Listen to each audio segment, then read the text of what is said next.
At 2 a.m. on October 7th, 2021, the final night of the National Day holiday, Lee once again found himself surrendering to another sleepless vigil. This had become his routine for several months now. He drew the last cigarette from his pack, lit it, and took a deep drag, hoping the nicotine would scatter the fog clouding his mind. The last cigarette withered and gone out completely. The last cigarette burning away all longing. The last cigarette consuming all of yesterday. As he smoked, these lyrics replayed in his head, striking him as uncannily resonant with his current state. He then opened his laptop, returning to his ongoing research into the lore of the Marvel Universe, a nightly ritual that had become his spiritual anchor in the small hours. Lee was the textbook example of a 3-0 youth. No job, no girlfriend, no savings. Ever since quitting his previous job, he had been lying flat at home for 5 months, living off the scraps of his last paycheck.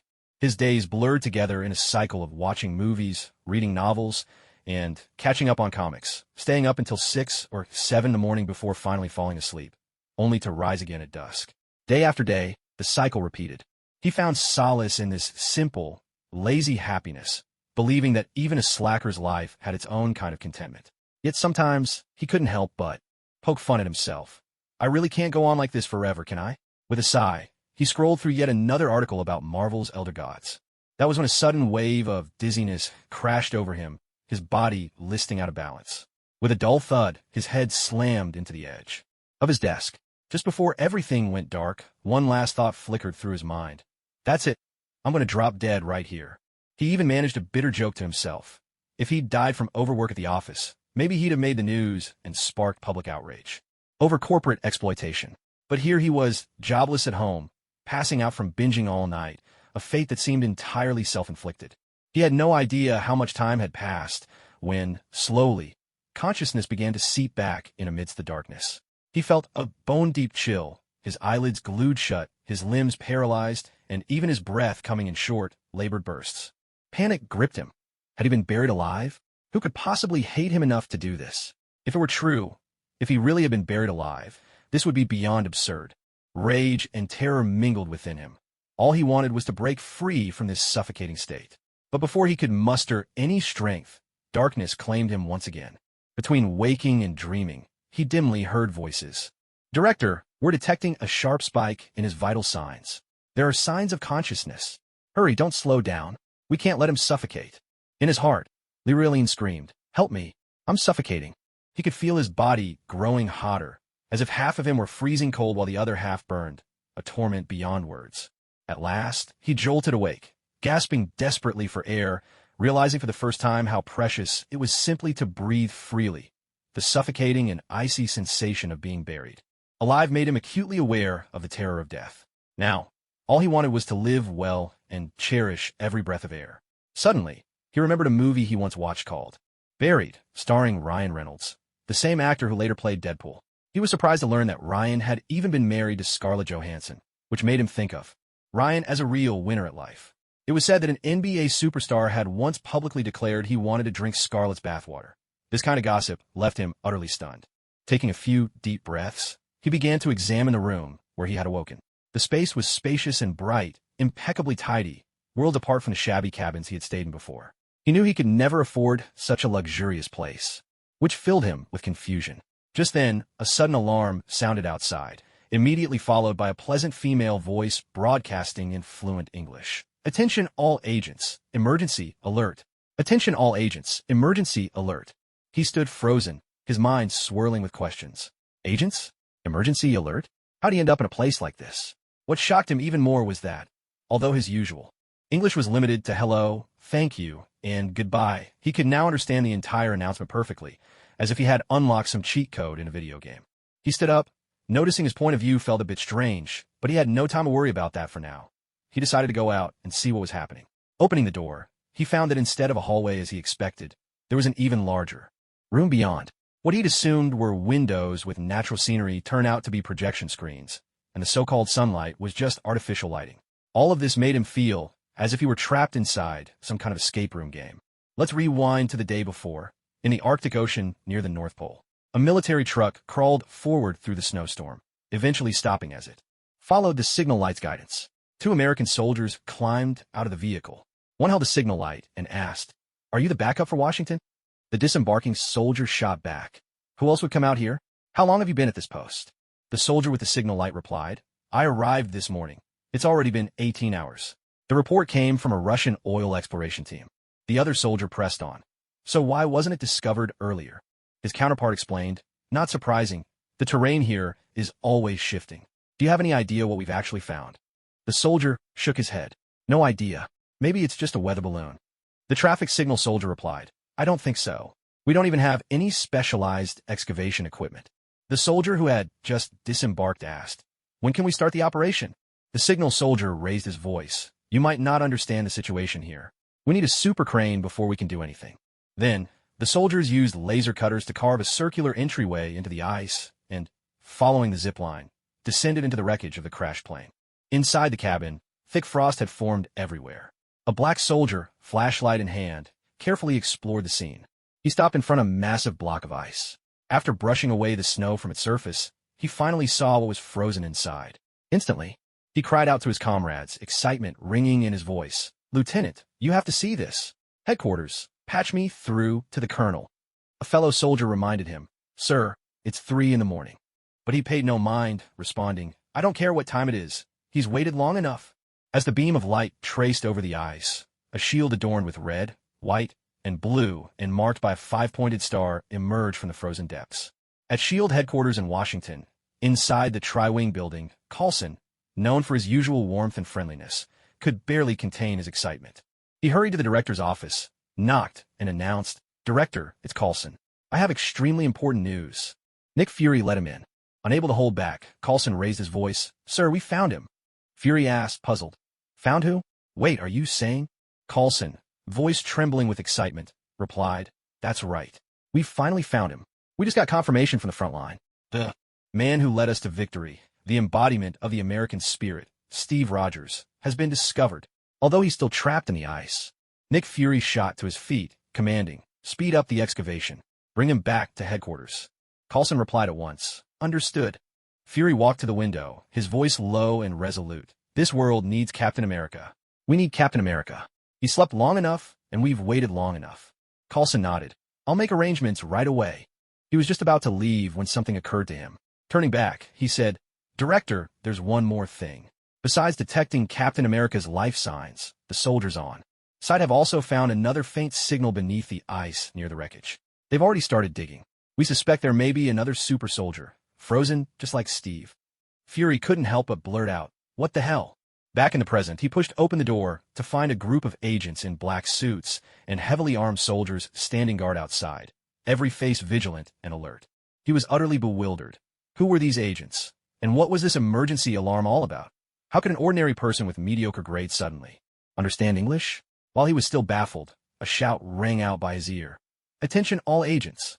Emergency alert. The second one has awakened." What? Are they talking about me? As he watched more and more people closing in on him, a sense of foreboding washed over him. This time, it seemed escape wouldn't come easy. He gritted his teeth, shoved someone aside, and dashed out.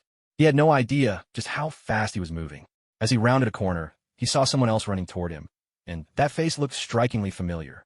Squinting, he blurted out, "Captain America!" Steve Rogers, who had just awakened, burst through a door. He saw the stranger being chased and heard someone call his name. Both of them were sprinting at breakneck speed, with no time to react, like two runaway cars on a collision course. They crashed into each other, and he was sent flying. Mid-air, he could only cry out, "Oh my God!" His voice echoed down the corridor long after. Leroy jolted awake in bed, gasping for breath, and instinctively wiped the sweat from his forehead. Once he calmed down a bit, he began piecing together everything he'd just experienced. First, he remembered that he seemed to have died from exhaustion after staying up all night.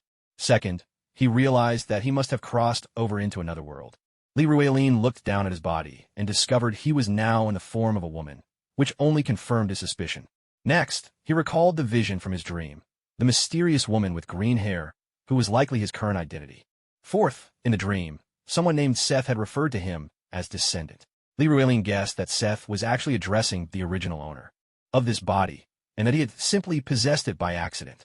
So now, his identity was probably that of Orochi, the so-called child of the evil god. Fifth, not only had he met a god from the Marvel Universe, Seth In his dream, he'd also seen Captain America. All of this pointed to a single conclusion. He was most likely in the Marvel Universe now. As Lee struggled to make sense of it all, he failed to notice the two people standing at the foot of his bed. "Soldier, are you all right?" a concerned voice asked. It was a black man, wearing an eye patch and a long black trench coat, looking down at the dazed Lee, who was clutching his head in confusion. "Soldier?" Lee heard the voice and looked up instinctively. The moment he saw the two people before him, he was completely taken aback. It was Nick Fury, director of S.H.I.E.L.D., and Steve Rogers, Captain America, the very hero he'd always admired. Without thinking, Lee blurted out, "Egghead? Captain?" Fury froze, his face full of confusion. "Egghead? What did that mean? Was he talking to him?" Lee was stunned for a moment too. Only then did he realize he'd said the wrong thing. She instinctively reached up to touch her head, and suddenly remembered that. The nickname, Egghead, was used to describe Nick Fury's shiny bald head. Realizing Lee was talking about him, Fury's expression instantly darkened even further. "Damn it," Fury muttered under his breath. Steve, although he didn't understand the meaning of Egghead, seemed to catch on from Fury's reaction and couldn't help but chuckle quietly. Fury turned to glare at Steve, as if demanding to know what he found so funny. Steve quickly looked away, turning his gaze to the window, pretending he hadn't noticed Fury's expression. Fury sighed and withdrew his glare, then lowered his voice and asked Lee, "Who are you? And how do you know Captain America?" "Me? Who am I?" Lee was momentarily at a loss for words, unsure how to explain. Was he supposed to say he'd traveled here from another world? Or are you from another universe? One where you and the captain both exist? I'm Orochi. As for the captain, I think I must have seen him in a movie, Lee replied, racking his brain for this body's name. He vaguely remembered it was Orochi. For now, he'd use that name and figure out the rest later. As for the captain, he really had only seen him in movies. He did look strikingly similar to the actor. "Movies?" Fury frowned, then glanced over at the captain. "You've been in movies?" Steve remembered that, back in the day, he had indeed appeared in movies, documentaries, and even performed on stage. He explained, "After I received the serum, there was a period when I did a lot of advertisements, as well as stage performances and touring shows." "I see," Fury nodded, recalling the history of Captain America as a symbol of American spirit during the war, and it all made sense to him. "Do you realize you've been asleep for 70 years? Fury said, fixing his gaze on Lee. 70 years? Lee repeated in shock. He'd actually been asleep for 70 years? Did that mean he crossed over at the exact moment the captain's plane crashed? He didn't feel a thing, just as if he'd been sleeping and dreaming, and when he woke up, he nearly suffocated. Wait, was I really in the ice at that time? And then I felt unbearably hot. Was that because they were thawing me out? You didn't use hot water to thaw me, did you? It was really scalding." Lee widened his golden eyes at Fury. The captain, hearing this, also turned to look at Fury, curiosity piqued. In this day and age, did they really still use hot water for thawing? Weren't there more advanced methods by now? Ahem, well, that was actually for safety reasons. Fury responded smoothly. "We were worried your bodies wouldn't immediately adapt to the change in temperature after being thawed, so we used warm water to help you recover gradually. It wasn't boiling, just warm. We just didn't expect you to wake up so suddenly. Do you remember how you ended up in the ocean?" Fury continued his questioning. He still had many doubts, especially regarding Lee Ruelin's true identity. If she turned out to be with Hydra, things would get complicated. "I don't remember." Lee lowered her head, hiding her expression. She knew she couldn't reveal her origins. There were too many holes in her story. To be honest, even if she told the truth, they might not believe her. And if they treated her as nothing more than an experiment, she'd rather die than endure that. "In fact, while you were regaining consciousness after being thawed, we conducted a thorough examination of your body. The results showed an abnormally high level of cellular activity, and your muscle density is far above average. In other words, your physical abilities are nearly on par with the captain's." Fury stared at Lee with a grave expression. "So, I have to ask, have you ever received an injection of the super soldier serum?" This was an extremely important question. According to the records, the captain was the only one who had successfully received the serum. The remaining vial was reportedly destroyed during a pursuit, so by all accounts, there shouldn't be any other successful cases. Hearing Fury's words, the captain looked at the young woman on the hospital bed in disbelief. "You actually received the serum? Who gave it to you?" "You survived," he pressed. Lee looked at the two of them in confusion, scratching her head. "Serum? Super soldier serum? What did that have to do with her?" She had always believed her extraordinary body was because she was a descendant of the evil god Set. As a child of the gods, possessing superhuman abilities seemed only natural, Just look at Thor. On Earth, he was every bit a superhero. But they didn't know her real identity, and she'd never found a suitable explanation for it. Now, this story about the serum just happened to provide the perfect cover. These thoughts flashed through Li Ruelin's mind in an instant. What surprised her even more was that her thinking seemed much faster than before. The realization left her unexpectedly exhilarated. Are you talking about that blue serum? Li Ruelin asked, feigning confusion. Fury looked over at the captain. After all, he had never seen the serum himself. The captain, hearing Li Ruelin's description, suddenly looked tense and asked in disbelief. Who gave you the injection? I remember, it was a chubby man with glasses. There were a lot of people taken for experiments at the time, and we were all injected with the serum. Dr. Zola? Did he really succeed in creating a working serum? The captain's voice grew urgent. You said a lot of people were injected too? Did they all make it? At once, the captain thought of Hydra's Dr. Zola, the only one who matched that description and had the ability to develop the serum. He had never expected that Zola might have actually made a breakthrough. What shocked him even more was that Li Ruelin's words implied many others had undergone the experiment, suggesting there might be more super soldiers out there. Fury watched Li Ruelin with equal tension, worried this could be a secret weapon cultivated by Hydra. Using living people for experiments, this was Hydra's trademark method. The thought made his expression grow even graver. It seemed he would have to search the Arctic once more, just in case something had been overlooked. Li Ruelin spoke in a low voice. No, they're all dead. I'm the only survivor. Later, a man whose face was as pale as a skull told me he was taking me on a plane to New York. He injected me with something, and after that, I remember nothing. When I woke up, I nearly suffocated, then you knocked me out. The next thing I know, here I am. The captain recalled Schmidt's plan from Hydra back in the day, and it was just as he remembered. His target had always been New York. Although he'd stopped him at the time, he never imagined a secret weapon would remain. The captain nodded across to Fury, indicating that Li Ruelin's story matched the information he already had. The clock turned back to just a dozen minutes earlier. 70 years later, the captain was thawed from the ice, slowly waking to the sound of cheers playing from a radio. As he stood up, still disoriented, about where he was, a beautiful woman in a familiar uniform walked in, smiling as she greeted him. Good morning, or should I say, good afternoon. Where am I? The captain asked, puzzled. You're in a post-surgery recovery room in New York, the woman replied. The radio was broadcasting a baseball game, and the captain listened, his brow furrowing. He pressed her again. Where am I, really? The woman kept her pleasant smile. I'm not sure what you mean. The captain fixed his gaze on her, speaking slowly. This game took place in May 1941. I remember it well. I was there myself. Her expression froze instantly, the smile vanishing from her face. The captain stood up, moving closer as he spoke. I'll ask you one more time. Where am I? The woman grew nervous, quietly pressing an alarm in her hand. Captain Rogers. The captain demanded sharply. Who are you? Just then, several uniformed officers burst through the door. The captain moved with sudden force, knocking two soldiers clear through the wall. He realized he was in a vast room designed to look like a New York street scene. There was no time to think. He dashed out the door at once. Over the loudspeaker, the woman's voice echoed. All agents, code red.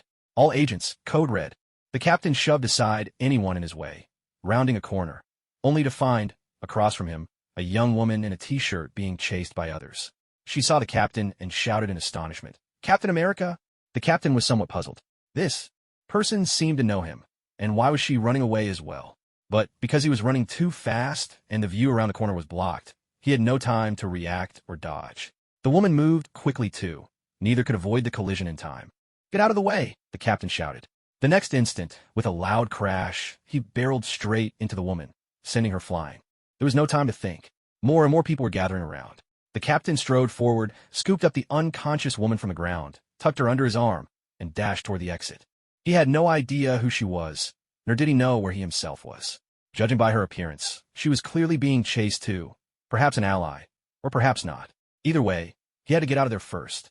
He burst onto the streets of New York, where a river of cars flowed beneath the flickering neon lights. Captain America stopped in confusion, glancing around and finding everything utterly unfamiliar. People, places, all of it. Just then, several black SUVs screeched to a halt beside him. A bald black man in a long black coat and an eye patch stepped out, approached the captain, and spoke. Easy, soldier. Sorry for the arrangements back there, but we figured you'd need some time to adjust. Adjust to what? The captain asked, bewildered. You've been asleep, Captain, for about 70 years. At these words, the captain caught his breath. He looked around at this strange new world, his face slowly clouding with sorrow and disbelief, his brow deeply furrowed. "Are you all right?" Fury asked with concern. I'm fine.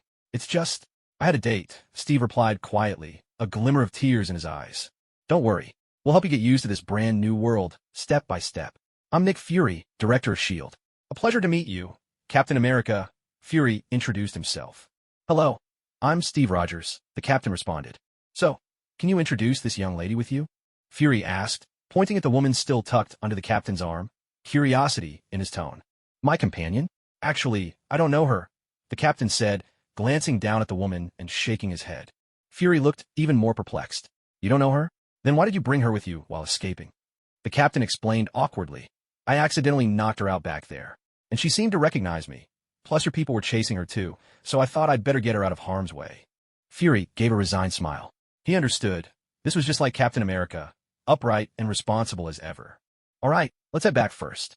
We can deal with the rest later," Fury said as he gestured for the captain to leave the street with him, not wanting to draw any more attention. The captain nodded, still carrying the unconscious woman as he left together with the others. "You're saying she, like me, was frozen for 70 years? And she was found right next to me?" The captain pressed further. He found it unbelievable. Not only had he himself slept beneath the ice for 70 years, but upon awakening, he discovered another person who had shared the same fate by his side. What confused him even more was that he had absolutely no recollection of this neighbor. "That's right," Fury replied. "So, when you woke up, I wanted to ask if you recognized this person who, like you, has been frozen for 70 years. Fury studied the captain, thinking to himself, "Since you were found together in the same place, close enough to touch, you really ought to know each other." Yet, to his frustration, the captain denied it, leaving Fury with a headache he couldn't shake. Fury and the captain carried the unconscious Lyriline back to the room from which he had just fled, then stood by the bedside, waiting for her to regain consciousness. After all, she had only been knocked out, so she should come to her senses soon enough. "I truly don't know her. I've never seen her before," the captain said in puzzlement. "Could it be that she was hiding in some corner of the plane all along, so I never noticed her?" He racked his brain, but couldn't think of any other explanation. Could it really be such a coincidence that she fell into the sea and was frozen first, and then he crashed and was frozen as well, the two of them becoming neighbors for 70 years? In truth, the story was far more complicated than the captain could have imagined. When Lyrueline's soul was swept into the Marvel Universe by a surge of brilliant white energy, she happened to collide with Orochi, who had just escaped from a cosmic black hole. Seizing the opportunity, Lyrueline purified Orochi's soul and body, then took possession of her form. At that moment, Lyrueline's consciousness briefly entered another dimension, the Sea of Serpents, where she encountered the elder god Set. Set intended to use Orochi as a pawn, leveraging her to sow fear on Earth as part of his plan for invasion. Yet unexpectedly, as Lyrueline's soul returned to Orochi's body, it was still suffused with white energy and underwent a complete purification, severing any connection between her and Set. Thus, Set could no longer control Orochi's body through Lyrueline. In the Sea of Serpents, just as Set was about to congratulate himself, he sensed that the bond he had just forged with his descendant had been abruptly severed. He tried to reach out, but found nothing at all. Furious, Set churned through the Sea of Serpents, but his power could not reach Earth. He had no choice but to accept reality. "All right, you'll rest here for the night. Tomorrow, I'll let you know what comes next," Fury said. With that, he and the captain left the temporary room. Though it was only a makeshift room within a room, it was fully equipped. Everything had been carefully prepared for the sake of realism during drills. Steve followed Fury into the office. Once seated, Fury habitually clasped his hands and rested his chin on them. "Captain, do you believe what she said about the experiments with the super soldier serum?" "While I remain cautious, knowing Hydra's ways, I wouldn't put anything past them to create more super soldiers and fulfill their ambitions for domination. Conducting such experiments would be entirely in character. Besides, her account matches what Schmidt and Hydra were planning back then. If she really was injected with a sedative and never woke up, it makes sense I didn't see her at the time. Otherwise, she would have come out to stop me." Steve analyzed the situation seriously. "So, you're inclined to believe her?" Fury pressed. "That's right. I'd rather trust her." "In that case, we'll keep a close eye on her for now." Fury nodded, then shifted the subject. "Captain, we're arranging a place for you in Brooklyn, so you'll have a home of your own and can slowly get used to this world." Then Fury shared his idea. "I'd like you to be Miss Orochi's neighbor. What do you think?" "That's fine. After all, I'm a man in my 90s now. It's about time I lived a quiet life." Steve smiled. Right now, Fury was the only person who'd shown him kindness, and the only one Steve could trust. As for living next to Orochi, didn't mind. Even if Fury wanted him to keep an eye on her, Steve was genuinely glad to have someone from his own era close by. Meanwhile, in another room, after Fury and Steve had left, Lirueline stood up and walked over to the vanity. She looked at her reflection in the mirror. Her first reaction was, wow, I'm beautiful. Her second thought, goodness, I'm gorgeous. She couldn't help but laugh at herself, then pulled her thoughts back in and studied the girl in the mirror. Delicate brows, a high, petite nose, rosy lips, golden eyes, and waist-length emerald green hair. Her fair face radiated youth and vitality. Lirueline marveled again that she had somehow transmigrated into such a stunningly beautiful and so very young girl. She lost herself in admiration for her new appearance, and it was a long while before she returned to her senses. Considering she had truly crossed over into another world, Lirueline wasn't sure whether to thank all those sleepless nights or some accumulated luck from her previous life. Gazing at the reflection of this typically Western face, Lirueline realized she needed to give this identity a name and craft a plausible backstory to handle whatever questions might come her way. After all, if she wanted to convince others, she first had to convince herself of the story. Name? Lirueline rested his chin in his hands, gazing into the mirror, lost in thought. He remembered that the original owner of this body was called Orochi, so he decided to simply use Orochi as his surname. As for a given name, Lirueline mused that, since he had arrived in this new place after suddenly dying, it was as though he'd been granted a new life. And now, with an identity that leaned more toward the feminine, he wanted to choose a name that reflected that. He recalled a science fiction film he'd once loved, where the main character was both dashing and captivating, a perfect fit for the theme of rebirth. The film was Alita, Battle Angel. He thought Alita sounded beautiful and carried the promise of a new beginning. So he settled on his new name, Alita Orochi. From now on, this would be his new identity. He would also become an entirely new self. Next was age. Lirueline decided to set his age at 17. After all, with his current appearance, even claiming to be 15 wouldn't raise eyebrows. He remembered how, after graduating from university and starting work, he would make a wish on every birthday. How wonderful it would be to remain 17 or 18 forever. Now, that wish had finally come true. 17 it would be from this day on. Besides, as a descendant of the gods, he'd likely live a very long life. At the very least, he hoped to be like the thunder god, who quietly endured for over 1,000 years in Asgard before dazzling the world upon arriving on Earth. He set a small goal for himself, to live for 1,000 years. As for Thanos and his infamous snap, there was nothing to fear. Even if annihilation came, weren't Tony and the others still around? He trusted they would find a way to resolve any crisis. In her heart, Alita silently vowed to embrace this brand new life. Then came her background story. Her tale began in a nameless village during World War II. Under Schmidt's command, Hydra stormed the village, rounding up all the healthy young children and forcing them into various experiments. Alita was one of those children. During the super soldier experiments, Dr. Zola injected her with a replicated version of the super soldier serum, and by sheer luck, she survived. Thanks to Captain America's repeated interventions, Alita, who had just gained her powers, wasn't brainwashed. Schmidt, seeing her potential, planned to take her to New York as a secret weapon. But in the end, as Schmidt disappeared and Captain America crash-landed his plane in the Arctic, both Alita and Schmidt were entombed in ice and snow, slumbering for 70 years until they were finally discovered. Snap! Alita snapped her fingers, feeling satisfied with every detail of her new backstory. Whether Fury believed it or not, she herself was entirely convinced. Even if Fury chose to trust her for now, he'd surely arrange for tight surveillance. But that didn't matter. She had no intention of doing anything dangerous anyway, so being watched didn't bother her. In time, everyone would naturally see that she was someone worthy of trust.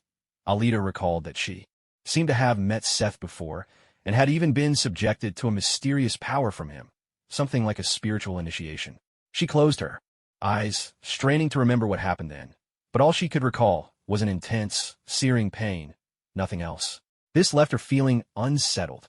Unwilling to accept it, she stood up, fists clenched, imitating Sun Wukong's stance, trying to unleash her own potential like a super scion. Alita summoned all her strength, her face flushing red with effort, but nothing happened. With a wry sense of self-mockery, she thought that perhaps she was simply angry and had no hidden power to explode at all. She began to suspect that Seth might have been playing a joke on her. After all, Seth was an ancient and mysterious being, even called a dark god by some. She remembered the sensation inside that blinding white light. Her body felt as though it were being consumed by raging flames, even emitting wisps of black smoke. A sudden worry gripped her. Could it be that the special powers she'd hoped to gain had been purified away by that holy light? Was it possible that her so-called golden finger, her cheat ability, had already been erased? Anxiety gnawed at her heart. She yearned for formidable magic, the sort of power that could devour everything in its path. She didn't want to be just an ordinary person, and she certainly didn't want to become like those legendary, always 50-50 team captains, protagonists who, despite their status, were forever caught in peril. In comparison, she was neither the main character nor someone with combat experience. In her previous life, she'd never even been in a real fight.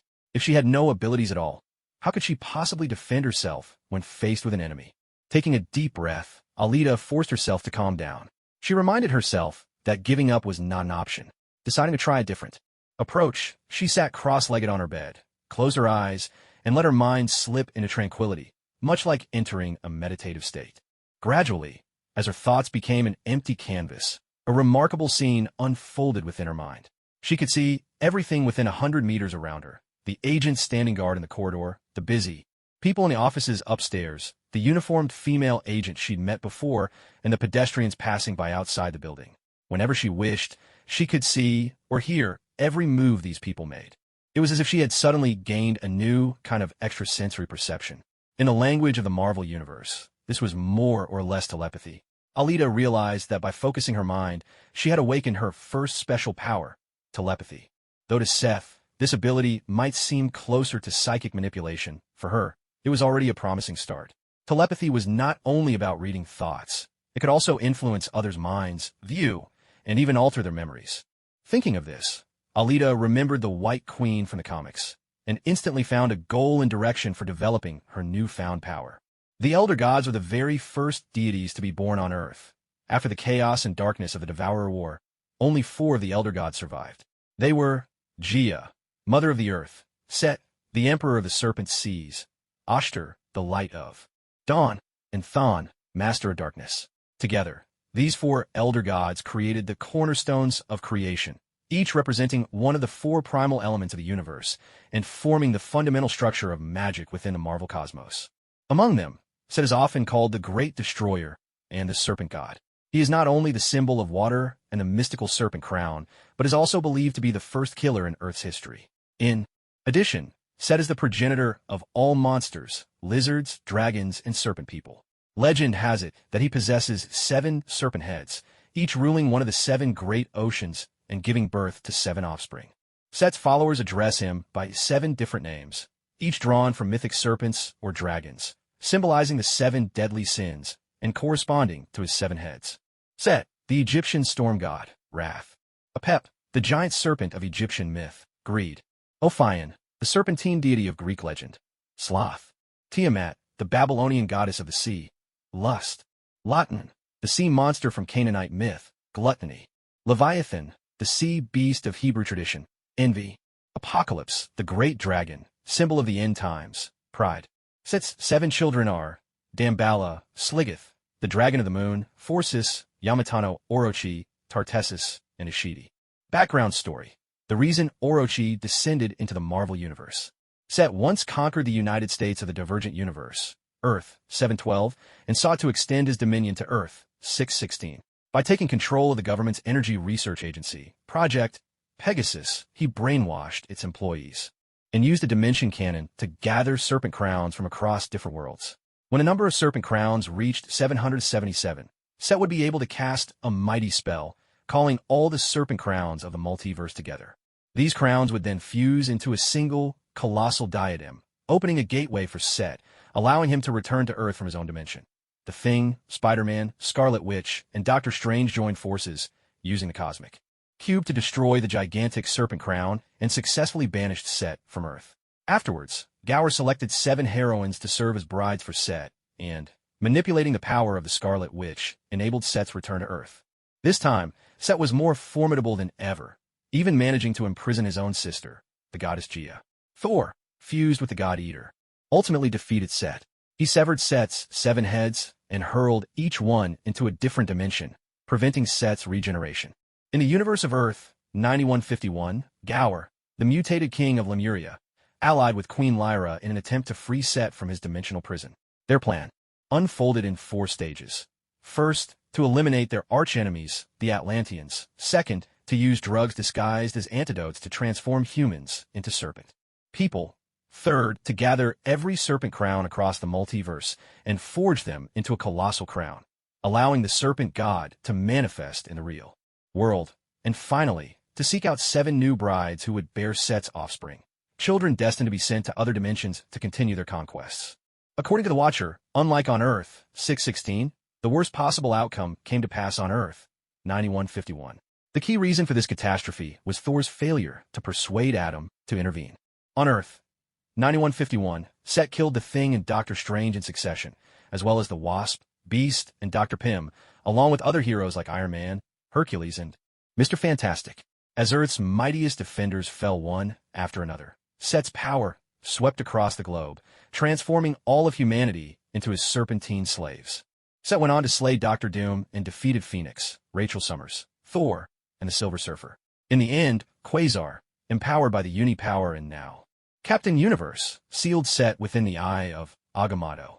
Quasar and Set were then trapped together in another dimension, locked in an unending battle.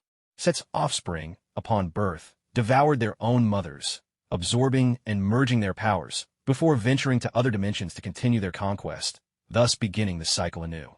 Yamada no Orochi, the 8-headed serpent, used Set's power to traverse the multiverse, descending upon Earth during World War II in 1942. However, due to mysterious forces, it was forced into the Arctic Ocean, a turn of fate tied to Alita's journey across worlds that a day later, in the basement of an apartment in Brooklyn, the steady thud of fists striking a punching bag echoed nonstop, mingled with all sorts of sharp exclamations and spirited shouts. Steve was focused on his training, methodically working the heavy bag, when he suddenly paused and glanced helplessly at the girl beside him. The girl, her high ponytail bouncing, wore a simple t-shirt and boxing gloves. She was throwing punches at the bag with infectious enthusiasm. "Alita, don't get too carried away during training," Steve reminded her with a frown. "If you lose focus, it's easy to hurt your wrist." "But teacher, don't you think it's more impressive this way?" Alita replied, landing a powerful punch as she spoke. With a triumphant shout, her fist tore right through the punching bag, sending it flying across the room. "See? Isn't that way more exciting? Plus, it makes training a lot less boring." Alita's eyes sparkled as she looked at Steve, her face brimming with pride. Steve, unfazed by her excitement, simply continued, "Have you ever seen anyone get that worked up in a real fight? Alita, remember, when you're up against an opponent, you have to be completely focused to keep yourself safe." Seeing the seriousness in Steve's expression, Alita gradually sobered up. She knew Steve had been through brutal wars, so there had to be wisdom in his words. "All right, teacher, I understand. I promise, when I'm facing an enemy, I'll keep my concentration and make sure to knock them down. You see, whenever I spar with you, I'm always serious, aren't I?" Steve rubbed his forehead in resignation. "I've told you, you can call me teacher, but please don't call me master. All right, take a break. We'll pick up training again in a bit." "Okay, master," Alita answered out of habit. All Steve could do was sigh. He had only taught Alita some basic boxing techniques. How did that suddenly make him her master? The whole thing was both amusing and exasperating, though he had to admit that Alita really was quite endearing. After all, he never lied, nor was he like Nick Fury, who always had a catchphrase at the ready. As for why Alita insisted on calling him master, that story began the day she left S.H.I.E.L.D. and became Steve's neighbor. The day after Alita woke up, Fury summoned her to his office to discuss some important matters. As Alita stepped into the legendary, ultra-secure, and deeply mysterious director's office of S.H.I.E.L.D., she was filled with excitement. After all, the reality was nothing like what she'd seen in the movies. Fury sat behind his long desk, as usual, his expression as stern as ever. The moment Alita entered, she couldn't help but exclaim in awe, one wow, after another with a sigh of amazement. She looked around as she walked to the table, her fingers tapping and feeling every surface, curiosity lighting up her face at each detail. Fury watched her, his expression a tangled web of emotions. Perhaps, he thought, this was the irrepressible energy and curiosity of youth. He felt himself relax a little. After all, he'd spent most of his life dealing with hardened agents and dangerous criminals. Children as young as Alita were a rare encounter for him. He cleared his throat, gently reminding Alita, "Alita, have you seen enough? If you're finished looking around, please have a seat. There are some things I need to discuss with you." Without thinking, Alita blurted out, "All right, Egghead Director." At that nickname, a vein immediately throbbed on Fury's forehead. He almost let slip his usual retort, but caught himself just in time, remembering that she was still a child. He had to watch his language. No sense in setting a bad example. Silently, he took a deep breath, forcing himself to calm down. Seeing Alita sit down politely across from him only made Fury more stifled inside. He couldn't help but reflect. Over the years, from iron-blooded soldiers on the battlefield to seasoned agents, and now as director of the whole operation, how many people dared speak to him like that? Those who tried were either quickly put in their place or held very special status. Apart from that armored billionaire, Alita was the only other one. Alita, too, realized she'd slipped up, and a wave of anxiety washed over her. What if Fury really got angry, pulled out his gun, and dealt with her on the spot? She quickly straightened up, clasping her hands neatly on her knees, trying her hardest to look obedient, while sneaking glances at Fury's expression.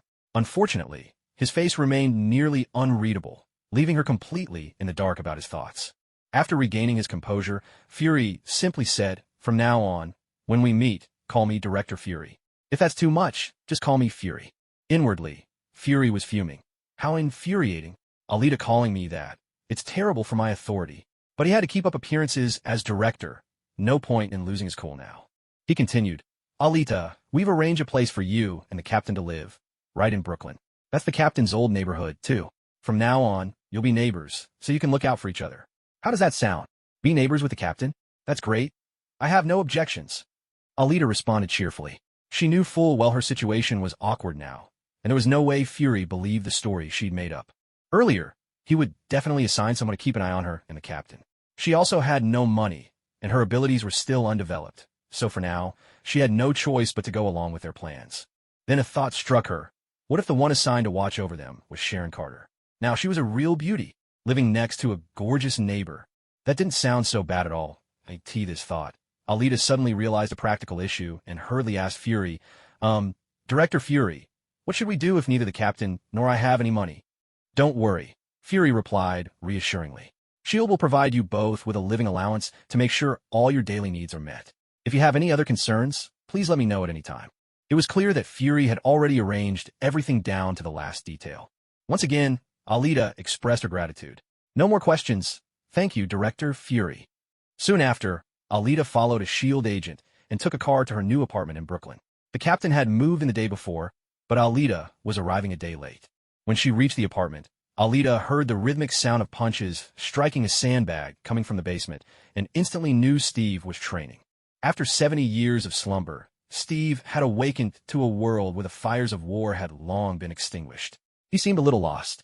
This world didn't need him to fight on the battlefield anymore, nor did it require a man who, in truth, was nearly 90 years old. "Don't worry, Captain, this world still needs you," Alita thought quietly to herself as she made her way toward the basement. She couldn't help but admire Steve's physique. As Captain America, a super soldier, his strength came not only from the serum, but also from his formidable combat skills. In the Marvel Universe, his abilities were certainly nothing to be taken lightly. Suddenly, Alita remembered that she herself possessed superhuman abilities. As a descendant of the gods, she ought to have considerable fighting prowess, at least physically. That realization sparked a keen desire in her to learn hand-to-hand combat from Steve. "Captain, hello. Are you training?" Alita greeted him. "Alita, so you've moved in too," Steve said, pausing his routine. He stepped aside, drinking some water as he spoke with her. "Yes, I just arrived. I heard you working out down here," Alita replied, her gaze lingering on Steve's solid muscles. Then, gathering her courage, she asked, "Captain, would you teach me how to fight? I really want to learn." Steve was a bit surprised by her request. "You don't know how to fight? You haven't had any training?" "No, not at all. I was just an ordinary person before. After Hydra's army attacked my hometown, many young people like me were captured for experiments. So, honestly, I never received any training." Alita supplemented her earlier lie with this explanation, answering Steve straightforwardly. Steve didn't question her story. After all, no one is born a super soldier. Even his own combat skills came from being on the receiving end of too many beatings growing up in Brooklyn. Every alley and street corner had witnessed him being picked on. Looking at the girl before him, Steve hesitated, unsure whether he should feel fortunate for her or pity her. Fortunately, she became one of the few successes in the super serum experiment. Unfortunately, like him, she lost all ties to her previous life. "Sure, I can teach you, but there's no need to call me master. Let's start with the basics. How to hit a punching bag, Steve replied. He believed that no matter how extraordinary one's physical abilities, lacking fundamental technique was like handing a machine gun to a child who had never seen one before. Not only could they hurt others, they might end up hurting themselves. Besides, Steve didn't really see himself as qualified to be Alita's master. Most of what he knew had been learned the hard way through countless battles. Even though the world was at peace now, learning some self-defense skills was always a good thing. And so, Alita began training with Steve, starting from the very basics, learning to hit the punching bag. Under Steve's patient and thorough guidance, she gradually grasped the fundamental techniques of generating force and throwing a punch. Step by step, Steve taught her how to channel strength through her fists, the proper angle for each punch, how to strike the bag without injuring her wrists, and how to maintain the right distance to deliver the most powerful blow.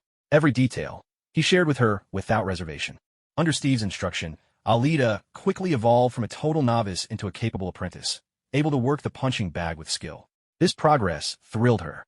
Perhaps it was her remarkable physical prowess, or perhaps the talent inherited from her godly lineage. Either way, she found herself picking up these new skills and remembering them. With astonishing speed, she was especially adept at controlling her strength. She could stop her punch just millimeters from the bag, her movements precise and completely under her command. It felt as though, just like in a video game, she and her character were one. Her intentions instantly translated into actions. She relished this sensation. That afternoon, Alita had just moved into her new home. Before she even had a chance to unpack, she and Steve spent the whole afternoon training in the basement. As it turned out, Steve's claim, "I could do this all day," was no exaggeration. Alita felt that she could easily match him now. After the training session, Alita didn't feel particularly tired. She returned to her room, enjoyed a relaxing shower, and tidied up herself and her space a little. Then, picking up the stipend card issued by S.H.I.E.L.D., she decided to go out for a bite to eat and maybe explore the city. After all, she had never set foot outside her home country before, and now that she finally had the chance, she was eager to see more of the world. She wandered into a restaurant at random, ordered a few dishes, and decided to try the taste of Western cuisine for the first time, through the glow of the streetlights. Gradually brightening outside the window and the dazzling, colorful billboards, Alita felt that the city at night seemed even livelier and more enchanting than during the day. She sat quietly and suddenly realized that, all things considered, her life wasn't so bad after all. Alita mused to herself. In a few years, computers would have even better specs, new games would keep coming out, and maybe by then, she could once again stay home playing games all day, just like in 2021, living a life that felt almost heavenly.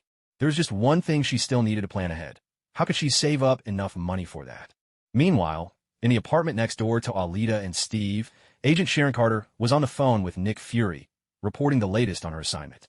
"You're telling me that Alita and the captain spent the entire afternoon in the basement working the punching bag together?" Fury asked, sounding a bit uncertain. "Yes, sir. The two of them didn't come out at all. It looked like the captain was showing Alita how to train," Sharon replied confidently. "I see. Alita may have the physique of a super soldier, but she lacks any real combat experience. Why would Hydra pick someone like that for their serum experiments?" Fury muttered to himself, puzzled. "I'm not sure either, sir. Keep monitoring her." "Understood. By the way, Alita just left. Seems she went to the restaurant across the street for dinner," Sharon added, offering the latest intel. "All right, don't worry too much about it. There are others keeping an eye on her." "Understood." After hanging up, Sharon recalled her shock the day Fury had ordered her to protect Captain America, the man who had lived in the same era as her great-aunt had appeared before her, without warning, still young as ever. It made reality feel almost surreal to Sharon. What amazed her even more was that the young woman next door, Alita, just like the captain, was a super soldier thawed from the Arctic. Thinking of this, Sharon couldn't help but feel a surge of excitement, as though she were living in the midst of an unbelievable dream. But, no matter what, the mission still had to proceed step by step. Elsewhere, after finishing her American-style dinner, Alita found the taste rather mediocre. She still preferred Chinese food. She thought to herself that she ought to buy a set of kitchenware, so she could cook for herself in the future, and maybe even let the captain try some authentic Chinese cuisine. After paying the bill, Alita stuffed her hands into her pockets and strolled leisurely down the street.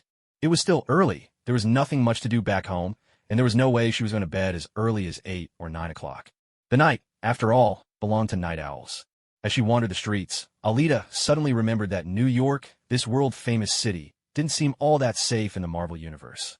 She recalled someone once saying the city had another name, the City of Sin.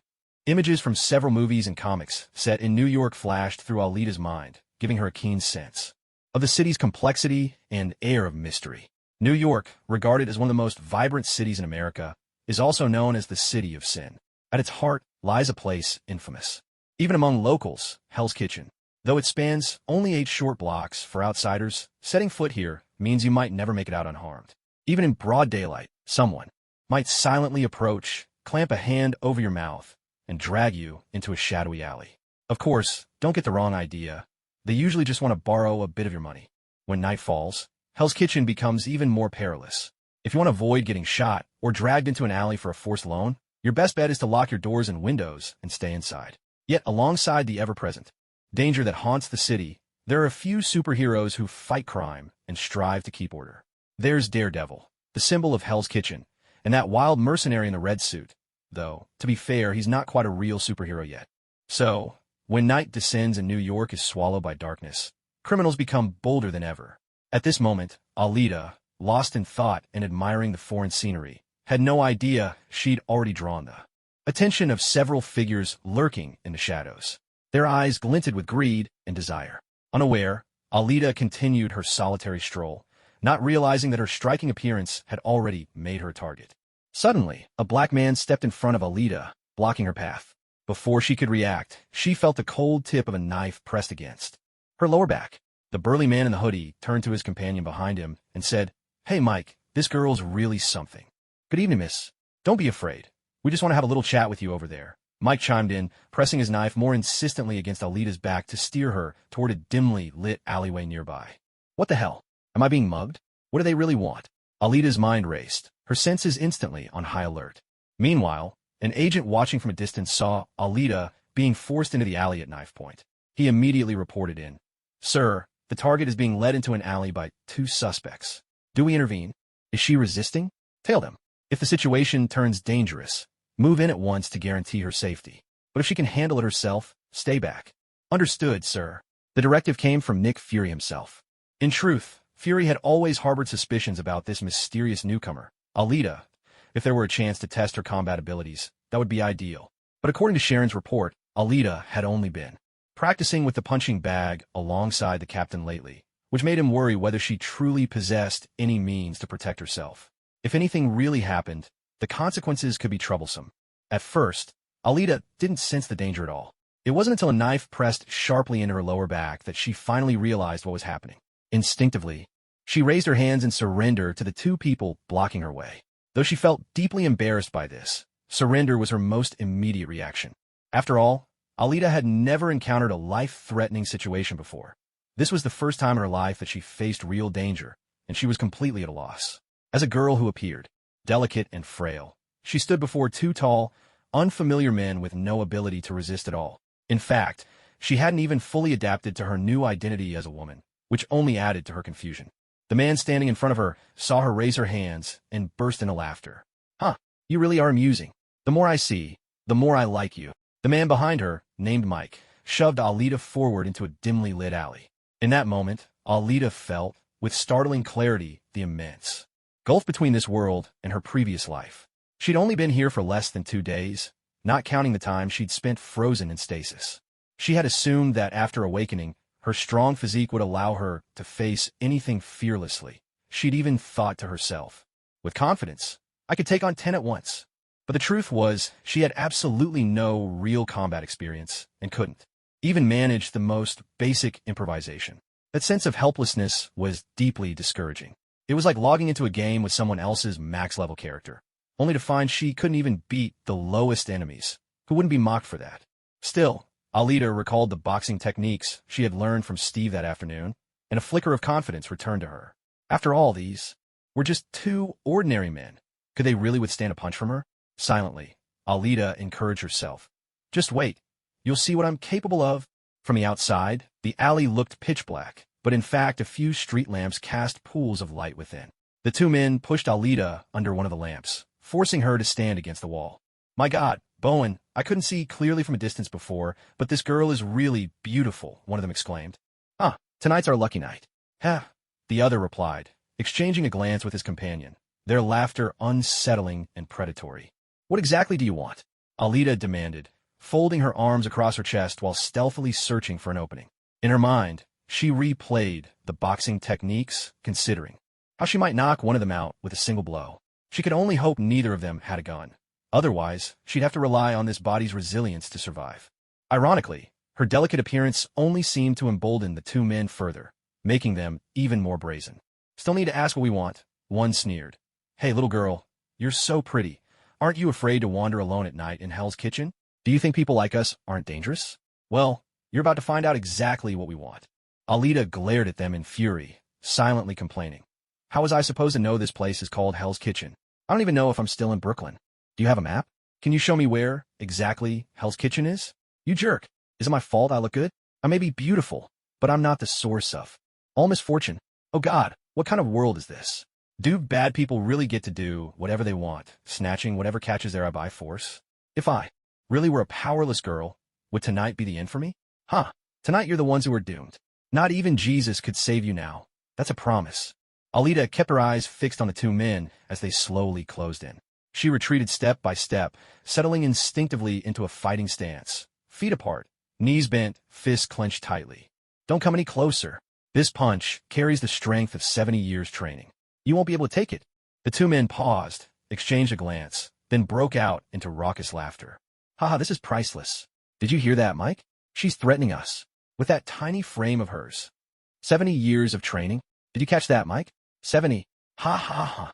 The more you resist, beautiful, the more interested we get." Alita frowned, cursing inwardly. What a bunch of creeps. She kept her gaze locked on the men, now only 3 steps away. The one with the knife was still doubled over with laughter, so she seized the moment, stepping forward in a flash and swinging her right fist with all her might. There was a sharp, resounding crack. The man called Bowen spewed blood and several teeth, flying backward and crashing heavily to the ground, his eyes rolling back in his head. Alita hadn't held back at all. It was a miracle he wasn't dead. What the hell? Mike's eyes widened in shock as he watched Bowen's scent flying. Before he could react, he turned with his knife, only to have the side of his face smashed by what felt like a baseball bat. He was kicked clear off his feet, slammed into the wall opposite, and collapsed unconscious. Alita planted her foot and straightened, thoroughly satisfied with her side kick. "I told you, 70 years of training isn't something kids like you can handle. Where I come from, 70-year-olds are masters. You boys are way out of your league." With a proud flourish, Alita finally let herself relax, sliding down to sit against the wall. The tension from before left her drained, but now that she finally felt safe, exhaustion swept over her. All my life, I've always been someone who barely drew any attention. Whether in studying, working, or interacting with others, I've always been neither outstanding nor terrible, just ordinary and unremarkable. The only thing that truly brings me joy is staying at home, savoring the peace of my own private space. Because I rarely come into conflict with others, I've almost never quarreled with anyone, let alone gotten into a fight. Fortunately, I inherited the powerful memory and learning abilities of the body's previous owner. Though the former owner was anything but pleased, Orochi protested furiously. "That's mine, not yours." Coupled with the practical combat experience Steve taught me. Though it was only an afternoon's lesson, during our sparring session, I was actually able to hold my own for a few moves. Taking a deep breath to steady myself, I looked down at the 2 thugs sprawled on the ground. It struck me that I had to step up my training, to adapt quickly to this dangerous world. Otherwise, sooner or later, my life would be at risk.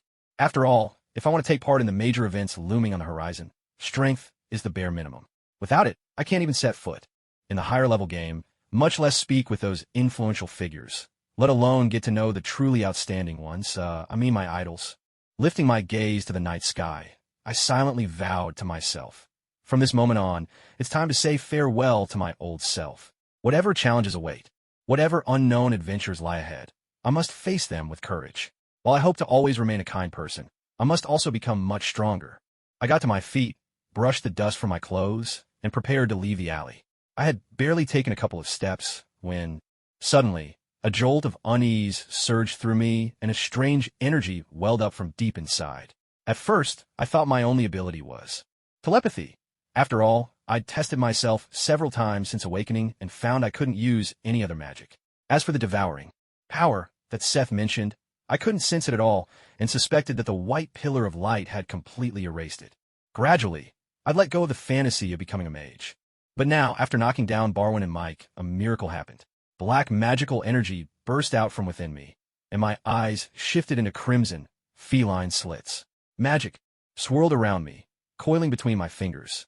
Seeing myself at that moment, looking so much like the Scarlet Witch, I was so overwhelmed I nearly burst into tears. Oh my God, you're still here. Magic is incredible. Alita looked down at the two men lying on the ground. They seemed to become vivid. Red lures, as if their blood was calling to a ravenous vampire, making it almost impossible for her to resist the urge to devour them. The life force spilling from their bodies exerted a deadly pull on Alita, as if silently beckoning her to consume them completely. What's happening to me? Did I somehow get transported into a game-like world? Do enemies drop equipment when you defeat them? But why would they drop life energy? This isn't Marvel, and there's no ant forest here. I can't grow trees or anything like that. Alita stared at the two people on the ground who had brought about her transformation, and her thoughts began to wander as she silently complained in her heart. At the same time, the dark magical power seemed to have a will of its own, naturally winding its way toward the two of them. Alita watched her own hands in silence, feeling the surge of that power. Deep within herself, she sensed a ravenous hunger for strength, a feeling that had a name: devour. In the next moment, the black energy twisted itself into a sharp tendril, stabbing straight into the bodies of the two on the ground, and began to frantically drain their life force. Alita closed her eyes and let herself feel the flow of that energy. She quickly understood that this was what they called the power of devouring, the ability to directly absorb another's life. Her body was instantly filled with a pure, vibrant energy, though perhaps because her opponents were too weak, there wasn't much of it. Alita opened her eyes in confusion, only to see the two on the ground aging before her very eyes, their skin sagging, hair turning white, and bodies weakening rapidly. Oh my God! Alita couldn't help but cry out, frantically trying to rein in her power. Stop! Pull it back, pull it back! She hurriedly drew the devouring magic back into herself, her eyes returning to their original golden hue. Raising her hand to wipe her forehead, Alita felt her heart racing, even though there was no sweat. Phew, what a scare! How can this power be so strong? It really could drain someone completely dry, she thought, fear lingering in her chest. Suddenly, Alita remembered. Seth could devour even gods, so it wasn't so strange that she now possessed this power. Even though she'd found these two thugs detestable, she'd never intended to take their lives. She'd only wanted to teach them a lesson. What had just happened left her deeply shaken. So this really is the power of the evil god, Seth, Alita said with a bitter smile, her voice barely above a whisper. This kind of power was absolutely impossible to use openly in broad daylight. If anyone found out, she'd definitely be seen as a villain. But she had no desire to become one. She recalled how, in those superhero worlds, people with dangerous powers were always treated as threats. On Earth, that bald-headed sorcerer was constantly stopping invading evil gods. Even the most powerful beings dared not set foot there lightly. If my power is ever exposed, will this world still have a place for me? Alita couldn't help but fall into a deep worry. One day, would I be sitting at home, eating hot pot and singing a song, only for a righteous archmage waving a flaming staff to suddenly burst in, shouting, "Monster, take this," and then, just like that, finish me off? No, I refuse to end like this. Alita's heart raced with anxiety. She instantly decided that it was best to make a quick escape and figure out the use of this bizarre power later. As for the two poor souls on the ground who had been unlucky enough to get caught up in her experiment, Alita could only bid them a silent farewell in her mind. Brothers, fate deals us all a different hand. Take care. I'm out of here. She turned and dashed out of the alley, but trouble was waiting just around the corner. A man in a black suit and dark sunglasses was hiding in the shadows, his face frozen in shock. His glasses had slipped down his nose, revealing a pair of bewildered eyes. Clearly, he hadn't recovered from what he'd just witnessed, and now saw Alita charging straight towards him. Their eyes met, and an awkward silence hung in the air. Alita cursed inwardly. Great, my cover's blown on my very first try. What'd I do now? The agent, for his part, was equally flustered. This is bad. How am I supposed to explain this to Alita? How do I pretend I saw nothing? My face must have given everything away by now. But as a SHIELD agent, his training held firm. After a brief moment of panic, he regained his composure, straightened his sunglasses, and put on a stern face as he slowly approached her. Hello, Alita, I am. Before he could finish, Alita pushed off the ground with her right foot, unleashing her full speed. In a blink, she knocked him unconscious. Truth be told, Alita herself had no idea just how fast she could move in a burst. Maybe fast enough to catch a speeding bullet. Of course, that was just a figure of speech. The word shield agent hadn't even left his lips before he lost consciousness. As he crumpled to the ground, only one thought echoed in his mind. These youngsters have no sense of rules, resorting to sneak attacks. Alita let out a sigh and muttered to herself, "A shield agent? Huh? Of course I know." It was precisely because he was with S.H.I.E.L.D. that things had become even more complicated.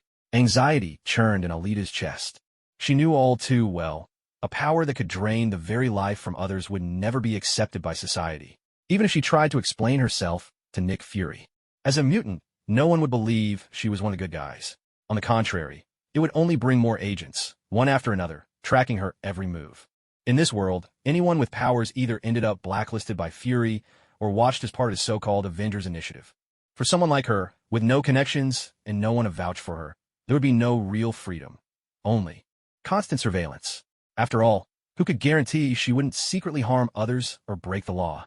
Fury, ever cautious, always sought to keep everything under control, preparing for any crisis before it could happen. That's exactly why she had to take out the agent immediately, to ensure her own safety to AS for what to do next. The best course is to take action first, incapacitate the opponent, then worry about what comes after. There's always a way to handle whatever challenges may arise. What should I do? This is such a headache. I can't just knock him off. That would only make things worse. Ugh. Alita squatted beside the unconscious agent, scratching her head in distress. Thankfully, this godforsaken place was so deserted that hardly anyone ever came by. Otherwise, Alita might have burst into tears right then and there. If she were forced to go into full combat mode, that would be an entirely different story. All Alita wanted was to quietly level up in peace, not get dragged into gunfights. She wasn't even at level 18 yet, hadn't gotten a complete set of top-tier gear. How could she possibly think about joining a team fight? No way. Playing it safe was the only way to go. What to do? Oh heavens, what am I supposed to do? Alita scratched her head so hard she thought she might end up bald. How could she possibly solve this mess? There was no time machine nearby, nor did she have the men in Black's device to wipe memories. Memories? Wait a second. Alita pondered the word, and suddenly it clicked. She was in the Marvel universe. She clearly remembered that in Marvel, there were people with such abilities. The saying goes, the rich rely on gadgets, like Tony. The poor rely on mutations, like herself. Yes, she meant the X-Men under Professor X, the mutants. Rewriting memories, mental manipulation. That was exactly the White Queen's specialty. Alita grinned. This, she understood. She'd never tried it before, but desperate times called for desperate measures. She'd just have to go for it and see what happened. Maybe she'd get lucky. There's hope, she exclaimed. All right, mister, let's get started. Alita placed her hand on the man's temple, closed her eyes, and sent out her mental energy. She dove into the agent's memories, skipping through the mundane moments of his life until she saw how he became a shield agent. She slowed down a bit, paying close attention, when suddenly she saw the guy raise his hands and swear loudly, "Hail Hydra!" Oh, for crying out loud. Hydra? You gotta be kidding me. Are there any real S.H.I.E.L.D. agents left, or is everyone Hydra these days? It dawned on her, of course. He'd been sent to spy on her. In his memories, Alita saw he'd received 2 missions. One from Fury, to monitor her, and another, also to monitor her, but this one came from someone in Hydra whose identity was a mystery. Talk about double agents. Hydra really put everyone else to shame. She couldn't help but wonder if these agents got 2 paychecks. It seemed that from the moment she'd awakened, she'd been surrounded by danger. Damn it, she really did need to get stronger. The sense of security she'd lost when threatened by those 2 thugs earlier had vanished completely, and now her sense of crisis only grew heavier. After a little while, Alita finally found the memory she was looking for. From a third-person perspective, Alita saw the 2 people on the ground. Under the devouring force of the magic, their exposed skin visibly began to age at a terrifying speed. If she hadn't stopped in time, the 2 of them would probably have turned into mummies. No wonder that guy stood there frozen in shock when I caught him. Honestly, I'd be scared too if I saw something like that. Watching this memory, Alita pondered how she might erase it. TCH, I really don't have any knowledge of the occult, do I? Well, I'll just have to give it a try. Sorry, uncle. Even though you're with Hydra and here to spy on me, I truly don't want to harm you. I'll be as gentle as I can, I promise. In her heart, Alita quietly apologized to the man. In her mind, she shaped her spiritual power into a sharp blade, intending to slice out this fragment of memory. She tried severing the mental link to the memory. Success. Just as she suspected, memory is simply a manifestation of mental strength, and its essence is spiritual power.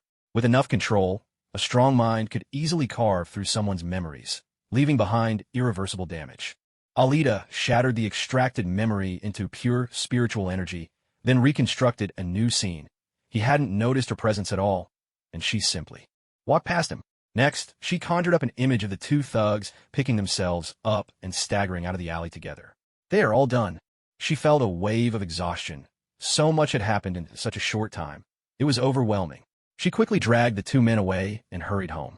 Only at home did Alita feel any warmth. The world outside only ever seemed to bring her pain. It's not me who's wrong. It's the world, she muttered, then coughed, realizing she'd slipped into melodrama. Alita hoisted the two men from the ground, carried them further into the alley, and casually dropped them into a pair of trash bins. As for whether they lived or died, she no longer cared. Things had already gone too far. Maybe death would even be a kind of mercy. Guilt? What a joke. She was no longer the person she used to be. If her hands were destined to be stained with blood, then why bother worrying about when it would happen? It's not like I killed them myself. I only threw a punch and a kick. The rest was the magic's doing. What's that got to do with me, Alita? She thought to herself, trying to muster up some bravado. She didn't linger any longer and made her escape. As she slipped out of the alley, she cautiously surveyed her surroundings. Good. These neighbors were sensible. Enough to avoid dark corners. The only people who came here were lost lambs, like me, or the scum who wanted to commit crimes, or were already in the act. She hurried home, slammed the door shut, and flopped onto her bed. For now, Alita decided, she'd just lie here like a corpse and worry about everything else later. The scene shifted back to the alley.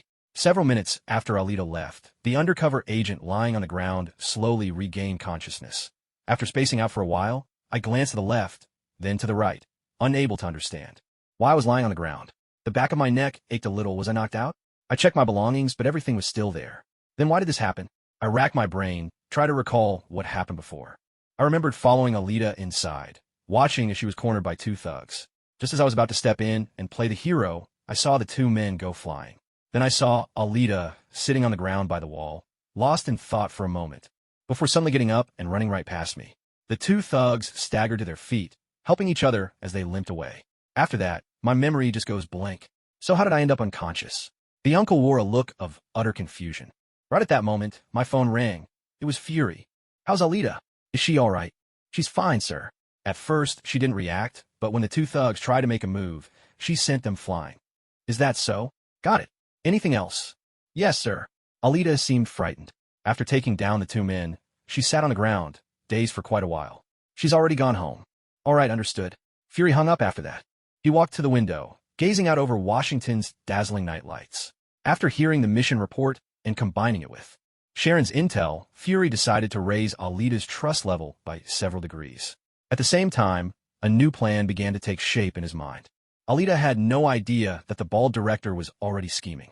Once she finished playing dead, she climbed to her feet and began experimenting with her powers. She clenched her small fist, letting the magic surge through her, eager to test the limits of her devouring ability. She tried everything, from water to fruit to cups and tables. Nothing was off limits.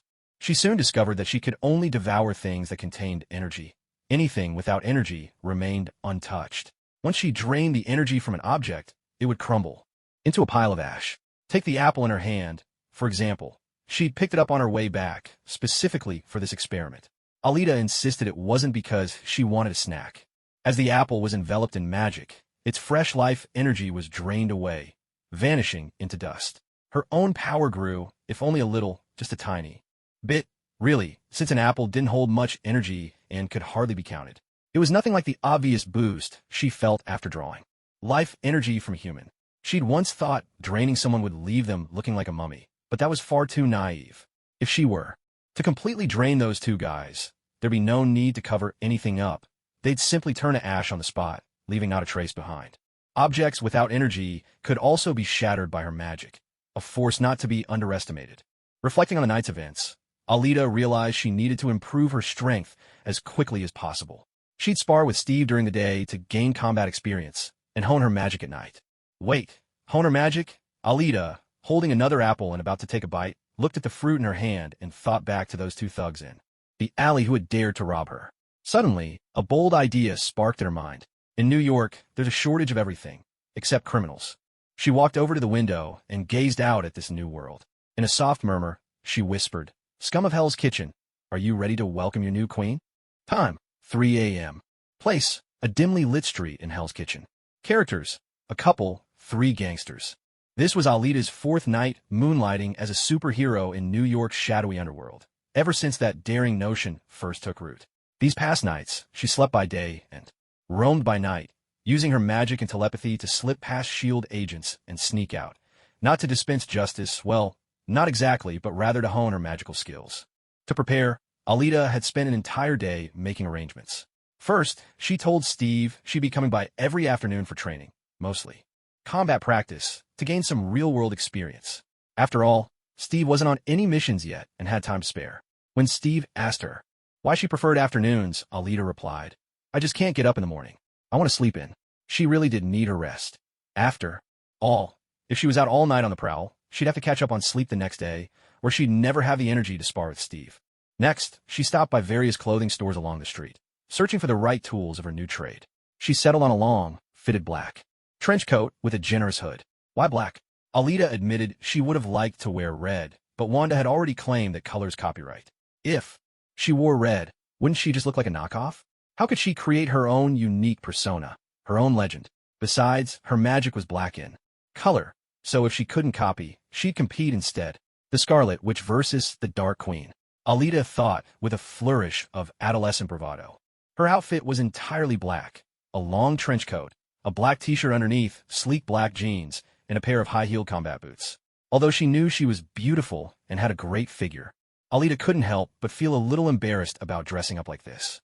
Even if, every morning, she'd stare in the mirror, absent-mindedly touching her own face, it still felt odd. To finish it off, she donned a mask just like the one worn by the Catwoman next door, concealing her features. Money was tight, so Alita promised herself she'd upgrade her gear in the future. And so, in this brand new incarnation, Alita began to prowl New York at night. At first, she found it hard to adapt to the Marvel Universe, where life was as cheap as dirt. To criminals and supervillains alike, what was a human? Life? Just currency, power, or a stepping stone on the path upward? To the very beginning, Alita focused mainly on honing her combat skills. As for training in magic, she concentrated on developing her abilities in flight and telekinesis, but she had never used the kind that could devour a person's life force.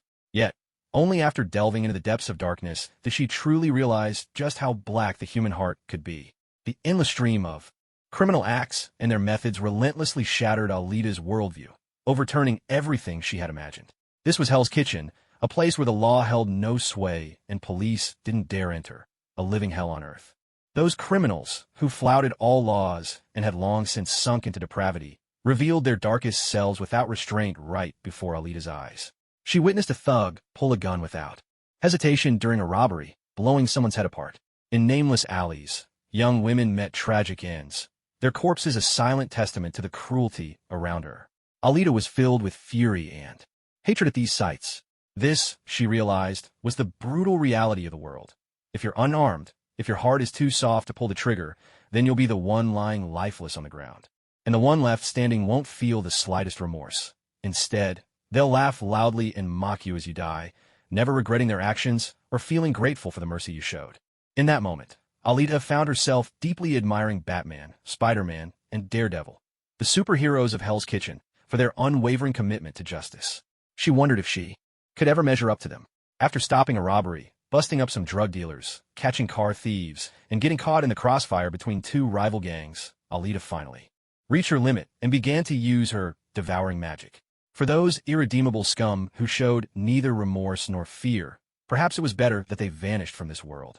After all, Batman, Spider-Man, and Daredevil weren't the only superheroes around. Look at the Punisher. He was formidable too. The only real difference between them was what drove them to act. Alita simply wanted to use her modest abilities to help the people she met. So under the cover of night in New York, she both trained to enhance her combat experience and moonlighted as a superhero, following her own code. As for what the future held, Alita shrugged it off. She'd cross that bridge when she came to it. Of course, Alita didn't use her devouring magic every time. For petty crimes that didn't hurt anyone, just some sneaky, underhanded acts, she'd let the perpetrators off with a warning. After all, no one was keeping an eye on her, and Fury wasn't interfering, so she had plenty of time to roam the city. At night, as long as those people didn't return to their old ways, she'd let them be.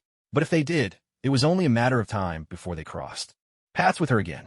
And when that happened, Alita would show no mercy. She'd hand them a red card and tell them it was time to leave the stage. As for those whose crimes were truly severe, cases like the one now, Alita took a different approach. Earlier, she had been standing on the rooftop beside this street, searching for a target. She spotted two people walking hand in hand below, but thought nothing of it at the time that a pair of lovers was hardly reason enough for her to intervene, unless, of course, they started getting too cozy down below.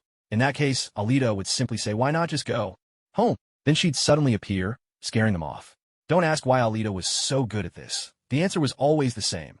Lemons were just too sour. Alita continued to stand on the rooftop, letting the cold wind brush past her, when suddenly a piercing screech of brakes shattered the night. She looked down. The couple from earlier was now trapped at an intersection, blocked by three men in black suits who had just stepped out of their car, guns drawn.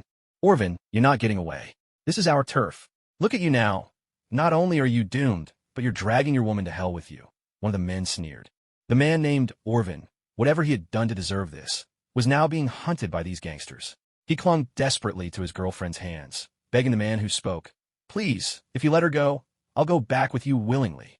Sorry, Orvin, but the boss's orders are clear. No traitors left alive. As for your little beauty, well, maybe I'll let her live a bit longer, another man said, a cigarette dangling from his lips as he leered at the woman Orvin shielded behind him. No, you can't. Dick, you'll die a miserable death for this. Orvin shouted in fury. Oh, I can. And as for a miserable death, Dick gave a chilling laugh, smoke curling from his lips. Well, once you're dead, you won't be around to find out, will you? He raised his pistol, aiming it at Orvin. No, Orvin. The woman clung to him, her cries echoing with despair. I'm sorry, my love. Orvin hugged her tightly, lowered his head, and whispered, run. Then, with determination, he charged toward the three men. If there's any chance, Nisha, I hope you escape. Don't let them catch you, he thought, bracing himself. How naive, Dick mocked, squeezing the trigger. A gunshot cracked through the air, the bullet racing forward. But before the grin could fade from Dick's face, he was startled by what happened next. A shadowy figure materialized in front of Orvin, and a shield of dark energy shimmered, effortlessly blocking the bullet, which clattered harmlessly to the ground. Orvin, caught mid-stride and stunned by the sudden intervention, was knocked over by some dark force and tumbled to the ground. Looking up, he saw the tall silhouette of a figure wearing a hat and a long black coat. Ribbons of inky energy danced around them, floating gently in the night air. Did he save me? Orvin wondered. The three men in black suits, shocked by the bullet-stopping display, wasted no time. The other two immediately trained their guns on Alita. Gunshots erupted, one after another, flames flickering from the muzzles as bullets poured forth. Yet, to their utter despair, all three of them had already spent every last bullet, and still, they couldn't break through the black shield blocking their path. Lowering his gun, the man who had spoken first turned nervously to Alita, whose body was shrouded in black and whose face was hidden from view, and asked, Who are you? Who am I? Oh ha! Alita dispelled her magic and placed her hands on her hips. Since you've asked so sincerely, I shall graciously tell you, I, the great Angelette, am the newly crowned queen of your dark world. You may address me as Her Majesty the Queen. After all, everyone knows that when you're up to no good, you can't reveal your real identity. That's just common sense. So Alita chose a name with an angelic touch for herself. Once she'd finished speaking, silence descended on the scene. It was as if a crow had just flown overhead. Dick's cigarette fell from his mouth. The three looked at each other, each silently asking, Do you know her? I don't. Me neither. Alita herself felt the awkwardness settle in. Damn, was that speech too cringy? Even she got goosebumps, shivering at her own words. Clearly, grand titles are best bestowed by others.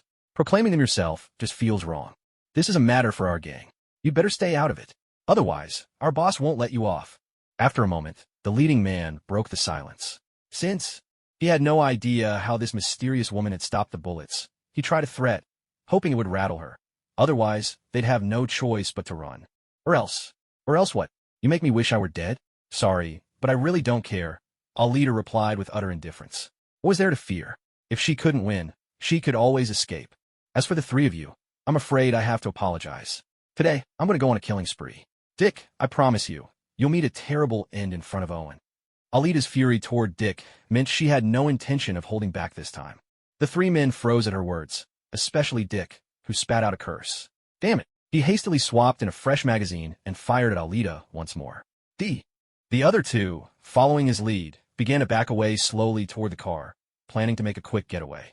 Alita remained calm. She raised her hands. Her right hand conjured a shield of magic to block the bullets, while magic from her left hand transformed into a deadly arrow, piercing Dick's chest and beginning to drain his life force. Dick let out a blood-curdling scream. Terrified, the other two spun around and scrambled for the car door. Why keep shooting? They'd have been better off jumping in the car and slamming the doors shut. But no matter how fast they moved, they were no match for magic. With a simple gesture, Alita made sure they shared Dick's fate. In less than a minute, all three had become nothing more than fodder for Alita's magic, vanishing into dust, leaving not a trace behind. Alita let out a breath of relief. The fresh, sweet energy of life was truly intoxicating. She hardly noticed that the two people behind her had been scared out of their wits, clinging to each other and trembling all over, not daring to say a word. These past few nights, Alita had been rather busy running around. Besides, honestly, this godforsaken place teemed with people wandering about after dark. Even the police hardly dared to intervene. Money had already corroded the upper echelons of law enforcement in this district. Only the low-level patrol officers still tried to maintain some semblance of order, but it was always at their own peril. Over time, no one wanted to stick their neck out anymore. The meager salary simply wasn't worth risking their lives. That's why the appearance of a superhero seemed especially jarring here. Back in his gang days, Owen had heard tales of a superhero called Daredevil, though he'd never seen him in person. This so-called superhero would strike down evildoers and, without a care, ruin their business operations as well. Everyone hated him with a passion, yet there was nothing they could do. And now, Owen found himself face to face with the kind of superhero he'd only ever imagined, though not Daredevil.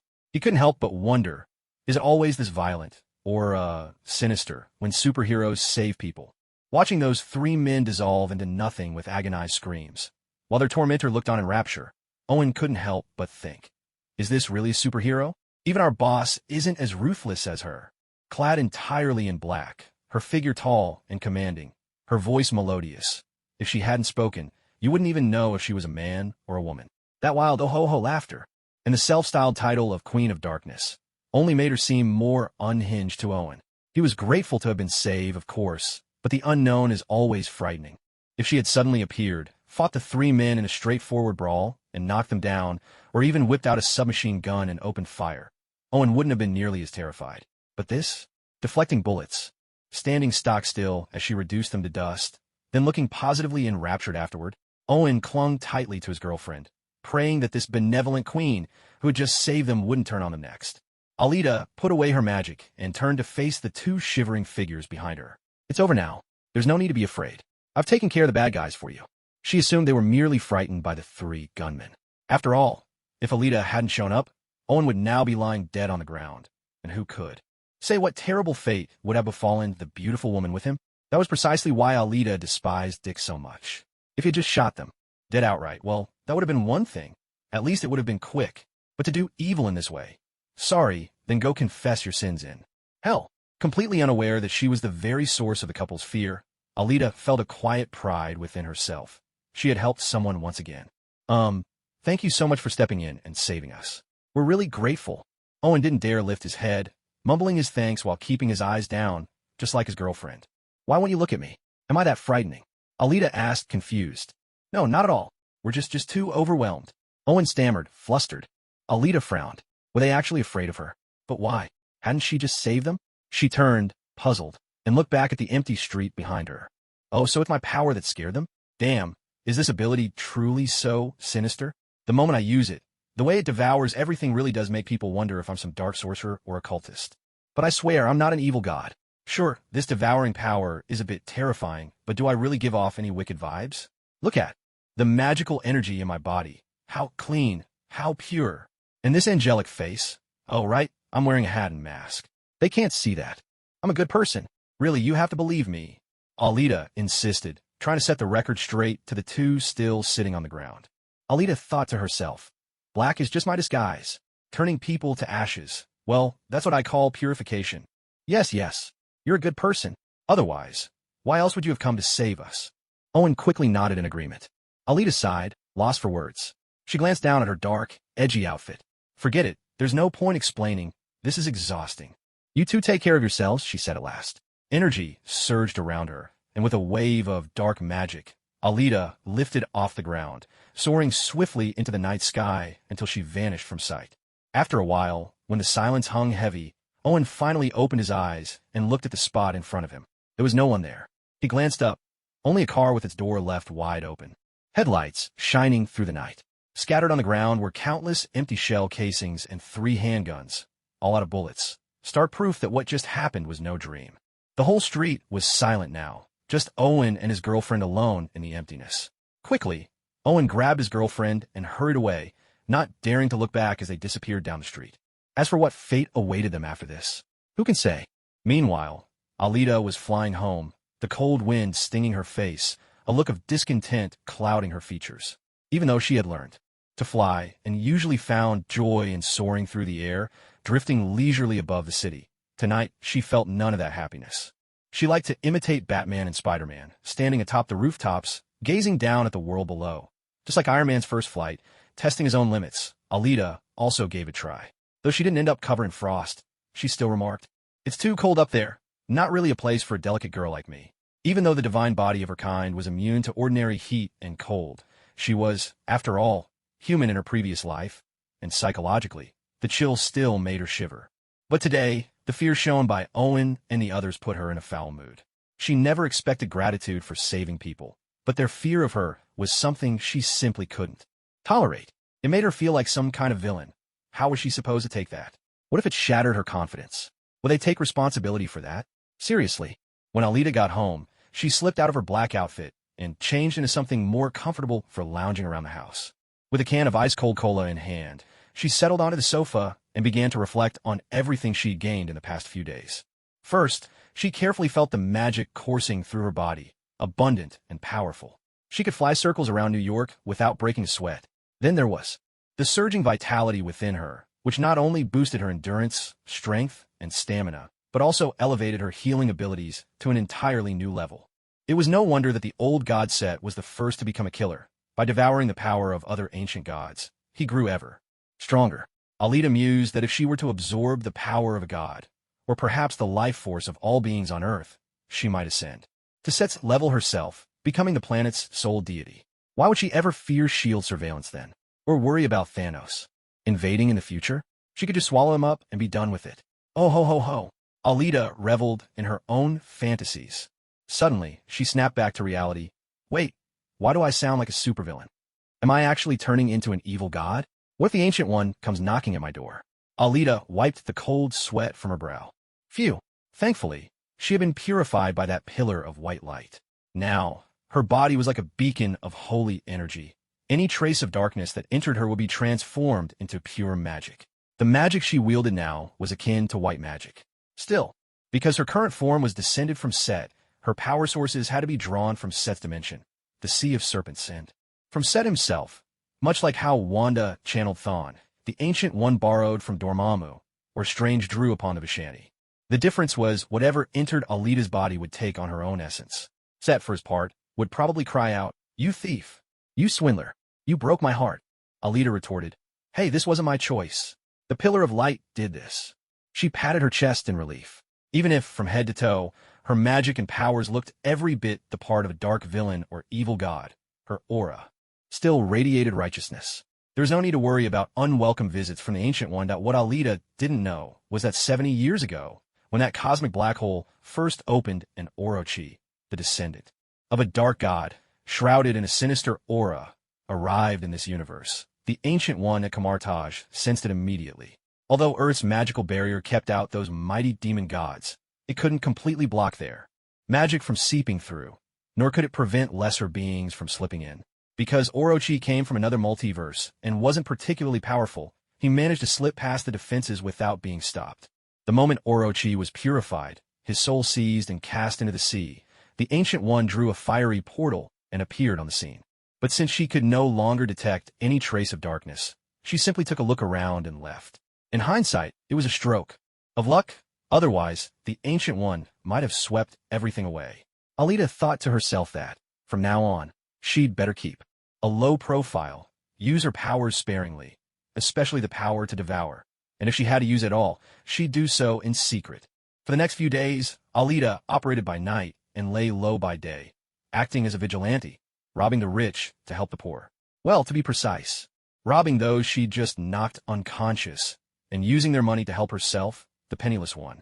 She was, in a sense, becoming a true capitalist. Not only did she drain their energy, but she also frisked their bodies for cash. Talk about taking everything. Alita could only complain. SHELD's stipend just isn't enough. After buying clothes and shoes, most of it was gone. Even superheroes have to make a living, after all. Meanwhile, in Hell's Kitchen, rumors began to circulate about a certain not-quite-sane vigilante, someone who liked to knock people out, rob them, and introduce herself with a flamboyant, "I am the Queen of Darkness." Her signature laugh echoed down the alleys, and the stories spread quietly. Over those days, by absorbing life energy, Alita's strength grew rapidly. She even managed to save up a little pocket money, so she no longer had to eat takeout. Instead, she bought herself a set of kitchenware and began to cook her own meals. Coming home around 4 or 5 in the morning, she'd sleep until about 11. Just a few hours, but her powerful body and mind needed no more. After her afternoon combat training, she'd take a short nap. In the evening, and when the clock struck 11 or 12 at night, she'd slip out again to right wrongs. Her routine was nothing if not disciplined. At 11, she'd get up, freshen up, and start preparing lunch. By noon, she'd call Steve from next door to eat with her. Ever since Steve tasted Alita's cooking, he declared that she was a girl who could both hold her own in the world and work wonders in the kitchen. He was hooked, so he was always happy to drop by for a free meal. I sure picked the right master, Steve thought secretly. After all, every time Alita saw him, she insisted on calling him her teacher, no matter how much he objected. In the end, Steve simply accepted the title. Moreover, Alita was from the same era as Steve, had also been injected with the serum, and had even spent 70 years frozen side by side in the ice. They were thought out together, became neighbors, and Alita called him master. From the bottom of his heart, Steve felt a genuine sense of kinship. As for suspecting whether she might still be working for Hydra, what a joke. If Hydra were full of people like Alita, playful, mischievous, always cracking jokes, prone to sleeping in, able to cook, Hydra would have fallen apart ages ago. Steve had come to trust Alita completely, treating her as if she were his own sister. Alita, for her part, declared, "Mission accomplished. Captain America Steve Rogers, strategy successful." Asterisk. After dinner, Alita assumed the rest of the day would unfold as usual. A little time with the punching bag in the afternoon, sparring with Steve, then heading out at night to practice her magic. But just after 1 o'clock, an agent arrived, stating that Director Fury needed to see Alita at headquarters. When she inquired about the reason, the agent replied that he didn't know. The mission was simply to inform her and escort her there. Well then, thought Alita, and she went to change her clothes, letting Steve know before she left. She donned a crisp white shirt paired with a fitted black blazer that accentuated her figure. A slim red tie, a black plaid skirt, and a pair of combat boots completed the look. Her long, dark green hair was pulled up into a high ponytail, with straight bangs cut just above her brows. She looked every bit the quintessential high school girl. When Fury saw Alita walk in with this appearance, he was momentarily taken aback. Who would have thought this petite, adorable student like Alita could punch a hole straight through a heavy bag? Or that she could match Captain America in raw strength? If only she could be trained to hone her combat instincts, she'd be a perfect Captain America 2.0. What matters most in the 21st century? As Master Go once said, it's talent. Fury felt the pinch. Talented people were in short supply, top-tier fighters even more so, and those he could truly trust were rarer. Still, yet, from his observations of Alita and Steve's daily interactions, Fury decided to temporarily add Alita to his list of trusted allies. With a bit of training, she could become an outstanding agent. As for why he hadn't invited Steve to work at S.H.I.E.L.D., that was a different matter entirely. Steve was a strategic asset. Unless things got truly dire, Fury had no intention of disturbing the captain, especially now that Steve seemed intent on enjoying his retirement. Although Fury was usually swamped with work, the sight of a youthful, energetic Alita did lift his spirits for a brief moment. But the moment Alita opened her mouth, that pleasant feeling shattered. Because the instant she entered, Alita greeted him with, "Hey, bald egg director." Fury shot Alita a fierce glare, his eyes issuing a clear warning to stop her from saying another word. Had she not noticed there were others present? But clearly, it was already too late. Coulson, sitting in his chair, was already struggling to hold back his laughter. He tried to compose himself, reminding everyone that they were all highly trained top-level agents who wouldn't let their emotions show, unless, of course, they really couldn't help it. "This damn kid. Why can't you watch what you say? How can you blur out anything that comes to mind? Don't you realize that thanks to you, I've completely lost my authority as director. How am I supposed to lead from now on? How am I supposed to keep up my image? How can I make people fear me anymore? Your knack for giving people nicknames is right on par with that rich playboy in the iron suit. Tony chimes in. I'll take that as a compliment. Sit down. I have something to discuss with you. Fury glared at Alita, who stood there with her head down, looking every bit the guilty child. He was fuming, but there was nowhere to vent his anger. He couldn't yell, no, that wouldn't do.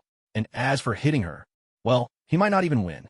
Wearing a look of utter exasperation, he motioned for Alita to take a seat, preparing to get down to business. Sir, I'll take my leave now, Coulson said, rising to go. Fury nodded. Only after Coulson left did Alita finally speak up. So, Director Fury, what did you want to talk to me about? You said before that you're only 17, right? Fury asked. Yes, I'm 17, Alita replied earnestly. All right, so, is there anything you want to do right now, or any thoughts about your future? Fury inquired, curiosity in his eyes. What I want to do? I want to sleep in, play video games, and stay home all day. Oh, and I want to get stronger so I can stay safe. But there's no way I can say any of that. Just the first answer alone would probably get me thrown out the door by Fury. I'm not really sure, Alita answered, scratching her head. I see. Well, I have a plan. Would you like to hear it? Fury said, completely unperturbed. To Fury, even someone like Captain America had been bewildered by the world after 70 years. It was only natural for a young girl to feel lost. A plan? What kind of plan? Could it be the Avengers initiative? Alita's eyes lit up with excitement. So soon? Does he trust me that much? Does he think I'm strong enough to join the Avengers already? Or has my secret about using magic been exposed? If not, well, thank you for believing in me, Director. The plan is, Fury looked at Alita with a serious expression. Yes. Alita prompted eagerly. I want you to attend S.H.I.E.L.D. Academy, to learn how to become a good agent, Fury said, his tone earnest. Upon hearing that she was being sent to study at the academy, Alita's first reaction was, what? And her second reaction was, You mean you want me to go to school? Like really go to school and study? Of course not. Then what is it? What is it? Hurry up and tell me. Besides studying specialized knowledge like intelligence gathering at school, you'd also have to participate in training on how to become a professional agent, Fury continued earnestly. Hearing this, Alita grew excited and stretched out her right hand, palm facing Fury. Seeing Alita's expression and gesture, Fury thought she had agreed. So you're accepting this? But to his surprise, no, please allow me to refuse. Alita shook her head at Fury with great seriousness. Who in their right mind wants to go to school? I'm already over 20 years old. Wait, no, if you count my past life, I'm over 90. And you want to go back to school? You must be joking. Refuse? Why would you refuse? Fury couldn't fathom Alita's reasoning. In his mind, Alita was still a 17-year-old, a girl whose consciousness and thoughts were stuck at that carefree age, exactly the time to be learning and growing. If it weren't for that damned war that ruined everything. Yet, by some stroke of luck, fate had given Alita a second chance. She had survived both a terrifying war and horrific experiments, and now, 70 years later, she'd arrived in a new era of peace. The world's economy, science, and education were all leagues ahead of what they'd been 70 years ago. For a 17-year-old girl, entering school, gaining knowledge, and cultivating a healthy outlook on life seemed like the perfect way to connect with and adapt to this new world. So why refuse? Was there some hidden reason she couldn't share? Fury simply couldn't understand. Of course you can't understand. If you did, that would be a miracle. Alita rolled her eyes. Honestly, if this were my previous life, and I suddenly got a chance to start over, I'd be thrilled to say goodbye to that crappy existence and start anew. But this isn't my old universe. This is Marvel. Iron Man's already on his second movie, Captain America's been dug up, and that guy with the hammer is probably plotting a raid on Jotunheim. He could drop it on Earth any minute. Maybe he's already here for all I know. And at a time like this, you want me to go to school and study? You must have gotten your brain scrambled by a certain big orange tabby. Right now, I'm turning night into day, pushing myself through exhaustion, flying around at all hours to rob from the rich and give to the poor. Wait, no, I mean, to practice magic, trying every way I can to get stronger. If I wasn't worried about being exposed, I'd have cleaned up Hell's Kitchen several times over by now. If I go to school, how am I supposed to sneak out at night? How will I improve my abilities? Won't that completely ruin my growth in the wild? Seriously, I'm sorry, but I really don't want to go to school. Honestly, as long as you don't make me go, we could talk about anything else. And please don't ask me why. If you do, my answer is simply, I just don't want to. Alita spoke to Fury with utmost seriousness. Fury, his hands clasped beneath his chin, regarded Alita with the air of a thinker, his gaze steady and contemplative. He couldn't quite understand why Alita was so resistant to going to school, but this was the first time he'd ever seen her so earnest. Perhaps something unpleasant had happened to her in the past. Fury mused silently. "If you don't want to go, I won't force you," Fury finally said, having given it some thought. "I respect your decision. After all, this was a matter of mutual willingness. No one should be compelled to do what they don't want to do. Alita, you must know about the power hidden within your body. Your physical abilities could rival Captain America's. I'd hate to see that potential wasted," Fury continued. "If you weren't so young, I would have invited you to join S.H.I.E.L.D. already. You're not like the Captain. Back then, his mission was to end the war and destroy Hydra. Now, those old enemies have vanished, and for the moment, there's no need for the Captain to step forward and keep the peace." "Hydra vanished? Not a chance. They're right under your nose and above your head. Your boss, the one you see every day, is one of Hydra's top brass." Alita grumbled to herself in silence. "My original plan," Fury went on, "was to have you enter the S.H.I.E.L.D. Academy, learn well, and become an outstanding agent, so you could put your abilities to better use. There are countless hidden dangers lurking in the shadows of this world, and that's precisely why S.H.I.E.L.D. exists. But an excellent agent needs more than just strength. You need a mind that can stay calm in the face of any danger. That's what you're lacking. Do you understand, Alita?" Alita made it clear she understood, but going to the academy simply held no meaning for her. After all, she wasn't really a child anymore at the time. For formal learning had long passed. She had her own code of conduct, her own ways of doing things. Although she wasn't entirely sure how to be an excellent agent, she was much more interested in becoming a superhero like Tony Stark. And now, she had that potential. All she needed was to keep growing, start by taking on minor villains, accumulate experience, and level up.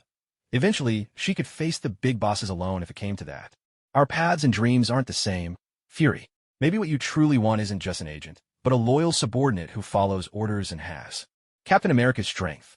I'm not a child anymore. Fury, your plan is doomed to fail. But still, I can grant your wish, just in a different way. As for the academy, I really can't, but I could join missions as an intern agent, working alongside you experienced agents, Alita offered. Her suggestion, I could learn on the job, while also putting my abilities to use. Wouldn't that be the best of both worlds? Don't you agree? Fury listened, his brow furrowing slightly. Was this really an option? He realized he'd trapped himself in a way of thinking, always.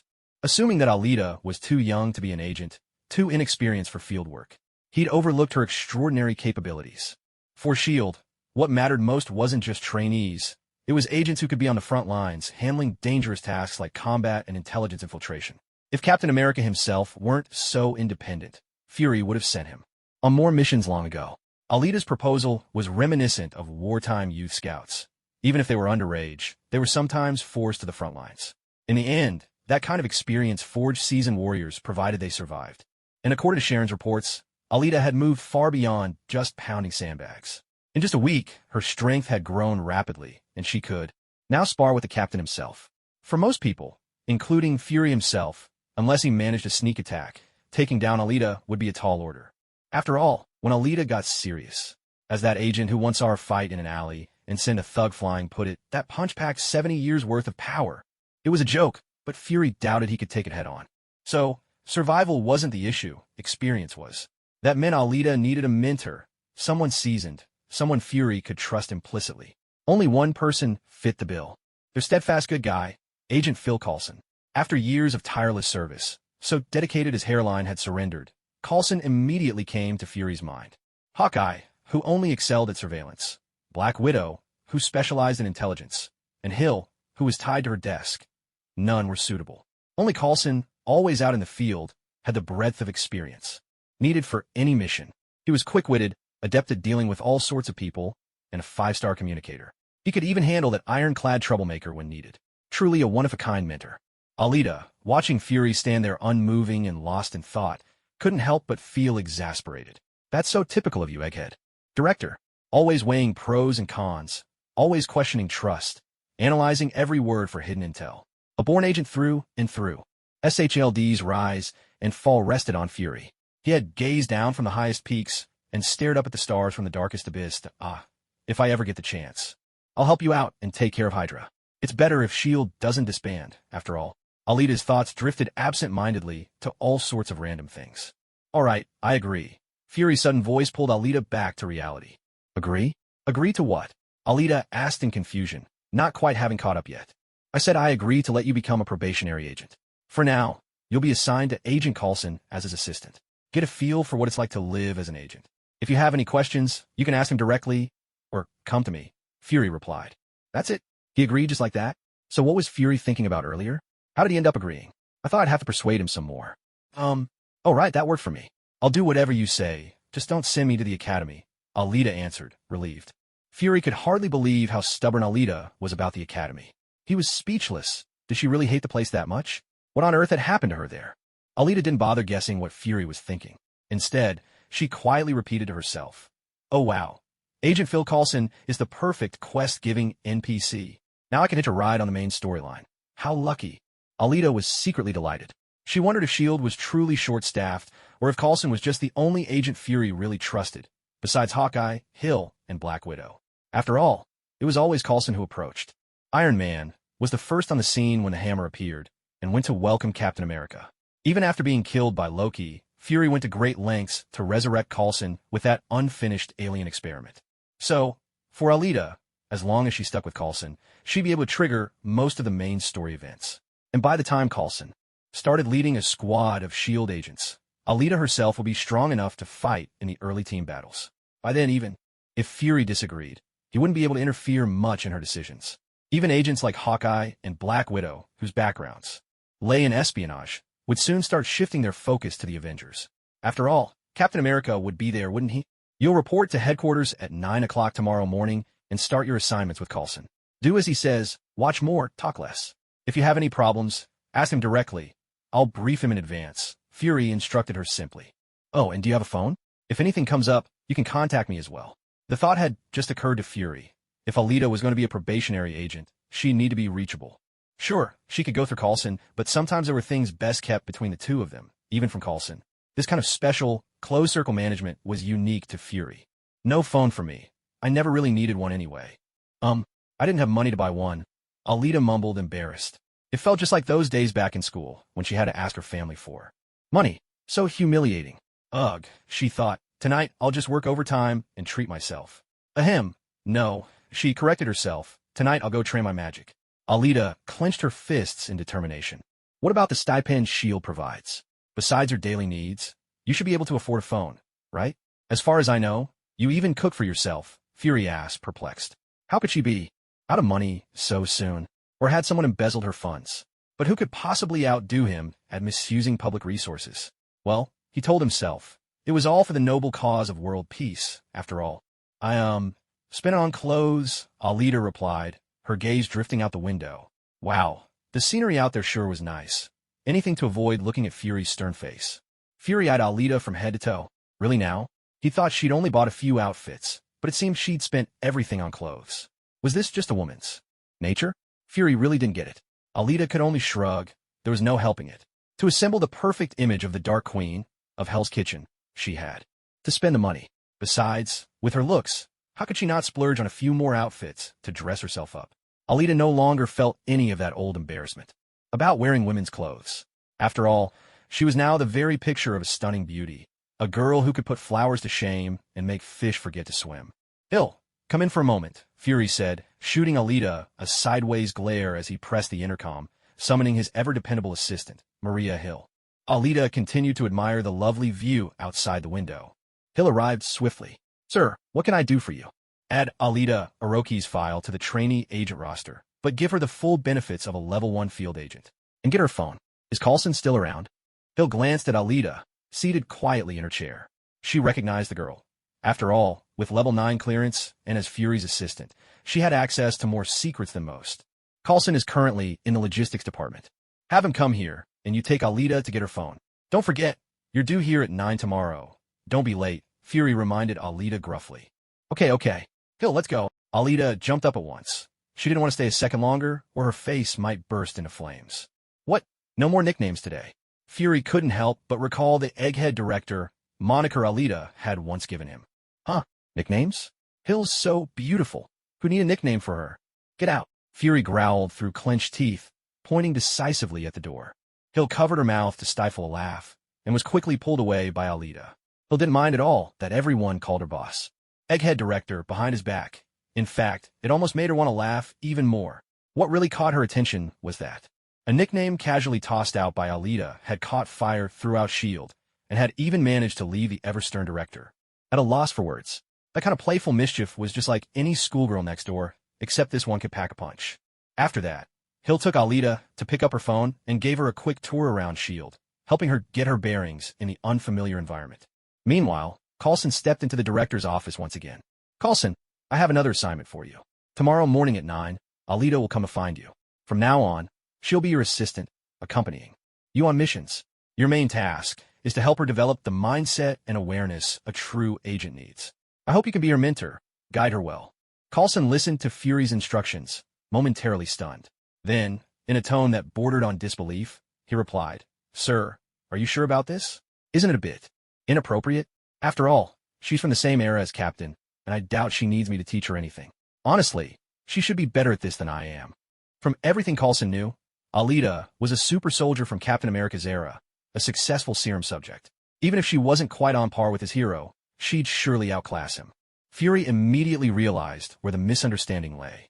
Of course, it made sense. After all, when Alita first mentioned she was nothing more than a Hydra test subject, only Fury and Captain had been present in the infirmary. That detail had never made it into any official files, so nobody else would have known. But it didn't matter if Coulson found out now.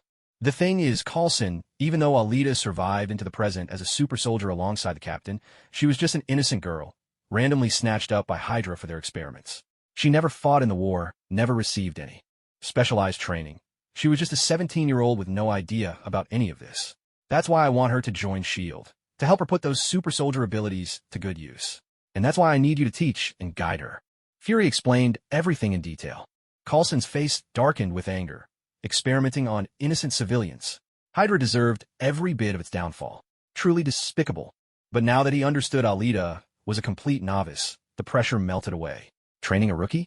Coulson was more than up for the task. Still, wait, Alita's only 17? Isn't that a bit young? Is it really appropriate to bring her in so early? The front lines are dangerous, after all. Coulson couldn't help but worry. This was her own decision.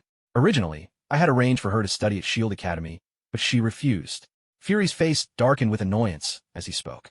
This troublesome kid not only disrupted his plans, but now she was spreading rumors everywhere. She even said Hill was pretty and started giving her nicknames. What's that supposed to mean? Was she indirectly calling him ugly? Outrageous. But you don't need to worry. It seems Alita has taken the Captain as her mentor and is learning combat from him. She's making great progress. I'd wager most people wouldn't stand a chance against her now. Hearing this, Coulson couldn't help but express his envy. She actually got to call his idol master. Coulson thought to himself that he'd love that chance, too. That put my mind at ease. I'll make sure to complete the mission. Good. Fury trusted Coulson completely. Oh, and by the way, Polaris from the Gifted is so stunning. So cool. Meanwhile, after returning from S.H.I.E.L.D. headquarters, Alita headed straight for the basement, where she found Steve pounding away at a punching bag.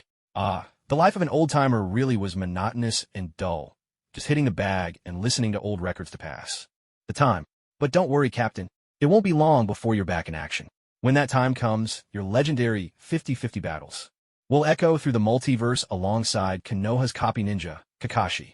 Alita comforted herself with these irresponsible thoughts. Master, I'm back. How did it go? Anything happen? Steve was clearly happy to see Alita in such good spirits. He really was pleased because now Alita could get to know some of the other big shots besides himself. The big three of Marvel, after all. His own idols. Yes, I've joined S.H.I.E.L.D. starting tomorrow. I'll be an intern agent, heading out on missions with Agent Coulson. That's great. You're still young. It's good to find something meaningful to do. You got a long future ahead of you. Just be careful out there. Steve looked at Alita's youthful face, sighing as he offered his advice. Don't worry, I'll be fine. In the future, I'll only be able to come back for dinner when I have time. That's all right. Actually, I can cook a dish or two by myself now, so you don't have to worry. Steve admitted that Alita's cooking really was something special. He learned a thing or two from her as well, and now the two of them called each other master, one teaching combat, the other sharing cooking skills. As expected, a combat master who can't cook isn't a true super soldier. Well then, let's get to training.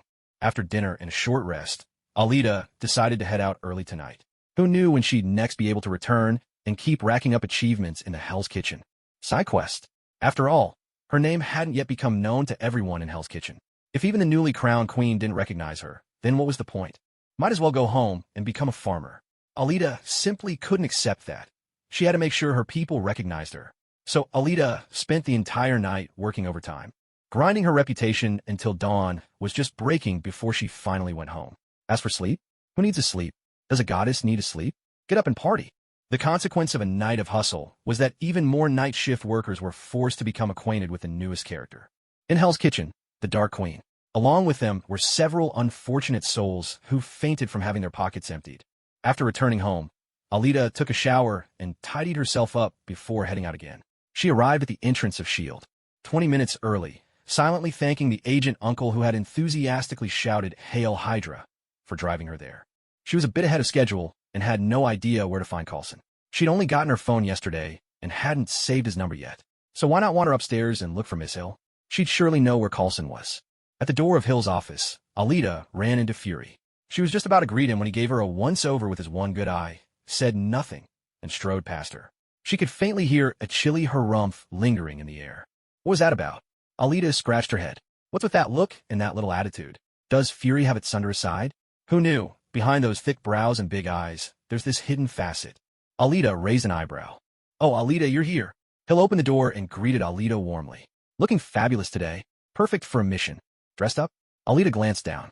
She still had on high-heeled combat boots paired with slim-fit gray-black pants, just like Black Widow's signature style, accentuated by a reddish-brown belt that made her long legs look even more striking.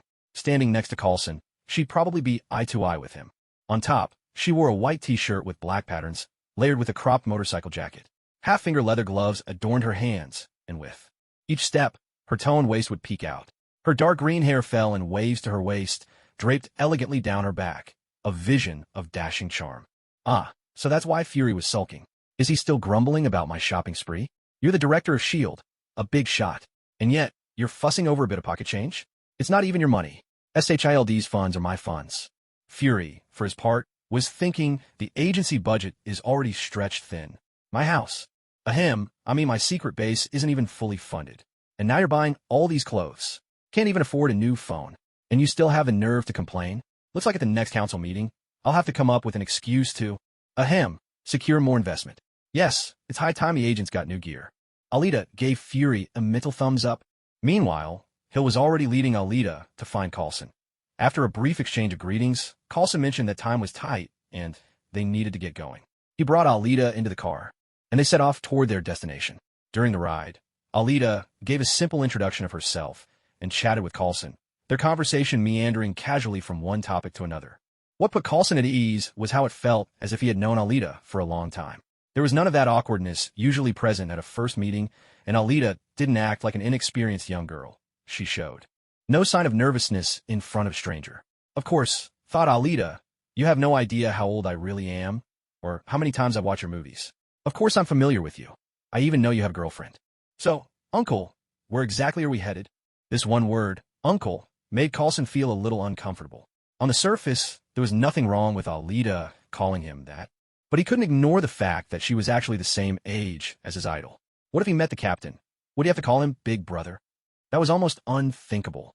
You can just call me Coulson, he replied with a small joke. That'll make me feel a bit younger. We're going to meet Mr. Tony Stark first, Coulson explained. Then we'll head to New Mexico. The details of the mission will be discussed after we see Stark. Oh, so we're meeting Iron Man? In New Mexico. Does that mean Mjolnir has already fallen? This is so exciting. Alita was thrilled. Would she get to meet two of her idols in one trip? The car pulled up in front of Stark's luxurious mansion. Hands in her pockets, Alita followed Coulson straight inside, heading toward Tony's basement workshop. Wow, Uncle, you even know the code? She exclaimed. Yes, Tony told me what it was, Coulson replied. Oh, I see. Wow, look at this living room. It's huge. And a full ocean view balcony.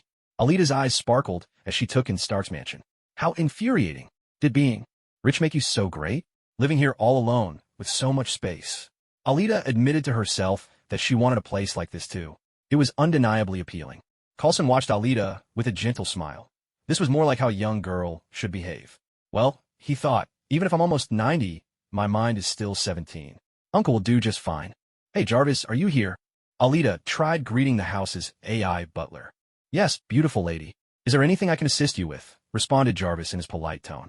I'd like to know, about how much is this villa worth? Estimated at around $30 million, ma'am. Holy bananas. Alita thought indignantly. The evils of capitalism. With a soft beep, Coulson opened the glass door to the basement. Alita gazed inside and saw the great Iron Man himself, Tony Stark, working on the assembly of a new Elements piping system. I heard you've been out of town? Coulson asked as soon as he stepped in. Yeah, that was 3 years ago. Where did you? Hey, you brought someone new with you. And who's this lovely lady? Tony glanced past Coulson and spotted Alita, who was greeting his mechanical assistant. He turned to Coulson with a curious look. The sight of Alita striking up a conversation with his bot intrigued Tony. Not even Pepper would chat with an AI. Except Jarvis, of course. And how did she know its name was Dummy? Indeed, the moment Alita entered, her attention was instantly caught by the mechanical arms spinning in circles at the door. Hey, Dummy, haven't you been sent off to the academy as a research specimen yet? Alita gently patted the arm, which seemed to be nodding at her. This robotic limb, once threatened by Tony to be donated for research, hit all of Alita's soft spots. After all, what man doesn't? Love matches? Who could resist intelligent machines? Alita, who had once been a man, admitted to herself that she loved them all. She's my new assistant, Coulson explained as Alita, still deep in friendly exchange with Dummy, heard herself mentioned and hurried over to stand by Coulson's side. Hey, Iron Prince, I'm your idol. Cough, no, you're my fan. Wait, that's not right. Alita stumbled over her words. You're my fan. Tony laughed, amused by the title Iron Prince. It had a nice ring to it. Yes, I'm your fan. Alita blurted out, flustered by the rare chance to meet her idol up close, something she'd never experienced in either of her lives. Hello, I'm Alita Orochi, new S.H.I.E.L.D. trainee agent, she introduced herself. Hearing Alita call Tony Iron Prince, Coulson couldn't help but burst out laughing. This kid sure loved giving people nicknames. Her naming skills were one of a kind. Nick Fury, grumbling internally. Why is my nickname the only terrible one? Oh, so SHLD's recruitment standards have really gone up, huh? Are all your agents this attractive? Tony teased. I'm the only one this attractive. Well, one of them, Alita said shamelessly. In her opinion, S.H.I.E.L.D. had quite a few faces that could turn heads. Black Widow Natasha, Scarlet Witch Wanda, Fury's assistant Hill, Quake from the TV shows, and herself. Honestly, if they all went in showbiz, they'd be a guaranteed idol group. Each one a superstar. So, are you working on a new element reactor now? Alita asked, though she already knew the answer. Oh, you understand this stuff? Tony asked, intrigued. Coulson turned to listen as well. No, Director Fury said you were researching a new element. I just guessed, Alita replied, shifting the blame neatly onto Fury. Coulson nodded silently, signaling his understanding. Yes, that's right. If nothing unexpected happens, today, we should be able to successfully create a new element, Tony said, his anticipation evident. Congratulations, Coulson offered. Thank you, Tony replied modestly. If possible, may I invite you to dinner? Tony asked Alita. Not today, unfortunately. I have another assignment, Alita replied with a touch of regret. That's right, Tony. I'm actually here to say goodbye. So we really don't have time today, Coulson added, slightly anxious as he realized Tony was inviting Alita to dinner. This notorious playboy definitely shouldn't be getting close to their newest recruit. Goodbye? Where are you going? Tony asked, puzzled. New Mexico. New mission. We'll meet again if there's a chance, Alita explained. A fascinating place, Tony commented. Indeed. Good luck. We need you, Coulson said, shaking Tony's hand in farewell. Yeah, you need me more than you think, Tony quipped. Not quite that much, Coulson shot back, eager to hurry Alita away now that they'd said what they needed to. While they spoke, Alita took the opportunity to look around the workshop. Wow, technology everywhere. So this is what the workspace of a mechanical genius looks like. In a nearby box, Alita spotted a half-finished Captain America shield, currently being used to prop up a pipe. This design, this size. If I ever get the chance, I have to try out Steve's original shield just to see if it can pull off those insane physics-defying ricochets when it's in my hands. Meanwhile, Coulson had finished his goodbyes with Tony. Hey, Mr. Stark, you might need this, Alita said, picking up the shield and fulfilling Coulson's errand, playing the role of helpful assistant. How did this end up here? Coulson asked. Yeah, that's the one, Tony replied, setting aside his tools and taking the shield. Coulson, could you give me a hand? Help me lift this? Tony requested. Coulson was about to step forward, but Alita waved her hand confidently. I got this, and easily lifted the pipe. Wow, are you some kind of strong man? Little Hulk? Tony exclaimed, impressed, making a joke as he eyed Alita's dark green hair. Coulson, unfazed, just thought to himself that this was nothing. Wait till you see my idol in action. Tony slid the shield beneath the pipe, finding it perfectly level. I'm more and more tempted to invite you to dinner, he said. No need, We really don't have time. Goodbye, Coulson said, whisking Alita away without another word. Bye-bye. See you next time, Alita called over her shoulder. Jarvis, pull up Alita's file for me, Tony instructed. Sir, according to S.H.I.E.L.D. personnel records, Miss Orochi is 17 years old, resides in Brooklyn, and only joined S.H.I.E.L.D. yesterday as a trainee agent. The rest of her file is completely blank. Completely blank? 17? Tony mused, surprised. So young. How strange. Never mind. Let's get to work first. Having already taken a seat in the car, Coulson turned to Alita in the passenger seat and asked, Did you say anything to Mr. Stark? Huh? Oh, nothing much. I just asked for his contact information. Said I'd catch up with him for a meal next time we're both free. Alita made up a lie without a second thought. She had no idea how much that casual fib was worrying Coulson. After all, this was Tony Stark they were talking about, the infamous playboy billionaire. Did she know how many times his female companions rotated on magazine covers? With every new issue, Tony seemed to have a new date. Damn it, there's no way I'm letting Alita get close to him. That irresponsible, smooth-talking heartbreaker. Does he think he can mess with our adorable little girl? No. Way, not a chance. Have time for dinner together? No. Coulson thought grimly. You won't have any time at all. From this moment on, it's mission mode. Alita, you're still inexperienced, and right now is the perfect opportunity to throw yourself into your work and gain some real skills. As your mentor, Coulson thought, I have to be serious and responsible. Alita, I know you're a fan of Tony, but you need to be careful around him. Keep your distance. There are things you're too young to understand, but you should know that. Tony's personal life is a mess. He's not a good person, so don't let yourself be tricked by him. Coulson's tone was earnest and heartfelt as he tried to warn her.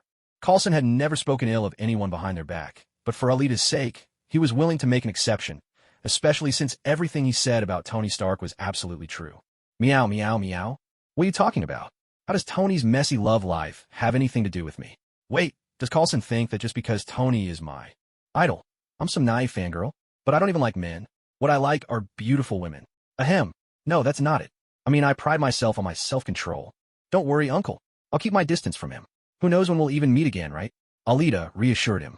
Coulson let out a small sigh of relief, but once his mission mode was activated, there was no stopping him. The car sped toward its final destination, New Mexico. Meanwhile, somewhere else, a certain god who had been cast down and made mortal was lying in a hospital bed. Thor had just woken up for the first time and caused a huge commotion, tossing several doctors aside. It took 3 or 4 people to hold him down, and only a heavy dose of tranquilizer finally calmed him.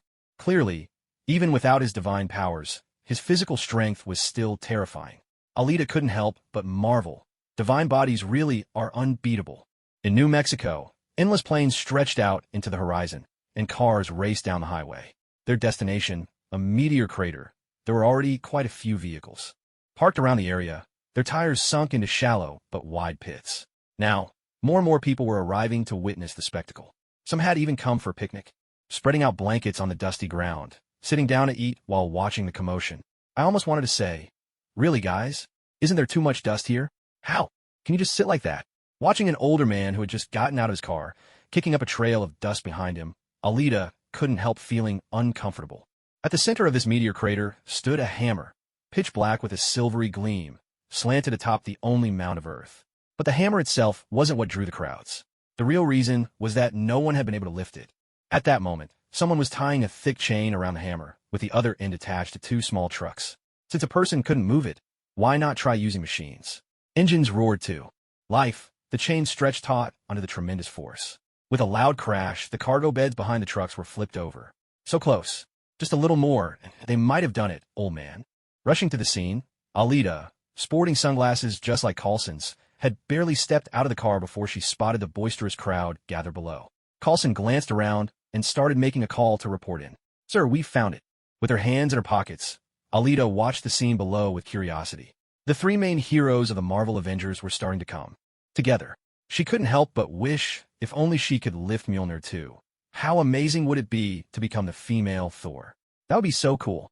Alita, for now let's wait for the others to arrive. I've already called it in.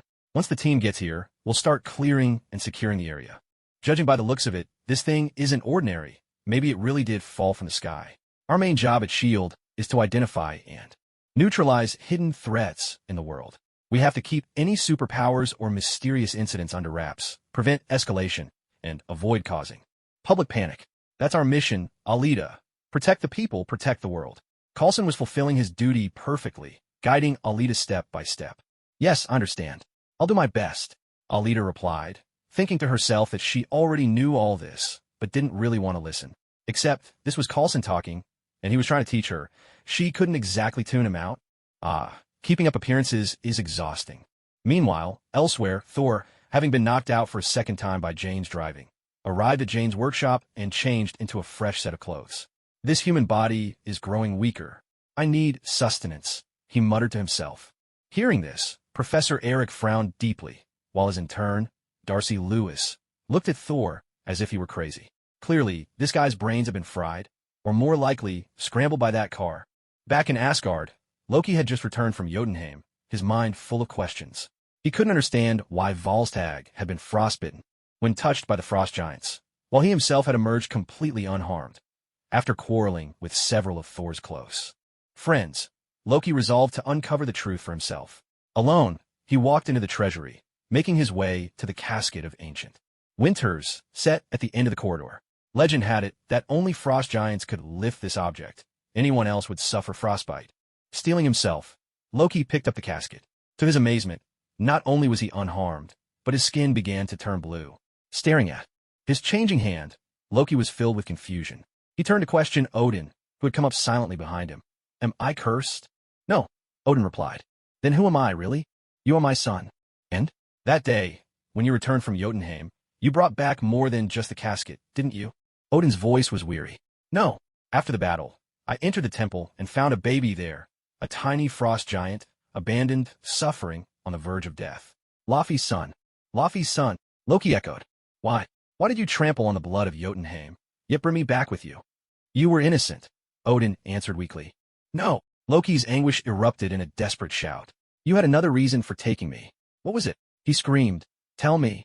Loki could not comprehend, nor could he accept any of it.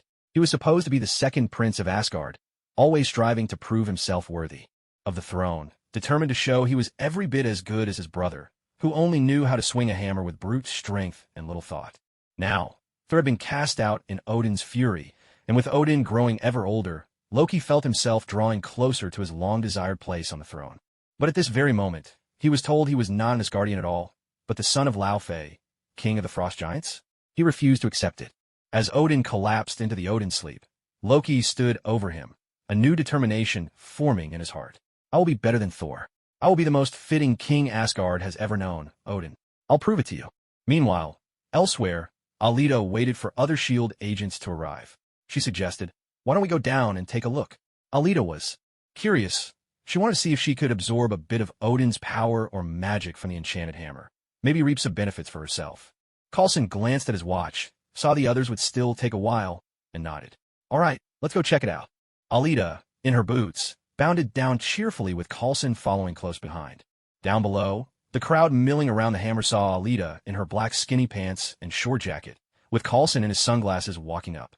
The onlookers quieted for a brief moment, but soon resumed their chatter and laughter.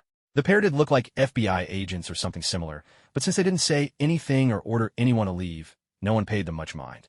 An unshaven man with a drink in his hand called out, inviting them to try their luck at lifting the hammer. Coulson shrugged. Why not? I'll give a shot. He climbed onto the mound, gripped the hammer with both hands, and strained with all his might, letting out a muffled grunt.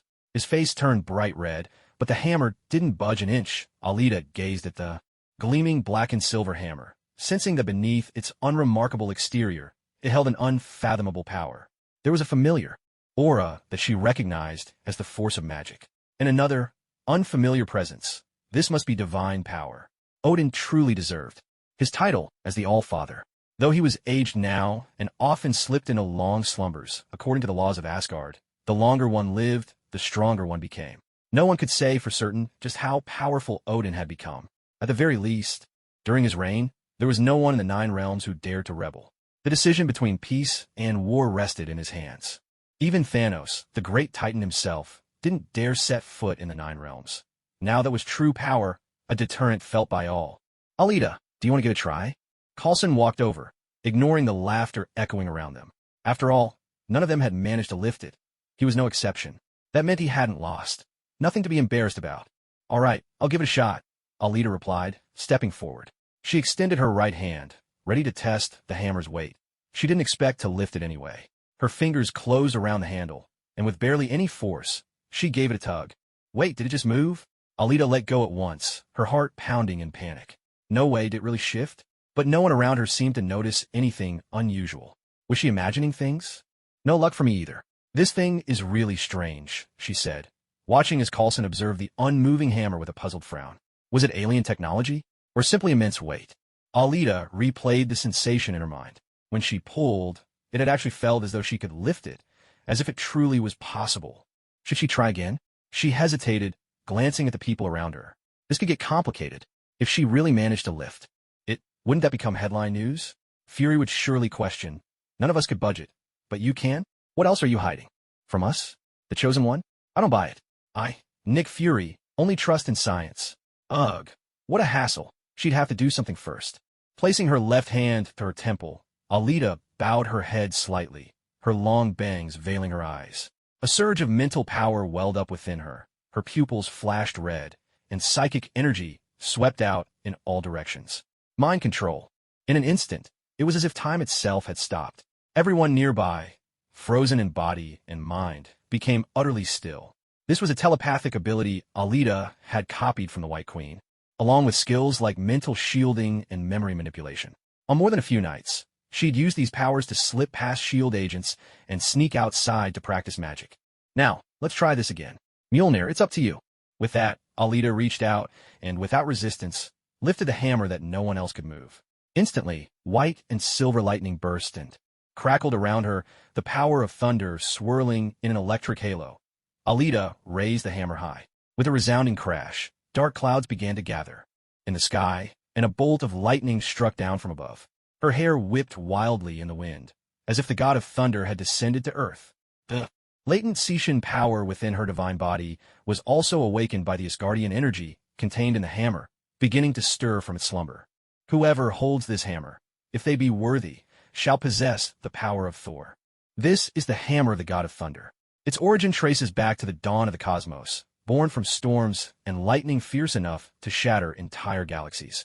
The primordial storm of the gods, known as God Tempest. In his youth, Odin sealed this tempest within a block of URU metal. God Tempest possessed a certain degree of sentience, which made the hammer wildly unruly at its inception. Even the young Odin needed ages to finally tame it. The hammer is incredibly sturdy, nearly indestructible. It can return to its master's hand from great distances at a mere summons, and even fly in accordance with the wielder's will, usually that of Thor. This is comic lore, providing supplementary knowledge about the hammer. In the Marvel Cinematic Universe, Thor, accompanied by Loki and the Warriors 3, defied Odin's orders by traveling to Jotunheim. Odin, in his anger, stripped Thor of his divine power and revoked his worthiness to wield Mjolnir. He banished Thor to Earth, hoping the prince would learn the difference between a king and a mere warrior. Odin also cast an enchantment upon the hammer. Whoever holds this hammer, if they be worthy, shall possess the power of Thor. This worthiness is judged by 3 criteria. First, the wielder must possess sufficient capability, strength in battle, mental resilience, and potential. Second, they must harbor a heart that is just or pure. Third, once they lift the hammer, their actions must have a positive purpose or meaning. Because of these 3 restrictions, the hammer is not lifted by mere strength alone. Even cosmic powerhouses like the Hulk or Hyperion, blessed with overwhelming might, cannot budget without proving themselves worthy. Even Thor himself, should he lose faith in his own divinity, would find the hammer abandoning him. And what about Alita? A pure heart, perhaps? She felt as if she'd been cleansed by a pillar of radiant energy, her entire being now free of darkness, her powers purified, as if touched by holy light. Had she found a loophole in the system? Had Mjolnir decided she was the embodiment of supreme goodness, her heart pure beyond reproach? As for power, Alita could not deny that she felt strong, exceptionally so. Not only did she possess a divine body to rival the gods of Asgard, but she also wielded devouring magic that could stand shoulder to shoulder with chaos magic. The potential within her was limitless. One thing was certain: Alita would never use the hammer of the thunder god for evil. I may not be a saint, but I'm certainly not a villain either. There's a sense of justice in my heart. As the old saying goes, in poverty, one cultivates oneself. In prosperity, one helps the world. Ever since Alita woke up and began to get used to her power, Hasn't she been moonlighting as a superhero in Hell's Kitchen?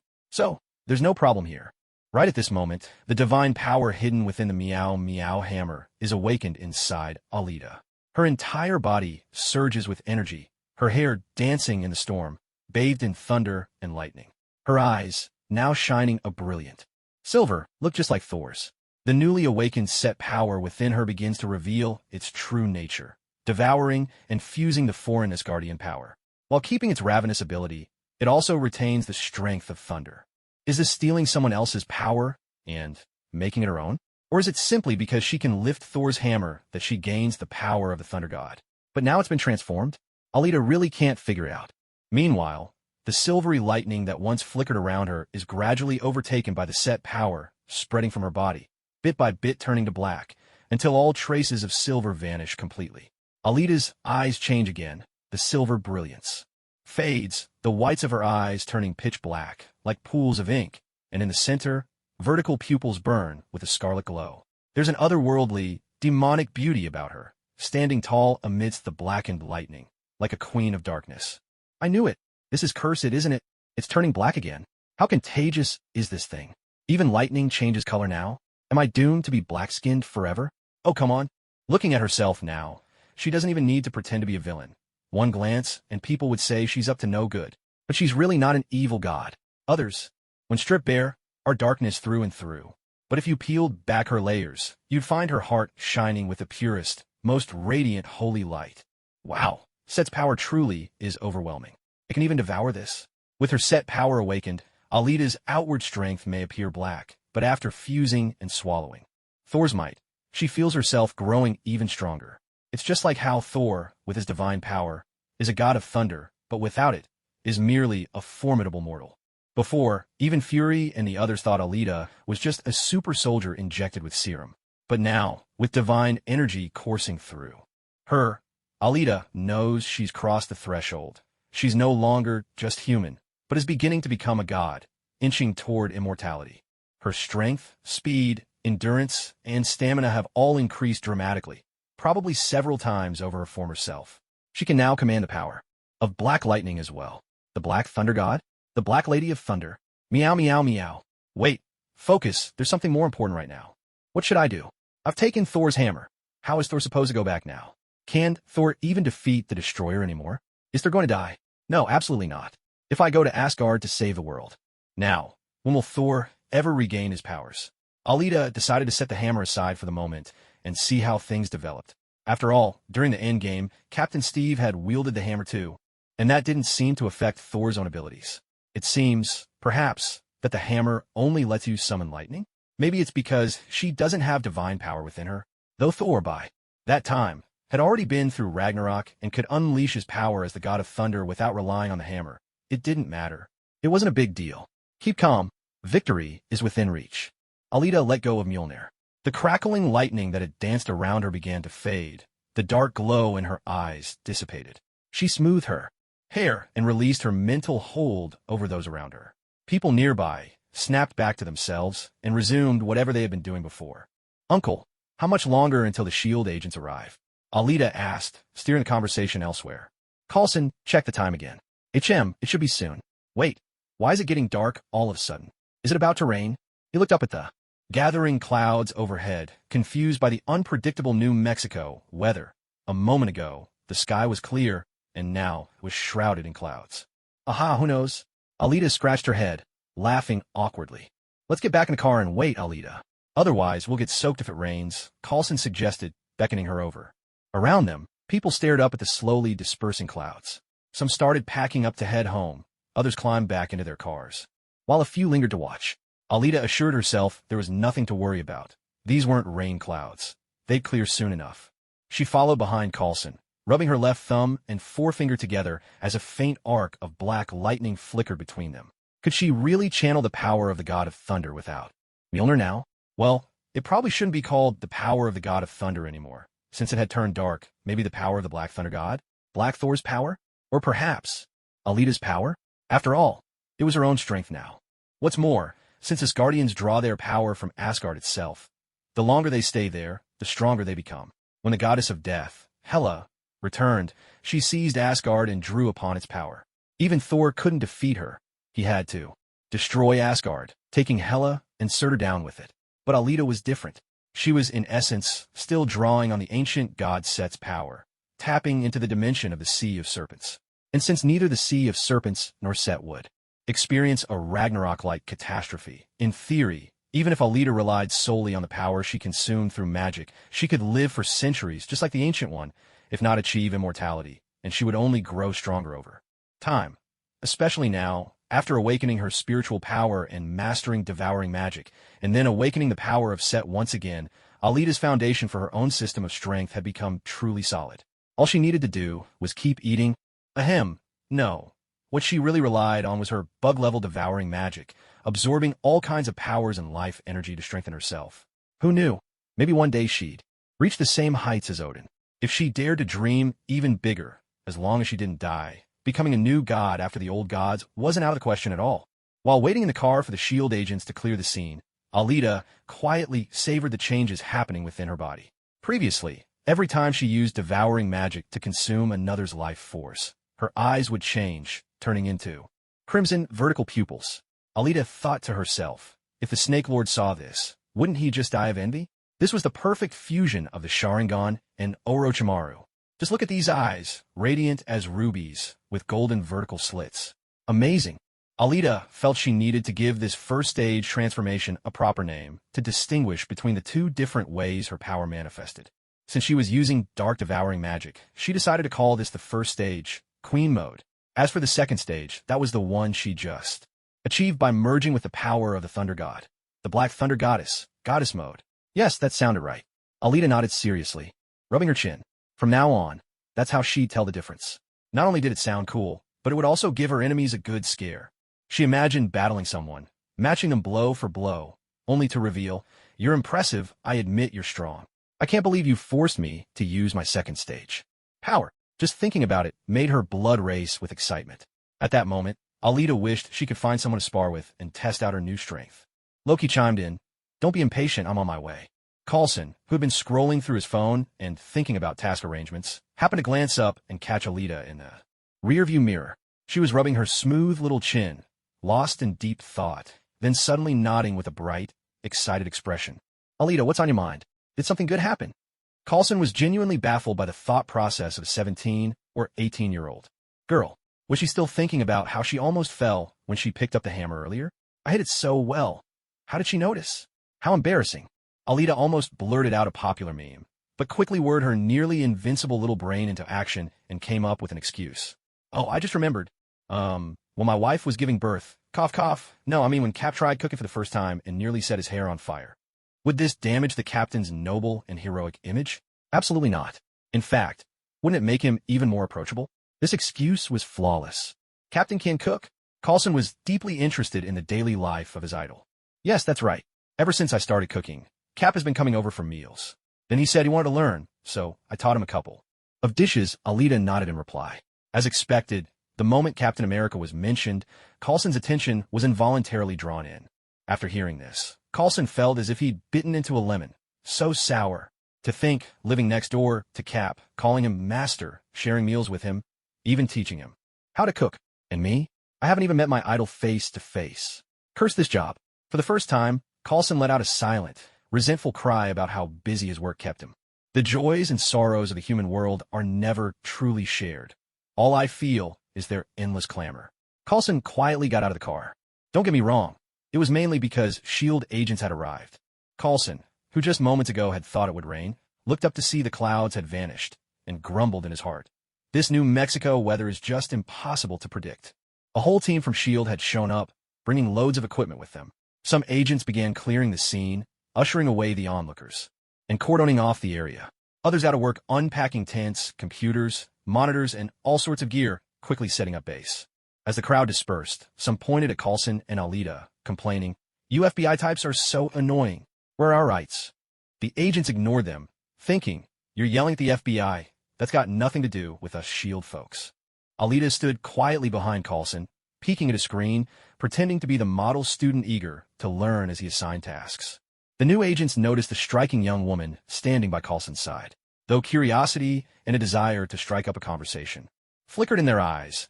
No one dared act recklessly in front of Fury's trusted aide and the man in charge of this operation, except for one.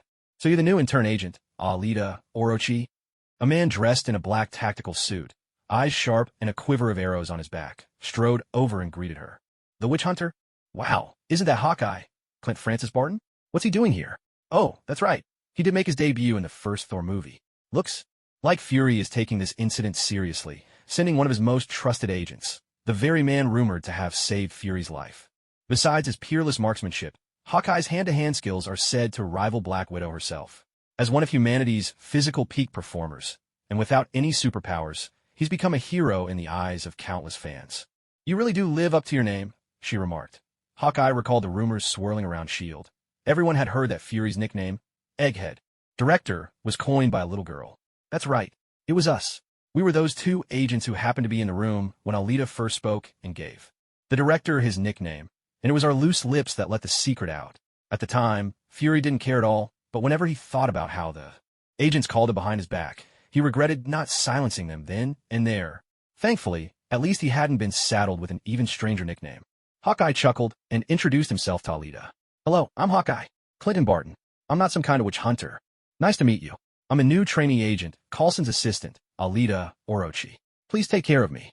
As a fan of Marvel movies and the Avengers, Alita thought everyone was likable. There really wasn't anyone she particularly disliked. The only difference was in how she ranked them in her heart. After all, a person's affection is limited. She wasn't an air conditioner or an ocean king, able to shower warmth or love on everyone. Alita, with absolutely no experience in romance, muttered this to herself in silence. "Clinton, you're here. Looks like you've already met my new assistant," Coulson said, turning around after finishing his tasks and addressing Hawkeye. "Yes, so what's my assignment?" Hawkeye asked Coulson. "Just do what you do best. Keep an eye on that hammer," Coulson replied, pointing at the hammer lying in the crater. "Understood." There was nothing else to be done here for now. All that remained was to wait for Thor's arrival and for the story to begin. This god from Asgard, together with the hammer that had fallen from the heavens, would shatter Earth's peaceful existence and inspire people to begin gazing up at the stars. Meanwhile, at a diner with Jane Foster, Professor Eric Selvig, and Darcy, Thor was marveling at how delicious the food on Earth was and how good the drinks tasted, even smashing his cup in celebration. Jane tried to teach Thor about Earth's table manners. Darcy was amazed at his appetite, and Eric, noticing the way Thor grinned at Jane, felt alarm bells ringing in his mind and regarded him with growing suspicion. Then, overhearing some customers discussing the meteorite crater, Thor immediately stood up and asked where it was. His instincts told him that was his hammer. He needed to retrieve it, regain his divine power, and return to Asgard. Still optimistic, he cared little for earthly matters. Though his behavior seemed boorish and rude, it was just his usual self. Thor, still thinking of himself as the mighty god of Asgard, considered Odin's banishment nothing but a minor punishment. Only when he found himself unable to lift Mjolnir, the hammer that symbolized his power as the god of thunder, did he realize he had truly been stripped of his title. Thor was a mighty and valiant warrior, perhaps just like Odin in his youth, invincible in every battle, overflowing with confidence and pride in his own strength. Relying on his power, he waged wars across the 9 realms, subduing the fire giant Surtur and the frost giant Laufey, taking their artifacts, the eternal flame and the casket of ancient winters, as trophies and locking them away in the treasury, ensuring that their might would always be suppressed by Asgard. At that time, he also had the aid of his eldest daughter, Hela, the goddess of death, making the 9 realms utterly unmatched before them. In the end, Odin rose to become the All-Father. Yet, when Hela sought to conquer even more of the universe, they found themselves divided in their ideals, and Odin ultimately exiled and imprisoned her. Having endured the ravages of war, Odin deeply understood both its pain and the preciousness of peace. He also knew, with clarity, that he had grown old. Thor, his son, was without a doubt the perfect general to expand Asgard's dominion. But as a king, Thor was still far from ready. Once Odin was gone, the frost giants and fire giants, always lurking, always eager for conflict, would seize any chance to wage war. Again, who could shoulder such a great responsibility then? Loki? Though he possessed the bearing of a king, his strength was lacking. So Odin had no choice but to test Thor time and again, hoping his son would come to understand the true meaning of kingship. This time was no different. Stripped Thor of his godly power and his hammer, wishing only that Thor would realize that a king needs more than just might. He must learn to think as well.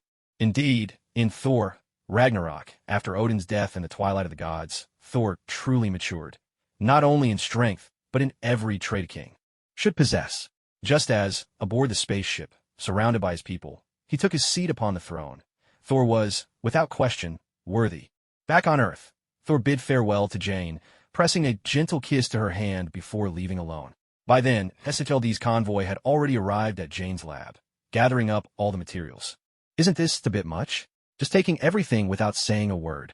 Alita stood by Coulson's side, her curiosity piqued. Was this how those in positions of authority operated? Doing as they pleased? Fascinating, absolutely fascinating. These are special circumstances, so special measures are required, Coulson explained. If it's a serious matter, we act first and report later. The most important thing is to figure out where that hammer came from, and whether anything else might be involved. Coulson might not have known, but Fury certainly did. There were other extraterrestrial beings in this world, some unimaginably powerful. Years ago, Captain Marvel, the Skrulls, and even a certain Orange Tabby had completely upended young Fury's view of the universe, and planted within him the seed for the Avengers Initiative, a plan to assemble an emergency response team that it's not just Fury. If ordinary people found out that aliens had one day appeared on Earth, panic would be inevitable. Just look at the anxiety the Battle of New York caused for Iron Man. It gave him a full-blown anxiety disorder. Perhaps that's also why Fury puts so much importance on tracing the source of unknown incidents. As things were wrapping up, Jane, Daisy, and Professor Eric returned, only to find the agents ransacking the place like a band of thieves, carting everything away. Their faces were burning with anger, but there was nothing they could do except watch helplessly. So this is Jane Foster, huh? Thor's girlfriend, ex-girlfriend, then girlfriend again. TSK, over 4 Thor movies, aside from the family upheavals, his love life has been a roller coaster, almost rivaling the ups and downs between Thanos' daughter Gamora and Star-Lord. And Jane Foster, the future mighty Thor, is certainly a stunning beauty. I still remember how amazed I was by that little girl in the movie Leon, the professional. Without realizing it, the little girl has grown up. Alita locked her gaze on Jane Foster for a while, her face clouded with melancholy. She shook her head, slipped her hands into her pockets, and walked out first. All this arguing, better leave it to Coulson, the ever-reliable good guy. As for Jane, she's already spoken for. Should I really play the third wheel here? Would that be betraying Thor or betraying myself? Now, that's a real dilemma. At first, seeing these men in black suits forcibly taking away the research they poured so much effort into, Jane was furious. She was shouting and trying to stop them when she suddenly noticed a striking, beautiful girl with uniquely dark green hair staring intently at her. Just then, a chill seemed to sweep past. She shivered. Then she saw the girl look forlorn, shake her head for no apparent reason, and turn to leave. What did that mean? Why shake her head? All I did was speak up. Is that it for me? And what's with that look as if I'm done for? Alita didn't just startle Jane. Professor Eric, who had watched Jane grow up, quickly pulled her behind him, his eyes wary as he kept a close watch on Alita's retreating figure, ready in case the agents tried anything. If anyone dares lay a finger on Jane, they'll have to get through me first. Eric swore silently to himself. Meanwhile, Daisy stood to the side, wide-eyed. Wait, what just happened? Coulson, who had been explaining things with his back to Alita, noticed the sudden silence and the 3 people standing stock still. He looked puzzled. What's going on? Did something happen? You can't just do this. Even if you're with S.H.I.E.L.D., you have no right to detain us. We haven't broken any laws. Professor Eric shouted, his voice trembling with indignation. Huh? We're not taking you anywhere, just your research equipment and files. Why are you all looking behind me?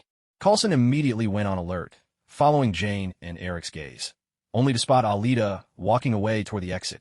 Why are you all looking at my assistant? This elderly gentleman? Professor, what are you doing? We never intended to use force. We're investigating a security threat, and we need to requisition your files, as well as your atmospheric data. I'm sorry for the disturbance, Miss Foster, but we're the good guys. Thank you for your cooperation. Coulson continued speaking, not quite finishing his thought. Though he didn't understand why the 3 of them seemed so wary, it didn't bother him. Jane watched as they seized her equipment, her research, and even the notebook in her hands. She was just about to protest when she caught sight of Alita glancing back at them from the doorway.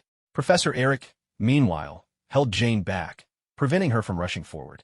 Although it seemed that the agent speaking with them was in charge, the young woman standing behind him looked even more like his superior. After all, who else would dare shake her head and walk away while the boss was talking right here? Alita seemed to be saying, sure, I dare. I don't understand any of this anyway. If I stick around, I'll just get in Coulson's way. Better for everyone if I step out for a bit. Besides, I'm not looking to get friendly with that lady agent. She's not the female Thor. At least, not yet. Female Thor? Well, that's sort of me too. Even if I'm on the darker side. Just to be safe, Eric put himself between Jane and Daisy, deciding it was wiser not to provoke these people. Who knew what might happen otherwise? Eric knew a bit about S.H.I.E.L.D. This organization had even more authority than the FBI, shrouded in mystery, and whenever they stepped in, it meant the situation was truly serious. From what he'd heard, that trailblazer at the cutting edge of science, the pioneer in gamma radiation research, vanished without a trace after S.H.I.E.L.D. showed up. Banner, are you talking about me? So, yes, this was a dangerous agency. They had no choice but to let the S.H.I.E.L.D. agents take everything away. Staring at the now empty room, stripped bare, Jane felt a deep sense of loss. Her research had just reached its critical moment. Years of hard work gone in a single day. She absolutely refused to accept this. Determined, Jane made up her mind to find that eccentric yet strangely knowledgeable and undeniably handsome man, Thor. Meanwhile, in Asgard, while Odin slept, Loki donned a golden helmet and gripped the eternal spear, dressing himself up as an adult. No, as a king of the gods. At last, he seated himself on the throne. He announced to the 4 warriors of Asgard, "From this moment on, I, Loki, am your new king. Asgard is mine." As for Thor, oh, he's off looking for a horse. The S.H.I.E.L.D. agents worked with remarkable efficiency, installing barriers, laying foundations, doing renovations, assembling computers. Their professionalism was almost unbelievable. In just half a day, the once barren crater had been completely transformed into a compact base. Alita could hardly believe her eyes.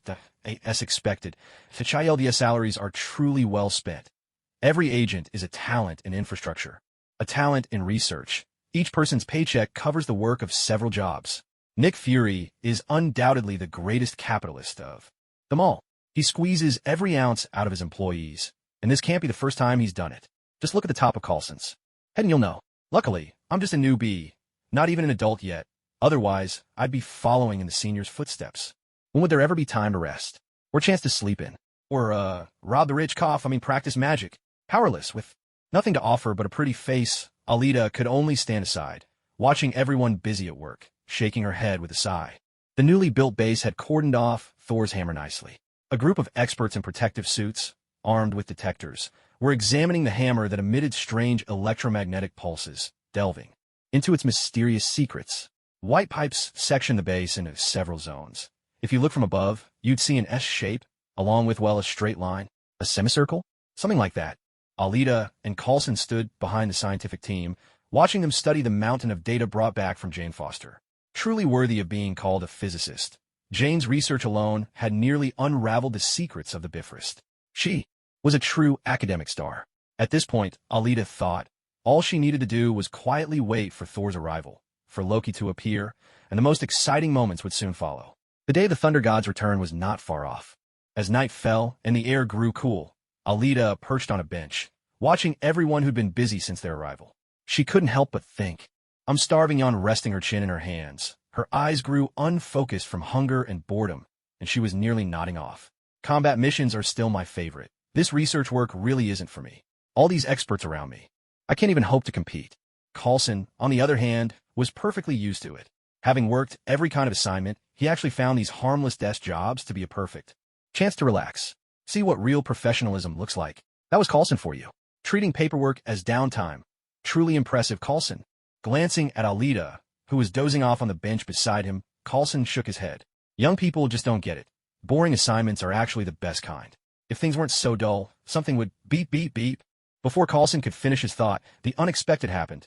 The alarm system blared loudly. Elsewhere in the base, an agent at a computer quickly reported in.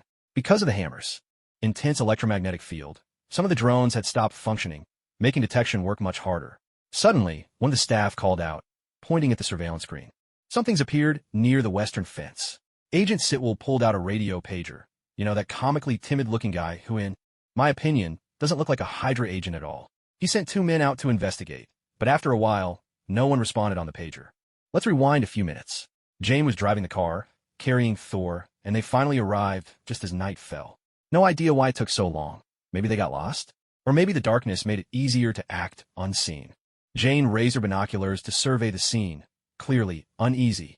She pointed out that breaking in would be tough. There's no way you could just stroll in, grab the hammer, and walk out like it's nothing. Thor, untested by the harsh realities of the world, answered with unwavering confidence. I'll fly right back out. With that, he dashed off, using the cover of night to approach. Jane grew frantic as chaos erupted at the base. She quickly dialed Professor Eric Selvig, leaving a desperate voicemail pleading for help. Above them, the skies seemed to foreshadow coming trouble. Thunder rumbled, lightning flashed, black clouds gathered, and rain began to pour. Thor raced toward the pipeline, relying on his towering build and combat skills to bulldoze his way through, knocking down several guards as he went. Over the radio, agents continuously reported Thor's location and the unfolding events. Coulson issued sharp orders through his pager. Send someone up high, take a firearm. Hawkeye listened to the command, swiftly grabbed some gear, and picked up a sniper rifle, only to pause, puzzled. Wasn't he supposed to use a bow? Why was he listening to orders that had him wielding a weapon he was uncomfortable with? Shaking his head, he switched back to his bow and nimbly climbed into a container hoisted by a crane, signaling he was in position and ready to strike at any moment. Alita, can you handle this guy? He looks tough, Coulson asked briskly as he made his way toward the center of the base. He knew Alita had the physical prowess of super soldier and was learning hand-to-hand combat from the captain, but he wasn't sure just how far her skills went. Of course, he may look strong and have a lot of brute force, but at best, he's only on the captain's level. I'm faster than him, and just as strong. I can take him down, Alita replied, full of confidence. Coulson hesitated, wondering, what does she mean, at best, the captain's level? Is everyone now some kind of serum-enhanced super soldier? What's going on this year? Why are all these extraordinary characters crawling out of the woodwork? Are you sure you can handle him? You can actually beat the captain? Coulson asked, still uncertain. If this guy really was on par with the captain, his team could be in serious trouble. I can't beat the captain, but he can. Don't worry. The captain himself certified my skills, Alita assured him cheerfully. To her, not being able to defeat the captain was nothing to be ashamed of. Even as she grew stronger, the captain's 50-50 chance of victory only seemed to scale with her. Improvements, but now, Thor, stripped of his godly powers, still believed he could handle things on his own. If that didn't work, he'd use magic. If magic failed, he'd unleash the Black Thunder God. He refused to believe that, with his star-shifting move, an ordinary man with no inner strength could withstand it. Triumphant, Thor cleared all the obstacles, rolling once through the muddy ground and knocking out the last opponent. Coulson and Alita arrived at the scene, while Hawkeye had been watching from above for quite a while, impatiently asking if he should take a shot. It's freezing out here in the rain. Seeing that the last capable fighter was down, Coulson grew anxious. Alita, why don't you give it a try? Fisk, look at him now, he's covered head to toe in mud. I'm not going near him. Besides, I didn't bring any change of clothes, Alita replied, shaking her head and refusing to engage in a muddy brawl with Thor. Coulson was dumbfounded. Since when did refusing to fight because someone was dirty become an excuse?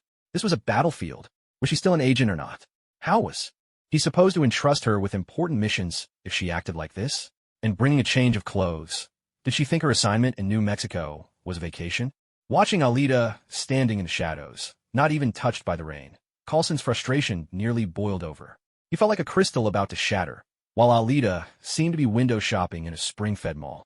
Sensing Coulson's rising anger, Alita quickly tried to appease him. Come on, Uncle, wouldn't it be better to just observe what he wants to do for now? Our research hasn't made any breakthroughs, and this man, who clearly has some connection to the hammer, might be our best lead. Coulson considered it. She had a point. It was a risk, but watching this man dispatch his agents hadn't exactly looked easy. Perhaps it was wise to wait and see. Sir, this is your last chance, Hawkeye said through the earpiece. Should he fire or not? He needed a clear answer. Holding this position was exhausting. It was freezing up there. Wait, I want to watch first, Coulson replied. Finally, Thor stepped forward. His face lit up with excitement as he gazed at Mjolnir, the hammer at the center. Asgard, I'll be home soon. Wait for me, father. Overflowing with anticipation, he strode ahead, a smile breaking across his face as he reached for the hammer. But he couldn't lift it, not on the first try. How could this be? Was his body too weak now? He tried again, putting more strength into it. Still nothing. No, this couldn't be happening. With all the power he could muster, Thor gave it everything he had, only to realize he still couldn't move the hammer that had been by his side for over 1,000 years, Mjolnir.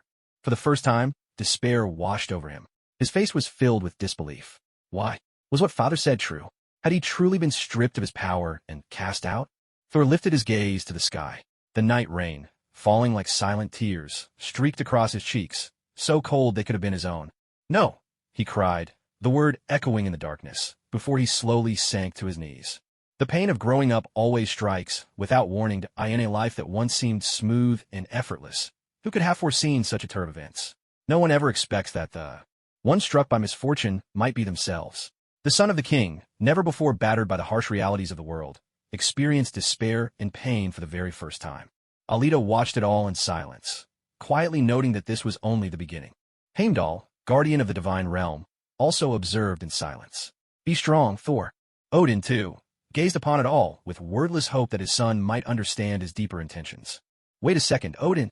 According to the film, even though Odin had fallen into the Odin sleep, the frost giant Laufey claimed that he could still see and sense everything around him upon breaking into the palace of the king of Asgard. That's why Laufey looked so triumphant, certain that he would be the one to bring about the All-Father's end, his excitement spilling over into laughter. So, the truth was, Odin had never stopped watching his son. When Thor was nearly killed by the destroyer, Odin shed a silent tear. Yet, when Thor was at death's door, Odin did not awaken. It was only when Thor went on a rampage at home that he finally opened his eyes. What did that mean? Was the house more important to him than Thor? Alita paid little mind to Odin's motivations. Her only worry was that Odin might come after her. After all, she had inherited the power of the god of thunder. Was Odin panicking over the leakage of his legacy? Alita had no idea, but she was starting to feel a little anxious herself. Although Captain had also lifted the hammer once, Odin hadn't come after him. Oh, maybe Odin was gone by then. All right, then it's nothing to worry about. Besides, Odin wouldn't last more than a few episodes anyway. In the end, he'd go off in search of new eternity. Thor was led into a bright room, where Coulson began questioning him. Alita followed in as his assistant, keeping her composure, and took her place by the wall behind Coulson. Coulson glanced at her, but said nothing. Perhaps it was for the best. If Thor suddenly turned violent, at least Alita could defend herself. Perhaps she discovered a new use for herself. Still reeling from the heavy blow he had just suffered, Thor now seemed utterly lost, his face clouded by sorrow and silence, as if life itself no longer held any meaning for him. He was likely still tormented by questions. Why had this happened? Perhaps he truly believed he had committed a grave offense this time, disobeying Odin's command and nearly getting his closest friends killed. Was it really as his father said? Did he not deserve to inherit Asgard, nor to wield the hammer of the thunder god again? So, was he to remain in this land of exile, living as a mortal? The thought was unbearable. I can see why you refused to accept this fate, Thor Odinson, son of the king of Asgard. A woman's voice suddenly echoed in the depths of Thor's mind, cutting through his turmoil. Lost in thought and ignoring Coulson's questions just a moment before, Thor instantly snapped to attention. Who was speaking? Thor glanced at Alita, who was leaning against the wall behind Coulson. She was the only woman in the room. Was she the one speaking? She seemed rather attractive. In fact, she was no less beautiful than his own mother, Queen Frigga. Well, thank you very much. Oh ho ho ho. Alita heard Thor's thoughts and laughed cheerfully. Coulson had been asking questions, almost as if talking to himself, but Thor simply kept his head down and ignored him, saying nothing at all. Was he supposed to comfort this man? Was he meant to reassure him that none of them could lift the hammer, so it was all right? Yet, this man had barged in and taken down Coulson's highly trained agents as if they were nothing more than supermarket security guards. If anyone tried to claim he had nothing to do with that hammer, Coulson certainly wouldn't believe it.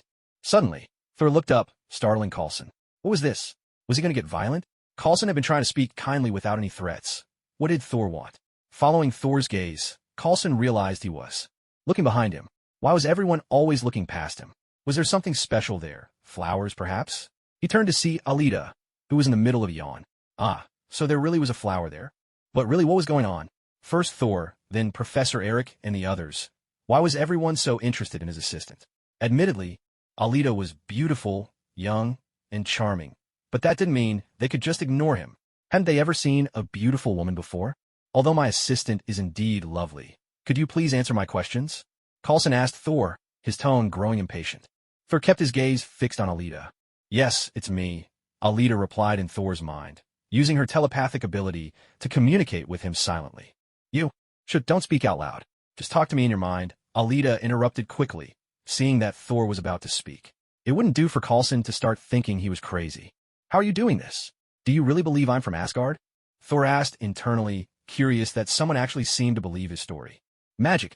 Haven't you seen it before? Honestly, it's hard for me to believe you're really the Thor from myth and legend, Alita replied, a hint of exasperation in her tone. There are people on Earth who can use magic now? That's incredible. Earth contains more wonders than you can imagine, Thor. Even your father wouldn't dare come here lightly. Do you really know where you are? So, now that you can't lift your hammer, are you just going to give up on yourself? This is the punishment I deserve, Thor replied, sorrowfully, bowing his head. Coulson watched as Thor continued to ignore him, staring at Alita behind him, and then hung his head in despair. What on earth was wrong with this man? Was he mentally unstable? Yet, there was no record of him being admitted to any hospital. Infuriating. This is indeed the punishment you deserve, for you do not understand why your father stopped you from waging war on Jotunheim, for you do not understand why your father has yet to pass the throne of the All-Father to you. And even now, you still have not grasped why your father cast you out, turning you into a mortal stripped of all godly power. Thor, when you finally understand these things, you will also understand what lies within your father's heart. Thor looked up once more, turning his gaze to Alita. How do you know all this? Who are you really? Coulson. Hashtag you and hashtag you and hashtag added hashtag. My name is Alita Orochi, a sorceress from Earth. I can see through you, Thor. Now let me ask you something. Do you still wish to ignite war to destroy Jotunheim, to wipe it out completely? Thor paused, pondering Alita's question carefully. No, I wouldn't. I only want to teach them a lesson, nothing more. Although I still don't fully understand, my father must have his reasons. As for destroying Jotunheim, that's not something I want. Jotunheim is one of the 9 realms. Its people are my subjects too, and there are innocent lives there. I would protect those innocents. You wish to protect the innocent, just as your father Odin wishes to shield the innocents of Asgard from the devastation of war. Do you now understand why Odin is not worried that the frost giants will invade Asgard? Why he does not concern himself with the few thieves who broke into the vault? Alita pressed further. Oh, the lengths she had to go to help Thor grasp Odin's true intent, to help him reclaim his divine power. She only hoped Odin wouldn't come looking for trouble later. After all, she had helped educate his son. Thor still did not understand. Because of strength, Thor, because your father, the All-Father Odin, son of Bor, his tremendous power has kept peace in the 9 realms for thousands of years. It is this strength that makes Laufey dare only plot behind the scenes, and why your father can overlook a handful of thieves.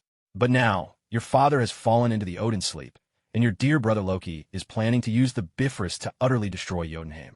Are you truly going to stand by and do nothing? My father, what's happened to him? And Loki, destroy Jotunheim? Thor was stunned by the barrage of revelations. Yes, your father has grown old. With all that has happened, this latest blow has pushed him into the Odin sleep. But you need not worry too much. He will recover. As for Loki, right now, only you can stop him, Thor. You must pull yourself together. But what can I do? I've lost my godly might, my hammer Mjolnir. I am powerless. Thor stretched out his hands, empty and powerless, and finally managed to speak. Coulson glanced at him and muttered, who knows what kind of serious issues this guy has? Do you know what matters most to a true warrior? Coulson continued, his tone earnest. It's conviction, Thor. One day you'll understand what that really means. Just then, Coulson's phone rang. He excused himself, saying he needed to take a call, and headed out. Don't wander off, he cautioned as he left. Alita followed him outside as well. Some words only reveal their power when spoken face-to-face during crucial moments. Otherwise, no matter how many times they're repeated, they lose all meaning. Once Coulson and Alita had stepped out and the door closed behind them, a figure appeared, one only Thor could see. Loki regarded his brother's crestfallen expression, about to speak, when he saw Thor's face cloud with anger. Loki, are you planning to destroy Jotunheim? Thor demanded. Loki, caught off guard, froze mid-sentence. He closed his mouth, opened it again, then hesitated, torn between speaking and staying silent. What's going on? How does he know what I'm planning? Who spilled the secret? Damn it, who could have betrayed me? Loki hadn't expected his reunion with Thor to play out like this. He'd barely opened his mouth before being cut off, leaving him unsure how to maintain his composure, or, rather, how to strike up a proper conversation. Thor's unblinking gaze pressed upon him, and Loki decided to stick to his plan. Wiping the confusion from his face, he adopted an expression of deep sorrow. Our father is dead, Loki declared. Don't get cocky just because you guessed right once. I'm still the god of mischief. That's impossible. Father is merely asleep. You can't fool me, Thor retorted. What the hell? Loki's mind reeled. What has happened? Who betrayed me? Loki was utterly shocked. Was this really Thor? Did he possess some magic that could see through hearts? Or had Heimdall told him everything? I came here to see Thor's regret, not to end up baffled myself. Something's definitely off here. Answer me, Loki. What exactly are you trying to do? Thor pressed, his tone urgent. Seeing the suspicion in Loki's eyes, Thor realized that everything Alita had said was true. Why destroy Jotunheim? Loki, it's still one of the 9 realms. Do you know how many lives would be lost? Thor couldn't understand. Why shouldn't I destroy Jotunheim? Loki shot back. Should we let it continue waging war against Asgard? If there's a way to end this once, and for all, why not take it? Look at yourself. Do you really think you can scare the frost giants into submission just by wielding your hammer? At this point, Loki no longer cared how Thor had figured things out. Pressed by Thor's questioning, he decided it was time to lay all his cards on the table. Now that Father sleeps, I am the new king of the gods. I will prove it to you. I will do even better than you ever could. No, Loki, this isn't right. Let me go back. Right or wrong, that's not for you to decide. You have already been exiled. Without Odin's command, you cannot return. Stay here on Earth, my brother. I will take care of everything else. Farewell. With those words, Loki turned and vanished without a trace. He had to leave quickly. If he lingered any longer, he feared all his secrets would be laid bare. Loki! Thor leapt to his feet, calling out his brother's name with all his might. But there was no answer. Defeated, he sank heavily back into his seat. Just then, Coulson entered the room, catching Thor's shout. He looked puzzled. Loki? Is that your name? Or someone else's? He was certain no one else had entered. He would have noticed. But in this world, there was such a thing as magic. Invisible, Loki slipped past the tightest security as if it didn't exist, making his way straight to the heart of the crater. He reached out and grasped the hammer, but it would not budge. Even now, as the king of the gods, holding the eternal spear, he could not earn Odin's approval, nor the acceptance of the mighty hammer. Loki looked up at the sky, shook his head, and turned away. Oh, Loki, wishing for things beyond your grasp is only human. Alita murmured softly as she watched him leave. Perhaps this was fate. Since time immemorial, in the houses of kings and emperors, how many dynasties have ever had only one son? Perhaps it happened, but I don't know of any. Yet somehow, brothers must always clash a few times. Even after learning he was Laufey's son, Loki only wanted to prove to Odin that he was no less than Thor. On the Rainbow Bridge, at the moment he let go, it was one of the rare times Loki revealed his true feelings. Even later, when genuine emotion slipped through, he always managed to disguise it behind a mask that made others suspect he was plotting something. Professor Eric, perhaps having received a message from Jane, took Thor away. At the bar, the two of them laid their hearts bare, speaking frankly and forging a friendship. Just as Ben Parker once told Spider-Man, with great power comes great responsibility, inspiring the friendly neighborhood hero to become a true superhero. Just as Einstein told Tony Stark, you have everything, yet you have lost everything, prompting Tony to become Iron Man.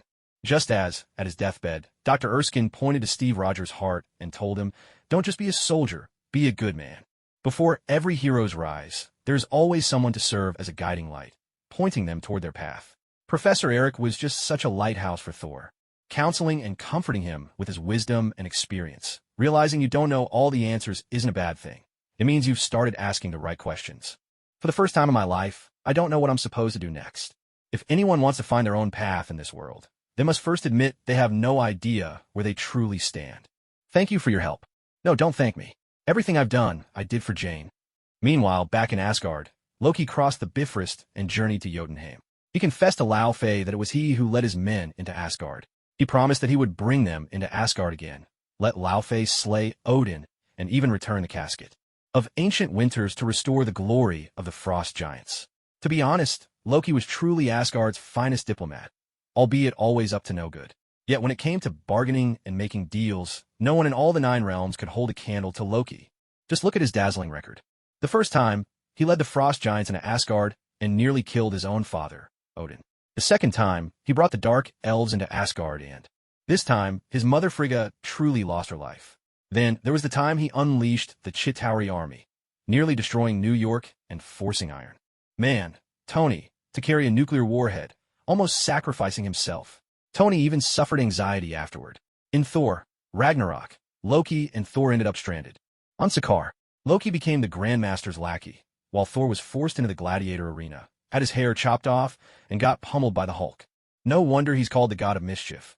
He speaks one way to people and another to devils. When he met their elder sister Hela, his first words were, perhaps we can negotiate. Behold, the greatest diplomat and social butterfly of the realms. Loki, Prince of Asgard. It's always felt like Loki's life could have taken a different path. As the greatest sorcerer of the 9 realms and the god of mischief, in our terms, he would have made an excellent prime minister, someone fit to govern the empire. Loki had everything planned. He would wait for Laufey's arrival, then swoop in to heroically save his father. In the end, he would open the Bifrost and erase Jotunheim from existence. But life rarely follows the script. There are always unexpected twists. Elsewhere, the Warriors 3 were secretly plotting to head to Earth and find Thor. Heimdall discovered their plan, and, leaving them the sword to activate the Bifrost, allowed them to go in search of Thor. Loki was furious. Wasn't this forcing his hand, making him a killer? The road to kingship is always paved with blood, but half the time, it's others who do the forcing. Loki. He strode into the vault, invoking his status as king, and summoned the mightiest weapon, the Destroyer. Make sure my brother never returns. Use any means necessary. And as this unfolded, Thor was on Earth, deep in conversation with Jane, telling her the secrets of the 9 realms. Although he knew exactly what Loki was going to do, Thor found himself powerless to do anything about it. He gazed at the beautiful starry sky in silence, his thoughts heavy and unspoken. What, after all, is faith? Suddenly, a sharp alarm blared from the computer. The equipment that Jane had used to research and test atmospheric data now displayed a phenomenon unmistakably like a tornado, twisting clearly on the screen. The agents sprang into action, gathering statistics and running tests. As they compared the new data with previous records, they stumbled upon a startling discovery. According to the notes left by Jane Foster, the brilliant physicist, this phenomenon was identical to what had occurred the night the hammer arrived. Plainly, something else was coming. Coulson frowned. This mission was becoming increasingly difficult. The unknown always breeds tension and fear. So what was it this time that had traveled to Earth along the Bifrost? From Alita's knowledge, the Bifrost had opened 4 times.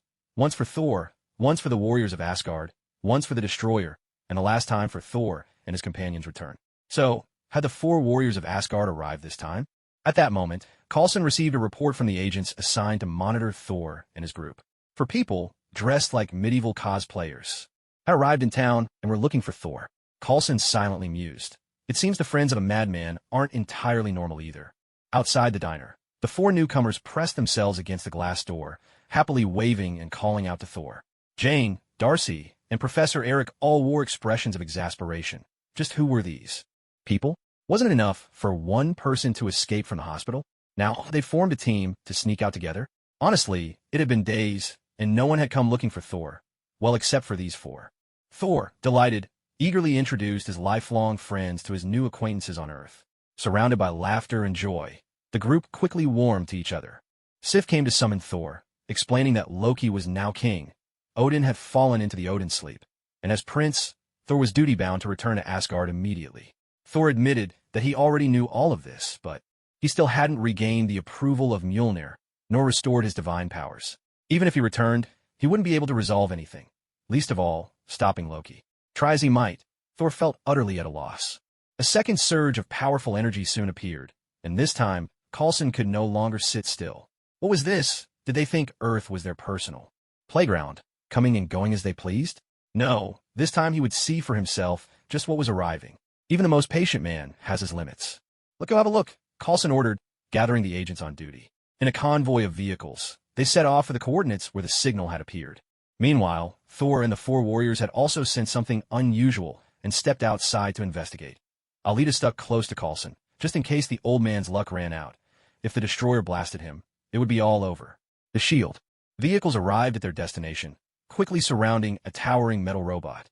At first glance, Coulson thought it had to be another one of Tony Stark's creations. After all, when it came to building robots, Tony was the undisputed expert. Coulson pulled out a small loudspeaker and started issuing warnings, while the others drew their guns and took cover behind the cars, tense and ready for anything. Alita could barely suppress a laugh. Here was S.H.I.E.L.D. decked out in the latest high-tech gear, and yet they still resorted to a dinky loudspeaker. It's not like they were here to negotiate peace. She stepped forward a few paces, planning to intervene at the very moment the Destroyer attacked. Maybe she could knock its aim askew. These were her colleagues, after all. She'd save as many as she could. Some of them had even kept her company during boring shifts, chatting to pass the time. Truth be told, Alita's expertise didn't exactly match the research department, so she could only watch from the sidelines. And in doing so, she'd gotten to know the more versatile team members. The Destroyer, Odin's ultimate weapon, was not built to think. Its sole purpose was to carry out Odin's orders, whatever they might be. Although Odin was currently in the Odin sleep, Loki now wielded the eternal spear, giving him the authority to command it. So, as the destroyer regarded the tiny ants before it, it couldn't be bothered to respond. It simply prepared to unleash its full firepower and push right through. Its faceplate slid open, glowing with gathering energy as it charged its attack. Alita immediately recognized the signs. Things were about to get real. Finally, a real fight. Let's see just how strong I really am, she thought, excitement bubbling up. Coulson watched the robot's visor pulse with red light as it began to power up, and dread washed over him. He was just about to shout, "Retreat," when something flashed past him. Then, suddenly, the robot's attack was interrupted. Alita channeled her strength, her entire body humming with power, as if boosted by some inner energy, making her far faster than ever before. In a blur, she appeared before the destroyer, swept its legs out from under it, and, as it toppled backward, she leapt high and brought her fist crashing down, slamming it into the ground. Alita couldn't help but scoff. Even if you're tough and practically indestructible, you're just too slow. With speed like that, I could kick you in next week, light a cigarette, sip some tea, and still have time before you hit the ground. Coulson, its target is in that little town up ahead. I can't destroy this thing, but I can keep it busy for a while. You head to the town, get the civilians to safety. I'll lure it away. Alita called out, seizing the moment while the destroyer was still down. Can you handle it? Be careful. Don't get hurt. If it gets too dangerous, just get out of there. Coulson was never one to hesitate or dither. This wasn't the time for some melodramatic, "if you won't go, I won't go" scene. It was obvious that this giant robot was far beyond the handful of people here to handle. If they had more gear, maybe there'd be hope, but right now, all they had were a few pistols. What do they possibly do with those? They couldn't even give the robot a decent scratch. Thankfully, Alita was reliable.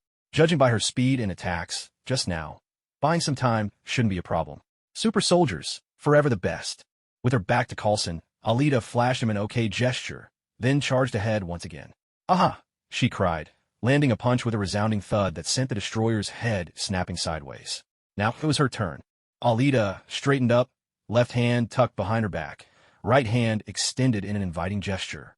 Wing Chun IP no wait. I should say, Earth's sorceress, the Queen of Darkness, challenges you to a duel. She hadn't even finished her grand declaration when the destroyer suddenly fired off a searing fusion beam, forcing her to dart aside. "Humph, try and catch me off guard? Take this Justice Punch." A plain, solid punch. Alita stepped in, and with a hefty blow sent the destroyer stumbling back 2 or 3 steps. "Take this, and this, and this," she cried, unleashing a flurry of ordinary but powerful punches that drove the destroyer into continuous retreat. Watching from his throne in Asgard, Loki couldn't help but bounce his leg anxiously. Seriously? He hadn't even seen Thor show up yet, and already the so-called ultimate weapon was being beaten down? Wasn't this thing supposed to be the strongest, most fearsome creation? Fight back. Throw a punch. Stop just breathing fire. Use your head for once. Damn it. Even Loki, the magician who only ever seemed to stab people with a dagger, couldn't stand it anymore. Honestly, I could do better myself. Maybe I should go down there. And who was this girl anyway? Wasn't Earth supposed to be an exile planet? Since when could just anyone show up and fight like this? What kind of joke was this? Ah, Loki, you're still so naive. You don't even realize that every beating you've taken in your life, you've taken on Earth. Welcome. Come visit anytime. Glancing back, Alita saw that Coulson and his team had already driven far away. Unless someone had a telescope, there was no way they could see what she was about to do. Alita began to rise off the ground, preparing to try a new mode, her goddess mode. With arms spread wide, her hair floated up behind her black, lightning crackling around her body. Her eyes shifted, black energy swallowing the whites, her pupils transforming into vertical red slits. "Thunder Goddess descends," she announced. With a mighty thrust of her hands, a deafening rumble tore through the air as a massive streak of midnight black lightning crashed down from the heavens, striking the destroyer with tremendous force and sending it flying. "Oh ho ho ho! This feels absolutely amazing." Alita clenched her fists with all her might, lightning crackling around her once more. She could feel the divine power surging through her body, filling her with boundless strength. "I could take on 10 at once." Meanwhile, Loki stared in shock as Alita stood bathed in crackling black lightning, and he leapt to his feet in astonishment. Mother of K. Within Alita's power, Loki sensed something strangely familiar. Could it be the power of the god of thunder? But something was off. The god of thunders. Lightning was silver white, Not this eerie black. And there's something about this dark, brooding aura and those bewitching eyes. What in the world was this? You're the weird one. Your whole family's weird. Alita. He could also sense other powers at play. Was this some descendant of a god? Lost and wandering on Earth? Damn it. Was someone here to disrupt his plans yet again? Loki felt utterly powerless. Being a god was so hard. Being the king of gods was even harder. On the other side, Alita eyed the destroyer, who appeared completely unscathed, and thought to herself, maybe I should find a weapon. Should I call for Mjolnir and give it a good beating? Otherwise, I'm not even scratching its armor. No, stay calm. This is supposed to be Thor's stepping stone. Just have a little fun and then make an exit. It's time to retreat.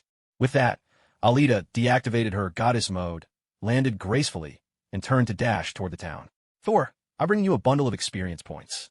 Oh ho, hit and run. How thrilling. Destroyer, you're the experience bundle. Your whole family's a bundle of experience.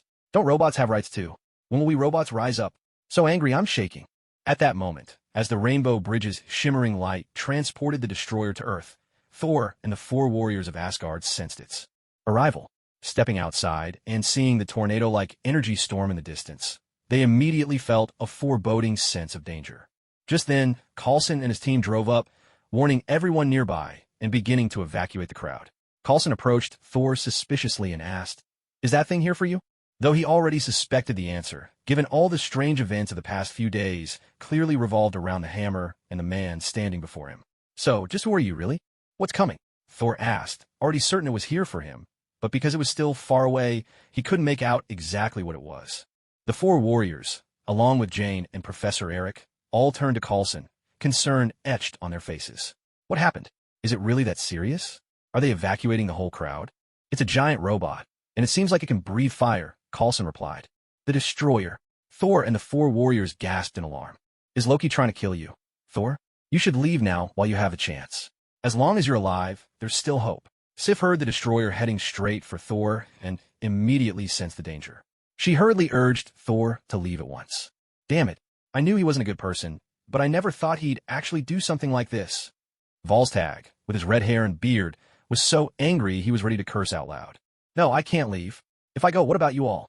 You can't defeat the destroyer. Thor refused to abandon his friends, unwilling to let them bear the danger for his sake. Why hasn't the destroyer arrived yet? It's been a while since it landed, Sif wondered aloud, puzzled that the destroyer hadn't shown itself after all this time. That's because I have someone buying you time, Coulson replied, looking rather displeased. Everyone around turned to Coulson in astonishment. Who is it? Who could possibly have such skill and power to hold off the destroyer? Even we might not be able to do that. This must be a true powerhouse. Thor and the warriors 4 looked at Coulson with admiration. Was there really someone this formidable on Earth? They silently vowed to meet this person. Was this barren, backward place truly just an exile? You're the barren one. You're the backward one. You're the exile. Earth retorts indignantly.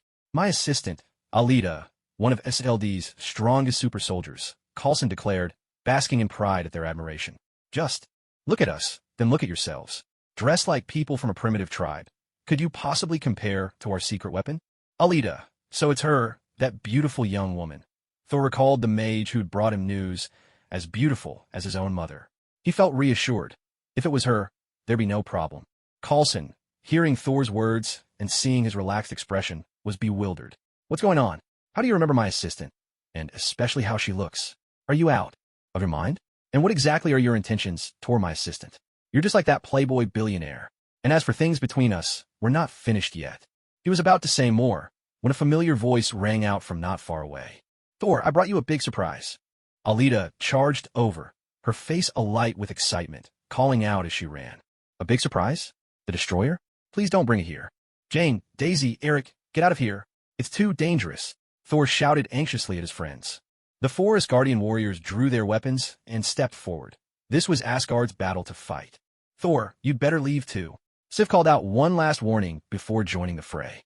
For Asgard, Volstagg roared, swinging his axe as he charged, only to come flying back even faster. Alita covered her face in exasperation. Was he sent by the monkeys just to make us laugh?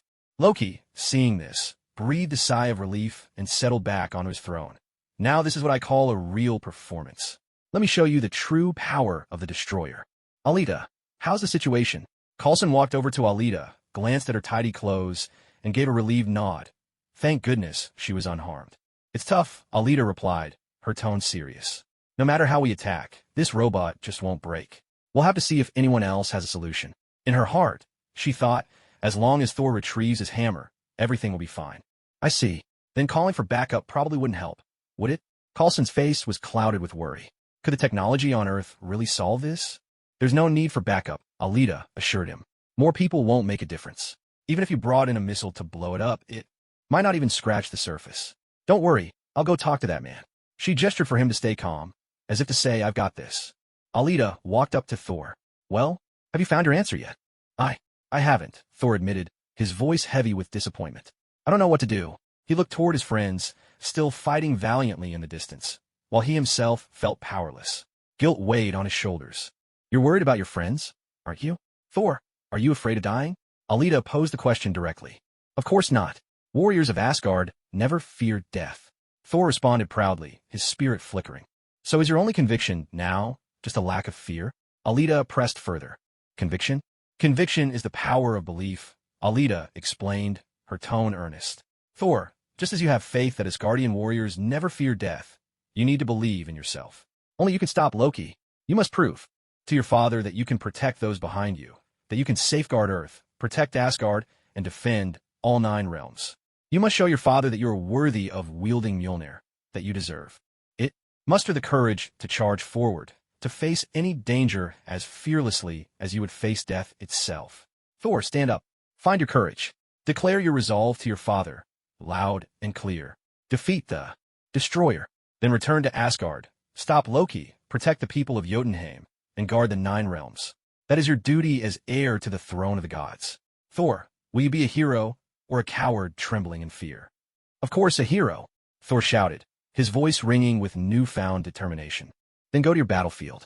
Take up your weapon and fight. Thor, God of Thunder. Alita's words rang out, powerful and stirring, each sentence fanning the flames of Thor's courage and passion, bit by bit. Those standing nearby could only stare in astonishment. Wasn't this a bit much? Did she actually believe Thor was the God of Thunder from myth and legend? And what was with this fiery speech? Could anyone really take it seriously? And yet, Thor, you actually believed it. Watching Thor now, his blood boiling and his whole body brimming with strength, everyone was left utterly speechless. Was he out of his mind?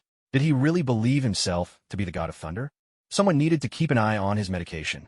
Even Coulson looked anxiously at Alita, silently pleading that she wouldn't be influenced as well. The way she spoke, it almost sounded like it was all true. And how did she know so much, anyway? Alita glanced around at the others with disdain. What do you know? This is the power of talking your way out. It works best on someone as pure-hearted as Thor. Just look at Naruto, even more passionate, and the power of words only grows stronger. You're all far too young to understand. At that moment, Thor, having heard Alita's words, strode toward the destroyer. As he watched his comrades being knocked aside, he shouted, Loki, at the top of his lungs, raising his right hand in a summoning gesture for his hammer. Father, I know you're watching me now. I apologize for my reckless behavior before. I will prove myself to you with my actions, with my strength, and with Mjolnir. In my hand, I will protect Asgard. I will protect the 9 realms. I will do what I must, not blindly plunge into war. Please, trust me one more time. Father. At this, the destroyer, under Loki's control, paused for a moment. Far away in Asgard, Odin was moved to tears. He's finally grown up. As for that little thief, I'll let you off for now. Alita felt a weight lift from her heart. What was that about? Meanwhile, back in the crater where Mjolnir lay, sensors on the computer detected that the hammer was now emitting a powerful electromagnetic pulse, quickly reaching its peak. In the next instant, the hammer, immovable until now and impossible to analyze, shot up from the ground, soared into the sky with a thunderous sonic boom, and sped directly toward the one who called it. In Asgard, Loki had been startled by Thor's declaration and actions, which momentarily made him halt the destroyer. But after a few moments, when nothing seemed to happen, he sneered. Oh, dear brother, it looks like you've failed. Loki chuckled. Time to finish this, destroyer. The destroyer opened its mask again, a searing red light gathering at its core, now fixed squarely on Thor, who was standing with his right hand raised. The 4 warriors watched in dread. Thor, they cried. Jane was just as terrified. If Professor Eric hadn't held her back, she would have rushed forward herself. Everyone stared at Thor with bated breath, fearing that in the next second, the destroyer would kill him. After all, that thing's attacks were truly fearsome. able to melt just about anything. Alita was just as tense. What was happening? Where was the hammer? Why hadn't it arrived yet? She even tried calling for Mjolnir herself. HM? Oh, there it was, already on its way. Well, that's all right then. The moment of life and death had arrived. The beam of light shot forth in an instant.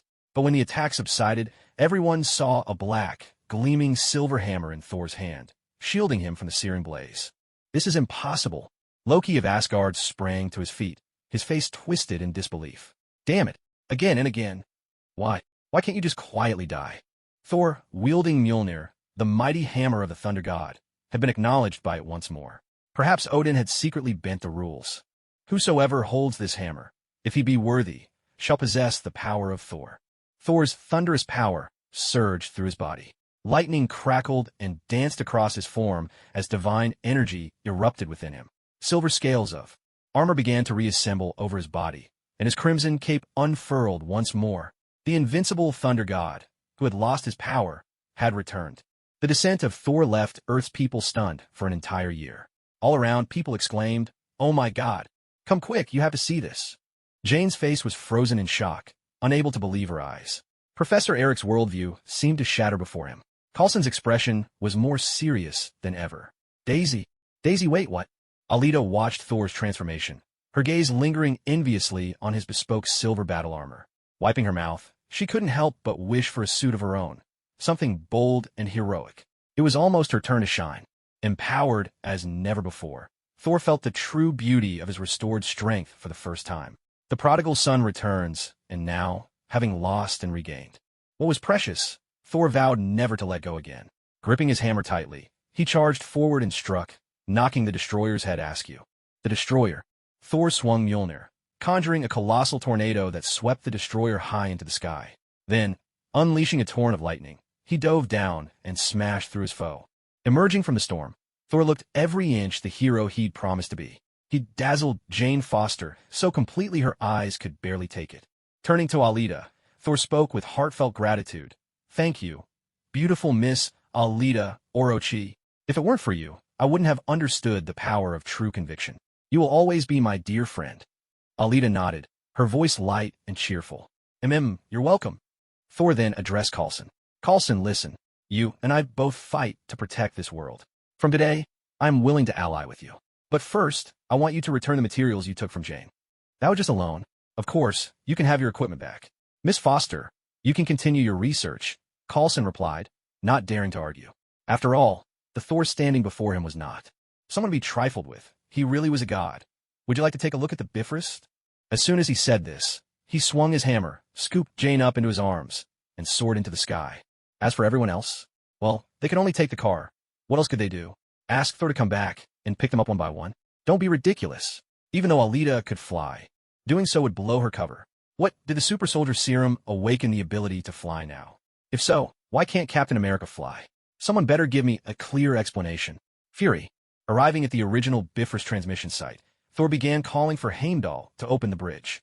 After a long wait, Heimdall, newly thawed from the ice, finally showed up, somewhat reluctantly, and opened the portal. Thor said his goodbyes to Jane, promising, "I'll return to find you once I've resolved matters in Asgard."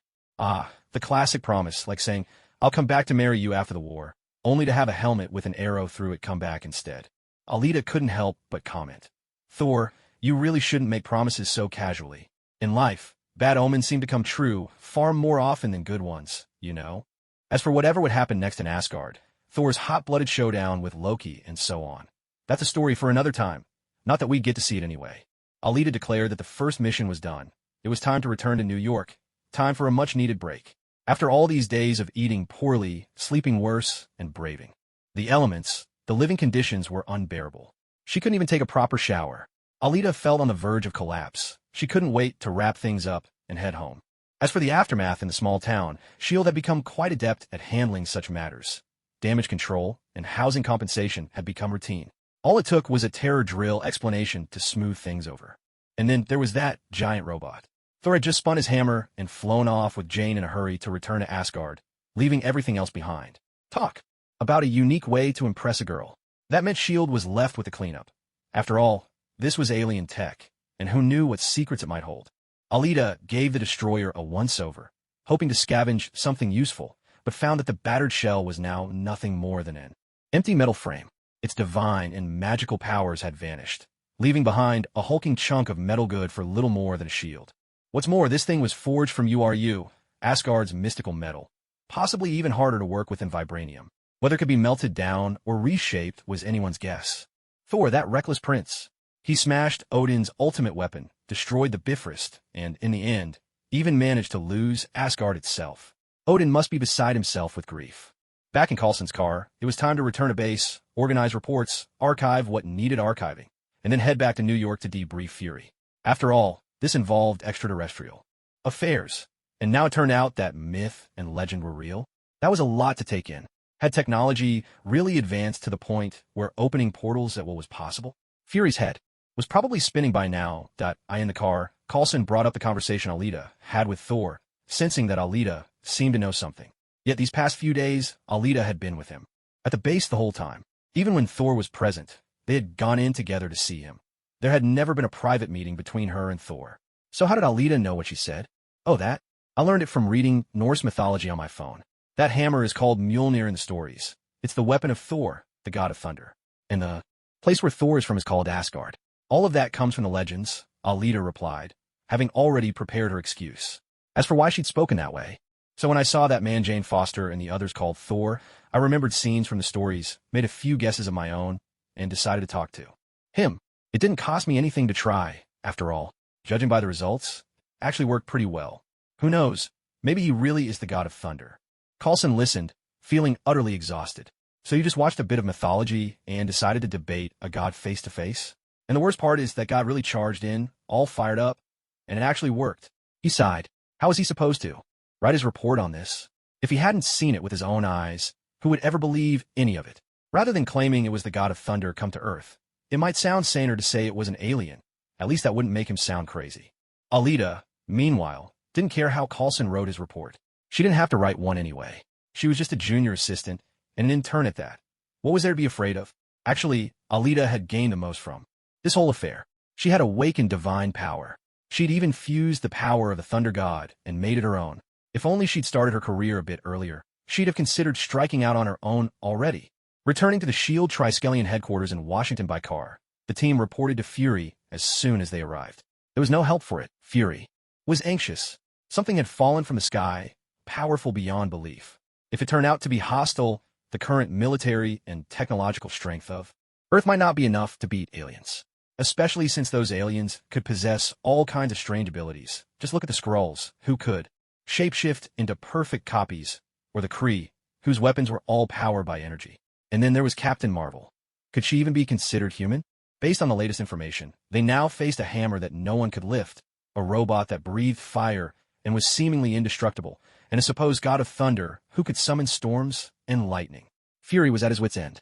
So, without delay, he summoned his two most trusted agents who had been on the scene, Coulson and Hawkeye, to hear their impressions of the mission today. As for Alita, after reading Coulson's mission report and seeing that she could take on that big guy in hand-to-hand combat with ease, Fury felt even more convinced that he had made the right decision and began to value Alita's individual strength even more.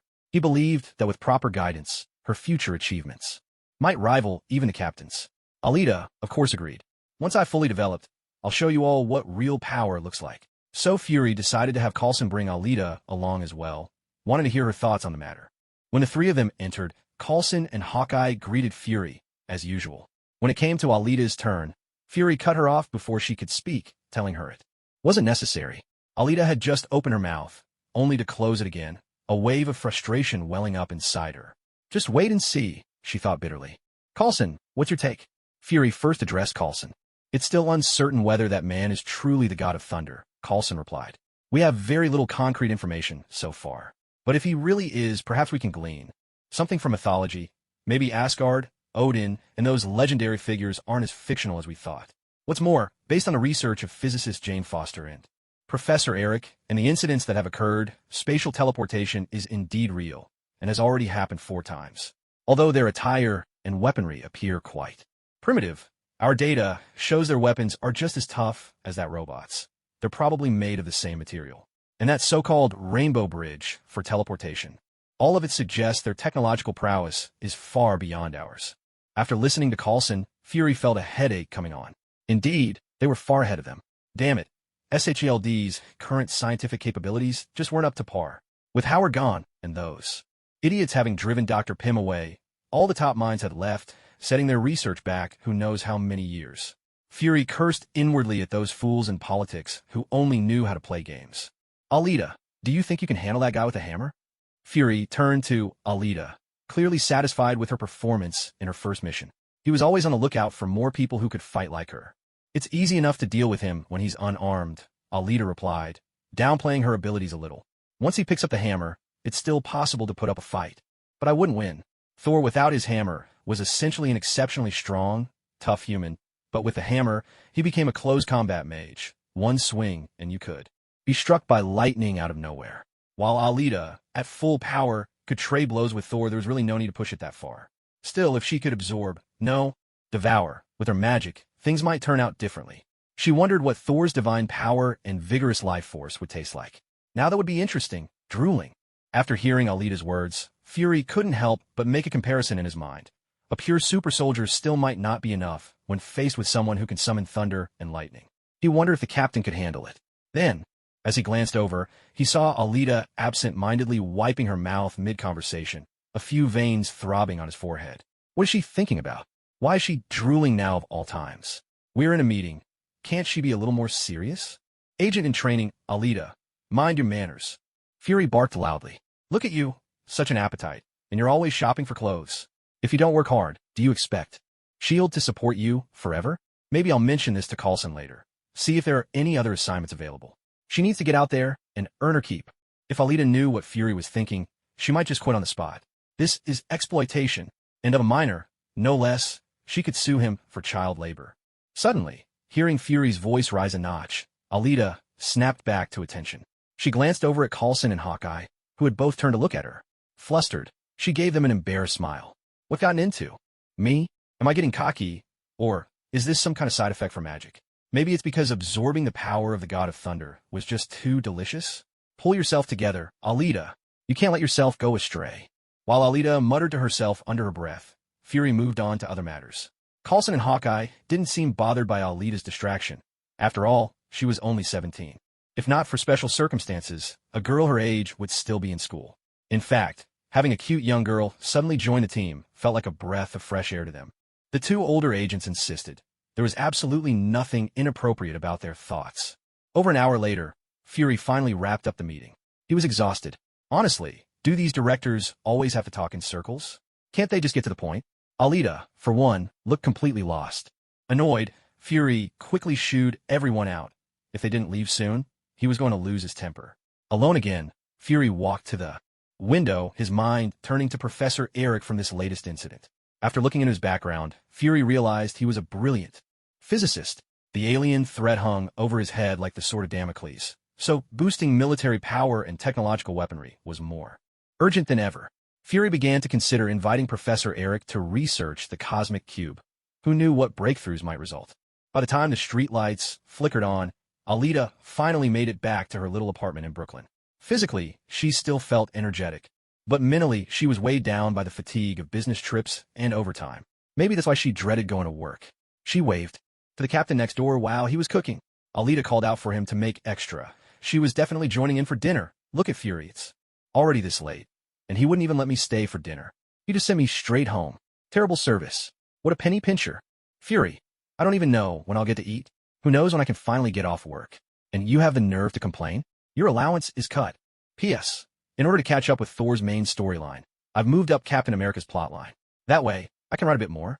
Maybe the more I stay up late, the more awake I become. Alita had planned to take the night off, but sleep just wouldn't come. Midnight rolled around, and she still didn't feel the slightest bit tired. Knocking herself out wasn't exactly an option. She figured Coulson could call her up for a mission at any moment.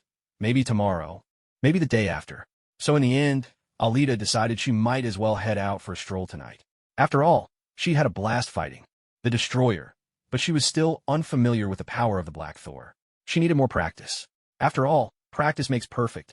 So Alita threw on a black trench coat, tucked her moss-green hair under a hat, slipped on a Catwoman-style mask, and soared out the door. Ah, New York. Hell's Kitchen never disappoints. Help! Somebody help me. A woman clutched her handbag as she ran frantically down a shabby side street, far from the bustling city center, in what looked like a slum neighborhood. Her high heels had been lost somewhere along the way as she fled in terror. Don't ask how Alita ended up in such a remote place. Call it fate, a little cosmic mystery. She kept glancing nervously over her shoulder as she ran. Not seeing the crazed gunman anymore, she relaxed just a little, but she didn't dare stop. Who knows what else might be lurking in the dark? Looking for me? A mocking voice drifted from the shadows at the corner ahead. A man stepped out, pistol in hand, clad in a black jacket, his face alight with excitement. There was a predatory gleam in his eyes, a thrill in the chase. It was obvious. This was the man who'd been chasing her all along. Panic and fear sapped the last of her strength. She collapsed to the ground, scrambling backward, desperate to put distance between herself and this madman. Hith. You know, there are always people who love to stalk women walking alone at night. As luck would have it, I'm one of them. And unfortunately for you, tonight's your unlucky night. The man wore a smug, self-satisfied grin, as if someone else's misfortune was his greatest delight. Can you smell it? That fresh, sweet scent of terror. The man stretched out his arms, closed his eyes, and took a deep breath, savoring the fear radiating from the woman on the ground. Oh, well, have you ever smelled death? Let me tell you, a whiff of death is just as sweet. A gentle voice suddenly sounded softly behind the man's ear as he was lost in his reverie with his eyes closed. A coolness brushed by, carrying with it a faint, lingering fragrance. Instantly, the man's eyes snapped open. He stepped forward quickly and spun around, raising his pistol, only to find himself aiming at empty air. There was no one behind him. The words he had just heard seemed to dissolve like a hallucination. Did you take too many pills? He muttered to himself. A soft chuckle drifted through the darkness. It seems you're not so fond of the taste of death after all. What's wrong? Are you afraid? That voice wasn't a figment of his imagination. The gentle, feminine tone sounded again at his back. He spun around swiftly, and this time he saw her. Besides the terrified woman collapsed. On the ground, another figure now stood. A tall woman in a wide-brimmed hat and a long trench coat, her hands buried casually in her pockets. From her voice, it was clear she was a woman. The man leveled his gun at this mysterious intruder, his annoyance clear. He had no patience for anyone who disrupted his pleasure, especially someone this strange. Who are you? He demanded. Me? I am the messenger of the night, here to let you taste what death truly feels like. Bang, bang, bang. Ah! Without another word, the man pulled the trigger. Whoever she was, anyone who dared intrude deserved to die. But as the gunshots rang out, Alita didn't even flinch. She simply let the bullets fly toward her, then watched them halt in midair before her. When it came to magic, Alita was very confident in her abilities. TSK, what are you even doing? Alita sighed at the woman beside her. And stop screaming. Do you know how terrifying you sound in the middle of the night? You should hurry home. You know it's dangerous out here after dark. Try not to go out at night, if you can help it. I had no choice. I was held up at work and had to do overtime. That's why I'm out so late. The woman managed to stand, shivering as she stammered her reply. TSK, Alita thought. It's already 4 a.m, and she still ended up running into this lunatic. Talk about bad luck. Or maybe, even criminals have a work ethic, pulling all-nighters just to commit their crimes? Alita shook her head, unable to comprehend it. Go on, and be careful from now on. Alita offered, trying to soothe her. Thank you. Thank you so much. What's your name? The woman was overcome with gratitude, pausing before she left. Angelite. All right, thank you. The woman hurried off. The man with the gun tried to stop her, but soon realized he couldn't move. It was as if invisible chains had wrapped around his body. No matter how hard he tried, he couldn't even lift the gun. In his hand, only his mouth and his eyelids were still free to move. Fear crept into his heart, tightening its grip. He loved hunting his prey, but he had never wanted to become prey himself. What did you do to me? It's nothing, really. I just want you to stand still. After all, things between us are far from over, wouldn't you say? Alita cast a spell to bind him in place. Magical energy winding around the man like invisible ropes, holding him fast. Well then, let's move somewhere else, shall we? Out here in the open, it wouldn't do to be seen, right? Besides, aren't you the type who enjoys a chance encounter with a beautiful woman? Alita watched as the woman walked away, then dragged the man with her magic to the back of the street, into a pitch-black alleyway. Honestly, why do people like you always think it's okay to put your hands on women? Is it because you think we're weak and helpless? If you're so tough, why don't you go and pick a fight with the Black Widow? If you lose, you can call her daddy, and I'll even take your last name. Alita had nothing but disdain for these kinds of men who brought harm to women, and she was determined to let him savor the twisted sweetness of fear and despair. The man didn't care who this Black Widow was. All he wanted was to know what this mysterious woman planned to do to him with her uncanny powers. Alita turned, a slight smile playing on her lips as she faced the man, now suspended in midair by her magic. So, are you ready? I recently picked up something new, and you're just the one I want to try it on. Damn it. Let me go. Who the hell are you? He shouted. A soft laugh escaped her. Wrong answer. Alita raised her right hand. Black lightning flickered at her fingertips, and with a swift motion, she aimed her palm at the man. The low, crackling current surged toward him in an instant. He convulsed as the black lightning coursed through him, his body trembling uncontrollably. A guttural cry of agony tore from his throat, but he was utterly helpless, forced to endure the pain without the slightest chance to move. Well, does this current make your heart race? Alita intensified the voltage and sent another jolt through him. Heart race? I'll show you heart race, you witch. The man cursed inwardly. You know, back where I'm from, there's a rather effective treatment for addiction. It's called Yang's electrotherapy. I'm still just a beginner, but today, I'll give you a personal demonstration. Let's see how well it works. Alita spoke calmly, almost leisurely, as she increased the current once more. To make sure he felt everything, Alita used her psychic powers to keep him conscious, forcing the pain of electricity flooding every nerve. To register in full, exquisite detail. Only when wisps of smoke began to rise from his hair did she finally stop and release the spell. The man collapsed to the ground, drained of strength, unable to speak. He could only open his eyes and stare weakly at the demon who had inflicted such torment upon him. What's wrong? Didn't you taste the sweet flavor of fear and despair? I certainly did. With those words, black magic energy twisted into a spike and plunged into his chest, beginning to devour both his sins and the very essence of his life. There's still the sweet taste of life energy, Alita said with a smile to the man sprawled on the ground. Ah! Agony surged through him once more, but this time it wasn't the pain of being roasted alive. Instead, it felt as if he'd been swept into the heart of a hurricane, his body sliced, apart inch by the howling winds. Every shred of strength and sensation began to drain from his limbs, retreating slowly toward his chest. He was losing all control over his body. Demon! He spat out the word at Alita, summoning the last of his strength, his voice laced with venom. Oh, come now, is that any way to talk? Alita replied with a playful laugh. The way you acted just now was demonic to that woman too, wasn't it? I'm simply swapping your roles. Of course you ought to know what true cruelty feels like. That's enough. Stop, someone shouted. Once again, it was a day for upholding justice, a day to step out and strike against crime. Though working as a lawyer by day was exhausting and paid little, sometimes it even cost him money. Seeing those who won their cases because of his help always filled him with pride and happiness. All of it was the result of his own hard work. And at night, he fought evil in another way, sending lawbreakers to jail one by one. Even if the late nights left him fatigued and his hair thinning, even if the battles left him wounded, he was willing to bear it all for the sake of this crime-ridden city, Hell's Kitchen. If that's what it took to make it a better place, then so be it. All for justice. From Daredevil, standing atop a rooftop, the night wind chilling his face. After wrapping up another round of righteous action, Daredevil rested on the rooftop, gazing out at the city where darkness and neon lights mingled. He looked at the home he guarded in. Silence. And his heart swelled with accomplishment. As long as he kept fighting, he believed he would one day cleanse the darkness from this city and give everyone a sky of pure blue. Daredevil made his silent vow. He let out a yawn. He was getting sleepy, already longing for his warm, comfortable bed. Daredevil figured it was time to call a night. After all, it was already 4 in the morning. He'd lost count of how many times he'd seen New York at 4 a.m. Who could be more dedicated than him? No one, Alita would surely say. You're the best. Just as Daredevil was about to leap off the rooftop and head home for some much-needed sleep, a cry for help rang out from the distance. Once, he'd rescued a blind man from the path of a speeding, fully loaded truck. In the process, he'd been exposed to radioactive chemicals that spilled from the vehicle, leaving him blind, but heightening all his other senses beyond human limits. Under the harsh tutelage of Stick, his blind martial arts master, Matt learned to master his superhuman senses and became a formidable warrior. From then on, Matt was a lawyer by day, but when night fell, he donned his mask and became Daredevil, upholding justice and fighting crime in New York's Hell's Kitchen.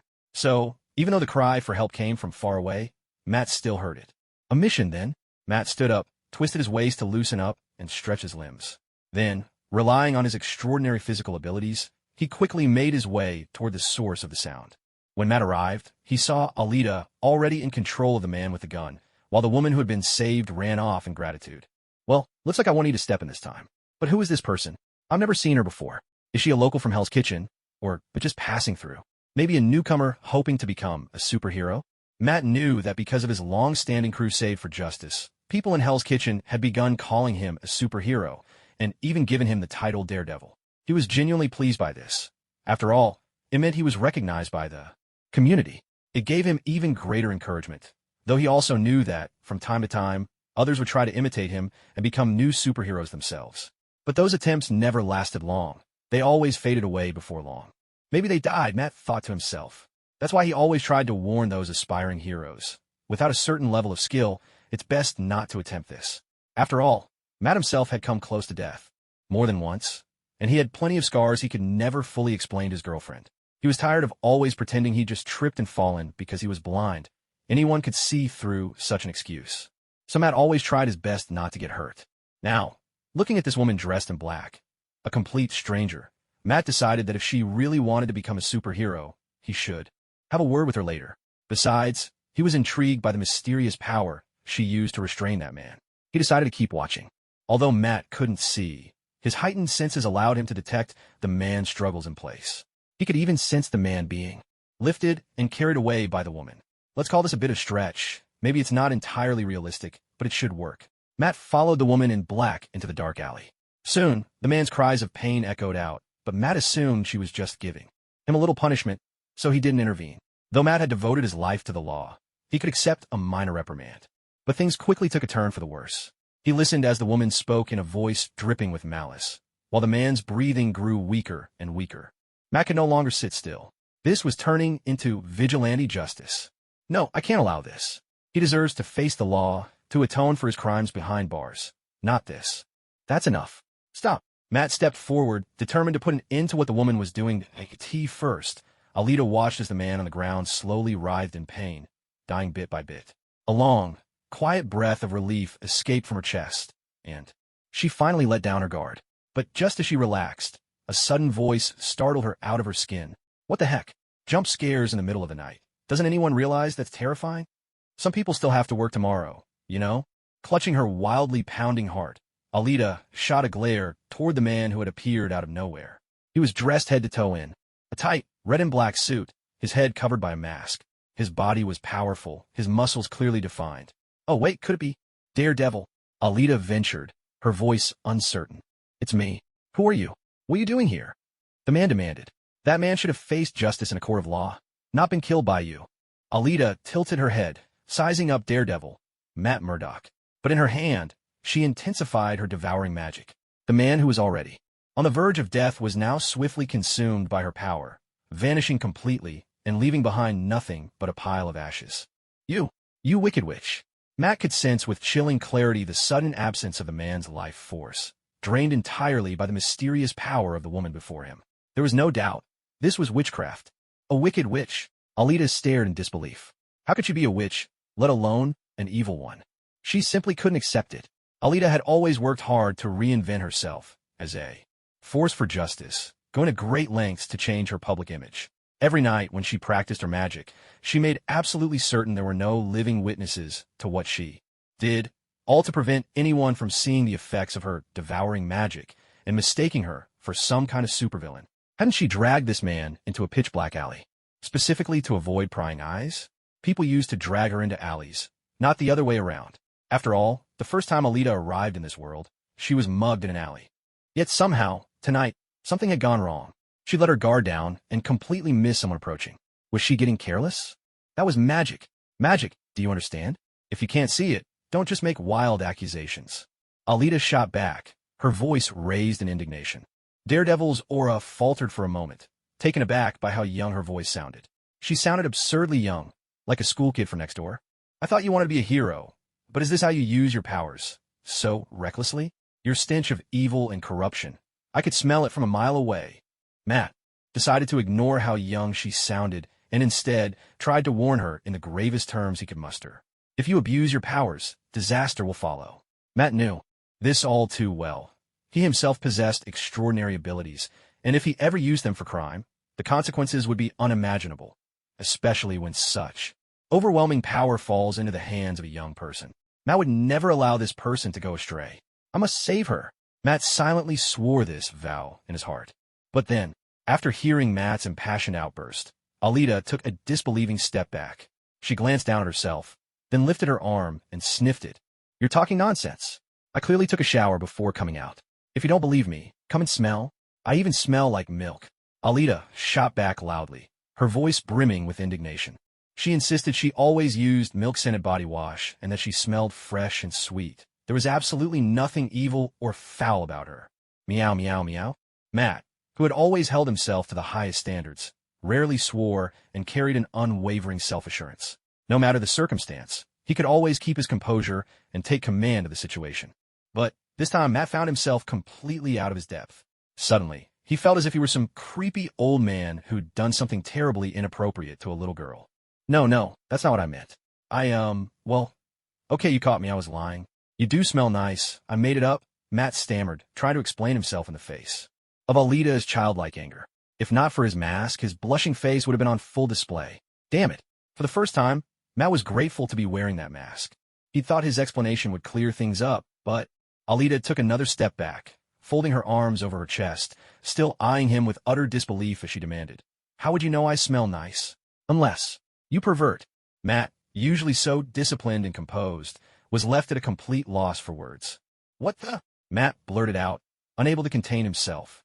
What kind of situation was this? He was furious. Since when had he ever been rendered speechless by a girl's retort? You're being completely unreasonable. You're slandering my good name. Matt shot back, loudly protesting her accusation. He'd always considered himself a paragon of virtue, upholding justice, defending the weak, and never once doing anything questionable.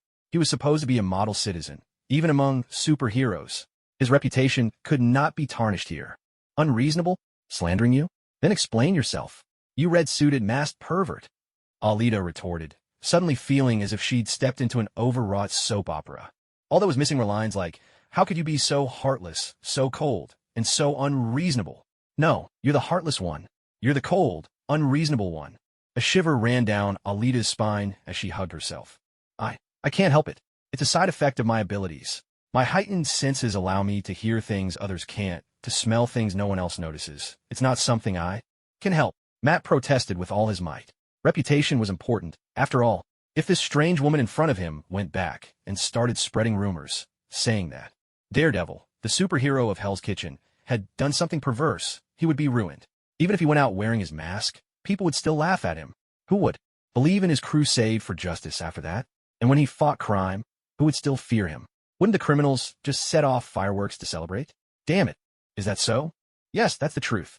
But telling others about your abilities like this is really dangerous, Alita cautioned kindly. Joking around was one thing, but exposing your weaknesses was quite another. Luckily, it was her heat encountered. Matt hesitated. She was right. Why'd he revealed his powers so carelessly? Damn it, it must have been his anger clouding his judgment. No, he needed to collect himself, not forget his purpose. He was here to help this young person find the right path, not to lose focus. That's not important. What matters is you. Do you realize how powerful your abilities are? Do you know how much harm you could cause if you lost control? Judging by your voice, you sound young. So it's only natural to be tempted by such strength. But I hope you won't be led astray. Matt counseled sincerely, not wanting another supervillain to haunt the city and add to his own workload. So that's why you call me the evil witch? Alita gazed quietly at this champion of the law. Yes, your powers are formidable, but they're also dangerous. This kind of mysterious force that can consume human lives. If you let yourself go unchecked, you'll end up hunted by the police and other superheroes alike. But all I've ever done is use my abilities to help others. I've never harmed an innocent person, Alita clarified, defending her actions. Those people deserve to be judged by the law, not to die by your hand. You can catch criminals and help others, but you can't take justice into your own hands, Matt insisted, holding fast to his own sense of right and wrong, and hoping others would also hold themselves to the standards of the law. I won't deny that criminals should be judged by the law, but what about those places the law can't reach? You might hand them over to the prison instead of killing them. But have you seen the crime rate in this city go down? Girls can't even go out alone at night. I will do everything I can to fight crime and protect this city. Then, wherever you can't protect, I'll take over. Daredevil, I respect you, I admire you, but I won't be like you. Judgment belongs to God. I just make sure they get to meet him. If that's the case, I will stop you, Matt said seriously. You can't. At first, I also thought this world was fresh and wonderful. Sure, it was dangerous, but I was confident that I could handle it. But that day after dinner, just strolling down the street, I was dragged into an alley just like this one by two thugs with knives. Do you know what that means? Matt fell silent. Of course he knew. A young woman cornered by two hulking men wielding knives. Anyone could imagine what might happen next. That was part of why Matt had become Daredevil in the first place, why he chose to be a superhero. But he was just one person, never strong enough to protect everyone, and that sense of helplessness weighed heavily on him. You know, don't you? In that moment, I realized that sometimes just surviving safely is its own kind of struggle. And what causes all this? Corrupt, inept police, and criminals who run rampant. Completely unrestrained. I've always seen myself as a hero just passing through this crime-ridden city of New York. If I can help, I do. But as for handing them over to the police, I'd rather not. Alita's words left Matt speechless. He knew she was right. Like she said, she respected and admired him, but she would never do things his way. And as much as Matt agreed with her reasoning, he couldn't betray his own principles. Who are you, really? Matt asked in a low voice. Me? I'm new to this city, but soon everyone in Hell's Kitchen will know the name of the Dark Queen. And Juliet, Alita declared with great seriousness. This was her first time introducing herself in front of an official Marvel superhero. She was thrilled beyond words. The Dark Queen? Wait, that rings a bell. It's you. The one everybody's been talking about. The one who likes to knock people out and rob them. So it's really you. When he heard the words Dark Queen, Matt felt a jolt of recognition. He thought back to his recent nighttime patrols, remembering how several car thieves and pickpockets had whispered about a bizarre newcomer in Hell's Kitchen. A woman in a black trench coat, famous for knocking people unconscious and grabbing their cash on the way out. Always introducing herself with a laugh that sent chills down their spines. Oh, it was you all along, TSK. Listening to Matt's choice of words, Alita felt her cheeks flush in embarrassment. He's exposing my shady past, right to my face. I'm going to die of embarrassment. Back when she had just awakened her devour magic, Alita often snuck out late at night to practice her spells, gradually making a name for herself among a select few.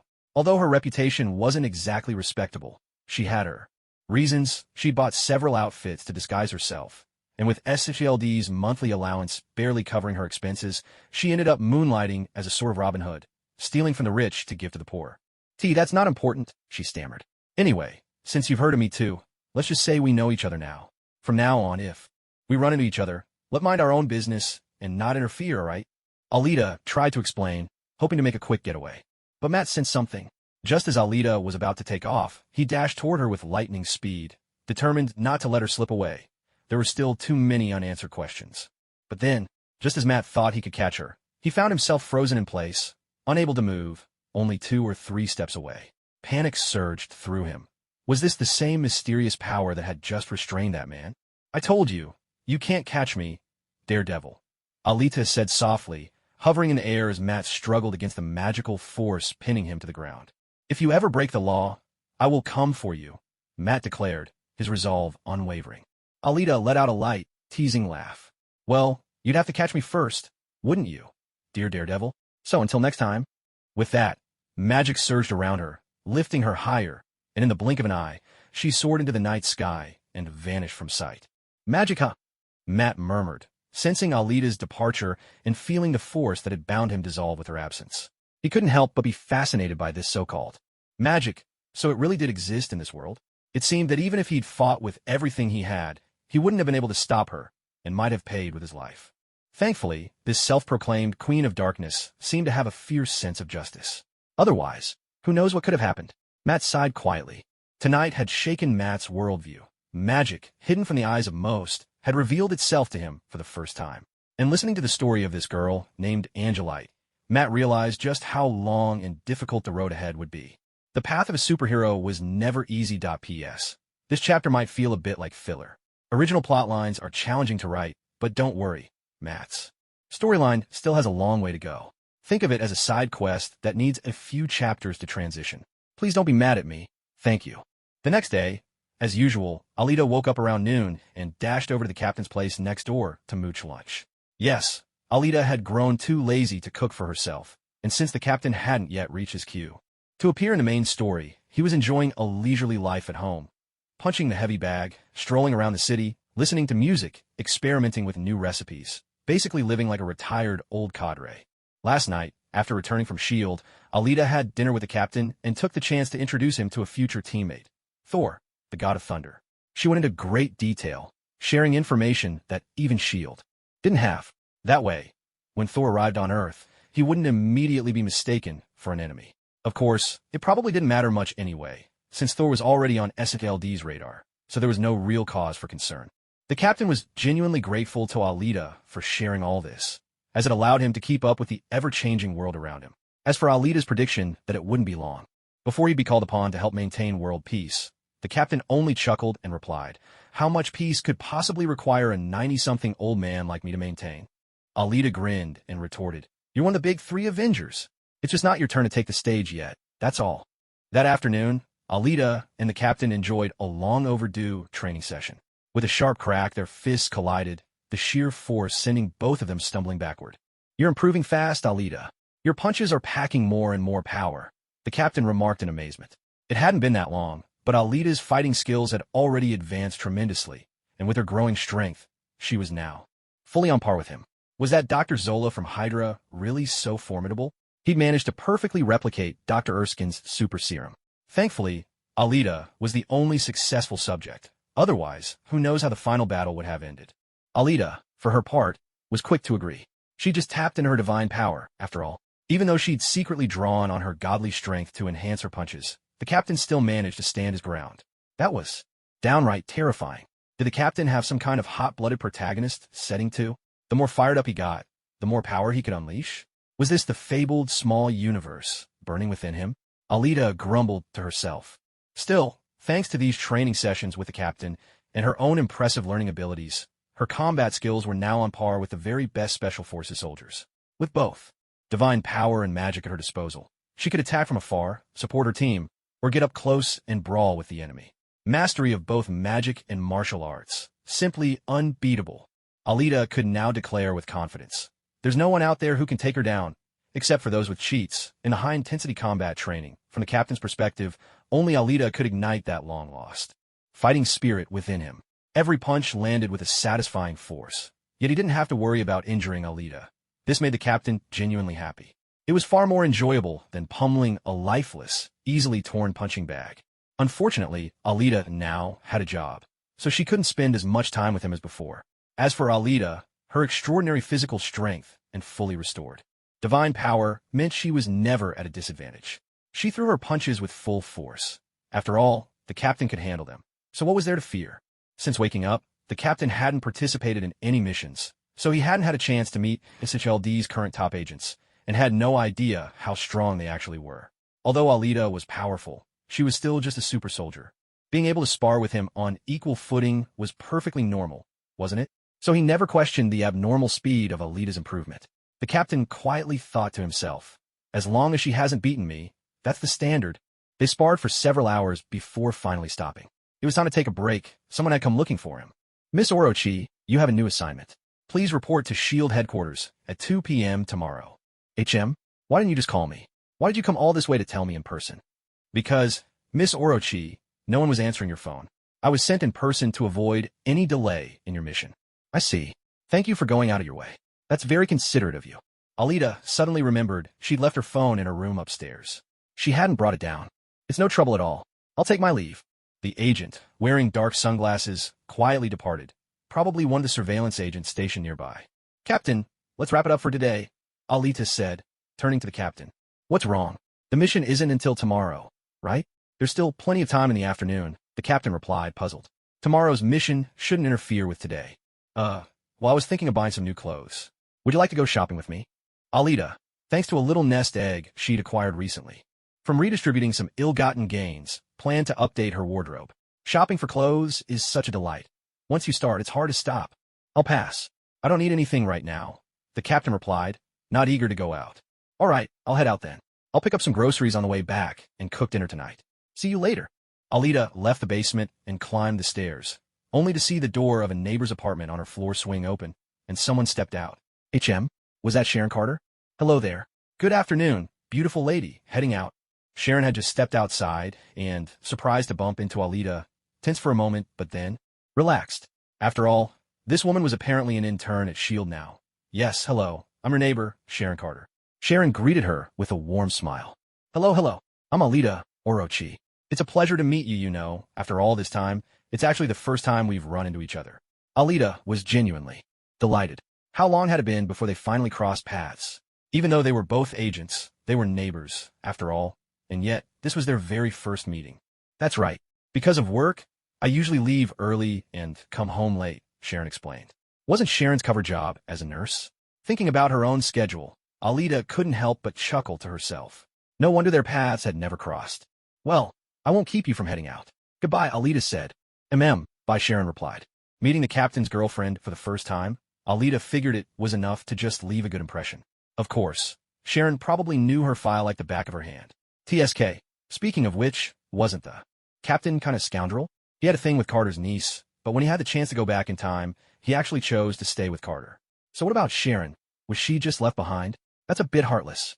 The next morning at 10 o'clock, Alita, planning to score a free lunch at S.H.I.E.L.D. headquarters, slipped into a brand new outfit. It was a set of gothic punk women's fashion, high-collared, fitted, long trench coat, zipped all the way up like a dress, hugging her figure and perfectly accentuating her tall, slender frame and narrow waist. She paired it with her usual high-heeled combat boots, the occasional glimpse of her fair calves showing as she walked. The entire look radiated a powerful, medieval gothic vibe. Alita thought to herself, now this is what a Queen of Darkness should look like.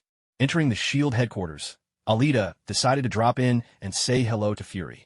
She knocked on the director's office door and found the hardworking, bald director focused on his computer. Alita couldn't help but marvel.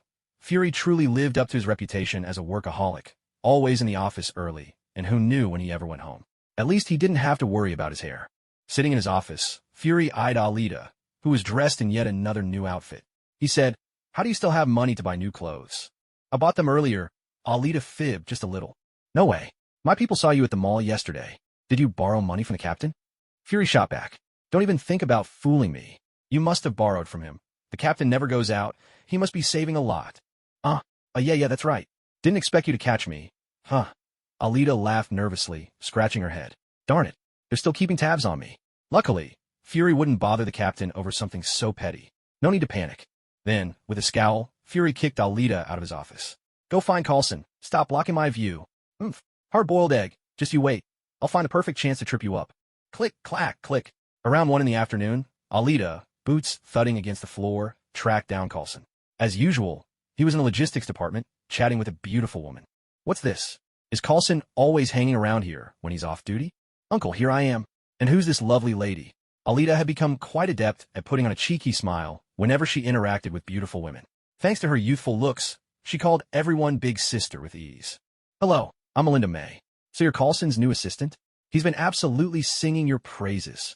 Nice to meet you. I'm Alita, Orochi.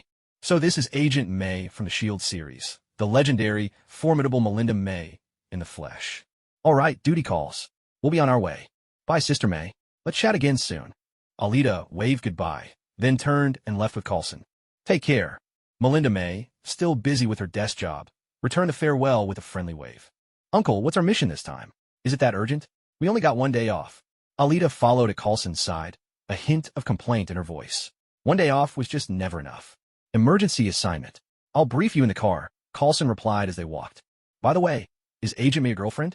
Why do I always find you in the logistics department? Didn't Sister Hill catch you here last time too? Alita teased, poking a bit of fun. Don't be ridiculous. She's a good friend. Besides, being a SHIELD field agent is a job filled with danger and uncertainty. Having a girlfriend is basically impossible. If the enemy ever found out, your loved ones would be the first targets for revenge, Coulson answered, his tone tinged with resignation. It made sense. Whether you were a cop, FBI, or especially S.H.I.E.L.D., those working on the front lines always face the greatest dangers. Maybe that's why, despite years of dating a cellist, Coulson never quite ended up with her. Especially after the Battle of New York. Coulson had even died once. Once they were in the car, Coulson began to explain the mission. There was a supernatural incident last night in Texas. At first, it looked like a straightforward investigation, but by noon today, it had already hit the news. In a small desert town, in Texas, in a biker bar, there were massacres committed by unknown assailants. Most notably, at a rail yard in the city center, both a biker and the manager died of sulfur poisoning. Texas? Isn't that right next to New Mexico? We're heading out that way again. And sulfur poisoning? Shouldn't this kind of thing be handled by someone else? Alita asked, puzzled that isn't sulfur poisoning just a chemical incident? What does it have to do with the supernatural? Yes, if it were just a straightforward case of sulfur poisoning, things would be much simpler, Coulson explained in detail. But according to a witness who appeared on television, that night, while she was being robbed at knife point, someone appeared, a man in a black jacket, wrapped in iron chains, his head a flaming skull, who rescued her. Later, when the local police found the robber, he was already dead. The cause of death was unknown, but his eyes looked as though they'd been scorched at extreme temperatures, charred black as coal. So, whether the story is true or not, we have every reason to investigate. If it turns out not to be a supernatural event, we'll leave it to the local police and the FBI. Alita was momentarily stunned after hearing this. A flaming skull? Iron chains? Sulfur poisoning? Why did all this seem so familiar? It reminded her of a movie. What was it called? It had been quite a while, and she'd watched so many films that it took her a moment to place it.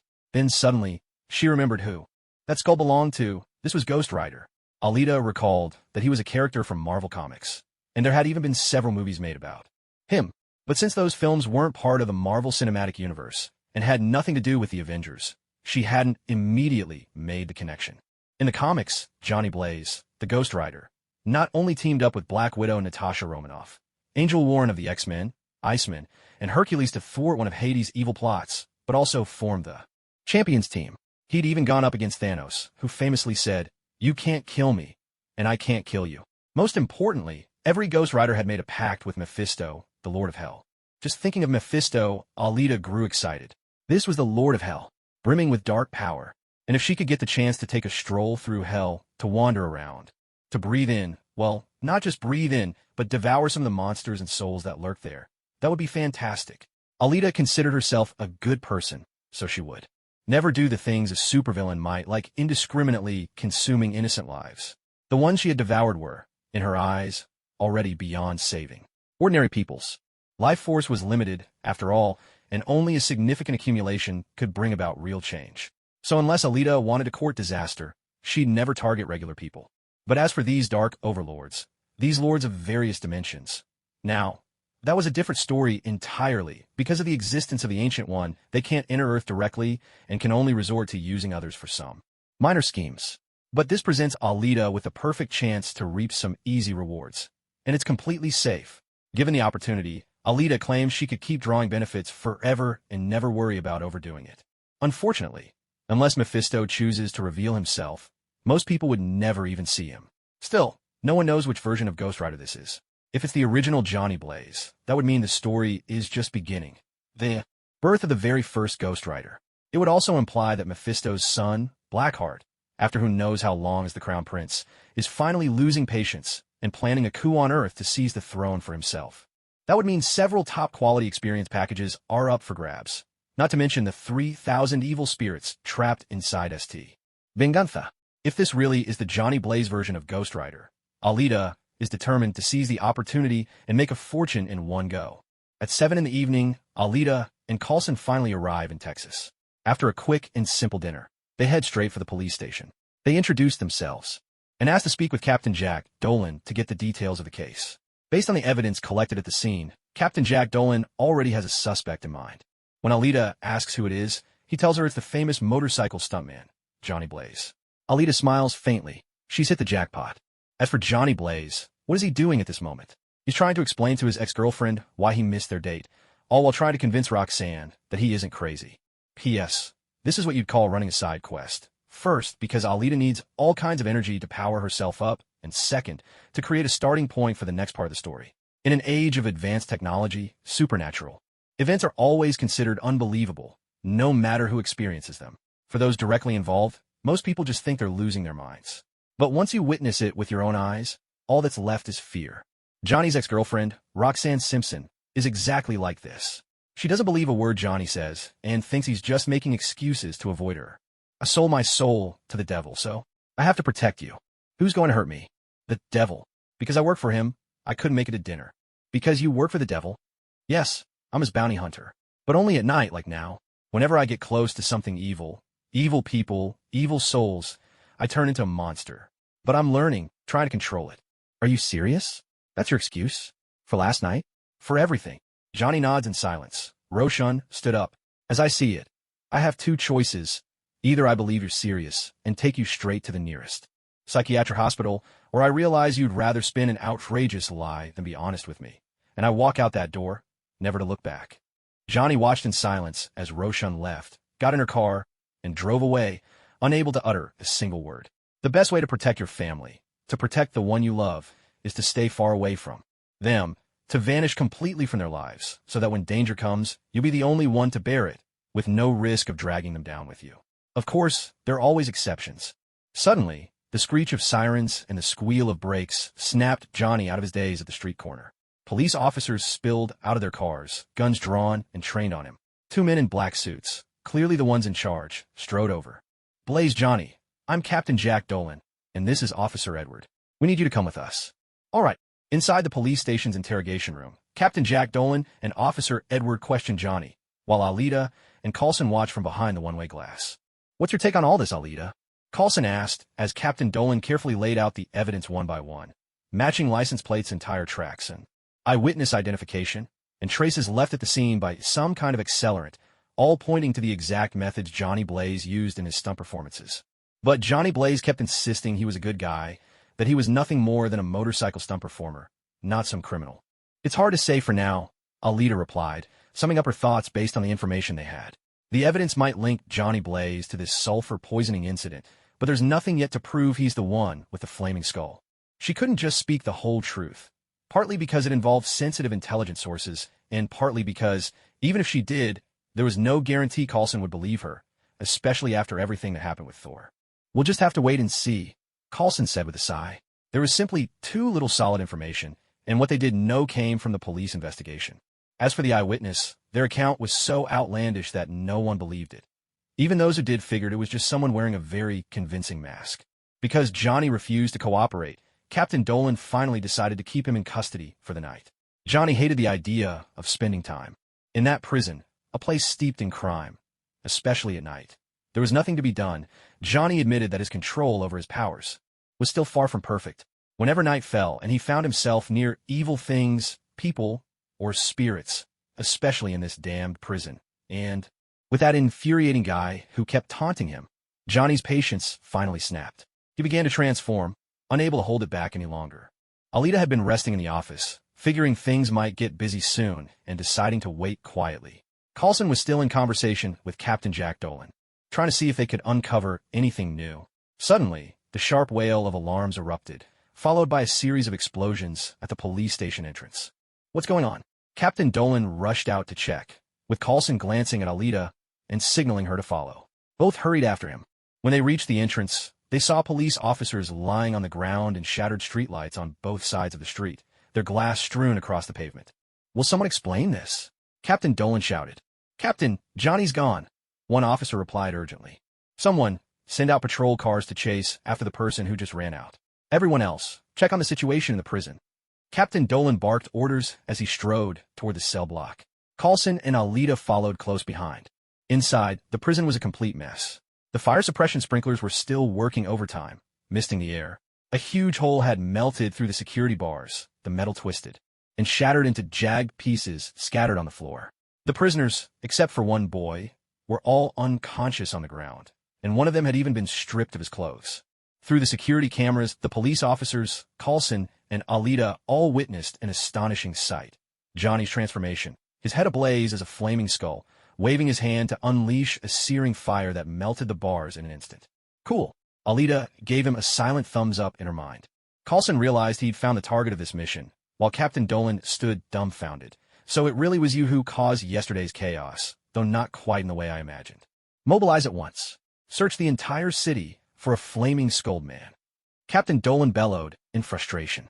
Coulson shot a meaningful glance at Alita before heading out at once, with Alita close behind. Once they were in the car, Alita asked, "Uncle, can we find him first?" "Hard to say. Our agents aren't in position yet, so let's see if the police spot him before we do. We'll follow up from there," Coulson replied, eyes on the road as he drove. Meanwhile, elsewhere, Blackheart had found a church.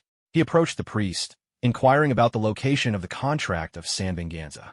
He warned, "Never leave a tiger unchained, or you'll live to regret it."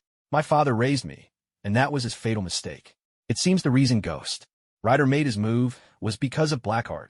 Since the police had deployed helicopters, and with Johnny's flashy special effects, a blazing motorcycle, it didn't take long for them to pinpoint his location. Coulson quickly joined the chase, speeding toward the target along with the police. Before long, Johnny, still wreathed in flames, found himself cornered on a bridge. Or rather, on a bridge atop another bridge. His motorcycle nearly soared into the sky. But the real shock came next. They thought a guy on a bike couldn't possibly escape, but Johnny showed them otherwise. With a sharp turn, he dove straight into the water, then slowly began to rise, eventually racing across the surface itself. The surrounding police officers, guns drawn, looked on in stunned disbelief. Even Captain Jack Dolan wore an expression that could only mean, "What the hell?" The hellfire continued to blaze. Hellfire, after all, is not bound by the laws of nature. It can burn in water or even in the vacuum of space, and it can enchant and control other mounts. Even Alita had to admit, this was true strength. Just as Blackheart, Wind Demon, and Water Demon were preparing to leave the church, the familiar roar of a motorcycle echoed in their ears. Water Demon muttered, "He's coming for us."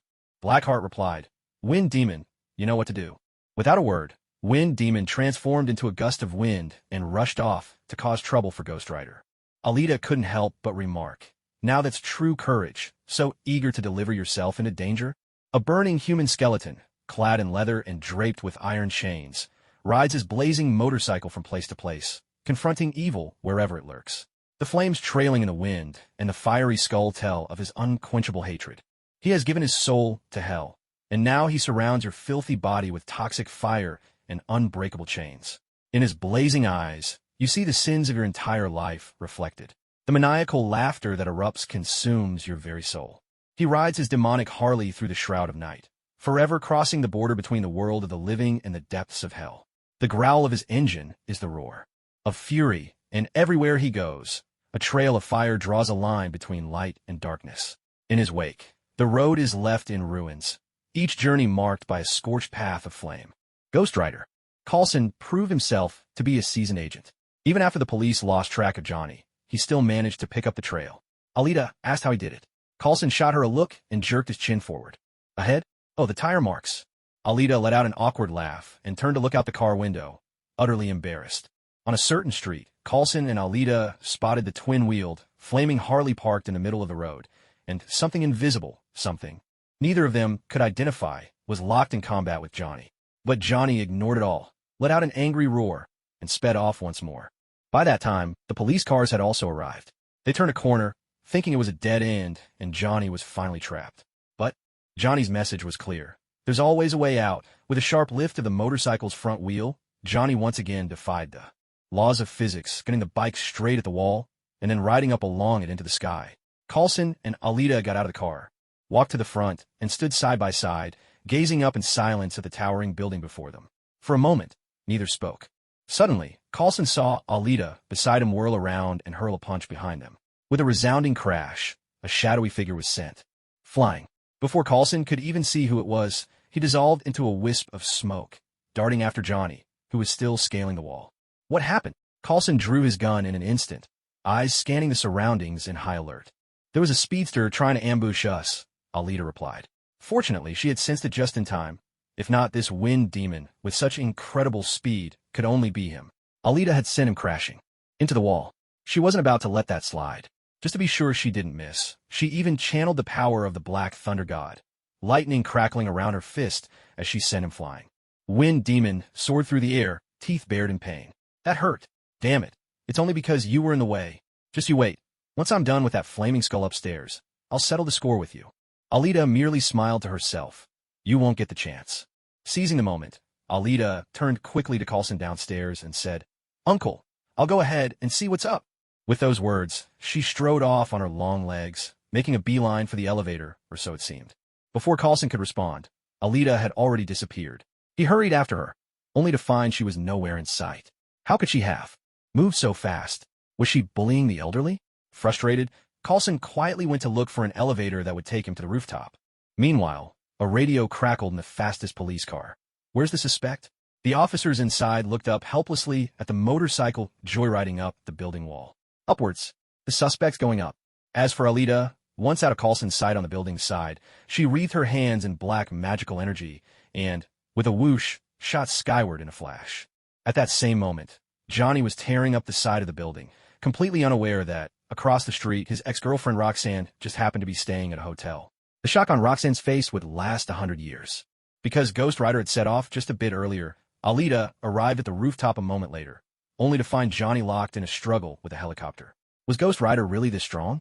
He was using his chains to lasso the chopper, spinning it round and round as if it weighed nothing.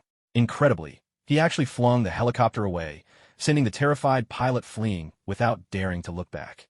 While Alita thought this works too, it lowers her own risk of being exposed. By now, police had completely surrounded the building below. Roxanne had also arrived at the scene, exchanging a look with Captain. Jack Dolan had a group of people crane their necks, gazing up at the pitch-black rooftop, not quite sure what they were supposed to see. Wind Demon appeared, launching in a grandiose talk, declaring, "If you don't join us, it's your loss, your regret. Look at you now, forcing my hand. Don't you feel any remorse? Are you heartbroken?" Ghost Rider replied, "You sure talk a lot of nonsense. It's polluting the air. Time to clear things up." And with that, he seized Wind Demon. "Let's have a thrilling stare down, you and I." But Wind Demon only laughed, his body dissolving into the wind and vanishing. Ghost Rider swung his chain, but it cut through nothing but empty air, passing harmlessly through where Wind Demon had been. Wind Demon sneered, "Are you truly that foolish, or just pretending? You can't catch the wind." He chuckled darkly, until suddenly, he felt a force wrap around him, followed by a powerful suction that seemed to drain the very life from him. He cried out in pain. "Who's there?" Wind Demon's voice rasped, strained and desperate. "Aren't you the one who said the wind can't be caught? Still laughing? Still talking? Trying to ambush me?" Came a clear, nimble female voice tinged with anger. Ghost Rider, who had just been about to try a new technique and burn Wind Demon with the power of the wind, turned to see Alita standing nearby. One hand in her pocket, the other holding Wind Demon, immobilized midair with black energy. "It's you, you wretch." That's right, it's me. Hello there. By the way, I received your delivery," Alita replied with a bright smile.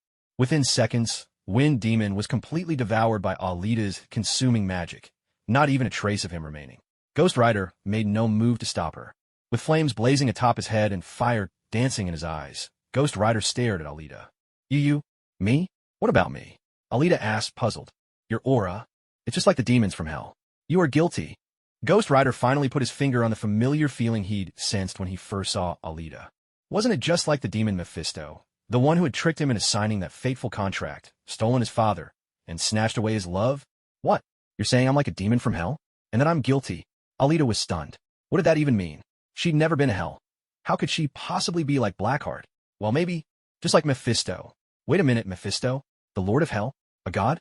Good grief, is this Ghost Rider running on cheat codes, or what? Seeing through to my very essence? Recognizing me as the descendant of an eldritch god at a glance? How am I supposed to play along with that? I call foul. I want to report a cheater here. With a clank, a chain suddenly wrapped around Alita, catching her off guard while she was still reeling from the revelation. What? Alita was completely baffled. Whether it was a human, a ghost, or a demon, why did everyone love sneak attacks? Can't they fight head-on? Cowards. Furious, Alita felt magic surging through her body as she struggled to break free with all her might.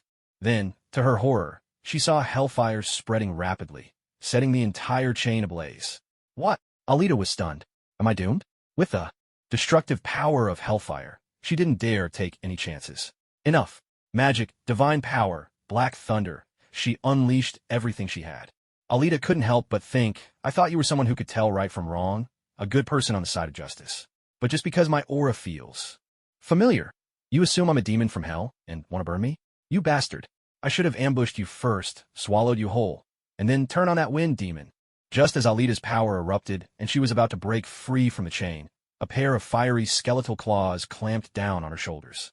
A low, menacing voice echoed before her. Look into my eyes. Look at my eyes. Ghost Rider stared at Alita as she lifted her head. With all her power unleashed, Alita had entered her goddess form, so when Ghost Rider saw her face glowing, with ominous black light and those crimson, beast-like pupils, he was taken aback, almost losing his focus on the spell. Not a demon, you say? Go repent in hell. What the hell? Alita panicked, instinctively glancing up at the sound of his voice. You damn skeleton. Don't give me a chance, or I'll swallow you whole. The eye of judgment, a broken, overpowered ability. With a single gaze, hellfire would burn the target's soul. If you were guilty, you'd be forced to relive every sin you'd ever committed, suffering and repenting as the hellfire consumed you. That was Ghost Rider's power. Alita's heart raced with anxiety. She'd never robbed, stolen, or pulled off a bank heist. But she had killed a few people, yes, using magic to devour some vermin. Would the Eye of Judgment decide she was guilty? She had no idea. From what Alita knew, that ruthless Punisher had a rather direct way of punishing others, by sending them straight to hell. Yet, strangely, Ghost Rider's Eye of Judgment had no effect on him, because, in the Punisher's mind, he only killed the wicked and saw himself as innocent. So even when Ghost Rider stared him down, nothing happened. But I don't dare take that risk. Alita cursed herself. I'm such a fool. The captain was right. You have to stay vigilant against your enemies. Tears welled up in Alita's heart as she tried to hypnotize herself like the Punisher. I am innocent. I am innocent, huh? Alita shrieked in terror as she found herself staring into the blazing, fiery eyes of Skull. But then, she realized she was unharmed. Alita blinked, confused. The air suddenly grew still. Silence descended, heavy and profound. Tonight's bridge to tranquility. Well, not quite. The Ghost Rider fixed his gaze intently on Alita's eyes. After a long moment, seeing that she remained perfectly fine, he reluctantly let go of her shoulders and scratched his skeletal head. You are innocent. Wait, really? She was okay? She'd escaped disaster. What a relief. Alita finally allowed herself to breathe. Thank goodness. Maybe that hypnosis trick actually worked, or perhaps she'd been purified somehow. Her soul now, spotless and pure? Just now, Alita had truly been scared out of her wits. She'd never felt the terror of standing on the very edge between life and death. With a judgment ability like that, it was a 50-50 chance. If luck hadn't been on her side, she'd be done for. She raised her hand to wipe the cold sweat from her forehead. But wait, wasn't she still wrapped up in those hellfire chains? Why didn't she feel a thing? Alita looked down, and the flaming skull looked down as well. The hellfire chains coiled around her were blocked by a thick, dark magical force, not even singeing her in the slightest. Phew, thank goodness for powerful magic. She gave herself a mental thumbs up. And then, Alita noticed her own devouring magic seemed to be absorbing the flames. She focused her magical senses. Oh wow, she really could absorb them. The Ghost Rider noticed it, too. Alita was siphoning the power of his hellfire. He pulled hard, tried to reclaim his chains and rush off to pursue Blackheart and his gang. But the chains wouldn't budge. He looked again. Well, would you look at that? Alita was gripping the chains tightly with hands infused with magic, black devouring energy spreading out toward the Ghost Rider and swiftly wrapping around him. The tables had turned. Let go! The Ghost Rider roared at Alita, his voice low and cold, vibrating with fury. Alita smirked. Let go? You must be joking. I just swore an oath. If I ever got the chance, I'd drain you dry. She'd been scared half to death just moments ago, and now he wanted her to let him go? Absolutely not. With both hands, she released the chains and, mimicking the way the Ghost Rider had grabbed her, clamped her grasp onto his shoulders. She unleashed her devouring magic at full force. A swirling black storm of magic began to rise around them, shrouding their figures from sight. Of course, the Ghost Rider wasn't about to surrender quietly. Flames of hellfire surged from his hands as he gripped Alita's wrists, trying to pry them off his shoulders, but he was met with immense resistance. The two forces became deadlocked, neither side giving way.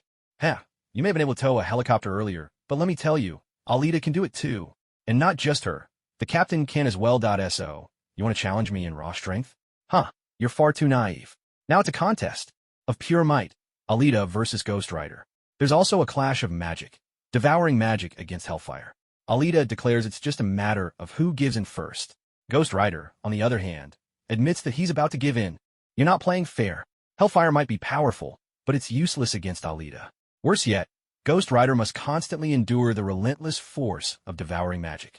He feels not only his hellfire being consumed, but his stamina, even his very life force, being drained away. Damn it, curse you. And you say you're not a demon? Just look at what you've done. With such a wicked, devouring power, you claim to be a good person? I don't buy it. You, demon. Ghost Rider rebukes Alita in a weak, but still furious, voice. As soon as he finishes, the faltering hellfire snuffs out completely, and Johnny Blaze's true form appears before Alita. His head lolls to the side, and he collapses to the ground. Alita withdraws her devouring magic, and the magical storm swirling around them begins to slowly dissipate. She closes her eyes for a moment, savoring the sensation. Hell's power, just as potent as expected, a real boost. Luckily, as one of the original 3 old gods' descendants, her rank is at least on par with a Lord of Hell, if not higher. And with top-tier devouring magic that rivals Sarn's chaos magic, mere hellfire is hardly worth mentioning. Alita grins triumphantly, as if she's already forgotten how close she came to being scared to death just moments ago. Tap, tap, tap. A brisk stride of leather shoes echoes from the stairwell. Alita reaches out with her psychic sense and detects it's Coulson. The old guy's fast, he's already here. Glancing at Johnny's unconscious body on the floor, Alita scratches her head. What now? Should she leave everything as it is, pretend she just found Johnny collapsed here, and let the police take over? Or should she make off with him herself, slip away from Coulson's watchful eye, and maybe tag along with Johnny for a side quest? Later, she could always claim Johnny took her away. That could work. If she sticks with Coulson, not only would she be constrained, but she'd miss out on chances to snag those experience points. Sorry about this, old man. I'm going solo for now. With that thought, Alita lifts the unconscious Johnny with her magic, carrying him up into the sky. Together, they vanish into the night. Bang! The rooftop security door bursts open with a kick from Coulson, guns drawn, eyes sweeping the rooftop with wary vigilance. The only things left in the silence are a fallen chain on the ground and a once fiery, now ordinary, very cool-looking motorcycle. Johnny, the skeleton wreathed in flames, was gone. The guy who'd been sent flying by Alita's punch and vanished without a trace was gone as well. Even his own little assistant, Alita, who'd been right behind him, had disappeared. What was going on? Where was everyone? Where had they all gone? Coulson hurriedly pulled out his phone and dialed Alita's number. He'd always looked out for his colleagues, especially his juniors. In the S.H.I.E.L.D. TV series, Coulson was like the head of a big family, always protecting, supporting, and caring for those around him. While waiting for the call to connect, he walked to the edge of the rooftop and looked down. He could see a cluster of police officers and a crowd of reporters clutching their cameras. Clearly, no one had left through the front door. No one picked up the phone. After carefully checking the rooftop to make sure he hadn't missed any clues, Coulson rushed downstairs, planning to coordinate with the officers below and exchange information. A missing S.H.I.E.L.D. agent, especially his own assistant, made him feel both guilty and anxious. Even Director Fury would be furious enough to shake S.H.I.E.L.D. headquarters to its very foundation if he heard the news. What's more, Coulson dreaded the thought of that man storming out with his shield to search for them himself. Author's note: I know there are probably a lot of plot holes, but hey, let's just have some fun with it. The Ghost Rider's core, the Spirit of Vengeance, was created by God in the heavens. While merged with its host, the Spirit of Vengeance grants the power of immortality. Only God himself can destroy it. Ghost Rider's body can withstand missiles and laser blasts, and it can rapidly regenerate from almost any form of attack or injury. Even if the human host is injured in their normal form, the Spirit of Vengeance can heal even severe wounds. Ghost Rider. Because Alita understood Ghost Rider's immortal nature, she could devour his power without restraint while Johnny was transformed. But once Johnny returned to human form, things were less certain. She worried that the Hell Lord Mephisto might appear right then and there to confront her. That's why Alita withdrew her magic. As for why she fainted, it was probably from exhaustion, she thought. Anyway, as long as no one was dead, everything was fine, no need to worry. Supporting Johnny, Alita flew for a while through the sky. Not knowing where the old rider's grave was, she had no way to take Johnny there, so she simply found a quiet, deserted park to wait for him to wake up. Checking her phone, she saw several missed calls from Coulson. Alita decided she should at least send him a text, to keep him from worrying too much and calling in every shield agent for backup. That would be blowing things way out of proportion, and she couldn't shoulder that kind of responsibility. After all, there'd be no way to explain it away. Uncle, Johnny Blaze, and I have been captured by someone calling himself the son of the devil. But don't worry, he seems to need Johnny to find something for him, so we're not in immediate danger. I may not be able to fight him, but I can sure run fast. I want to stick with him for now and see what's really going on. If anything special happens, I'll contact you. Alita. Coulson, who was downstairs asking Captain Jack Dolan if he'd seen anyone come down, received a negative answer and moved aside. He hadn't yet told the police that his assistant was missing. Since he didn't know the full situation, no point in raising the alarm prematurely. What if Alita just turned up again in a few minutes? Still, he was preparing to call Fury to report that Alita was temporarily unaccounted for and was just about to do so when his screen lit up. He checked. There was a message from Alita. As he read it, Coulson's eyelids twitched. What on earth? Son of the devil? Just a few days ago, that guy claiming to be Thor, was whisked away by the Rainbow Bridge. And now they're the son of the devil? What is this, some kind of cosmic party on Earth? Gods and demons, one after another, popping up for a stroll like Earth was their playground? Do they think Earthlings don't matter? Infuriating. He was also furious at Alita's reckless solo action. You're just a junior assistant. Haven't even been with S.H.I.E.L.D. for a month. Still haven't memorized all the protocols, and you dare act alone? Even if it was forced, if you had the chance to escape, why stay? Behind, as an undercover agent? Do we really need you to play spy? Coulson's eyebrows jumped in anger. No, this had to be reported. Another figure out of myth and legend had shown up, and even though it wasn't confirmed, if Alita saw it, chances are it's the real deal. Sir, I have an update, Coulson said as he dialed Fury's number. What's the situation?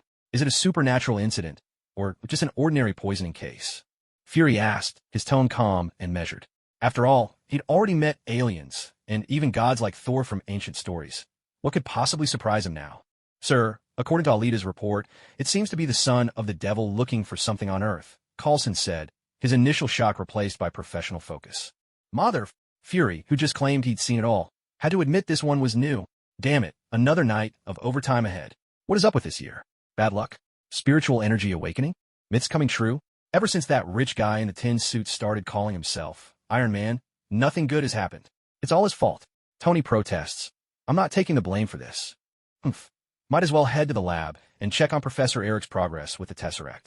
If I have to work late, nobody's getting any sleep, either. Impossible. Fury, who was so anxious that he was practically pulling his own hair out, simply couldn't stand to see others with a full head of hair. How could a professor like you still have hair? Clearly, you're not working hard enough on your research. You need to work overtime. Wait a second. Did you say you got this information from Alita? Weren't you two together? How did she get separate intel? Fury caught onto a crucial point. A complete newbie who just joined S.H.I.E.L.D., someone who only knew where the cafeteria and headquarters was, and barely knew her way around the building. How could she have access to intel? Fury didn't buy it. Slander me again. I've only eaten at headquarters a handful of times. A very angry Alita felt deeply wronged. I don't care. You're just a spendthrift who wastes S.H.I.E.L.D. funds. Fury silently labeled Alita in his mind. Well, that's mainly because the son of the devil kidnapped both Alita and the target together. Alita texted me to say the son of the devil needs the target for some kind of search, and she decided to act on her own and go undercover. Fury fell silent. He knew it. This kid was completely unreliable. If it weren't for the fact she had some real skills, he'd have sent her back to school in a heartbeat. So, sir, do you want me to send agents to support Alita? Coulson was still a bit worried. If it turned out to be someone like Thor again, he wasn't sure Alita could handle it. I'll arrange for agents to assist on your end, Fury replied after thinking it over. For now, focus on finding clues and see if you can locate Alita and the others. As for Alita herself, trust her. If she's confident, we don't need to panic. Fury decided this time. He had to take things seriously, no major accidents allowed, so he'd send extra support. As for Alita, aside from all those mysterious abilities, just based on her fighting skills alone, there weren't many who could hold her down. Fury actually had a bit of faith in her. Yes, sir. Coulson hung up, pondering quietly. It looked like he'd need to gather every bit of information he could about Johnny Blaze. Meanwhile, on the other side, Alita was busy adapting to her new powers. That's right. It's me, the black version of Hellfire. Black Hellfire. Devouring the powers of others and transforming them into her own. Alita couldn't help but exclaim, devouring magic is truly unbeatable. Just like last time, after absorbing the power of Thor and merging it, she had turned it into a black lightning force she could wield. This time, using her devouring magic at full strength for the very first time, she'd indulge herself and swallowed up the Ghost Rider's power, fusing it once again with Hellfire and transforming it into Alita's own black Hellfire. Watching the black flames flicker to life in her palm, Alita reached out and pressed her hand against a lamppost in the park. Good. Hellfire's unique ability to burn through any material was still intact. She wondered, though, if that included a person's soul. She hurried outside and spotted a car. Alita wanted to see if her fire could somehow enchant a vehicle, so she placed her hand, wreathed in black flames, on the hood. Nothing happened, except for scorch mark. Only the burning property remained. Gazing at the hole she'd burned straight through the hood, Alita quietly murmured an apology to the car's owner. It seemed this was just a watered-down version of Hellfire, useful for scaring people, if nothing else. Well, she'd keep it for now. Once Johnny Blaze woke up, she'd go find the old writer. Then, as soon as Blackheart opened the contract, she'd snatch up the experience. He'd drop, and as far as Alita was concerned, the mission would be complete. As for explanations, that was Johnny's problem, wasn't it? At dawn, warm sunlight gradually bathed the park, rousing Johnny Blaze from a night sprawled out on the ground. Luckily, it wasn't winter. Otherwise, with him lying outdoors all night, who knew if his body could have handled it? Alita, for her part, felt no embarrassment whatsoever. Johnny, just waking up, was exhausted, parched, and starving. His body ached as though he'd run dozens of miles and pushed himself past his limits. Every muscle was sore and weak. "What on earth happened?" he mumbled, still dazed and struggling to recall where he was or how he'd passed out. He remembered leaving the police station, fighting Wind Demon, and then a woman in a black dress. As he puzzled over it, a gentle female voice spoke. "Here, coffee." A cup of coffee appeared in front of him, accompanied by that soft voice. "Oh, thanks," Johnny replied, parched. He took the cup automatically, popped off the lid, and gulped it down. Maybe there was always a side effect after his transformations. He was always so thirsty the next day. Was it because he'd literally burned up, dried himself out? It made sense. He'd been reduced to nothing but a skeleton, after all. Taking another sip, he turned, curious to see which kind-hearted woman had brought him coffee. The moment he saw her face, he spat out his coffee in shock. Ugh. Alita had been standing just behind Johnny's left side, sipping her own coffee through a straw. Seeing Johnny turn to look at her, she'd just been about to introduce herself when he sprayed coffee all over in her direction. She jumped back, frowning, and quickly put some distance between them. What was that supposed to mean? What's your problem? Is this really how you treat your lifesaver? Alita was thoroughly displeased. She wasn't ugly, so why did he look so terrified the moment he saw her? "Savior," she snapped. "You nearly drained me dry last night." Johnny scrambled to his feet, recalling how this woman in front of him had almost sucked the life out of him last night, even though he was the Ghost Rider. Rage flared up inside him. Did she have any idea how painful, how torturous that was? He had honestly thought he was about to die. No wonder he'd felt as if his very soul had been hollowed out. Demon, and what nonsense was she spouting? Alita tilted her head, about to retort, when suddenly an elderly gentleman out for his morning jog, glasses perched on his nose, overheard their exchange.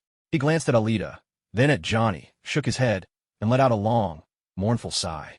"Young people these days, hopeless," he muttered as he jogged by. Johnny Blaze, supposedly a tough guy, right? After all, in the movies, he's played by Nicolas Cage, who's got quite a physique. But right now, confusion was written all over Johnny's face. What on earth was that old man talking about? Before he could glower at the demoness again, a fist landed squarely on his face. Wham! Johnny felt himself lifted off the ground. Before he could process what was happening, a flurry of tiny fists, relentless and powerful as a raging storm, pinned him to the ground and pummeled him mercilessly. "Ah! Stop! Stop! I give up! I give up!" Johnny wailed, begging for mercy. He was already weak, and without the ability to transform during the day, he was just an ordinary man. He couldn't take this beating. It hurt so much. Alita was fuming, absolutely livid. She let out a furious huff and gave Johnny Blaze, this utter fool, a thorough thrashing. He was a Ghost Rider, for heaven's sake. He'd faced Hell Lords and black-hearted demons, even taken down an Earth demon. Even if he didn't understand magic, he should know better than to talk nonsense. What did he mean by drain dry? How could he say such a thing to a delicate, beautiful young woman? Didn't he realize how others might misunderstand if they overheard? That old man just now, what must he be thinking? Idiot! You've sullied my reputation. Alita had already been annoyed with Johnny for glaring at her with those flaming eyes and threatening to judge her last night. Since she couldn't defeat him outright, she'd only used a bit of her devouring magic to get some payback for herself. But now, after hearing his outrageous accusation, all she wanted was to pummel him into the ground. Serves him right. A little while later, Johnny Blaze, who had never suffered such humiliation, lay sprawled on the ground, staring up at the sky with a look of utter despair. Ah, the sky was so beautiful. If only he could just die right now. Too bad he couldn't. Hey, how long are you planning to lie there? The sun's about to set. Alita kicked at Johnny, who was still sprawled out like a corpse. Seeing his swollen, bruised face, Alita didn't feel even a shred of guilt. After all, if you don't go looking for trouble, trouble won't come looking for you. Johnny's eyes darted sideways, giving a glance at this devilish woman. But he decided to ignore her, mainly because, ow, that hurts. She really didn't hold back. She aimed right for my face. All I did was use the wrong words. Did it really warrant this kind of beating? And what was that old man saying? What did he mean?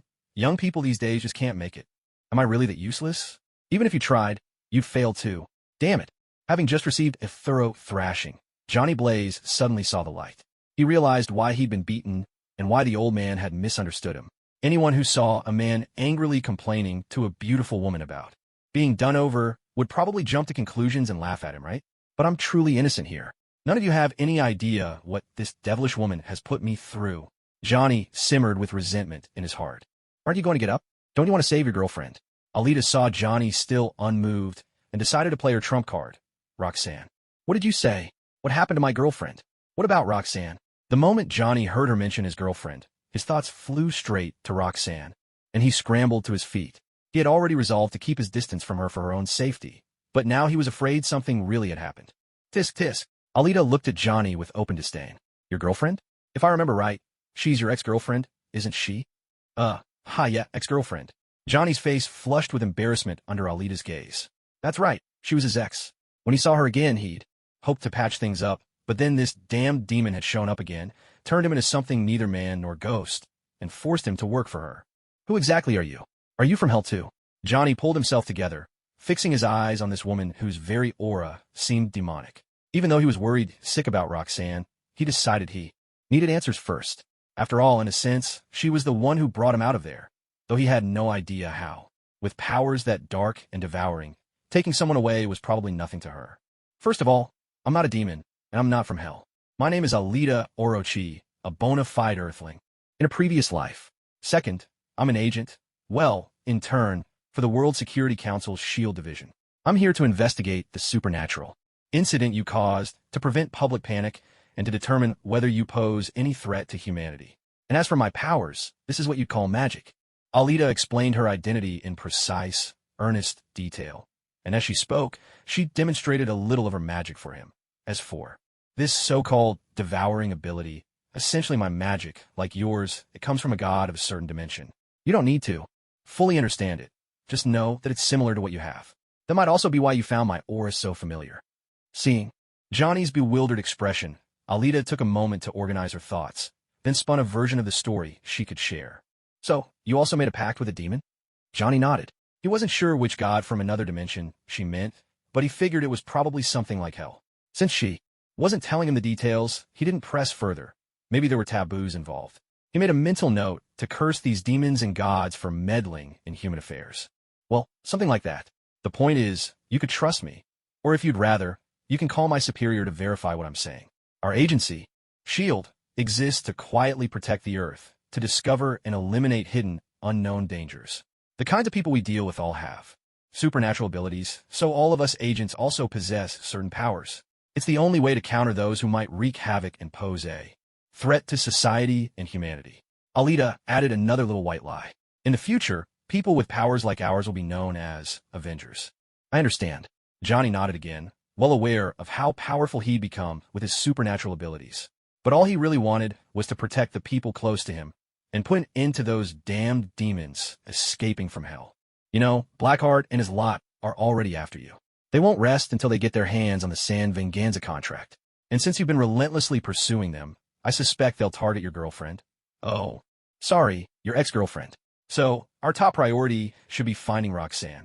Johnny, still reeling from the mention of the San Venganza contract, was just about to ask how she knew about it when Alita corrected Roxanne's status. At a time like this, does it really matter? Whether she's my girlfriend or ex-girlfriend, what's the difference? Seriously, Alita would say it matters. Current or ex, that's the difference between being single and not. It matters a lot. P.S. I found an image for the female lead, CC from Code Geass. I loved that anime back in the day. She has the same long green hair and golden eyes. I've changed the cover already, so you can check it out for reference. Hey, how exactly do you know about the San Venganza contract? Johnny still felt the need to ask, even though he was almost convinced that Alita was indeed an agent from this so-called SHIELD. Of course, that didn't mean he trusted her completely, especially since this San Venganza contract seemed to be of great importance. Johnny wasn't sure why it was so crucial, but he knew he couldn't afford to be careless. You think we don't run background checks? Besides, SHIELD has been around since World War II. They know a lot more than you can imagine. We really didn't know this, Fury. Blackheart has come to Earth with the intention of obtaining the San Venganza contract, hoping to open up a new hell and overthrow his father's rule. Oh, and by the way, his father is the very demon you made your deal with. Because Mephisto's own power is weak on Earth, even weaker than his son's, he sent you to deal with Blackheart. Any other questions? Alita recited the details of the movie, letting the all-knowing, or so it seemed, S.H.I.E.L.D. shoulder the blame, and clarified things for Johnny. No more questions. So, should we go look for Roxanne now? Johnny felt a bit overwhelmed. Was S.H.I.E.L.D. really this powerful? Did they know everything? As he listened to Alita clearly explain Blackheart's background and his plans, Johnny realized he had no more doubts.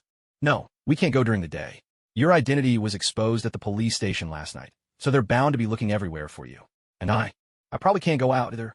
Alita remembered that she was now considered a missing person, presumably kidnapped, so running around in broad daylight would only ruin their plan. So, do you have somewhere safe where we won't be found?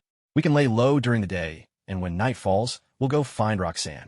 Alita suggested they hide out for the day, and then have Johnny take her to see the old writer, Carter Slade. Johnny was puzzled. She was an official agent, yet she was afraid of being caught by the police. It's all because of you. If you hadn't attacked me last night, trying to purify me, would I have had to fight back and knock you out? If I hadn't helped you, you'd be tied up in the police station. By now, thanks to you, I'm a wanted person too. Alita feigned anger, pinning the blame on Johnny. She couldn't exactly tell him that they'd both now become hostages kidnapped by Blackheart. Oh, I see. Well, I do know a place. Come with me. Johnny scratched his head, a little embarrassed. But who could he blame? Obviously, it was that demon, Mephisto's fault. Mephisto. Alita and Johnny found a motorcycle, slipped away from the crowds, and headed toward the cemetery where Carter Slade was. As for the Harley still on the rooftop, Johnny wasn't worried. Come nightfall, he'd just give a signal and it would come to him. Alita looked on enviously. So this is what self-driving is like. She really wished she had one herself. Unfortunately, the hellfire she summoned wasn't up to the task. It couldn't transform vehicles. Carter, on the other hand, truly had nothing to fear from the police. Who would ever imagine Johnny would show up in a cemetery full of tombstones? At last, Alita laid eyes on the old generation Ghost Rider, the one who rode a horse. The first time she saw Carter Slade transform in the movie, Alita thought it was the coolest thing ever. The Wild West cowboy style, a skeletal horse wreathed in hellfire. It was just so impressive. Now, seeing him in real life, Alita's gaze was absolutely burning with excitement as she stared at him. Carter heard the rumble of a motorcycle and instantly knew Johnny was back. This young man, newly made Ghost Rider, still had a lot to learn. As he stepped outside, Carter saw two people wait too. And what was with that motorcycle? Did he switch rides? Why isn't he riding that awesome one? Instead, he's on whatever that is. And what happened to his face? Did he get beat up? As far as Carter knew, Ghost Riders could recover from any injury and were supposed to be immortal. Is the new generation really this unimpressive? Your face. Carter stared at Johnny's swollen, bruised features, hesitating to say more. That's not important. Johnny had 1,000 questions for the old man, but was immediately caught off guard by that inquiry. Glancing at Alita beside him, he saw her pretending to whistle and admiring the scenery, trying to seem oblivious. Johnny definitely wasn't about to admit he'd been roughed up by that girl, especially since the reason was pretty embarrassing. Carter watched Johnny struggle to explain, then glanced at the girl beside him. Shaking his head with a sigh, he understood immediately. It was a woman who'd handed Johnny that beating. Not only was the new Ghost Rider unimpressive, he was also pretty hopeless. Was this really someone you could count on?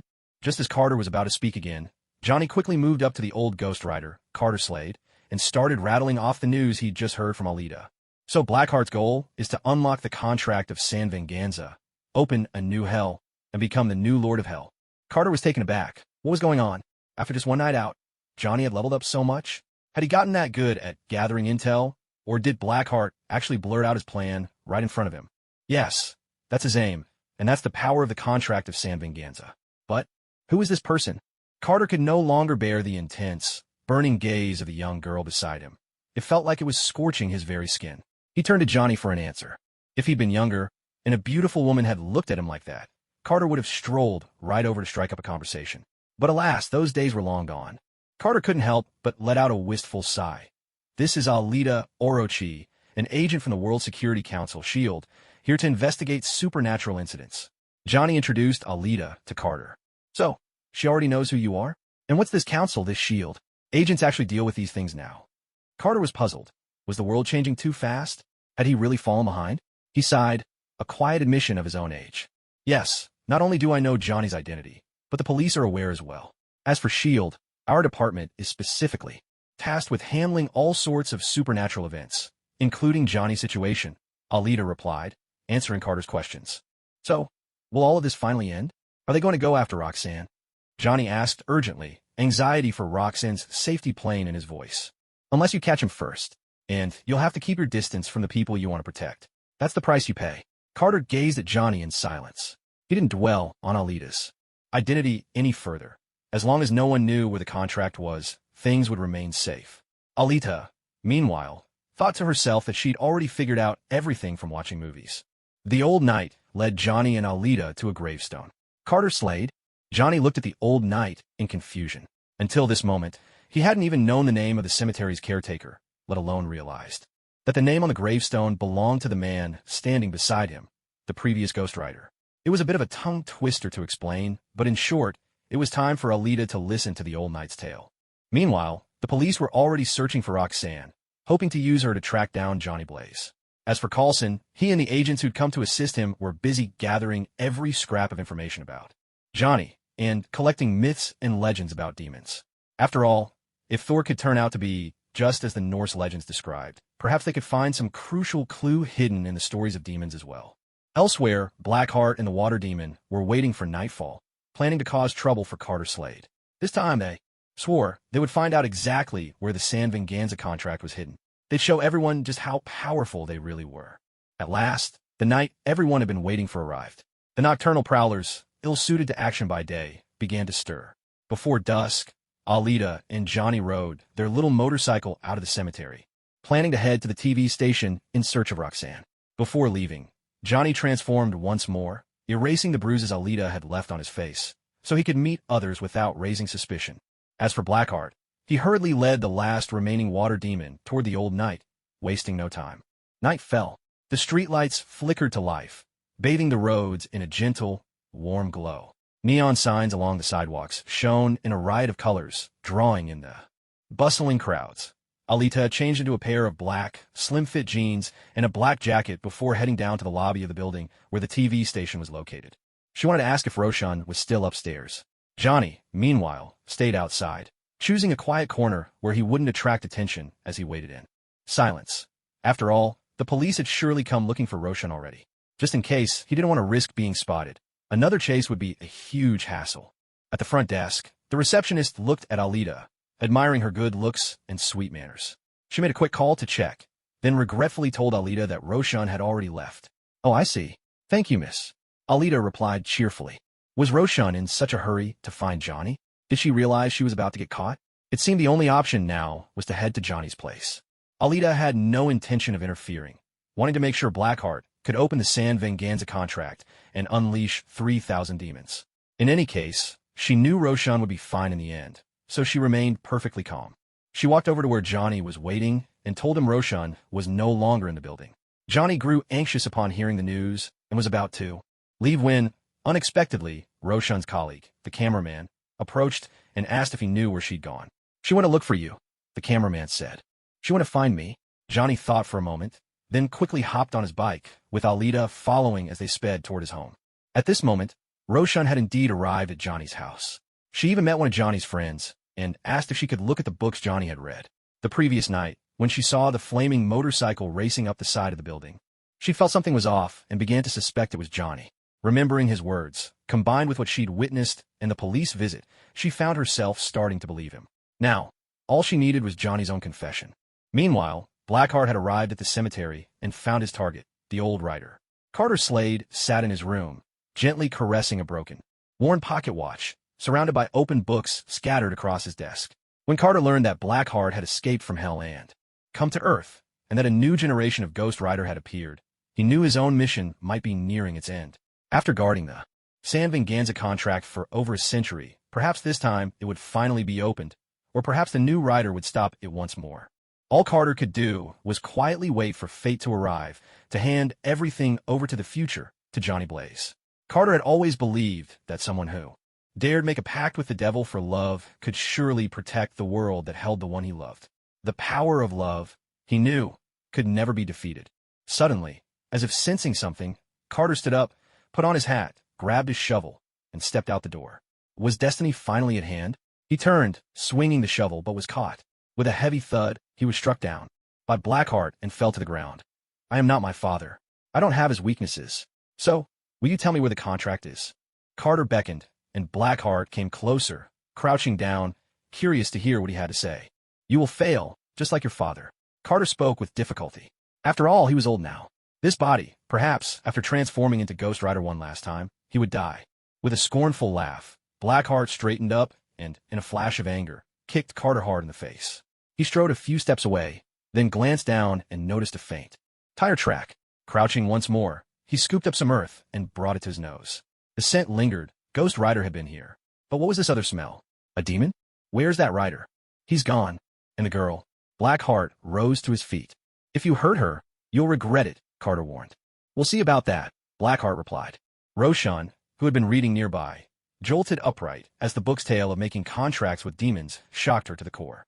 She ignored the portly man pacing back and forth, frantic as she flipped through the pages. Suddenly, a voice startled her, making her turn around. Not here yet, the voice said. She saw Johnny's friend standing there, face ashen, frozen in place, before collapsing lifelessly to the ground and revealing the figure behind him. You carry his heart, the stranger said. Now, I'm going to shatter it. As he spoke, his hand pressed against Roshan's cheek, and a chilling demonic force began to freeze her body rigid. Johnny and Alita arrived just in time. Yet Alita didn't follow Johnny inside. Instead, her gaze lingered on a puddle glistening on the pavement nearby.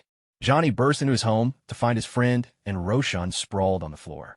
As he rushed to help Roshan up, she pointed a trembling finger ahead. Johnny looked up. Blackheart lunged, smashing him against the wall. How could he stand for this? After all, he was the Ghost Rider. Blackheart should be the one afraid. In an instant, hellfire erupted from Johnny's skull, transforming him into a blazing white skeleton.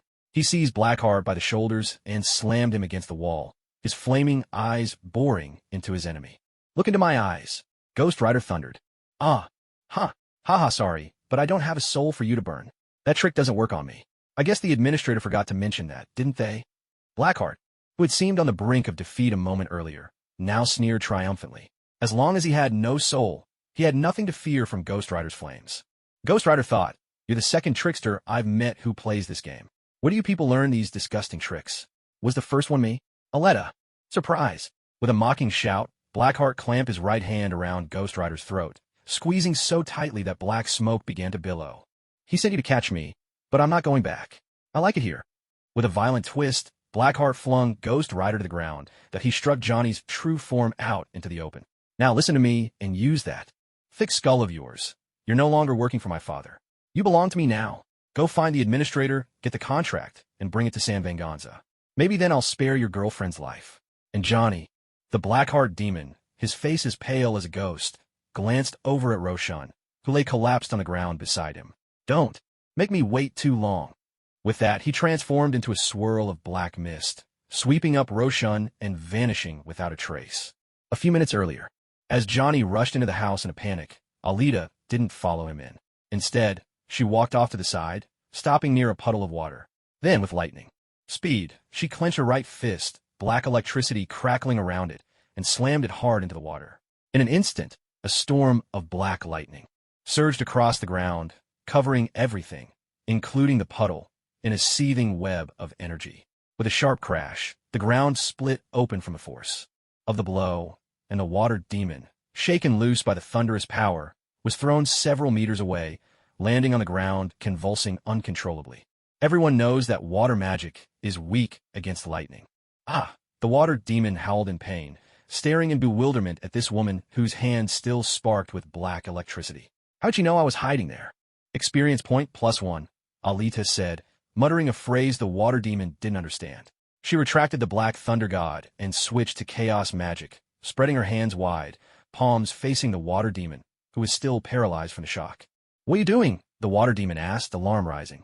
Something about this woman's actions set off all his inner alarms. He had a dreadful premonition. Things were about to get even more dangerous. He might even die, driven by a desperate will. To survive, the water demon tried to muster his fading strength, hoping to dissolve into water and escape. But he managed only to half-transform before a surge of fierce black energy burst from the woman's palms, hurtling straight toward him. A few seconds later, the water demon met the same fate as the wind demon. Maybe the two of them would meet again in hell, Alita thought quietly, so they wouldn't be lonely anymore. She silently wished them well. Water demon and wind demon, You're the real devil here. You monster, both of us agree. While the Blackheart demon absconded with Roshan, Johnny, who had been knocked to the ground, came to after a moment's daze.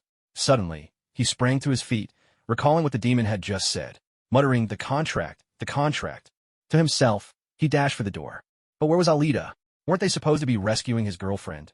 Well, ex-girlfriend, together? Why had she vanished at the crucial moment? Reaching the door, Johnny first summoned his ride, his slick Harley, which was probably still waiting on the skyscraper rooftop. As he waited for the bike to arrive, he spotted Alita, who was standing by a crater in the ground. Johnny hurried over. What are you doing here? Roshan's been taken by the Blackheart demon. If you'd been here just now, maybe the two of us together could have driven him off. Johnny, still smarting from his recent defeat and frustrated that his powerful ally had been absent, was anxious about Roxanne's safety, and a little angry, too. I was outside dealing with the water demon. Just look at how fierce the battle was. Well, mostly for the water demon. Alita replied confidently, pointing down at the massive crater she'd just created. Water demon? Johnny suddenly remembered. The Blackheart had brought along a helper. So that's why Alita wasn't with him. She'd been held up. He realized he'd misjudged her. The water demon chimed in indignantly. She was the one holding me back, not the other way around. Don't twist the story. Meanwhile, elsewhere in the city, a supernatural event was unfolding. A striking motorcycle, its wheels blazing with fire, was tearing across the rooftop walls of a skyscraper at breakneck speed. Even more astonishing, it was riding itself, with no one at the controls. This bizarre spectacle stunned the onlookers and quickly caught the police's attention. Sirens began wailing as squad cars sped after the runaway bike. Captain Jack Dolan, seething with fury, vowed, "This time, I'm going to find Johnny Blaze. He won't get away with this." The moment Coulson got word, Alita came to his mind. Something must be happening with her. Without hesitation, he joined the pursuit right behind the police. Damn it.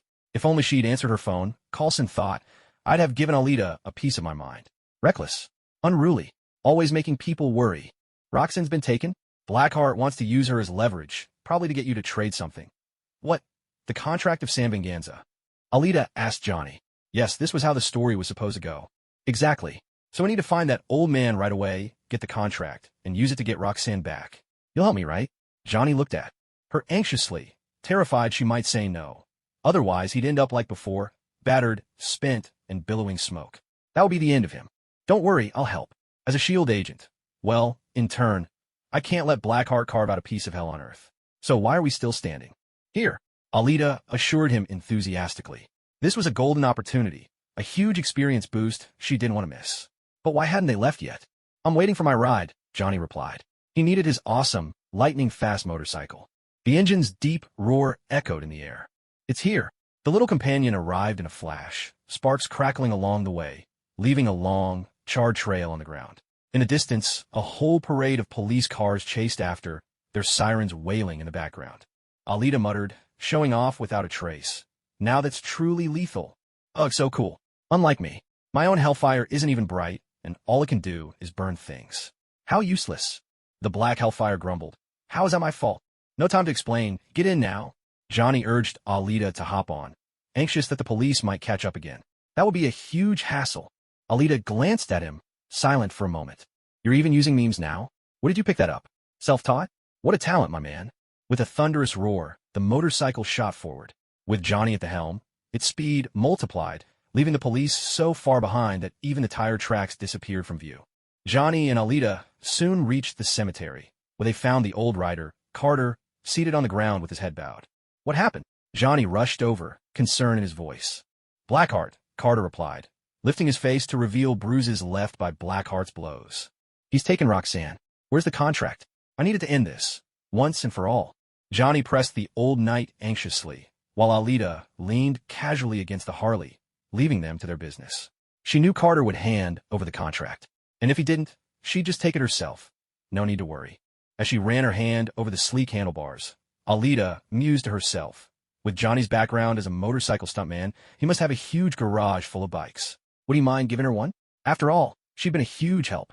I'll dig up this whole graveyard if I have to, Johnny declared when Carter remained silent. Grabbing a shovel from the ground, he set his jaw with determination, ready to find the contract himself. It's not buried in a grave. Carter stopped him, taking the shovel. With a powerful swing, he slammed it against a nearby tree, breaking off the metal blade, and leaving only the wooden handle. From within the hollow shaft, he drew out the contract that Blackheart so desperately coveted, the Sandvenganza contract. The Sandvenganza contract. It can turn the world into a living hell, Johnny said, holding out his hand. You have to trust me, he insisted. Why should I? Carter asked. He may control my soul, but he doesn't have my heart, Johnny replied. Carter smiled faintly. Anyone bold enough to sell their soul for love has the power to change the world. What drives you isn't greed, it's a righteous cause. Maybe that's enough to put God on your side. To him, that makes you more dangerous, more unpredictable. And right now, that's your greatest advantage. Sandvenganza is 500 miles from here. We'd better move right away. Carter finished speaking and handed the contract over to Johnny. Johnny asked as he walked along. Carter glanced at Alita, but said nothing. He simply raised his hand to his lips and let out a sharp, piercing whistle. From within the black mist, with faint tombstones looming in the background, a sleek black stallion appeared, snorting as it trotted toward them. Johnny was utterly stunned. After all, this was Texas, but in this day and age, how often did anyone actually see a real cowboy? This will be my final ride, Carter said, and with that, he swung himself onto the horse's back. He picked up a hat, gave it a stylish spin, and set it atop his head. In an instant, a flash of hellfire engulfed his body, transforming him into a white skeleton, his eye sockets blazing with crimson flames. Carter slayed, Johnny gasped, staring in awe at the old knight who had just been recounting his own story. He finally spoke the name of the previous ghostwriter. Carter nodded. Can you keep up? He asked. The black stallion beneath him, now wreathed in hellfire, shifted into a skeletal form, answering Johnny's question with its very presence. Impressive. Very cool, Johnny thought to himself admiringly. He mounted his own sleek Harley, instantly transforming as well. The vivid red hellfire flared to life, illuminating the pitch-black night. Alita climbed up behind him. Carter glanced over and saw that Alita had also gotten onto Johnny's motorcycle. Several question marks seemed to float above his flaming skull. This young lady, aren't you afraid of hellfire? He asked. Johnny gave a wry smile. Even the sound of it was tinged with bitterness. If she were afraid, that would be a ghost story in itself. Though, of course, his skull face showed no expression now. Alita quietly raised her right hand, and, sure enough, black flames flared to life. Compared to the two beside her, though, she looked completely out of place. Was this the difference between pay-to-win and free-to-play? Alita was utterly confused. Carter was left speechless. All these years, and this is truly the first time I've seen black hellfire. You really do live long enough to see everything. The longer you live, the more surprises you encounter. Let's hit the road, Johnny shouted, charging ahead on his bike. Meanwhile, Blackheart, who had brought Roxanne to Sandvenganza, was waiting for the last of his underlings, Water Demon. Pacing impatiently at the entrance, Blackheart cursed these useless, earthbound demons in his mind. When they first appeared, each one seemed so formidable, but the moment they faced the Ghost Rider, every last one of them fell apart. Take Earth Demon, for instance. He drove a car into the fray, but after a single tap on the shoulder from the Ghost Rider, he just stood there, frozen. What happened to your powers? Why didn't you use them? And then you actually kneeled and begged for mercy. We don't have anyone so disgraceful in hell. And Wind Demon, didn't he claim that no one could ever catch him? Yet this is what happens. All I asked was for you to check the situation and hold them off, but you went and never came back? Idiot. And then there's this so-called Water Demon. Your only job was to keep watch outside. We'd already beaten the Ghost Rider until his flames went out, and we'd capture the hostage. All we had to do was wait for Johnny to bring the contract, and we'd be done. But where were you? I was counting on you to stall for time when Johnny showed up, to hold him off until the night was over. Sigh. The Blackheart Demon grew more and more frustrated as he thought about it. The more he dwelled on it, the angrier he became. No wonder Hell's expansion on Earth has been such a failure in recent years. With a team like this, and you expect to rule the world? Keep dreaming. Once I establish my own new hell, I'll focus on building a solid foundation. Recruit only the truly strong ones. As for those who just like to show off and act tough, they're getting booted out for sure. As for that whatever demon, I really never want to see him again. A total letdown. Exhausted and fed up, Blackheart Demon had originally planned to have showdown with Ghost Rider at sunrise, but now it was all up in the air. He would just take things as they came. After all, he was invincible. Muttering and grumbling to himself, yet still full of confidence, Blackheart Demon waited for Ghost Rider's arrival. Roseanne, standing to the side, watched him in stunned disbelief. Is this guy mentally unstable? Schizophrenic or something? Did hell send us a lunatic? Across the endless plains, two blazing red trails cut straight through the darkness. Hellfire roared past, so hot and fast that a lizard perched on a nearby rock was instantly incinerated, leaving behind only a charred skeleton. As the faint outline of San Venganza appeared on the horizon, Carter and Johnny brought their mounts to a halt. Carter tossed a long spear, previously hanging from his saddle, over to Johnny. "Stay in the shadows," Carter said, then turned his horse around. Johnny and Alita looked back in confusion. Weren't they supposed to go together? "This will be my last transformation. My strength is spent. I've been waiting for this day of destiny for a long time. Heaven knows how many wrongs I've committed, and I've always wanted to make amends. Now all I can do is hope heaven grants me a second chance." "Thank you," Johnny said. "No, thank you, kid." The old rider, Carter Slade, tipped his hat in farewell. His mighty steed reared and let out a piercing neigh before galloping away, carrying Carter off into the darkness. "It's time," Johnny said softly, and continued driving toward the distant San Venganza. "The rider's coming. He's coming to save you." Blackheart Demon sneered at Roseanne. "You think you can stop him? No one can stop him. He's running out of time. I know it. Dawn is almost here, and that's going to slow him down." Johnny drove Alita through the pitch-black forest, the ground covered in thick white mist. Soon, they reached a body of water. A pond? A stream? Whatever it was, the motorcycle didn't even hesitate or start to sink. It just kept moving smoothly forward. "So, what's going on here?" Alita asked. "You can ride right over water, too?" Alita asked curiously. "Is this skill really that useful? Not only can you show off in front of others, but you can also save time while traveling. It's super cool and flashy." She couldn't help but feel more and more dissatisfied with her own hellfire. The Black Hellfire complained. "You don't even want to call me by my full name anymore?" It sounded thoroughly aggrieved. Alita replied bluntly, "No, I don't." Her face was the very picture of disdain. "I don't really know. It just works like this," Johnny answered Alita while staying alert and scanning the surroundings. He honestly had no clue why it worked. He could use it instinctively, but if you asked him for the principle behind it, sorry, he didn't know either. "What are you looking around for? I've already dealt with the water demon. There's only the Black Heart left. Hurry up and charge forward." Alita made it clear that the small fry had been cleared out. It was time to face the big boss. What was Johnny still dawdling for? With the water demon gone, they had plenty more time to spare. "Huh. Oh, right, it's just Blackheart left. By the way, thank you." Johnny thanked Alita for helping him out yet again, then twisted the throttle and sped off toward their destination. "Here's the plan. You go in first and test the waters. See what's going on. I'll wait outside, then ambush him at the right moment and rescue Roxanne. What do you think?" Sitting behind him, Alita took advantage of the remaining journey to put forward her suggestion. "Ambush him? Why not just go in together and take him out?" Johnny was a bit puzzled. His hellfire alone might not be enough to finish off a soulless monster like Blackheart, but if they combined it with Alita's sinister, devouring magic, maybe they could pull it off. "I mean, I can devour. No, I can swallow him, but I still need the right opportunity. If I can't get him under control, there's nothing I can do." Alita explained. If she rushed in with Johnny watching, she'd have no chance to hold back. If she really did take Blackheart out right there, who would break the contract of San Venganza and release those 3,000 evil spirits? Her? She didn't know how. Johnny? Johnny would never do something that dangerous. Secretly, Alita was cooking up her own scheme, stringing Johnny along. Johnny thought back to the time when Alita almost swallowed him, and realized she'd only managed it by catching him off guard. He nodded, understanding her point, but still reminded her, "Just make sure you come out early. I probably won't be able to take him myself." It was a bit embarrassing to admit defeat, but Johnny owned up to it. "Don't worry. I'll come out the moment I get a chance. We'll definitely succeed." Alita answered with confidence. As for when exactly she'd come out, well, she'd wait until the contract was broken. Was she worried things might go wrong? Not at all. With Johnny's judgment eye watching, everything was under control. At last, in the moments before dawn, Blackheart finally got what he wanted. He glanced at the horizon. Though sunrise was still a while away, he thought, he can't kill me, and there's nothing he can do about me. All I need to do is stall for a bit longer. Steady as ever, Johnny stepped out of the car, slinging the gun Carter had given him over his back, iron chain hanging diagonally at his side, marching straight toward Blackheart and Roshan.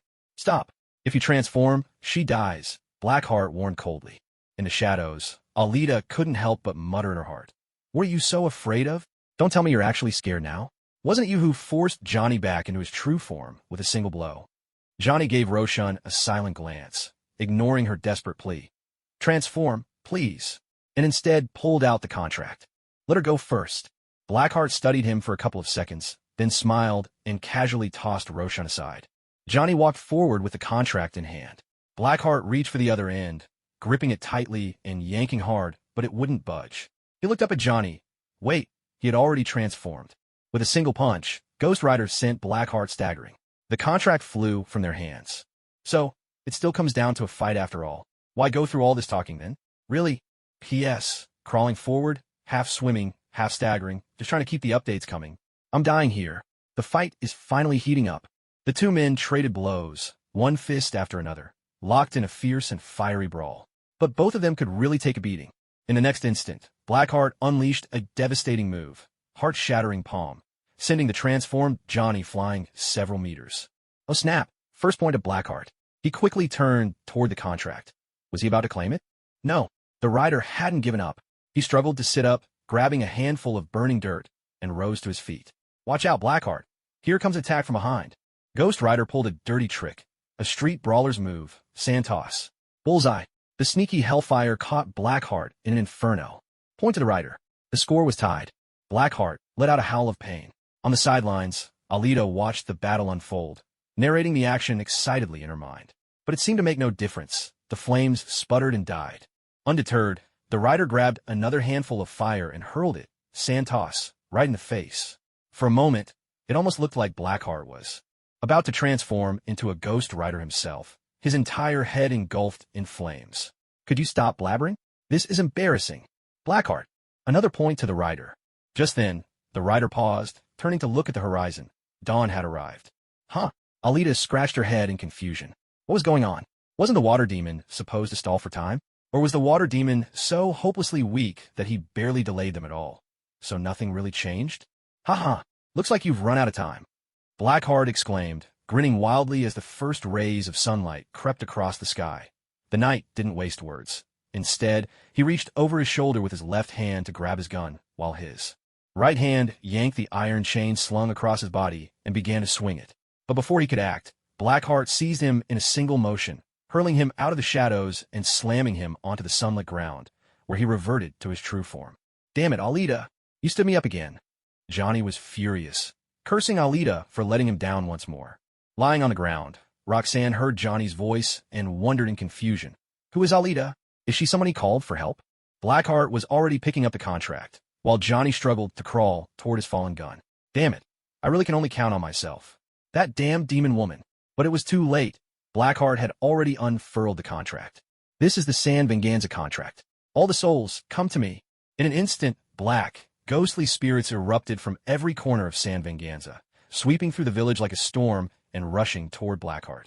Roxanne, terrified by the sight of these evil spirits, screamed and staggered, trying desperately to get closer to Johnny. Just as Johnny reached out to grab his gun, a wraith crashed into him, sending him rolling over onto his back. Hey there, gorgeous, need a hand?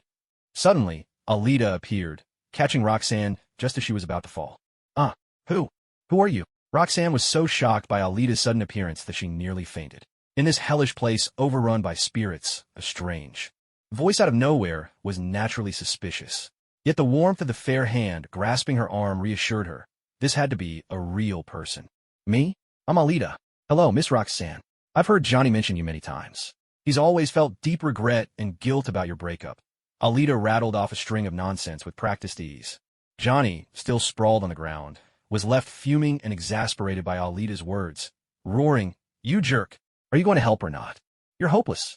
What happened to the sneak attack? The contract's already open and you just show up now. Were you napping or what? Damn demon. Hey. I told you I'm not a demon. And I'm here now, aren't I?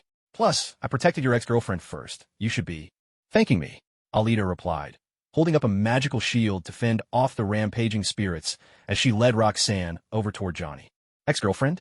Roxanne's eyes widened in surprise as she glanced at the impossibly beautiful young woman beside her, who could fend off evil spirits with a shield and clearly knew Johnny well.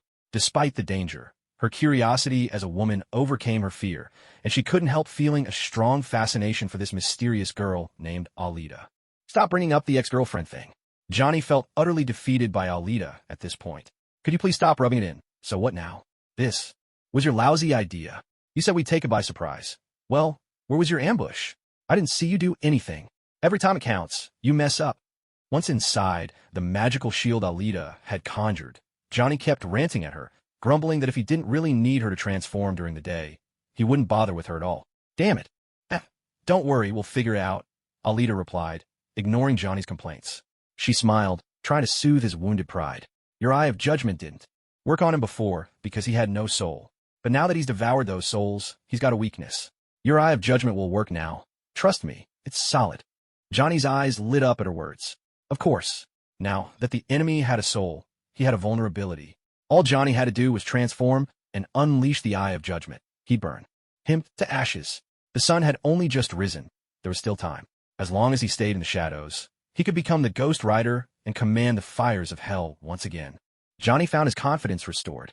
Sure, Alita could be a bit unreliable and didn't always stick to the plan, but she was sharp. She'd zeroed in on the key point just like that.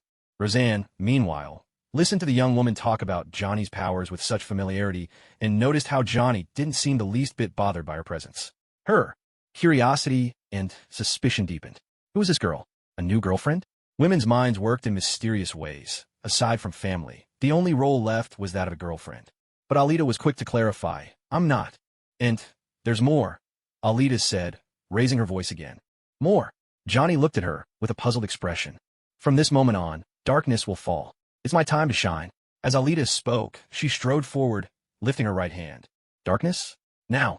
Johnny, still supporting Roseanne, stared at Alita's back in confusion. It was dawn. The sun was already up. Where would the darkness come from?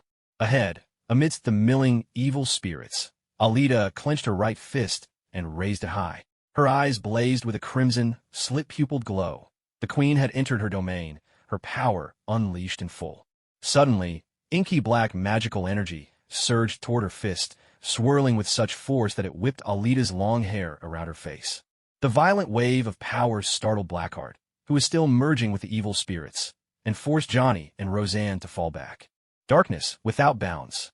Alita's voice rang out as she slammed her fist, brimming with the force of a miniature black hole, into the ground. A torrent of powerful magical energy erupted, spreading outward in all directions. The area was instantly engulfed, and from the sky, it looked as if a massive black bowl had been overturned, swallowing the entire town of San Venganza in. Darkness, Johnny and Roxanne felt as if they were witnessing the end of the world. Around them, evil spirits still swirled and darted in the air, while the whole scene had plunged into pitch-black darkness. Even the sunlight was completely blotted out. In an instant, Johnny transformed. With flaming skull eyes, he gazed ahead and saw Alita floating in midair. There was something eerily familiar about this sensation. Damn it, isn't this that cursed devouring magic? Johnny's knees nearly buckled. If he weren't in his skeletal form right now, he probably would have collapsed right there on the ground. That alone showed just how fiercely Alita had drained him the last time. Even in his Ghost Rider form, his legs were trembling with fear. It seemed as if the entire world was blanketed by Alita's devouring magic. The evil spirits soaring through the air found themselves ensnared by the omnipresent spell. Then one by one, they were swallowed up, their howls and shrieks of agony echoing through the darkness. Watching all of this unfold, Johnny couldn't help but wonder, was this what the new hell was supposed to look like? Darkness Unbound. This was Alita's new ultimate move, reminiscent of Blackbeard's dark fruit powers, a black void that could consume everything, while Blackbeard's Dark Abyss could also release what it had devoured, Alita's darkness. Unbound allowed her to swallow anything within the reach of her magic, so long as she willed it, especially all forms of energy. But unlike Blackbeard, what Alita devoured was reduced to nothingness, completely erased, with no hope of release. Meanwhile, Blackheart was still desperately trying to gather the evil spirits, when suddenly an even more formidable power appeared, one that began to devour his spirits right before his eyes. Not only was this force staggeringly strong, but its rate of consumption was terrifyingly fast. He simply couldn't keep up. Stop! Blackheart roared, baring his fangs in fury, desperate to halt this interloper who was stealing his power before his very eyes. Damn it! Where did this bastard come from? Of all times, he had to show up. Now, just as Blackheart had unlocked the contract and was about to claim the title of new Lord of Hell. Was this a case of the hunter becoming the hunted? Or someone taking advantage of the chaos? Could it be? Did his father have another child? A child? Wait a minute. Suddenly, Blackheart sensed something familiar about the presence before him, as if he'd encountered it somewhere before. Oh, he remembered. It was at that damn caretaker of the San Venganza contract. That was where he'd caught the scent of another demon's power. So you're after this too? Stop. Once I become the new Lord of Hell, I'll share my power with you. I am Blackheart. You must know who I am, don't you? You want to overthrow my father too, right? We could work together. Blackheart assumed that this demon-like presence, which felt so familiar, was just as eager as he was to find the San Venganza contract, carve out a new hell, and seize the crown. What he never expected was just how patient this rival had been, lying in wait, using his efforts to unlock the contract, only to swoop in and snatch away the victory at the last moment. Damn it, don't give me a chance, or I'll definitely kill you. Johnny, burning with rage, heard Blackheart's words and was left wondering. Could it really be true? Was Alita also after the position of the new Lord of Hell? Is that why she deliberately held back and didn't stop things just now? After listening, Alita tilted her head, confused. What's going on? Are all of you from hell insane? Is it that any ghost who sees me immediately assumes I'm one of their own? How do I look like one of you anyway? Why is it that no one else ever notices I'm a descendant of an evil god, but you lot sniff it out in an instant? Are you part bloodhound or something? With noses that sharp, wouldn't you be better off treasure hunting? Seriously. Ghost Rider snapped. See? You even admitted you're an evil god's descendant. And you still claim to be a good person? Blackheart chimed in. Look at you now. That overwhelming dark power. You have more of it than I do. And you're still saying you're not one of us. Damn it. Alita, fuming, floated right up to Blackheart, her scarlet, slit-pupil eyes glaring at him. Blackheart stared at those eyes that belonged neither to a human nor a demon from hell, and swallowed hard, nerves getting the better of him. Just where did this powerhouse come from?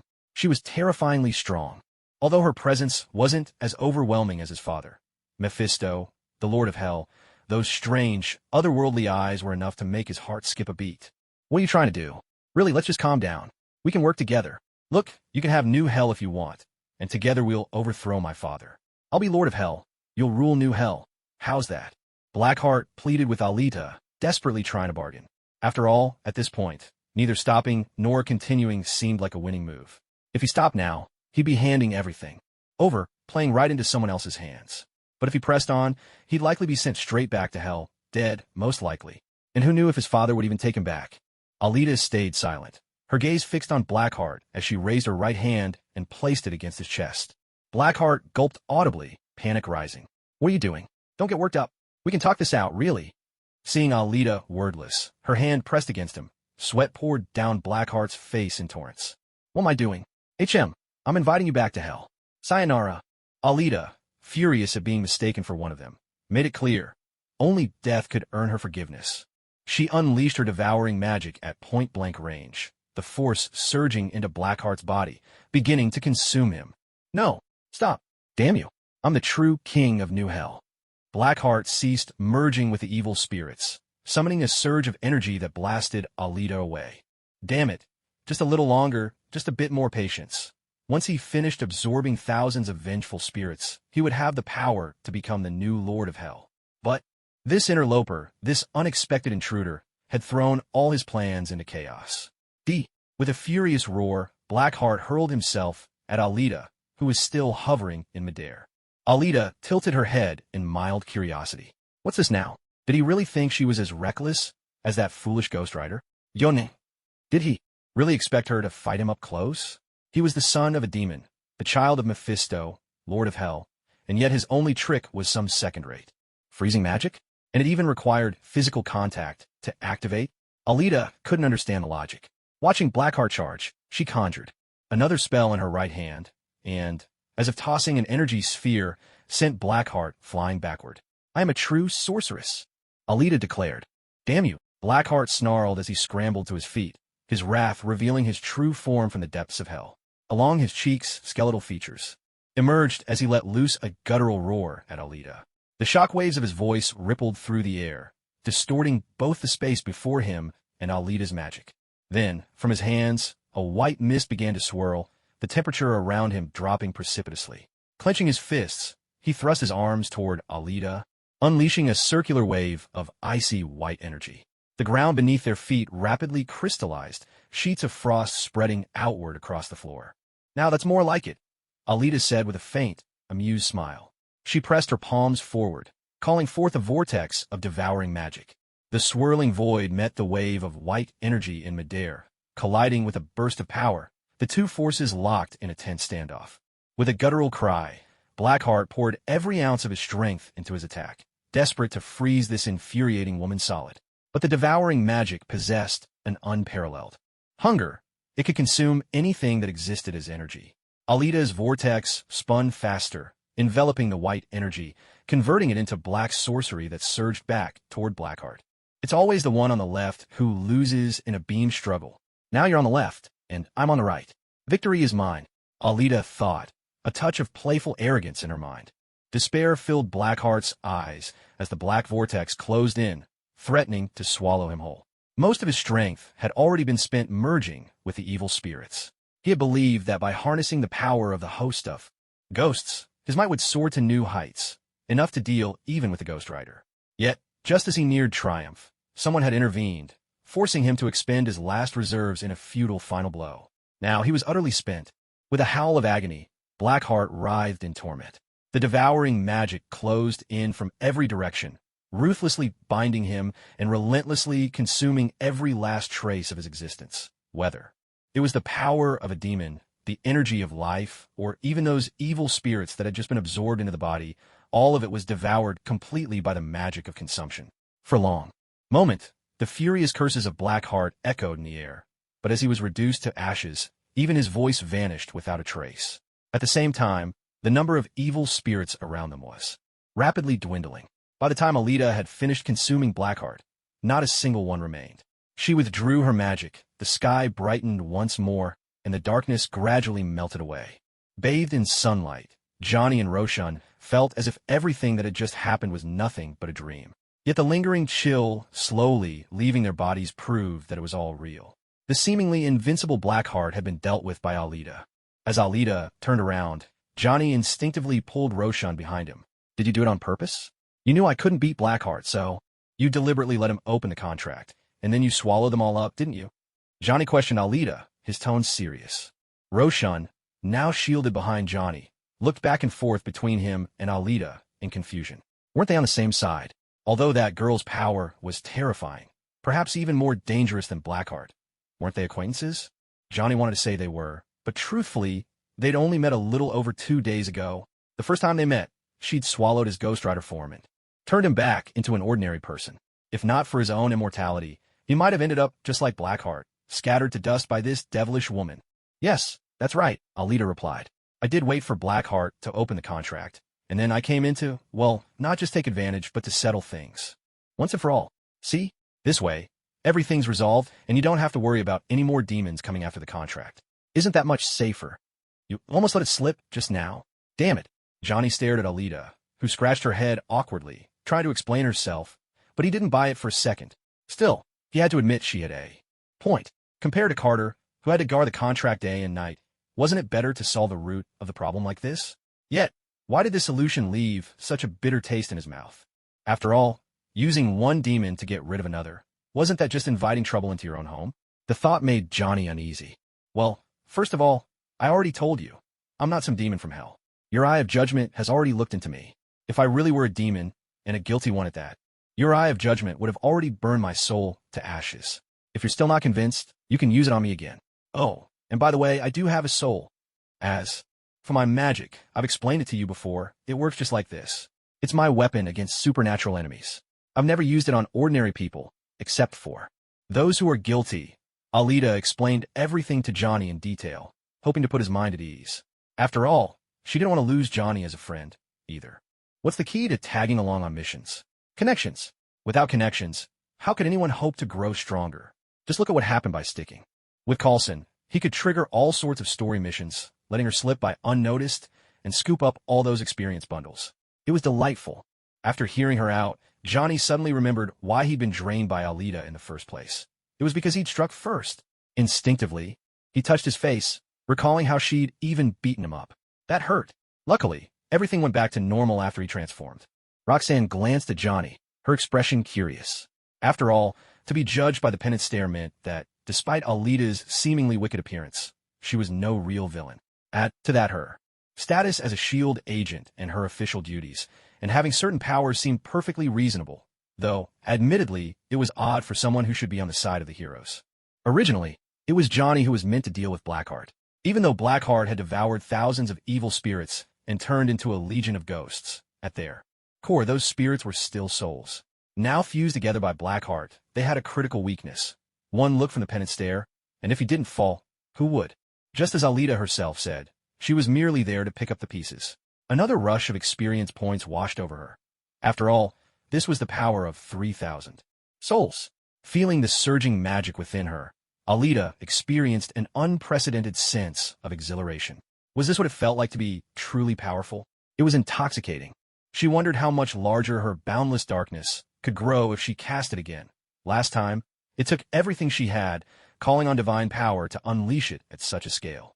But after absorbing so many evil souls and Blackheart's power, she felt she could easily release large-scale devouring magic several more times. This was the beauty of leveling up and expanding her mana pool. Lost in thought, Alita walked over to Johnny, and then, perhaps, since the greatest threat had been dealt with, Roxanne reached out to gently caress Johnny's cheek. Johnny gazed deeply at the woman, who haunted his dreams and owned his heart. Without a word, their eyes met, and they fell into each other's arms, sharing a passionate kiss. Alita, are you two trying to kill me with this display of affection? Seriously, what are you doing? Don't just pretend I'm not even here. Oh well, maybe people here are simply more open-minded. Kissing right in public doesn't seem to be a big deal, but I can't help feeling so jealous. Ahem, ahem. Excuse me, could you two pay attention for a moment? There's someone else here, you know. Alita chimed in from the side, gently reminding them.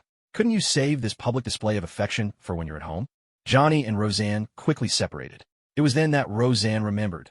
Who exactly was this young, attractive woman?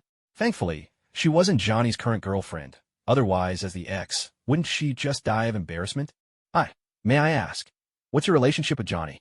Roseanne asked Alita, trying to find the right words. Me? I'm just his friend. I'm here to help this time. Alita replied matter-of-factly. Yes, Alita is someone I asked to help out. She's an agent from S.H.I.E.L.D., and she's here to investigate.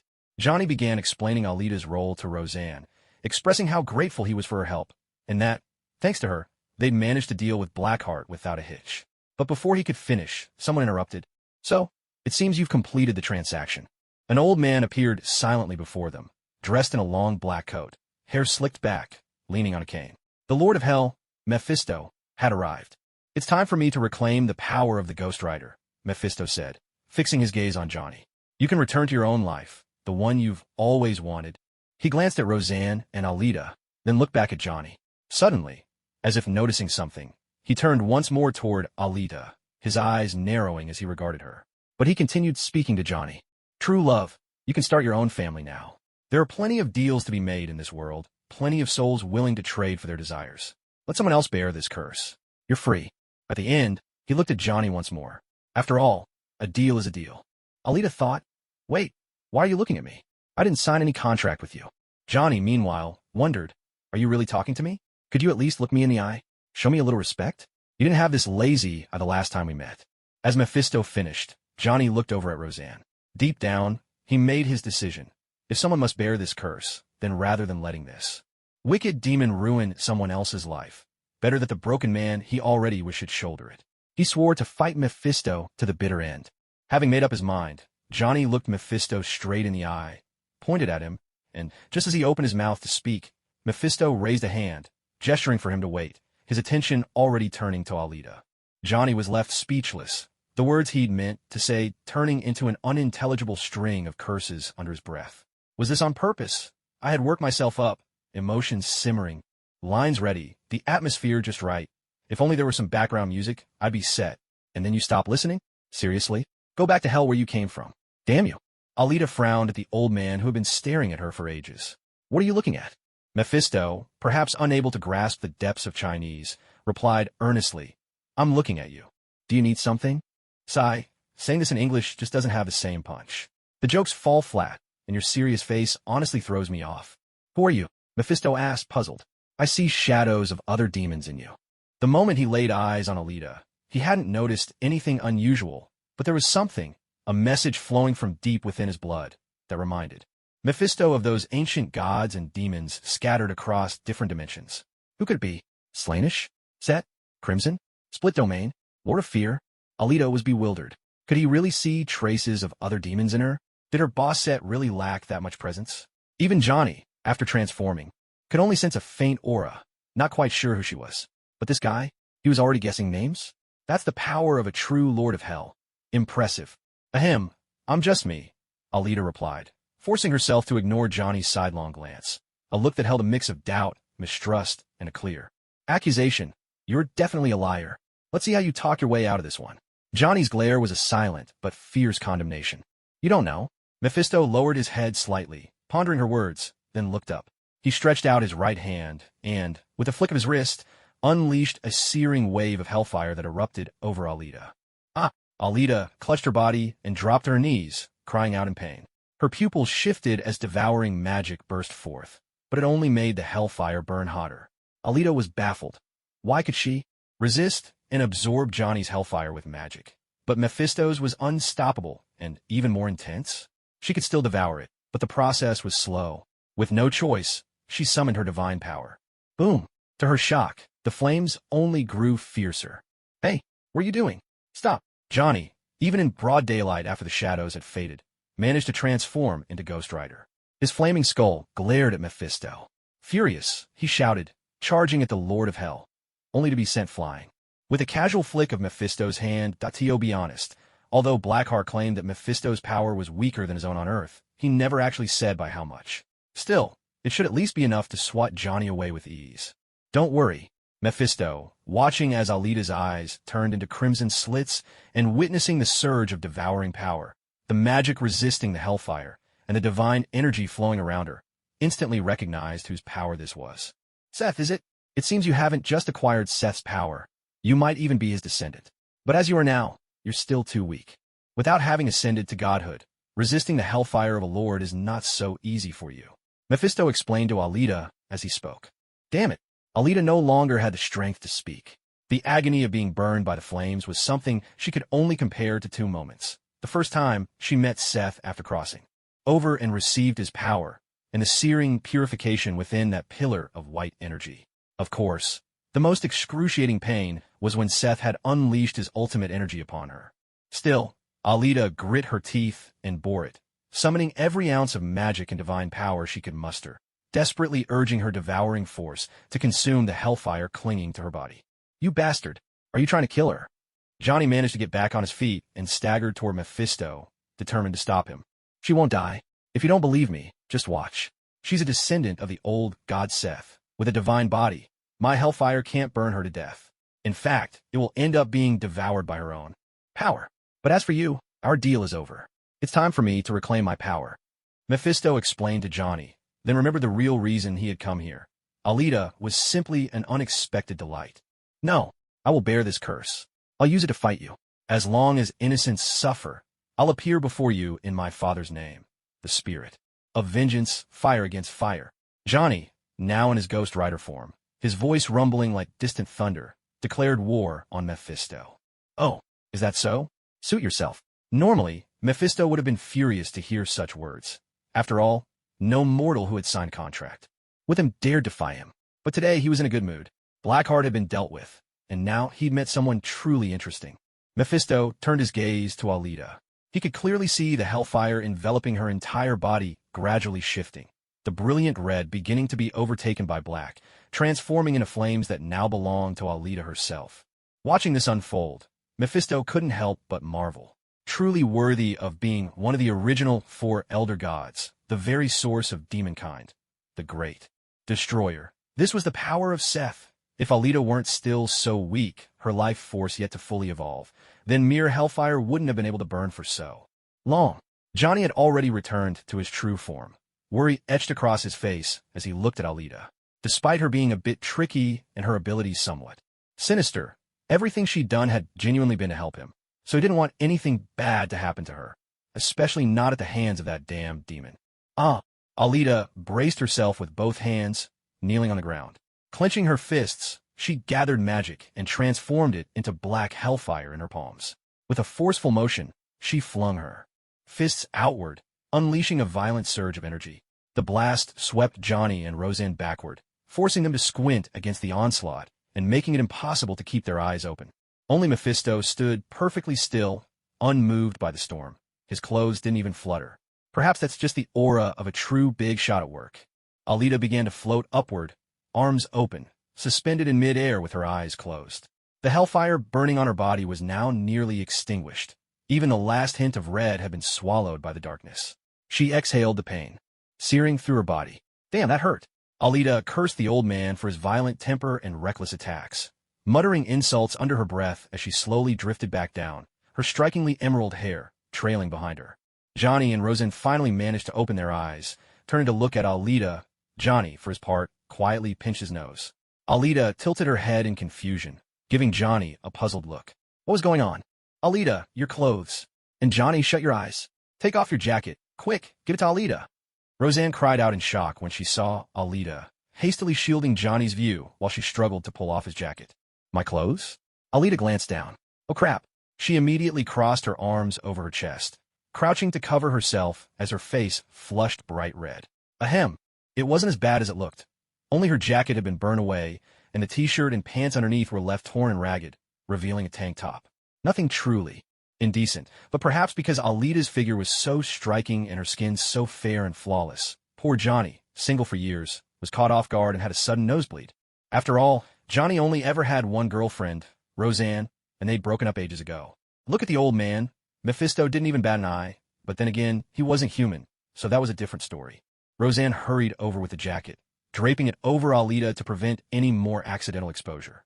She couldn't help but marvel at how fair Alita's skin was, so smooth and flawless, enough to make anyone want to reach out and, ahem, take a closer look. Alita. At this moment, Alita finally understood what had happened. Because Mephisto had acted so suddenly and swiftly, she hadn't had time to react. On top of that, her magic hadn't blocked the attack right away in Mephisto's. Power was so overwhelming that it couldn't be absorbed instantly. That's why her clothes were burned. Thankfully, her hair was untouched and perfectly intact. Otherwise, she'd have to learn from Saitama-sensei. I became stronger, but I went bald too. Author's note. The Crimson Cosmos, the Splinter Realms, and the Realm of Fear all belong to outer dimensional worlds in the Marvel Universe. The Sea of Serpents of Set, Zorns, Flickering Domain, Avalon, and the Divine Kingdom are considered interdimensional worlds. This is according to the Marvel Universe cosmology, as described in Marvel Enthusiasta. What do you mean by that? Alita looked at Mephisto puzzled. Was he helping her? Letting her level up? Hellfire at Demon Lord level was a tremendous source of power. It means nothing, really. I was just curious and decided to give it a try. I didn't expect Set would actually have a descendant living among mortals. That's quite the trick, isn't it? Huh. Mephisto assumed Alita was Set's secret card left on Earth, just as others had done. Zorn left behind the Darkhold, the Crimson left the Ruby, and he himself made contracts with mortals, turning them into his Ghost Riders. But who would have thought? Set would go so far as to leave behind a descendant. Ha, truly worthy of being called a great deity. Impressive indeed, Mephisto mused to himself. Now that you can fully control Hellfire, you can also use it to open a gateway to hell. You're welcome to visit any time, descendant of Set, Mephisto explained, clarifying the difference between Alita's mastery of Hellfire and Johnny's. Then, can I enchant a vehicle too? Just like Johnny. The moment Alita heard she could completely control Hellfire, she immediately asked the question that mattered most to her. Whether Hellfire was practical or not was beside the point. Being cool was what really mattered for life. What's this? You don't care about opening a gateway to hell, but you're fixated on enchanting vehicles? My Hellfire is top tier, you know. Of course, enchanting a vehicle is child's play. You can, Mephisto rumbled, sounding suddenly displeased. Was his Hellfire really so unimpressive? Johnny, you will pay the price. With that, Mephisto vanished before the three of them. Johnny was left utterly bewildered. What just happened? Why did he suddenly bring me up? How come? When he sees Alita, a child of someone he knows, he beams with joy. But when he looks at me, he's suddenly furious? Who made the contract with you? Who defeated Blackheart, huh? Well, okay, maybe that last one wasn't exactly me. At the very least, I'm someone you know, aren't I? And this is how you treat me? You biased jerk. Johnny fumed inwardly, cursing that damn Mephisto with all his might. Once Mephisto had gone, Alita decided to try out her newfound powers. She extended her right hand and watched the black hellfire dancing atop her skin. To her, it didn't feel much different from the hellfire she'd absorbed from Johnny, though it was definitely richer and of a higher quality than before. Most exciting of all, now she could even enchant vehicles with magic. Alita's heart raced with anticipation. She couldn't wait to give it a try. And something else came to mind.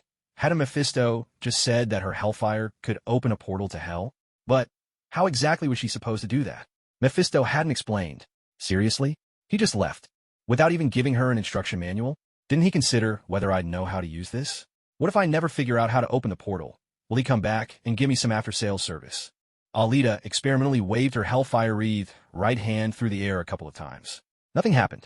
TSK. In all the Marvel movies she'd seen, who could open portals and travel through space. The Space Stone could do it, of course. The reclusive sorcerers of Kamar-Taj could do it, too. Was there anyone else? Oh, right, Mystique, the mutant, could also manage it. Wait, how did the Kamar-Taj sorcerers create their portals? Drawing fiery circles? Didn't they also need a sling ring for that? Inspired, Alita mimicked their movements, tracing circles in the air before her with her burning hand. Still nothing. Damn it. Mephisto, you old geezer, you'd better come back and give me a proper tutorial, or so help me. I'll report you for fraud. Frustrated, Alita imagined the air in front of her was Mephisto's smug old face, and she furiously drew circle after circle, as though erasing his image from her mind.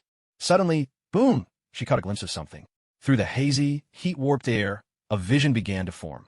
A desolate plain, broken only by a few jagged boulders jutting up from blood-red earth. Hell, I did it! Alita cried out in astonishment. She'd managed to open a gateway to hell. Alita! Huh? Before she could process what was happening, Johnny's voice rang out, calling her name and breaking her concentration. The vision of hell faded away, dissolving like mist. For a fleeting moment, Alita thought she heard the guttural roar of some monstrous creature echoing from beyond. Was that a demon? She wondered, glancing over at Johnny. What's wrong? She asked him. Are you okay? What were you just doing? Johnny looked at Alita, concern etched on his face. Don't tell me you've been burned silly by the fire, he asked anxiously. Didn't you see it? Alita replied, turning to Johnny. She had just opened a gateway to hell, and from now on, she could go there whenever she pleased. Oh, those demons and the souls trapped in hell. What a treasure trove of experience points. Alita thought to herself, barely able to contain her excitement. See what? All I saw was you, looking like a fool, drawing circles on the ground. Johnny scoffed, teasing her. He didn't see anything? It must have been because he interrupted me. Next time, I should try to open the portal and then stop myself just to see if it disappears right away. TSK, but why does opening this thing have to be so exhausting? Alita lifted her right hand, wondering what on earth Mephisto was. Thinking, this ritual was just ridiculous. Look at those other sorcerers. They draw a neat circle, keep their movement small, save their energy, and even look cool while doing it. And then there's me, flailing around like a house painter slapping paint on the walls. All my dignity just vanished in an instant. Suddenly, Johnny's words came back to her. You're the one acting like a fool. Anyway, now that it's over, shouldn't we head back? Alita shot back loudly. You're the only fool here. What, are we done here? Looks like everything's settled. Blackheart's been dealt with. Mephisto showed up. Time to go home. Yeah, it's all over. But are you really that whatever? A descendant of Set? Johnny asked her. To be honest, I have no idea. Alita answered, her big, sparkling eyes unwavering. My powers awakened suddenly during a mission. As for whether I'm some god's descendant, you'd have to ask the god himself. As for why she lied and claimed not to know, it wasn't because she suspected Johnny would blab to the whole world. It was just that, as a pure, earthling soul, she'd never thought of herself as something other than human. Sure, her body might technically be a god's descendant, but that didn't mean she had to see herself as a god. Better to just live as a proper person. After all, this was her second chance at life. Johnny listened and didn't press further. After all, he himself was hardly a regular human anymore. As the Ghost Rider, he was the nemesis of evil, immortal, and indestructible. Not really in a position to question anyone else. Oh, right, Johnny, Alita said. When we get back, I need you to come with me to meet my superior. Once we clear things up, we'll help you get that police warrant canceled so you can return to a normal life. Also, it was you who defeated Blackheart, not me. I just helped out a little. I'll need you to keep that part a secret for me. She thought to herself, if Johnny went and told Coulson that I used magic to defeat Blackheart, my cover would be blown for sure. Then I'd have to go through all sorts of questioning and surveillance. What a headache that would be. If there were to be an exposure, it should at least happen during the Avengers Assembly, like the Battle of New York. That way, I'd have the strength to break away from S.H.I.E.L.D. on my own. Although, I suppose I already have that power now. P.S. For those who've watched Agents of S.H.I.E.L.D. Season 4, Ghost Rider arc, you'll know the new Ghost Rider can use Hellfire to open a gateway to hell. I borrowed that idea here. Why should I help you keep this a secret? This was your doing in the first place. Or is there more? Johnny was just starting to feel pleased when he heard S.H.I.E.L.D. could help clear his name at the police station. But then Alita said she wanted his help to cover up her involvement. Johnny shot Alita a sideways glance. Is there something you're not telling me? Seeing Johnny's reaction, Alita realized that if she didn't explain herself properly, he'd never agree to her plan. Lying was really hard. It looked like she'd have to make a small sacrifice. Well, here's the thing, Johnny. You see, I'm still young. Only 17 this year. Even though I joined S.H.I.E.L.D. early, my supervisor is my uncle, and he's always refused to let me go on missions because he's worried about my safety. He's not even that old himself, but he's so anxious he's about to go bald. This time, I acted on my own without telling him. If he finds out I got into this much trouble alone, he'll never let me go with him again. So, for my uncle's sake, could you please help me keep this quiet? Pretty please. Alita's voice trembled with exaggerated innocence, trying to look as pitiable as possible. Ugh. Alita was almost sick to her stomach with herself. Sure, she looked cute and sweet, but inside she definitely wasn't the innocent girl she pretended to be. This was so uncomfortable. Let go. Stay away from me. You lunatic. Johnny shuddered as Alita clung to his other arm, calling him Brother Johnny with those huge, watery eyes, her voice trembling pitifully. He broke out in goosebumps all over, yanking his arm away, desperate to distance himself from this girl who seemed to do nothing but lie. After all, he'd seen her more than once use her sinister devouring magic to consume lives. The wind demon, the water demon, the blackheart. He'd experienced it all firsthand. How could anyone trust this girl now, putting on the act of a helpless little thing? Whether by her ancient god lineage or her twisted psychology, Alita was undoubtedly a devil in disguise. He would never believe a word she said. But just then, Roseanne yanked Johnny's arm away from Alita and pulled Alita protectively into her embrace, glaring furiously at him. She's pleading with you so desperately. Can't you at least agree to help her? If it weren't for Alita, you'd be nothing but a pile of bones right now. Is this how you repay her kindness? Roshan was a deeply emotional woman. Even though Johnny had once ridden away on his motorcycle without so much as a backward glance, when she met the man she'd once loved so dearly again, she couldn't help but want to draw near to him, hoping their story might continue where it left off. So, when she saw the pitiful Alita standing before her, Roshan's tender nature shone through with the warmth and compassion unique to women. She chose to overlook the fierce, unstoppable Alita, who just moments ago had seemed a whirlwind of action and special effects. Now, Roshan's eyes saw nothing but a wronged little girl in need of her protection. And as for Johnny's cold indifference, she couldn't help but feel a pang of moral reproach toward him. Alita looked up at Roshan with wide, innocent eyes. What a delightful surprise this was. An unexpected ally. Thank you for the assist. No, you can't just trust her so easily. Johnny interjected, his voice tense. She must be lying. She's definitely hiding something from us. Roshan, please come to your senses. Johnny was utterly incredulous to see Roshan taking Alita's side. See? This woman's acting is top-notch. There was no way he'd fall for her tricks. After all, when she was beating him up, she was nothing like this frail, delicate creature. But I just want my uncle not to worry so much about me, Alita murmured, hanging her head, her voice trembling. He's not in good health. If he gets too upset, what will I do? She sniffled, letting her tears fall in a heartfelt display. If this still didn't work, well, she'd just have to resort to wiping Coulson's memory. Only then did Alita remember her telepathic abilities. TSK, she thought. What a waste. I've been losing sanity point for nothing. Johnny, if you won't agree, then I'll just go back to New York today. Roshan threw down her trump card, her tone resolute. Let's see if you can refuse me now.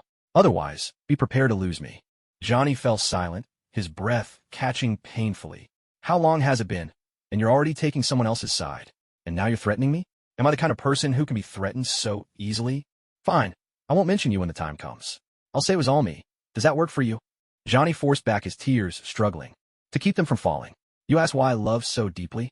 Perhaps it's because in my days of solitude, I endured too much hardship alone. Thank you, Sister Roshan. Alita beamed, her face alight with joy, grateful for Roshan's divine intervention. There, don't worry. I'll help you too, Roshan said gently, patting Alita's head. One adorable girl. She almost wished she could take her home. All right, let's head back, Johnny rallied, pulling himself together. Ignoring the two women caught up in their embrace, he strode over to his beloved ride. A sleek, handsome Harley'd tea that moment. Alita also glanced at Johnny's motorcycle, recalling the question she'd asked Mephisto before he left. Now that she possessed Hellfire, could she transform vehicles too? The thought sent a thrill through her. Without hesitation, Alita dashed toward the bike. Let me try. Johnny watched her rush past, bewildered. What is she up to? He watched as Alita stopped in front of his beloved ride, her hands wreathed in Hellfire. She pressed her burning palms to the motorcycle's gas tank. "Hey, what are you doing? Don't burn my bike," Johnny shouted, alarmed. But Alita ignored him, both hands smoldering with intense hellfire as she touched the tank, imitating Johnny's very first attempt at transforming his motorcycle. In her heart, she repeated, "Transform, transform." And then, to her delight and long-held anticipation, it worked. Johnny's prize Harley erupted in black hellfire, flames licking along its frame as it began to change. The exhaust pipes, handlebars, front, headlight, and even the seat all transformed, their surfaces turning into gleaming, dark metal. Most striking of all, the wheels ignited in blazing black fire, a true Ghost Rider bike, uniquely Alita's. The pure black exterior shimmered beneath the sun, giving off an inky, golden shine. The fierce, imposing look gave this spectral motorcycle a solemn, regal presence. This is a steed fit for a queen. Alita thought to herself. Johnny and Roseanne were both stunned. Had she really mastered the power of hellfire? Johnny, in particular, felt a pang of jealousy, as if he'd just bitten into a lemon, so sour. He'd had to sign a deal with a demon, sell his soul, lose his father and his love, all to gain the power of the Ghost Rider. But her? She just had to get set on fire? If that was all it took, he'd have done it in a heartbeat. Damn it. Bloody devil. Johnny cursed Mephisto in his mind, though he had no idea if the demon could even hear him. Just then, he saw Alita toss her hair back coolly and swing onto what was now her own Harley. She called to Roseanne to hop on, and Roseanne, without hesitation, climbed onto the seat behind her, wrapping her arms around Alita's slender waist. "What are you doing? You're riding off on my bike. What about me? Am I supposed to walk back? We're more than 500 kilometers from a city." Johnny's voice was incredulous and frustrated. "Hey, get off. That's my bike." Alita tilted her head, considering. "It was yours before, but now it belongs to me. It's my bike. See? That hellfire burning now isn't yours. So what am I supposed to do, walk all the way back?" Johnny demanded angrily, unable to believe what was happening. Was she really going to steal his girlfriend and leave him stranded here? "Yeah, but we can probably squeeze 3 people on here, right? If we just scoot over a little." Alita scratched her head, just realizing there were 3 of them. Was there really not enough space? "Do you really think we can fit 3 people on this? There's no way. And besides, can't you fly? Why don't you just fly back for me, you idiot?" "Johnny, mind your language. Stop using foul words." Roseanne scolded Johnny indignantly. Could he please not curse in front of a lady? Never mind herself, but wasn't there a child here as well? Johnny fell silent, feeling completely abandoned. Alita also paused. "A child? Well, fine. I guess I'll just tough it out and fly back. Let's just say I'm sparing the elderly some trouble." Alita shook her head with an exaggerated sigh, putting on a look of regret. Such a shame she couldn't ride this cool motorcycle. Where could she even get one like this? Where could she get one? Suddenly, Alita stopped herself from getting off and turned to look at Johnny. All right, how could she forget the motorcycle enthusiast standing right in front of her? A mischievous grin spread across her face as she glanced at Johnny. Johnny's brow furrowed when he heard Alita say the elderly. Wasn't that a jab at him? A couple of veins popped out on his forehead. Idiot. She was just calling him Big Brother a moment ago. He pressed his lips together, but with Roseanne there, he couldn't blow up. He had to hold it all in. He waited for Alita to get off, but just as she was halfway down, she sat right back and flashed him an innocent smile. "What are you up to?" Johnny took a cautious step back, unnerved by Alita's expression. Who knew what scheme she was plotting? And he was totally at her mercy. Ahem. So, Johnny, Big Brother Johnny. Don't call me that. Johnny shook his head furiously, refusing to listen, acting like he could block out her words. Alita's face darkened, her eyebrows twitching. "All right then, I'll just head back with Roseanne first, and we'll have someone come pick you up later." As she spoke, she started up the motorcycle. Johnny panicked when he heard that. Who knew how long it'd take for someone to come? He definitely didn't trust Alita's promise. And out here, in the middle of a vast plain with nothing around, after working all night, he was exhausted and thirsty. He didn't want to end up stranded. With a resigned sigh, Johnny accepted his fate. He just hoped Alita wouldn't make things too miserable for him. "All right, out with it. What do you want?" Johnny asked with difficulty. "Ahem, it's nothing much. I just wanted to ask if you have any more cool motorcycles like this at home. I'd love to take a look at your collection." Alita grinned cheekily, boldly expressing her wish to tour Johnny's prized motorcycles. Johnny fell silent for a moment. "So by visiting, do you mean you just take anything cool you see?" "No way. My collection is top-notch, rare, one of a kind, and ridiculously expensive." He eyed his girlfriend, feeling the pressure mount. "If I say no, are you just going to leave me behind, Roshan?" he ventured, daring a glance at her. After all, she'd just officially become his girlfriend. Roshan waved his concern away. You've got so many cars in your collection. What's the harm in giving Alita one? Besides, if you do, maybe you'll have fewer reasons to join those dangerous stunt shows in the future. To her, giving away a single car was nothing. From now on, all your free time belongs to me. What? Do you really expect me to compete with a car for your attention? She made it clear. No arguments, no negotiations. She wasn't taking no for an answer. Johnny could only groan inwardly. You have no idea how valuable those cars are. How impossible they are to find, he thought, releasing a heavy sigh. Suddenly, he felt his carefree days slipping further and further away. Fine, when we get to my place, I'll let you pick one out. Happy now? Can we get going? He huffed, but a sly plan was already forming. In his mind, if she was slower getting there, he'd stash the best cars away before she could see them. Let's see what she'd do then. Thanks, Johnny. Alita hopped out of the car, making room for him and putting away her Hellfire vehicle. As soon as Johnny got behind the wheel, he fired up the Hellfire, said not a word, twisted the throttle, and took off at the Ghost Rider's top speed. He was in a hurry, no time to waste. If it hadn't been for Mephisto forcing him to transform during daylight hours, he'd never be able to move this fast. With Johnny shielding her from the Hellfire's burn, Roshan could sit comfortably beside him, enjoying the thrill of breakneck speed. Watching Johnny tear away, Alita scratched her head in confusion. What's his deal? It's not like I'm going to eat him. Or eat a Ghost Rider, for that matter. Why is he running off so fast? Then it hit her. Wait a minute. Is he trying to pull a fast one on me? Johnny, I never thought you, with those honest eyes, would betray your friends. Already scheming, huh? This is all your fault. Johnny. Frustrated, Alita summoned her magic and shot into the sky, chasing after Johnny. Damn, he's fast. When she realized she was struggling to catch up, she started to get anxious. Looks like it was time to call for backup. Thankfully, with the Blackheart situation wrapped up, she could finally reach out to Coulson. As she flew, Alita whipped out her phone and dialed. Beep beep. Hello, Uncle. It's Alita. The mission's done. I'm headed back now. Get someone over to Johnny Blaze's place to wait for me. And for Johnny. He'll get there before I do. Keep an eye on him, and if you have any questions, go straight to him. I've already mentioned you to him. He knows. Just tell him you're my supervisor. That's all you need to say. See you in a bit. With a rush in her voice, Alita quickly relayed the news to Coulson before hanging up. The rest could wait until they were back. Coulson stared at his phone, baffled. Was that it? Was the issue resolved just like that? His team was still buried in research, and she simply told him everything was settled? And what was with all that wind noise over the phone? She said she was on her way back. Was she literally running home? Despite his confusion, Coulson chose to trust the information Alita had given. Though young and inexperienced, she had proven herself a capable assistant. Shaking off his doubts, Coulson gathered the agents who had come to support him, calling them to relocate quickly. Without delay, they made their way straight to Johnny Blaze's home. Meanwhile, Johnny had just arrived at his front door, only to find himself frozen in disbelief. Standing guard around the entrance to the garage, and even the upstairs windows, was a crowd of men in black suits and sunglasses. One look, and he knew he'd lost this round. Sitting behind Johnny, Roxanne watched his face twist in frustration as his little plan unraveled. She stifled a laugh, her hand over her mouth. After all these years, she never knew Johnny could be this adorable, or that he'd sulk like a child when things didn't go his way. Coulson spotted Johnny Blaze and Roxanne Simpson speeding up to the house, coming to a neat stop at the curb. Taking a step forward, he greeted the still-stunned Johnny with a polite nod. Hello, Mr. Blaze. I'm Phil Coulson, agent with S.H.I.E.L.D. It's a pleasure to meet you. Hi, I'm Roxanne Simpson, and this is Johnny. Hey, Johnny, Roxanne replied, giving Johnny a gentle nudge to snap him out of his daze. Oh, right. Hello. You must be Alita's uncle, right? She told me all about you. If you have any questions, just ask. I'm happy to talk inside. Snapping back to reality, Johnny turned to face Coulson, giving him a quick once-over.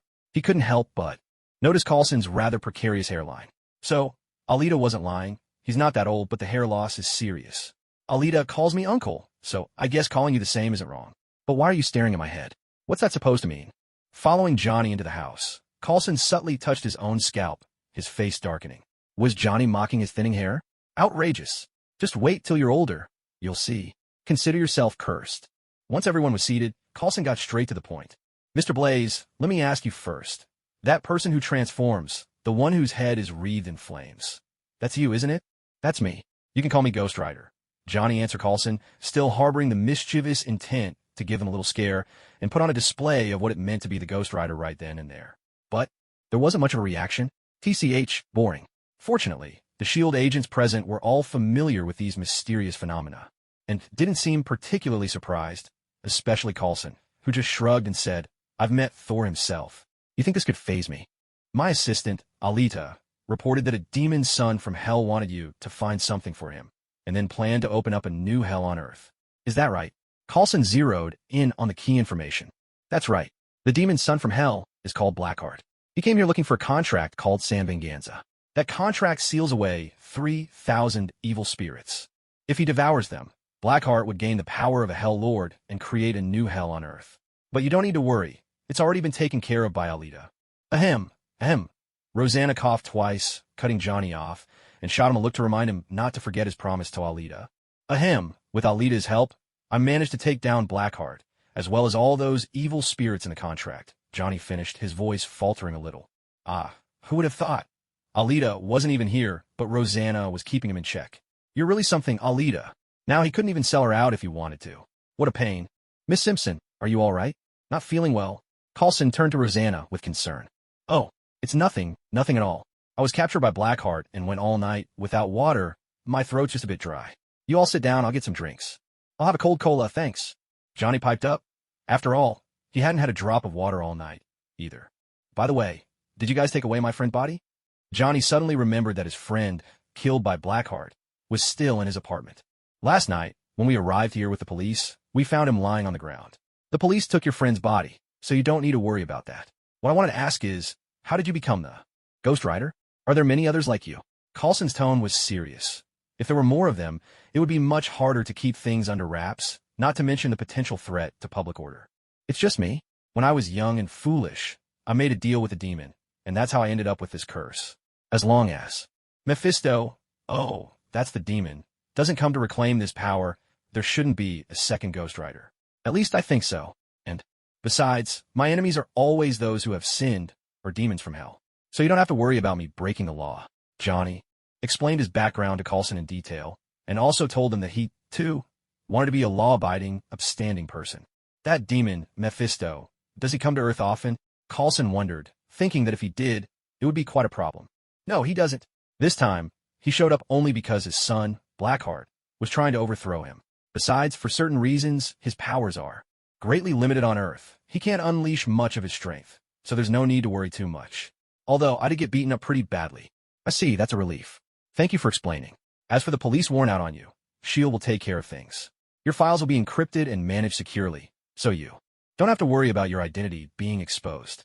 Of course, if anything comes up, we hope you'll reach out to us right away, Mr. Blaze. Coulson finally felt a bit more at ease. All right, thank you for your help.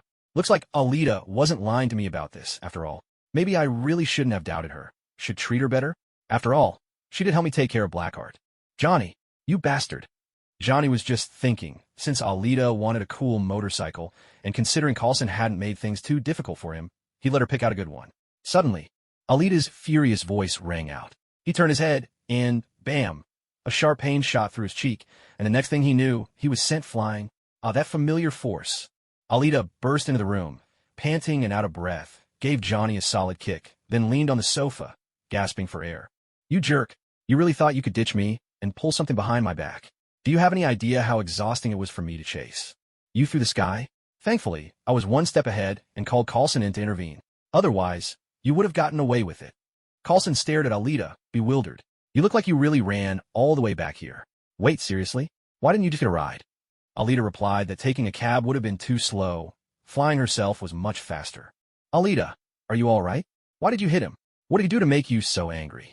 Coulson looked at his young assistant with concern. He'd never seen Alita lose her temper like this, angry enough to throw punches. And that outfit, it looks familiar. Isn't that the one Johnny grabbed from someone at the police station? How come you're wearing it now? Coulson narrowed his eyes, taking in Alita's tattered pants and the oversized clothes that clearly weren't hers. Could it be? Did Johnny do something bad to Alita? Coulson turned to Johnny, his hand resting on his hip. Johnny, you're not leaving this room until you explain yourself. The agents nearby were at first stunned by the way the youngest and most striking field intern in S.H.I.E.L.D. had just delivered that impressive kick. But as soon as they heard Coulson's words, they all started glancing over at Alita with curiosity. Huh, something's off.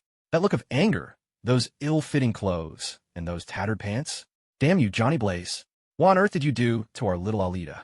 Johnny, who had just been knocked to the ground and was rubbing his face as he got up, suddenly noticed that the agents who were on alert a moment ago were now all reaching for their belts and closing in on him. One of them had even drawn his pistol and was loading it with a determined click. Johnny was completely baffled. What's going on here? Alita, seeing her colleagues flexing their fingers, ready for action, and even someone holding a gun, looked utterly at a loss. What in the world was happening? Uncle and everyone else, what's going on? She asked in confusion. Alita, are you sure this guy hasn't bullied you? Coulson asked, his voice full of concern. He had managed to keep Tony under control, and the last thing he wanted was for things to go wrong here. If something happened, Fury would never let him hear the end of it. And as for Captain America, the man with the shield, he'd probably never get to meet his idol ever again. No, he absolutely couldn't let that happen. Alita, don't worry. Tell us honestly, if Johnny Blaze has bullied you, I'll call for backup from the director right away. We'll make sure he's taken in and locked up. Coulson promised. Yeah, that's right. Exactly. If anyone bullies our little Alita, we won't let it slide. Johnny, you'd better get ready to face the consequences. One after another, the agents started to encourage Alita and threaten Johnny, their voices overlapping in a show of solidarity. Johnny was utterly dumbfounded. What had he done? He was being wronged. And with Alita's strength, even if he wanted to do something, he wouldn't stand a chance. Didn't they see the beating he just took? And you, Alita, say something. Don't just stand there staring into space. Idiot. Alita really was a bit dazed, but then she realized everyone had gotten the wrong idea. Wait, everyone calm down. Johnny didn't do anything to me. Please don't get worked up, she quickly explained, coming to Johnny's defense. The agents paused and turned their eyes to Alita. Then what's the story with your clothes and those pants? Coulson asked, clearly puzzled. Considering Alita's capabilities and strength, which rivaled even the captain's, it was hard to imagine any ordinary person causing her trouble. It's because, during the fight with Blackheart, my clothes got damaged by accident. That's why I borrowed Johnny's jacket. Don't get the wrong idea. Alita explained earnestly. I see, Coulson replied, his tone softening as the misunderstanding was finally cleared up. Speaking of which, I haven't even started on you yet. You're a rookie agent, not even a month into your internship, and you dare to act on your own. What if you'd really run into danger? How am I supposed to explain this to the director or to the team leader? Make sure you write a self-criticism report when we get back. And what are you shushing me for? Coulson was mid-lecture when he noticed Alita frantically signaling him to stop talking. What was going on? Oh, Alita was so frustrated. Why couldn't you just wait until we got back to talk about this? Why bring it up here? Now everything's exposed. Alita glanced at Johnny, who looked like he was about to lose it, and gave an apologetic smile. I can explain. Explain? Explain what? You called yourself a SHIELD agent? Said you joined ages ago? It was all a lie. You liar. You devil. You. Johnny choked on his words and, remembering himself, quickly changed his tone. Never mind. Since it's in the past, I'll let it go. I'm going to get some water. Just a moment ago, Johnny had been rubbing his face in frustration. But when he heard Coulson mention that Alita was just an intern who'd only been here for less than a month, he was stunned. He recalled what Alita had said during her introduction and finally put the pieces together. She'd lied about everything except her name. Furious, he demanded an explanation. But as he noticed the surrounding agents eyeing him with intimidating stares, he had to swallow his anger and change his words on the spot. It wasn't that he couldn't take them on, but these agents were official personnel. He really couldn't start a fight with them. Damn it. Once again, he'd have to swallow this bitter pill alone. Do you all still have business here? If not, please, just leave. I'm begging you. Johnny walked over to Roseanne, grabbed a cold Coke, and took a big gulp. Only the icy fizz of a cola could soothe his wounded, fragile soul. Johnny, when are you going to show me your collection? Alita sidled up to him and quietly asked. Puffed. Damn it. As Johnny was drinking, he suddenly remembered why he'd rushed home in the first place. He'd actually gotten back before Alita, but then he'd been surrounded by her colleagues at the door. She must have called him here. He let out a sigh. All right, come with me. What could he do? Surrounded by agents in black suits, and with Roseanne staring him down, there was no way he could back out now. He regretted it so much. If only he'd just let himself get beaten up back then, he'd never have gotten involved with Alita, that little devil. Alita, where are you all going? Coulson asked, confused.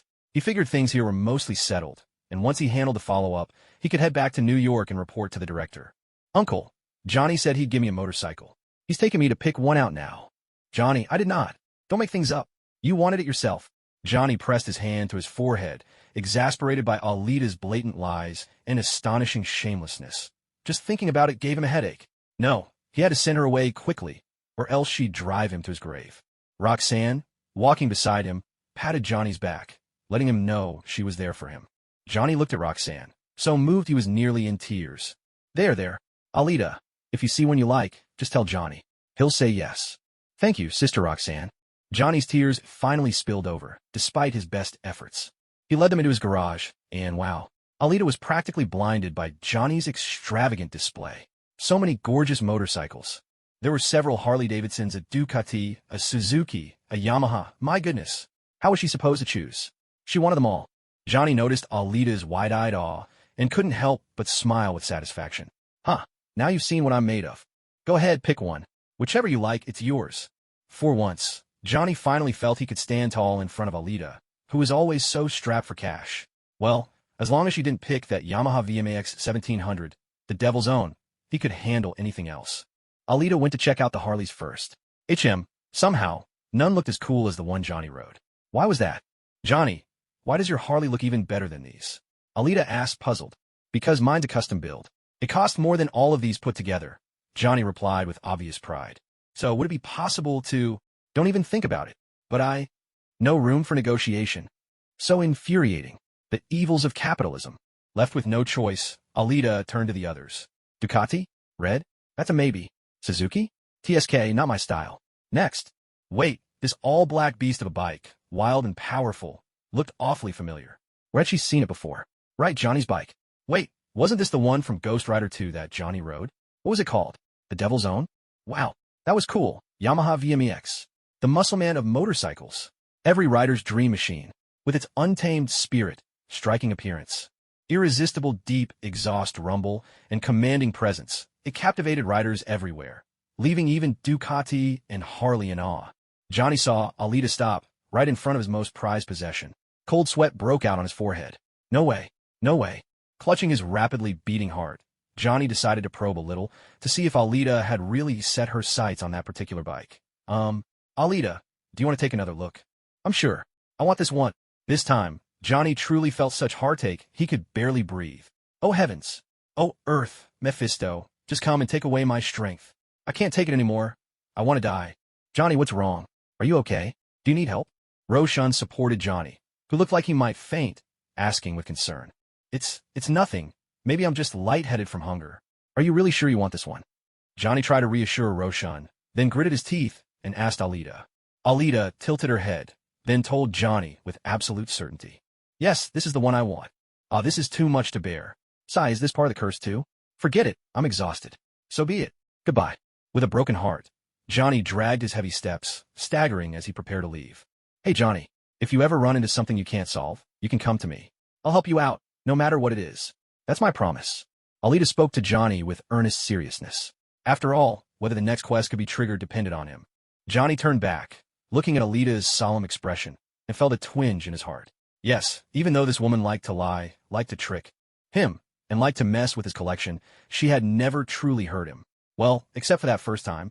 But to be fair, he had struck first. Thank you, I will. Johnny gazed into Alita's beautiful golden eyes and expressed his gratitude sincerely, then turned once more to leave. Excuse me, what kind of fuel does this motorcycle take? Do you have any spare here I could borrow for now? Alita scratched her head, asking a bit sheepishly. Thud. Johnny collapsed to the ground. I don't know. I don't have any. Get out. Ugh, stingy. You capitalist fiend. Alita muttered complaints under her breath as she wheeled the striking Yamaha VMAX 1700 she'd chosen out of Johnny's warehouse, completely unaware of just how devastated Johnny was by her choice.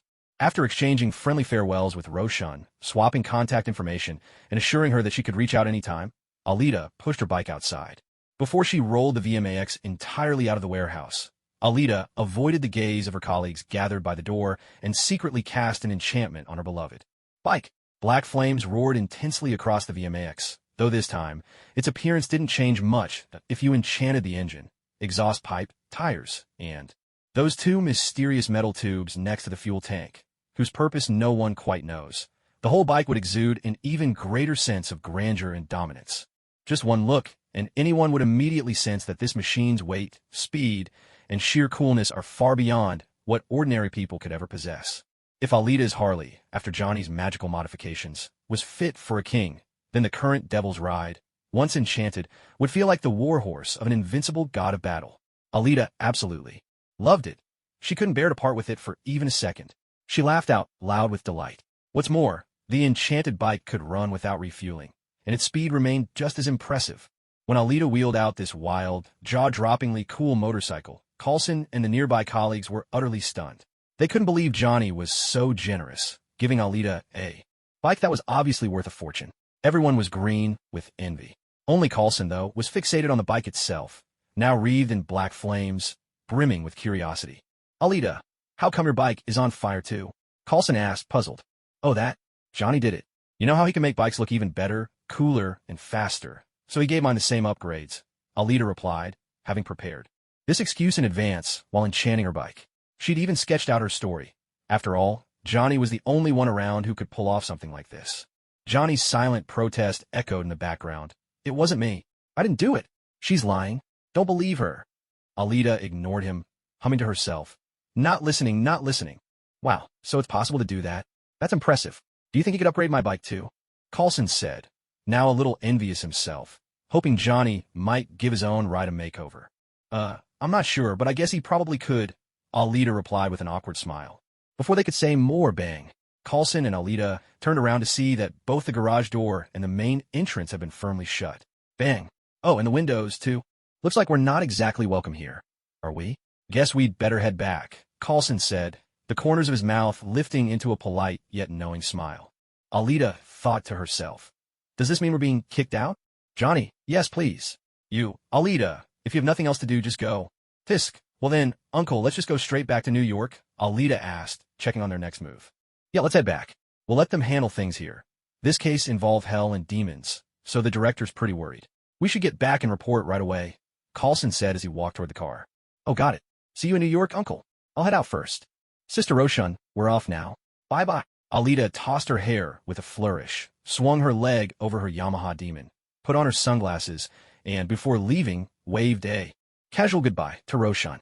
With a twist of the throttle, flame spat from the exhaust at the back of the motorcycle, and to the deep, thunderous roar of the engine, she sped away, leaving a long, black scorch mark on the ground. Coulson watched Alita's cool silhouette disappear into the distance, and couldn't help but feel a pang of jealousy. His little assistant no longer rode with him. Sigh, the long road ahead suddenly felt so much lonelier. How was he supposed to pass the time now? Shaking his head, he started the car and followed after her. Meanwhile, standing behind the window were Johnny and Roshan. I knew it. I just knew it. That bike would look even more awesome, even cooler. Johnny's voice was filled with regret. I should have given her my Harley. Now I really regret it. He watched as his prize Yamaha Demon, now transformed by Hellfire, outshone even his own Harley. Deep down, all he could do was lament. If only he'd tested it with Hellfire himself first. I just missed out on millions. Roshan stood beside Johnny, patting him comfortingly on the back. With a smile, she watched Alita's figure fade into the distance. To think, one girl could make Johnny go through a day of getting punched, feeling happy, sad, regretful, and angry.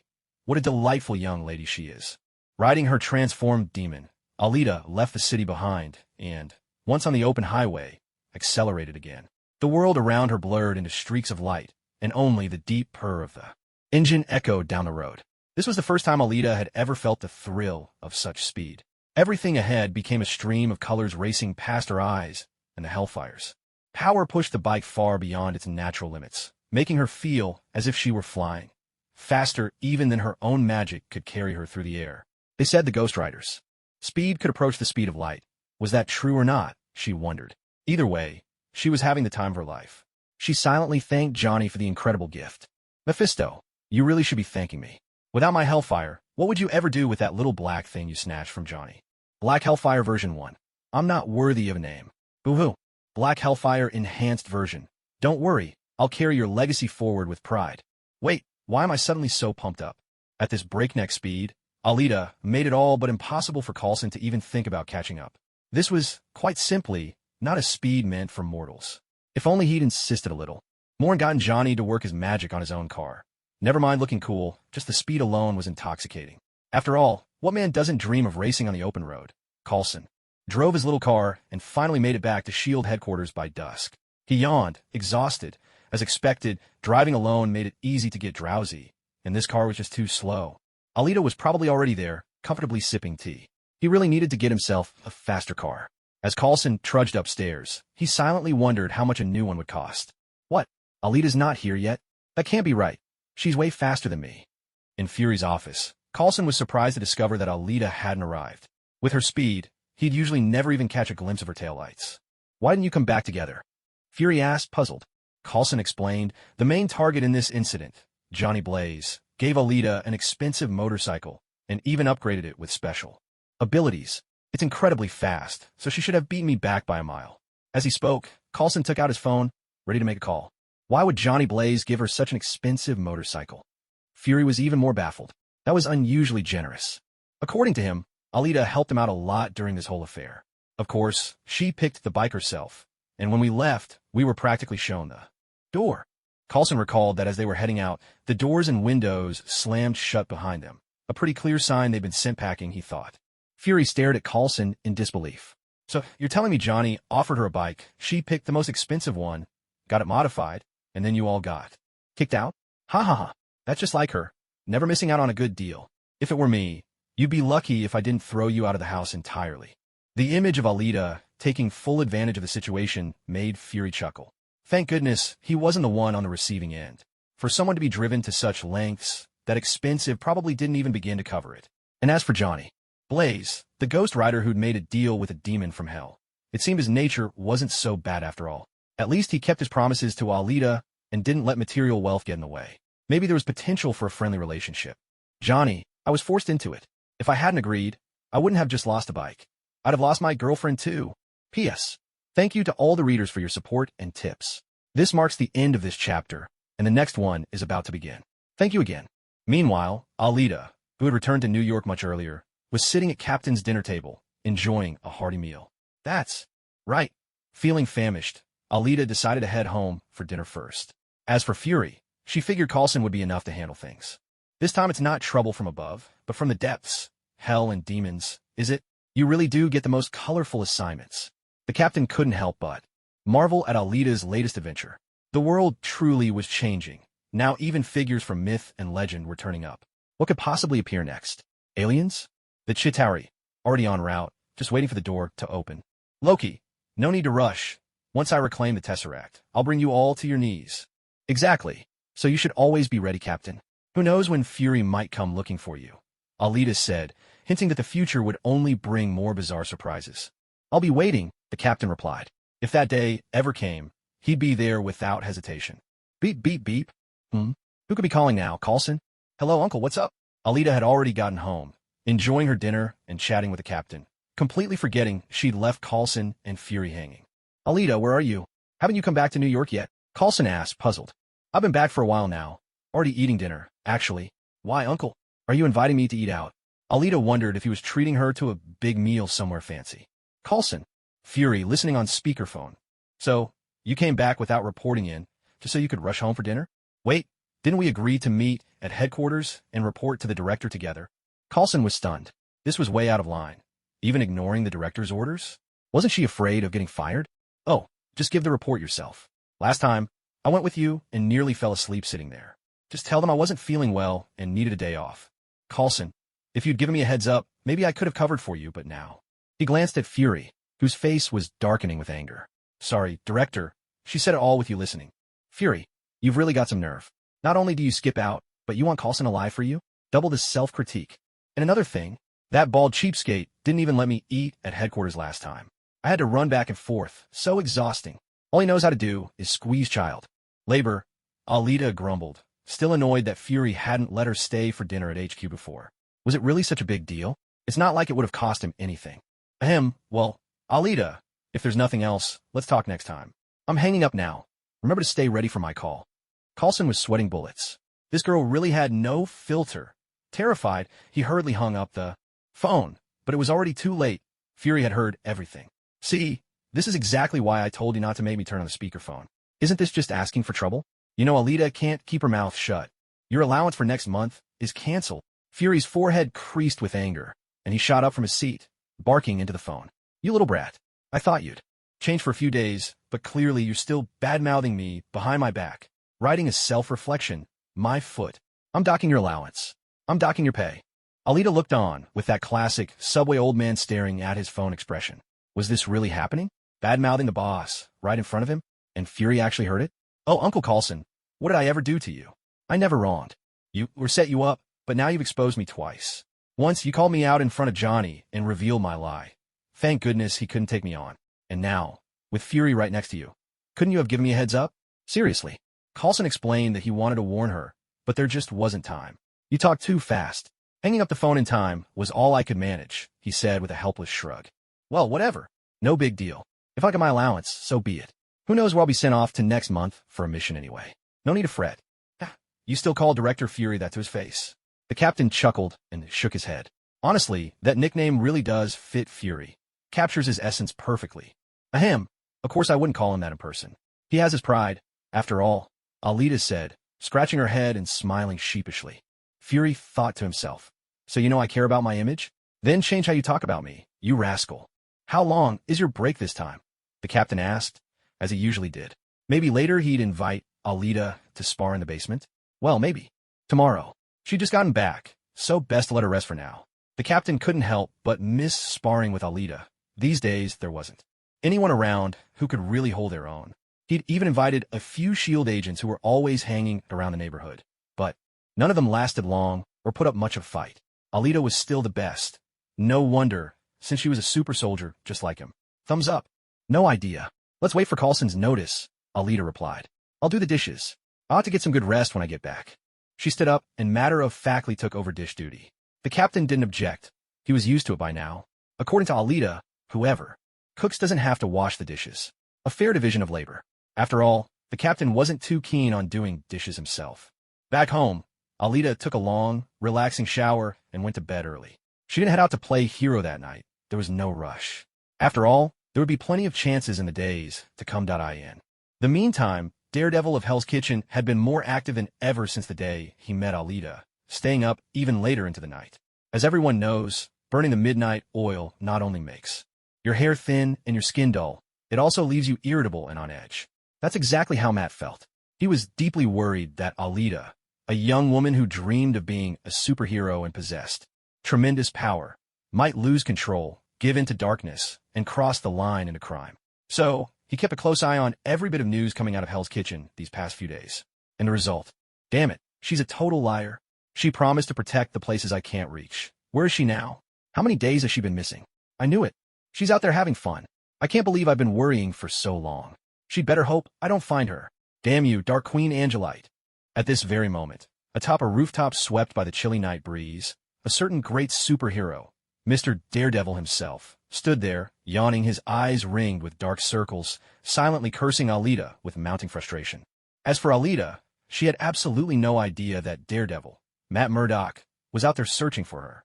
After all, she hadn't even been in New York these past few days, so she had no clue about anything that had happened in the city lately.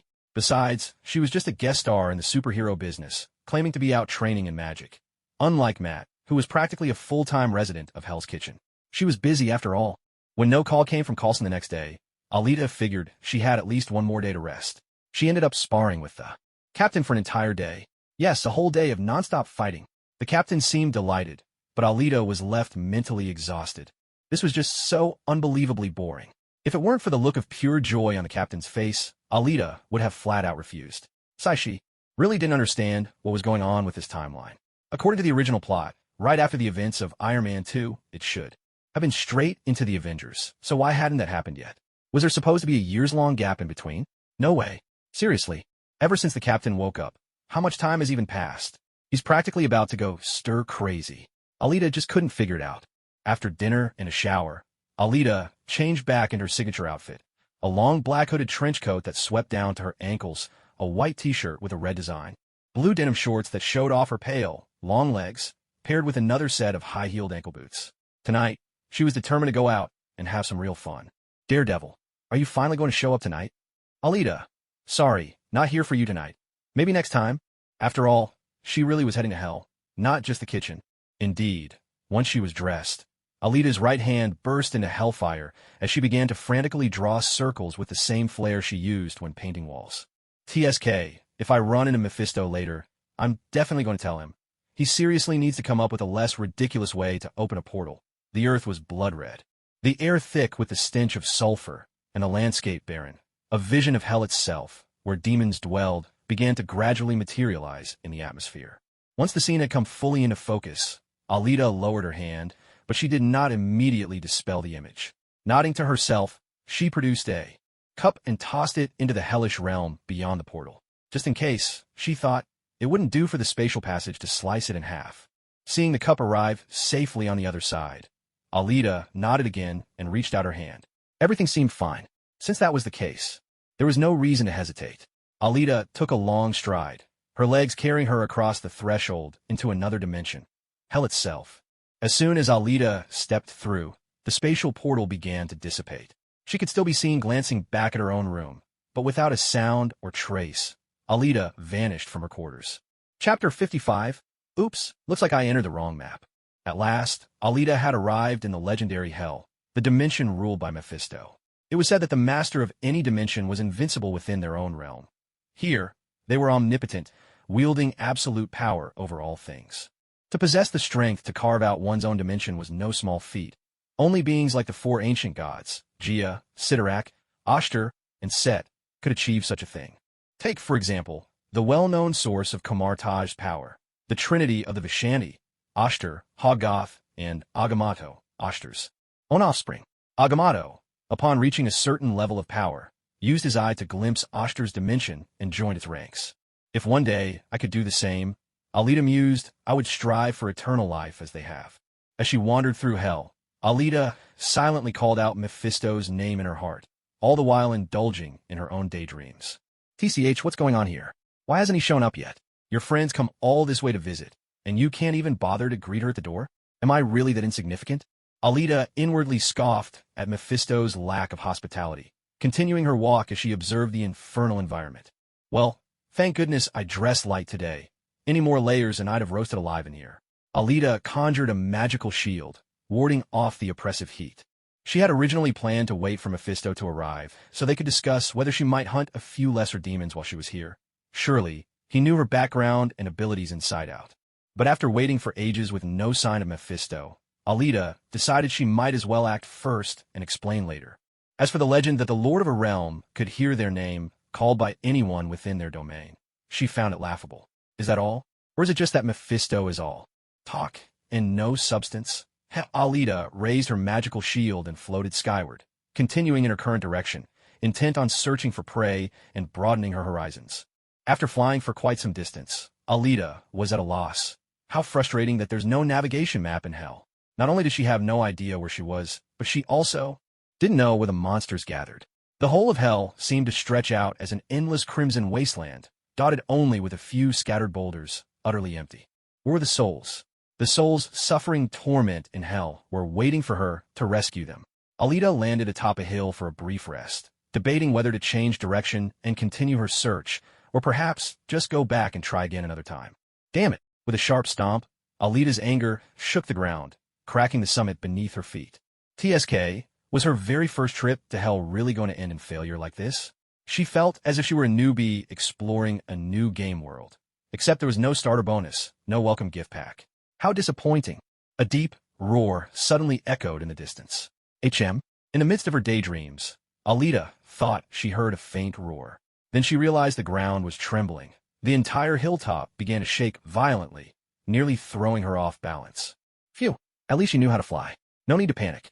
Alita soared into the air to get a better look. Could hell really have earthquakes? Unbelievable. But then, she saw the hill where she'd just been standing begin to rise. Huge cracks split the earth around its base, spreading outward as a gigantic monster crawled up from the dirt. Holy! Now this was a once-in-a-lifetime sight. Truly, nothing less than what you'd expect from hell. Who would have thought she'd encounter a creature of this scale? Alita was utterly stunned. A reptilian beast, bearing 2 heads and reminiscent of a monstrous lizard, revealed its full form. It threw back both heads and let out a deafening roar, as if to announce to the world, I am awake. Was she just standing on one of its heads? So that's what happens when you don't cover your head while sleeping. Someone steps on it. She glanced at the other head in amusement. A human scent. One head spoke in a deep, raspy voice, snapping Alita out of her thoughts. Is it talking about me? Alita replied from the perspective of a leopard staring up at an elephant, cautious, yet unafraid. Human? Was it you who stomped on my head and disturbed my slumber? The other head spoke, its voice shrill and piercing, the complete opposite of its counterpart. Alita tilted her head, first looking at the creature, then at the deep-voiced head, and finally back at the shrill one. She couldn't help it. A giggle escaped as she covered her mouth. This one sounded just like Pika, the underling from One Piece. Hiss. Are you laughing at my brother, human? The first time? What hassle? Let's just call the first one Head 1 and the other one Head 2. Head 1 flicked out its crimson tongue, making a menacing sound as it growled at Alita in a deep, dangerous voice. Go to hell. Head 2's voice was sharp and piercing. Without warning, its head shot forward, jaws wide open, snapping at Alita. Another sneak attack. TSK. Alita dodged to the side, but just as she slipped away, Head 1, tongue lashing, lunged straight at her. Bang! Alita braced herself behind her magic shield and took the hit head-on, but the force sent her flying. Seriously, it seems like the whole world wants to ambush me. Is there anything that doesn't try to catch me off guard? Is this the world's malice aimed at me? Damn it. Alita steadied herself midair. If you refuse to play fair, don't blame me for fighting dirty. I was gonna ask some questions, but clearly, a good beating comes first. Watching the two lizards charge at her, Alita summoned her magic, divine power, surging within her. With a flash, she appeared below and to the side of Head 2. Take this, Rising Dragon Strike. There was a heavy thud. The powerful blow sent Head 2's head flying back, dragging Head 1 along with it, and a massive lizard body lurched to the side. Oh, that hurts. Head 1 and Head 2 hadn't expected this human, so tiny compared to them, to pack such a punch. Their teeth nearly shattered from the impact. Damn it. Once it regained its balance, Head 2's eyes glowed red. It opened its mouth wide and spat a torrent of burning acid at Alita. Heh, as if that kind of attack could hit me. With a wave of her hand, Alita conjured a shield in front of her, blocking the acid. The corrosive liquid splashed to the ground with a vicious sizzle, sending up wisps of white smoke. Whoa, impressive. Is this some kind of infernal attack? If that's the case, time to try out a new move. Lightning style, Black Panther slash. Crackling bolts of energy danced as Alita pointed at Head 2, unleashing a jet-black lightning bolt shaped like a leopard. That's right, I shamelessly borrowed the 5th Reikage signature move from Naruto, Black Lightning. Head 2's forehead was scorched black, stars spinning in its eyes. I'm not done yet. Blaze release Kagetsuchi. Alita raised her left hand, molding hellfire with magic. A black flaming bow as tall as she was appeared. With her right hand, she drew back the string, also formed a magical flame, and an arrow slowly materialized. That's right, I borrowed Sasuke's blaze release again. Can't help it. The effect is just too similar. I could use Amaterasu too, would you believe it? Whoosh. The hellfire arrow pierced Head 2's forehead once again. Arg, damn it. Why you keep hitting me? Why not hit my brother? The second head was writhing in agony, scorched by the hellfire. In desperation, it slammed its face into the dirt, trying to snuff out the flames, and shrieked furiously, demanding to know why Alita was targeting its head alone. It's not like my skull is that tough. Because you ambushed me just now, Alita replied matter-of-factly. She truly despised anyone who lashed out without warning. Off to the side, the first head stayed silent, watching quietly. This human, it thought, did not seem easy to deal with. Let me ask you something. This place is hell, right? No, this is the border of hell, the second head answered, still rubbing its charred face against the ground as if that would help. It was pointless, really, since hellfire burned anything and everything. The reply came from the first head. So it's still hell, then, Alita said, nodding as if she'd gotten her answer. No, this is the border of hell, the first head insisted. A string of question marks practically floated above Alita's head. Was she mishearing, or just not getting it? The border of hell. Isn't that just the edge of hell? It's still part of hell, isn't it? Alita frowned, genuinely puzzled. Hell is one dimension. The border of hell is another dimension entirely, the first head explained patiently. What did that mean? This wasn't hell, but rather the border of hell? And they were two different dimensions? So she'd ended up in the wrong place entirely? Damn you, Mephisto. No wonder Mephisto hadn't responded, no matter how many times Alita called his name in her mind. She wasn't even in the right service area. Damn it. If hell and its border were two different dimensions, then how did she manage to open the portal with hellfire in the first place? Did that mean she now had the ability to travel between dimensions? Could she reach the Sea of Serpents, too? Well, maybe not. She didn't fancy being eaten by Set. Bastard. Go to hell. The second head finally managed to snuff out the hellfire burning on itself, though its face was now charred pitch black, with the faintest whiff of something roasted. Lifting its scorched face, it spat another jet of acid at Alita. The first head tried to stop it, but clearly it was too late. Some creatures never learn. What move to use this time? She seemed to be running out of options. Blazing Release. Yasaka Magatama. Alita shaped her hellfire with magic, molding it into the form of Yasaka Magatama, and hurled it at her foes. The sweeping attack didn't just hit the second head. The first head was caught in it as well, and several Magatama struck the massive body of the lizard. A pair of anguished roars echoed out as the enormous creature writhed in pain, sending clouds of dust into the air. The ground trembled, as if shaken by a minor earthquake. Alita looked down at the suffering heads and shook her own. Let me put you out of your misery. Moku Release. Whatever I shout, it comes. Cough, cough. Bah. No, that's not it. It's Birth of the Tree World. Alita floated in midair with an expression of profound benevolence, pressing her palms together before her chest as she proclaimed the name of her most powerful technique. Suddenly, the ground beneath her erupted, sending forth towering pillars of black magical energy, each as massive as a giant lizard and resembling ancient trees, which surged upward and coiled relentlessly around the lizards. As they bound their prey, the pillars began to drain away the creature's vast life force. Lizard, you're far too strong. That's why I have to seal you away. Alita, taking advantage of the solitude around her, indulged herself in a moment of dramatic performance, completely oblivious to the fact that, from the instant she unleashed her magic until the words left her mouth, a hidden pair of eyes had been quietly observing her every move. Ninetales, seriously? Did she just throw shade at me too? Lizard, huh? In what way am I supposed to be strong? Haven't you noticed? I've been getting pummeled from the moment I showed up. If you don't need your eyes, why not donate them to someone who does? In the blink of an eye, that overwhelming, devouring magic reduced the enormous lizard to nothing, swallowing it up entirely before dispersing into the air. Alita closed her eyes, feeling a surge of potent life energy flooding her body. She could sense herself growing stronger, as though she had just evolved. Her stamina, resilience, healing, and mental fortitude all took a noticeable leap forward. Alita couldn't help but feel she had come to the right place. Here, she could devour monsters like these without anyone mistaking her for a villain. And there had to be plenty more of these creatures around. This was the perfect opportunity to power up. She quickly did some mental calculations. There was still time, plenty of time, to keep exploring. With her spirits high, Alita picked a random direction and soared off into the distance. Wait a second. Suddenly, Alita sensed that something or someone was watching her.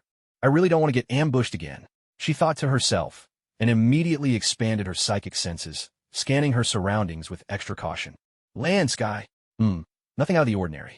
Could I be mistaken? No, there's no way. This isn't my imagination. I need to stay alert. After all, this is hell. Or, well, the border of hell. Looking around in confusion and finding nothing amiss, Alita pressed on. Yet, at the very moment she had been probing her surroundings, a soul high above in the sky quietly faded away without a trace.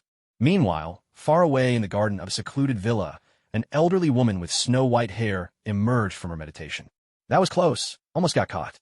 Who is this newcomer at the edge of hell? Not only does she possess formidable psychic power, but her magical energy is far greater than mine ever was in my youth. Especially that black magic power. Capable of devouring life, by all rights, it should feel utterly evil. Yet there's not the slightest hint of darkness about it, nor any trace of white magic. What is it really? Pure mana? No, I need to take another look myself. Muttering to herself, the white-haired woman closed her eyes once more, her soul leaving her body as she reached out toward Alita. At the very same moment, the surge of immense magical energy Alita released was sensed not only by that woman. Deep within the heart of this infernal borderland, inside a vast and shadowy fortress, another figure also stirred, a demon with crimson skin, a flowing scarlet cloak, and a missing right hand. The demon king of the border, Belasco. His eyes snapped open, gaze turning in the direction of Alita. He, too, felt the overwhelming wave of magic. But just as the white-haired woman had, Belasco could not discern its nature. There was no telling whether it was dark, light, or anything else, only that it was powerful, and surely meant an outsider had breached his realm. For that child, Belasco wondered, suspicion flickering across his features. Huh, in my world, you think you can defeat me? What a fool's dream. With a dismissive snort, Belasco closed his eyes again, resuming his meditative rest. So absolute was his faith in his own strength that no threat or trespasser could rattle him. Meanwhile, on the other side, Alita remained oblivious to the true name of the ruler of this hellish border. Because of this, she had yet to draw Belasco's attention, Had she done so, the Demon King would have already appeared before her.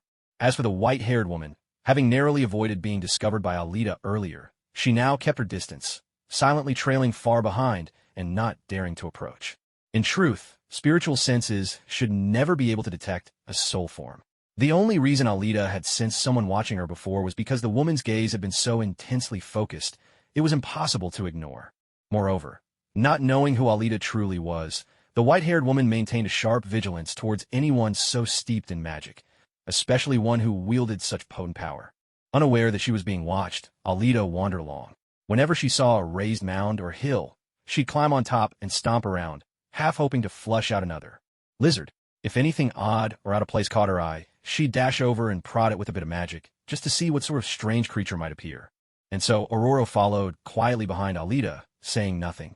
Was this girl here for a sightseeing tour of hell? Not a trace of tension, not a hint of fear. Did she not worry about provoking some terrifying monster? Aurora couldn't make sense of it.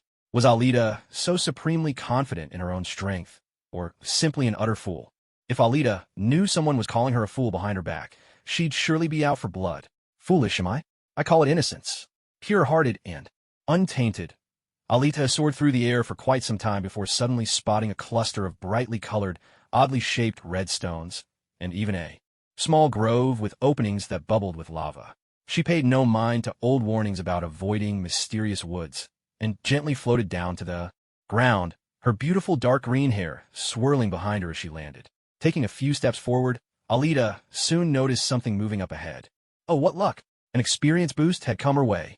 She rushed forward eagerly. Only then did Alita get a good look at the moving figure. An imposing giant, his entire body clad in metallic skin. Wait a second, this hulking figure of living metal seemed oddly familiar. Alita touched her chin in thought, sizing up his height and those muscles that looked they were made of real metal. Suddenly, she remembered who he was and was utterly stunned. Seriously?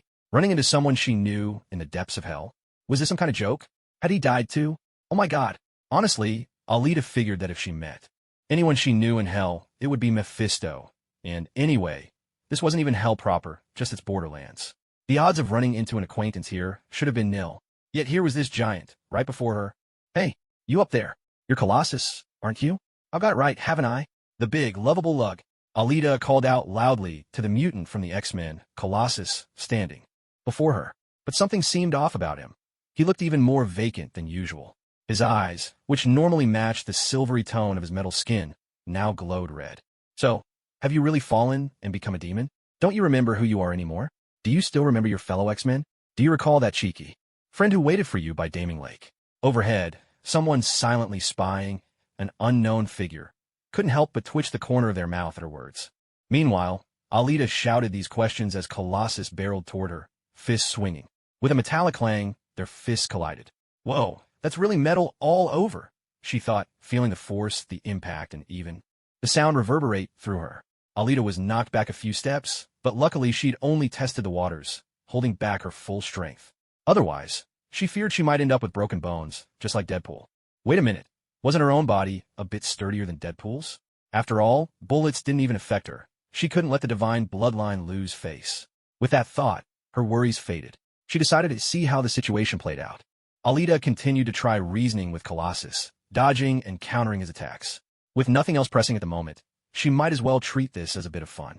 High above, a white-haired woman, her soul detached from her body, watched Alita in astonishment. It was Aurora, witnessing the scene unfold. She never expected that this young woman, who had suddenly arrived in hell, would actually know her teammate, Colossus, and be familiar with the X-Men, and even Deadpool. That's right, this white-haired woman named Aurora was none other than the famous Storm, Aurora Monroe, of the X-Men. The very same woman who once had a romance with Wolverine and was rumored to have married Black Panther. Yet now, for reasons unknown, she appeared aged, as if she had become an old woman. Even more perplexing was why she and Colossus would appear together in this dimension known as the Borderlands of Hell. Looking down at Alita below, Aurora reasoned that if this woman knew Colossus and the X-Men, she must also recognize her and most likely came from Earth. That would mean she wasn't an enemy, at least, judging from how she fought Colossus. She hadn't tried to use any life-devouring magic meant to kill. Aurora decided to go down and speak with her to try and get some answers. Meanwhile, in the midst of the fight, Alita was starting to get a headache. Ugh, she thought. Facing this hulking mutant, made entirely of metal, was truly exhausting. It wasn't that she couldn't defeat him, but this was clearly Colossus, albeit not quite himself. Without magic, she couldn't subdue him. With magic, she risked killing him outright.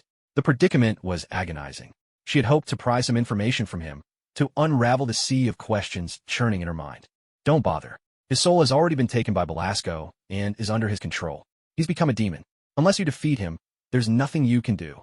A raspy, ancient voice suddenly sounded behind Alita, startling her so much that she shot straight up into the air. Her eyes darted around in panic, not out of fear of monsters or demons, but because she dreaded being ambushed. After all, Alita was used to facing her enemies head-on, often losing herself in her own thoughts mid-battle. And her enemies never missed a chance to take advantage of that. It made her edgy, and she absolutely loathed anyone who would sneak up and surprise her without a word. Ororo stood silently behind where Alita had been, her presence undetectable. After all, she was only a soul, and souls made no sound. Then Ororo had called out to remind Alita, but she hadn't expected this reaction at all. Watching Alita launch herself skyward like a spring-loaded missile, Ororo was left speechless. She had pegged Alita for a simple, perhaps even naive type, not someone with such a keen sense of vigilance.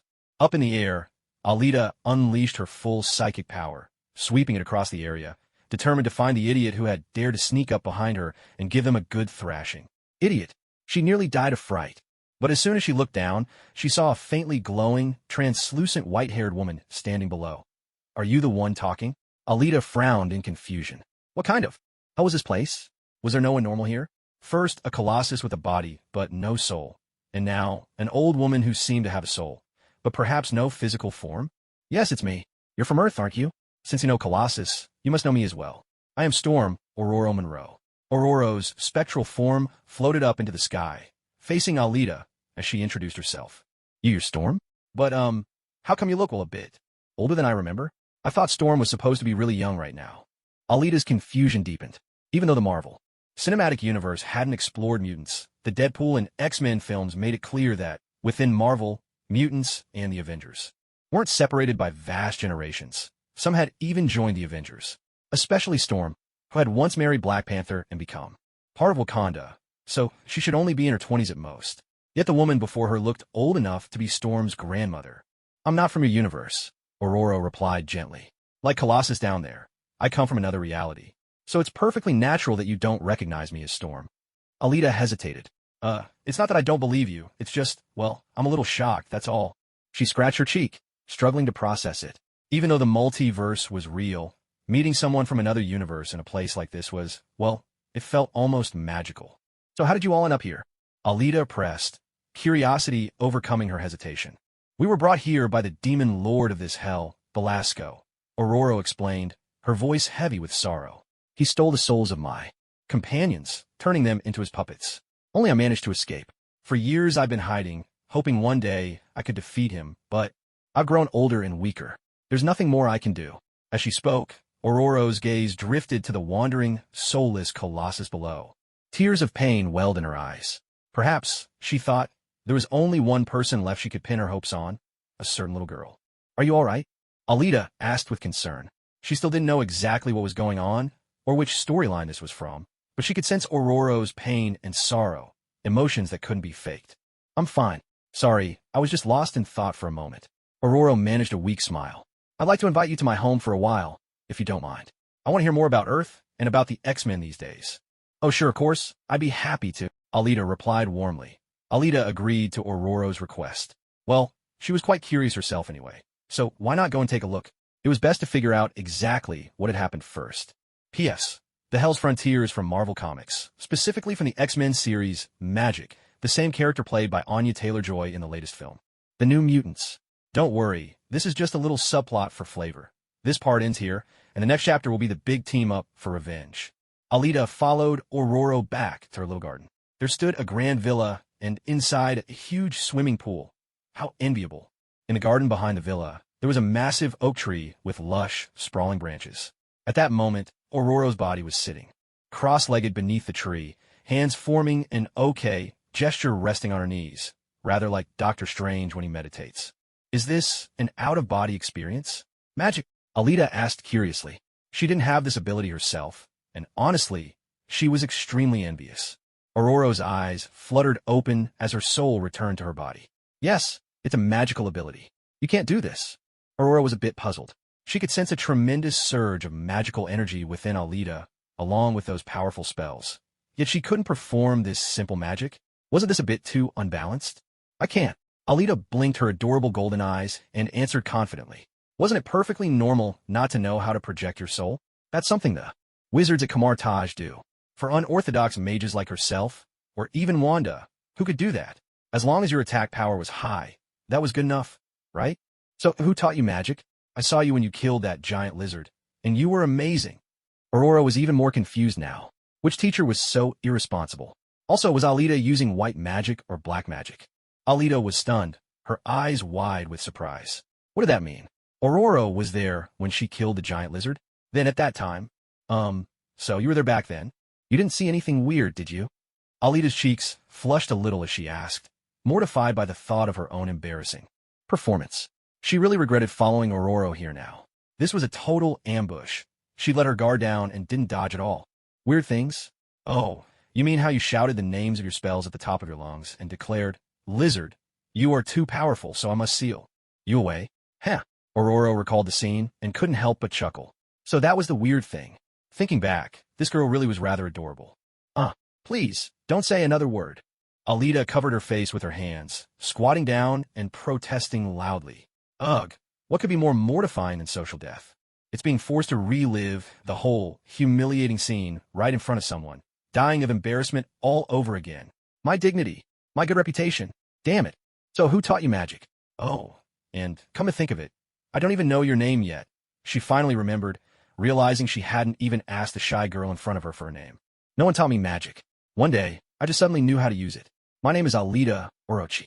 I'm an agent with the World Security Council Sub-Agency, the Strategic Homeland Intervention, Enforcement, and Logistics Division, or SHIELD. Have you heard of it? Alita stood up, no longer feeling awkward. Well, since my social life is already in ruins, who cares at this point? Fortunately, only one person witnessed it. Maybe there's hope yet. No one taught you. Aurora was surprised. Was this a mutant ability? No, wait. A mutant awakening magic? She'd never heard of that before. Then what could it be? Some kind of inheritance. Perhaps? Hearing Alita mention SHIELD, she nodded. I know that agency. SHIELD seems to handle everything, doesn't it? I remember Professor X even had dealings with your director.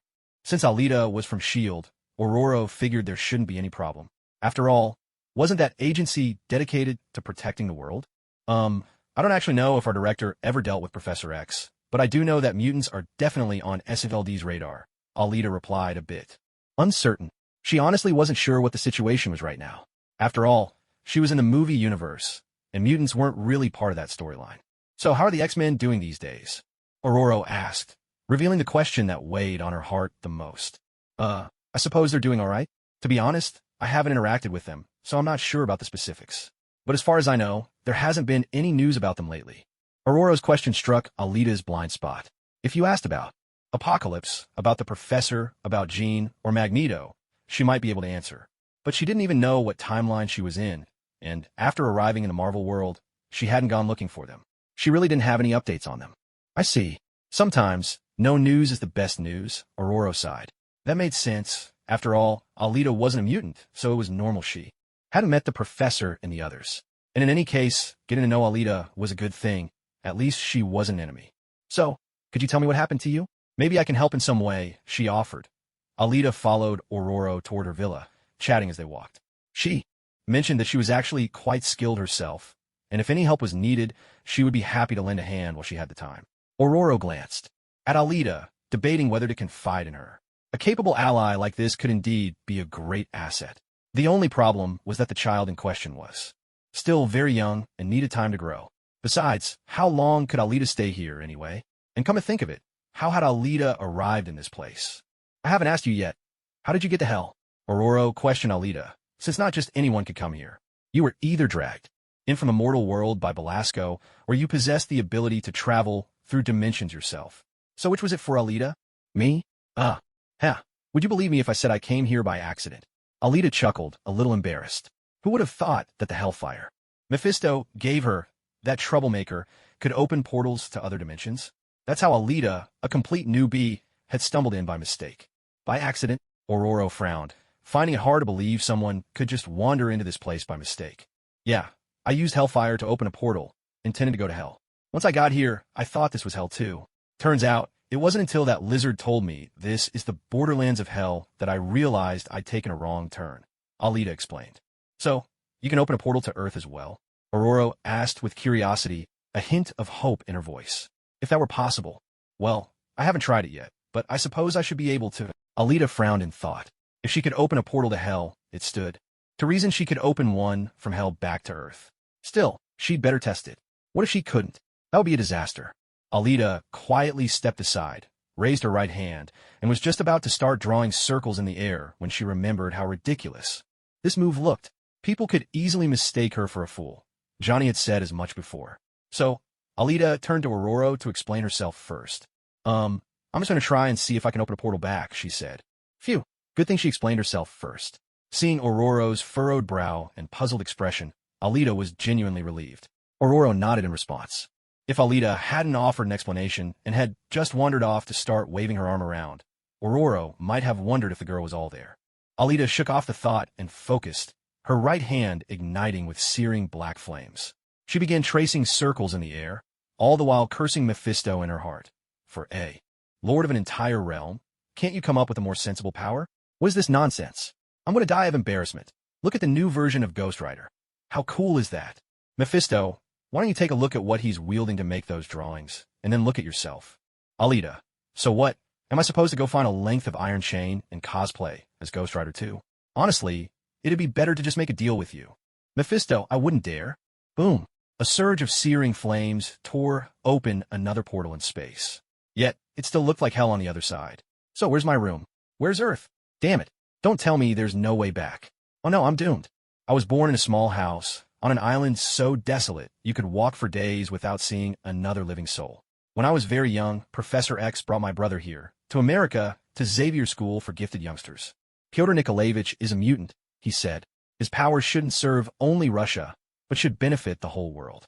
He became an X-Man, and ultimately, fate compelled me to follow in his footsteps. If I had stayed in Siberia, today would be my 8th birthday. But now it's my 14th. Half my life has been spent on Earth, and half in hell. Those are the years I spent among demons. I am Ileana Rasputin, savior of humanity, or perhaps its eternal curse. Ileana Rasputin. Alita gazed at the vision beyond the portal. Was this Mephisto's hellish pathway? Or was it some unknown place on the borderlands of hell? This doesn't look like Earth, does it? Another part of hell. Ororo sensed the familiar aura emanating from the other end, and asked Alita. Yeah, this should be the hell dimension, Mephisto's own realm. Alita nodded blankly, then withdrew the hellfire. Once the portal faded, she tried again, clicking her tongue in frustration. So, am I stuck here with you now? Oh no, what am I going to do? Alita blinked, looking at Ororo with pitiful eyes. Well, if you can't open a portal back to Earth, then I'm afraid that's true, Ororo said, hesitating, but unable to hide the harsh reality. Alita, Mephisto, just you wait. The day I ascend, you'll be the first I sacrifice. Damn it. All I wanted was to take a quick tour of hell, scout the place, pick up a few experience points. I never meant to be trapped forever. Now what am I supposed to do? There's no way back now. Alita crouched on the ground, clutching her hair, anxiety and frustration swirling in her mind. If I'd ended up in some other universe, wouldn't be so bad. But hell, it's barren, absolutely nothing but demons and monsters everywhere. Sure, it's a great place to quietly grow stronger, but it's just so dull. If I can't get back by the time I finish my training and return to Earth, maybe Thanos will have already snapped his fingers. By then, Iron Man will be gone, Cap would have traveled to the past, and Black Widow. Sigh, what a miserable thought. Wait a minute, isn't Thanos' snap supposed to affect the whole universe? Does that mean I'd have to gamble on that 50-50 chance of survival even here? Ugh. The more I think about it, the worse I feel. Tears threaten to fall. I just want to cry. Though they say men don't cry. Oh, but I'm not a guy anymore, so I guess it's fine. Don't be sad, Alita, Ororo said gently. As far as I know, time flows differently here on the borders of hell compared to Earth. You might spend years in this place, but only a few minutes or a few hours will have passed on Earth. Just try to relax and focus on finding a way back. Huh? Time flows differently? Years here equals minutes or hours. On Earth? Seriously? You're not messing with me, right? Is that true? Is it really true? And do you know any way to get back? Alita perked up, springing to her feet, grabbing Ororo's arm in excitement. What a relief. If time only moves by a few hours or even days on Earth, I can handle that. As long as I get to return. It's true, I can assure you, Ororo replied with certainty. In fact, the X-Men from your universe have been here before. As for how to get back, maybe you could ask Belasco. Yes, there's still hope. No need to panic. Wait, the X-Men from my universe have been here before? Why? You said the X-Men? Why would they come to the border of hell? Were they looking for you? Alita asked, puzzled. I don't remember any of the X-Men movies mentioning an older storm or anything to do with hell. Well, except for magic. Wait, magic? That cool, fierce, and stunning woman? Her powers are all about teleportation, right? And she wields the soul's word? Her backstory.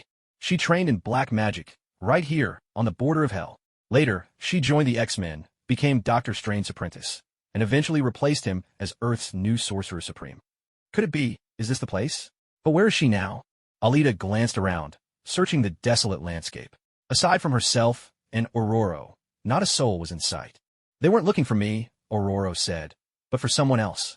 Ororo recalled that child, her voice heavy with sorrow. Ileana, Rasputin? Colossus's sister?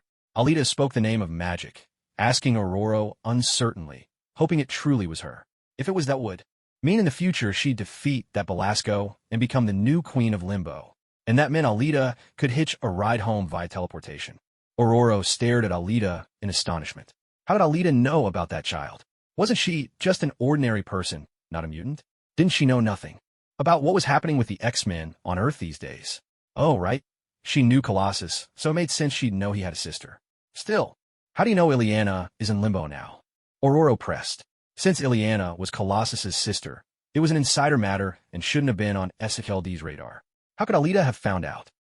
Alita almost shifted the blame onto S.H.I.E.L.D., but when she saw the seriousness in Ororo's eyes, she remembered this woman had once led the X-Men, and with her phenomenal command of storms, she clearly wasn't easy to fool. Alita gave up on her initial excuse. Well, you may not believe me, but actually, I'm from the multiverse too. With no other option, Alita spun a wild but oddly truthful lie. After all, she really did come from another universe. Only it was through comics and the silver screen that she knew all of them. Ororo felt the number of times she'd been shocked today was more than her entire years in Limbo combined. From the multiverse? Really? So that's how you know Ileana? Ororo continued to frown at Alita, hoping she wasn't being deceived. Yes, in our world, Ileana Rasputin is also a member of the X-Men. Everyone calls her magic. Her powers are teleportation and black magic. Later on, she became the apprentice of the Sorcerer Supreme, Doctor Strange. Eventually, she even became Earth's new Sorcerer Supreme herself. Oh, and she's also called the Queen of Limbo. Alita earnestly recited everything she knew about magic, her words precise and detailed. As she finished, she saw Ororo before her, tears streaming down her face. Ororo fell to her knees, covering her face as she sobbed uncontrollably. She did it. She really did it. I reached out and touched my brother's skin, cold as ice and metallic. We were on the run, the X-Men and I, with a pack of demons howling at our heels. I had never been so terrified, but I made no sound.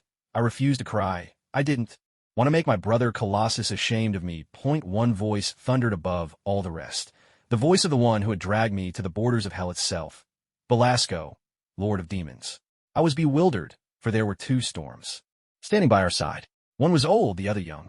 One a sorceress, the other the living embodiment of the wind's laws, leader of the X-Men.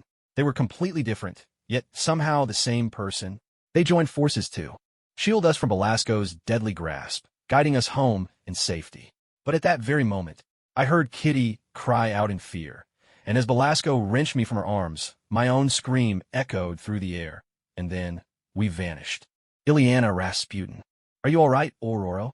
Alita crouched down beside Ororo, gently patting her back, her voice soft and soothing. In this moment, Ororo was not the fearsome storm who could command tempests, but simply an aging, ordinary woman. Alita could feel Ororo's overwhelming relief at finally seeing hope after holding on for so long. It was more than just her duty as an X-Man. It was the heartfelt anticipation of an elder for the next generation, perhaps a bond not so different from that between a grandmother and her granddaughter. Thank you. I'm all right now. Hearing all that just now was quite emotional. I do hope you haven't been lying to me, Ororo said as she wiped away her tears, rising to her feet. Don't worry, everything I told you is true. Even if I hadn't come to tell you, What's destined to happen will happen all the same, Alita replied, her tone earnest and solemn. Thank you. I'm grateful to know what the future holds while I still have time. Of course, that doesn't mean I'll stop fighting to change it, Aurora replied, her gratitude growing stronger along with her determination, even if it cost her life. That's good. Do what you must, Aurora. Now, can you tell me where Ileana is? Alita inquired, concerned about Ileana's whereabouts, since it would determine just how many years she would be staying here. Ileana? She should be training with a dear friend of mine right now, Aurora answered quietly, walking over to the door and gazing off into the distance as a subtle sadness filled the air. A dear friend? An X-Man? Are you able to find her? Alita suddenly remembered something crucial. She actually had no idea what had happened to Ileana during her time at the borders of hell. She only knew Ileana would eventually become magic, famed for her formidable black magic. But where and how had she learned it? Alita had no clue. Oh no, this could be bad. Does it mean I have to stick to Ileana's side every day just to make sure I keep up with the plot? Alita stroked her chin, pondering all sorts of possibilities, mainly worried that Ileana might slip away while she herself remained blissfully unaware. Yes, she's also an X-Man.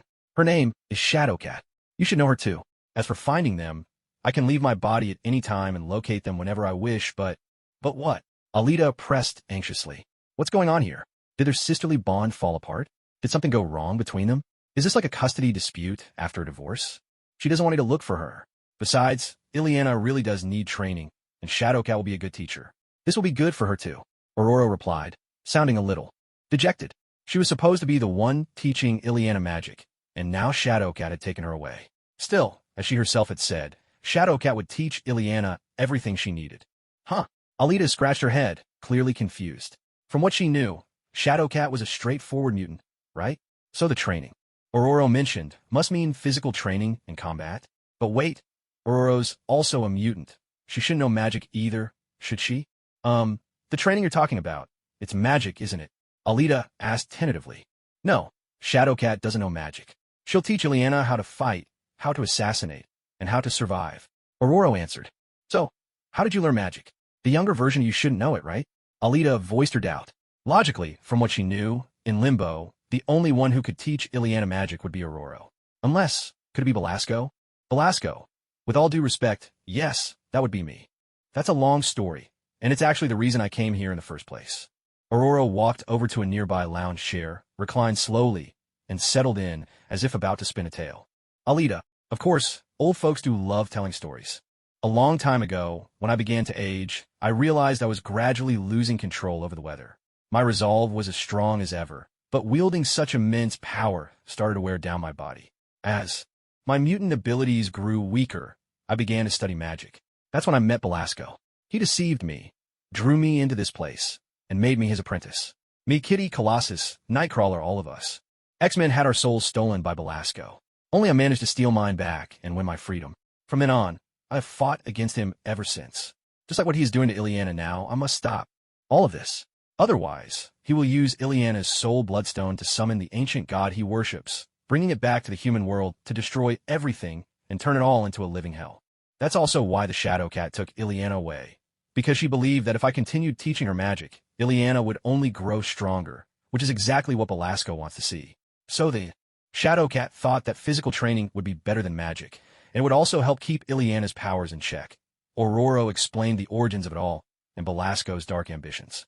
Why would learning magic and growing stronger be something Belasco actually wants? Alita asked in confusion. What? Is he so bored from a long life that he's cultivating an opponent just for the thrill?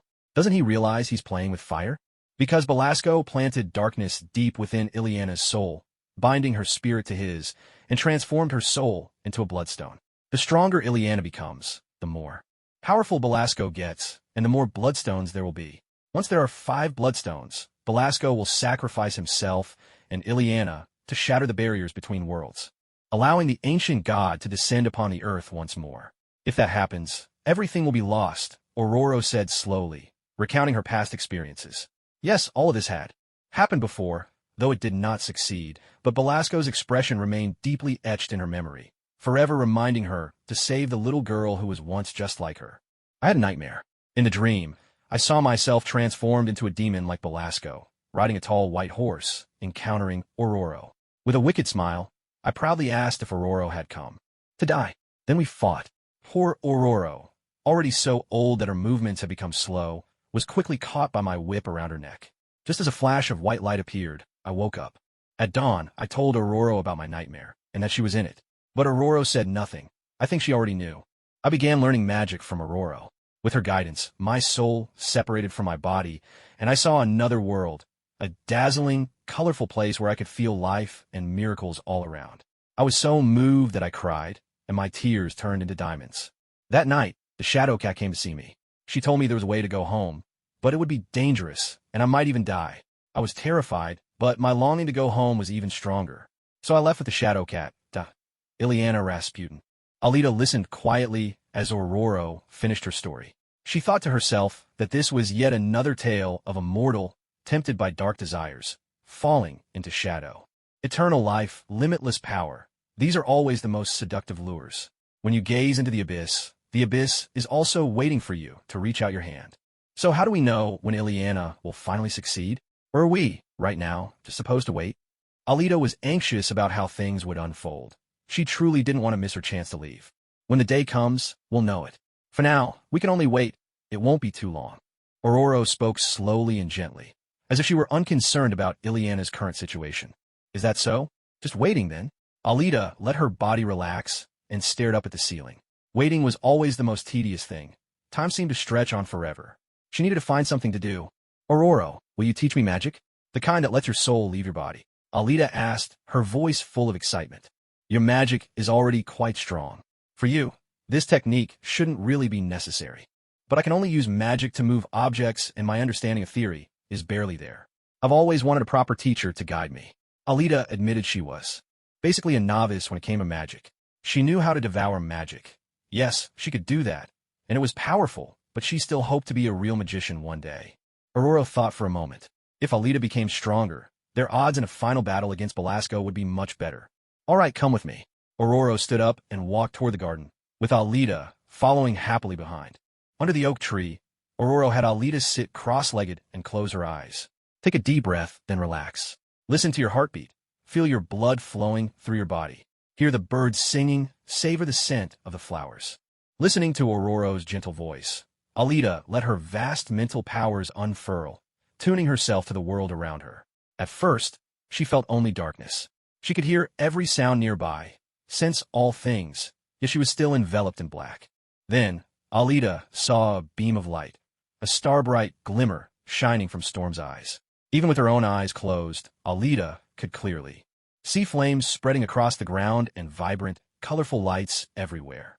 The entire garden seemed to come alive before her. A force tugged at her, and suddenly Alita realized her soul and body had separated. To her amazement, she saw her spirit form floating above, while her body remained sitting cross-legged, eyes shut, exactly where it had been. Did I do it? Aurora, were those things flashing all around us? Alita exclaimed joyfully. This is truly an incredible experience. These are our spiritual forms, Aurora explained patiently. Alita, you can learn to make good use of them. With these forms, we can travel to places our physical bodies cannot reach, and do things unnoticed by mere mortals. But even the most powerful magic pales when compared to the miracle of life itself. This radiance you see represents the life force of every plant or living being. Its brightness and color show its strength, vitality, and age. Alita listened intently to every word Aurora said, soaking in the knowledge. Mysterious and magical knowledge at that. Then, what do those black flowers mean? Alita pointed to the dark blossoms nearby. That's because the evil forces from the borders of the underworld have twisted their natural colors and made them ill, Aurora replied. Evil can be contagious, but if caught early, there's a chance to save what's been tainted. As she spoke, a golden light shimmered from Aurora's hand, washing over the black flowers and restoring them to a vibrant, crimson red. Alita watched in awe, stepping closer to observe for herself. Yet, even as the flowers appeared normal again, she could still sense a lingering shadow of darkness and corruption clinging to them. Do these flowers hold energy too? Alita wondered. She raised her hand and began to channel her devouring magic. Black light unfurled, swirling around her right hand. As she brought her palm closer to the flowers, the black radiance surged, enveloping them and drawing out the evil energy within. Aurora watched in astonishment. What kind of magic was this? Not only could it devour life force, but it could also consume darkness itself. She saw the flowers grow even more vibrant and full of life and realized that her own attempt had not truly succeeded. The flowers had been too deeply corrupted. But Alita's magic worked like a master healer, rooting out the sickness completely. "Your magic is truly extraordinary, Alita," Aurora said with heartfelt admiration. "It's hard to believe you've never had a teacher. I'm so grateful we met. Now you'll be able to learn so much more about magic and how to use it." At that moment, Aurora was like a teacher who had discovered a prodigy. She could hardly contain her delight. "I should be the one who's grateful, Aurora." "Thank you," Alita replied sincerely. Just then, Alita noticed Aurora swaying, pressing a hand to her head, suddenly looking very frail. "What's wrong?" Alita asked, concerned. "It's nothing," Aurora answered, sinking weakly to the ground. "I'm just too old. Even a small spell like that drains me quickly these days." She sat there, explaining to Alita with a weary smile. Alita gazed at the world around her, shimmering as if aglow, captivated by its wonder. "Is this the energy of life?" she thought. "If I can devour it, then could I perhaps return it as well?" Then Alita noticed that Aurora's physical body was gently radiating light, and on her chest there was a ring of crystalline stones. "Aurora, what is that?" she asked. "That is Belasco," Aurora replied. "My soul is bound to him. Do you remember the story I told you? I came to hell and became his apprentice. Then he took my soul, binding it to himself completely. Now Ileana is in the same predicament." Aurora looked down at the crystal glowing within her body, speaking with sorrow. "This," she thought, "is the price I must pay." Alita stared at the crystal, feeling the overwhelming presence of dark power within it. She stepped closer, placing her spectral hand atop the crystal, and unleashed her devouring magic. A wash of black light engulfed Aurora's entire body. A sharp, splintering sound, like glass shattering, echoed through the air. Aurora heard it and stared in disbelief at what was unfolding before her eyes. At that very moment, as the crystal in Aurora's chest fractured, far away in the castle, Belasco felt his connection to Storm vanish. Completely. He stood up in shock. Who could possibly break my spell? Who could undo the magic granted by an elder god? By Sim himself? Set Sim? I could do that.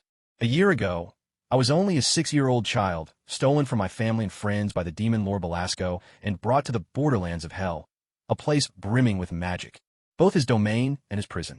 He saw me as his bargaining chip for escape and his tool for aiding his master, an ancient dark god from another dimension, in conquering Earth. Now, half my life has already slipped away. I am 10 years old. As time passes, grief fills my heart. My mind is crowded with memories. Kitty promised to bring me home safely. Kitty, that's not her real name. She was once the youngest member of the X-Men, Kitty Pryde. The monster struck her down when she wasn't watching, or else Kitty would have phased. Using her mutant powers, his fist would have passed harmlessly through her. I had no way to resist. I was just a little girl. The magic I learned from Aurora was nowhere near strong enough for battle. I was as helpless and mindless as a frightened animal. Though I managed to keep away from new threats, by the time I realized where I was heading, it was already too late. A blinding light forced my eyes shut. When my eyes adjusted, I found myself in utter darkness, unable to see my hand before my face. I didn't know where I was, but I knew for certain I was far, far away from Kitty. I am now alone, like a lost lamb wandering astray. Ileana Rasputina. Oh my God! Aurora stared at her own body, watching the crystalline prison that had trapped her for countless years, like a nightmare, shatter into glittering fragments and scatter on the wind. Tears streamed down her face in disbelief. Alita withdrew her magic, feeling the dark energy she had drawn from Aurora's body. She hadn't expected such a tiny crystal to contain such pure, potent darkness. This sensation reminded Alita of Set, recalling the cold and endless shadows within the Sea of Serpents. This left Alita puzzled. Where did such power come from? Was it the ancient gods Aurora had spoken of? Darkness itself? Could it be Zon? Yes, it must be him. Of the 4 ancient gods, aside from Set, only Zon was known as the god of black magic. So, Belasco was a follower of Zon. Would that make him a formidable foe? Alita suddenly felt uneasy about Belasco's strength. Aurora, are you alright? Don't cry again. You've already been in tears so many times. Maybe Aurora really was growing more sentimental with age. Alita wondered idly if the diamond-like tears shed by Aurora's spirit might be worth anything. Forgive me for losing my composure. I'm simply overwhelmed. Thank you, Alita. Meeting you has made me even more grateful. Perhaps you could help Ileana too. Aurora spoke passionately too. Alita. Yes, if Alita could use her magic to break the bond between Ileana and Belasco, then Ileana would never again have to fear being used as a sacrificial tool. Ororo saw new hope. It's all right, you don't need to thank me. I'm only doing what I can. Honestly, I've gained far more than I've given. Alita shook her head, unwilling to take credit. It hadn't even been all that difficult. Alita offered no further comfort. Even if she wanted to, there were things words could not mend. The joys and sorrows of humankind rarely align, unless you've lived the same pain. How can you truly feel what another does? So Alita quietly turned her focus back to the study of astral projection, leaving Ororo undisturbed.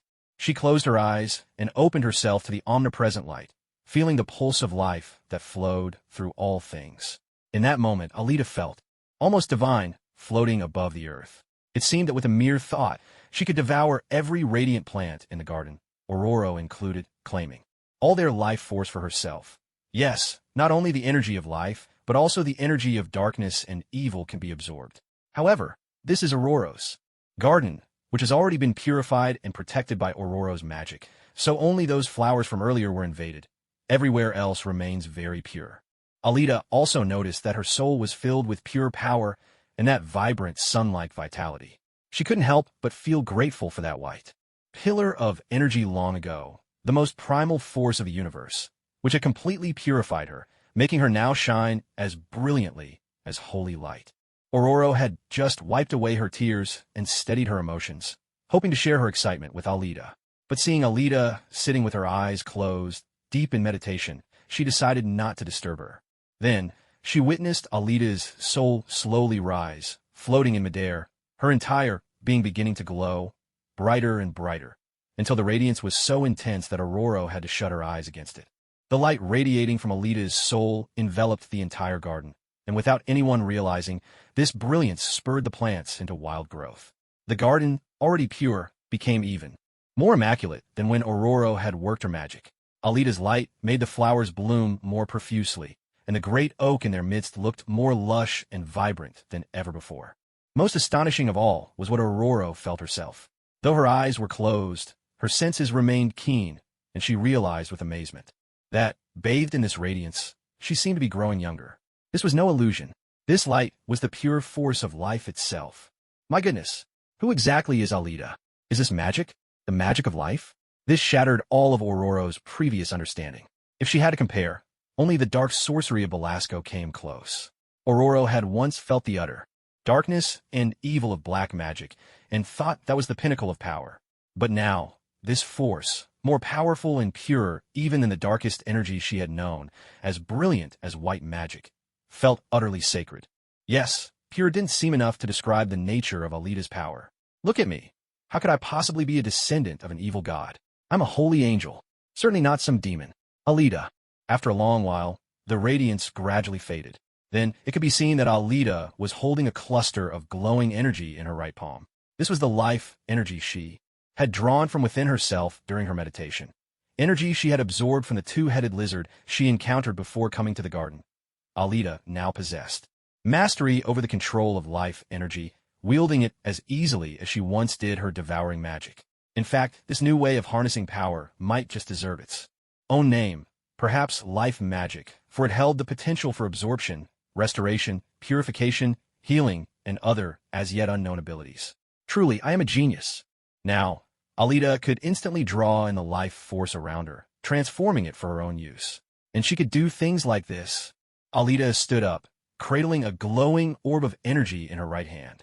She walked over to Ororo, and under Ororo's puzzled gaze, pressed the orb directly into Ororo's soul form. In that instant, Ororo burst into radiant light. At the same time, Ororo's meditating physical body began to shine just as brilliantly as her soul. After a while, the radiance faded, and Ororo's figure reappeared. But now, she was utterly transformed. Not the aged, white-haired woman in her 70s, but as if time itself had reversed. She had been rejuvenated, appearing as vibrant and youthful as a woman in her 30s. Me? Is this me? I've become young again. Although Ororo couldn't see her own soul form, she could see her physical self. That wrinkle-free face and smooth skin. Everything confirmed it. She had truly become young again. Alita. Overcome with emotion, Ororo threw herself at Alita. But, being in soul form, the two simply passed through each other. Realizing this, Ororo floated back in her own body. Alita, too, returned to her meditative body. She needed to experiment further and see what would happen if she used this magic in her physical state. Was it only possible while out of body? If so, that would be rather inconvenient. After all, when her soul left her body, it was left unprotected. What if something happened, as with Iron Crutch Lee or Kato Dan, and her body was lost? That would become an entirely different genre of story. Not fanfiction, but high fantasy. She'd have to go find a new body to possess. Alita slipped back into her meditating body and opened her eyes. Suddenly, she felt an unfamiliar heaviness, so this was what it meant to be weighed down by the body. Comparing the two, Alita found herself utterly captivated by the sensation of being out of body just moments before. The feeling of boundless freedom was simply intoxicating. Then she noticed the vines winding around her body. She hadn't paid attention before, but when had the garden become so lush and overgrown? How strange. What Alita didn't yet realize was that the sensation she'd just experienced, like a small sun radiating from within, had not been a mere illusion. In that moment, she had truly shone with a brilliance as dazzling as the sun itself. Meanwhile, Ororo sat with eyes closed, quietly savoring the transformation she'd just undergone. The feeling of being an elderly woman, lacking energy, weakened body, slow in movement, and constantly tired, vanished completely. Her mutant abilities, the power to command the weather and summon storms, returned to her body after so many years.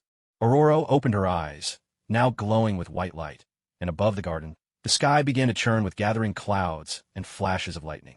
A tremendous power surged from Ororo's form as she began to rise into the air. The once legendary Wind Rider, Ororo Monroe, the living embodiment of the storm, had returned in all her glory. Alita tore away the vines coiling around her, stood up, and looked up at Ororo above her. Wow, she thought. Now that's what storm should look like. The elderly version of Ororo just didn't cut it all. And those special effects. Amazing. If only she herself had such dazzling powers. If she ever turned on effects like that, she'd probably summon not just superheroes, but also her S.H.I.E.L.D. colleagues in an instant. Sigh, just thinking about it was a little depressing. With a deep breath, Ororo reined in her powers and floated down to stand before Alita. The return of that long-lost strength filled Ororo with overwhelming excitement. Just moments ago, she had believed she would die old, and alone like Ileana. Now, gazing at the petite, beautiful, youthful Alita before her, Ororo's eyes brimmed with tears once more. She stepped forward and pulled Alita into a tight embrace, sobbing uncontrollably. Caught off guard, Alita didn't know what to do except awkwardly pat Ororo's back in comfort. Please don't cry, she thought desperately. I'm really not good at comforting girls. In her past life as a straight guy, Alita had never learned how to be gentle in moments like this. Alita, you truly are an angel. The angel who came to save us. Thank you. Ororo wept as she spoke.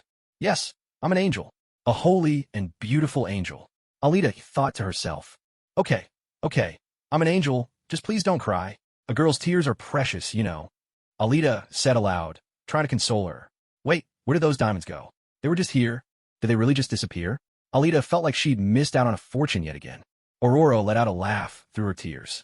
Oh, Alita, you're just adorable, she said, wiping her eyes as she released Alita from the hug. Huh? Alita scratched her head, puzzled by the sudden compliment. By the way, what happened to the garden? It looks completely different now. Did someone feed it steroids or something? She asked. You don't know? This is all you're doing. Just now, you were radiating with this brilliant, life-filled energy, and it made the plants grow at an incredible rate. It also made me young again, Ororo explained. My doing? Oh, right, life magic. Alita raised her right hand, recalling how she used to draw out life energy in her soul form. She began to gather the vitality within her own body. Concentrating it in her palm, a glowing sphere of white energy appeared once more. Then, a sudden wave of weakness swept over Alita. She staggered, the energy dispersing into the air. Ororo, quick as lightning, reached out to steady her. What's wrong? Is it your magic? Did you overexert yourself?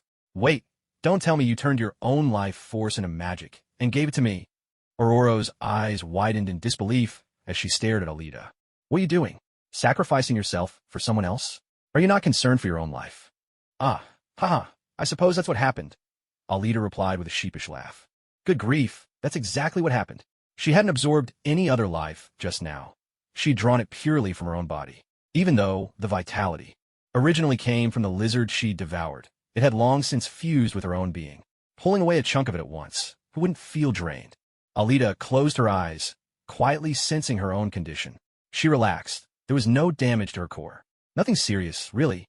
At worst, she just need to go hunt a few monsters to replenish herself. Don't worry, it's fine.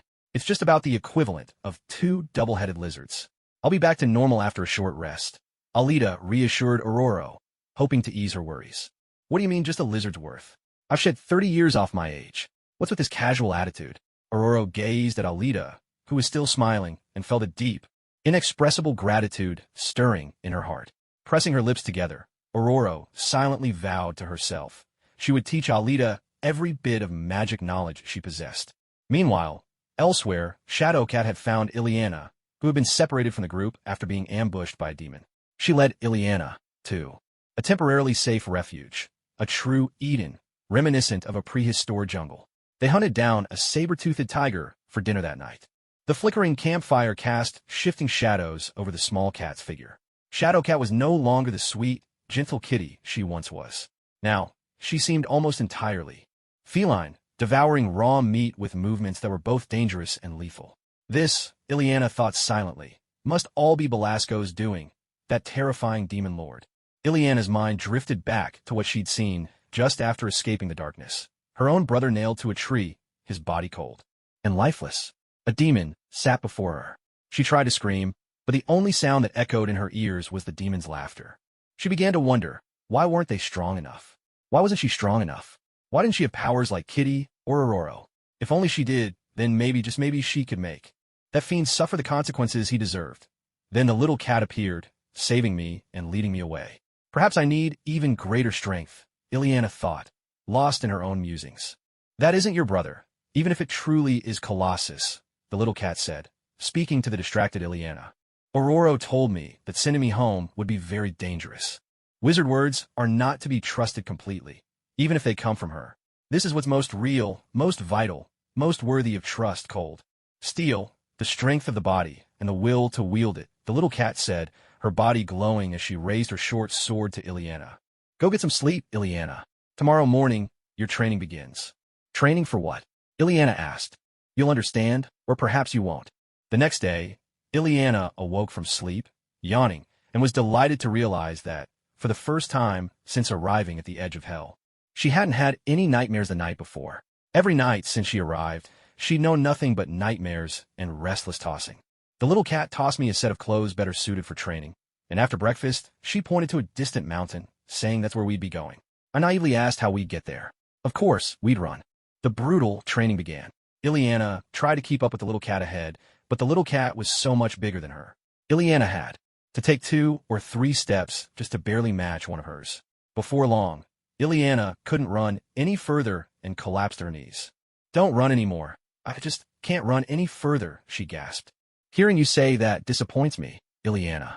I suppose I'll just have to leave you behind, the little cat said, pointing to a monster clinging to a tree nearby. At least you'll have it for company. No, little cat, wait for me, please. Ileana struggled to her feet, chasing after the little cat. That day, I spent a long time dragging myself out of the mud. The more exhausted I became, the more I fell. The little cat's taunting spurred me on, making me get up after every fall, again and again. I had never imagined I could suffer so much, but she seemed as vigorous as when we started. I hated her, I thought. If that's how you really feel, little snowflake, then do something about it, the little cat said, tossing her long sword beside the Ileana who had collapsed on the ground. Maybe I will once I catch my breath. And don't call me little snowflake, little cat. That's my brother Pyotr's nickname for me. It reminds me of what happened to him, even if he wasn't my brother from my world. I'll call you whatever I like, and do whatever I want to you, unless you stop me. Now pick up that sword, Ileana, and protect yourself, or else you will die. The little cat pulled out a dagger and lunged at Ileana. Seeing the wound on her own cheek, Ileana realized this was no joke. With a swift roll, she snatched the short sword from the ground and began a brutal training session with the little cat. Will I die, or will I make it home alive? Ileana wondered silently. Meanwhile, as Aurora's link with Belasco was fully severed by Alita's magic, Belasco sensed he could no longer just sit and wait. Something had shifted. He thought perhaps this upheaval was caused by the sudden appearance of someone wielding immense magical power. He needed to see for himself what was happening in his domain and what had become of Storm. With a dramatic sweep of his crimson cloak, Belasco used a faint trace he had sensed when the magical link was broken to determine the direction, and quietly set off towards Storm.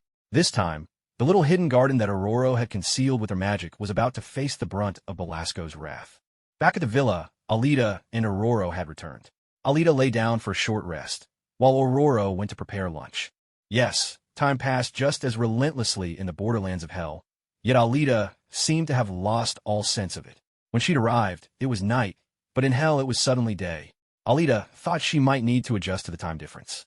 Luckily, her body was strong and her mind resilient. Missing a night of sleep was no big deal. It was just like pulling an all-nighter, Alita told herself. Closing her eyes, she began to meditate quietly, easing the weakness that came from losing a small piece of her life force.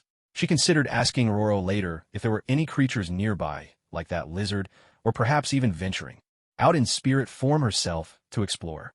Storing up more life energy, whether to strengthen herself or as a backup, seemed wise. Suddenly, a delicious aroma drifted in. In an instant, she felt ravenous, even though she hadn't been hungry a moment before. Wiping the drool from her mouth, Alita hurried to the dining table. Wow, Aurora, is this a local specialty of hell? You can actually eat the meat from some of those monsters? It smells amazing, Alita asked, her mouth watering as she inhaled the rich scent of roasted meat. That's right, some of them are edible. Some of the more powerful creatures are not only intelligent and able to communicate, but their meat is firm and delicious when roasted. Just like the lizard you killed, Aurora replied with a smile. Ah, that explains the hint of fragrance I noticed earlier. It was already being cooked. The two lizards thought silently. Must you use us as examples every time? Please, have mercy. Speaking of which, Alita had never eaten a talking animal before. Wouldn't that cause some sort of psychological barrier? After all, these were intelligent beings.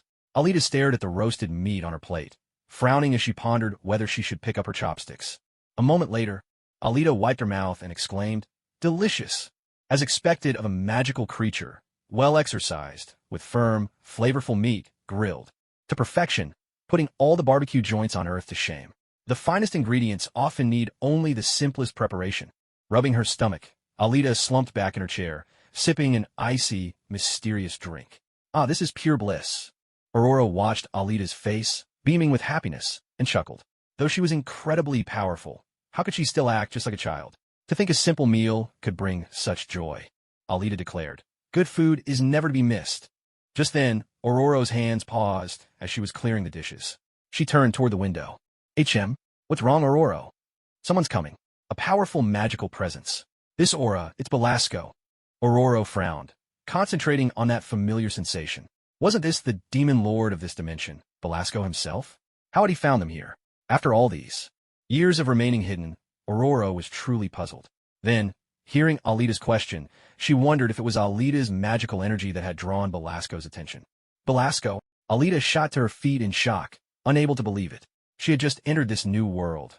She hadn't even started leveling up, yet the final boss had come knocking already? Worse still, she had no idea what kind of power Belasco, the ancient god worshipper, really possessed.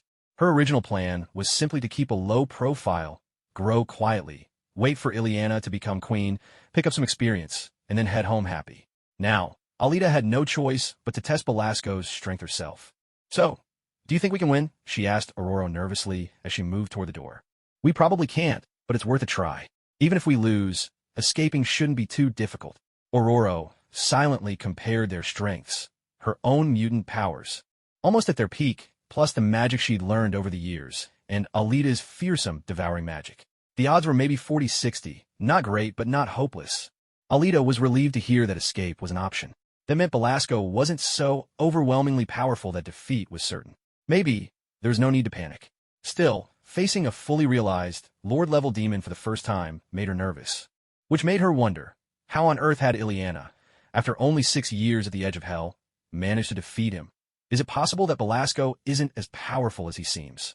Alita and Aurora took to the air, leaving behind the secret chamber that Aurora had concealed with her magic. No matter what happened next, it was best not to let Belasco destroy this hidden room. After flying a fair distance, Alita and Aurora caught sight of the demon lord himself, the ruler of Limbo in this dimension, Belasco. He stood before them, a figure with crimson horns jutting from his forehead, draped in a scarlet cloak, and missing his right hand. Well, my dear student, How is it that you've grown young again?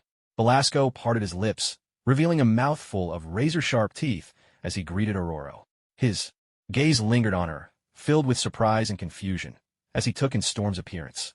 She looked more than 30 years younger. The power of magic. Isn't that only natural? Alita and Aurora touched down, and Aurora replied with unruffled calm. Oh, I see. I suppose this is the handiwork of the lovely lady beside you. To think she could even break the magical bond between us. Belasco narrowed his eyes at Alita, a sly smile playing at his lips. You seem familiar somehow, almost as if you hail from the same realm as my master. So, tell me, where do you come from, beautiful lady? Belasco knew full well that Storm's magic could not restore her youth. There was no doubt that the mysterious newcomer was responsible. Yet the aura that Alita radiated left him unsettled. It was the presence of a god. She was not a worshipper of the old gods, nor someone who had borrowed their power. No, standing before him, she herself was godlike. But that couldn't be. No old god could leave their own dimensional realm and come here. Limbo was a prison, a gateway to Earth, yes, but it could not withstand the presence of such beings. So, who was this woman truly? I come from Earth. My name is Alita Orochi. As for your questions, I'm afraid I don't have the answers you seek, Alita replied, her tone even. So this was Belasco? Alita could clearly sense the immense dark power churning within him. He was nothing like Mephisto, whom she had encountered on Earth. Although Belasco had been weakened over time, he was still every bit the genuine demon lord. Alita could feel the force of his presence. Earth? Belasco's confusion deepened. This was not something one would expect from a resident of Earth. Though he had yet to witness Alita's abilities, he could sense she was something akin to a god. And if she was a product of a dark deity, should she not have been expelled by one of Earth's mighty defenders? Someone like the Sorcerer Supreme, perhaps? In that case, perhaps if I capture you, all will become clear, Belasco declared as he thrust out his left hand. Waves of dark magic surged forth, rolling toward Aurora and Alita like a living storm, blotting out all light. He's strong, the sheer force and scale of his power. Alita's eyes widened as she stared into the swirling blackness, as if a massive curtain had fallen across the world. Alita, be careful. I'll take the lead. Watch for your chance, and stay alert. Don't get hurt. Aurora shouted a warning to Alita nearby, then unleashed her mutant abilities. In an instant, a wild gale swept through, forming a massive tornado that blocked Belasco's dark magic. At the same time, streaks of lightning shattered the curtain of darkness. How remarkable, my talented student. It seems you've regained not only your youth, but your strength as well. Belasco exclaimed, marveling as he spoke. With a swift motion of his left hand, he conjured a massive black battle axe and hurled it toward Alita. Don't call me your student. I left your tutelage long ago. The sky above gathered with ominous clouds. Suddenly, a powerful bolt of lightning struck down toward Belasco. Aurora darted in front of Alita, channeling the power of the storm to block the giant axe. I'm fine, Aurora. I can still handle this. Just look after yourself. Don't get hurt worrying about me, Alita called out, reassuring her friend. Aurora understood. After all, this was just the beginning. She summoned the force of a hurricane and soared toward Belasco, who had just teleported away from her lightning attack. With both palms outstretched, a barrage of crackling lightning erupted, bombarding Belasco's position. His form flickered, becoming intangible before vanishing altogether. In the next instant, he reappeared not far from Alita, his left hand surging with magical energy as he swung fiercely. The force of the blow sent Alita flying. Alita! Aurora cried, spinning around and summoning a tornado. Alita steadied her tumbling body with a surge of magic. She was unscathed. After all, she'd already prepared a magical shield around herself.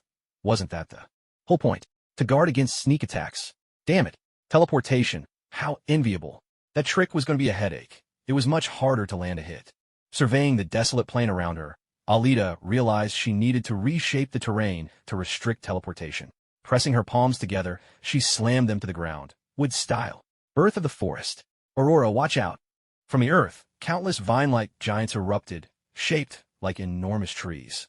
They deliberately avoided Aurora, twisting toward Belasco in pursuit. With no teleportation or other spatial magic of her own, Alita could only unleash her ultimate move to control the battlefield. Aurora soared higher, gathering the forces of storm and lightning, waiting for Belasco to reveal himself once more. This moment, Belasco on the ground was busy, dodging the black vines winding toward him, feeling a bit of a headache. It seemed that when dealing with someone who could teleport, a dense terrain made all the difference. Velasco consciously used magic to fend off the attack, but suddenly realized that although it worked, he could sense his own magical energy being devoured by these magically formed vines. With no other choice, he teleported away from the area. At least Velasco couldn't fly. That was one piece of good news. Velasco gazed ahead with a grave expression. What had once been ordinary ground was now transformed into a vast, dark forest. This must have been the magical surge he sensed the other day, the unexpected intruder, the magic that could consume his own energy, and the ancient godly aura he sensed from Alita. All of it brought one name to Velasco's mind: the serpent god Set, the great destroyer, whose fame rivaled that of his own master, San. But why? Alita's magic bore no trace of darkness. It was only in her body, in her very blood, that the ancient presence could be felt. Could she be his descendant? Where'd he go? Alita floated up, coming to hover beside Aurora. In that direction. He hasn't gone far.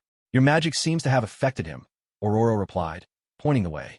Tsk, Aurora thought. Alita's magic was truly a sight to behold, and the sheer amount of power she could channel didn't seem like something someone so young should possess. Alita, for her part, simply thought to herself, well, I do have a few tricks up my sleeve. Things were getting troublesome again. Tsk, this damn teleportation. Just when she'd managed to set the stage, the enemy decided not to play along. How frustrating. Alita quietly dispelled her magic. No point wasting her strength for nothing. Are you a descendant of Set, the serpent god? If so, why not join us? Why oppose us? Doesn't your father wish to return to Earth? Velasco reappeared, looking up at Alita in the sky, his tone filled with puzzlement. After all, if she was a demon, well, he was a demon, and she was probably a legitimate child of the gods. Why side with the humans instead of finding a way to bring the gods back? Could she be a traitor? Set. Yes, she is a traitor. A liar who deceived me. I have no daughter like her. I disown her. She is exiled. Alita silently mourned for her original self. This isn't my fault. It's fate. I'm just a quiet homebody who happened to inherit all this. I don't know. I only know I'm an earthling, pure and simple. Don't try to sway me. Alita was exasperated. These lore-level beings really did seem to know far too much. Also, I've never had any contact with you, nor have I ever met you. So what gives you the right to be so sure about my identity? Now you've made me so anxious, I might not even dare go outside anymore. At this rate, I'll only have the courage to wander around Earth. The magic folks are just too terrifying. That's exactly why Alita has always kept a low profile, never daring to reveal her power to devour magic, especially for fear that the Ancient One might come knocking. Velasco said, I'm not trying to manipulate you. If you truly don't know who you are, I can teach you how to communicate with your own god. That way, all will become clear to you. How am I manipulating you? If you don't even know your real identity, then I'm simply helping you discover yourself. We're all on the same side. There's no need to treat each other as enemies. Shut up, demon. Aurora couldn't bear to hear Velasco try to drag her beloved Alita into darkness. Unforgivable. With a crackling fury, she unleashed a bolt of lightning straight at Velasco. I'll help you, Aurora. Just a moment ago, Alita was insisting she wouldn't listen, but now she hurriedly called on her divine power. Transforming into the Black Thunder Goddess, she joined Aurora in striking. Velasco, who was desperately fending them off with magic, with arc after arc of lightning. Alita dared not unleash her full goddess mode, fearing Aurora might turn her wrath on her too. You'll understand who you truly are someday. I'll be waiting for that day, Alita Orochi. With those words, Velasco vanished. He felt he needed to go back and dig through his records to see just which descendant of Set had once been left behind on Earth. If so, it was his duty to guide Alita Orochi back onto the proper path. After all, he was the most devoted servant of darkness. Alita stared speechlessly at Velasco as he disappeared mid-monologue, convinced he knew everything. She'd expected an epic showdown, a fight to the bitter end, blood staining the wasteland, both sides scrambling to escape in defeat. And yet, this was it. Really? And don't think just because you know who I am that I won't smack you. We're not even on the same path. Damn it, the more Alita thought about it, the angrier she felt. This was the second time. When Mephisto saw her, he at least handed over some hellfire. But Velasco, he saw her, didn't give her anything, and just left? Aren't you worried about your reputation? You were dodging us the whole time. If you didn't have the ability to teleport, we probably would have finished you off. How are you this pathetic, Velasco? He actually left? What could he be thinking? Aurora frowned, puzzled by Velasco's actions. She turned to Alita, her face lighting up in delight and amazement at Alita's abilities. Alita, I never expected you to know lightning magic. What a wonderful surprise. Also, don't pay any mind to what Belasco says. Don't let yourself be swayed by him. Ah, well, actually, everything he said was true, but Alita didn't dare to admit it. Oh, what a mess. She hadn't expected that her casual words would really make Aurora believe Belasco was trying to lure her over. Thankfully, she wasn't a bad person. Her heart wasn't that of a demon, so there was no risk of being mistaken for someone sent to spy on Aurora. In fact, even if Alita confessed she was a descendant of an ancient god, Aurora wouldn't care too much. After all, she had witnessed the sanctity of Alita's soul firsthand. Tell me, what kind of demon could possibly be so pure? I, for one, don't believe it for a second, Aurora thought to herself. Come on, Alita, let's head back for now. I doubt Belasco will show up again anytime soon. Aurora took Alita's hand and led her toward her own villa. Aurora, are there any powerful monsters nearby? I'd like to go find some, Alita asked, finally voicing what was most on her mind. Yes, she thought, first I'll grow stronger, then I'll join the fight. There are quite a few. Are you planning to use that devouring magic to restore your vitality? I can take you there, Aurora replied immediately, clearly understanding Alita's intentions. She had seen it with her own eyes, after all. No need, just tell me roughly where to go. I'd like to take a good look at the scenery in this hellish place, too. In that case, head in that direction, and you should come across some. Don't wander too far, and remember to come back early, Aurora said, pointing the way and reminding Alita. All right, don't worry. Thank you. Alita nodded and soared off in the direction Aurora had shown her. Aurora watched her for a while, then suddenly remembered something. Maybe she could go see Little Cat and Ileana and let them know there was now a way to break the crystal binding Ileana to Belasco. There was no need to worry anymore that their growing strength would affect Belasco. Returning to the garden, Aurora sat cross-legged beneath the oak tree. Thanks to Alita's life magic, the entire garden was now even more pure and vibrant. The blossoms glistened with fresh color, and the oak's branches stretched lush and full, all of it Alita's doing. Aurora thought of this in silence, while her soul slipped free, gliding toward the place where she sensed Little Cat and Ileana. Meanwhile, back at his own castle, Belasco strode straight into his library. Yes, after so long on the edge of hell, Belasco had built a library of his own, shelves brimming with tomes on dark magic and all manner of records. He walked directly to the section filled with research materials and began to search through everything he could find about Set, the Serpent God. Set is also known as the Great Destroyer and the Serpent God. He was the first murderer in the history of the earth, aligned with the element of water and the symbol of the crown. He is considered the father of all monsters, lizards, dragons, and serpent folk. He sired 7 offspring. Let me see if I can recall their names. Damballa, Sliggith, Dragon of the Moon, Forcis, Yamatano Orochi, Tartessus, and Ishidi. Ah, there it is, Yamatano Orochi. Orochi, huh? So it really is her. Her true form is the 8-headed serpent, though she hasn't revealed it yet. But that magic capable of devouring her own power, surely, that must be Set's power of consumption. If she claims to be human, unaware of her own origins. How strange. Did Set never look for his child? Did he simply let her live as a human on Earth? Belasco was puzzled, for the influence of a descendant would surely surpass that of any artifact or magical tool. It would allow for a greater following more power, the very thing that might grant the ability to break the barriers between worlds and allow the gods to descend to Earth, just as he was now attempting. He intended to use pure Ileana. When she was still a child, he planted darkness within her heart. When the child of darkness within her finally devoured Ileana's pure soul and transformed her into a demon, 5 bloodstones would be forged.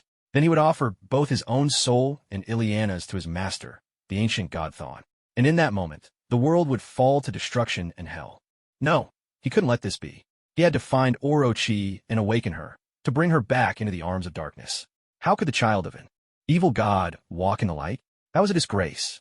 Orochi, let me be your guide. With confidence and excitement, Belasco made up his mind.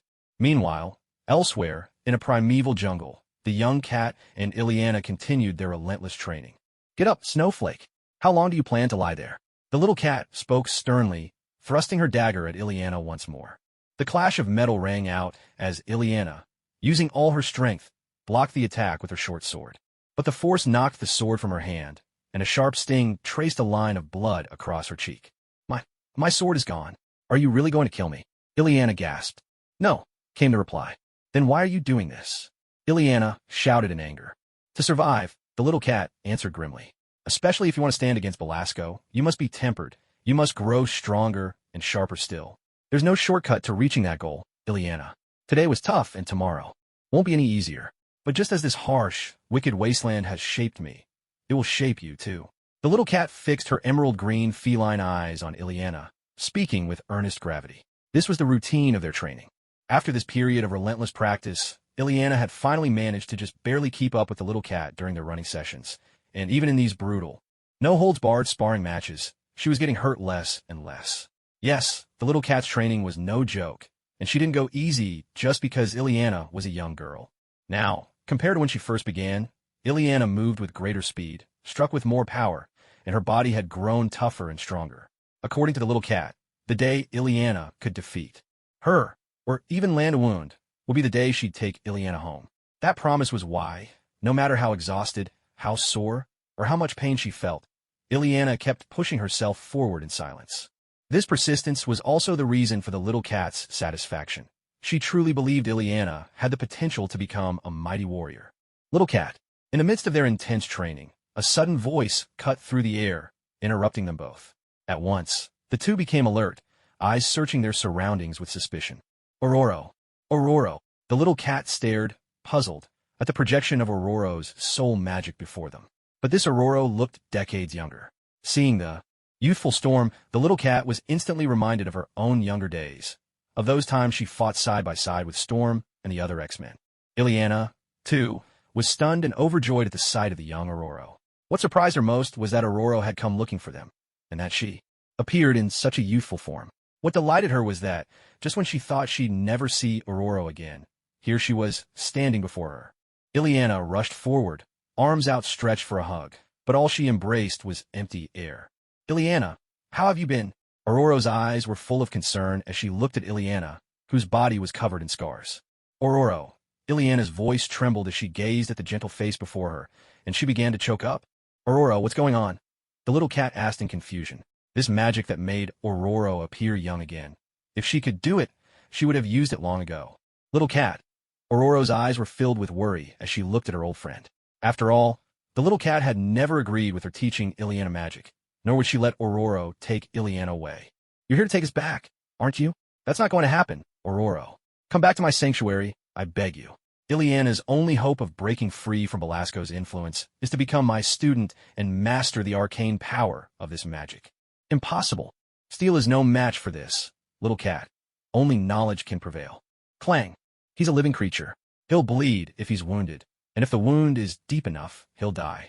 The same goes for you. With a flick of her wrist, little cat hurled her dagger at Ororo, but it passed straight through Ororo's spirit form and buried itself in the tree behind her. You can't hurt my spirit form, but if I wished, I could easily defeat you.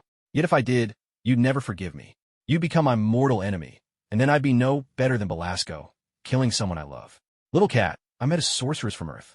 She severed my bond with Belasco, restored my youth, and gave me back my mutant power to control the weather. Now, she can help Ileana too. She can free Ileana from Belasco's grasp, once and for all. All you need to do is come back with me, little cat. Ororo looked at little cat, pleading. I'm sorry, Ororo. We can't go back. I'll never trust magic users like you. That would only make Belasco stronger. Please, just leave. Little cat turned away, taking Ileana with her. Little cat. Ororo stood there for a long time, unmoving, until their figures vanished completely from sight. Only then did she leave. Ororo could not persuade her old friend. All she could do was hope that little cat and Ileana would not seek out Belasco too soon. Otherwise, it would be far too dangerous, little cat. Her spirit returned to the garden. Ororo opened her eyes and sat in silence for a long while. Her old friend was even more stubborn than she'd imagined, especially since she herself could never bring herself to harm her. Ororo did not wish for her last remaining friend to come to any harm, and little cat felt the same. They only had each other left. What should she do? Perhaps it would be better to bring Alita straight to them. Meanwhile, Alita, having left Ororo, soared through the sky in search of her target. Suddenly, she spotted something. Was that just a head? Bright blue all over. Chomping on a cigar? A demon, of all things. Cigars in hell? Alita descended, landing silently behind the demon. Hey, you there, the, blue chubby thing with just a head up front. Hands on her hips, Alita called out loudly to the waddling blue demon. She couldn't help but find it a little amusing. HM? His puff. Who are you calling chubby? The blue demon turned around, taking a deep drag from his cigar and blowing out a cloud of smoke as he glared at Alita. Alita twitched at the corners of her mouth. Seriously, why on earth are there cigars in hell? And the demon could even smoke with such skill.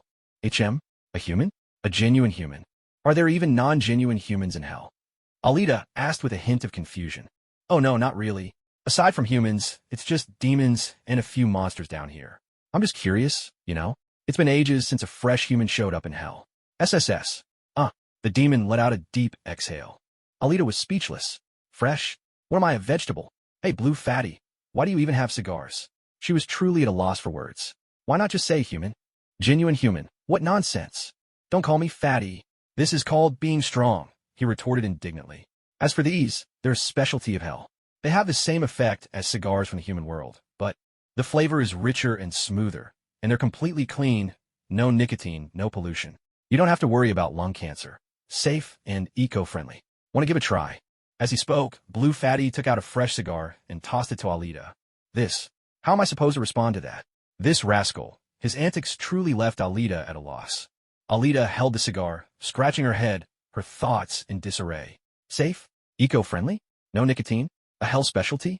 The way he described it. Even she was tempted to try. Who would want to smoke this? You rascal. She hurled the cigar at Blue Fatty with all her might, hitting him squarely on the head before it bounced away. Hey, don't throw that. It wasn't easy to get. Blue Fatty hurried over to pick it up, brushing off imaginary dust and tucking it carefully into his shirt pocket. Alita pressed her hand to her forehead, feeling completely out of sorts. Was this really a demon from hell? Since when did chain smokers become the norm down here? She hadn't realized hell was keeping up with the times like this. Their skill trees for technology and daily life were really going off in strange directions. So, human, what brings you to hell? Blue Fatty asked, striking a pose and taking another drag. Alita had 100 complaints she wanted to voice. She glanced at Blue Fatty, who was posing coolly, cigar in one hand, and remembered, she was here to look for a monster, not to chat. Fine, consider him lucky today. Nothing, just passing through. Goodbye. With that, Alita took to the air, planning to leave. If she stayed any longer, she was afraid her years of suppressed nicotine cravings for her past life might get the better of her, and she'd end up lighting one herself. Hey, don't go. Come chat with me. I haven't seen a human in ages. Wait, let me ask you something. Blue Fatty quickly hurried after her, calling out. What is it? Hisk, I'm a bit curious. What's going on here? Are all demons this chummy and outgoing? So friendly with humans? I just wanted to ask if your world has any new cigar brands out. How's the flavor? Are they any good? No, I don't know. Get lost. Alita's forehead creased with frustration as she snapped back, then shot off at lightning speed. Damn it, I actually ran into a chatterbox. Doesn't he see I'm a beautiful girl? And he's asking me how cigars taste? How would I know? I've never even smoked one. Mainly because I couldn't afford them in my previous life. Ugh, what a weirdo.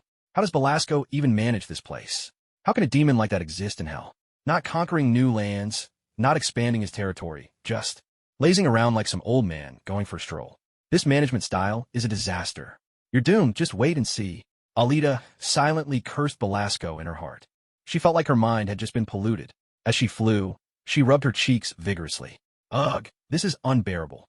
Alita let out a silent sigh. Wait, there it is. Alita spotted something below. A monstrous creature, a massive red python, was chasing a giant white rabbit. Yes, a giant rabbit. That white rabbit looked about the size of a small car, while the python was as big as a freight truck, stretching dozens of meters long, maybe close to 100 meters. Oh, here comes my experience bundle. She clicked her tongue. What's up with this region? Is it because it's a magical world that all the monsters are so enormous, and even know a bit of magic themselves? Alita watched as the red python hissed, flicking its tongue, and then unleashed a stream of red flames at the rabbit, scorching a large patch of white fur to a crisp yellow. Only then did Alita notice the rabbit wasn't moving quickly. One of its hind legs was injured and still bleeding. As the fire swept over it, the rabbit let out a pained cry. The python lunged forward, clamping down on its neck, then began to coil its long body around the rabbit, squeezing tighter and tighter. Now, all it had to do was wait for the rabbit to suffocate, and lunch would be served. The python thought gleefully. Let go of that rabbit. That one's mine. Alita dove from the sky, sending a bolt of black lightning crashing down on the red python. The python let out a tortured hiss, rolling across the ground with the giant rabbit, stirring up a storm of dust. TSK, Alita rose a bit higher. Looks like I don't have any wind magic. Oh well. Black Thunder God. Crackle boom. A barrage of lightning shot toward the python below. I have to admit, these monsters, affected by magic, have absolutely outrageous vitality and defense. Even after all this time, the giant serpent is still writhing and roaring in pain, occasionally breathing out a burst of fire. It's time to end this. Alita's pupils began to change. The golden irises replaced by scarlet slits. She pressed her palms together. Devour magic activated. The same spell as before, Alita summoned the legendary Great Tree of Birth, a towering magical tree that sprang suddenly into existence, winding its branches around the giant serpent and the monstrous rabbit below, beginning to drain their life force. The rush of fresh, vibrant energy flooded in. Though it wasn't as much as she'd gotten from the lizard earlier, it was enough to banish the lingering weakness she'd felt from drawing on her own life force, and even replenished a bit of her magic. Good. Time to look for the next target. Alita picked a direction and pressed on. But then, so it's true. You really are the serpent god's descendant, Alita Orochi. Belasco's voice rang out suddenly. What? Alita halted and turned, eyes narrowing at the red-skinned demon perched atop a stone. Belasco. What are you doing here? Alita asked, frowning in confusion. Finding you was easy, especially since you seem to be calling my name in your heart again and again. Belasco replied smugly. That wasn't calling you. I was just venting. Look at your own eyes, Orochi. Even if you know nothing of your origins, there's no doubt you're Seth's descendant.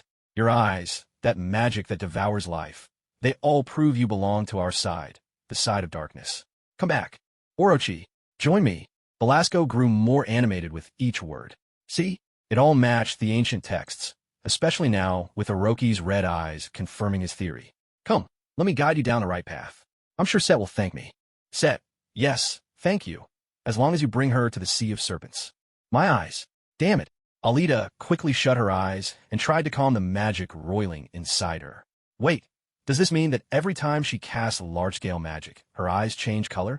Did Aurora see it? How is she supposed to fight at full power after this? You're mistaken. These are colored contact lenses.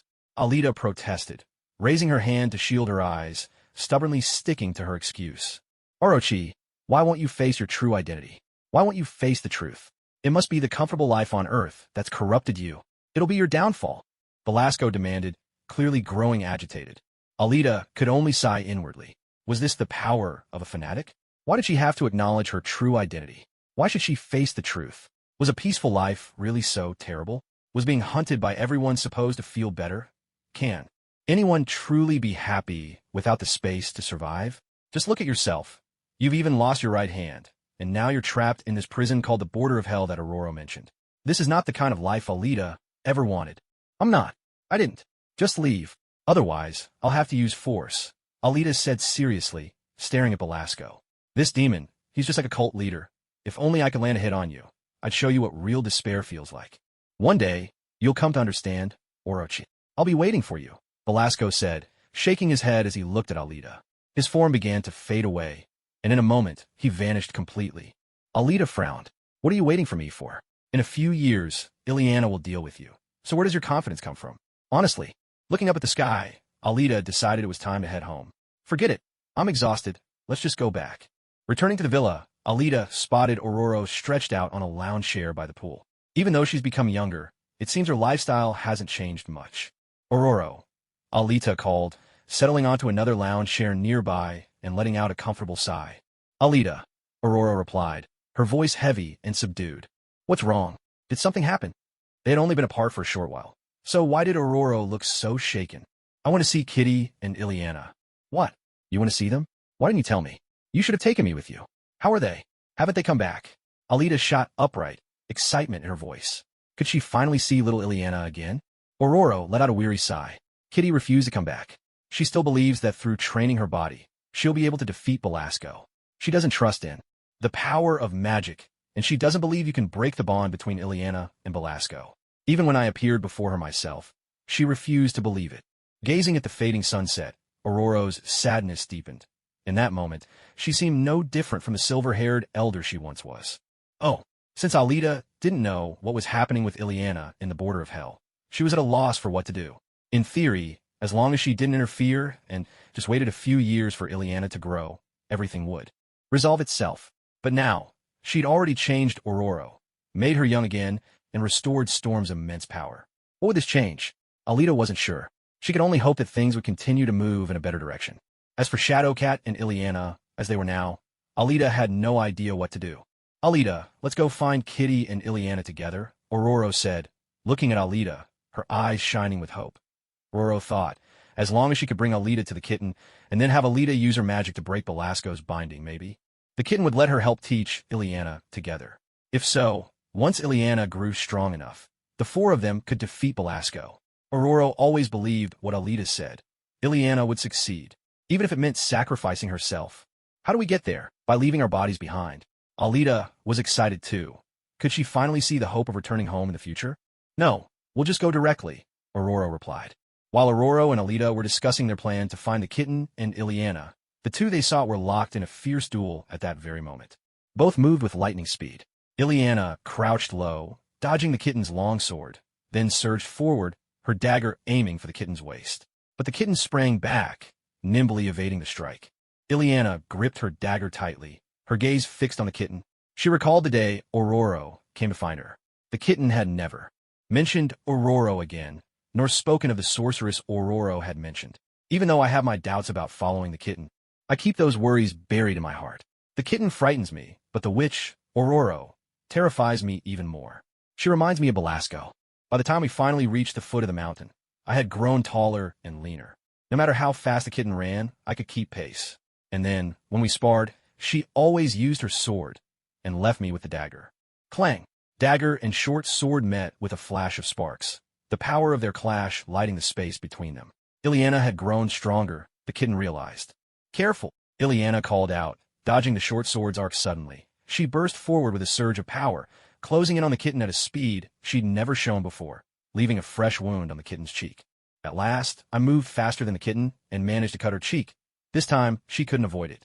Well done. You've never managed to wound me before. The kitten sat down, wiping away the blood trickling from her face. I guess now we're even.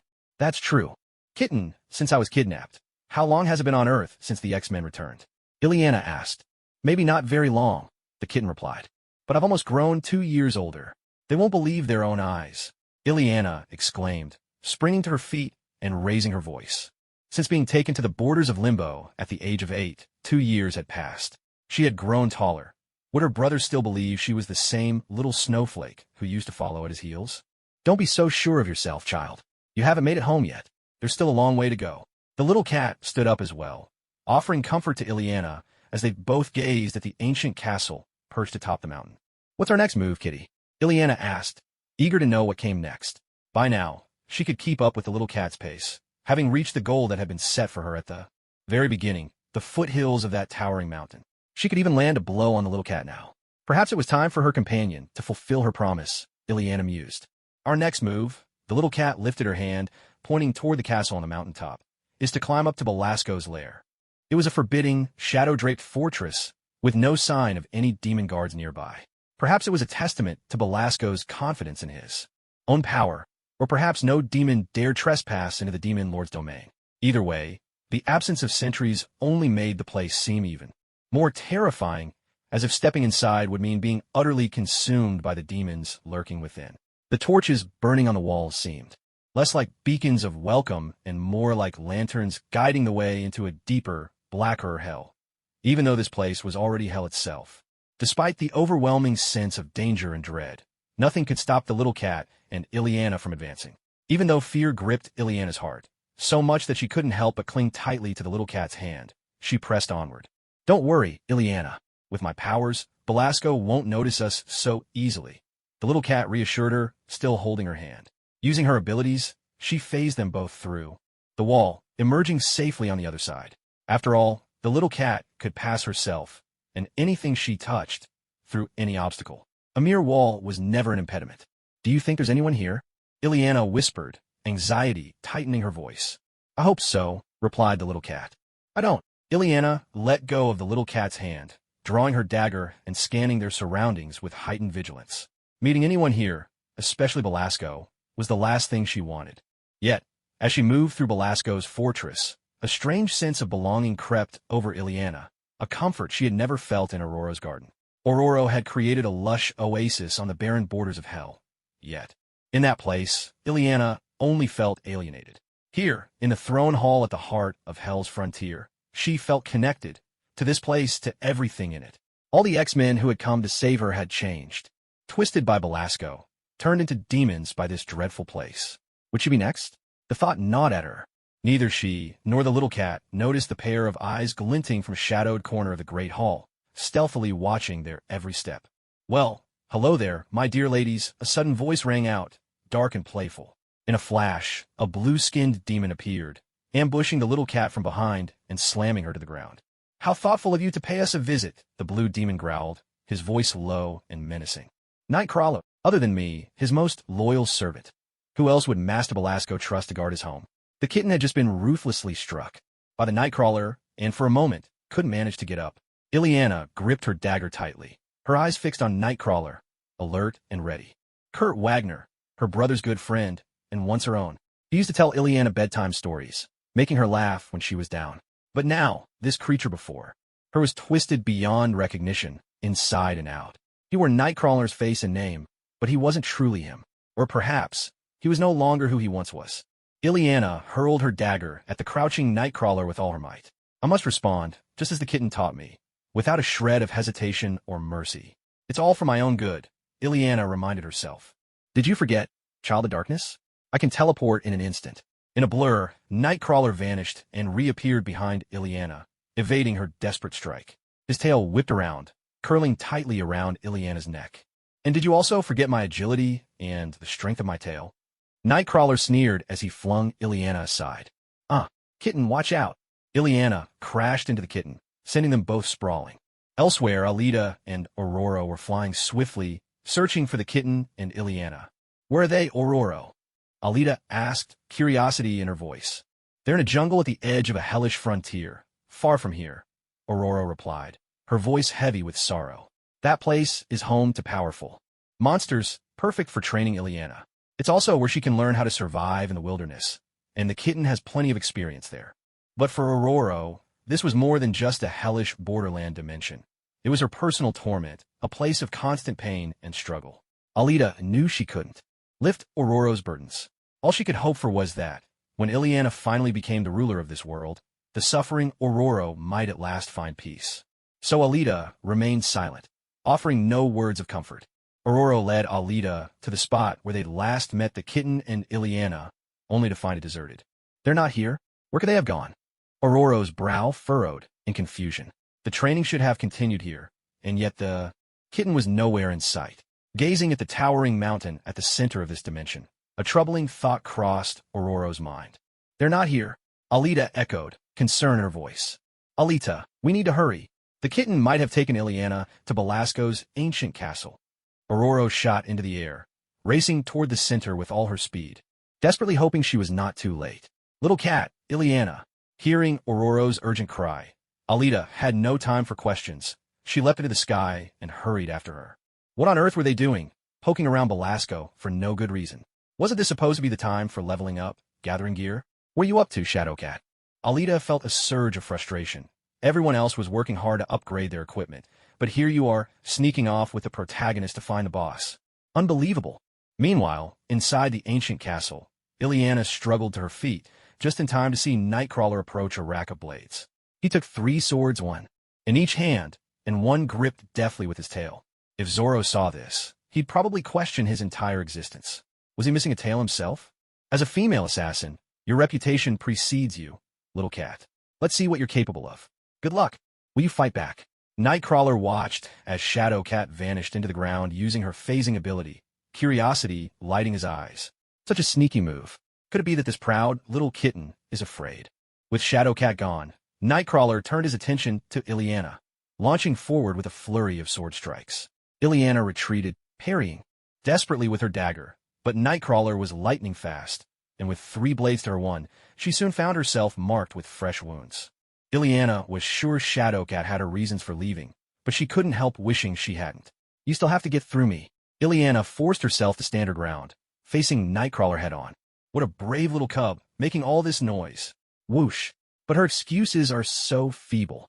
In a blink, Nightcrawler vanished from Ileana's sight, reappearing behind her without warning. Ileana remembering her earlier encounter, spun just in time to block his thrust. I can strike from any direction, no matter how quick your reflexes. I'll always be gone before you can even touch me. Nightcrawler boasted, darting in and out of the shadows, his attacks relentless and taunting. In that moment, Ileana felt a rush of gratitude for Shadowcat's training. Thanks to her, she could still keep her composure in the face of Nightcrawler's onslaught. So who's the coward now? I'm just a little girl. Nightcrawler, what are you afraid of? Why won't you face me head on? Ileana caught sight of Shadowcat's head emerging stealthily from the ground. Unnoticed by Nightcrawler, she knew she had to keep his attention locked on her, to hold him in place, drawing all his focus, until Shadowcat was ready to strike. If you insist on this course, little one. The Nightcrawler halted his teleportation and stood before Ileana, unaware that he was also standing directly in front of the kitten. Behind him, are you really offering to trade your knife for my sword? Nightcrawler had no inkling of the ambush about to unfold. Suddenly, the kitten seized Nightcrawler's ankle. With her phasing ability, she pulled his leg down into the ground, and then let go. In an instant, Nightcrawler's flesh and blood melded seamlessly with the stone, his leg severed completely. Ileana found it utterly horrifying. Nightcrawler began to howl in agony, a guttural, unending cry, as though he would never stop. Finally, the kitten emerged from hiding, scooped up the longsword Nightcrawler had dropped, and with a swift motion, drove it through his back, ending his life for good. I always knew we would have to fight death, and I was prepared to kill him if I must. But I never imagined it would happen like this. Staring at Nightcrawler's corpse. I can't see him as a demon at all, Ileana thought. Lying lifeless on the ground, he seemed to be Kurt Wagner, the brother who told her stories and made her laugh. Ileana's heart ached so much, she thought it might shatter. Don't look, child. It's time to go, the kitten said gently, taking Ileana by the hand and leading her away from the Grand Hall. They made their way to a place that resembled an altar. This is Belasco's altar. He performed his greatest rituals here. It's also where the barrier between Earth and the border of Hell is at its thinnest, the kitten explained, standing in the center of the pentagram-shaped altar with Ileana. But how do we get through? Ileana asked, her voice filled with uncertainty. My phasing power lets me pass through anything I want, the kitten replied, meeting Ileana's gaze. When you get down to the level of basic particles, there's really no difference between the walls of a house and the barriers that divide dimensions. In theory, we should be able to phase through the boundary of Hell and back to Earth. In theory? You mean you're not sure? Ileana stared at the kitten, eyes wide with disbelief at her confident tone. I've never actually tried it before, the kitten admitted. I'm scared of finding my own world. On this world, the X-Men died at the border of Hell and are still cursed. But it could be worse on your Earth. On the other side, they might still be alive, unchanged. And if so, I'd have to face a younger, more innocent version of myself, and... The kitten took Ileana's hand, and together they stepped into a dazzling, kaleidoscopic world, a place between dimensions, a realm connecting other universes, other Earths. And Peter, the one I love more than my own life, the man who sacrificed himself to save me. The little cat spoke sadly. This really is a wondrous journey, passing through those sparkling worlds, discovering more colors than I ever dreamed. I heard such delightful joys, it was so beautiful. I longed to pause and listen forever, but the little cat kept pulling me along. At that moment, on an island, inside the new headquarters of the X-Men, Colossus, the young Storm, Aurora, the young Shadowcat, Kitty, and Nightcrawler were gathered together, discussing how to find Colossus's sister, Ileana, from the borders of Limbo. She had only been gone a few hours, but who could say how much time had passed in that infernal realm, or what Belasco might have done to her? And then there was the Storm from another universe, and the other X-Men. They were all deeply worried. How can we open the passage to the border of Limbo again? The young Shadowcat, Kitty, asked the group. Does Professor X not know either? No, he doesn't. This is beyond his abilities, and Magneto wouldn't know either. Storm, leaning against the wall, replied to Kitty. Of course, not until the demon Belasco appeared did anyone even know the Limbo border existed. Kitty sat in a chair with her head lowered, lost in thought. Colossus was silent, his face unreadable. But everyone knew he was the one most worried about Ileana. Still, there was nothing any of them could do. When Ileana was taken, that had been their only chance, but the damned Belasco had threatened them with her safety, and so she was snatched away. Perhaps the Storm who chose to stay in Limbo, the one from another universe, and the other X-Men would protect her well. Maybe. Hey, what's that outside? Kitty, who had been staring at the floor, suddenly noticed a bright flash passing by the window in front of her. She shouted a warning to her distracted companions and dashed outside. I see it. The end. The X-Men's new headquarters on the island. It's the first place Belasco ever found me. Oh, how I want to go home. Little cat. Within the dazzling, shimmering dimension, Ileana and the little cat caught sight of a circular portal ahead, through which Ileana could clearly see the home she longed for. Yet, just at that moment, Ileana felt as if she were leaving home, and suddenly she hesitated, unable to move forward. The harder Ileana tried to banish Belasco from her mind, the more vividly his voice, his face, and the peaceful days they once shared together would come back to her. She remembered the time before Aurora took her away from Belasco. Kitty, Colossus, Storm, and Nightcrawler were now standing in front of a glowing circle of light. Yes, it was this sudden ring of brightness that caught Kitty's attention. This looks like some kind of portal, Kitty said, curiosity in her voice. Just like the one Belasco used the day he took Ileana.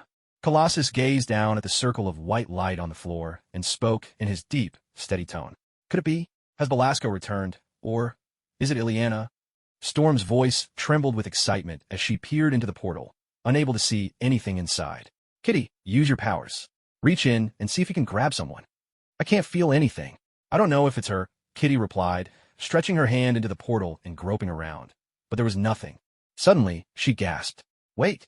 Oh my gosh. I've got her. Hold on, she's right here. It's Ileana. At that moment, Kitty's searching hand closed around a small, delicate hand. Gradually, the shapes of Ileana and another shadow cat began to materialize.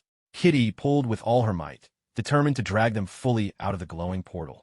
Oh, Kitty, it really is. Ileana looked up and saw Kitty's hand clutching hers, and above her, Storm, Nightcrawler, and her brother. They were all looking down at her. Is it really you? She cried. But before she could finish, her vision blurred. The hand that had been holding hers was suddenly replaced by that of the red demon, Belasco. Back on Earth, Kitty, who had just been gripping Ileana's small hand, let out a cry of shock as the portal shrank rapidly and vanished without a trace. Damn it! Why? Belasco! Kitty pounded the ground in frustration, shouting Belasco's name in rage. Kitty! Storm knelt beside her, gently patting her back. The hope of success had been so close, only to turn in an instant into bitter despair, a feeling that now filled the hearts of all the X-Men. Why, Ileana, you truly looked overjoyed for a moment there. Belasco suddenly appeared, whisking both Ileana and the little cat away from the dimensional rift. Did you really think I'd let you go so easily? Yet, I still noticed that fleeting hint of delight in you when you saw me instead of the X-Men. Belasco flung Ileana and Kitty down onto the floor. It was the same grand hall where they had first entered. Nightcrawler's corpse still lay there, a pool of blood spreading out beneath him, staining the floor a deep crimson. Now, Belasco stood before Ileana, surrounded by a host of demons, towering over the two girls. It seems your heart knows where its true loyalty lies, even if your mind refuses to accept it. Liar, I am nothing like you, and I never will be. Ileana pushed herself up on her hands, half kneeling as she shouted her defiance at Belasco. Well, never is quite a long time, my sweet, and time always favors Lord Belasco in this place. A lizard-like demon clung to the wall, picking up where Ileana had left off. Your beloved X-Men gave it everything they had to challenge us. Another demon, blue-skinned and lurking in the shadows with a cigar between his teeth, added in a rough voice. Just look at them now. Your fate will be no different. His puff. Yes, it was that same blue brute Kitty had encountered before. Now, some Belasco chided. Let's not frighten the child too much. I want you to show a little kindness. He walked over to Nightcrawler's long-dead body. I regret losing Nightcrawler. He had his limitations, but he was still a decent servant. Belasco turned to Kitty, his gaze sharp. It's hard to find good help these days. And since you killed him, Kitty. Kitty crouched low, her eyes narrowed dangerously at Belasco, ready for battle. It only makes sense for you to take his place. With a sharp whoosh, Kitty leapt to her feet. If you miss Nightcrawler so much, Butcher, she snatched up the longsword from the floor, unleashing a burst of unmatched speed as she charged at Belasco. Why not join him? A low, resonant hum filled the air as Belasco raised his hand, freezing Kitty in place with a spell. Your recklessness and empty bravado have grown tiresome to me. Stay right there, Kitty. Don't move. What was happening? Kitty really wasn't moving. Terror and confusion twisted her face, mingled with despair. She had no idea what was wrong with her. Hand me the sword, Kitty. Thank you. Neither Kitty nor Ileana understood why Kitty's body no longer obeyed her own will, but instead answered to Belasco's command. I finally understand where I went wrong. I made you too much like a human. Belasco spoke as a little cat. Unable to resist, crouched down just like a real feline, palms to the floor, slowly crawling closer to Belasco's outstretched finger. Since that's the case, let's reverse it. I'll give you a form that lets your true nature run free. But in that case, you're in luck. It's really quite easy for me to do. Little cat, you truly live up to your name. What are you going to do to little cat? Ileana's voice trembled with fear as she watched. A terrible suspicion crept over her. Would Belasco do the same to her? Turn her into a puppet, his little pet? Or perhaps even more horrifying things awaited her, Ileana thought. Yet she found herself unable to look away. Despite her fear, mingled within it was a strange thrill. She wanted to see Belasco perform more of these acts. She even wanted to help him. In Aurora's garden, Ileana was never allowed to toy with living creatures. But maybe Belasco would grant her that wish. Aurora always said it was wrong, that it was evil. Now Ileana felt it was right, but she didn't care. Ileana was beginning to fall under the sway of the dark seed Belasco had planted deep in her heart. A flash of white light burst from Belasco's fingertips, magical energy shimmering in the air, just as Belasco was about to transform little cat into a real cat. Now you're truly a... Crack! A bolt of lightning split the air where Belasco had just been standing. Little cat, Ileana. Storm swept in on a current of howling wind and lightning, with Alita, close behind, bursting through the wall. The sudden arrival of Aurora and Alita shattered Belasco's concentration, breaking his spell. He looked visibly annoyed. Aurora, Ileana, shouted her name in delight. In that moment, she was overwhelmed with relief at Aurora's appearance, because just a second before, what had happened to little cat had filled her with dread, as if she might lose her forever. Oh, what's this? A heartfelt family reunion? My star pupil and my dear friend, Orochi. Belasco, having dodged Aurora's lightning in the blink of an eye, now stepped from the shadows at the edge of the great hall, eyes fixed on Aurora and Alita. I told you, I'm not your apprentice anymore, Belasco. Wait, is that Nightcrawler? No. What have you done, Belasco?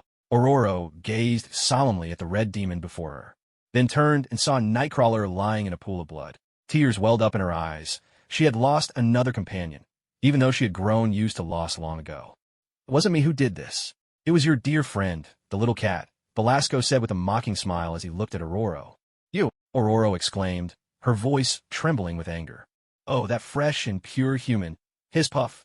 Alita perked up at the sound. That voice and the peculiar hiss, puff, were oddly familiar. She spun around, and her eyes went wide with shock.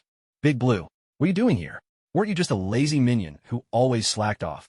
Alita stared in disbelief at the blue, cigar-chomping demon. My goodness.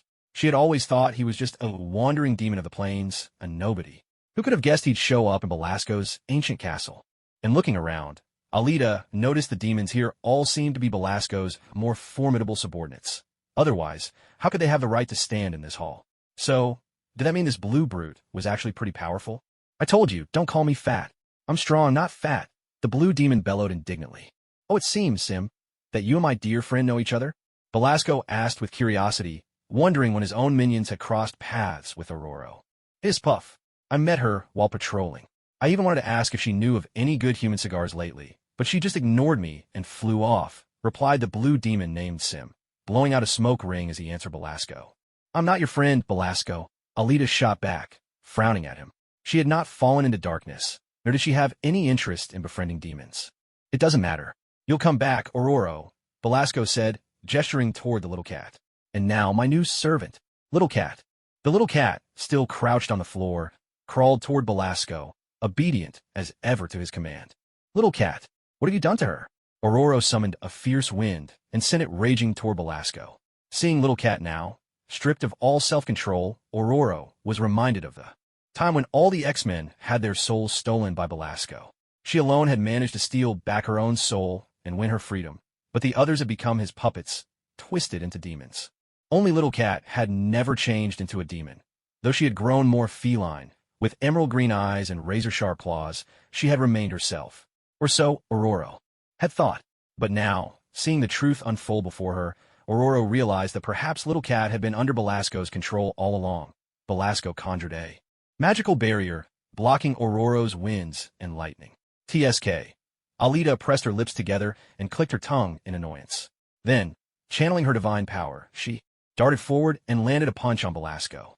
With a resounding thud, the ground split and cracked beneath her fist, but Belasco teleported away again in a blink. Alita couldn't help but feel grateful she was an unorthodox mage who wielded both magic and physical power. Compared to someone like Belasco, a traditional sorcerer who was helpless, once an enemy, closed the distance. She had far more advantages, but damn it, that teleportation. Alita cursed silently. Some abilities she'd always envied, but when wielded by your enemy, you couldn't help but hate them, just like now. Aurora swooped over, positioning herself protectively in front of the little cat. Seeing the motionless kitten, Alita felt a headache coming on. After a moment's thought, she stepped forward and placed her right hand gently on the cat's forehead. Activating her telepathic abilities, Alita sent her consciousness probing into the kitten's mind.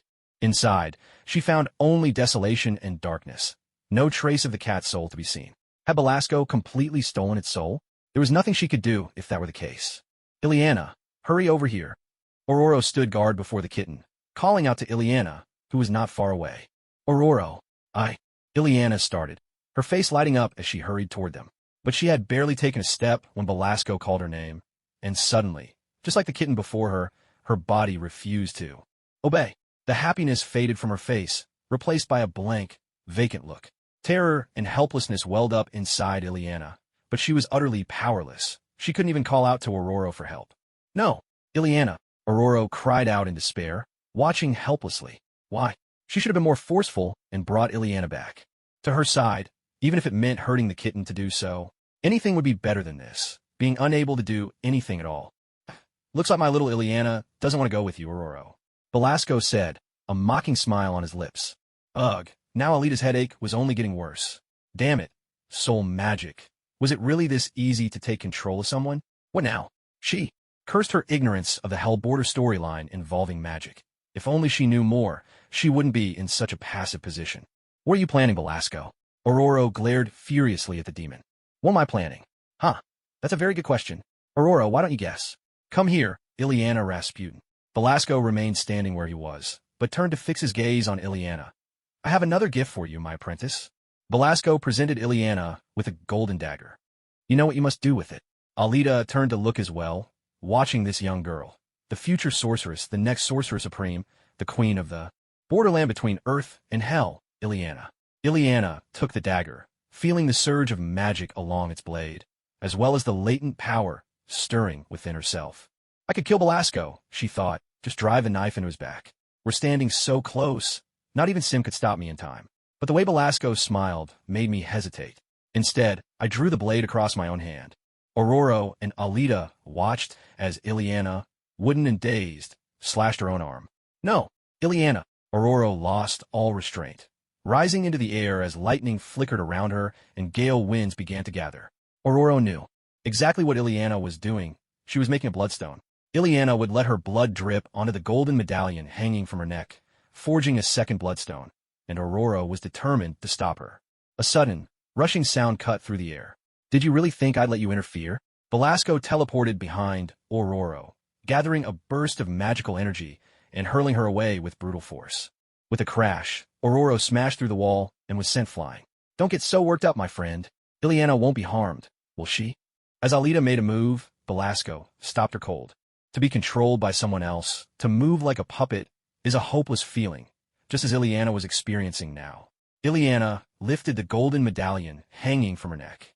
Belasco gave me this box, promising me a grand and radiant destiny, when all 5 bloodstones fill their places. Ileana opened the lid. Inside was a blue pentagram, inscribed with mysterious runes in its empty spaces. At each point of the star, there was an indentation, one already, filled with a crimson bloodstone. That was from the first time Belasco brought her here, forced her soul from her body, and planted darkness in her heart. And now, Belasco enchanted the first stone. Now it's my turn. Ileana let her blood drip from her wounded hand into the second indentation, where it solidified into the second bloodstone. Come, child, let me take you back to your room, Belasco said, lifting Ileana's chin with a gentle but possessive touch. Can I go home? Please, Belasco, I beg you. Ileana, you are home. This is your home now. It always has been, and always will be. Belasco turned to face Aurora, who was flying back through the gaping hole in the wall. I warned you, Aurora. I curse you before God, Belasco, for all the harm you've caused, Aurora shouted, her voice burning with fury. Does it matter? Do you think I care about any of that? Belasco shook his head dismissively at Aurora. You bastard. Aurora glared at Belasco, her powers surging to new heights. In an instant, the entire Grand Hall was swept up in lightning and hurricanes. The demons who had followed Belasco were blown clear out of the hall. Even that fat demon, Sim, was screaming, "My cigar! Go to hell!" Aurora roared. Lightning crashed across the floor, gouging deep pits into the stone, but still it couldn't break through Belasco's magical shield. Watching this, Alita clenched her fists, and twin arcs of black thunder crackled around her hands. She hurled the full force of her power at Belasco. Boom! Belasco raised a hand, conjuring a surge of black magic to block Alita's lightning, and the two forces clashed, locked in a fierce duel. Suddenly, the Grand Hall flickered between light and shadow. White lightning and black thunder battled, neither side giving way. Standing behind Belasco, Ileana watched in silence. She saw Alita and remembered what Aurora had told her about this sorceress. Ileana found herself torn, uncertain whether she wanted them to defeat Belasco or not. She didn't know when her feelings had started to change. Alita glanced at the deadlock between her and Belasco, frustration simmering inside her. No other choice. Time to unleash the queen mode. Gathering her strength in silence, a golden glimmer in her eyes deepened into a fierce crimson. Her left hand now free, Alita began to channel devouring magic. A sphere of black energy formed, swallowing what little light remained in the hall like a tiny black hole. Belasco sensed the growing darkness around them. A chill of warning swept through him, as if some terrible danger was closing in. Boundless darkness. Alita growled. The black orb in her palm exploded with a surge of shadow, her magic engulfing the hall. Auroras, lightning and hurricanes, Belasco's magical shield, and even the beams of magic locked with Alita's were all drawn into the consuming dark. Damn it, the serpent god's power to devour. Belasco cursed, feeling his magical energy draining away, his body ensnared by Alita's spell. His strength and life itself were being stolen. He knew he couldn't linger. If he stayed, Orochi would completely consume him. Belasco seized Ileana and, in a flash of teleportation, vanished from the hall. In the darkness, Alita's crimson eyes glowed as she sensed Belasco's disappearance. She withdrew her magic, sighing inwardly. She had been right to unleash her ultimate power, but even that couldn't overcome teleportation. Alita thought, a touch of bitterness in her heart. Alita! Aurora slowly began to see light again. Just moments ago, Alita had unleashed her ultimate move, Boundless Darkness, and the world had truly gone black so. Black that Aurora had been rendered completely blind. She had fought on, relying only on the faintest traces of her senses and her memory of where Belasco had been standing, pouring all her strength into the battle. Hearing Aurora call her name, Alita quickly closed her eyes, calming the surge of magic within her. When she opened them again, her gaze was clear and normal once more. Belasco has taken Ileana and teleported away, but the little cat is still here. Aurora could now see that, apart from Kitty, Alita, the lifeless body of Nightcrawler, and herself, the Grand Hall was utterly deserted. She let out a silent sigh. She still hadn't managed to stop them. Aurora, take Kitty and go. It's not safe here. I want to stay, Alita said, turning to Aurora. She had made up her mind. The best way to ensure she stayed true to the story was to remain close to the main character, to stay by Ileana's side. You want to stay? Alita, what are you thinking? Don't let Belasco fool you. Come with us. As soon as Aurora heard Alita's wish to stay behind, she thought of Belasco's attitude toward her, always calling Alita my dear friend. Aurora couldn't bear the thought of her friends being drawn, one after another, into darkness and turning into demons. Aurora, listen to me. Ileana is here, and I have to stay to protect her. At the very least, I can make sure she doesn't end up like Nightcrawler or the other X-Men, losing herself and becoming a demon. You know my power. If I get the chance, I'll break the connection between Ileana and Belasco, Alita explained, laying out her plan. You also know Belasco won't hurt me. That makes me the only person who can stay here and watch over Ileana. Trust me, Aurora, I still want to return to Earth, and Ileana is my only hope of making it back, isn't she? You? Aurora looked at Alita's determined face, recognizing the truth in her words. Still, fear not at her. No matter how difficult things have been before, even watching her teammates fall one by one, she had never felt this kind of fear. Ileana was her only hope, and since Alita had arrived, Aurora had glimpsed the possibility of light once more. She didn't want anything to happen to these young people she cherished, nor did she want hope to turn into utter despair. Aurora, trust me, I'm strong. At the very least, if I decide to leave, I don't think Belasco could stop me. Then, All right, just promise me you'll be careful, Alita. At last, Aurora was convinced by Alita's reasoning. After all, what she said made sense.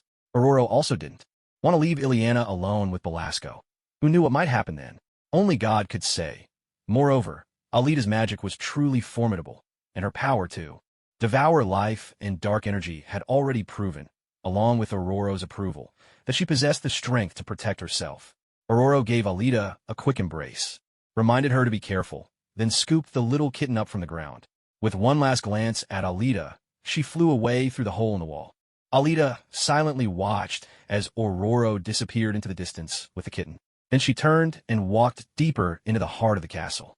At that moment, Belasco was in a nearby room with a group of demons and Ileana, just adjacent to the Grand Hall. Belasco's expression was grave as he looked in that direction, still shaken. He had truly been startled by Alita's devouring magic. The serpent god set's power to consume was simply overwhelming. So overwhelming, in fact, that had he not escaped quickly, he would have been utterly annihilated. Yet, despite his fear, a surge of excitement rose within Belasco. This was the power worthy of a god's descendant. Orochi simply hadn't come to terms with who she truly was. Once she realized she was a child of darkness and returned to the embrace of the gods, their side would gain a powerful new ally, and the day their plan succeeded would be close at hand. The steady clack of Alita's high-heeled boots echoed through the hallway as she approached, coming to a halt before Belasco and his demons. Orochi, my friend. Belasco greeted her with a smile. Why didn't you take the chance to leave just now? Aurora has left with the kitten. I stayed behind to ask you, Belasco, why are you keeping Ileana here? Alita ignored his smile, her tone calm and indifferent. To be honest, Belasco did have the bearing of a true ruler. Even when facing Aurora's rebellion, he hadn't seen her as a rival worthy of his full attention, even though Aurora had grown younger and stronger. Now, in front of Alita, he maintained that same recruiting demeanor, unfazed that she stood with his enemies. I want to teach her magic, Belasco replied, his expression alight with sincere devotion. I want to make her strong and give her a radiant, magnificent path, all her own.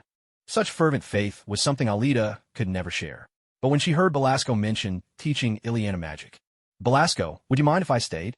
A fierce desire to learn surged within Alita. She could barely contain herself. Coach, I want to learn this too, she shouted inwardly. You've finally come to your senses, my friend. Orochi. Belasco was so thrilled by Alita's words that he took a step forward, his voice ringing out. Could it be that his efforts had finally brought Orochi back to the right path? Thank the gods. No, I haven't, Alita replied coolly. But you don't mind me staying, do you? Maybe I'll be able to figure things out here. Who knows? Alita cautiously took a step back, wary of being swept up by Belasco's fervor, and quite certain he wouldn't drive her away. Of course, this is your home. Always has been, always will be. I would never refuse any child longing to return home, Orochi. Belasco raised his only remaining left hand and cheered for Alita with unrestrained joy. Welcome back, Orochi. I'll redouble my efforts to search for information, so you can communicate with your father, the serpent god Seth, and truly discover who you are, to see clearly the destiny that was always meant to be yours. Well, there's really no need to go that far. I'm more worried he might swallow me whole, or that I'll slip up in front of him, and he'll realize I'm a traitor, then deal with me accordingly. There's no rush for that. We've got plenty of time. Belasco, I wanted to ask, could I study magic with you alongside Ileana? You know, my devouring magic awakened on its own, and I've never had any formal training. My understanding of magic is rather patchy, to be honest. Alita was hoping to sponge some free lessons off Belasco. Now it was up to him to agree. If he said no, she figured she could at least wrangle a few books out of him. To think you've never had any training, yet possess such formidable power? It's truly unbelievable. Belasco listened to Alita, his brow furrowing as he recalled their previous encounters, her immense magical output, the vast forest, the black lightning magic, and just now, the boundless darkness, each one a testament to her strength. A twinge of envy crept into Belasco's heart. This is what it means to be a child of the gods. He thought of his own years, studying magic with all his might, acquiring knowledge, devoting every ounce of strength to his master, only to reach his current level. True, the ancient gods had granted him immortality and invulnerability, but even so, his right arm had been severed by a sword those same gods had crafted, and he'd been exiled to this prison known as the border of hell. It simply doesn't bear comparison. Thinking about it just makes him feel worse. But Belasco reminded himself that all these ordeals were tests from the gods. He remained their most loyal servant, their most devoted believer. He could bear any pain that came his way, and that included guiding the child of darkness, Orochi. No problem at all, my friend. Each morning, you and Ileana are welcome to study magic together. Velasco smiled warmly. Sim, since you're more familiar with Orochi, show her to her room, will you? If she needs anything, just see to it. Velasco turned and handed the task to the blue, cigar-smoking fellow. Of course, my master. SSSSS phew. A true human. Come with me. Sim looked at Alita and blew out a ring of smoke. Alita was at a loss for words. Just as she was about to leave, she suddenly remembered something. Velasco, can you lift the spell from Kitty? She can't harm you now anyway. Alita asked Velasco. Don't worry, my friend. She'll return to normal once she leaves this place. Ileana, let me show you to your room. Get a good rest tonight. Your lessons begin tomorrow. In that case, thank you, Alita replied. As Velasco turned away, Alita caught Ileana watching her, winked, and gave her a small smile before following Sim out. Though Velasco was a demon, he was acting like a decent person right now. Alita silently thanked him for letting her freeload. Her plan was working. Meanwhile, elsewhere, Aurora carried Kitty away from Velasco's castle, soaring over the mountains and heading toward her own little garden. At this moment, they hovered above a desolate plain. Aurora, Kitty suddenly spoke. Have we left Velasco's castle? And what about Ileana? Aurora was at first glad to hear Kitty's voice again, happy that she seemed to have returned to herself. But when Ileana's name came up, she remembered all the trouble Kitty had caused. Frustrated, she dipped lower and let go, sending Kitty tumbling to the ground. She still couldn't bring herself to actually hurt Kitty, but her anger was hard to contain. Aurora looked at her old friend, completely exasperated. Ah! Kitty cried out in surprise as Aurora let go, plummeting down and hitting the ground. She rolled a few times before finally coming to a stop. Lying there, Kitty was secretly relieved. If Aurora had really wanted to kill her, she could have dropped her from much higher. She'd have ended up a very dead cat indeed. Kitty watched as Aurora drifted down from the sky, her heart tangled in guilt and remorse. Seeing Aurora's furious face, Kitty spoke first. I'm sorry, Aurora. This is all my fault. Yes, it is your fault. You didn't trust me. I agreed to let you keep training Ileana, but how could you just go straight to Velasco's castle? Kitty, Aurora had already objected when Kitty took Ileana away, but she couldn't change her friend's stubborn heart, nor go against Ileana's own wishes. She saw Kitty training Ileana, helping her hone her combat and survival skills, and thought maybe it wasn't such a bad way to help her grow stronger. But now, just look at what you've done. Why were you so naive as to believe Velasco would simply let go of Ileana, whom he fought so hard to take from the X-Men? That was his hope, the very heart of his plan. He would never allow anyone to sabotage it. But now we've lost Ileana. Do you realize that, in the end, we might be forced to kill her, or else accept utter defeat? As Aurora spoke, her anger mounted. The situation had spiraled, far beyond what she could control. Their sole hope now rested in the hands of a demon. Aurora herself no longer knew what to do. Fortunately, Kitten, you really should thank Alita. If she hadn't been with me today, I'm afraid by now you'd have truly become Velasco's puppet, his plaything. In front of him, you had no power at all to resist. And now that Alita has chosen to stay behind, to watch over Ileana, maybe she'll bring us good news. You never know. That young girl? She's a magician from Earth, isn't she? Her power is incredible. I'm sorry, Aurora. From now on, whatever you say, I'll listen. Hearing the unfamiliar name, Kitten recalled the green-haired girl who had burst into the hall with Aurora, wielding such formidable magic that she'd forced Velasco to retreat. Kitten had indeed lost control of her body just moments ago, unable to move or speak, but she'd seen and heard everything with perfect clarity. In her heart, she was deeply grateful to Alita. If not for her, she'd be finished, reduced to nothing more than Velasco's servant, a real cat. Aurora let out a long, weary sigh at Kitten's words. For what had already happened, there was nothing she could do. But perhaps the future could change. For now, all she could do was wait in silence. Aurora still believed what Alita had said. Ileana would become an X-Man, defeat Velasco, and rule this dimension as its queen. Let's go back. We need to think things through and wait for news from Alita. For now, that's all we can do, Kitten. Aurora went over, reached out her hand, and lifted Kitten up. Together, they soared into the sky, gradually vanishing from sight. Elsewhere, Alita followed Sim into her room. Gazing at the decor, which was steeped in a medieval atmosphere, she couldn't help but sigh inwardly. This place looked exactly like a vampire's lair. Thanks, Blue Chunk. I told you, don't call me Chunk. I'm a pure-blooded human. Well, don't call me pure-blooded human either, you blockhead. My name is Alita Orochi. Use it. Alita put her hands on her hips and shouted at Sim. Every time this blue lump called her pure-blooded human, Alita felt less like a person and more like an object, a bottle of wine, a cigar, something to be consumed. Well, then you should call me by my name, too. Sim clenched his cigar in his teeth and loudly retorted, insisting that he was just robust, not rude. All right. I call your name, you call mine. We're even now, okay? Alita sighed and rubbed her forehead in silent exasperation. Could you help me find some clothes? She asked, feeling a pressing need for a comfortable hot bath and a fresh set of clothes.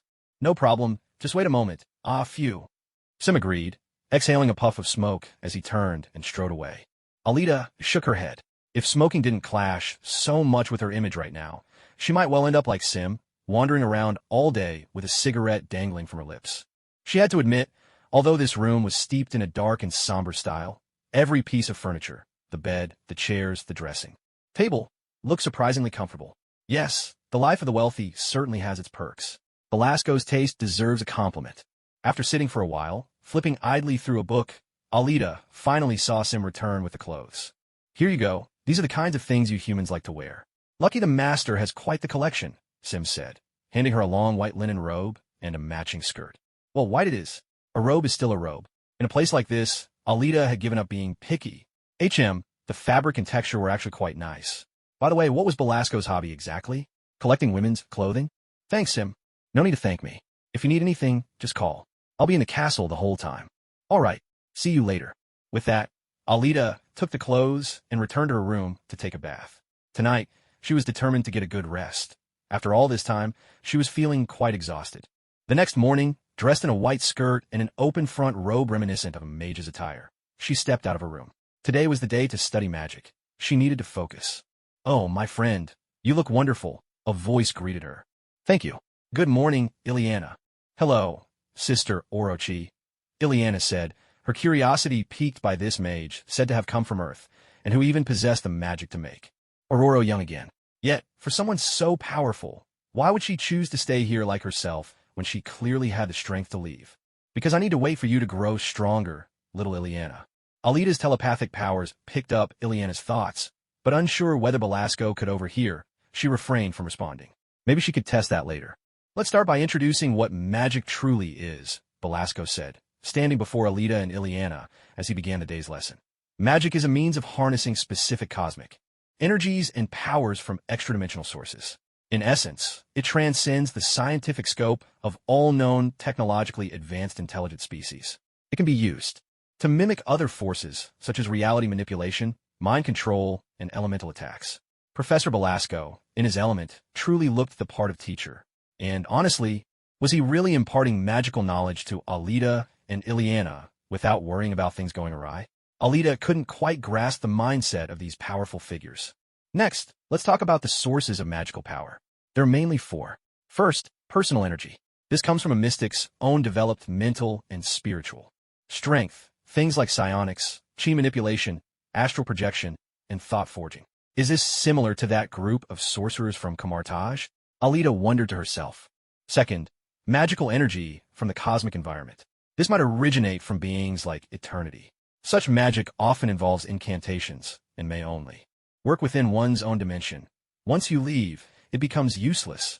Sorcerers can use this energy for various effects, like teleportation and energy waves. Third, magic that draws on extra-dimensional energies. By channeling power from other dimensions, summoning entities or objects from magical realms, one can wield forces governed by rules different from our own reality. Usually, sorcerers must beseech these beings, offering sacrifices or pledges in exchange for their aid. Is it like when you beg the elder gods for power? Alita asked Belasco. Yes, precisely. Just as I do, and just as you draw power from your father, the serpent god, sets dimension. The difference is you pay no price, while we must. So, I don't have to pay any price? Alita mused. But then again, Dr. Strange and his kind don't seem to pay when they draw power from the Vishanti either. Though getting power from Dormammu, now that's a different story. Definitely a dark deal.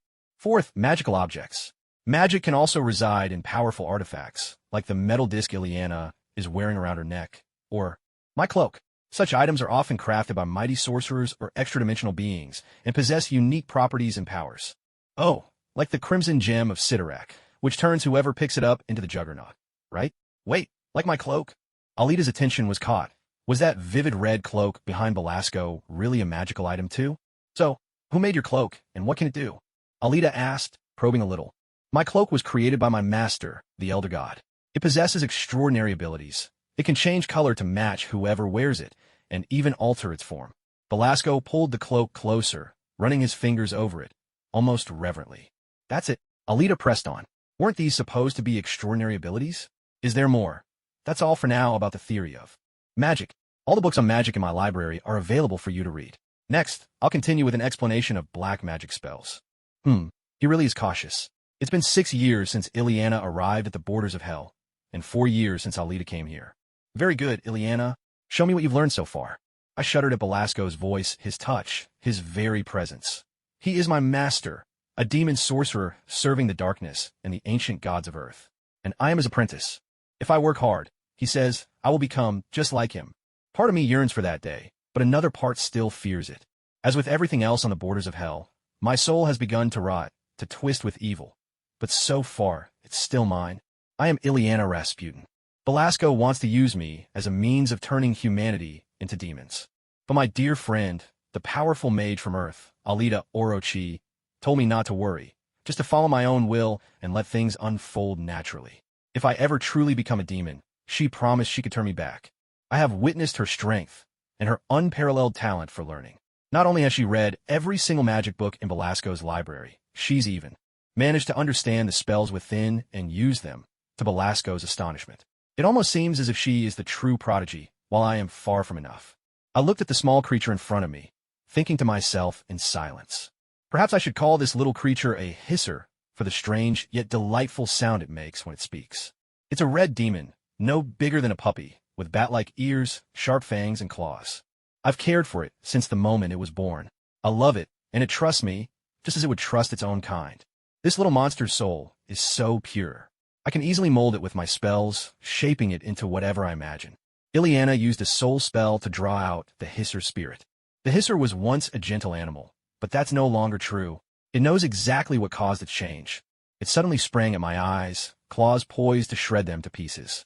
As its claws raked across my cheek, I cried out in pain, and managed to shove my pet forcefully aside. The hissing creature darted toward the door, desperate only to escape and find a place to hide.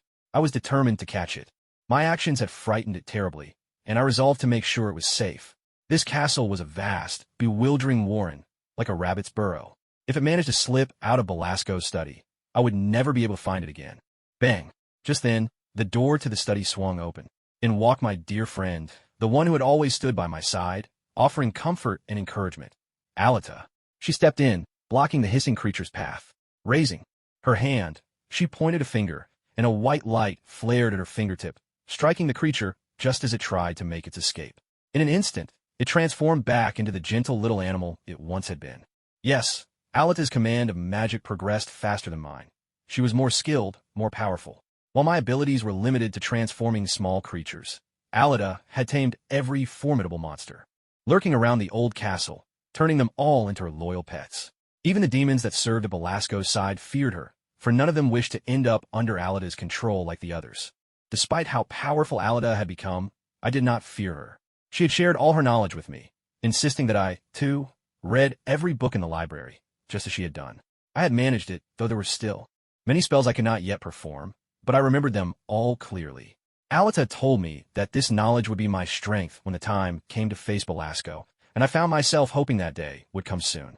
I expect better from you, Ileana Rasputin.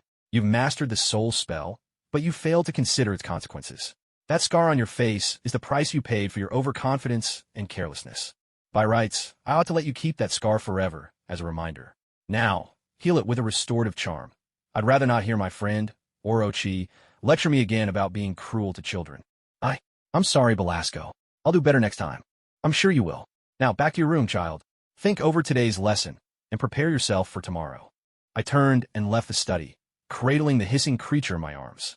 I knew that, even now, Belasco was probably talking to Alita about how to open the passage to that being called Set, the serpent god. It was strange, Belasco. could commune with his master, the ancient god, at will, but Alita never managed to reach Set.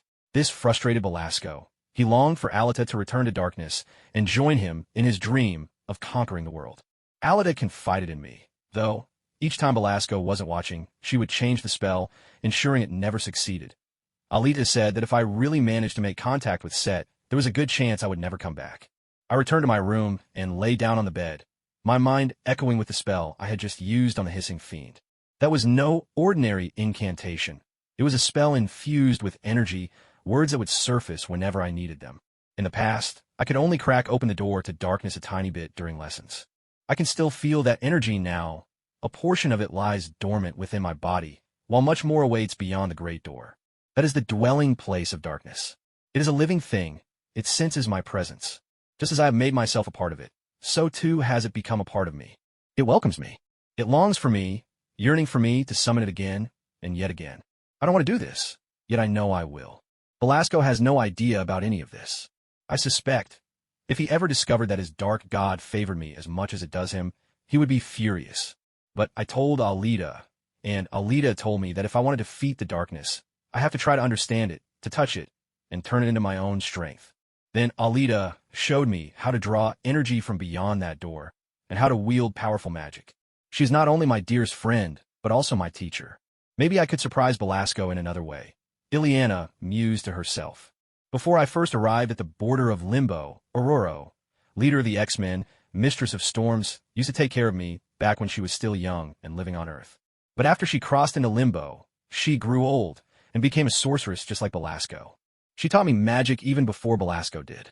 Ileana stepped into the open space in her room, raised her hand, and traced a glowing pentagram with magical energy at her feet. This circle would protect the caster from harm, and if something went wrong with the spell, at the very least, it would shield the one inside. Belasco's circle was made from red and black flames, and he would stand within it with the focal point hovering behind him. Aurora's was silver, and she faced her focal point head-on. Alita's was a deep, intense black, set directly atop the focal point. Belasco's symbolized destruction, the hunt and obliteration of all things, all people. Aurora's stood for creation and healing. Alita's was the devouring of all, and mine was silver as well. Ileana floated above the shining pentagram, silver flames rising from her whole body. I relaxed and tried to sense every part of myself, not just my fingers and toes, but every single molecule. Then, taking a small part of myself, I drew other molecules and elements in the air toward it.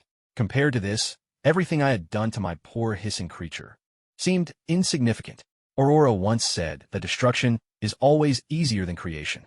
Her ultimate test, the thing she was most proud of, the act that signaled she had won back her freedom from Belasco, was to create an acorn. I wondered where I would plant my own acorn. But when Ileana opened her eyes, she saw the acorn she had created starting to rot from within. Ileana fell from the air. I can't be dead, can I? That hurts too much. You certainly came close enough, little snowflake. My acorn, it rotted and withered from the inside, just like me. And just like me, my dear. But you can resist that evil. That power only falls to corruption if you allow it. A voice responded to Ileana's mutterings. Huh. Ileana snapped back to herself and looked up at the person who had suddenly appeared before her. Aurora, it's you. Mystic's Disc. Ileana Rasputin's mutant power allows her to summon a circular portal for instantaneous teleportation, not just across interstellar distances, but also through time itself, too. Days, centuries past, or into the future. She is one of the rare sorcerers able to teleport multiple people at once, though the journey always passes through the border of Limbo as a midpoint. Aurora. Ileana flung herself forward, wanting to embrace her. You're not real, are you? But Ileana passed straight through Aurora's form. This is just a spirit projection. Did you really think I'd forgotten you, Ileana? No. Arleta told me I need to learn, to grow, and then find a way to defeat Belasco. I'm glad to see you, Aurora, but I don't want to wait any longer. Every day, no matter how I resist, his influence grows stronger, and I answer to him more and more. I started to enjoy that power, to want to use it. I've done terrible, disgusting things, and I know I'll do more, even worse things in the future. I'm scared, Aurora. Ileana couldn't resist the darkness inside her. Even though she knew it was evil and wrong, she found herself slowly growing fond of that shadowy feeling. Arleta said she had to wait, but she had already waited 4 years, and still had no idea how much longer it would be. If we work together, Maybe we can accomplish what neither of us could alone. Let's at least try Aurora. Please. I will do it, no matter what happens. Even if I can do nothing else. I have nothing left to lose. Ileana shouted desperately at Aurora. You have more than you think, Ileana. At the right time, in my own way, I will help you. Until then, be patient. With those words, Aurora's astral projection vanished. Thank goodness Aurora came to see me. If that really was Aurora, what if Belasco sent an illusion to test me? Maybe he already knows what I've truly been thinking all this time. Ileana crawled back into bed, pulled the blanket over herself, and pondered what had just happened. So, is this how he chose to warn me? Because I'm so close to succeeding in my search. But then again, maybe it wasn't him. After all, he should be with Alita right now. Ileana pouted, then threw off her blanket, sat cross-legged, and began to meditate in earnest. Alita once told me that my brother is a mutant, so there's a chance I could be one too. Maybe I'm just too young, and my powers haven't awakened yet. What I need to do is exactly what Alita said. Imagine myself with the power to teleport like Nightcrawler's instant movement, a power to shift directly from one place to another. For the past 4 years, I've kept up this practice, holding onto that image as Alita taught me. I once asked her if mutants could awaken powers just by wishing for them. She told me that powers are innate. She only revealed to me what I would eventually possess. Alita said she saw her future self through magic, and that I would return to Earth someday. I don't know if it's true, but I want to believe her. So, first, I have to picture a glowing ring, a portal for teleportation. I need to conjure in my mind with all the longing I have, just as deeply as I yearn to go home, right? As Ileana shut her eyes and concentrated, she suddenly sensed something shining appear before her. She opened her eyes. Oh, a glowing ring. Alita told me it's called a disc, while Little Cat calls them stepping discs. Alita said it could carry me through space and time across the hellish borderlands. Even bring me home. I've never seen them in this castle before, but now it's on the ceiling. I wish it would come a little closer. I did it. This isn't magic. It's a new kind of power, a force born entirely from within me. Alita told me, this is my mutant gift. Ileana tried to guide the movement of the glowing ring, shifting it from the ceiling to a place within her reach. She discovered that she could control this new power, though she was still far from mastering it. Just then, Ileana heard Belasco's voice coming from outside the door. He must know what I've done. How could I be so foolish as to think I was safe, just because I'm in my own room? He knows everything that happens here at the very edge of hell. This place is his creation. He is its god. If he catches me, he'll punish me. Fear twisted Ileana's face as she frantically searched for where the ring of light had gone. I can't see it anymore. I'm panicking again. I don't know what to do.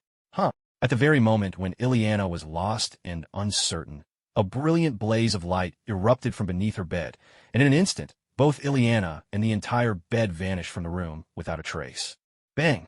The door flew open and Belasco stepped in, gazing at the now empty room with a faint smile.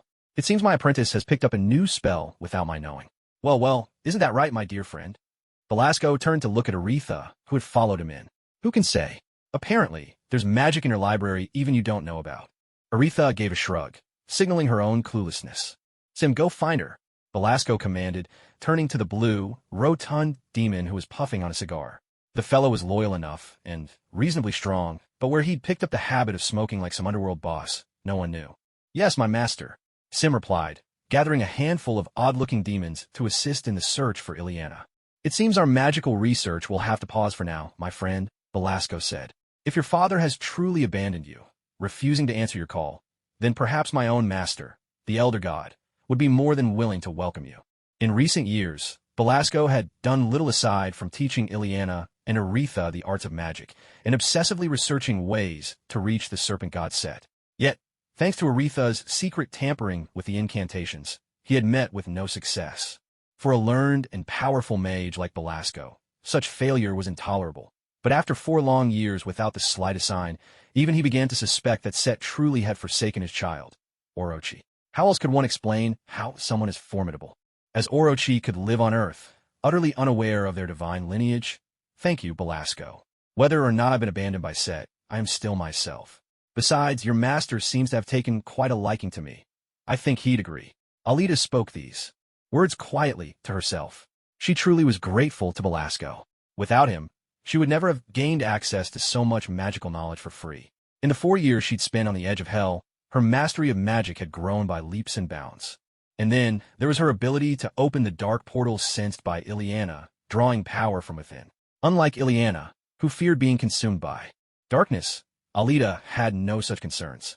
As far as she was concerned, unless she was utterly overwhelmed, she'd happily welcome even more of that power.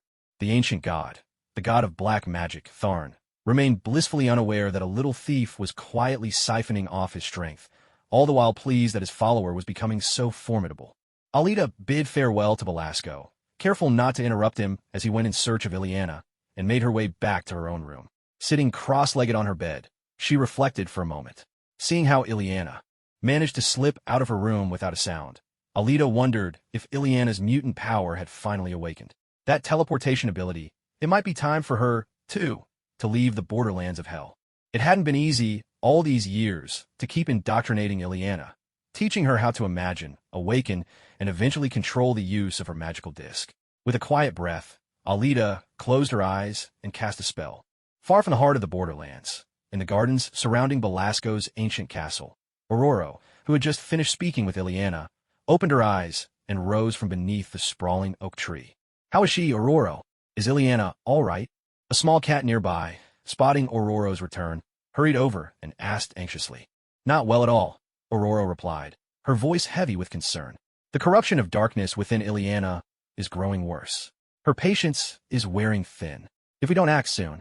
Aurora shook her head. In Ileana's eyes, she had seen anxiety, despair, and a consuming darkness. She had urged Ileana to be patient, but she knew her own patience was running out as well. Still, Aurora had to wait for word from Alita. That turning point Alita had spoken of had yet to arrive. "It's getting worse? How can that be? Didn't you say that magician from Earth, Alita, can devour the power of darkness? Why isn't she helping Ileana? Has Ileana truly fallen into darkness now, becoming one of Belasco's own?" The little cat stared at Aurora in shock. Although she was grateful to Alita for saving her, she remained wary of how Belasco always referred to Alita as his good friend. Nor did she quite trust the claim that Alita could consume darkness, since she had never witnessed it herself. "That's impossible. She's kept in touch with me all these years. You've seen it yourself. Don't doubt her. Whatever she's doing, she must have her reasons. I trust her." Aurora understood that her old friend had never believed in magic, and in fact, deeply resented it. After all, it was Belasco's magic that had changed her into this. "No, I think we need to find Ileana and bring her back." "Aurora, so, you're going to act recklessly again, little cat?" Alita's voice suddenly echoed through the garden. The little cat sprang nimbly to the side, eyeing Alita warily. Every time Alita appeared, the little cat was always like this, full of suspicion and on edge. Alita ignored her reaction. As far as she was concerned, the little cat posed no threat. Even as a mere astral projection, Alita could hurt her anytime she wished, something her years of magical study had made possible. In the past, she could never have managed such feats. "Alita, what are you doing here?" "I just got back from seeing Ileana." "Did something happen to her?" Aurora couldn't help but worry about Ileana's safety, given the uncanny timing. "You just want to see Ileana? Well, don't worry, she's fine. I'm here to tell you that tomorrow, I may finally take Ileana away from Belasco's castle. The final battle is about to begin. You both need to be ready." Alita began to lay out the plan she'd been working on for years. Keep a low profile in the early days, foster Ileana's abilities in the middle, and at the end, unite for the decisive confrontation. "So suddenly? Are you serious?" Aurora and the little cat were taken aback at how abruptly Alita had announced the coming battle. First came the shock, then joy, and finally a sense of disbelief. After all these years of waiting, had the day finally arrived? Aurora wondered. The little cat was delighted as well, but she couldn't help but doubt. Could they really defeat Belasco? "Yes, the time is now. You're mutants. You know what awakening a power means. I've been waiting for Ileana's awakening, and now she's done it. That means it's time to bring Belasco's reign to an end." Alita explained the suddenness to Aurora and the little cat. "Her mutant power has awakened? What is it?" Aurora asked excitedly. A sorceress and a mutant combined. Their power was far more than the sum of its parts. Aurora herself, with her formidable weather control and unpredictable magical knowledge, was now several times stronger than she'd ever been in her youth. Though still, it wasn't enough to defeat Belasco. The main problem was that Belasco's ability to teleport kept him untouchable, and that was truly frustrating. The little cat stared at Alita with excitement as well. Just what kind of power was so extraordinary that Alita had waited for it all this time? The power of teleportation. Not only can it send someone across great distances, it can even traverse time itself, carrying someone into the past or the future. It's an incredibly powerful ability. Heavens, are you saying it could even send someone to Earth? Is that the way back you mentioned before? Aurora suddenly understood why Alita had waited in silence for so long. She was hoping Ileana would bring her home. Yes, Aurora. Wait for my message. I'll bring Ileana back. You mustn't act rashly. Alita made sure the little cat understood her warning, and with that, she vanished without a trace. Little cat. Aurora's eyes filled with tears as she hugged the little cat tightly, overcome with joy. The day they'd been waiting for was finally coming. In the original timeline, the little cat had become Belasco's pet, ultimately dying by Ileana's hand. Aurora, having trespassed into Belasco's castle, was killed before Ileana's eyes. But Alita's arrival had changed the fate of them both. She had revealed how it all would end, giving Aurora a reason to trust her and wait patiently. Though the little cat remained as stubborn as ever, this time Aurora took matters into her own hands, restraining her friend's impulsive actions. She couldn't bear for history to repeat itself. There would be no more chances left. Alita's soul returned to her body in Belasco's castle. She opened her eyes and let out a heavy sigh. For years. Do you have any idea what it's like to endure 4 long years like this? No internet, no computer, no cell phone. The only entertainment left, if you could even call it that, was reading books. Alita had truly lived 4 years like a hermit in primitive conditions. Yes, she had learned a great deal, mastering all sorts of magical arts, but for a shut-in from the 21st century, it was agony. Phew. Thankfully, Alita could finally see her way home. Now just one last thing remained: defeat Belasco for good, return to Earth, and freedom at last. Alita's heart soared with excitement. Wait, wasn't there something else she needed to do? Hold on.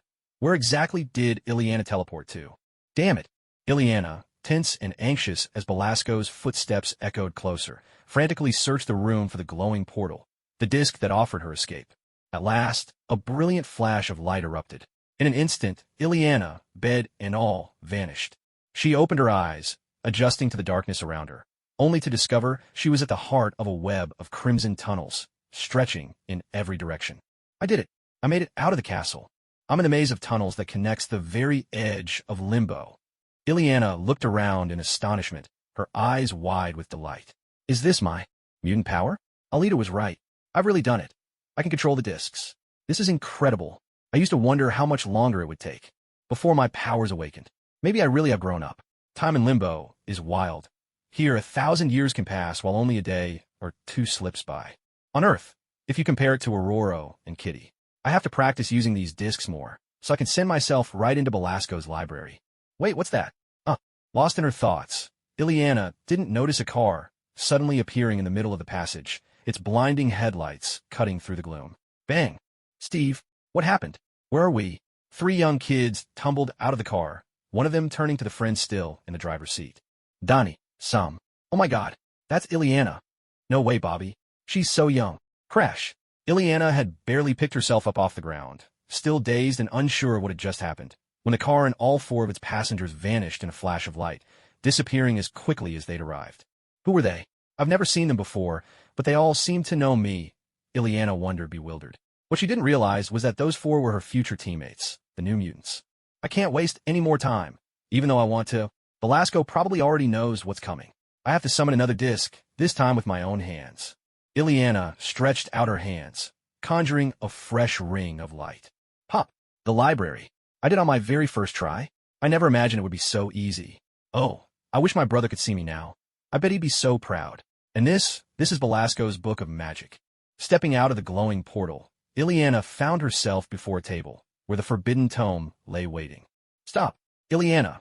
Aurora's voice rang out suddenly, accompanied by a powerful gust of wind that knocked Ileana off her feet and sent her tumbling into a portal she hadn't summoned herself.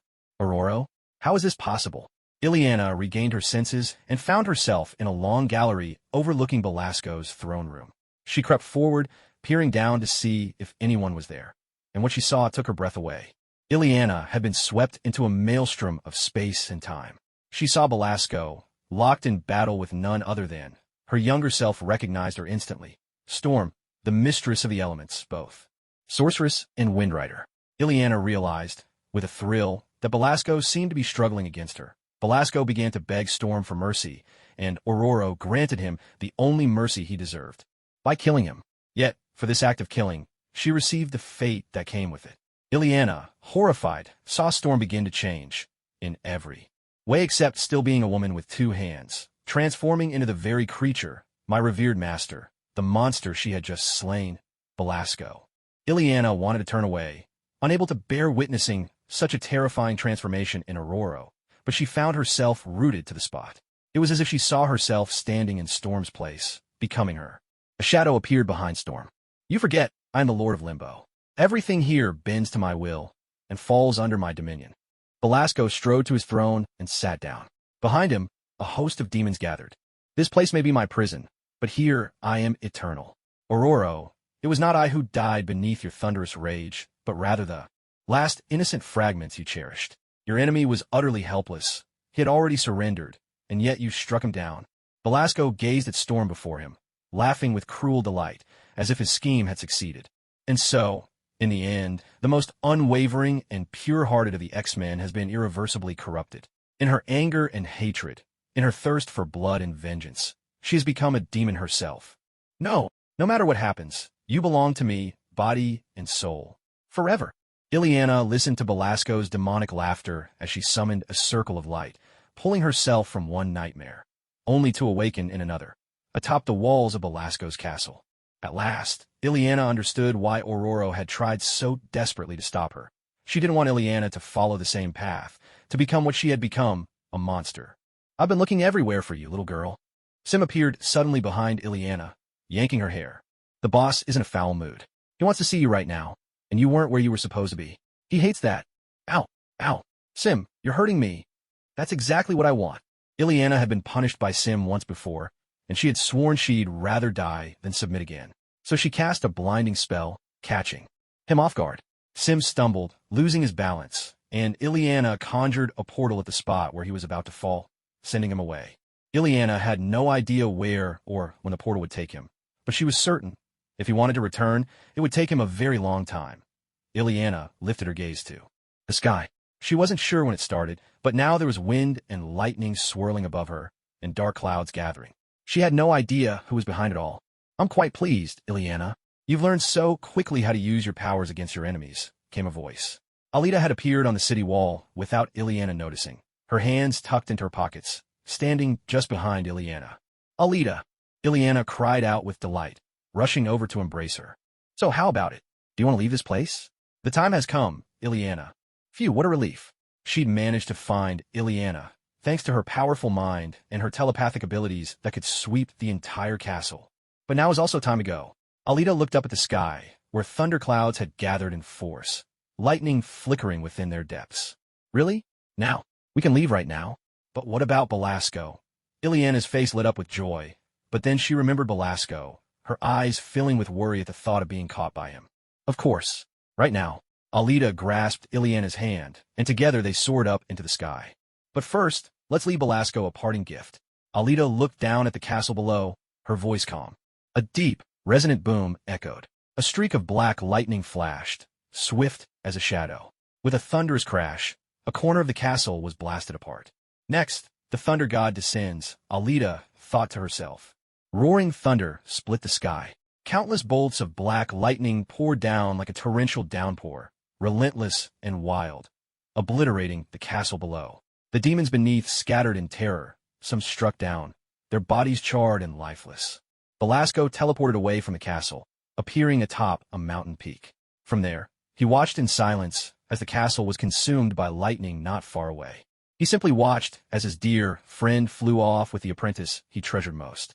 So, in the end, you've chosen to leave me, haven't you? My friend, Orochi. Perhaps this is why your father abandoned you as well, because you always believe yourself to be on the side of the light. There is no great anger in Belasco's heart, nor any bitter sense of betrayal at Alita's departure. He watched in silence, regretful only that he hadn't managed to bring Orochi back to his side, hadn't convinced her to accept her true self and embrace the darkness, even though his god had acknowledged her and welcomed her. Alita, where are we going now?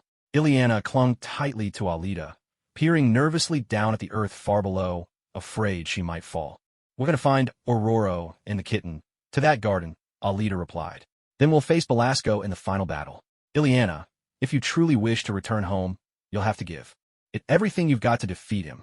Alita carried Ileana through the air at breakneck speed, answering her questions as they flew. Can we really defeat him? I'm not so sure. Alita suddenly remembered something.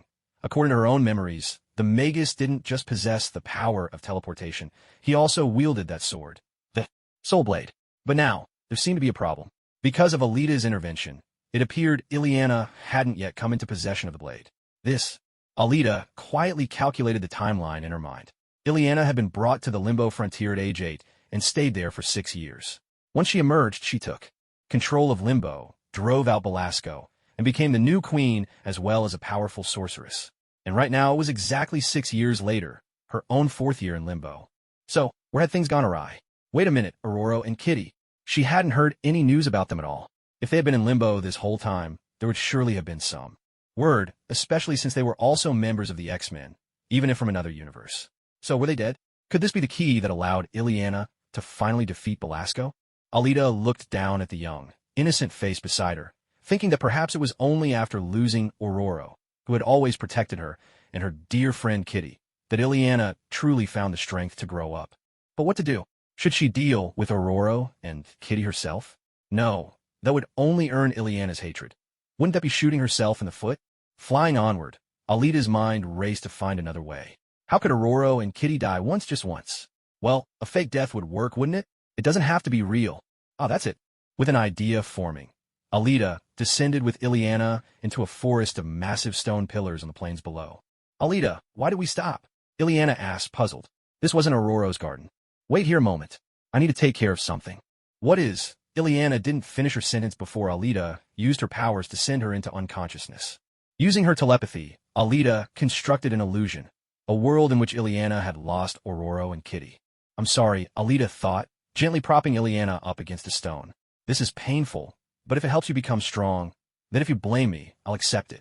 In the illusion, Ileana found herself back in Aurora's garden. Huh, where's Alita? She's gone? That's odd. Aurora, Kitty, I'm back. Ileana called out loudly at the villa's door, searching for her friends. Well, it seems my favorite pupil has returned, Aurora. That voice. It was Belasco. Ileana heard the voice of that demon and immediately dashed toward the garden behind the villa, only to see Ileana run. Aurora lay sprawled on the ground. She had reverted to the appearance of a frail, white-haired old woman. The little cat was sprawled in a pool of blood, its fate unknown. Alita was nowhere to be seen, and the demon, Belasco, stood behind Aurora, smiling as he looked at her. How could this be? How are you here? Ileana cried out in terror. I'll come to take you home, Ileana. With a metallic clang, Belasco tossed a sword to Ileana. Pick it up. End Aurora's life, and I'll forgive you for running away this time. Belasco offered her a choice. No, I can't. Tears streamed down Ileana's face as she fell to her knees in anguish. TSK, Alita thought to herself, I'm starting to feel like a demon now, coming up with stories like this. Ileana, you have to hang in there. If only I knew where your sword actually came from, I would have taught you long ago. Alita sat cross-legged beside the unconscious Ileana, pressing a finger to her forehead, watching as Ileana struggled within her illusion. If that's the case, Belasco made the sword float into his hand, as if by magic. He looked at Ileana with a twisted grin and plunged the blade into Aurora's body. No! Ileana reached out, desperate to stop him. I have no use for a weakling, Ileana. I cast you aside. I'll let you go, let you run for your life. You'll starve, you'll face plague and wild beasts. But you still won't die. When I need you, I'll summon you back. No matter what, I'll take what I want from you. You cannot escape. In the end, you'll die alone on these desolate plains, Belasco declared, locking eyes with Ileana before vanishing with his demons. Aurora, little cat, Ileana sobbed as she crawled over, cradling Aurora in her arms. Ileana, this is my destiny. In truth, I should have died long ago. Farewell. Ileana watched Aurora fade away with a gentle smile, her heart breaking until it was hard to breathe. Only after long while did Ileana find the strength to stand, burying Aurora and the little cat beneath the oak tree. When I was still a little girl, Belasco kidnapped me to the borders of hell. The X-Men chased after us, but in the chaos, we were separated, and I was left behind. I found another group of X-Men, ones who had arrived here long ago, following another Ileana. She escaped, but they stayed trapped here in this dreadful place forever. One by one, Belasco captured them, twisting their souls until he remade them to serve his will.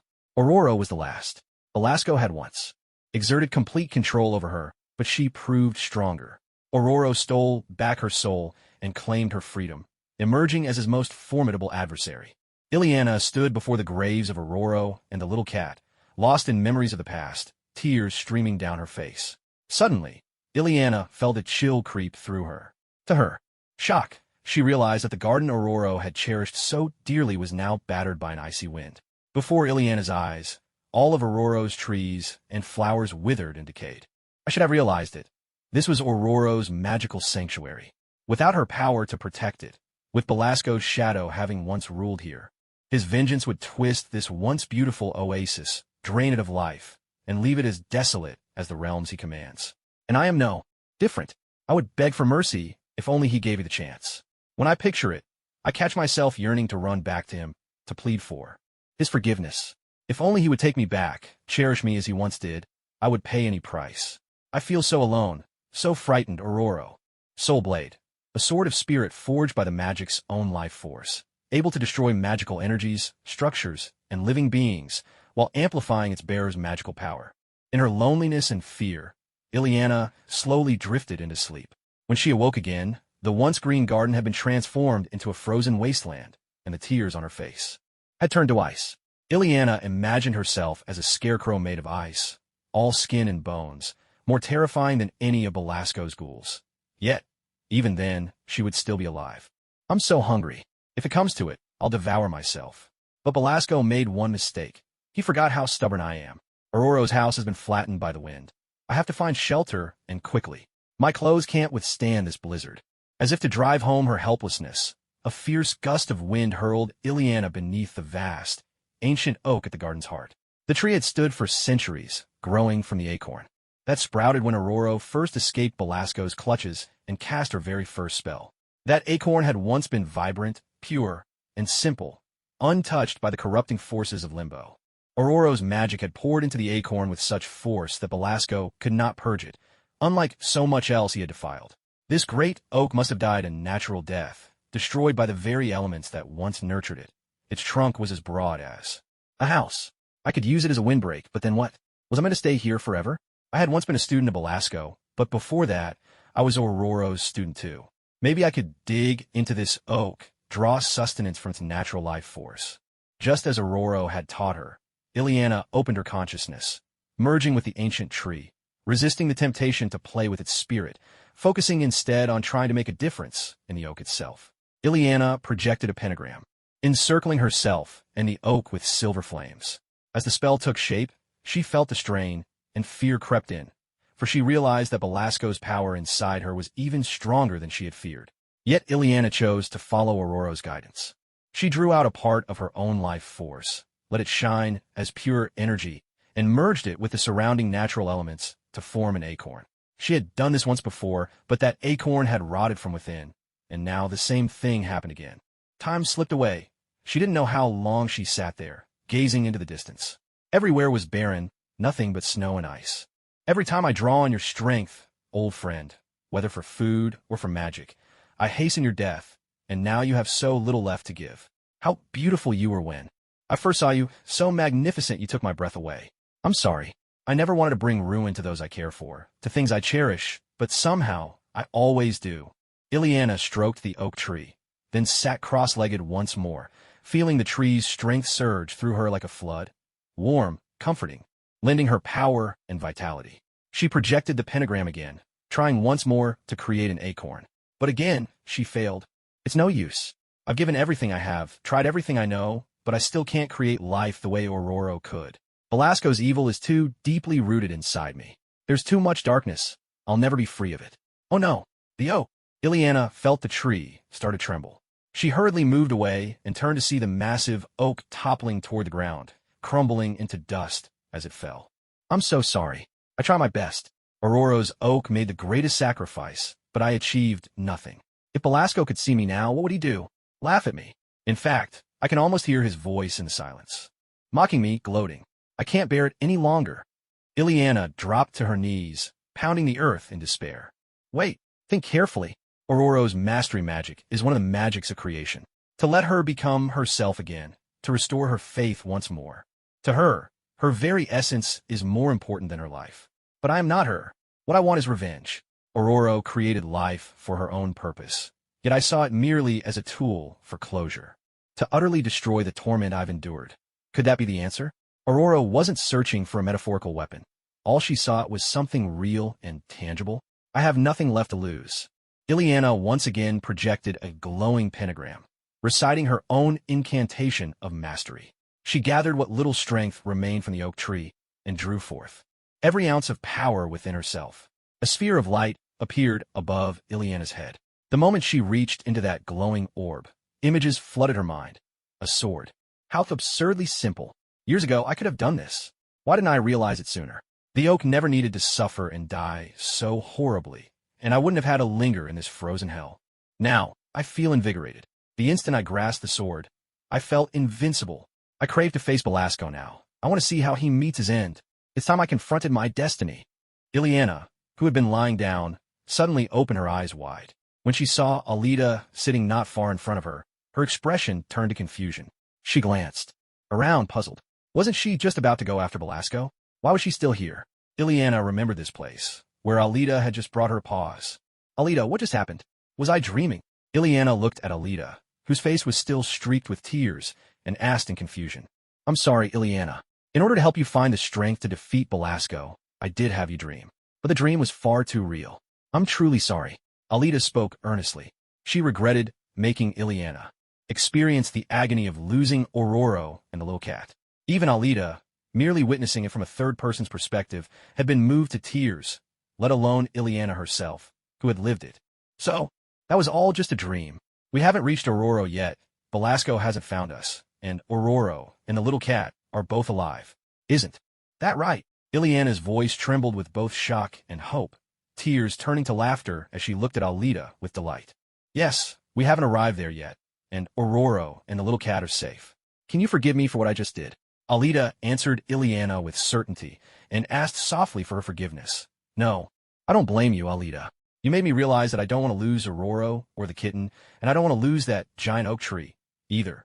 Even though I felt so desperate and afraid in my dream, now that I know none of it was real, I feel even happier. Thank you, Alita. If it weren't for you, the kitten would have ended up as Belasco's pet. Aurora would never have regained her youth and might have lost her life trying to save me. But now, I have the power to change all of that. Ileana broke into tears, then laughter, her emotions swirling.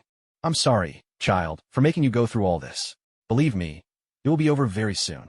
Alita stepped forward and pulled Ileana into a comforting embrace. The 14-year-old girl, whose head barely reached Alita's shoulder, had grown up so quickly in this hellish place, as if she had lived a lifetime in someone else's shoes. But the price for this maturity was far too high. Gently, Alita wiped away the tears from Ileana's cheeks and patted her head, soothing her. There. Soon we'll find Aurora and the kitten. They're not far now. Before we go, do you still remember the magic you used in your dream? I think so. Ileana nodded, then sat down cross-legged once more, recalling every detail from her dream. Beneath her, a pentagram magic circle flared to life, blazing with silver flames. Alita stepped aside. Above Ileana's head, a sphere of energy began to form and glow. Ileana reached out, placing her hand within the orb. Picturing the scene she remembered from her dream. From the light, she drew forth a long sword, its blade shimmering with silver radiance. You did it! Alita exclaimed in delight, watching Ileana in awe. Yes, Alita, I can feel the power emanating from this sword. After all the time she had spent trapped in the illusion, Ileana was noticeably calmer, more mature. Maybe I could do it too, Alita said, sitting down as well. She summoned a pentagram, this one wreathed in black flames. Because she had just witnessed Ileana's vision in its entirety, she now knew how to create a weapon of her own. Ileana had taught her this creation magic back at the castle, and now Alita succeeded in conjuring an acorn, pure, brimming with the energy of life. She even considered planting it in Aurora's garden. Ileana watched Alita work her magic without the slightest surprise.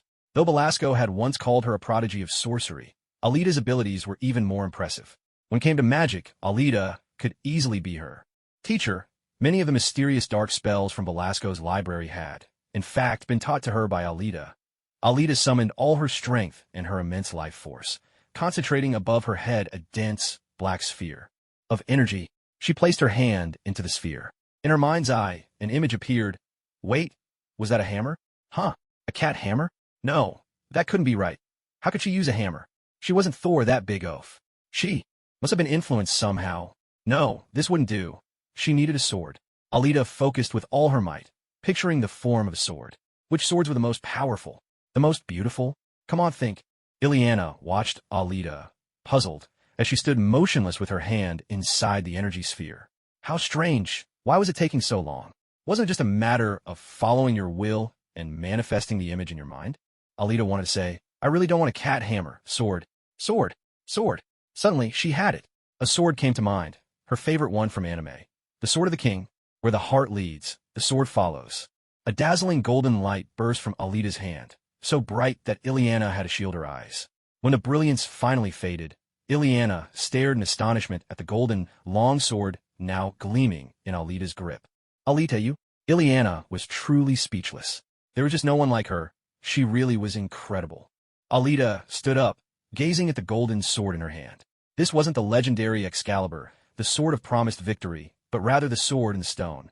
The blade saber wielded before receiving the gift from the Lady of the Lake. Compared to that great sword, this sword's blade was slimmer and looked much lighter.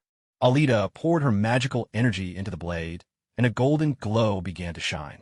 As more power surged into it, the light shot straight into the sky. Alita looked at the sword she held aloft. This blade, forged from the pure force of her soul and her life energy, shone with the color of her own spirit. It didn't carry the magical attributes she possessed, instead turning black, and now shared the same properties as Ileana's soul blade. She thought to herself with a hint of mischief. Maybe she could pull off a bootleg version of Saber's ultimate move, Excalibur. With that, Alita dispelled the magic and sheathed her sword, turning to Ileana. It's time for us to go back, Ileana. She took her hand, and together they soared into the sky once more. Meanwhile, at Aurora's villa, beside the swimming pool, Aurora was enjoying a swim, while the little cat lounged on a deck chair nearby, sipping an unknown drink.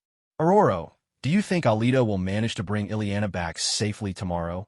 The little cat asked, worry in her voice. Because of her own mistake, Ileana was left behind in Belasco's ancient castle, and the little cat had been racked with guilt ever since.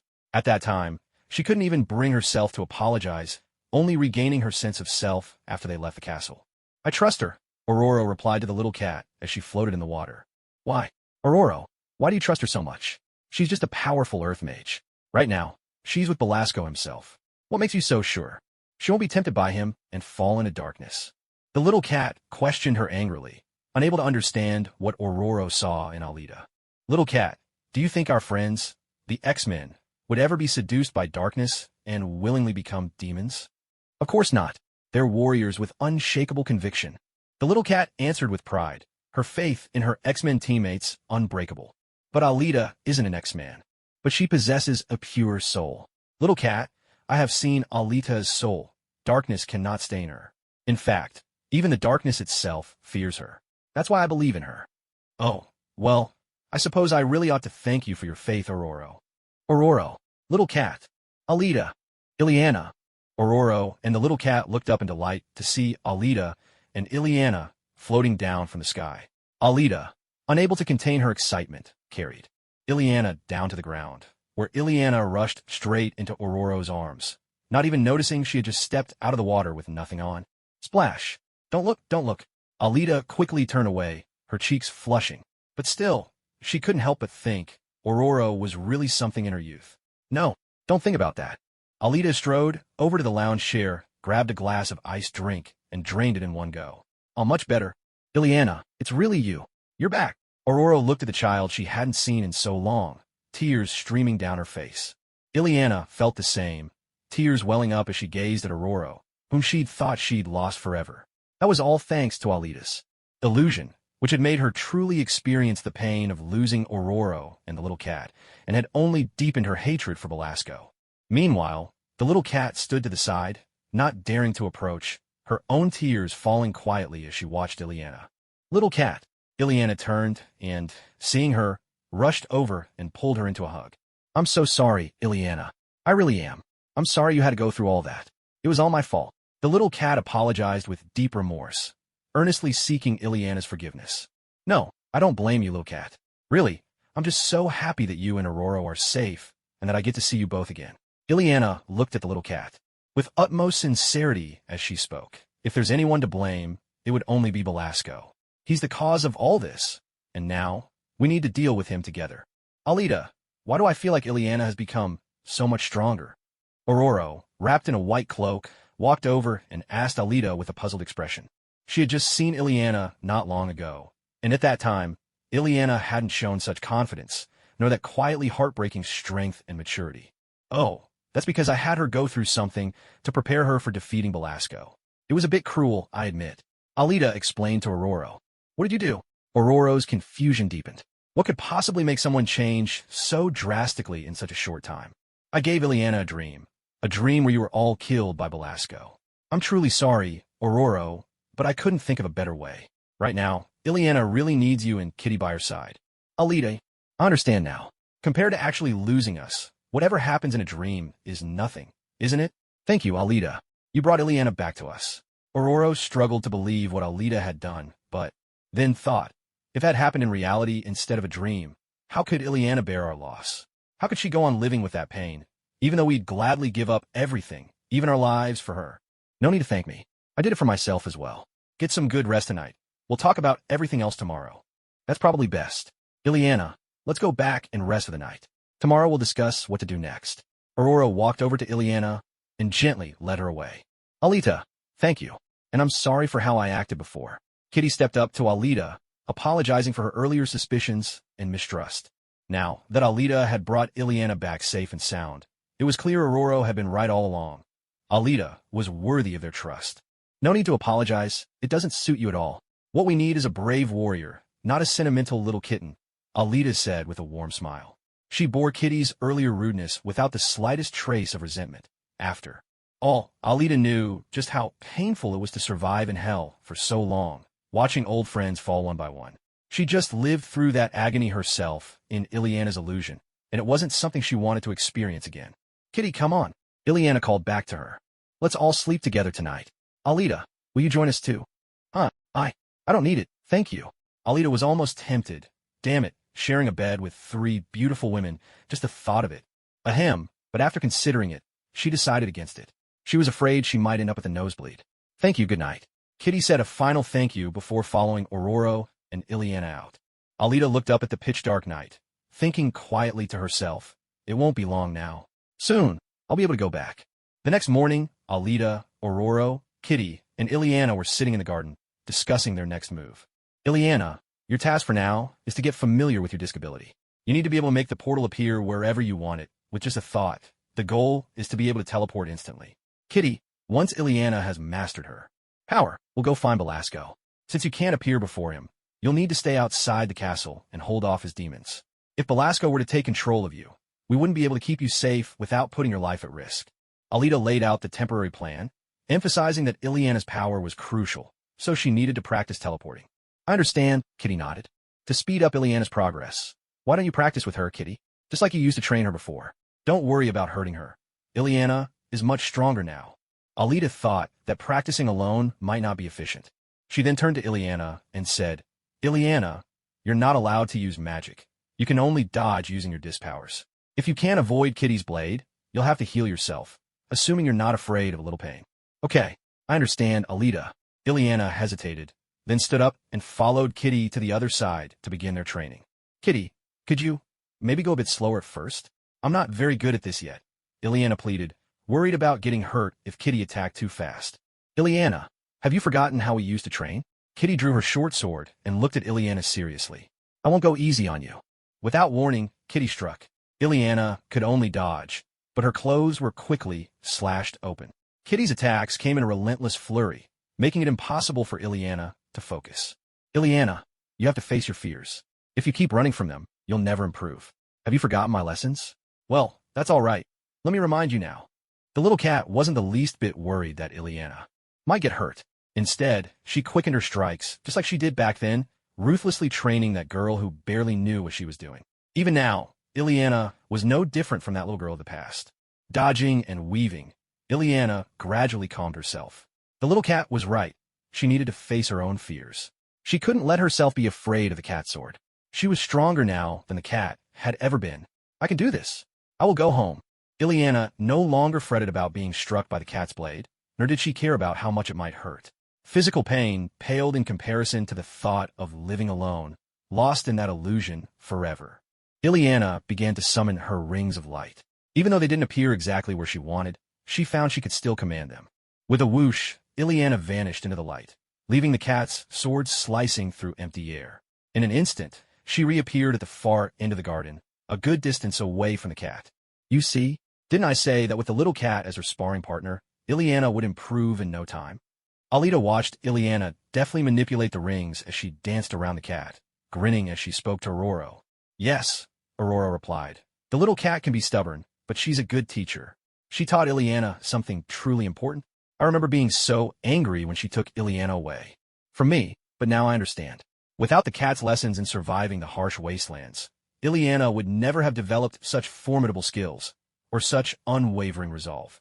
Aurora's gaze softened as she watched how much Ileana had grown. We really could defeat Belasco, Aurora thought. If only we could find a way to counter his damned teleportation.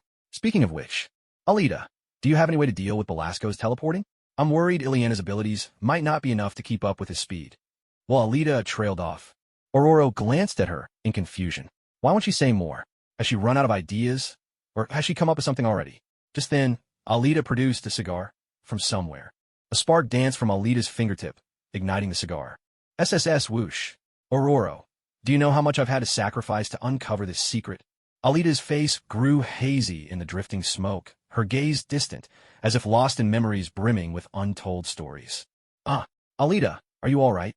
Aurora asked, her voice thick with concern. Something was wrong. What had happened to Alita in Belasco's ancient fortress? Could it be? Alita, don't tell me. You struck a bargain with Belasco? Sold your soul? No, Alita, you'll be all right. Aurora clung tightly to Alita's hand, soothing her. In a gentle voice, had Alita really made such a great sacrifice just to uncover the secret behind Belasco's teleportation powers? Selling my soul? What are you talking about? I haven't done anything like that. Alita tilted her head, clearly confused by Aurora's words. But you just said you paid a great price, didn't you? Aurora was bewildered. If Alita hadn't bargained with Belasco or sold her soul, then what had she actually sacrificed? Phew. Aurora, do you have any idea how hard and painful it is for a lifelong smoker to quit? Ever since I arrived in this world, I haven't touched a cigarette. I was proud that I'd finally kicked the habit. But that damn Sim led me astray again. Alita thumped the ground in frustration, blaming Sim for her relapse. To get to the bottom of Belasco's teleportation magic, she had often chatted with Sim, who was easier to talk to. She tried to coax information out of him. Finally, one day, Alita, are you really not going to try our hellish cigars? I'm only sharing this with you because I see you as a true friend. Look, I wouldn't give this to anyone else. If you really think of me as a friend, just have a try. Otherwise, don't bother talking to me anymore. Alita saw Sim's earnest one-shot-for-friendship attitude, the kind people have when they insist, if you don't drink, we're not friends. I'll go first. You do as you please. She couldn't help but twitch at the corners of her mouth. She'd heard of people pressuring others to drink, but who on earth pushes cigars like this? This blue lump was certainly one of a kind. After thinking it over, Alita figured. Sim had been with Belasco for years. Maybe he knew something useful. So what if it was just a cigar? It wasn't as if she'd never smoked before. What was there? To fear? She'd take a puff. And it had absolutely nothing to do with her curiosity about what rich people's cigars tasted like. This was all about making friends, for the sake of information. All right then, I'll give it a try. She took a long drag, exhaled, and then, oh my God, the aroma that filled her senses was like the scent of aged wood, yet carried the sweetness of the milk candy she'd eaten as a child, and it burned on her tongue like a shot of whiskey, bursting with pure delight. Alita felt as though she were floating on a cloud, drifting with the wind. Sing, this is incredible. What's this made of? Alita asked excitedly. Wow, was this what cigars were supposed to taste like? Or was it just a special hellish delicacy that made it so unique? I told you, didn't I, my friend? This is a rare treasure that only I can create. The materials used come from the finest, most naturally grown plants in this entire hell. They haven't been tainted by the master's magic, yet they're brimming with powerful energy. Just one puff and you can feel your magic surging, your mind sharpening, your spirits lifted. Most importantly, it's pure and uncontaminated, no harmful substances at all. It's incredibly healthy. You made the right choice, my friend. Seeing Alita accept his gift so happily, Sim couldn't help but feel a surge of pride and satisfaction. You're a true genius, Sim. I swear, there's nothing in the human world that can compare to your cigars. Alita said with a broad smile, her tone earnest. She marveled at how wonderful this was. The flavor was rich, it cleared her mind, and there was no nicotine. It satisfied her craving without harming her body. Thank you, Sim. Huh, really? Mine are the best. Sim asked in delight. To have someone acknowledge your creation as the best, that's no small praise, and Sim felt a deep sense of accomplishment. 100%. Alita nodded firmly. Then, the two of them began to puff contentedly on the castle wall, letting the smoke curl into the air. Sim, how long have you served Belasco? Phew, I'm not sure. I can't remember anymore. Time in hell stretches on forever. That's quite something. Has your master always been this powerful? Yes, always. This is his domain. He's the god of this world, the greatest ruler. No one can defeat him, not even those X-Men who came from Earth. Impressive indeed. Not only is he a formidable sorcerer, but he has that teleportation ability. He can appear anywhere in an instant. His phew. Alita exhaled a ring of smoke, her expression lost in thought. That's not actually his own power, but the power of his cloak, Sim replied quietly. I see. Alita nodded, processing the revelation. So it's the cloak's power? Wait, what? What did you just say? Alita turned and fixed Sim with a sharp gaze. Huh? What? Did I say something? Sim flicked the ash from his cigar. Oh, look at that, I'm all finished. I'd better get going. See you, he said, making a hasty retreat. Alita was left speechless. This blue, chubby fellow really did resemble a lazy, scheming sidekick. She stood by the castle wall, gazing out over the crimson earth. She remembered something Belasco once told her, that his cloak had been created by his own master, an ancient god, and possessed extraordinary powers. It could change color and shape depending on its wearer. So, could it also grant the ability to teleport? Just like Strange's cloak of levitation, which lets the wearer fly, Belasco's cloak can teleport a person in an instant. Hey, it's a fine cloak, but now it's mine. Alita bit down on her cigar, letting out a laugh. She didn't doubt Sim's words, but even if he was lying, it wouldn't matter. A fight was inevitable. But if it was real, then, Belasco, you're done for. So for the price you paid for this information was smoking cigars with that demon, called Sim? Ororo blinked at Alita. I honestly thought you'd made some kind of serious sacrifice. Something like trading your soul. But in the end, just this? If all it took to get crucial intel was a chat and a smoke, Ororo thought she'd be happy to do it herself. Well, that's not the point. Alita waved it off. The point is when a fight breaks out, we need to snatch Belasco's cloak first. Give it a try if it works, hee. Alita let out a devilish chuckle, the smoke swirling around her, making her look every bit the villain. Ororo shook her head, speechless as she looked at Alita. This kid had spent too long in hell with Belasco. She was finally turning bad. Suddenly, thud! Ileana used a teleportation disc to blink from in front of Cat to behind her, sending the older woman flying with a well-placed kick. Cat, I win. Ileana stood with her hands on her hips, looking proudly at Cat as she climbed to her feet. Yes, Ileana, I'm no match for you anymore. You really have become strong. Cat looked at the young girl, who was now nearly as tall as she was, her eyes filled with pride. She knew she was no match for Ileana. Now, especially when Ileana didn't even use magic. Relying solely on her mutant powers, Ileana could defeat her with ease. Cat had to admit, she was getting old, even though her reflexes hadn't dulled. Cat, thank you for everything you've taught me. I'm truly grateful. Without you, I never would have come this far. Ileana walked over and gave Cat a hug, her voice earnest and sincere. She used to be an unruly little girl, afraid of and resentful toward Cat's strictness. But when she lost both Cat and Ororo, she realized just how much she missed them, how deeply it hurt to be alone. In this lonely hell, they were the closest she had to family, along with Alita, her best friend. They'd all worked so hard, quietly, just to help her find her way home. I won't let you down, Ileana promised herself. Come on, let's go tell Ororo and Alita. Ileana grabbed Cat's hand and raced back toward the villa. Ororo, Alita, I did it. I can control the discs completely now. Really, Ileana, that was incredible, Ororo exclaimed, throwing her arms around Ileana in excitement. So what are we waiting for? Let's eat and then get going.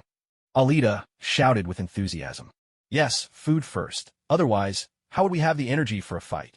In Belasco's ancient castle, the atmosphere was tense. Belasco stood amidst the ruins, silent for a long time. Not a single demon behind him dared speak, and Sim quietly puffed on a cigar, not making a sound.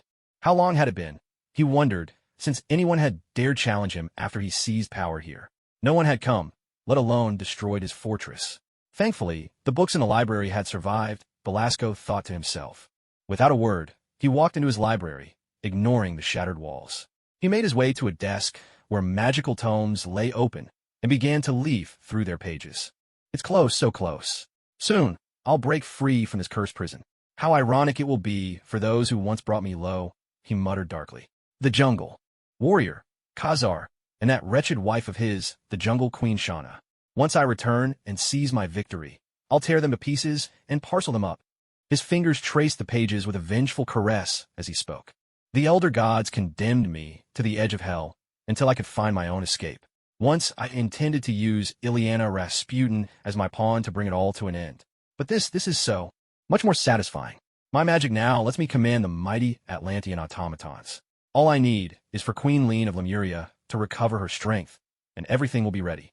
Suddenly, crash.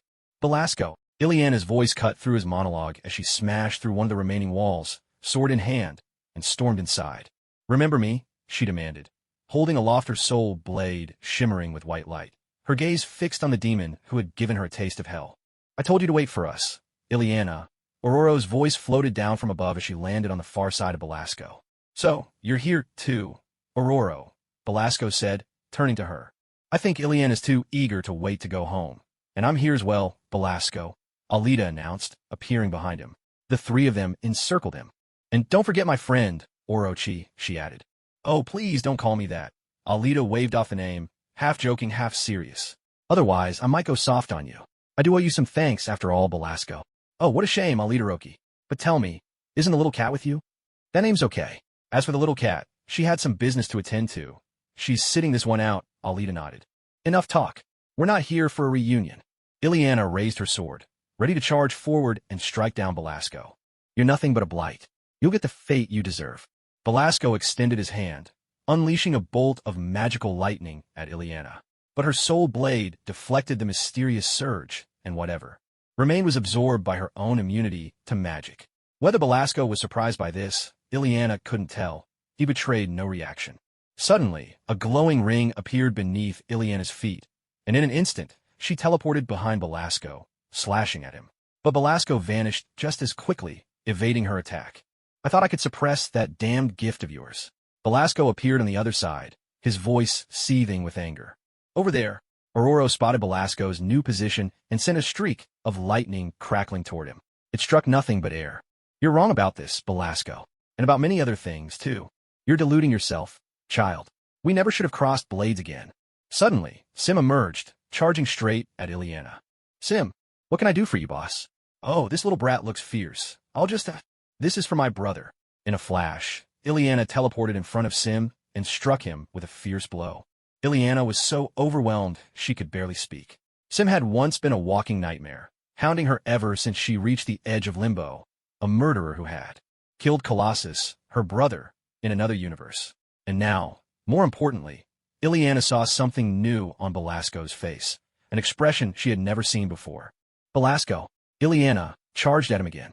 Belasco conjured a sword of his own, and the two became locked in a furious duel. Oh, Sim, you look awful. Is this the end for you?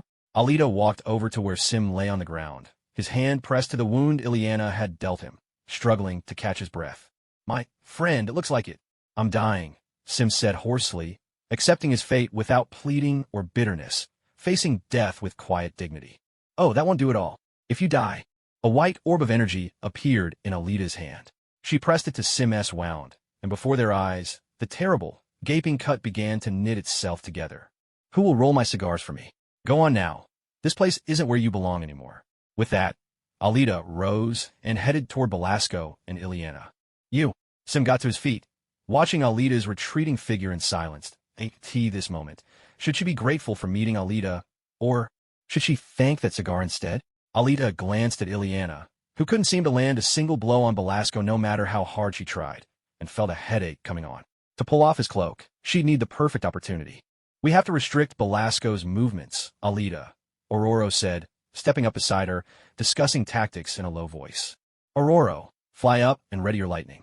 I'll limit his movements on the ground, Alita replied. Aurora nodded, recognizing that Alita was about to unleash the Great Tree's ultimate move. Last time, Belasco had barely managed to avoid it, forced into a retreat. With that, Ororo soared into the sky, beginning to summon a storm. Alita closed her eyes, gathering her power, careful not to make it too overwhelming this time. The key was density, not size. Then, her eyes snapped open, and she pressed her palms together. Birth of the world of trees. With a thunderous sound, magical vines burst incessantly from the earth. Not towering trees, but thick, writhing vines, twisting and snaking their way toward Belasco. Belasco kept teleporting, but Ororo, high in the sky, struck at him with lightning every time he reappeared. Meanwhile, Ileana chased after him, her sword flashing through magical portals. With Alita's careful control, Ileana didn't have to worry about being caught in the crossfire. A deafening crack split the air. Belasco, in the midst of teleporting, failed to dodge Ororo's attack. Lightning struck, staggering him, and in the next instant Ileana flashed beside him, her sword sending him flying out of the library. Coughing, Belasco sneered. "You think you can win? This is the edge of hell. This is my world." Though he raised a magical shield to block the lightning and Ileana's blade, this was the first time he'd been forced into such a sorry state. And, whether it was her imagination or not, Alita thought that Belasco seemed to be struggling more than usual. "Let me show you what true hell looks like." Belasco spread his left hand, magic surging forth as several clones of himself materialized. Some of the clones hurled arcs of magic lightning at Alita and Ileana, while the others sent blasts of fire. The real Belasco turned his gaze to Ororo in the sky. Alita raised a shield, while Ileana blocked the lightning with her sword. When the fire came, she had no choice but to teleport away. "You think I can't touch you in the sky? I told you this is my domain." "Ororo." Belasco summoned a hurricane, scattering Ororo's storm clouds and forcing her down to the ground. In that moment, the power of the demon lord was undeniable. Outside the castle, the little cat gazed at the battlefield ahead. Fierce winds, lightning, and fire raged across the scene. She frowned, worry creeping into her heart for her companions. Yet, she couldn't join the battle. Inside, if she were to fall under Belasco's control again, as she had last time, she would only become a burden to them. So she could only hold her ground here, blocking any other demons from getting through. Not that the demons dare to set foot on that battlefield now, anyway. "Kitty, who's there?" She instantly tensed, raising her dagger defensively across her chest. "Sim, is that you?" "It's me. I thought you hadn't come." "No, I've been here all along. If Ororo and the others fail, I'll share in their defeat. If they win, I want to witness Belasco's death with my own eyes." Her voice was resolute. This was their last chance. No matter the outcome, she would face it together with her old friends Ororo, Ileana, and Alita. "You should leave," Alita said. "If you make it out of there alive, I won't raise my hand against you." "No need. I'm fine right here. I'll wait here for them." Sim found a stone not far from her, sat down, and lit a cigar. He shook his head at the little cat, then turned his gaze to the battlefield, lost in thought. "Suit yourself, just don't get in my way." The little cat kept a vigilant watch on her surroundings. "TSK, this can't go on," Alita thought, struggling under the relentless assault as she glanced around. "Wizards, what a pain," she mused. "Masters of elemental magic, wielding every kind of destructive spell. Looks like it's time to try something new." With a forceful sweep of her arm, Alita unleashed a surge of magic, blasting several of Belasco's clones away. Then, pressing her palms together, she conjured a black singularity between them. A small, swirling orb of dark energy began to form, radiating a powerful pull. "Let's see how you like my magical version of heaven-piercing starburst, Belasco." She released her hands, and the black orb shot into the sky. Its immense gravity kicked in, swallowing everything around it like a ravenous black hole. Books in the library, shattered walls, bricks, stones, even the very ground itself. All were sucked in by the orb's tremendous pull. Belasco's clones, the magical lightning, firestorms, and hurricanes were drawn in as well. Even Belasco himself was yanked skyward, his face frozen in terror as he tried to teleport away again and again, only to be dragged back each time, his figure flickering, stuck, like a skipping record, unable to escape the immense gravitational force. Even his magical attacks were caught in the same loop. Ororo, too, was being pulled in, unable to resist, but Alita's vines quickly wrapped around her and pulled her to safety, right into Alita's side, inside a zone free from the sphere's pull. This was a brand new technique Alita invented, combining her knowledge of magic with the power of devouring a small black hole. In this moment, Seth's unparalleled devouring force was unleashed to its fullest in Alita's hands. Although it resembled the planetary devastation technique, it didn't create a moon-sized sphere like Pain's in Naruto. Instead, it swallowed everything completely, like a true black hole. No matter what it would be drawn in and transformed into energy for Alita's use. However, this ultimate move was still in development, relying entirely on her own magic to sustain it. How long she could keep it going was anyone's guess, so, Ileana, it's up to you now. Alita shouted to Ileana, who was also teleporting. To be honest, if Alita hadn't warned her ahead of time not to panic no matter what happened, Ileana would have screamed out loud by now. This was terrifying. Alita could actually create such a powerful spell. But then, hearing Alita's shout, she remembered her mission. Ileana, I'll find a way to restrict Belasco's movements. All you need to do is teleport behind him at the right moment and pull off his cloak. And no matter how bizarre things get, don't panic. I'm here. Okay, then now's the time. Belasco. Ileana summoned a ring of light and blinked behind Belasco. She lunged, but missed. Belasco teleported away, just in time. Damn it. Again. Belasco was desperately struggling against that cursed force of attraction. Damn you, Alita, Orochi. You traitor. How dare you use Seth's power? The gods will punish you. He could feel his body, his magic, even his very life being drawn into the black hole above. Panic-stricken, he screamed and cursed Alita. TCH, Alita pursed her lips. Let him rant. He'd have to face the consequences soon enough. Meanwhile, the little cat and Sim, along with the other demons, were being pulled toward the black hole as well. The kitten shrieked for Aurora and Alita in terror, while Sim was yelling, "No, my cigar, I just lit it." Honestly, worrying about his cigar at a time like this. But she had forgotten about them, to be fair. With a flick of her wrist, Alita whipped out a magical lash. Grabbing them out of the air. "Hang in there," she muttered. "Just hold on a little longer. My magic reserves are running low. Come on, Ileana, you can do this." Belasco was about to hurl another insult, when suddenly he felt a tug from behind. Someone was yanking on his cloak. Huh? Was someone rescuing him? Who could it be? He twisted his head around with all his might, and saw Ileana. "It's you, my dear apprentice. Quickly, get me out of here."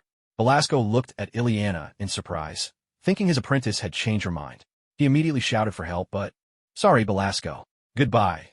Ileana yanked his cloak forcefully, tearing the bright red garment from his back, and with a flash of light, teleported to Alita's side.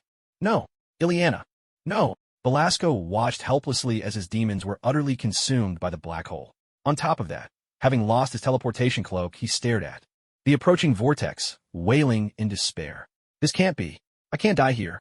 I was on the verge of escaping this damned hell. How could it end now?" Orochi. With a final burst, Alita's magic was spent. She could no longer maintain the spell, and the black hole shattered into nothingness. Belasco, who had narrowly avoided being swallowed by the void, plummeted from the sky as the black hole vanished, tumbling down along with a shower of debris. Thud, thud, thud. And, of course, there landed the little cat and Sim as well. Alita collapsed to the ground, gazing regretfully at Belasco, who had come so close to destruction. I'm still alive." Belasco staggered to his feet, a smile of relief breaking across his face, savoring his narrow escape.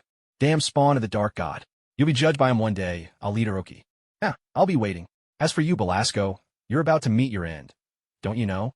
Alita let out a scornful laugh, her face pale, reminding him that this wasn't over yet. There were those who couldn't wait to finish him off. Belasco. Ileana, wielding the soul blade, shouted his name and charged straight at him. Belasco looked at Ileana and managed a faint smile. He was just about to teleport away, when suddenly his smile froze on his lips. He realized his teleportation cloak was with Alita. Damn it.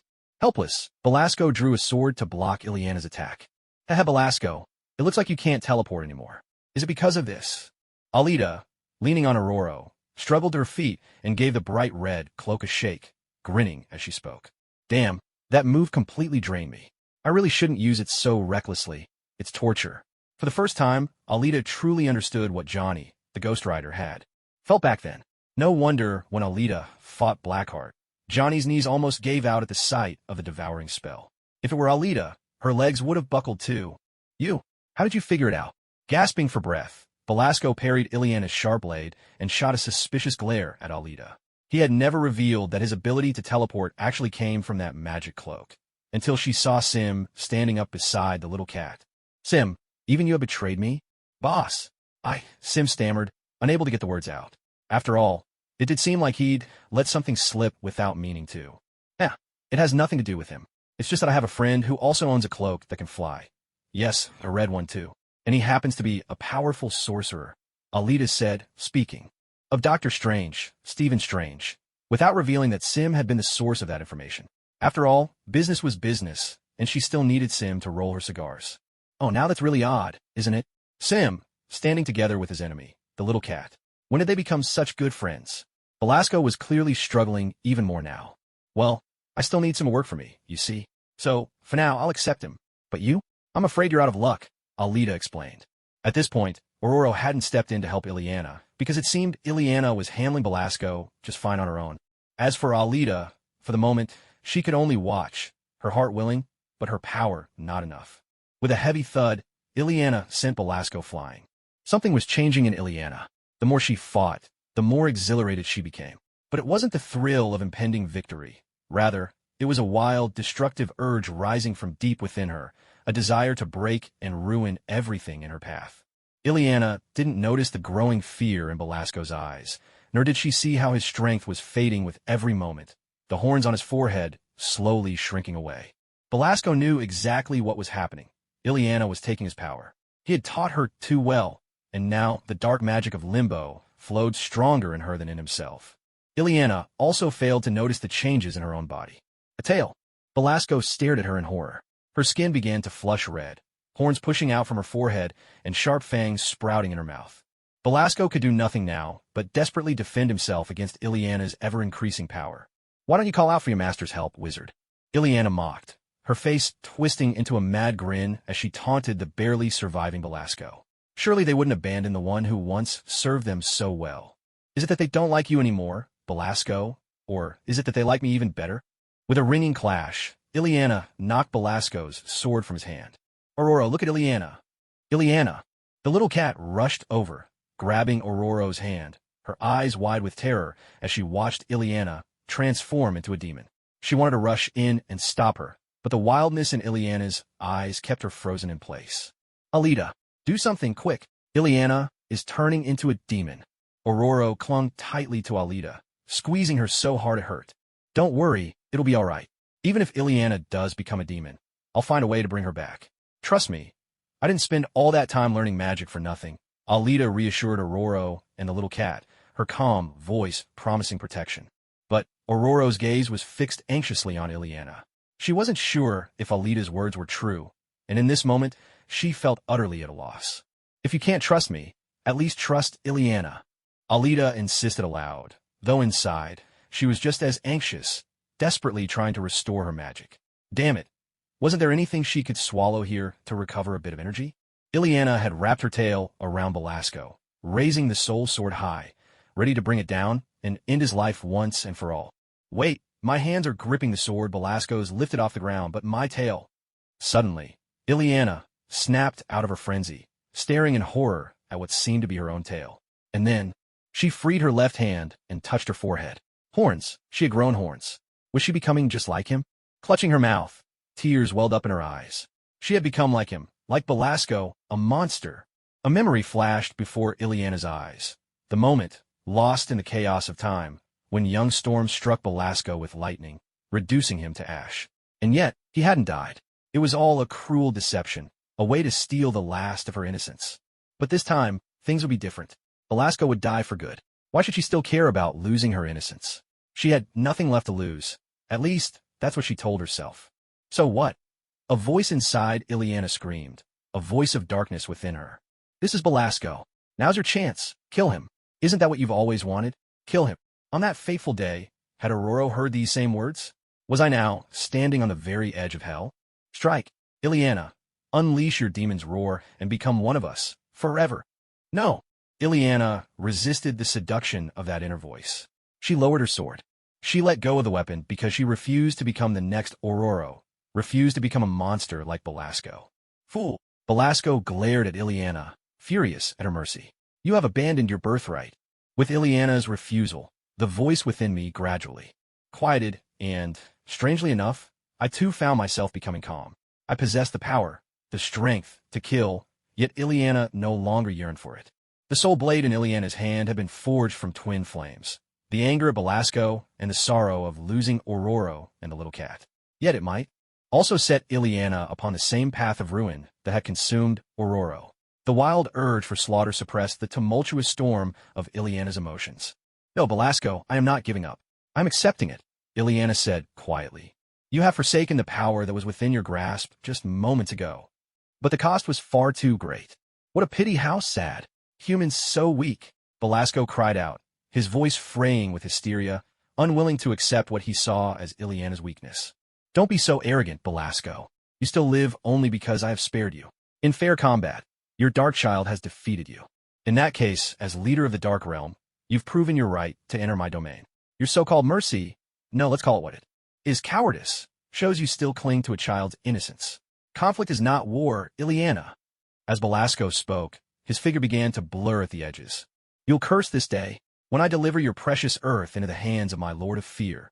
Ileana was caught off guard as she saw Belasco about to escape. She had thought she had stripped him of all his occult power. Foolish me. And just as he was nearly gone, wait for it, Ileana. Belasco, wearing a twisted grin of impending escape, continued his curse, but in the next instant, someone grabbed his shoulder.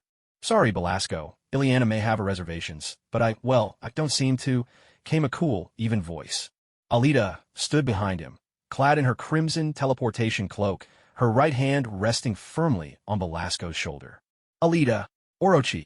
Belasco turned, staring at the one he'd once believed he could lure to his side. A good friend, or so he'd thought. What do you intend to do? Belasco, I genuinely appreciate your guidance over the past 4 years. Truly, you've been an excellent teacher. However, as Alita spoke, she unleashed her devouring magic. Her right hand surged with power, ravenously absorbing the last remnants of Belasco's magic, and with it, the long thread of his life force. I can't let you leave. After all, for what you once did to those X-Men, Aurora and Kitty will never forgive you.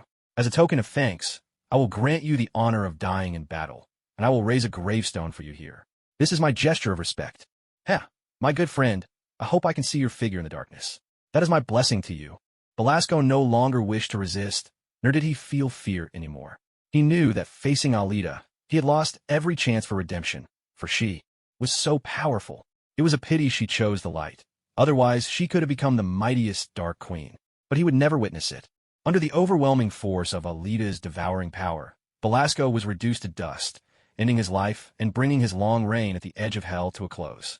Perhaps, just as Alita said, there is honor in such a death. With a sudden whoosh, the magic within her surged once more.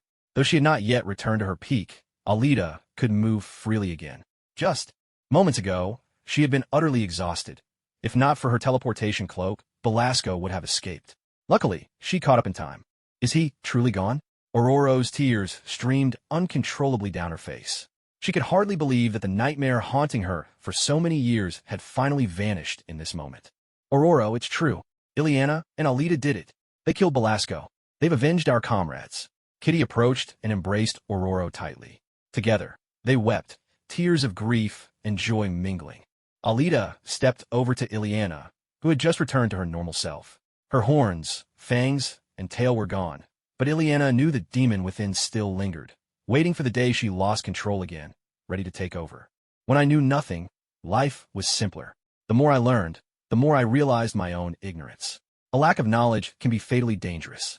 Imagine being a passenger in a speeding car, and suddenly you're at the wheel, unable to see the road ahead. That's how I feel. I am shaped and balanced by two opposing forces, Belasco and Aurora. When the mist finally clears and you see the world as it truly is, you realize the road is full of pitfalls. You're racing forward with no way to slow down, and even the smallest mistake could destroy you. My sword is pure energy, channeling the most refined magical power, flawless, as it passes through my soul. Yet in the end, it is still a weapon, born of creation, but meant for destruction. Ileana picked up the golden disc hanging from her chest and opened it. Inside were 2 bloodstones. Belasco left this behind because he wanted me to understand, to remember that compared to Aurora, I am more like him. Is that it, Alita? Ileana looked over at Alita. I walked over, intending to tell you not to worry, but your sudden outpouring of emotion left me completely at a loss for words. Alita was genuinely speechless. Then she patted Ileana on the shoulder. Do you remember what I told you? If one day you become a demon, I will bring you back. You have to trust me. And moreover, Alita pointed to the disc. Belasco is dead now, which means he can never influence you again. As for this, It isn't meant to remind you of who you're more like. From now on, every time you see it, let it remind you not to become a monster like Belasco. You've grown, Ileana. You need to believe in yourself even more. When you return to Earth, you'll have your brother and your friends. You're going to be all right. Alita. Ileana rushed forward and hugged her. Thank you. Truly thank you. You did what I couldn't. You killed Belasco. I'll do as you say. I'll learn to be more confident. Oh dear, I really can't stand seeing people cry. This one's in tears, and over there Aurora and Kitty are crying too. Honestly. But then Alita remembered today was a special day, so she decided to hold it in for now. On the other side, Sim sat on the ground, quietly lighting a cigar, his gaze lost in the sky. All right, go comfort Aurora and Kitty now. They're overwhelmed. Alita gently pushed Ileana aside, reminding her there were still 2 others who needed her. Aurora, Kitty, Ileana ran over, and the 3 of them clung together, sobbing uncontrollably. TSK, women really are made of water. Alita took out a cigar herself, walked over to join Sim, who was puffing away, and sat down on a rock beside him. What's wrong? Feeling sad because your boss is dead? Regret not being able to follow him into the afterlife? Alita glanced sideways at Sim. Sim shot her a look as if to say, if you don't know what to say, just don't say anything. I'm a bit down, but it's not like I want to die. If you hadn't saved me just now, fine, but you did, and now you want me to go die? Who does that? Yeah, Sim, from now on, make good cigars for me here in hell. I'll bring you the ones we humans smoke on Earth. So don't be sad. Time in hell is long, after all. The reason Alita kept Sim around wasn't just because this blue giant was rather likable, carrying a touch of the second disciple's charm. More importantly, he was a true craftsman. There are so few true craftsmen left these days. How could he possibly allow himself to take his skills to the grave? That would be such a waste. Speaking of graves, Sim, find a good spot here and make a memorial tomb for your old boss. You know what a memorial tomb is, right? And then gather some other demons to help fix this place up. From now on, this will be the palace of Ileana, the new queen of your hell. Are you serious? Of course I am. Well, have I ever lied to you? You have. Every time you ask me for a cigar, you say it's your last one. But exactly how many last ones have you smoked by now? Ahem. Why are you so stingy? In all of hell, who beside me even likes what you make? My requests are a sign of my appreciation. Sim let out a scornful snort. Alita's face flushed a little with embarrassment. Ugh, how humiliating. If Sim could actually beat her, he would have turned on her ages ago. Are you going back to Earth? Honestly, you'd make a better ruler of this place than Ileana. Sim spoke earnestly. Even though he knew Alita only wanted to leave, he couldn't help but feel alone. He truly had no friends left. Humans who didn't hate demons like Alita were rare. And she wasn't weak, either. When it came to fighting, she showed no mercy. The monsters around the castle were all her pets, or her emergency rations, as Alita liked to say. As a result, all the other demons in the castle kept their distance from her. Only, well, maybe he was just a fool, living in hell, picking up the human habit of smoking cigars, making friends with a human. As for those X-Men, he sighed. Well, he made his own bed. Ileana's blade was a deserved punishment. There's no such thing as fit or unfit. At certain moments, we all just do what's right. This place belongs to Ileana, not me. I'm just a wanderer who stumbled into hell by mistake. Sim, get out all your supplies. I'm taking them with me. After today, it'll be a while before we see each other again. Stay safe here, and I'll send you something delicious. Alita patted Sim's shoulder and looked at him with a grave sincerity. You, hiss. Huh. Sim had been listening intently, but as Alita kept talking, something started to sound off. When she got to get out all your supplies, he nearly choked on his cigar. In outrage. If you want to leave, just go. Don't expect me to see you off, and you dare to think about my stash. If only I could beat you, I'd have kicked you so far by now. You'd better remember to send me those treats. Otherwise, don't even think about getting another cigar from me. Sim threatened fiercely, then stood up to look for his belongings. Fortunately, everything he owned had been kept in the basement.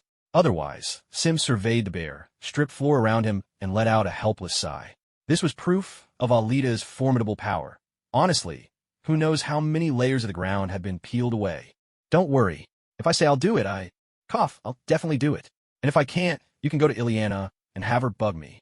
Alita spoke with confidence, but seeing Sim's skeptical little eyes, she quickly changed her tune.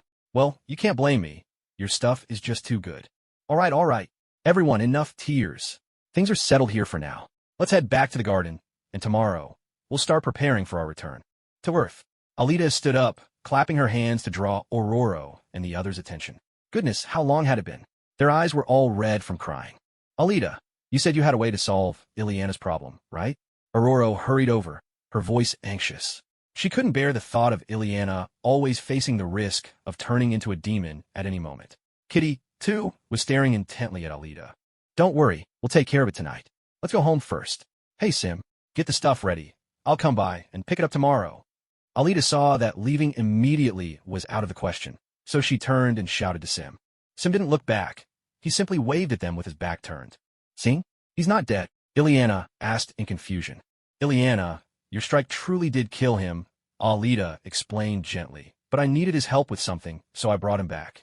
From now on, the score between you two is settled. All right. She looked at Ileana, her tone a bit pleading. All right, let's leave it at that. Ileana nodded. She knew that if it weren't for Alita, Sim would certainly be dead after that blow. Perhaps what Alita needed from Sim was more important. Silently, Alita thought to herself, it really is important. Otherwise, she wouldn't get to enjoy Sim's special stash anymore. That night, in Aurora's villa, Ileana lay on the bed while Alita sat by her side. Aurora and Kitty watched nervously. It won't hurt much, will it, Alita? Ileana asked, her face scrunched with worry. She was terrified of pain. It won't hurt at all, trust me. Just think of it as having a dream. Don't worry, close your eyes. Ileana obediently shut her eyes. Alita closed her own eyes too, placing a hand gently on Ileana's forehead. She released her mental powers, diving deep into Ileana's inner world. Let's hope Alita succeeds. Years ago, darkness had already claimed much of Ileana's heart, and now, who knows what she has become? Aurora watched with growing concern. She had once ventured into Ileana's inner world herself, hoping to cleanse the darkness Belasco had planted there. But back then, she was already old, no match for the child of darkness. All she could do was flee in disgrace. This time, it was up to Alita. Alita entered Ileana's inner world and looked around. The sky was shrouded in gloom, the earth stained a vivid crimson, and at the very center stood a looming castle. Alita was taken aback. Was this some twisted reflection of the hellish borderlands? That had to be Belasco's ancient stronghold. The castle was an exact replica, and Alita was left speechless. Without another word, she soared toward the center. Perhaps Ileana's world had once resembled Aurora's garden, pure, vibrant, teeming with life. But now, nothing remained but darkness and desolation. Belasco had truly succeeded, allowing the child of darkness to utterly consume Ileana's once innocent soul. A sudden whinny broke the silence. Alita looked down to see a demonic version of Ileana, a pair of devilish horns curling from her head, razor-sharp. Fangs, a sinuous tail, her skin a deep, hellish red. She rode a tall, majestic white stallion, appearing below. Alita landed lightly on the ground. Alita Orochi, you shameless traitor, betrayer of darkness, the demon Ileana spat. Alita thought to herself, I haven't even said hello, and you're already hurling insults? It seems you can still see everything happening outside. Strange. Belasco's power has vanished, yet you don't seem affected at all. Of course not. The Ileana you see now is Belasco. As long as she lives, I will always exist. Don't think you can defeat me in my own world. I will destroy you. The demon Ileana sat tall in her saddle, brandishing her sword with utter confidence and pride. Huh, why does that sound so familiar? Alita scratched her chin, remembering that Belasco himself had once boasted those very words, right before he met his end. So it was Ileana who had stolen Belasco's power, leaving him weaker with every battle, even causing the horns on his forehead to vanish. Well, if only you could share a little of that confidence with Ileana herself. It might do her some good. Alita nodded. I am Ileana. I am her. That weak human is not worthy of being called a child of darkness. Belasco was wrong, and I will set everything right. TSK, where does she get all this arrogance? Not even Belasco dared to be this brazen. Whatever. Talking won't change anything. I'm here to end this. Alita shook her head, unwilling to waste any more words. Then go to hell. With a flick of her whip, the demon Ileana urged her white stallion forward, its hooves striking the air as it charged at Alita, nostrils flaring. From atop her mount, Ileana leveled her long sword at her foe. Tisich, Alita scoffed, curling her lip as she sprang into the sky, arms outstretched. Against the backdrop of the dim heavens, she seemed almost divine, as if a god had descended to the mortal realm. She began to chant. How many flights must I carry a sack of rice? Which floor must it reach? How much must I give for a sack of rice? Who want me to wash it? A sack of rice, caked in so much mud, red beans crushed and rotten, every grain muddied. Who will give you a sack of rice? Hard work and little thanks. She suddenly paused, cleared her throat, and corrected herself. Ahem, wrong spell. Planetary devastation. Bringing her palms together, Alita conjured a swirling black singularity. With a flick, she hurled it downward. The tiny dark sphere grew rapidly as it fell, its immense gravitational pull distorting the very air, drawing everything nearby into its hungry embrace. As the black hole swelled to the size of a basketball, the distant castle began to crumble, its outer walls peeling away layer by layer, sucked into the abyss. Below, Demon Ileana and her white steed were caught in the pull, lifted helplessly into the air. No, you traitor, you shameless wretch. Damn you, I'll never let you get away with this. Heh, like I care what you think. Meanwhile, in the outside world, Alita, who had been quietly seated, suddenly erupted with a surge of magical energy. A violent storm swept through the room, whipping her hair, toppling chairs and tables, and forcing Ororo and the kitten to retreat. Ororo quickly raised a magical shield, bracing herself against the tempest. Ororo, what's happening? The kitten asked anxiously, voice trembling. This is, Ororo remembered the powerful spell Alita had cast earlier that day, which had caused a similar upheaval of energy. Was Alita unleashing her ultimate move? It's the same powerful magic she used during the day. Judging by this, the battle must be intense, Ororo said, brow furrowed in thought. Intense? Alita herself didn't feel that way. With darkness dominating this world, cleaning up would be a tedious task. Far easier to just unleash her strongest spell and wipe the slate clean. Yes, Alita was simply being lazy. The black hole devoured the entire space. Darkness, the castle, the blood-red earth, everything vanished. When Alita judged it was enough, she released the magic. The world's true colors returned, sunlight flooding the land. Alita knew she had purged the darkness. Outside, the waves of magic radiating from Alita's body gradually subsided. Is it finally over? Ororo and the kitten wondered, still worried. Feels a bit anticlimactic.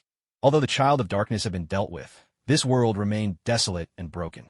Even though it would slowly recover, no one could say how long it might take. After thinking it over, Alita decided to lend a helping hand. After all, she herself was now something like a soul, and her life magic should still be quite effective. As these thoughts crossed her mind, Alita pressed her palms together, closed her eyes, and began to meditate. Gradually, a white light radiated from her body, growing stronger and stronger until it even outshone the sun in the sky. The sacred image of Alita, one that Ororo had once witnessed, appeared once again within Ileana's inner world. The power of life magic began to mend everything that was broken. Patches of green emerged on the barren earth, blades of grass poked through the soil, and a gentle breeze stirred. As time passed, flowers blossomed across the land, transforming the world into a place of beauty. Alita withdrew her magic and floated gently down, standing amidst the grasslands. She felt the soft wind on her face and broke into a smile. In the outside world, Alita's consciousness returned, and she lowered her hands. Alita suddenly felt a wave of weakness, along with the realization that most of her magic was gone. Wait, did she really just use her own magic for that spell? She had assumed it would only consume mental energy. TSK. So much for that. How did it go, Alita? Ororo hurried over, her voice full of concern. See for yourself, Alita replied, nodding toward Ileana. Ororo and the little cat turned their gaze to Ileana and saw that she was now sleeping peacefully, a look of happiness on her face. It worked. Kitty. Thank you, Alita. It's all right, it's all right. Everything's fine now. I need to get some real rest, Ororo. Alita waved her hand, signaling just how much she needed to recover. After all, she'd felt this kind of exhaustion twice in a single day. It was truly draining. Let me help you, Ororo offered, supporting Alita as they left Ileana's room. The little cat curled up by the edge of the bed, keeping watch over Ileana. Looking at Ileana, who now seemed like a child again, the cat knew that the little girl they once knew had finally returned. At the site of the Belasco castle, at the altar where the dimensional barrier was at its weakest, a few people stood together. Ororo, Kitty, are you really not leaving? Do you want to stay here? Ileana held both their hands, reluctant to let go. Ileana, that world isn't meant for Kitty and me. There, the young Storm and Shadowcat already exist. They don't need us. Besides, our friends are here. We want to stay with them, to keep watch, and to make sure their souls find peace and are never alone. Besides, this hell needs us too. With Belasco dead, his magic is slowly fading, and that is exactly our chance, to mend these wounds, to make them as beautiful as my own garden. I hope that when you return next time, you'll see a very different border of hell. Aurora spoke softly, comforting Ileana. Little cat. Ileana, I remember the last time. It was right here when I told you. I didn't want to go back. I was afraid to face them. And now Aurora is my only old friend left. I want to stay here with her. Just come visit us often when you can. That's enough for me. All right, I understand. I promise I'll come back, I will. Ileana spoke through tears.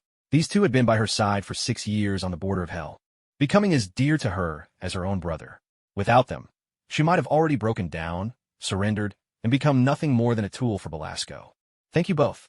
You were there for me when I needed you most, caring for me, teaching me, comforting me, encouraging me. I will never forget these long years, my dear Aurora, little cat. Ileana hugged them both tightly once more. Teascake, SK, Sim, look at that.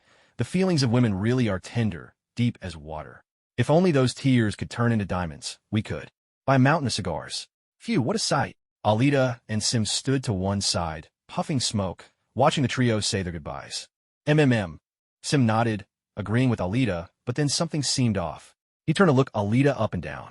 Wait a minute. Aren't you a woman too? And you dare talk like that? Isn't your indifference the real oddity here? Are you cold-blooded or something? Where are your tears? Aren't you moved at all?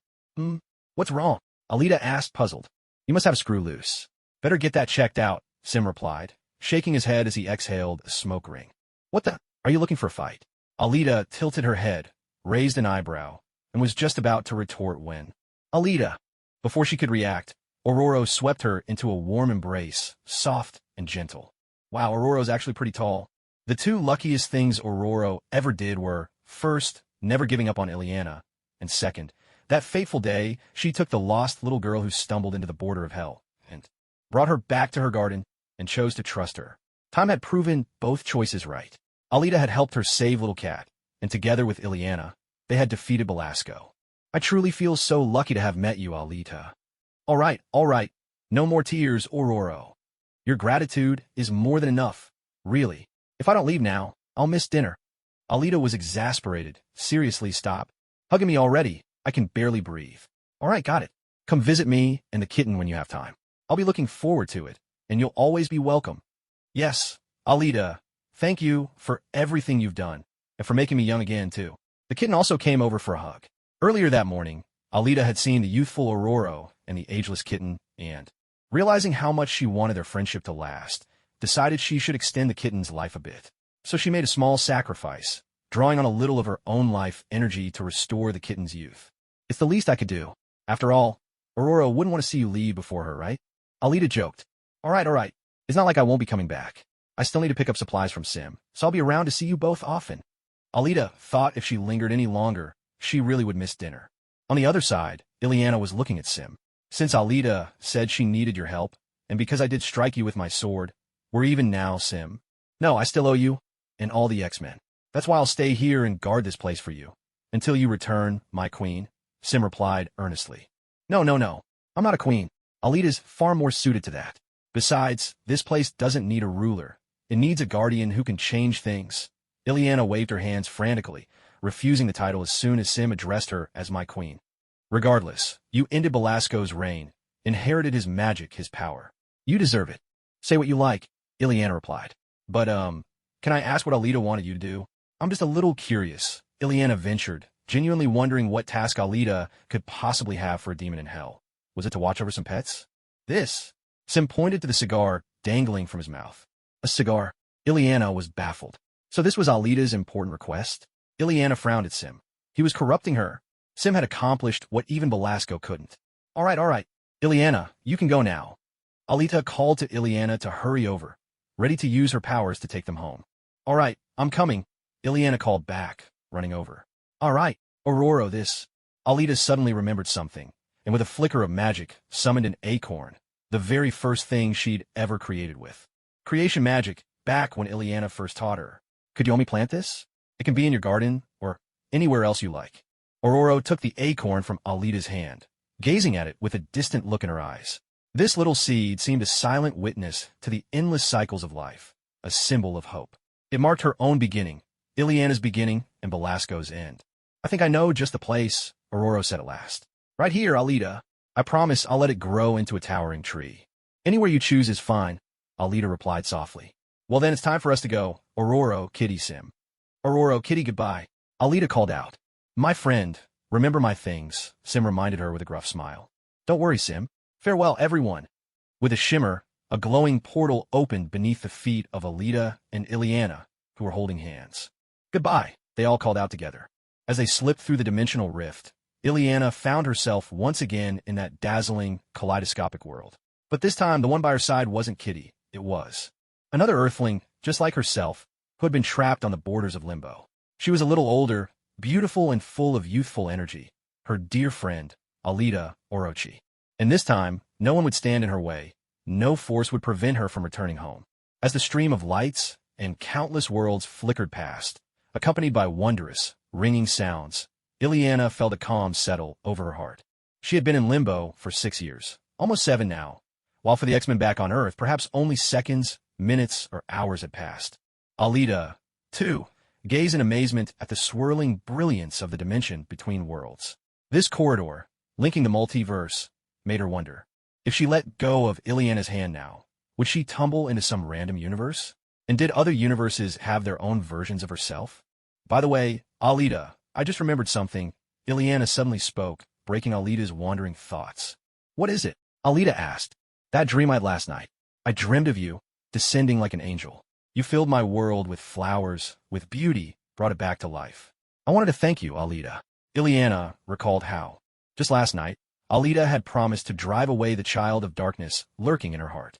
Even after she'd fallen asleep, Ileana remembered everything that happened within that dream with perfect clarity, fully aware of all that Alita had done for her. This person, who had rescued her soul from the shadows, had earned Ileana's deepest gratitude, gratitude that words could never fully express.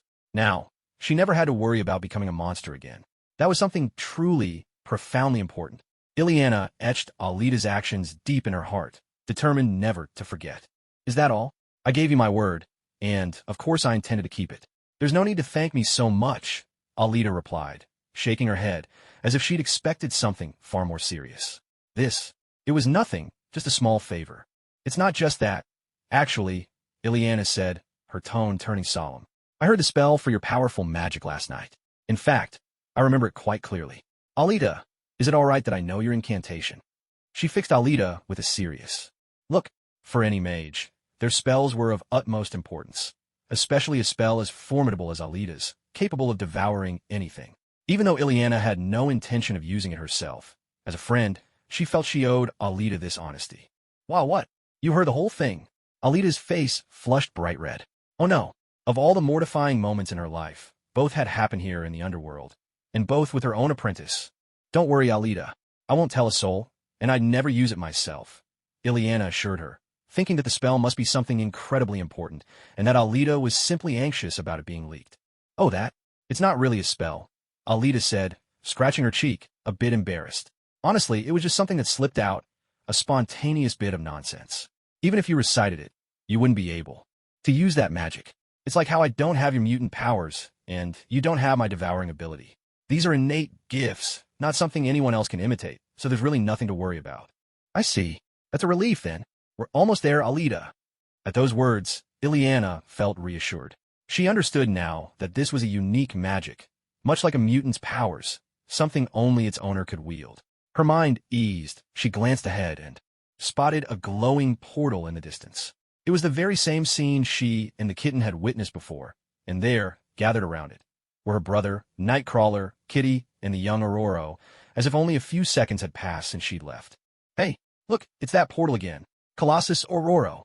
Kitty cried out in excitement as the glowing circle reappeared before her. Without hesitation, she reached her hand through it with her powers, her heart set on rescuing Ileana this time, no matter what. Aurora, Colossus, come over here. When I catch hold of Ileana, the two of you help me pull her out. All right. This time we have to succeed. Within the dimensional rift. Alita, I don't think I can just go out like this. If they see how much I've grown, they'll be shocked. And my brother, he'll be so worried about what happened to me in hell. Ileana hesitated. So what do you want to do? Alita looked at her, puzzled. This way will work better. Look, don't I look just as small as the first time you met me? A magical light shimmered around Ileana's body. When it faded, Alita found herself staring at a little girl version of Ileana, lost for words.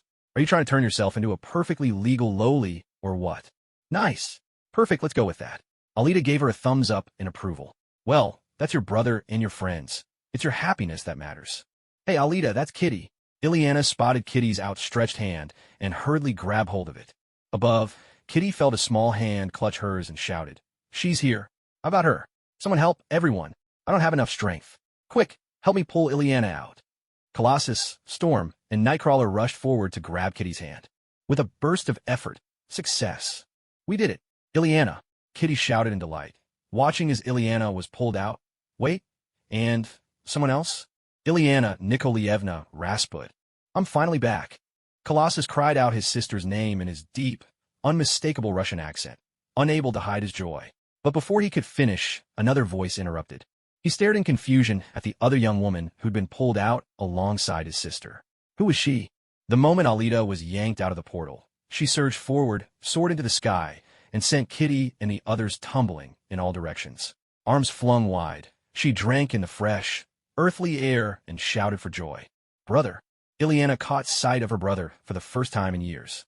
She rushed over and threw her arms around him, tears streaming down her cheeks. Even though her brother was right there, so real and alive, the memory haunted her of that Colossus from another universe, nailed to a tree, his life lost.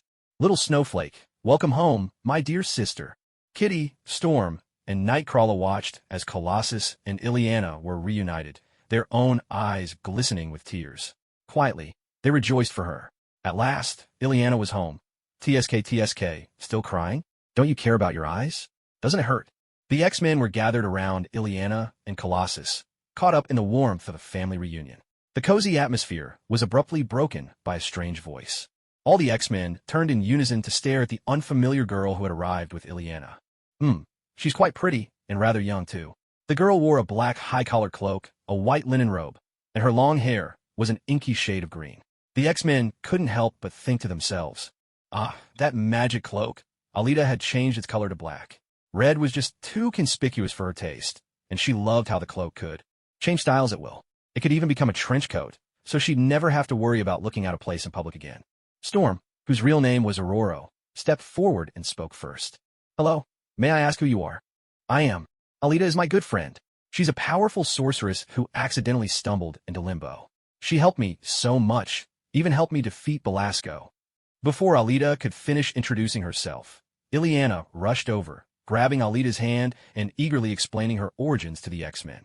"Yes, I'm an agent from a department under the World Security Council. S.H.I.E.L.D. Due to an accident, I ended up in Belasco's limbo, where I met Ileana. My name is Alita Orochi. It's a pleasure to meet you all, X-Men." Alita nodded and added to Ileana's introduction. "S.H.I.E.L.D., are you one of Nick Fury's agents?"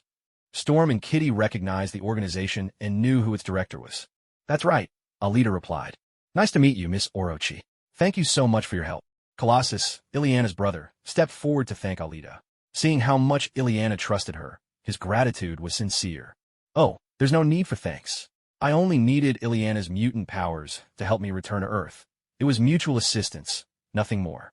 Alita certainly didn't want to take all the credit. Ileana could have made it back on her own. "Ileana, have your powers awakened?" Colossus asked his sister in delight. "Yes, brother, look." Ileana demonstrated on the spot, conjuring a portal that appeared in a flash behind them. "Wow, that's amazing, Snowflake." "Ileana, that's wonderful." Kitty and Storm beamed with joy as they watched Ileana. The X-Men had gained another powerful ally. Watching their cheerful reunion, Alita couldn't help but feel she might not quite belong here any longer. Ileana, everyone, I think I have to take my leave now." Alita spoke up as a reminder. "Sorry, we got a little too excited and forgot about you, my friend." Colossus walked over with gentlemanly grace. "Alita, Ileana, I really have to go. I need to hurry home for dinner." Alita reached over and ruffled her hair. "If you're heading back, keep an eye on Simha for me, will you? Don't let him slack off." Ileana fell silent, thinking, "Are you only worried about your cigars?" "All right, I'll remember. Stay in touch, Alita. I'll miss you. Remember my will. I'll also go visit Aurora and Kitty and the others." So, Alita slowly began to rise into the air. "Everyone, goodbye. It was a pleasure meeting you all." With a whoosh, Alita finished speaking and swiftly flew away. Ileana, just now she mentioned Aurora and Kitty. Did she mean them? Are they still alive? Storm stepped forward, a hint of longing in her voice for that other universe version of herself. Kitty, too, looked at Ileana. "Yes, it's them. They're at the edge of limbo right now. repairing the damage wrought by Belasco's magic. So, why didn't they come back with you? They didn't want to. Besides, that's where their companions are. All right, let's not talk about this now. We should head home. There'll be plenty of time to share their stories later. Come on, Snowflake, let's go home. Colossus, noticing the sadness on Ileana's face, gently interrupted and took her hand, leading her away. A year later, at Xavier's School for Gifted Youngsters, Ileana stood in the midst of snow and wind, gazing at the distant sky. In the span of a year, it feels as though I've left my past far behind. But I can't deny who I am, or what I might become. I have gifts, and like all powers, whether magical or mutant, they can be used for good or for destruction by my own choice. That is responsibility. My dearest friends cared enough to risk everything, risk their lives for me. The X-Men, in my heart, their faces and voices remain free, whole, filled with joy, not twisted by Belasco's hand. Their bodies may be gone, but their spirits still shine brilliantly in my memory. Some people die, yet they live on. I will never be truly alone. Ileana watched Professor Xavier's new students, young mutants, just dismissed from class, running and playing in the swirling snow. They're almost as old as I am. But how old am I really? 7 years ago, I was born. Yet, I've lived more than twice that number, and deep within my soul, I feel as ancient as time itself. Sometimes I wonder what my life would be like if it were normal, ordinary. I've been torn into scattered pieces, and I'm not sure which one is truly me. Nor do I believe I'll ever be certain. There's nothing I can do about it, much as I wish I could, though I do my best to cherish what I have. In the end, I suppose that's all there is, or perhaps that's simply the story of everyone. The ending could just as easily be a beginning. On her way back from the X-Men headquarters, Alita soared swiftly through the sky, repeatedly attempting to teleport straight into her room. But it seemed the distance was too great. Her teleportation simply wouldn't work. TSK, she had thought she could teleport anywhere, anytime, without a care, only to discover there was a limit to the distance. Or was it because she lacked enough magical power? Alita wondered whether it was her own strength that was capping the range of her teleportation. Then in a sudden blur, with a whoosh, she found herself in her room, and immediately, thud, she crashed right into the wall. Ow, that hurts. Ouch. Alita slid down from the wall, clutching her nose as she crouched on the floor, a fat tear rolling down her cheek. Truth be told, Alita was never good with pain. Damn it. Did the magical cloak really use up her own magic to teleport? As she realized that her magic was completely drained after teleporting into her room, it became clear the maximum distance depended on her magical reserves. Wonderful, just great. She felt utterly spent once again. Ring, ring, ring. Suddenly, her phone on the table began to ring, snapping Alita out of her thoughts. The cosmic cube has awakened. Deep in the cosmos, aboard a colossal starship, a towering Chitauri stood before a shadowy figure seated high upon a throne, reporting his mission. It is on a tiny world, the world of humans. Humans desire its power, but only our allies can truly wield it. Humans are deluded. He is ready now, prepared to lead our Chitauri army. The shadowy figure on the throne handed him a scepter, its gemstone pulsing with dazzling blue light. In the darkness, a vast army could be heard roaring, their anticipation and excitement for the coming war almost tangible. He will become the master of Earth, and we will rule the universe. As for humanity, their only fate is to accept destruction. Ring, ring, ring. Alita was startled awake by the phone's shrill ring. Holding her nose, she glanced at the screen. Coulson? Hello, Uncle, what's up? Is there a mission? Where are you? At home. Get to SHLD's Pegasus Project Testing Center now. It's an emergency. Coulson hung up the phone without hesitation and immediately began directing the others to prepare for evacuation. The reason he called Alita at this critical moment, despite the urgency, was because he valued her combat prowess. If anything unexpected happened, his own agents might not be able to handle it. Hey, Uncle. Beep, beep, beep. Oh, come on. You won't believe this, but I just finished 4 miserable years, and before I even have a chance to take a shower, change clothes, or grab a bite to eat, I'm already being thrown into a new mission. I'm still exhausted, but duty comes first. Seeing Coulson's urgency, he didn't even have time to explain what had happened. Alita gritted her teeth and headed to the bathroom for a quick shower. After washing up in record time, Alita changed into a fresh t-shirt, denim shorts, and black thigh-high stockings. She slipped on her heeled combat boots, threw her magical cloak over her shoulders, which had transformed into a long trench coat, and made her way to the apartment's underground garage. She didn't even have time to dry her hair. She thought about using a little magic, but the overwhelming fatigue made her drop the idea. Well, riding a motorcycle should dry it naturally, anyway. Standing next to her imposing and powerful big demon bike, Alita summoned a jet of black hellfire in her right hand and fueled it up. Every time she had to use hellfire, she couldn't help but curse that wretched Mephisto. With a screech of tires and a thunderous roar of the engine, the sudden noise shattered the silence of the garage. Alita took off on her big demon, leaving a scorched trail behind her as she sped toward her mission's destination. Fortunately, her divine powers and hellfire were still available. If she ran into danger, she could hold her own. It was a pity, she thought, that there weren't any powerful monsters around to serve as batteries to recharge her magic. The steady whirring of helicopter blades echoed above the Pegasus Project Test Center. Director Nick Fury and Hill had arrived by chopper. Coulson, sunglasses on, was waiting below. All personnel, please note, evacuation order confirmed. Fury paid no attention to the broadcast or the busy agents and trucks loading equipment nearby. He went straight to Coulson with the question weighing most on his mind. How bad is it? That's the problem, sir. We don't know. Inside the elevator. Where's Alita now? Fury asked, noticing that Coulson was alone. She's on her way. Dr. Selvig detected an energy surge from the Tesseract 4 hours ago, Coulson said, filling him in on what they knew so far as they walked. The space agency didn't authorize Selvig to conduct any tests. He didn't test it. He wasn't even there at the time. The energy was triggered naturally. It just started up on its own. Hill sounded puzzled. What energy level has it reached now? It's still rising. Selvig can't shut it down, so we had no choice but to order an evacuation. How much longer until everyone's out? Half an hour. Make it faster. A deep rumble echoed through the area as Alita arrived. She saw the emergency evacuation underway all around her, and a certain storyline came to mind.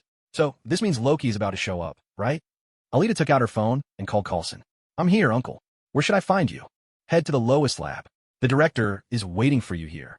Got it. Alita hung up, then wondered how she was supposed to find her way to the lowest level. She didn't know the layout at all. Well, couldn't she just scan with her psychic powers? Alita always forgot that she was now a superhuman, with all sorts of abilities at her disposal. Glancing at the tense but unflustered agents and the researchers in white lab coats around her, Alita couldn't help but think how much trouble Loki was about to cause. How many casualties and destroyed devices would there be this time? If Earth had an international treaty with Asgard, Fury would definitely make them pay for the damages. It was truly a painful thought. In the lab, Fury looked around. Where's Agent Barton? He turned, but didn't see his trusted subordinate. The Hawk? He's nesting up above, of course, Professor Selvig replied, gesturing to the area above his back. Agent Barton, report in, Fury called out. Hawkeye, seeing Fury looking for him, slid down a rope from the second floor, showing that he hadn't been slacking off. I gave you this task, so you keep a close watch on the situation. Maybe he gets a better view from up high. Alita walked over, cutting off whatever Hawkeye was about to say. Clint smiled at Alita. She really understood him. Why are you so late? It's been over 40 minutes since Coulson called you. Fury fixed Alita with a stern look. It's not like I had a helicopter. This was the fastest I could get here, and I haven't even had dinner yet. Darn it, she'd barely made it back from hell before being called to an emergency. Did he know how busy she was? And now he was lecturing her. Barton, did you see what activated the Tesseract? Fury ignored Alita. Was now really the time to worry about dinner? He hadn't eaten either, but was he complaining? Turning to Hawkeye, Fury asked about the situation as he walked toward the Tesseract. Alita rolled her eyes and followed him. Doctor, the energy just spiked again. A researcher in a white lab coat called out loudly, warning Dr. Selvig. No one has come in or out. Selvig's clean. He hasn't had contact with anyone or passed along any information. If there's someone playing tricks here, Director, it's not from our side. What do you mean? The Tesseract is a doorway to the far end of the universe, isn't it? And doors can open from both sides. Alita, what do you think? Me? Isn't it common sense that a door can be opened from either side? Alita was preoccupied, already thinking about how to stop the impending explosion. You? Do I really need you to remind me about that? I'm asking for your thoughts on the Tesseract, not about doors in general. Fury felt veins throbbing on his forehead, frustration mounting. He was about to say more when, all of a sudden, the Tesseract erupted with a blinding surge of energy, sending tremors through the base as if an earthquake had struck. Fury and the team of scientists stepped back, all eyes locked on the Tesseract, tension thick in the air. A low, resonant hum filled the room as the Tesseract's energy reached its peak. A beam of light shot forth, tearing open a portal right before their eyes. With a thunderous blast, energy burst outward, and from within the swirling blue light, a figure emerged. Well now, is this your idea of a welcome party? Loki crouched on the ground, blue light swirling upward to form a collapsing point in space. Ignoring the agents who had quickly surrounded him with weapons drawn, Loki straightened up, a wicked grin spreading across his face. "Sir, drop the staff you're holding now." Alita couldn't help but laugh when she heard Fury call Loki's scepter a spear. Fury shot her a glare. "Seriously, now's the time to be giggling? Tomorrow, I'm sending you straight to Shield Academy to learn some discipline." Meanwhile, Loki glanced down at the scepter in his hand, the gemstone at its tip beginning to glow ominously. Without warning, he raised his arm and unleashed a blast of energy straight at Fury. Alita reacted instantly, yanking Fury out of harm's way. A violent explosion erupted where they'd just been standing. Gunfire rang out as the agents opened fire on Loki, sparks flying off his body as the bullet struck. Loki charged forward, sweeping through the agents with brutal efficiency, sending them flying. Whether it was his attire or his sheer strength, he seemed utterly unfazed. Watching Loki rampage through the lab, Alita clenched her fists and leapt into action, landing a powerful punch that sent him flying. With a heavy crash, Loki slammed into the lab equipment and tumbled across the floor. Fury watched in awe as Alita's intervention turned the tide in an instant. Thank goodness she was here, or the whole team would be done for. "Ah," Loki groaned, bracing himself on his scepter as he stood up. His eyes widened with recognition as he looked at the familiar woman before him. "You? The woman who wields black lightning, the one who helped my brother regain his confidence. Long time no see." Loki greeted Alita with a smile, masking the anger simmering within him. If it hadn't been for this damned woman meddling back then, Thor would have been killed by the Destroyer, and Loki himself wouldn't have been forced to wander for so long. "So, Your Highness, the illustrious second prince of Asgard, did you get carsick on the way here? Why do you look so sweaty and out of sorts?" Alita asked, hands tucked casually in her pockets, her voice laced with amusement. "Asgard? You're Thor's brother?" "Loki." Dr. Selvig's eyes widened at the mention of the second prince of Asgard, the memory of Thor and his tales of a brother named Loki coming swiftly to mind. "Asgard? Damn it." Fury cursed inwardly, gritting his teeth. These troublemakers were back on Earth, stirring up chaos again. "Wow, someone actually recognizes me? My, what a beautiful lady. You seem to know me quite well," Loki replied with a charming smile, though inwardly he seethed. Damn it, of all people, he had to run into the one who'd once managed to beat the Destroyer. Things just got a lot more complicated. His gaze flicked toward the Tesseract, not far away, mind racing for a way to get his hands on it. Alita had gotten one thing right. Loki was indeed exhausted. Opening the door from the other side and using spatial magic had drained much of his power and strength. He couldn't afford to drag this out any longer. "I'm more familiar with you, brother Thor, to be honest. As for you, damn it," Alita began, watching Loki approach. But mid-sentence, Loki seized the opportunity. With a sudden motion, he lifted his scepter and fired a blast of energy straight at her. Alita tumbled aside, rolling nimbly to dodge the attack. But Loki didn't let up. He turned his scepter on the agents standing nearby, unleashing the power of the Mind Stone like a machine gun. Explosions erupted all around as the energy blast struck home. Alita scrambled to her feet, ready to rush Loki, but saw him aiming again, this time at Fury, who was crouched and firing back. She clicked her tongue in annoyance, wondering if Fury would survive this one. There was another blast. "Alita!" With no other choice, Alita darted forward and shoved Fury out of harm's way, taking the hit herself. Pain shot through her. Damn that Loki. If her magic weren't depleted and her body so weak today, she'd have strung him up for a beating. Seeing his most troublesome adversary now sprawled on the ground, Loki wasted no time. He lunged for the Tesseract, intent on making his escape, but was intercepted yet again. Hawkeye attacked from behind, but Loki turned, catching him easily. Please, he might not be able to best that woman right now, but Hawkeye was no match. "Perhaps you can help me get out of here," Loki mused, sizing up Hawkeye. Deciding he could use a subordinate, Loki tapped the man's chest with the tip of his scepter, binding him to his will. "Take the Tesseract. We're leaving." Loki was giving out orders. No need to get the Tesseract himself now, and strode over to stand before Dr. Selvig. "You. I remember you're a good friend of my brother's, that physicist, aren't you?" "Loki, I believe I happen to need your assistance as well." With a flick of his scepter, Loki took control of yet another mind. "Loki." Alita, after lying on the ground for a moment, struggled to her feet. Her eyes began to burn with a dark, ominous light. "It hurt a lot. Damn it. Time to unleash my full power." A sharp, crackling sound filled the air as black lightning sparked from Alita's hands. "Alita, you?" Fury, watching from the side, looked astonished. What was this? Some sort of superpower? No. With a thunderous boom, Alita swept her arm forward, sending Loki flying as he shook his head in disbelief. Nearby, Hawkeye lifted the box containing the Tesseract and fired several shots at Alita in quick succession. Magic shield? On instinct, Alita raised her arm to conjure a magical barrier. But in the very next moment, the draining fatigue of depleted energy reminded her that she was now a warrior running on empty. Bang! Bang! Bang! The force of the bullets sent Alita stumbling backward until she crashed to the ground. Alita! Damn it! Fury raised his gun, firing a volley as Hawkeye swiftly dodged out of the way. Behind them, Dr. Selvig helped Loki up, guiding him toward the exit while Hawkeye covered their retreat. Alita, are you all right? Fury rushed to Alita's side, checking on her condition. Cough, ouch, that hurts. The bullets hadn't pierced Alita's defenses. Being the descendant of a dark god had its perks, and handgun rounds were still manageable. But the sheer impact was nothing to joke about. Unlike Loki, who could walk through machine gun fire without so much as a scratch on his clothes, Alita's brand new t-shirt now sported several ragged holes. So much for that shower earlier.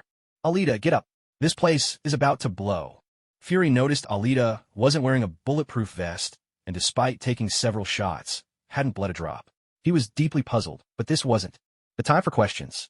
The energy at the spot where Loki had appeared was beginning to surge violently. If they didn't move, there'd be no escaping. I'm fine. Go after them. I can walk on my own. Alita stood, insisting she was all right. Chasing the enemy was more urgent. Are you sure? Fury was skeptical. Yes. Stop wasting time. I'm good to run.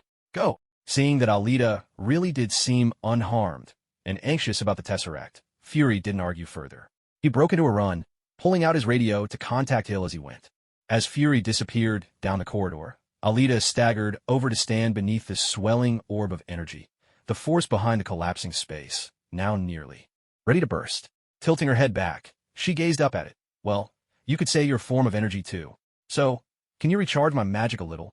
Inside a tunnel leading away from the underground base, Hill was busy directing agents to load important equipment onto the trucks, preparing for evacuation, when she saw Agent Barton, carrying a case, walking over with Dr. Selvig, supporting a stranger holding a scepter. I need these vehicles, Hawkeye said to Hill without even looking back. Who's that? No idea. Hawkeye helped Loki into the back of the truck, then got in the front to drive. Yes, that was just like his usual cool, silent self. Hill felt uneasy, but she knew she couldn't give orders to Hawkeye, so she quietly turned away, getting ready to leave. Hill! Fury's urgent voice crackled through the walkie-talkie in Hill's hand. Can you hear me? Barton has betrayed us. Hearing this, Hill immediately darted for cover with quick reflexes, dodging as Hawkeye, who had heard the same message, opened fire. After forcing Hill back, Hawkeye started the engine and sped away. They've stolen the Tesseract. Stop them. Fury dashed toward the helipad where a helicopter was waiting, thinking of Alita, hoping she'd make it out soon, or he'd have a hard time explaining things to Cap. Meanwhile, Alita was still in the underground lab, gazing up at the vast expanse of blue light above her, feeling as if she stood beneath a beautiful starry sky. Yet, despite its mysterious beauty, this swirling energy radiated danger. Alita knew she couldn't wait any longer, or the explosion would be inevitable, and she wasn't about to sacrifice herself for the sake of the base. She reached out with both hands. Good. She was almost close enough to touch it, then unleashed her devouring power with all her might. After all, your energy generated by the Tesseract to open a space portal. You should be quite pure. Alita watched as the blue energy formed a small whirlwind in her palms, streaming endlessly into her body, silently wondering how much of her magic this surge could restore. Her intervention provided the raging energy with an outlet, and it began pouring wildly into her hands. The entire lab with Alita at its center became the eye of a storm. Leftover equipment was swept up to the ceiling and then came crashing down with a violent thud. Alita's body slowly rose into the air, her figure swallowed by the blue sphere of light. At last, the black magic of devouring had found its source and could finally be used. Now, with both hands wrapped in magical energy, as if cradling a giant balloon, Alita's hair and coat whipped about in the swirling air as she fiercely compressed and consumed. The energy, the blue orb shrank rapidly, until it became a tiny blue and then vanished completely. Alita felt a third of her magic power return to her body. She let out a gentle breath, temporarily resolving the issue of insufficient magic, and, in the process, averted the crisis of the base potentially exploding. This alone demonstrated Alita's current strength. At least in terms of magical reserves, Her 4 years at the edge of hell had led to astonishing progress. It was no wonder Belasco felt such regret about her. With a sharp whoosh, Alita teleported in an instant, reappearing beside her demonic motorcycle, where she waited quietly for news. Meanwhile, Fury arrived by helicopter at the car from which Hawkeye and his companions were fleeing. He opened fire, bullets shattering the air. Unfortunately, just as he closed in, Loki, who had only just recovered from being struck by Alita's lightning, regained his senses. With a swing of his scepter, Loki brought the helicopter crashing down, then vanished into the wind. Director? Director Fury, can you hear me? Coulson called out urgently into the walkie-talkie. The Tesseract's been stolen, and there are casualties. Phil, what's your situation? Also, did the base not explode? Fury asked, his voice heavy with doubt, as he relayed the situation and puzzled over the lack of an explosion. All clear here. As for the condition inside the base, we don't have any details yet, Hill replied, seated in a battered, wrecked car. Where's Alita? Coulson, find Alita and return to headquarters to wait for me. Also, send someone to check if the source of the explosion has disappeared. Hill, issue an all-agents alert, track down that case and find them. This is a Level 7 event. From this moment, we are at war. Understood. A piercing ringtone sounded. Alita, still on her motorcycle, took out her phone. Uncle? What's up? Where are you now? At the gate, in the parking lot. Wait there. I'm on my way. Beep, beep, beep. Alita clicked her tongue in exasperation. Why does he always hang up on me in such a hurry? Alita. Here. What's going on? You're all right? The director wants us back at headquarters immediately. There's a mission. Coulson rushed over, relief washing over him when he saw Alita, her clothes torn in several places but still looking energetic. He quickly relayed the director's orders. Oh sure, let's head back then. What about you coming with me? Alita patted her enormous, hellfire-belching motorcycle. Coulson hesitated, mentally checking his list for any unfinished tasks. The evacuation had already been completed, the mysterious explosion had fizzled out, and there was nothing left to do here until the director gave further instructions. It seemed there was no reason not to return to headquarters. Is it all right? Coulson eyed the impressive, flame-spewing motorcycle, unable to hide his curiosity and eagerness to try it out. Of course, hop on, Alita said, patting the seat. There was plenty of room for two. Coulson straddled the back of the motorcycle, unsure of where to put his hands. There was nothing to hold onto behind him, and if he kept his hands on his own knees, he was afraid he might get thrown off at any moment. Hugging Alita's waist was out of the question. She was just a young girl, after all. Maybe you should just get off after all. Uncle, hold on to my shoulders. I'm heading out now. Fortunately, Alita solved the problem for him. All right, then let's wait. Before he could finish, Alita twisted the throttle. The big bike's exhaust roared, spitting out a stream of scorching flames. With a sharp skid, they shot forward like a rocket. Coulson let out a scream, startled out of his wits. The engine thundered furiously. We're here, Uncle. Alita parked the motorcycle and beckoned Coulson to get off. Coulson, clutching her shoulders, wobbled as he climbed down, then promptly collapsed onto the ground. Never again, he vowed, never again would he ride on Alita's motorcycle. Just now, as the city lights flashed past, it was as if he were seeing that legendary life flashing before your eyes, moment before death. He felt like he'd been racing against the Grim Reaper, and miraculously, made it through alive. Are you all right, Uncle? If you weren't feeling well, you should have told me sooner. I could have driven slower, Alita said, a note of concern in her voice. Pale-faced, Coulson turned to look at her, thinking, how was I supposed to tell you? You took off before I could even get a word out, and as soon as I opened my mouth, a blast of cold wind rushed in. I couldn't say anything at all. I'm fine. Just need to sit for a bit. Let's head upstairs. The director probably isn't here yet, he replied, unable to blame Alita after all. She hadn't meant any harm. He remembered when he'd first come back from Texas and couldn't even see the taillight of her bike. He'd known then just how fast this motorcycle could go. Really, he only had himself and his cursed curiosity to blame. Alita helped the trembling, dizzy Coulson up the stairs, where they waited for Fury and the others to return.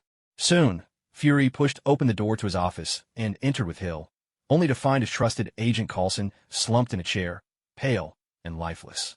What happened? Was he hurt? He couldn't have died, right? Worried, Fury shook Coulson by the shoulder. Coulson? Hey, can you hear me? Hill watched anxiously from the side. Director? You're back. Coulson snapped out of his daze and sat up straight. What's going on? Are you hurt? If you are, go get medical attention. What are you sitting here for? Fury asked, concern evident in his voice. I know you're dedicated and responsible, but don't think for a second that we can't manage the job without you. Your health comes first. Oh, it's nothing. I'm not hurt. It's just I got back on Alita's motorcycle, and it left me woozy. I just need a moment to recover. Are you really this dizzy just from riding a motorcycle? Even a highly trained, elite agent like you can't handle it? Or did you fly back here? Coulson thought to himself that if she had flown back, maybe she'd be feeling better. Where is she? Where did she go? Fury recalled the scene in the basement when Alita struck Loki with a blast of black lightning and wondered what had happened after he left.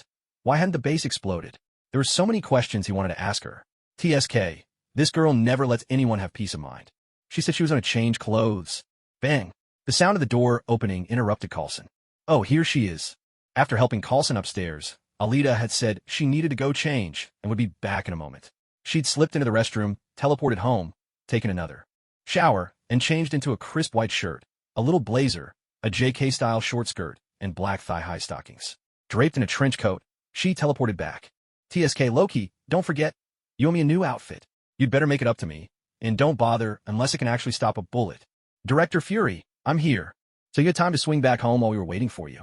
Fury-eyed Alita, clearly not pleased. Aha, well, I made it back in time, didn't I? Alita scratched her head with an embarrassed smile. Forget it. Let's get down to business. Fury remembered how Alita had shoved him out of harm's way in the basement and taken the brunt of an energy blast herself. He wanted to be angry, but he just couldn't. Coulson, you're to make contact with that rich playboy, Tony Stark. You know him best. Invite him aboard the helicarrier and work with him to track down the Tesseract. Alita, you go find Cap, right? You should have told me sooner. I could have gone to notify him just now. All right, you're the boss, your call. Alita fell silent, one eye fixed on Fury, signaling she'd await his orders. I need you to team up with Agent Natasha Romanoff and go after the big guy. I know you're strong, and in a crisis, I need you to watch out for the agent's safety, and your own too. The big guy? Who's that? The Hulk, Dr. Banner, Fury replied gravely. If there were anyone who understood gamma radiation better than Banner, Fury hadn't met them. Honestly, he'd rather not have to track Banner down.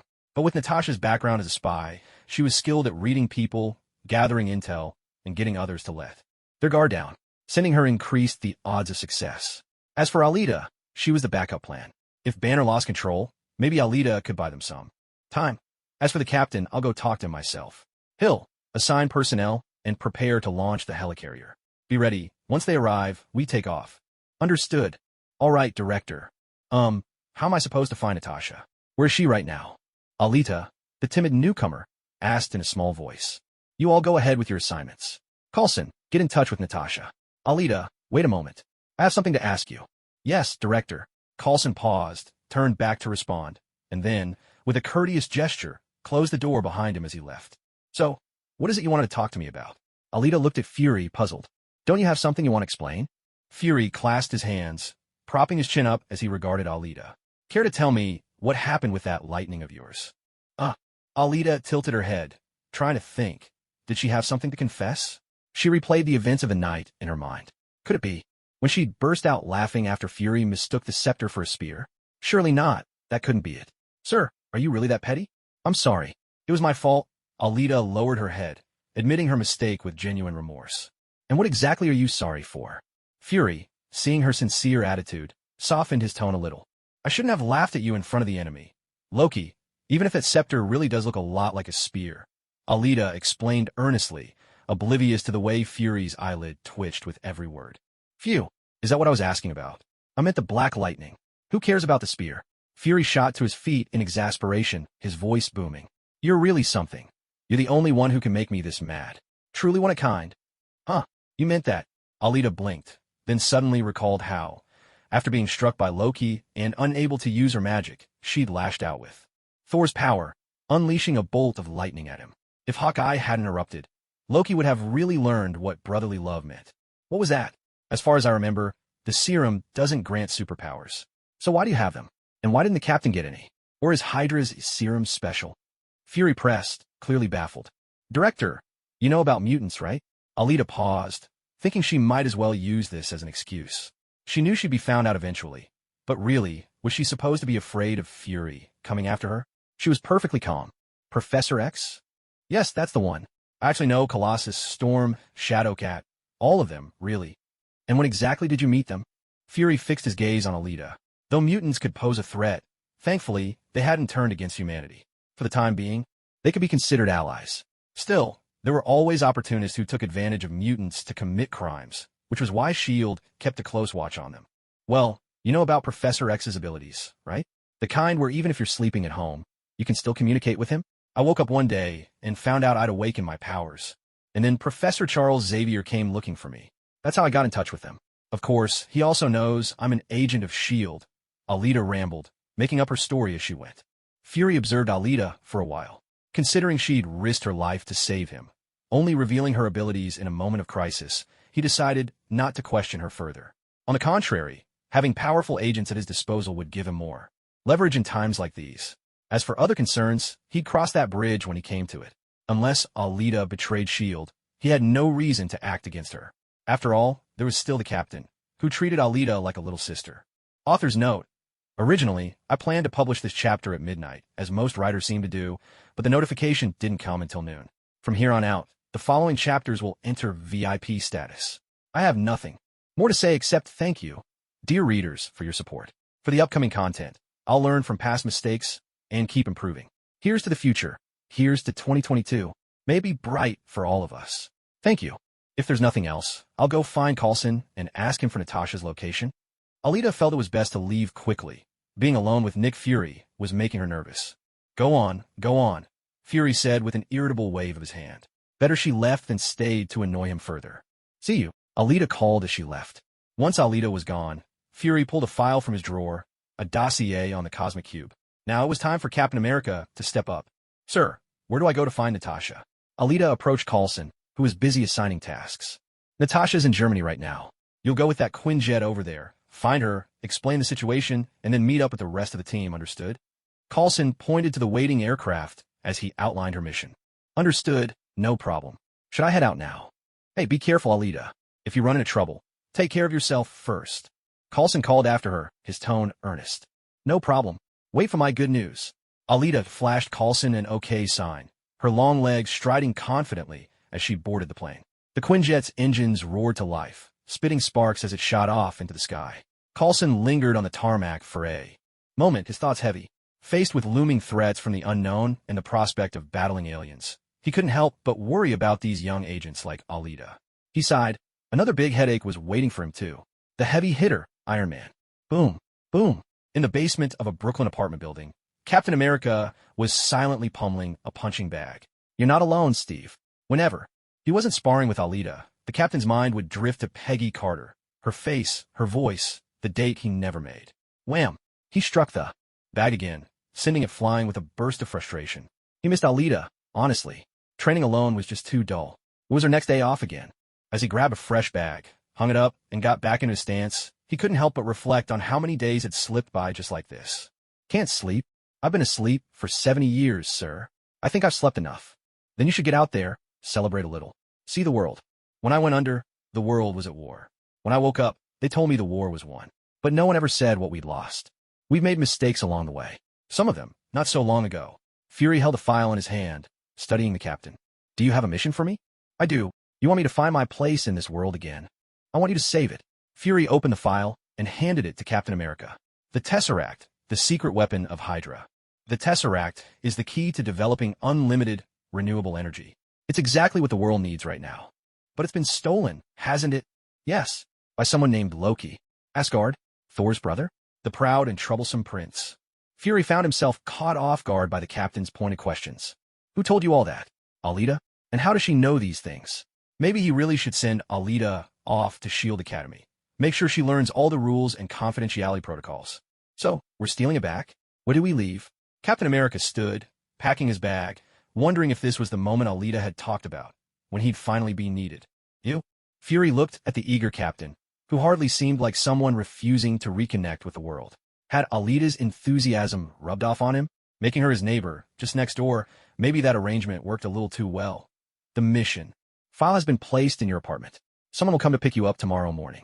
Is there anything else you want to tell me about the Cosmic Cube? Fury watched as the captain walked away without looking back and asked earnestly. You should never have fished it out. You've really caught Alita's habit. In the depths of the ocean, Iron Man, Tony Stark, was hard at work in his suit, performing underwater repairs. All that was left was to finish this last task and completely disconnect the building's power. Then, he would truly become the pioneer of clean energy. Thanks, Dad. Tony thought silently, his mind drifting to his father. With a burst of sparks, Tony shot out of the water, soaring toward his tower. By now, people had grown used to the sight of Iron Man flying overhead. It was no longer a novelty. Did you cut the power line? Are we disconnected from grid? Stark Tower is about to become a beacon of self-sustaining, clean energy. If the arc reactor can take over and run smoothly, that is, it should be fine. Turn on the lights. Landing on the balcony of his tower, Tony began to remove his suit as he walked inside. Sir, Agent Coulson from S.H.I.E.L.D. is calling, Jarvis announced. Tell him I'm out because I really am out. Sir, I'm afraid he insists on speaking with you. Be firm, Jarvis. I got a date. Energy levels are stable, I think, Pepper observed, standing before a holographic display and monitoring the building systems. Of course, I handled it myself. Which reminds me, how does it feel to be a genius? How would I know? What do you mean? None of this would be possible without you. No, it's all thanks to, Pepper tapped the arc reactor on Tony's chest. This. Don't be so modest, please. Stark Tower is your baby. You get credit for 12%. 12%. Let's make it 15, how about that? My own child, and I only get 12%. Well, I did all the heavy lifting, and I mean that literally. I carried all the heavy stuff. And, sorry, but what about the security flaws? That's on you. My private elevator. You mean our elevator? Sir, your phone. My program is being overridden. Stark, we need to talk. Coulson's voice cut in, replacing Jarvis's, coming through the speakers. Please leave a message. It's urgent. Then say it urgently. Ding. The elevator doors slid open, and Coulson appeared right in front of Tony, phone in hand. Security flaw. That's your fault. Phil, come on in. Pepper stood up, welcoming Coulson. Phil? Isn't his name Agent? You need to go through these files as soon as possible. I don't like it when people hand me things. That's fine, I do. Let's switch. Pepper took the files and exchanged them for the champagne in Tony's hand. Tony was speechless, but there was nothing he could do about Pepper. My official consulting hours are every other Thursday, 8 to 5. Tony walked over to his desk, activated the holographic scanner, and started reviewing the files. I'm flying to Washington tonight. Pepper glanced at the holograms of Captain America and the Hulk, her expression becoming serious. Go tomorrow. You've got homework, lots of it. Will you be passing by LaGuardia Airport? After hugging Tony, Pepper turned to leave and asked Coulson, I can give you a ride. That's great. Germany, 114 Sorensky.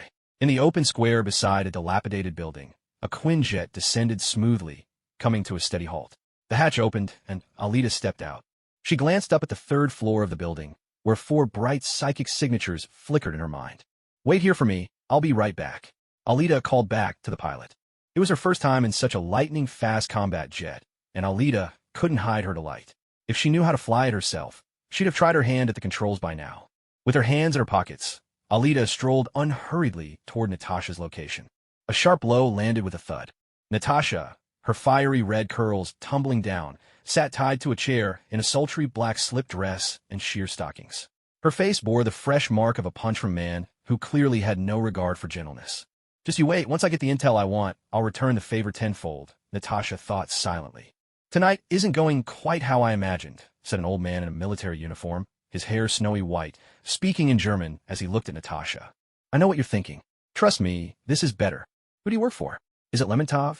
Does he really think we need his permission to move our goods? Isn't General Sorokov in charge of exports? Sorokov? He's just a middleman, a front. Your outdated intel tripped you up. The infamous Black Widow, just a pretty face after all. Do you really think I'm pretty? Natasha replied. A man beside her stepped forward, gripping Natasha's chin. Tell Lemontov, we don't need him ferrying tanks for us. Tell him he's finished. Although, the old man walked to the table and picked up a pair of pliers. You might have to write it down. Looks like they're planning to give Natasha a dental procedure. Click. HM. Suddenly, the handful of bodyguards standing nearby heard a faint sound break the silence of the floor. It was like the click of a lighter. They all turned at once, looking toward the end of the corridor piled high with wooden crates. There, a tiny flame had just been snuffed out, leaving only a glowing red ember. Who's there? 2 of them instantly drew their guns, shielding the old man as they aimed toward the source of the sound. The man gripping Natasha's chin let go, pulling out his own weapon. Tap, tap, tap. The sound of high heels echoed out from the darkness, and the little red ember moved forward, 1 step at a time. Natasha watched in confusion. She had just seen the flash of a lighter igniting a cigarette, but the distance was too great for her to catch a clear glimpse of the fleeting face. On the other end, Alita strutted forward, a hellish cigar clenched between her teeth and both hands shoved into her pockets. As she stepped into the light, her figure emerged from the shadows. Seeing that the intruder was just a young girl, the group of burly men all exchanged puzzled, uncertain glances. Still, there was something striking about a pretty girl imitating a mob boss, cigar and all. Natasha was just as baffled at first. But as soon as she caught sight of that distinctive long, dark green hair, she remembered the new shield. In turn assigned to Coulson, a super soldier, like Captain America, dug out from the ice. But what was she doing here? Was she looking for me? Alita exhaled a ring of smoke. Sorry, didn't catch that. By the way, Natasha, are you done with your interrogation? Natasha? Natasha was momentarily taken aback by the nickname from this. Well, technically, Alita was even older than herself, so Natasha wasn't exactly wrong, just a little strange to hear. Almost. This idiot's already spilled everything, Natasha replied. I haven't said a word, protested the old man, glancing anxiously at his gun-toting companions. After all, weren't they the ones conducting the interrogation right now? Alita chuckled.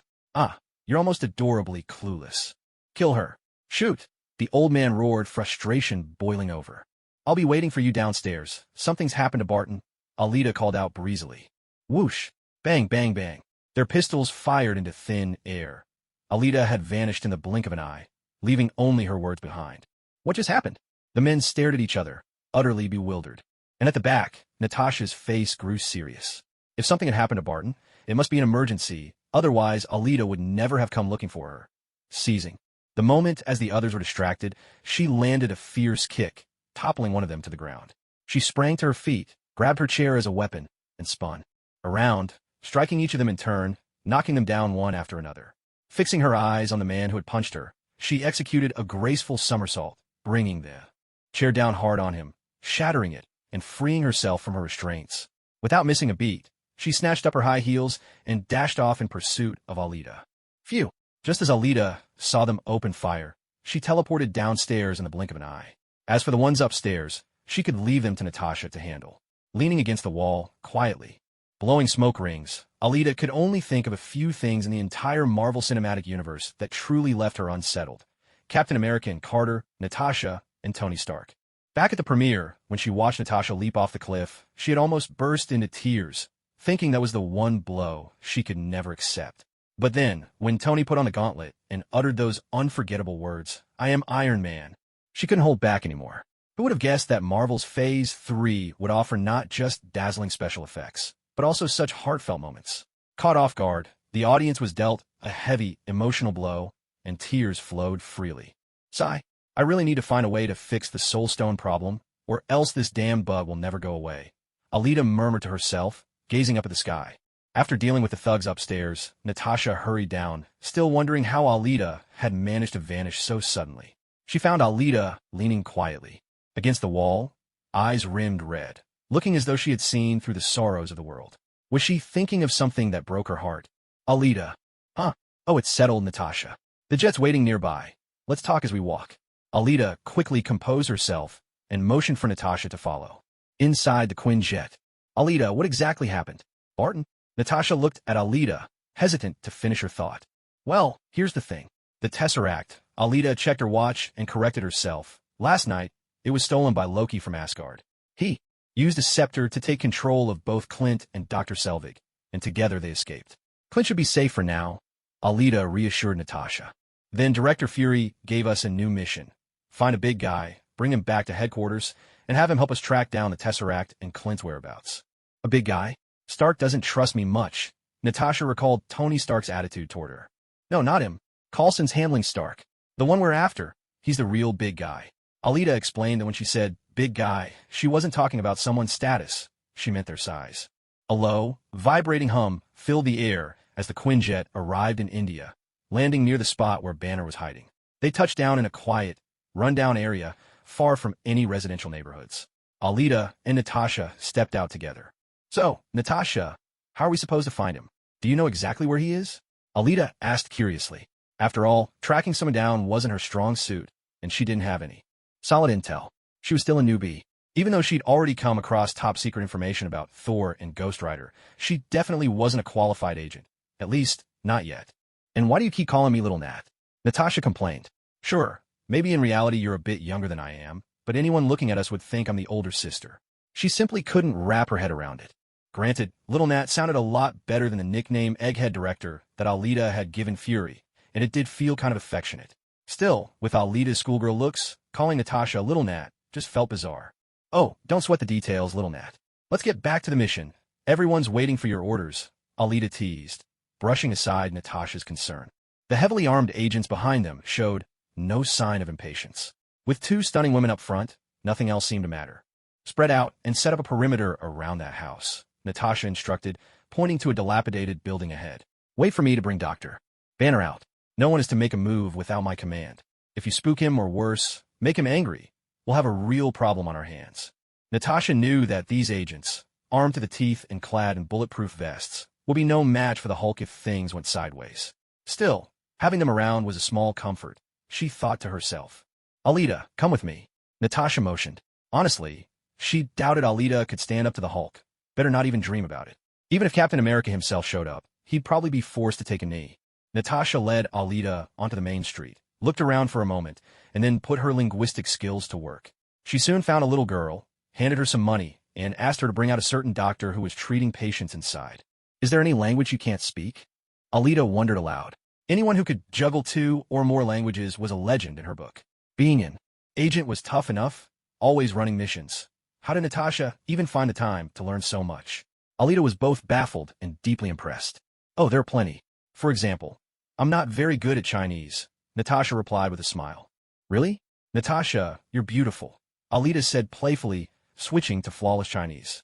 Wow, thank you, Natasha answered in Chinese, surprised. You're that fluent? Where did you learn?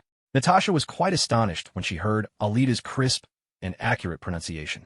It seemed Alita was far from just a pretty face, not just an ornament. Alita raised an eyebrow. Had she put it too simply? TSK, Mama Zhang was right.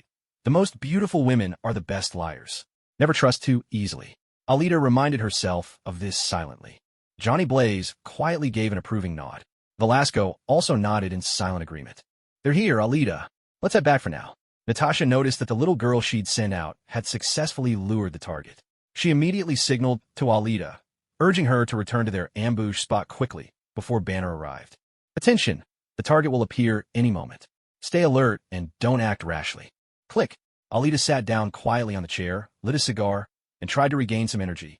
Ugh, she was starving. Suddenly, it hit her. Since coming back from hell, she hadn't eaten a single meal. Damn Loki.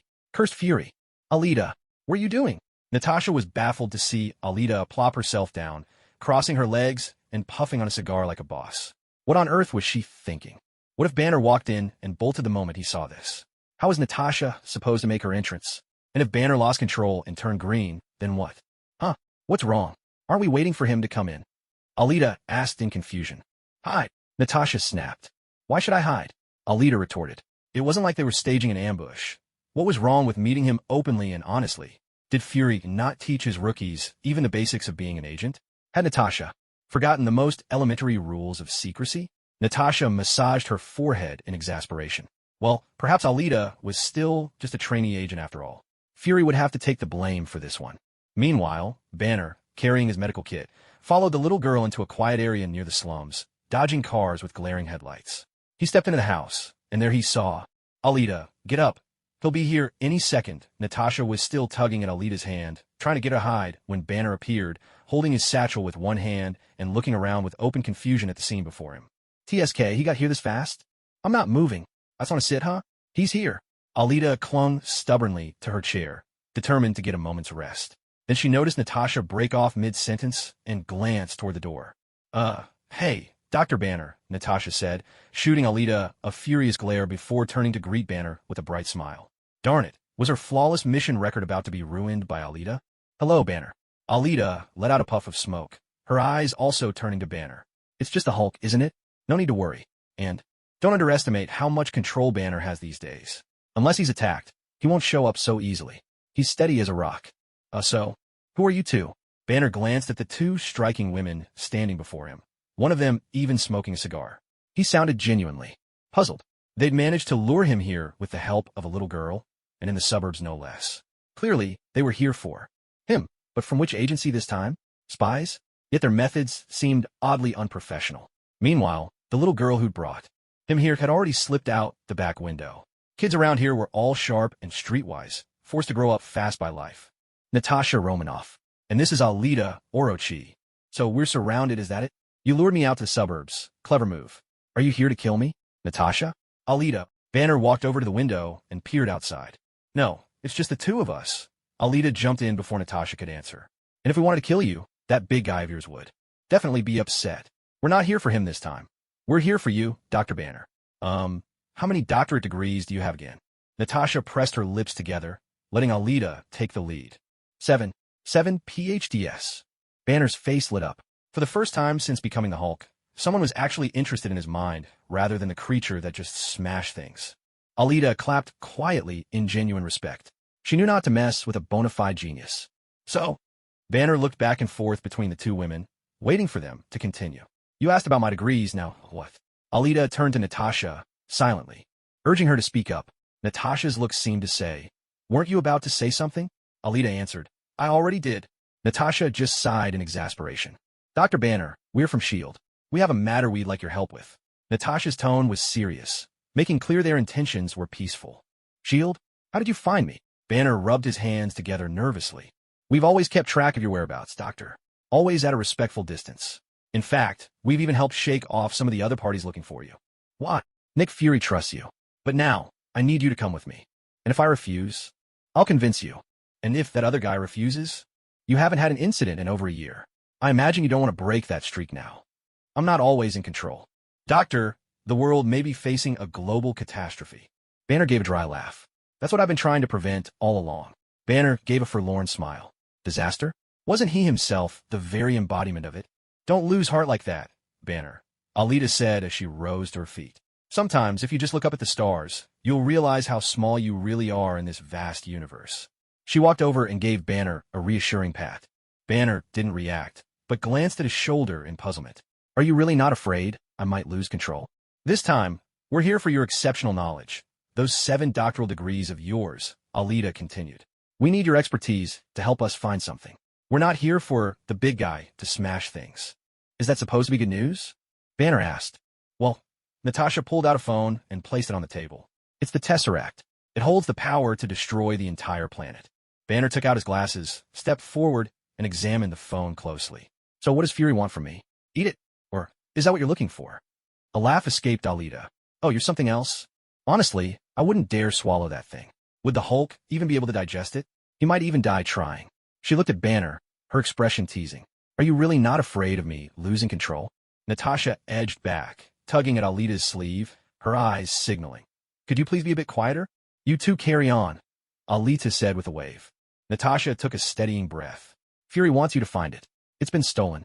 The gamma signature it emits is too faint for us to track, and you're the world's foremost expert on gamma radiation. That's why we came to you. So, Fury didn't send you here to catch a monster? Banner removed his glasses and looked at Natasha. The Hulk may be a monster to humanity, but ever since the Tesseract vanished, you're not the only monster in this world anymore. Banner, Alita interjected. What do you mean? Banner asked. It means Pandora's box has been opened. From now on, we'll have to face the universe, Alita said. Go talk to Fury. He needs your help. In other words, Loki had brought aliens and alien technology to Earth, and from now on, more trouble was bound to follow. Will you lock me up? Banner's head hung low, his expression unreadable. No one's going to lock you, Natasha began, but was cut short by Banner's sudden, thunderous roar. Stop lying to me. Startled, Natasha whipped out her pistol and aimed it at Banner. Hey, don't scare Natasha like that, Banner, Alita said, her voice calm but firm. Natasha, relax, put the gun away. The thing won't do any good against him. Alita walked over to Natasha, pressed down the gun, aimed at Banner, and patted her on the shoulder. Sorry, I shouldn't have been so harsh. I just wanted to test you a little. But tell me, aren't you afraid of me?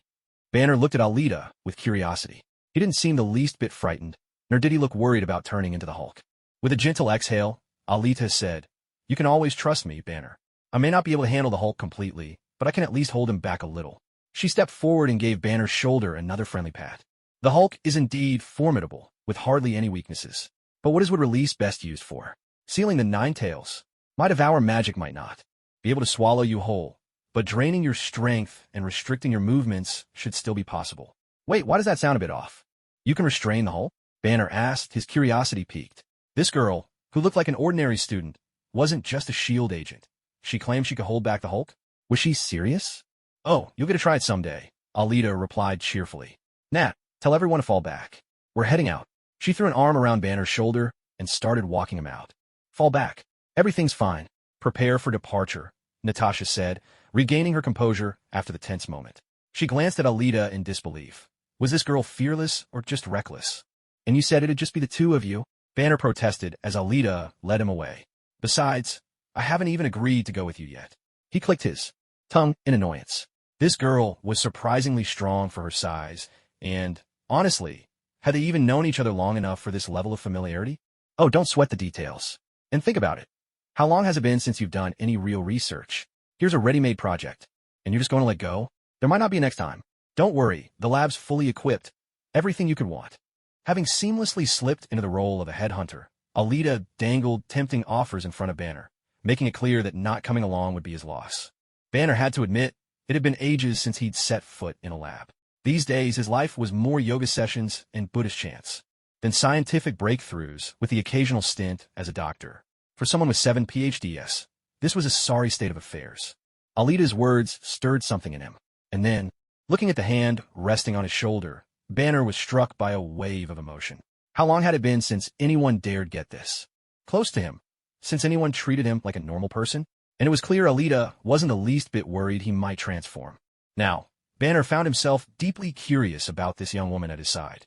Oh, Nat, remember to grab Banner's medical kit, will you? Alita called out. Natasha let out a silent sigh. Seriously? You couldn't have mentioned that sooner? I'm nearly out the door already. Why do you look completely unconcerned? Haven't you heard that serum doesn't exactly make you braver? Or did smoking cigars fog up your brain? Natasha couldn't understand Alita's attitude. At S.H.I.E.L.D. headquarters, Coulson, how are things going with Stark? Sir, I've already given him the information. He'll be there.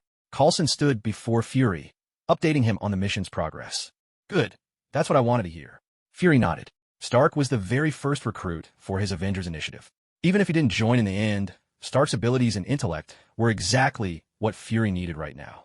Sir, how's Alita doing? Coulson sounded a bit worried about Alita. He wasn't sure how easygoing that big guy would be. Everything's going smoothly. She's already on her way back. That's a relief. Oh, and tomorrow morning, you'll go pick up the captain. After that, we'll be airborne. Fury assigned Coulson a task he'd been looking forward to for ages. Yes, understood. At last, I get to meet my idol. Coulson could hardly contain his excitement. The next morning, a jet roared low over the sea. We're about 40 minutes from headquarters, sir, the pilot reported to Coulson, glancing back over his shoulder. So, Alita will be joining us at the rendezvous point too? The captain stood by the bulkhead, gripping the overhead handle, gazing out at the passing scenery. He addressed Alita's superior, Phil Coulson. Well, yes, Alita's on her way back. She'll be there soon. Coulson felt a pang of envy. Is Alita all you care about? I'm your fan too, you know. Can't you at least look my way? Is Dr. Banner trying to replicate the serum that Alita and I received? The captain recalled the files he'd read the night before. Clearly, serum research wasn't limited to Hydra. S.H.I.E.L.D. and other agencies hadn't given up either. Maybe that's why the world never truly left war behind, Steve mused. Many have tried. You were the world's first super soldier. Dr. Banner thought gamma radiation might be the key to unlocking Dr. Erskine's original formula. Too bad it didn't turn out too well, did it? No, it didn't. But when he's himself, he's like Stephen Hawking, an absolutely brilliant man. The captain nodded thoughtfully. Dr. Erskine's serum really was something else. No one's managed to truly replicate it. So what about Hydra? And how did Alita succeed? Alita would have to admit, sorry, I tricked you. I'm basically a premium player. My case is different. I just have to say. Coulson looked at his idol, barely able to hide his delight. It's truly an honor to finally meet you in person. Actually, I almost met you once before. The captain turned and smiled warmly at Coulson. I went to see you while you were sleeping. I mean, when we found you frozen and unconscious, I was there too. Honestly, it's a tremendous honor to have you join us. I hope I can live up to expectations. You certainly can, no doubt about it, Coulson replied with absolute confidence. Oh, and we made some adjustments to your uniform. I even gave a few design suggestions. My uniform? Won't the stars and stripes look a bit outdated? Given the current situation and the tough battles ahead, people might just need a bit of that old spirit, Coulson said. In an unknown underground laboratory, armed guards patrolled back and forth, maintaining vigilance. Professor Selvig, in his white lab coat, led a team of researchers gathered by Hawkeye, all busy studying the cosmic cube. It was a bustling scene. Unfortunately, they now stood on the side of the villains. Loki, holding the scepter of the mind, sat in a chair with his eyes closed. Suddenly, his body jerked violently. Ah, damn, Chitauri. The portal hasn't even opened, and they're already dreaming of ruling Earth, ruling the universe. Ridiculous. I am the rightful king of Asgard. Ha, the taste of pain? I'm more than familiar with it. You fool. Whoosh. Captain America and Coulson's jet finally landed on the S.H.I.E.L.D. helicarrier. Natasha and a visibly drained Alita came over to meet them. Go fetch the captain's gear. Yes, ma'am. Alita. The captain had barely stepped off the jet when he spotted Alita. But what's this? She looked pale and exhausted. What happened to you? Are you hurt? Wasn't your mission going well? Where's Dr. Banner? Coulson asked, worry etched on his face. It had only been one night. What happened? She's just hungry, Natasha said, rolling her eyes as she answered for them both. Along the way, Alita had looked out of sorts, and Natasha had wondered if she was feeling unwell. But Alita explained it was just hunger. She hadn't eaten and was simply out of energy. It left Natasha at a loss for words. Hungry. The captain and Coulson exchanged glances. The captain's eyes seemed to ask, are you overworking your staff? Coulson quickly shook his head, signaling, not me, I swear. Don't jump to conclusions. But he relaxed, relieved that Alita wasn't injured. Captain, this is Agent Natasha Romanoff. Coulson introduced the red-haired, stunning woman standing before them. Hello. Hello, Captain. The bridge is looking for you. They've started facial recognition tracking, Natasha said, turning to Coulson.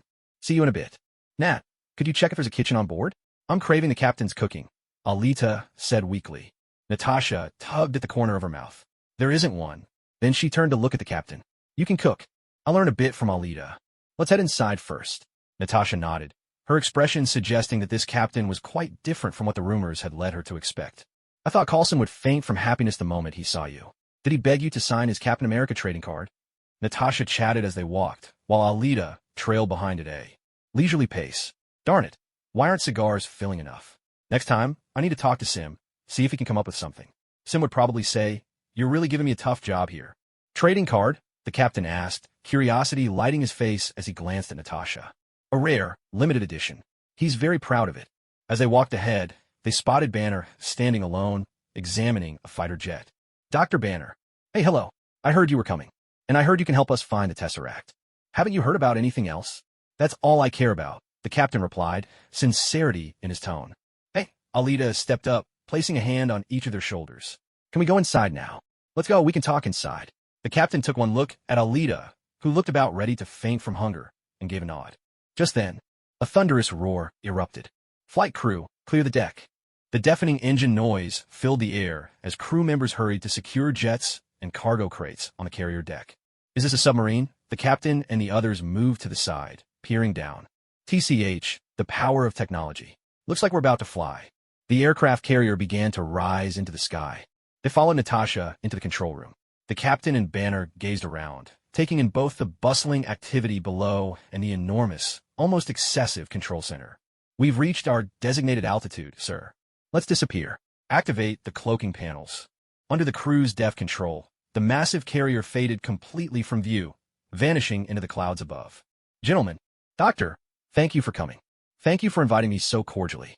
How long will I need to stay? Banner shook hands with Fury. Director, where's the mess hall? Alita slumped over the table, her voice weak and weary as she questioned Fury. Even now, all she could think about was food. Why hadn't she eaten earlier? As soon as we recover the Tesseract, you're free to go, Fury replied, not even bothering to acknowledge Alita as he turned his attention back to Banner. I need food. Food. Something to eat. Fury's expression darkened further, a vein pulsing on his forehead. Don't lose your temper, he reminded himself. Not with guests present. Not with the captain here. Dr. Banner, we need your help narrowing down the search. Food. How many spectrometers can you access? Banner, suppressing a smile, turned to ask Fury. As much as you want. Food. Natalia, can you take Alita away and find her something to eat? Fury finally lost his patience. If it weren't for the captain being here, he would have exploded long ago. Okay. Natasha smiled as she walked over, helping Alita up to lead her away. Any longer in here, and Fury might just toss Alita off the mothership. Oh, and please escort Dr. Banner to his lab, and make sure he gets everything he needs, exactly as he asks. Fury started to say more, but with Alita's interruption, he decided to let it go and get back to work. Alita, all we have on board are some compressed biscuits. Will you make do for now? Natasha entered Banner's lab, holding out a few hard rations. Compressed biscuits. Alita wrinkled her brow. Sure, these things would fill you up, but they tasted awful. All right, Nat, you go ahead and get busy. Thanks. Okay, just don't disturb Dr. Banner while he's working. With a nod, Natasha turned and left. After all, as an elite agent, she had more than enough on her plate. Alita sighed, staring at the biscuits in front of her, utterly lacking any appetite. Why do you call Natasha Nat? Isn't she older than you? Banner asked curiously. Because it sounds nice. And besides, that's what you'll call her in the future. Though it's a pity you two never end up together. Whoosh. Sounds nice. Banner looked up with a puzzled expression. But where did she go? He scratched his head, decided to let it go, and returned to his work. A dozen minutes passed. Whoosh. Alita suddenly popped back into the room, laying out a spread of takeout she'd just ordered from a Chinese restaurant in Brooklyn. Banner looked up at the commotion, several question marks practically floating above his head. What's all this? Hungry? Come eat with me. Alita cracked open a cold soda and beckoned Banner over. Banner felt like now wasn't exactly the time to be eating. They were supposed to be searching for the cube, weren't they? But that delicious aroma. He realized he hadn't eaten anything all night, and suddenly his stomach rumbled. Well, all right. Banner couldn't help himself and sat down. How did you manage this? There was no kitchen here, and the food was still hot. Banner was genuinely curious. This, my friend, is called magic. Top secret, though. Alita answered between bites. At last, real Earth food. Tears of joy sprang to her eyes. Damn you, Mephisto. Next time, don't let me catch you. Magic? Are you okay? Banner watched as Alita ate and tears streamed down her face. Was she really so easily satisfied? It was just a meal, after all. Though, he had to admit, the food did smell wonderful. It's nothing. These are tears of happiness, Alita said, hinting that you really have no idea what she's been through. Alita, what are you all? The captain walked in and was completely stunned by the scene before him. What did you start eating like this? Isn't there no kitchen on the ship? And wasn't it just compressed biscuits you had? Yes, the captain had just seen Natasha. Natasha told him that Alita was in Banner's lab, eating compressed biscuits. Now looking at the table filled with familiar Chinese dishes, the captain's face was full of confusion. When did compressed biscuits become this advanced? Captain, would you like some? Alita looked up and asked. No need. Already at breakfast. Where did all this come from? The captain came in, sat down beside them, and asked curiously. After all, there wasn't much happening at the moment. Loki hadn't shown up, and as for the Tesseract, seeing Banner eating so contentedly, it seemed there wouldn't be any news for a while. Order takeout. Takeout? You're telling me they deliver all the way up here? Several thousand meters in the air? The captain looked at her, half convinced she was pulling his leg. Captain, you just don't know what those delivery guys are capable of. Every single one of them has amazing abilities. There's not a gated community they can't get into, and nowhere they can't deliver. As long as it's on Earth, they always get the job done. A few thousand meters up in the air? That's nothing. Alita launched into her wild tale. Banner, quietly eating next to her, dared not interrupt. But he was even more amazed at how easily Alita could spin up a story, and more. Amazed still that the captain actually believed her. One of them made it up without blinking, and the other took it all in stride. Is technology really that advanced now? Looks like I'll need to get out more often. The captain frowned, blaming his lack of understanding on insufficient intelligence and the information gap. Ahem. Banner couldn't hold back any longer. How could you be so gullible?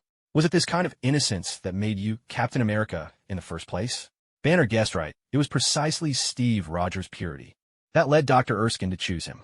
In Erskine's view, the serum magnified the good in a person and also the bad, which is why he advised Steve with his dying breath, don't just be a soldier.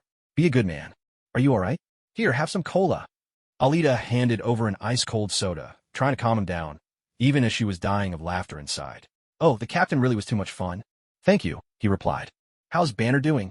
Fury asked Hill. Everything seems normal, but Hill hesitated. She just received a report from an agent passing by that Banner, seemed to be eating with Alita. But where did the food come from? What is it? Fury pressed. It's nothing. Hill thought about it, and decided not to say anything after all. If Fury couldn't hold it in and fainted from anger, that would be a real problem. Fury looked at Hill, puzzled, but Hill kept her composure. After all, she was a top agent, and managing her expressions had always been her strong suit. In the lab, after a while, phew, I'm alive again. Alita slumped into a chair, finally enjoying a hot meal for the first time in ages. Banner, sitting nearby, agreed that the food was delicious and suggested they order even more next time. Doctor, I'll have to trouble you to find a way to locate the Tesseract as soon as possible, Captain reminded them once they finished eating. He always held himself and others to high standards when it came to execution of a mission. All right, I'll get on it right away. Banner nodded, stood up, and went back to work. He silently thanked Alita. If not for her, he'd probably be stuck eating ration bars once hunger struck. Watching Banner immerse himself in his work, Alita remembered that Loki was supposed to show up on his own later that night. Speaking of which, where was that particular material they needed supposed to be found again? The movie had only mentioned it in passing, so she couldn't recall the name of the place. She hadn't bothered to remember it, anyway. Well, at least she would get to meet Loki soon. Oh, and Thor was about to arrive too. Was this the first gathering of Marvel's Big Three? Yawn on. Captain, I'm gonna take a nap. If Loki shows up, make sure you wake me, okay? We'll catch him together. Alita let Captain know before heading out. A full stomach made her sleepy. Ah, the blissful lethargy that follows a good meal. How did you know? How did you know Loki was going to show up soon? Captain wondered, but before he could finish, the door had already closed behind her. TSK. There didn't seem to be much for him to do now. The work Banner was doing was out of his league, and Fury didn't need his help. Captain drummed his fingers on the table. Well then, maybe it was time to try out his new uniform? He stood up to leave, but caught sight of the dishes and soda cans left on the table. He hesitated, then decided to tidy up. After all, he didn't want to disrupt Banner's work. Captain prided himself on being a responsible man, both on and off the field. Hey, Coulson, do you know where my new uniform and gear are? Captain found Coulson, who was busy monitoring the search for Loki. Oh, sure, I'll take you there, Coulson replied enthusiastically. Another chance to spend time with his hero. Captain, what's with the bag? I don't remember there being a kitchen on board, let alone a chef, Coulson asked, eyeing the bag of dishes and leftovers in Captain's hand with curiosity. Oh, it was delivered. Takeout, Captain answered matter-of-factly. After all, Alita wouldn't lie to him. Takeout. What on earth is that? Coulson scratched his head in confusion. The Cosmic Cube has shown me so much. More than just knowledge, but truth. Itself. Dr. Selvig spoke with excitement to Loki. If Alita were here to hear him say that, she would probably chime in. Let me have a look too. I know, Loki replied. What did it show you, Agent Barton? He asked. My next target. Hawkeye's blue eyes fixed on Loki with determination. The Mind Stone was indeed powerful. It didn't dull a person's intelligence or will, yet still managed to exert its control. Tell me, what do you need? Loki inquired. Hawkeye stepped up to the table, retrieved his gear, and with a flick of his wrist, a longbow appeared. A diversion and an eyeball. I do love a performance, Loki said with a sly smile. Aboard the aircraft carrier, Dr. Banner was still fine-tuning the frequency of the gamma rays, narrowing the parameters. Fury remained seated at the center of the control room, orchestrating everything. Captain America was chatting with Coulson, who asked him, when you have a moment, could you sign my limited edition Captain America trading cards? No one knew where Natasha was. Alita was sound asleep. Beep, beep, beep. Sitwell, the Hydra agent, caught sight of Loki's face popping up on his computer screen and quickly turned to report. Sir, we have a match. Facial features are 67% identical. Where is he? Germany. Cap, it's time for you to head out. Where's Natasha? Get her ready to go with you, Fury said, looking at Captain America, signaling that his moment had come. The captain nodded and went off to change into his uniform. All right, where's Alita? She's sleeping. I'll go wake her up. Fury hesitated for a moment. Damn it, he thought. He never should have agreed to let her skip training at the academy. Compared to the trained agents, Alita was completely undisciplined. Alita, wake up. We found Loki. Captain America, now suited up and carrying his shield, knocked on Alita's door. Knock. You found him? Is it nighttime already? Alita yawned, still groggy. She hadn't slept long at all. Grabbing her black coat, the one that used to be a magical cloak, she hurried after the captain. You've been asleep for nearly half a day, Alita. Is the mission really that exhausting? I remember you and Natasha found Dr. Banner without much trouble, the captain asked, puzzled. Oh, I was just trying to get over my jet lag, Alita replied, putting on her coat as she walked. Jet lag? The captain repeated. You haven't traveled abroad for a mission recently, and you found Banner and came back within a night. Jet lag, really? He couldn't quite wrap his head around it. Captain, Alita, buckle up. We're about to take off. Natasha called out from the cockpit, reminding them. Just the three of us? The captain asked, surprised to see it was only them. Yes. Last time Loki showed up, it proved that ordinary weapons and numbers are useless against him. A low, powerful hum filled the air as the engine started up. Soon as the hatch closed, Natasha set off. The door clicked shut. Alita was still feeling a bit dizzy and decided to light up a cigar to clear her head. Say what you will, but the cigars made by Sim were unmatched for sharpening the mind. And, as a bonus, they even restored a bit of magic. I'm not just smoking a cigar. I'm inhaling magic, she thought. How long will it take us to get there? Alita asked, blowing out a ring of smoke. Hey, Alita, you can't smoke. Who taught you that? Put it out right now. The captain stared in disbelief as Alita somehow produced a cigar and began to smoke it. After a moment's shock, she snapped at Alita, demanding to know which scoundrel had taught her to smoke. Was it Coulson? Or some other agent? Whoever it was, she swore she'd break them of the habit, for good, and in the most physical sense imaginable. Meanwhile, in the depths of hell, Sim was hard at work when he was suddenly struck by an icy chill. What's going on? He wondered. Oh right, it was just Auroros. Magic transforming the place, making it snow. Nothing to worry about. Still, he couldn't help but wonder when Alita would deliver the next package for him. Ah, this isn't a cigarette, Alita protested, glancing at the cigar in her hand, which was still trailing smoke. It's a special, nicotine-free cigar, totally healthy. But no matter how she looked at it, it didn't seem particularly wholesome. No way. The captain stepped forward, ignoring Alita's protests. With a swift motion, she snatched the cigar and stomped it out on the floor. A girl like you has no business with these things. I won't allow it. No, my sweet, sweet cigar, Alita wailed, sounding just like Sim used to. Do you have any more on you? The captain demanded, checking the pockets of Alita's coat. No, that was the last one. Alita shook her head. The captain continued to eye her suspiciously. Really? Look, see. Alita turned out the pockets of her little suit jacket, showing they were empty, to prove her honesty. Good. Alita, you're still young. Don't go down the wrong path. Some things just aren't for you, the captain said, nodding solemnly. But I'm already almost 90, Alita muttered under her breath. Silence fell. Natasha, who had witnessed Alita's childish protest and then heard her claim to be nearly 90, couldn't help bursting into laughter. Oh, Alita. Sorry, Natasha managed between giggles. Alita watched the captain walk back to the cockpit and pouted. Oomph. Luckily, she knew a bit of magic and kept her stash in a tiny magical pocket dimension. If she'd had to carry all on her, today's loss would have been much worse. Sim's supply wasn't exactly generous. Meanwhile, at their destination, Loki stood in an impeccably tailored suit, cane in hand, looking down at the crowd below with a disdainful smirk. Let them celebrate and enjoy themselves, he thought. It won't be long now before the rule of the true king begins. The time should be just about right. I imagine Barton is ready on his end by now. As for the rest, well, that's my cue to put on a show. With a wicked grin, Loki sauntered toward his target. Unhurried and full of confidence. The path to the throne starts with you, he thought. Those agents down there are sure to find my arrival entertaining. A low hum filled the air as Alita and her team arrived in their Quinjet, only to see a crowd of people crouched on the ground, surrounded by multiple Lokis, each brandishing a scepter. What is this? Some kind of magic trick? Natasha frowned as she surveyed the scene.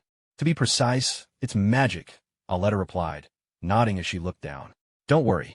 Except for the one speaking, the others are just illusions. Harmless, really. How did you? Natasha began, but the captain, impatient and eager, cut her off. I'm heading down. You two stay on alert. He opened the hatch and leaped out before Natasha could finish her sentence. Aren't you going to help the captain? Natasha shot Alita a look, clearly wondering if she was at all concerned about whether their leader could handle the situation. He'll be fine. Let him stretch his legs a bit. He hasn't been in the field for a while, Alita answered, calm and composed. There was a sharp bang as Captain appeared just in time, his shield raised to block an energy blast from Loki's scepter. The blow ricocheted off the shield and knocked Loki to the ground. Poor Loki, always on his knees it seemed, smashed by Thor, battered by Hulk, bested by the Valkyrie, and even taken down by Thanos. Never seems to catch a break. Maybe it's because he's adopted? The last time I was in Germany, I ran into someone who thought he was above everyone else. We had a bit of a disagreement, too, the captain said, striding toward Loki in his new uniform, shield in hand. American soldier, Loki retorted, rising to his feet, the twin horns on his helmet gleaming. Relic of the past. If anyone's on their way out, it isn't me. Loki, drop your weapon and surrender immediately. Natasha activated the weapon system, locking onto Loki below. Careful, Nat. You'll just make yourself a target that way, Alita warned. It's fine, if he tries. But before she could finish, Loki attacked without a word, sending a blast their way. Natasha's quick reflexes saved the Quinjet, jerking it out of harm's way just in time. Told you so, Alita said softly. Natasha shot her an exasperated look. Ever since teaming up with Alita, it felt like the difficulty level of every mission had jumped several notches. Was this really her fault? Alita just answered Natasha's glare with a playful wink. Below, things weren't looking good for the captain. Loki was pressing the advantage. Natasha glanced at Alita, silently urging her to get down there and help. Wasn't she worried her captain might actually lose this fight? What's wrong? Alita asked, feigning innocence. Natasha suspected Alita was holding a grudge. Otherwise, why would she just sit back and watch the captain take a beating? Was it all because he stole her cigars? Natasha wondered if she should be more careful in the future. If the cunning Alita held a grudge, wouldn't she end up standing by with a smile, watching Natasha stumble, just like now? Alita protested silently. That's not true. I'm not. Like that, don't make things up. How could Loki possibly defeat the captain? That's impossible. At best, it would be a fair fight. Realizing she couldn't rely on Alita for now, Natasha decided to take matters into her own hands. She adjusted her flight angle and once again took aim at Loki, preparing to fire. Just then, a voice echoed through the cockpit. Agent Romanoff, did you miss me? Iron Man, Tony Stark, had arrived complete with his own background music. Trust Tony to make such a flamboyant entrance. With a sharp whoosh and a loud bang, sparks flew as Iron Man made his dazzling appearance.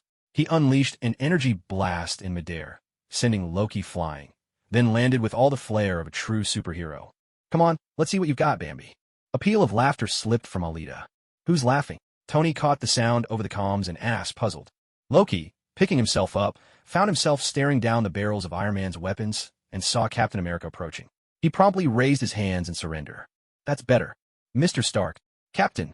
Well, long time no see, our Iron Prince, Mr. Stark. Alita greeted Tony as she stood up. Wow, it's you, Coulson's assistant. What was your name again? Little Hulk. Tony's eyes widened in surprise at the striking woman in the cockpit. That familiar green hair. Wasn't she the beautiful lady who'd shown up with Coulson to find him before? Hulk. Loki, overhearing, muttered to himself and looked at Alita in confusion. Could she transform into a monster too? Now, that would be interesting. Tisk, TSK, have you really forgotten me? I'm heartbroken. You know, I'm your fan, Mr. Stark. Sir, this is Miss Alita Orochi, S.H.I.E.L.D. intern agent. Jarvis interjected smoothly to solve Tony's dilemma. Oh, right, my fan Alita. Now I remember. I think I promised to take you out to dinner, Tony said as the memory returned to him. Alita, you know Stark? The captain had heard Tony was nothing like his father, Howard Stark, especially when it came to his personal life. Concerned, he worried Tony might have ulterior motives toward Alita. Yeah, we met once on a mission with Coulson, Alita nodded. Just once, the captain thought, relieved. That's manageable. I can keep an eye on that. Hey, may I sit down? Loki raised his hands, still feeling the sting from being seared, signaling to the others. Mid-flight. Has he said anything? Fury's voice came through the communicator, speaking to Natasha. Not a word. Bring him in. We're out of time, Fury replied, just as expected. I've got a bad feeling about this, Cap muttered to Tony. What? Just because our rock star surrendered without a fuss. Tony, as always, couldn't resist giving people nicknames. Rockstar, huh? Alita, sitting across from Loki, couldn't help but burst out laughing. What's so funny? Maybe I can carry a tune, Loki said with a sly smile, studying Alita. This mysterious woman, possibly wielding the power of thunder, and the so-called Little Hulk, they both intrigue him. Is that so? I'd like to hear you sing someday, Alita replied, resting her chin on her knees, a smile still playing on her lips. Loki had done plenty of terrible things, but he was easily one of the most beloved villains among fans. Alita didn't really mind him. Can I ask you a question? Loki locked eyes with Alita's striking golden gaze. Go ahead. Can you lift that hammer? I can. Alita nodded, smiling as she answered. Loki was left speechless. Had he finally met his match? But was that a yes or a no? Much to his disappointment, he couldn't read the answer he wanted from Alita's expression. Meanwhile, Cap and Tony glanced their way. I wouldn't call it surrendering easily. This guy packs a punch, Cap said seriously, recalling their recent fight with Loki. Either way, for your age, you're pretty spry. Tony jabbed, unable to resist a dig. Was this really Howard's son? What do you do for exercise, Pilates? Tony continued. What? Cap frowned. What's Pilates? Some kind of gym equipment? It's kind of like aerobics. You might have missed out on a few things, considering how long you spent as a Cap cycle. Tony replied with mock solemnity. Huh, Cap cycle. Alita laughed, so hard tears threatened to spill. Cap shot Alita a glare. Whose side are you on, anyway? See? Little Hulk agrees with me, Tony said, nodding at the giggling Alita, clearly amused. He thought she might be someone fun to talk to. Loki watched Alita in silence. Natasha shook her head. Fury never told me he recruited you too. If Stark weren't on their side, she would have given him a lesson. That's right. Fury keeps a lot of things from you. Suddenly, a blinding flash of lightning lit up the sky with a thunderous crash. Where did that come from? Natasha murmured to herself, puzzled by the sudden storm in what should have been clear skies. Thunder rumbled in the distance, prompting Loki to straighten up at once.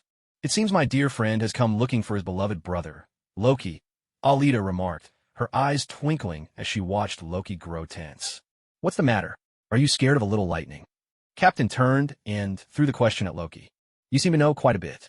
That's not something an intern agent should be aware of, Loki responded, ignoring the captain and fixing his gaze on Alita, deliberately emphasizing the word intern. So, just who is this woman standing before me? Suddenly, the jet jolted violently. Everyone inside heard the commotion and instinctively looked up. A heavy thud had sounded as something landed atop the aircraft. They were all startled. Who on earth could manage to land atop a high-speed jet and remain there without fear of being blown away?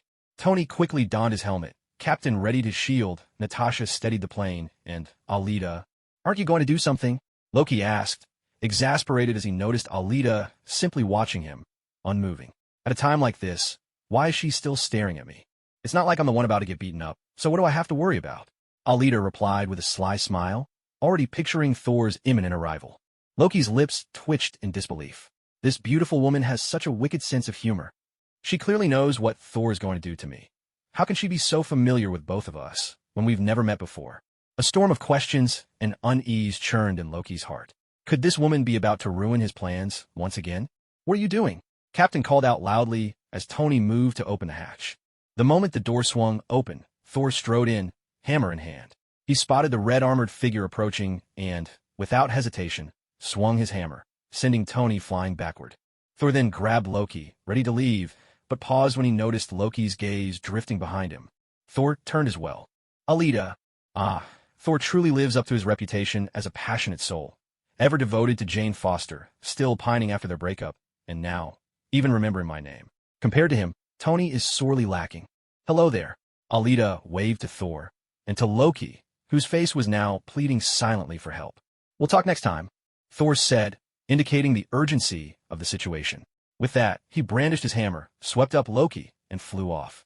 Catching a glimpse of Alita had clearly lifted Thor's spirits, especially now, after returning to Asgard, expressing his true feelings. To his father, and admitting his mistakes, his father's approving gaze was something he cherished deeply. And it was all thanks to Alita.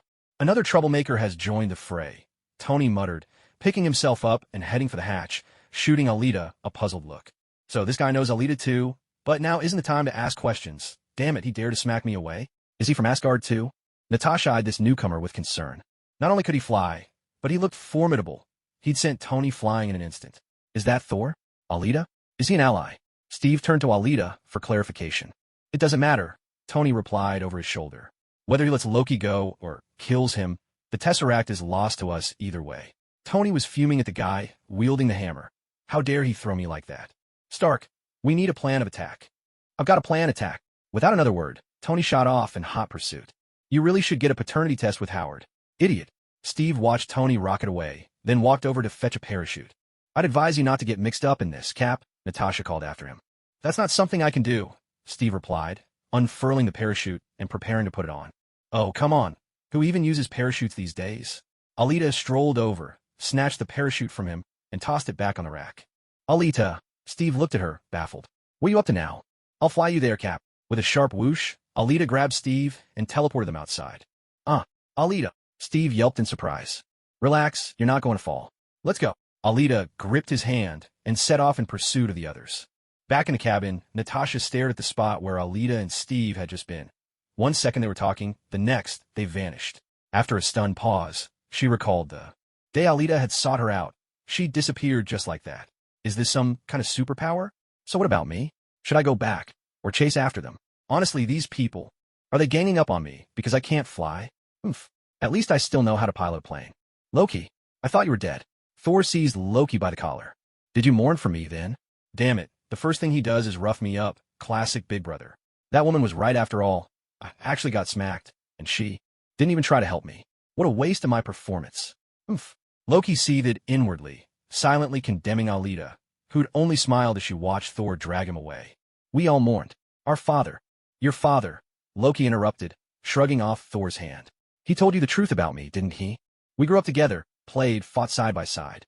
Don't you remember? All I remember are the shadows. I lived my whole life under your great shadow. I remember you pushing me into the abyss. I was born to be king. It should have been my throne. So, you think you were slighted, and now you seek revenge on me? Are you trying to destroy the world I love? Don't even think about it. I will protect Earth Loki. Oh, you're doing a splendid job of it. Listen to me, brother. Whoosh. I'm all ears. Bang. Tony tossed Thor aside with a single motion.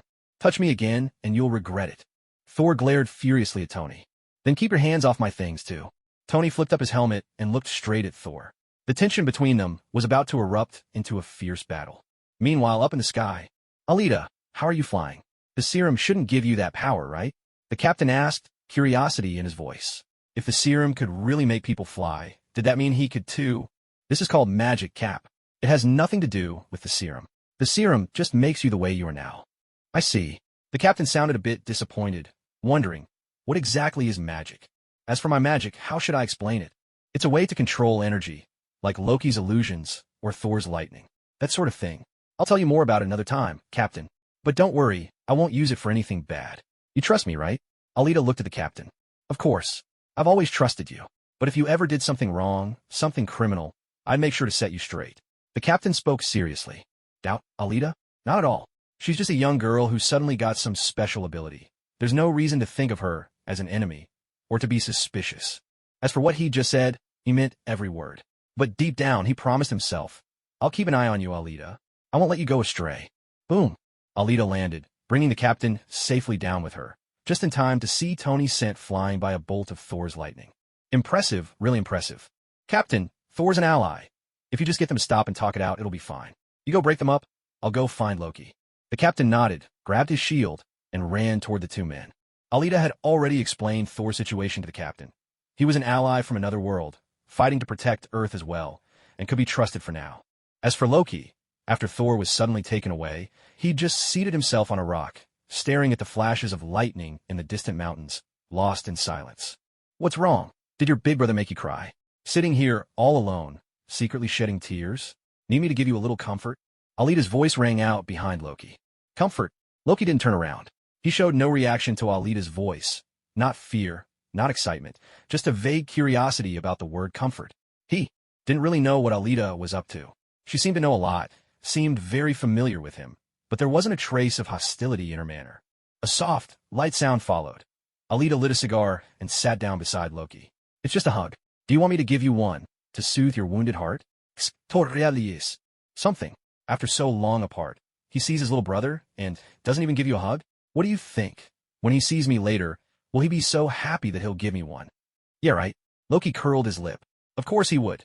That big oaf has always been warm and enthusiastic to his friends. But when it comes to me, Loki turned his head, only to be startled by Alita. What the hell? A girl as beautiful as you. Smoking a cigar? Is it that I can't keep up with the times? Or have you just started doing whatever you want? Want one? Alita pulled out another cigar and gestured for Loki to take it.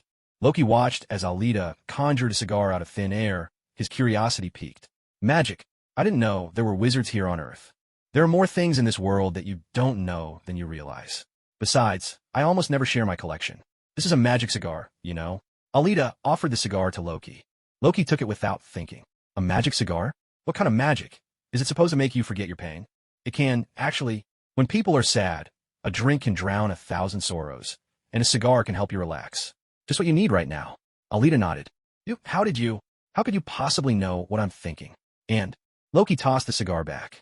Don't think that just because you have a little magic, you know anything about me. I'm the rightful king of Asgard. I don't need mortals like you to understand me. He sprang to his feet, shouting at Alita in frustration. Yes, you're the rightful king of Asgard. Just betrayed, that's all I know. Don't be mad. Alita hurriedly caught the tossed cigar. These things are precious. Every one counts. Loki was once again at a loss for words. Just what kind of sorceress are you? You're a witch, aren't you? Loki wanted to say like his mother, Frigga, but then he remembered he was adopted, and that only made him angrier. That's right, a witch like your mother. Someone who can glimpse the future. Alita nodded. The future I can see probably only goes as far as the fourth Avengers movie. She mused silently. Damn witch. And I've seen your future, too. Would you like to know what it is? Alita looked at Loki with a smile. What my defeat in this war? Loki's lips curled into a mischievous grin, masking his self-mockery. I saw your death. You think I believe a word you say? Loki was a proud and arrogant man. Whether facing his own brother or Thanos, he always carried himself. As a king, never able to tolerate anyone else in his eyes. He only trusted what he could see with his own eyes. A witch? Who would ever believe that? If you don't believe me, then see for yourself. Alita extended her finger and, before Loki could react, pressed it to his forehead. What are you? Loki had just begun to ask what she was doing when he suddenly found himself back in Asgard, in the very prison where, over the years, those who refused to obey Odin and rebelled had been thrown. Magic, Loki muttered, stepping forward. What he saw confirmed his suspicions. So it's true. I failed, and I was brought back to Asgard and locked up. Typical Thor, Loki thought bitterly as he saw himself confined. They're piecing together what must have happened. If he had returned to Asgard, it must mean the Tesseract had fallen into Thor's hands. So, what is it you want me to see? My own death? Huh. At that moment, a deafening crash erupted from one of the cells. A prisoner had broken through the force field and escaped. Loki watched in confusion. He saw a tall, dark figure strangling two Asgardian guards to death. Is that a dark elf? A cursed warrior. He watched as the warrior broke open cell after cell, releasing the other prisoners. Loki followed, curiosity piqued, wanting to know what was truly happening. Take the staircase on the left, he called out suddenly as the cursed warrior paused in front of his cell, glanced at Loki, then turned to leave. Loki realized he was aiding the enemy. How like him?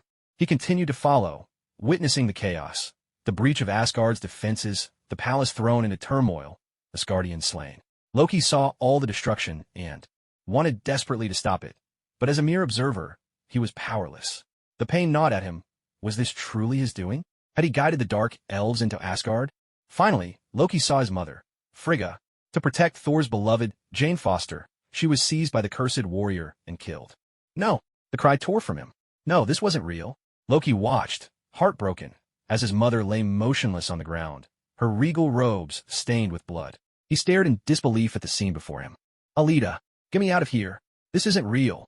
Loki's heart ached as tears streamed down his face. He refused to believe any of it. The scene shifted. Loki looked up and saw Thor, bound and forced to kneel on the ground. He saw Heimdall with a spear driven through his chest, and outside the shattered spaceship, Asgardian bodies lay everywhere. And then there was the Titan, Thanos, his huge hand wrapped around Loki's throat. This time, there will be no coming back, Thanos sneered, dropping Loki's lifeless body to the floor. No, Loki. Thor's eyes blazed with fury as he cried out. No. Loki shook his head, stumbling backward, tears streaming down his face as reality returned to him. This isn't real. Tell me it isn't real. Alita, tell me. He rushed to Alita, grabbing her shoulders, his eyes red and disbelieving as he demanded an answer. Alita remained silent. All at once, Loki seemed drained of all strength. He collapsed to his knees. It was just like in Thor, the Dark World, when Loki learned of Frigga's death. He could no longer hold on to his composure, breaking down in his cell, venting, weeping, as vulnerable as a child. Or the moment he saw Thanos threatening Thor's life in exchange for the Tesseract. He told Thanos to kill his brother, but in the end he couldn't go through with it. He handed over the Tesseract. Then, as Loki Odinson, rightful king of Jotunheim, he faced death with honor. No one truly knows why Marvel chose to write Loki's end this way. But in Loki's heart, there was always a place for Odin, for Frigga, for Thor. He was too proud to say it aloud, but he felt it all the same. Frigga had taught Loki the magic best suited for him, a magic to hide any feeling, any expression behind a flawless mask. I want to try your cigars now, Loki said, grief-stricken, slumped on the ground. He craved a drink, but there was no wine. There was only the method Alita had mentioned, another way to cope, and now Loki wanted to try it. Here, Alita said, handing him a cigar and carefully lighting it for him. He took a slow drag. Not bad. Strong. Like a fine whiskey, he remarked. To his surprise, there was indeed a taste of strong liquor in the cigar. And, was this really a magic cigar? Wasn't this just a joke? Loki took another puff, feeling a subtle surge of magic and a gentle wave of relaxation wash over him. It was unexpectedly pleasant. He found himself rather liking it. Gradually, Loki grew calm. He stood up, wiped the tears from his face, and walked to the edge of the cliff, gazing out over the battlefield where the fighting had ended. In silence, he asked, So, none of this has happened yet, right? That's right. This is the future, Alita replied, stepping up beside him. Yeah, the future. Who can say what's coming? The proud, self-assured Loki had returned. The low hum of engines echoed as Natasha piloted a jet and landed nearby. After a heated clash filled with masculine bravado, Captain, Tony, and Thor finally reached a temporary agreement. They walked over, ready to board the jet and head home. Where's Loki? And where's Alita? Tony looked around, puzzled to see only the three of them. Alita went to find Loki. They should be back soon. Let's wait here for a bit, Captain replied to Tony. I know where Loki is. I'll go bring them back, Thor said, gripping his hammer. That was his brother. After all, he felt it was his responsibility. No need.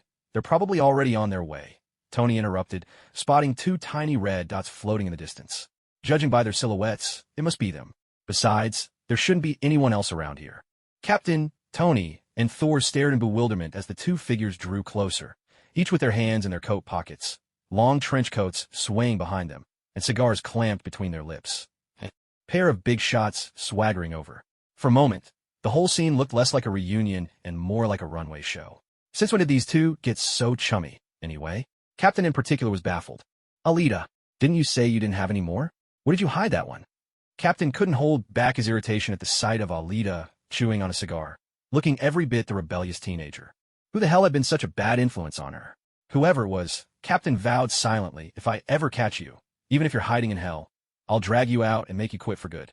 Physically, somewhere in the depths of hell, Sim's body suddenly shuddered, as if sensing an ill omen. This isn't mine, it's... Alita glanced quickly at Loki, then changed course mid-sentence. It's Loki's. Loki said it's a specialty from Asgard and insisted I try it. Loki turned to her, confused, while the other three fixed their gaze on him. So you're the one corrupting other people's kids now? Loki, I don't remember you being a smoker, Thor said, raising an eyebrow. Since when did you pick up this habit? What else have you been up to lately? Alita caught Loki's eye and shot him a desperate look. Help me out here. Loki flashed a devilish smile and held up 5 fingers. Alita's face darkened. She held up 3 fingers. Don't you dare take advantage of the situation. Loki smirked 4. Alita countered 2. Take it or leave it. Loki nodded in agreement. A sharp inhale, a slow exhale. Loki sauntered past them and boarded the jet without further explanation. There's a lot you don't know about. Me. Why aren't we heading back? It's getting late. He tossed over his shoulder, already lost in his own thoughts. Only 2, what a ripoff. Captain, Tony, and Thor exchanged glances. Captain looked to Thor. Is that for real? Thor shrugged. Beats me. Tony glanced at Captain. They're pulling one over on you for sure. Thor, could be. Captain looked at Thor, who seemed utterly clueless, and felt a surge of frustration. Some big brother you are. Don't you care about your own brother's business at all? Alita noticed the 3 of them exchanging glances, hurriedly flicked away her nearly finished cigar, and rushed over to push them all into the aircraft cabin. Oh, I swear I won't smoke next time. Let's hurry back. Baldy must be getting anxious. The captain wanted to say something, but remembering that Loki had been captured and they needed to get back to find the Tesseract, he shot a fierce glare at Alita, a look that promised, I'll deal with you later. Alita lowered her head, not daring to say another word. Who's Baldy? Tony asked, puzzled. That's Fury, the captain replied, then moved to the front and sat down beside Natasha. Ha ha ha! Tony burst out laughing, clutching his stomach. The image of Fury's shiny, bald head, Baldy. He couldn't stop laughing. Alita ignored him, turning instead to Thor. It's been a while, Thor. Alita, my friend. It's wonderful to see you. Thor set down his hammer and greeted Alita with a grand Asgardian embrace. Thor always acted the perfect gentleman toward ladies. Perhaps it was that chivalrous kiss on the hand that won Jane's heart back then? Nearby, Loki was sitting with his legs crossed, a cigar dangling from his lips. Watching the scene, he curled his lip in disdain. Damn it, she's right again. Cursed witch. Why can't I do that? Oh, right, I'm a man, never mind. Ha ha ha. Baldy. Alita, you're hilarious. Tony was still laughing. Up front, Natasha shook her head. Great, another one's gone mad. The Quinjet hummed as it landed on the carrier. The captain and his team led Loki off the aircraft, with Alita and Natasha following close behind. Loki, hands in his pockets, strutted, ahead like a boss leading his underlings on inspection. But after only a few steps, a squad of armed soldiers surrounded him and escorted him away to a designated holding area. Thor, watching this uncharacteristically calm Loki, frowned. This Loki felt somehow different from the one he'd known before. Meanwhile, the captain and the others headed for the control room, ready to discuss how to get Loki to reveal the Tesseract's whereabouts. Bang! On Loki's end, he was escorted into a glass cell, with Fury standing outside. Let me make things clear, Fury said, turning to activate the control panel. If you try to escape, even scratch the glass. A low hum filled the room as a circular hatch opened beneath the cell, revealing a dizzying drop straight down from high altitude. This cage will drop you 30,000 feet. Fury turned back, only to find Loki already lying down, hands tucked behind his head, eyes closed, lost in his own thoughts. Fury was utterly flummoxed by this performance. Was Loki here for a holiday? Didn't he care about his situation at all? Wasn't he afraid of being thrown out? Where was that overbearing arrogance from? Before? That air of invincibility, Are you sure you're the real deal? In the control room, everyone was watching the monitors, staring at a sleeping Loki, exchanging bewildered glances with each other. Thor, what's going on with your brother? Captain America looked at Thor with confusion. I don't know either. He wasn't like this before. Thor admitted, clearly puzzled himself. Before? The captain thought for a moment. During this recent stretch of time, it seemed only Alita and Loki had been together. Turning to Alita, who was slumped over the table, the captain asked, Alita, did Loki act strangely at all? Strangely? Alita lifted her head. No, not really. What do you mean by strangely? Does crying count? If Loki had cried, that certainly would count as something strange. Cried? Thor was even more bewildered. How long had it been since he'd seen Loki cry? When they were children. Did you say anything to Loki, Thor? The captain's gaze shifted to Thor. After all, who but you could make him cry? Well, could it be that he's still angry at himself for not holding on to Loki back then, letting him fall into another realm, almost getting him killed? Thor pondered aloud. But Loki wasn't someone so fragile. Even in another world, with his abilities, he should have been just fine. Thor was genuinely at a loss. You really? The captain looked at Thor, who seemed just as clueless, and thought to himself, what a hopeless older brother you are. Loki couldn't agree more. So, Doctor, how can we find the Tesseract? The captain asked. It won't work. The Tesseract's gamma signature hasn't appeared. Unless it's in a perfectly sealed chamber or deep underground, we can't locate it, Banner replied. Even after narrowing the search, they've found nothing. As he said, if the Tesseract were hidden away in a sealed room or far underground, the gamma frequency wouldn't be detectable. And as it happened, the Tesseract was currently in a laboratory buried deep beneath the earth. Thor, is there anything else you know about Loki? The captain pressed. He has a Chitauri army, Thor replied, arms crossed and stroking his chin. They're not his guardians. They come from an unknown world. He plans to lead them in an attack against you. They'll help him seize Earth, and I suspect he intends to trade the Tesseract for their support. An army, and from outer space at that. Then he'll need to build a portal, Banner said, removing his glasses as a realization struck him. That's why he took Eric Selvig. Selvig? The captain echoed. He's an astrophysicist, Banner explained. He's a friend of mine, Thor added. Loki's cast a spell on him.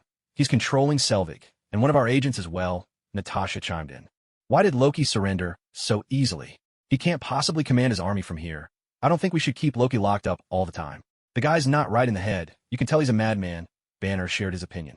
Watch your words. Even if Loki has lost his mind, he's still an Asgardian and still my brother, Thor shot back loudly. He killed 80 people in 2 days, Natasha added quietly, twisting the knife. He's adopted, Thor retorted, quick as a flash. A burst of laughter escaped Alita. She couldn't help but smile at this running joke. What a warm and loving pair of brothers, she thought. Even Captain America wore an expression of sudden understanding. No wonder their relationship was so rocky. I think we should focus on the tech issue, Iridium. Why do they need Iridium? Banner's mind jumped to Loki's appearance, which had drawn all the attention, while Hawkeye had stolen the Iridium right under everyone's noses. Clearly, it was a crucial detail. Iridium can be used as a stabilizer, Tony chimed in as he entered with Coulson. It was time for him to shine, showing off his deep scientific knowledge. It keeps the portal from collapsing on itself, like what happened at the S.H.I.E.L.D. base. No hard feelings, right? That was quite the bang. You've got some serious power, and with Iridium, Loki can make the portal as big and as stable as he wants, for as long as he wants. Tony strolled past Thor, giving his arm a friendly pat as he continued his impromptu science lesson. Raise the mizzen, turn the topsail, he said, tossing nautical jargon into the air, leaving the team of operators below staring at him, as if to say, who is this guy? Hill looked at Tony with a headache brewing. He was always the hardest to handle. That guy's playing with a big game, thinks no one can see, but I noticed, Tony pointed out. I saw it too. Alita raised her hand in agreement. Captain America glanced in the direction Tony indicated, but saw nothing. Then he looked at Alita. How did she and Tony get along so well? Was it hero worship? Alita went back to resting her head on the table. Tony gave her a thumbs up. Tony kept talking and talking, until Banner picked up the thread of Tony's science talk. 7 PhDs didn't come easy, after all. Nice to meet you, Dr. Banner. Your work on anti-electron collisions is unmatched, and I have to say, when you lose control and turn into a raging monster, it's even more impressive. Right, Little Hulk? Tony said, enthusiastically shaking Banner's hand. Little Hulk? Who was that? Banner looked in the direction Tony indicated, just in time to see Alita raise her hand from where she lay on the table and give a big thumbs up, agreeing wholeheartedly. See? Tony was clearly pleased with Alita's response. Alita, you could transform too? Banner wondered if that was why she wasn't afraid of him. Was she like him, with a monster inside? A little Hulk? I don't know. Tony shrugged, unconcerned. You have no idea what you're talking about. Banner could feel his anger starting to rise, so he quickly adjusted his breathing, thinking he'd ask Alita about it later. He was honestly a little curious now. He had absolutely no idea that Tony called Alita Little Hulk simply because of her long green hair and surprising strength. There was really no other reason. Dr. Banner is here just to track the Tesseract. I want you to work with him, Fury said as he walked over, still annoyed that Loki had just ignored him. Haha, Baldy. Ahem, sorry. I didn't mean you, it's just haha. Tony burst out laughing the moment Fury appeared, that shiny bald head instantly reminding him of the nickname Baldy Alita had used earlier. He couldn't help it. He was dying of laughter. Mother, who was that? Who's calling me that behind my back again? Alita. Fury spun around and spotted Alita sprawled across the table, pretending to play dead. At once, he knew it had to be that little rascal again. Damn it, he'd been careless, so focused on bringing Stark in for help, he'd forgotten that Troublemaker loved giving people nicknames, especially with Alita around. He really ought to keep the two of them apart. Fury glanced at everyone else in the room, who were all barely holding back their laughter.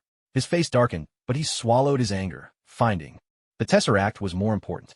Once this was over, he was definitely sending Alita back to the Academy for a proper re-education. Meanwhile, in the darkest reaches of space, the massive Chitauri warship glided silently onward. Inside, the soldiers were brimming with anticipation, eager for the slaughter and destruction to come. Back in Banner's lab, Alita lounged listlessly at the table, fiddling with her phone. With nowhere else to go and nothing to do, she could only kill time here. Across the room, Banner was scanning the scepter with a device. Alita, Tony calls you Little Hulk. Were you exposed to gamma radiation too? Banner was clearly concerned. Because of Hulk, Banner had long since become something of a recluse. He'd always been a professor, never much of a talker, and now tended to be even more withdrawn. Still, deep down, he was lonely and yearned for others' acceptance. Meeting Alita for the first time, he'd been surprised she wasn't afraid of him or treated him like a monster. That alone had made his impression of Alita shoot through the roof. And now, hearing that she might be a little Hulk herself, Banner couldn't help but get excited. Gamma radiation? Nope, not at all, Alita replied, glancing up. She had no idea what gamma radiation had to do with her. Tony couldn't hold back and burst out laughing. Alita immediately understood. Don't listen to that blacksmith's nonsense. He just gives people nicknames off the cuff, all for laughs. Look at my green hair, see? Got it. Alita grabbed a lock of her own hair and gestured to Banner, warning him not to believe everything others said. This? Joking? Banner turned to look at Tony. What do you mean, that blacksmith? You really don't know how to talk to people. But yes, don't you think if Alita really turned into the Hulk, she wouldn't even need to dye her hair? Tony said to Banner. So it was all fake. Banner felt a wave of disappointment and turned his attention back to his research. You really should come to Stark Tower. The top 10 floors are all R&D. You'd love it. It's like a wonderland for scientists. Thanks, but last time I was in New York, I wrecked Harlem. Banner declined politely.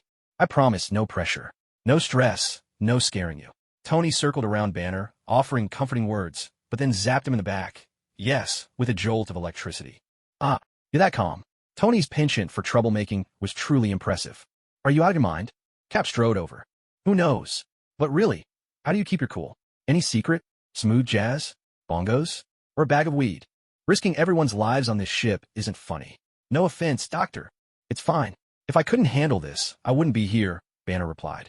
Alita watched the three of them bicker, put down her phone, leaned her chin on her hand, and silently observed. Why did Fury wait until now to call us together? Why not earlier? He's hiding something from us, Tony said, his suspicion showing as he looked at Cap. You think Fury hasn't told us everything? He's a spy, Cap. The king of spies. Alita, do you know anything? Cap noticed Alita watching their exchange with her chin in her hand, one eyebrow raised. Was she watching a show? But since Alita was a S.H.I.E.L.D. agent, Cap decided it was worth a shot to ask. No idea. Does Nick Fury ever talk to me? Tony and Cap thought about it. Yes, not only did Fury not talk to her, he almost seemed to avoid her. Besides, Alita felt that while Fury's methods were secretive and sometimes reckless, his determination to protect Earth was still admirable. Looking ahead, after S.H.I.E.L.D. disbanded, the Avengers all went their separate ways. Cap led a group off. Natasha was chased back to Russia by Ross. Hawkeye went home to be with his kids. And Vision. Seriously, a robot running off to fall in love? Unbelievable. So from Fury's perspective, he was just preparing for a rainy day, always one step ahead. Although Thor called a signal to higher civilizations that Earth was ready for war. The real reason those others came to Earth wasn't because of advances in weaponry or deterrence. It was the Infinity Stones. That was something you really couldn't say out loud. Fury's only misstep was that, due to his unique method of secret compartmentalization, Hydra was able to thrive even more effortlessly. What Tony truly cared about wasn't weapons development. It was Fury's secrecy. As for Steve, he was more straightforward. He believed that if something couldn't be controlled, it was best left alone. Steve, don't you think this is a bit strange? Banner quietly spoke from the side. All we need to do is find the Tesseract, Steve replied as he walked away. Only what he saw with his own eyes could be considered real. Alita silently thought to herself. So this is the tension between S.H.I.E.L.D. and the Avengers. Hey, Lil Hulk, how did you and Cap meet? Tony asked Alita with curiosity, munching on a bag of snacks. The way Steve treated Alita was clearly different from how he treated other S.H.I.E.L.D. agents. Neighbors, she answered. Neighbors for 70 years on ice, and neighbors again after waking up. No one else could say that. Brooklyn, Tony nodded, understanding. Meanwhile, Professor Selvig took the iridium that Hawkeye had brought back and began assembling the portal components, heading straight for Stark Tower. Hawkeye was gathering his team, preparing to rescue Loki. Outside Loki's cell, Natasha arrived and looked at him sleeping inside. She clicked her tongue, unsure how to start the conversation. Loki, no response whatsoever. Natasha shrugged at the camera. Hey Loki, I want to know how Agent Barton's doing. Are you really asleep? Even through the cell, Natasha couldn't tell if Loki was genuinely asleep or just pretending. In truth, Loki wasn't sleeping at all. He was lost in thought, replaying over and over the future that Alita had shown him. The breached halls of Asgard, Asgardians fleeing in all directions, and his mother lying motionless on the ground. And then, the being who had given him the Chitauri army and the scepter, only to kill him in the end, Thanos. What was I even thinking back then? Loki wondered. Someone who couldn't even defeat Thor. And yet I tried to stab Thanos with a little dagger? Was I seeking death? Was it for Asgard? Loki couldn't make sense of it, and inwardly mocked his own foolishness.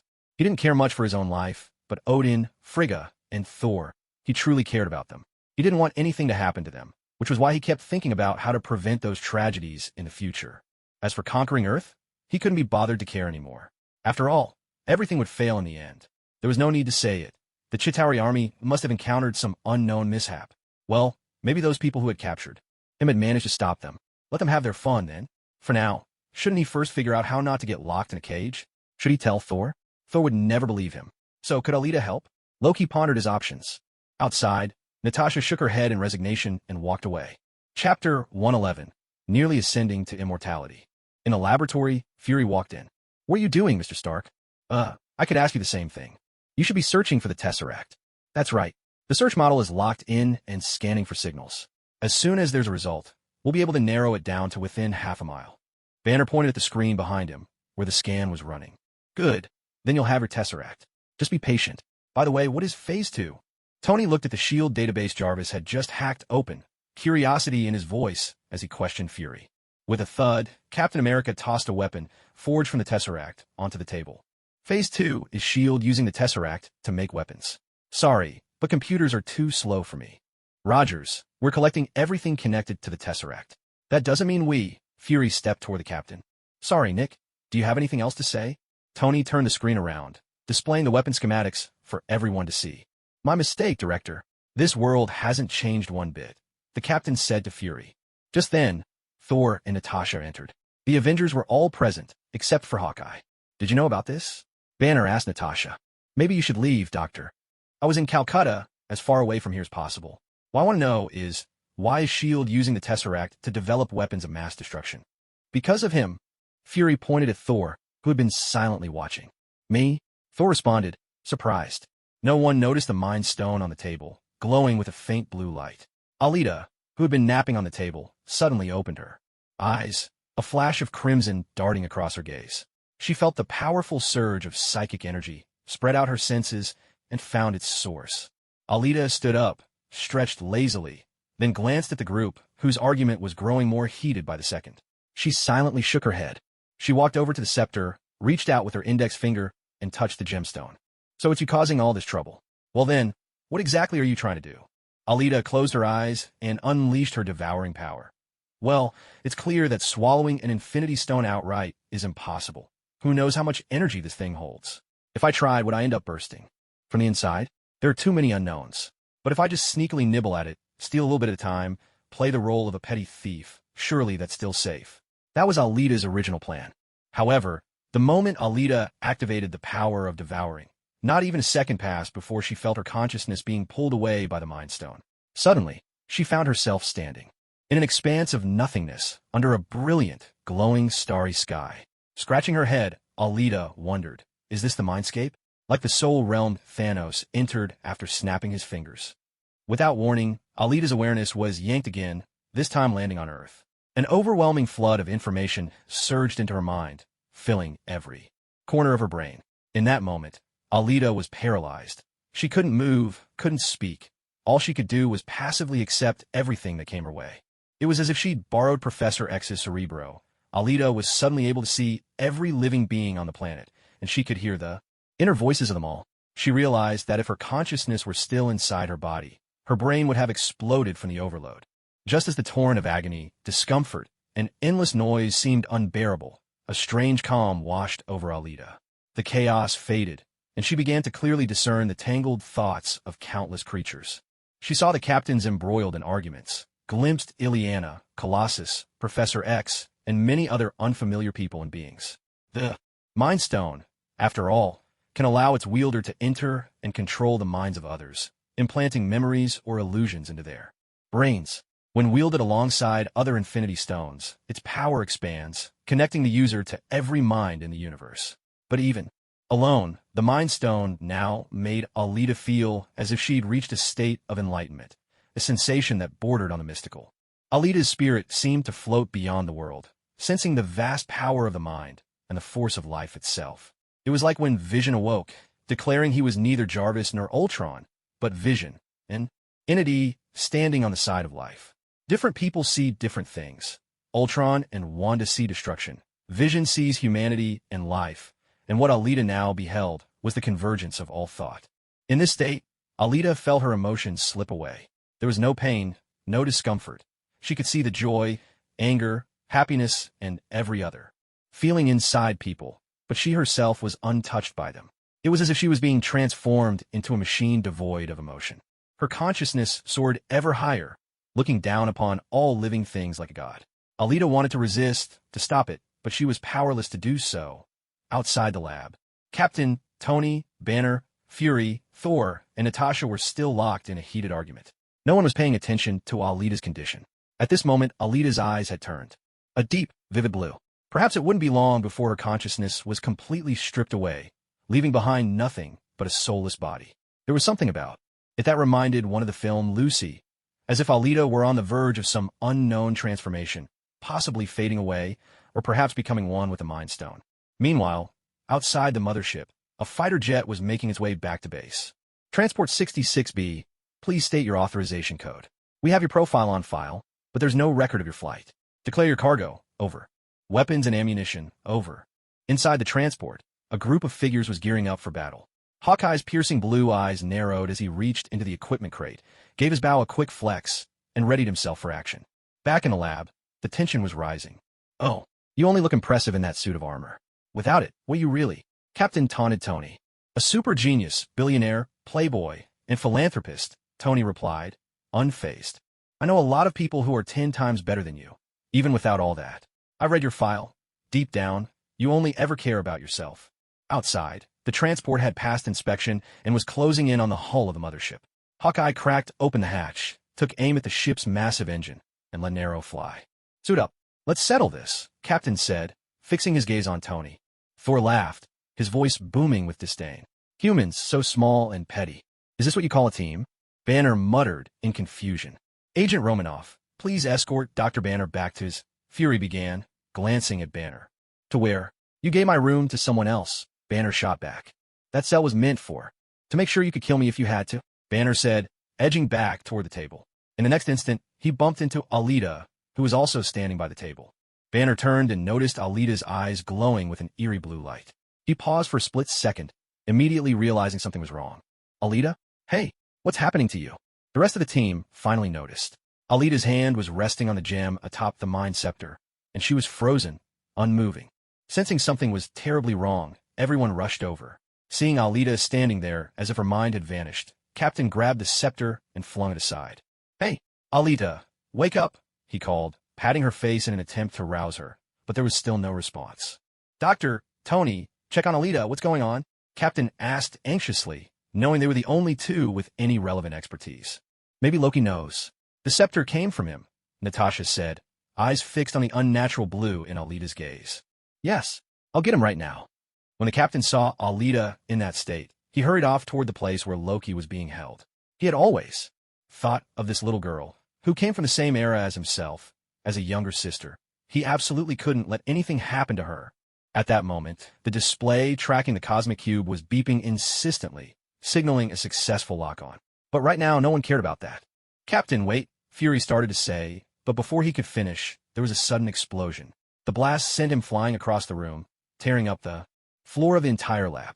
The captain and Tony were knocked toward the doorway by the shockwave, sprawling on the ground, looking at each other in alarm. Hurry, get your suit on. Alita, the captain shouted.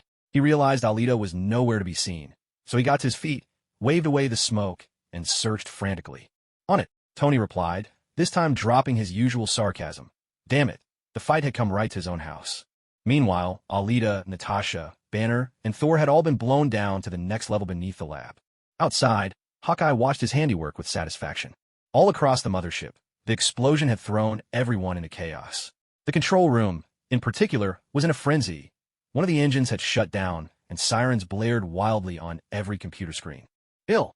Fury scrambled to his feet, urgently calling for Hill. There's been an explosion outside the ship. Engine 3 is offline. We're under attack. We need to send a team out to repair the engine immediately. If we lose another one, we'll crash. Stark, you heard that? Fury's mind raced. Only Stark had the mobility and mechanical know-how to fix this mess. I'm on it. Tony was already heading for the hangar where his suit was kept, answering over his shoulder. Coulson, activate defensive lockdown on the detention block, and then get to the armory. Romanoff, Fury barked, rushing toward the control room. Damn it, which lunatic dared to bomb my ship? Do they have any idea how expensive this thing is?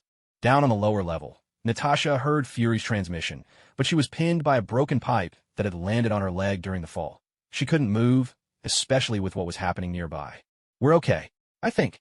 Natasha glanced over to see Banner on one knee, clutching his head and letting out a low, pained growl. Her confidence faltered. Outside, Hawkeye led a squad to one of the ventilation shafts along the flight deck and began his infiltration. Don't let the engine start. Head to the detention block. Shut down the cameras. Yes, sir.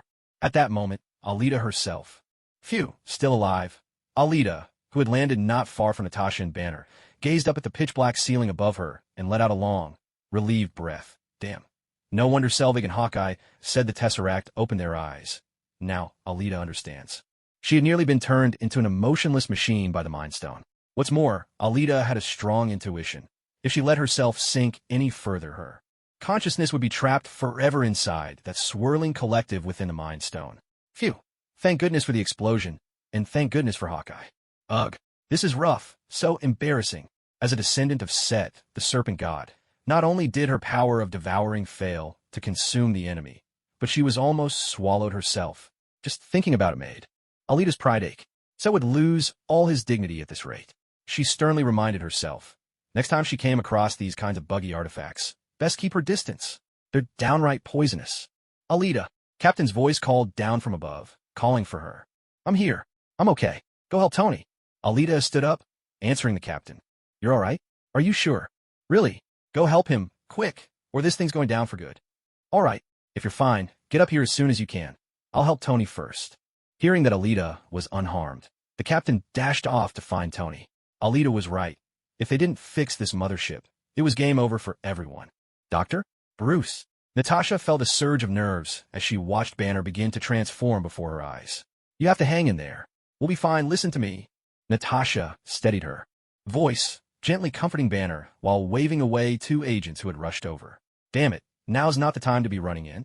If she could move, she'd have been long gone already. It's gonna be all right, okay? I swear on my life, I'll get you out of this. You won't be dragged into this ever again, never. Your life. Banner's transformation into the Hulk was already underway. His body tensed, head thrown back in a roar, skin turning green, clothes tearing apart. Alita had only taken a few steps when she heard that thunderous roar from the Hulk. Banner couldn't hold it back any longer. She hurried over, just in time to see the Hulk crash down to a lower deck, and Natasha struggling on the ground. Nat, Natasha heard someone call her and turned her head. Alita, what are you doing here? Run. Natasha was stunned. Of all times, Alita dared to come closer? Was she not afraid of dying? If they didn't run now, there'd be no escape. Don't panic. Alita stepped forward, lifted the pipe pinning Natasha's leg, helped her up, and quietly cast a healing spell in passing. Natasha stood, about to pull Alita away, when a flash of light glimmered in Alita's hand. The intense pain in Natasha's leg vanished instantly. What was that? Natasha looked at Alita with curiosity. A little magic trick. Nat, hurry and find Clint, he's here too. A monstrous roar echoed out. No way. You're coming with me. Let's go now. Natasha's heart skipped a beat when she heard the Hulk's voice. Damn it, she thought there's no way I can handle that big guy. Wait here for me a moment. Alita slipped her hand free from Natasha's grip and started down the stairs. Alita, seriously, why won't you ever listen to what people say? Natasha felt a headache coming on. Just what exactly can you do to stop the Hulk? Bang! Banner had already completed his transformation. Now he was the Hulk. Alita looked up at the towering figure before her, a hint of envy in her eyes. TSK, he's about the same size as Thanos, isn't he? The Titan gene really is something, born with such a tough body. Hulk! With a furious roar, the Hulk turned, glaring down at the tiny figure before him. Clenching his fists, he swung at her. Alita! Whoosh! Alita knew she had no chance of beating the Hulk in a straight fight, but that didn't matter. After all, they were high above the ground. So Hulk, how about experiencing some extreme skydiving? See you later. Just as the Hulk's fist came crashing down, Alita teleported to his side, grabbed hold of him, and then, in a flash, teleported both of them outside, high in the air. Letting go, she waved cheerfully as the furious Hulk plummeted. Goodbye. Natasha, who had been chasing after Alita to drag her away, saw the Hulk draw back his fist to strike. Oh no, she thought, that's it, we're doomed. Then, in a flash, both Alita and the Hulk were gone.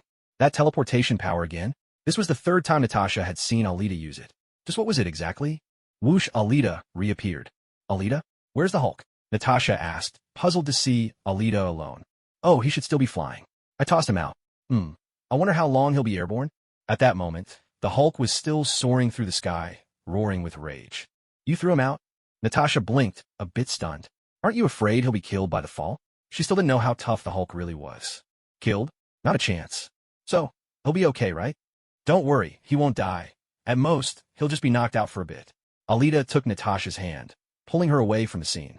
Right now, our top priority is to stop the enemy, prevent further destruction, and find Clint first. Clint, at the mention of Hawkeye, Natasha grew anxious. They must be here to rescue Loki, Natasha said, thinking of Loki, still detained. Right, Loki. Alita frowned. Who knew what Loki was planning? Would he hurt Coulson again? No, I have to check on him. Nat, you go find Clint. I'll look for Loki. Understood. On the other side, Loki, who had been lying down pretending to nap, heard Hulk's furious roar and instantly realized someone was here to rescue him. He sat up, pondering his next move. Should he make a run for it? Or stay put and maintain his current posture? Well, if he didn't want to end up locked in an Asgardian cell by Odin, wait a second, Professor Selvig, following his earlier orders, was already working on the Tesseract. The portal opening was inevitable, so no matter what he did, he'd end up back in Asgard, imprisoned. Meanwhile, Captain America found Tony and started repairing the engine under Tony's command. Turn the carrier around, heading 180.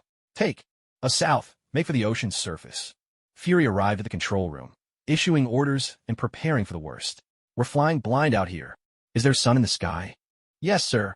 Then fly just to the right of the sun. Hill, evacuate all personnel from the lower hangar deck. Grenade. Hill nodded and turned to carry out the command, only to see a grenade drop at her feet. With a deafening blast, several armed agents rushed in. Amidst the chaos, Hawkeye loosed an arrow at the control console, killing engine number 1. The entire carrier began to drift off course and plunge downward. Barton's headed for the detention level. Does anyone copy? Fury called for backup over the comms. This is Romanoff. I hear you, Natasha replied. She'd been running toward the control room, but spun around the moment she heard Fury's words. Where's Banner? Fury felt a bit of relief hearing someone respond, but then he remembered Banner. The ticking time bomb had just gone off. That roar must have echoed through the entire helicarrier. Please don't let him tear this place apart, Fury thought anxiously. He was thrown off the helicarrier by Alita. Good job. For the first time, Fury gave Alita a mental thumbs up. He had no idea how she'd managed it, but right now, he was deeply grateful for her decisive action. She'd just earned herself a promotion and a raise when they got back. In the detention block, Loki spotted his masked, armed subordinate rushing up. With a sly smile, he indicated how to open the door, then sauntered out at his own leisurely pace. Since he was destined for Odin's prison no matter what, he might as well have some fun, especially at his dear brother's expense. Loki, Thor's voice boomed out. That was quick. Loki immediately cast an illusion and vanished from sight. Thor shouldn't have arrived so fast. But since Hulk had already been taken care of by Alita, and knowing these people were here to rescue Loki, Thor had rushed over at once. But there stood Loki outside the cell, the door now shut behind him. Thor realized, with a sinking feeling, that he'd been tricked yet again. Will you ever learn from your mistakes? Loki clasped his hands behind his back, shaking his head at Thor. Even though he now knew what fate awaited him, that didn't mean he was going to change his ways. Some things were better kept quietly in his heart, just as he always had. Looking at Thor's face, Loki remembered the pain etched there when he was killed, and silently reflected on it. Since nothing could be done to prevent the Chthon's arrival, he figured he might as well enjoy the game. Loki, Thor shouted, swinging his hammer hard and striking the glass with a resounding blow. Damn, no wonder they used this cell for. The Hulk, the thing's practically indestructible. Watching the cracks slowly spread across the glass, Thor seethed with frustration. Looks like you're not getting out of there, dear brother. Humans say we're immortal. Why don't we put that to the test? Loki taunted. A sharp thud echoed through the room. Just as Loki was about to press the button, he heard a commotion behind him. Turning, he saw Coulson aiming a gun straight at him. Step aside, Coulson commanded, his voice steady. Loki slowly retreated. Do you like this? Coulson continued, holding up a weapon that began to glow with a menacing red light. After you sent the destroyer, we developed this prototype. I'm not even sure how powerful it is. Want to find out, but before Coulson could finish, Loki suddenly appeared behind him and plunged a blade into his back. No, Loki, Thor bellowed, hammering helplessly against the glass. Loki didn't know how the scepter ended up in his hand, but he strode to the control panel and opened the lower hatch. A fierce, howling wind roared through the chamber as he prepared to press the final button. Loki, damn it, who's interrupting me now? Loki fumed, but the voice was oddly familiar. Was that Alita? A burst of magical energy crashed into Loki, hurling him away from the control panel. Alita had arrived. She was supposed to have shown up sooner, but during her teleportation, she'd seen several agents nearly killed in the earlier explosion. She'd been forced to stop and help, casting a handful of healing spells to save their lives. Then, a few armed thugs tried to block her way, opening fire. She had no choice but to deal with them first, which cost her precious time. As she glanced at Coulson lying on the ground and Thor still trapped inside the cell, Alita remained calm. As long as Coulson still drew breath, she could bring him back. Healing magic might not be enough, but fortunately, she still had life magic up her sleeve. After being blasted away, Loki decided it was best to get out of there as quickly as possible. As for Thor, let him fend for himself. If he stayed any longer, he'd just get beaten up again, and he doubted he could win against that woman. Loki was painfully aware of his own abilities. Embarrassing as it was, this wasn't the first time he'd been bested. Wait, what do I mean not the first time? Why does all of this feel so familiar? Loki shook his head, puzzled. Alita couldn't be bothered with Loki anymore, and since she had no idea how to operate the console, she didn't dare touch it recklessly. If she pressed the wrong button and Thor fell down, she'd probably cry her eyes out. Alita! Coulson gazed at her crouched in front of him, a swell of emotion rising in his heart. He thought to himself that perhaps he'd never be able to take her on a mission again. Don't worry, Uncle. You'll be fine, Alita reassured him, channeling her magic as she began to draw upon her own life force, forming a glowing orb of white energy in her right hand. Devouring magic was a manifestation of darkness, so it appeared black. But life magic was pure, and since it flowed from Alita's own vitality, it shone a brilliant white. If one could see souls at that moment, they'd find Alita's soul radiating with an even more sacred light, just like what Aurora had witnessed before. It's all right, Alita. From now on, you have to listen to the captain. Cough, cough. It's a pity. I'll never get his autograph on my limited edition suit, Coulson lamented, a touch of regret in his voice. On the other side, Thor watched as Coulson teetered on the edge of death, his heart growing heavier. He set his hammer aside and sat down, quietly observing. Oh, come on. You can ask him for his autograph yourself soon. If he refuses, just say what I told you. Trust me, it'll work, Alita said with a wink. Sensing that her magic had gathered sufficiently, she pressed the glowing orb to Coulson's chest, and a brilliant light burst forth, so dazzling even Thor had to close his eyes. Moments later, the light faded. Coulson, suddenly feeling his strength return, opened his eyes in confusion. He tried moving. Wait, the pain was gone? In fact, he even felt more energetic than before. He tore open his blood-stained shirt with one hand, only to discover that not only was his wound completely gone, but his skin seemed smoother than before. Was it just his imagination? No, it couldn't be. He'd been at death's door just moments ago. Alita, what did you? Coulson asked, bewildered, looking at her smiling face. I told you, Uncle, you're not going to die. As long as I'm here, there's nothing to worry about. Alita clapped him on the shoulder and helped him to his feet. Magic? Alita, are you a sorceress too? Thor exclaimed, standing up in surprise. Seeing Coulson fully healed reminded him of his own mother, a mysterious witch. And just as he'd felt the first time he saw Alita, her beauty was no less than his mother's in her youth. Coupled with this near-miraculous magic, Thor began to wonder if Alita was even human. Perhaps she hailed from another realm altogether. Magic? Alita, was that magic just now? Coulson was taken aback by Thor's words. Magic? Right here beside him? And he had been completely unaware? As a seasoned S.H.I.E.L.D. agent who had seen his share of extraordinary events, Coulson was certainly surprised, but he quickly accepted this new reality, feeling an overwhelming gratitude toward Alita. Alita, I owe you my life. If you ever need anything from me, no matter what it is, I swear I'll do it, Coulson said to Alita, his tone solemn and sincere. Perhaps to Alita, this was nothing much, but for Coulson, it was nothing short of a second chance at life.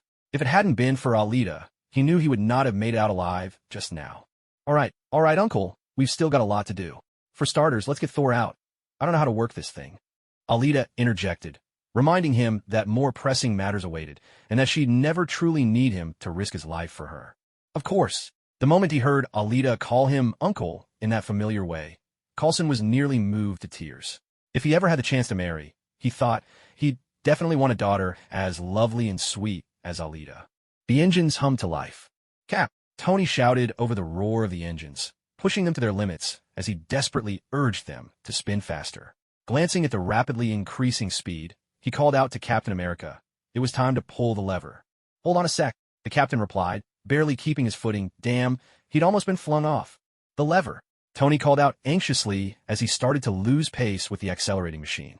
Hurry up. A blur, Alita arrived, yanking down the control lever just in time. She casually flicked out several magical energy bolts, blasting away a few persistent shooters below. Lucky I got here in time. Tony, you owe me for this.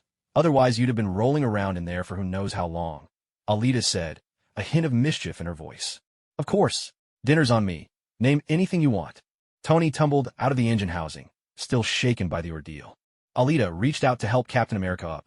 You all right, Cap? He let out a breath of relief. Yeah, I'm fine. Good thing you showed up when you did. Damn, that was almost too much. Meanwhile, Loki had boarded an escaping aircraft and was already airborne. As for Hawkeye, Natasha had temporarily knocked him out. Director, Loki's escaped, Coulson reported as he and Thor entered the control room, updating Fury on the situation. I know, Fury replied with a nod, as if he'd expected as much. But when he turned and caught sight of a large bloodstain on Coulson's chest, his expression changed. Was Coulson wounded? Oh, it's not my blood. It's someone else's. Coulson thought of Alita, but then reconsidered. If Alita hadn't saved him, perhaps she wouldn't have exposed her ability to use magic. With that thought, he offered a casual explanation. Fury didn't doubt him. Since no one was hurt, that was enough for now. Banner's not here. The explosion destroyed the lab. So now it's up to Stark to see if he can locate the Tesseract. Fury thought wearily. Call everyone for a meeting, he ordered. Captain, Tony, Thor, Natasha, and Alita all gathered around the table in the control room. We're at a complete standstill, Fury began, shaking his head at them. Communications are down, Banner's missing. The scepter has been taken by Loki, and I'm out of options. He paused, his voice heavy with frustration. Yes, we did intend to use the Tesseract to make weapons. But I never put all my hope into that. I was counting on something bigger, something riskier. Stark knows about it. I call it the Avengers Initiative. My idea was to bring together a group of remarkable people, to see if they could become something more, to see if they could work together when we needed them most, to fight the battles we never could. He looked at the silent faces around him, then let out a sigh. All right, maybe that idea is out of date now. With that, Fury left the room, leaving the others sitting in silence. So, are we just going to admit defeat? Alita broke the quiet, her voice calm but insistent. You all realize the portal could open at any moment, and the Chitauri army could take over our city. But we have no idea where the Tesseract is, someone replied. And we can't find Loki either, Captain America and Thor added in turn. Oh, come on. Can't you use your heads for a moment? What does Loki want? Alita pressed, glancing at Tony. She wanted to give them the answer, but if she did, it would rob them of their agency, especially now, when the so-called Avengers had just come together for the first time and hadn't even fought a real battle yet. As it was, Loki had already left them in a sorry state. Still, Alita believed that as soon as they fought side by side, the team would come together. Why would Loki surrender so easily and let us bring him right to our doorstep? Tony, catching Alita's gaze, began to ponder. Alita was right. Here they were, each of them powerful in their own way. Yet Loki alone had nearly brought them to ruin. It was humiliating, and Tony's pride wouldn't let him accept it. To break us apart, Captain America ventured. Exactly. Divide and conquer is a clever strategy. But he knows that he has to eliminate us. That's his true goal. He wants to defeat us, and he wants others to see it happen. He craves an audience. Tony stood up, pinching his chin as he put himself in Loki's shoes, starting to think things through. Yeah, I saw his little performance in Stuttgart. Captain America recalled how he had fought Loki and nearly lost. That's right. That was just a rehearsal. This time it's opening night, and Loki is the star of this grand farce. He yearns for flowers and applause. He wants a monument so tall it touches the sky, with his name engraved on it. Tony stopped mid-sentence as a sudden realization struck him. Damn it, isn't that tower with his own name on it the perfect stage for Loki's show? Captain America, Thor, and Natasha all turned to look at Tony. Shit. Tony spun around and rushed off to suit up. If he was too slow, his brand new tower might just go up in smoke. Where's he going? Thor asked, puzzled. I think we just figured out where Loki is, Captain America replied as he stood up and started gathering his gear. Rendezvous on the deck, he called out to Thor and the others before heading out. I'm going to find Barton, Natasha added, uncertain if Hawkeye had woken up yet. I'll come with you. Alita hurried after Natasha. Hey, so where's Loki? Thor was still baffled, watching everyone spring into action, unsure what to do next. Thor, wait for us on the deck. We'll be right there. Alita called over her shoulder without stopping. Meanwhile, in an abandoned factory somewhere, Bruce Banner lay naked amidst the wreckage, slowly coming to his senses. He rubbed his head, unable to recall exactly what had happened. The only thing lingering in his memory was Natasha's face, and he worried if he might have hurt her. You fell out of the sky, an elderly man in a security guard's uniform said, looking down at Banner. Did I hurt anyone? Banner asked. There's no one around here you could have hurt. But you sure scared the pigeons, the old man replied. Lucky, Banner muttered, running his hand through his hair, relieved. Here, I wasn't going to give you this until you'd shrunk down to normal size. The old man tossed him a set of clothes. Are you an alien? The man asked. What? No, I'm not, Banner answered, a bit bewildered. Oh well, then you must be really sick, kid. Thanks.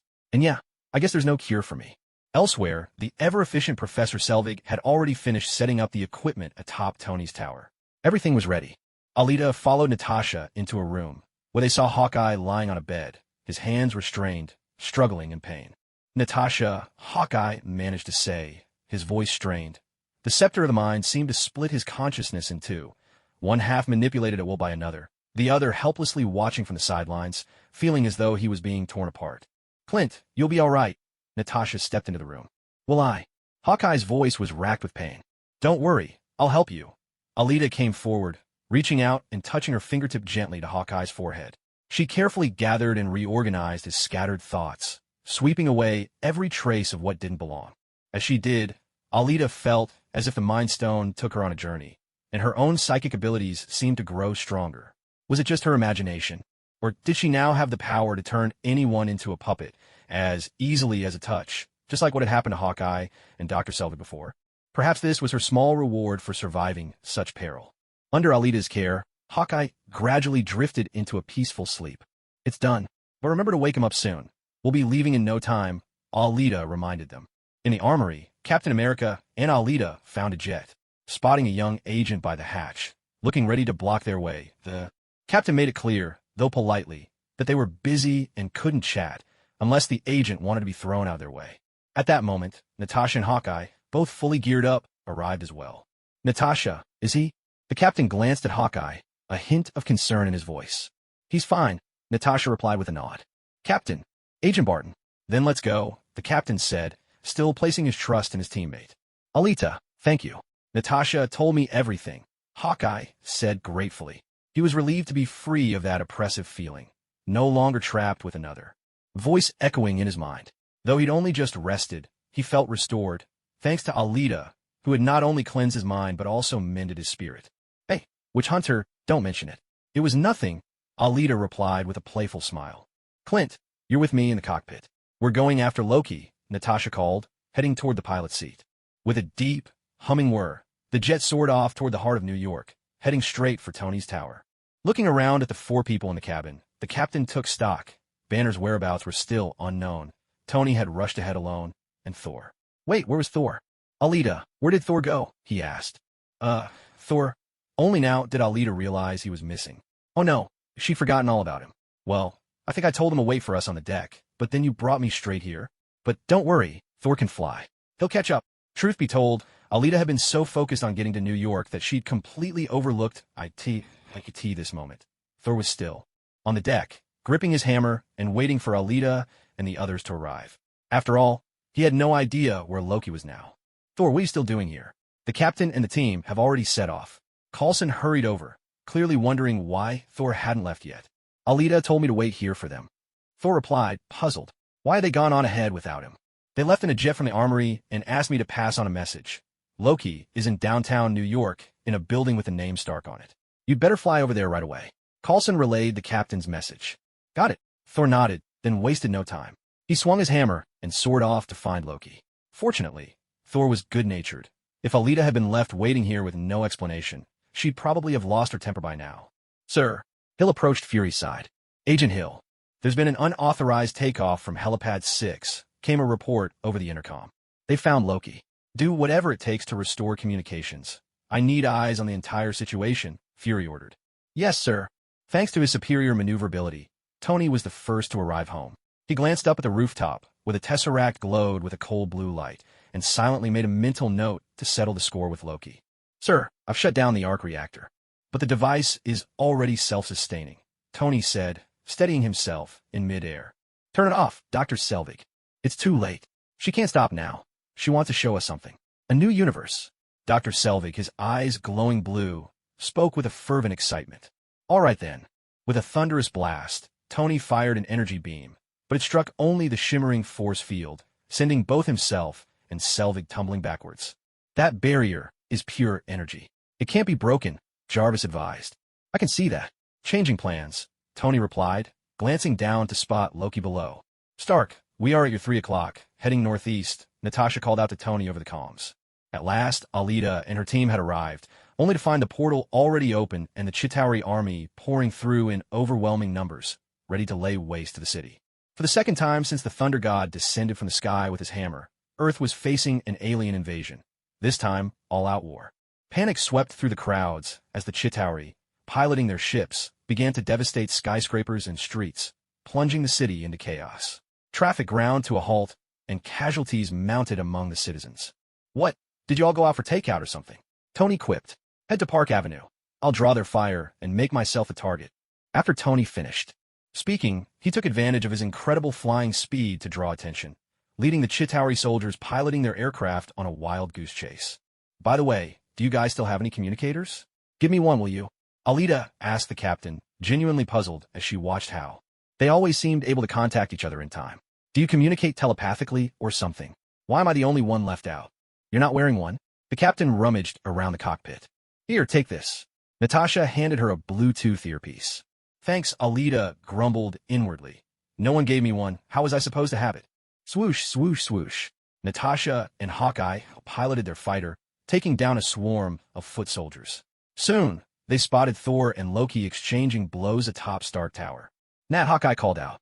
"I see him," Natasha replied. "And since when did you start calling me Nat too?"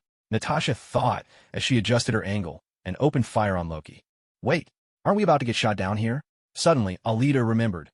Wasn't this the spot Loki sank them last time? Bang! Bullets were useless against Loki. He withstood the barrage, raised his scepter, and fired right at the fighter. TSK, what a headache. But Alita didn't react. After all, nothing serious would happen. Hawkeye's piloting skills seemed top-notch. Thud!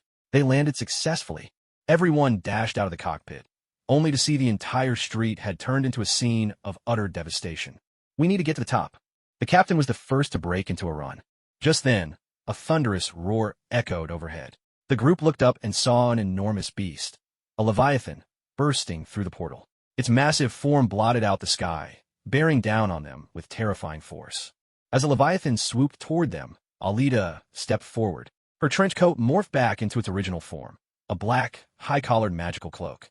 Alita, the captain, Natasha, and Hawkeye stared in shock at the sudden transformation. They watched as Alita raised her right hand, golden light radiating from her palm. When their eyes adjusted, they saw a golden, long sword materialize in her grasp. The three exchanged glances, baffled. "That's magic, right?" The captain recalled Alita telling him she could use magic. "You mean you didn't know?" Natasha assumed the captain would know, considering how close he and Alita seemed. "I know a little," the captain admitted. "I only know what Alita's told me." With the Leviathan drawing ever closer, Alita gripped the sword with both hands. Magic surged through her. The king's sword in the stone blazed with brilliant golden light, shooting skyward, forming a dazzling arc. "Excalibur!" Alita shouted, her voice ringing out as she swung the sword in a powerful arc at the monstrous beast soaring above their heads. Buzz, roar. A golden light, unstoppable and all-conquering, sliced through the rampaging beast from head to tail, splitting it cleanly in two. The two has crashed down on either side of the street. "Whoa, oh my god, shit." The captain and his two teammates stared in utter shock as Alita cut the massive, terrifying beast in half with a single stroke. What kind of sorcery was this? Could they possibly learn it too? What's going on? "Captain, is everything all right on your end? By the way, is Banner there? That big monster needs a monster to handle it." Tony, hearing the captain and his team's astonished voices over the comms, assumed they were just startled by the sudden appearance of the creature. "Huh, such lack of experience. Well, not that I've seen anything like this either, but as long as I don't show it, I won't be the one embarrassed here." "Monster? I think we've already got a monster on our side, and a pretty impressive one at that." The captain regained his composure, glancing at Alita standing before him, golden sword in hand, unable to hold back his amazement. Yes, I saw it too. Let me know when Banner shows up," Tony replied, assuming the captain was still referring to the giant beast. With more and more Chitauri soldiers flooding in, Alita realized she needed to intercept them. She wasn't sure if her magical energy would hold out, even though she'd absorbed some explosive energy. Back at the shield base, she still hadn't fully replenished herself. The Leviathan had immense life force, but unfortunately, life force couldn't be converted into magic. Alita sighed inwardly. She put away her soul blade, began to float into the air, and turned to the captain. "Captain, make the most of the time, evacuate the civilians. I'll see if I can hold them off for a while." With that, Alita shot off toward the portal. "Alita!" the captain shouted after her, watching her disappear into the distance. This time he was truly astonished. He even began to wonder, was Alita really just a super soldier modified by Hydra's serum? "Captain, does the serum do all that?" Natasha stepped up beside him, asking in confusion. "To be honest, if Alita is this powerful, you should be pretty formidable too, right?" The captain hesitated. "Captain, you're not still hiding your real strength, are you? Now's not the time for secrets." Hawkeye, after witnessing Alita's earth-shattering sword strike and her ability to fly, was filled with envy. "Come on, Captain, it's your turn to step up. This is an emergency." The captain saw the questioning looks in their eyes and felt a wave of helplessness. "Damn it, I really don't know how. If I did, I'd have done it already. Why would I hide it?" He couldn't help but curse inwardly. The truth was he was just as envious as they were. "Natasha, Barton, let's focus on evacuating civilians and hold back these enemies on the ground." "Got it, Captain." "Understood. Are you really sure you don't know any magic?" Natasha couldn't help but ask, just to be sure. "No, absolutely not," the captain replied, exasperated. Then, turning to face a wave of incoming Chitauri soldiers, he slammed his shield down with a furious clang. Natasha pursed her lips. "Why does your super soldier serum feel so different from Alita's?" She wondered, then drew her handgun and started firing into the chaos. Meanwhile, Hawkeye began to display his unmatched archery skills, sending arrow after arrow straight to their marks. Up above, Alita soared into the sky, blasting away enemy soldiers with bursts of magic as she gathered her power. "I can't use a full-scale planetary devastation. There's not enough energy for that. I'll have to buy the team some time first," she thought. With both palms facing each other, she began to condense. A singularity, a black hole forming between her hands. In a blink, she teleported to the entrance of the portal, left the tiny black dot there, and vanished again, reappearing atop Stark Tower. A deep, resonant boom echoed as the black dot began to swell, its immense gravity pulling the nearby enemy soldiers into its grasp for a moment. Alita could feel her magical energy draining rapidly. She gazed down at Thor and Loki, still locked in fierce battle, and considered how to end things once and for all. She knew how to close the portal, but if she did it too early, without dealing with the source, those flying enemies would keep swarming. Unless, of course, someone dropped a nuke. What's going on? Cap, do you notice there are fewer enemies? Did the portal get shut down? Tony asked as he flew by, noticing that the flow of enemies from the portal had slowed. Still, the energy from the Tesseract continued to pour out. No idea. I don't have time to look up right now, Cap replied as he fought through the chaos. The whole street was a mess, with enemies everywhere. Could hardly tell if their numbers had gone down. But if Tony said so, it probably meant Alita had bought them some time, just like she promised.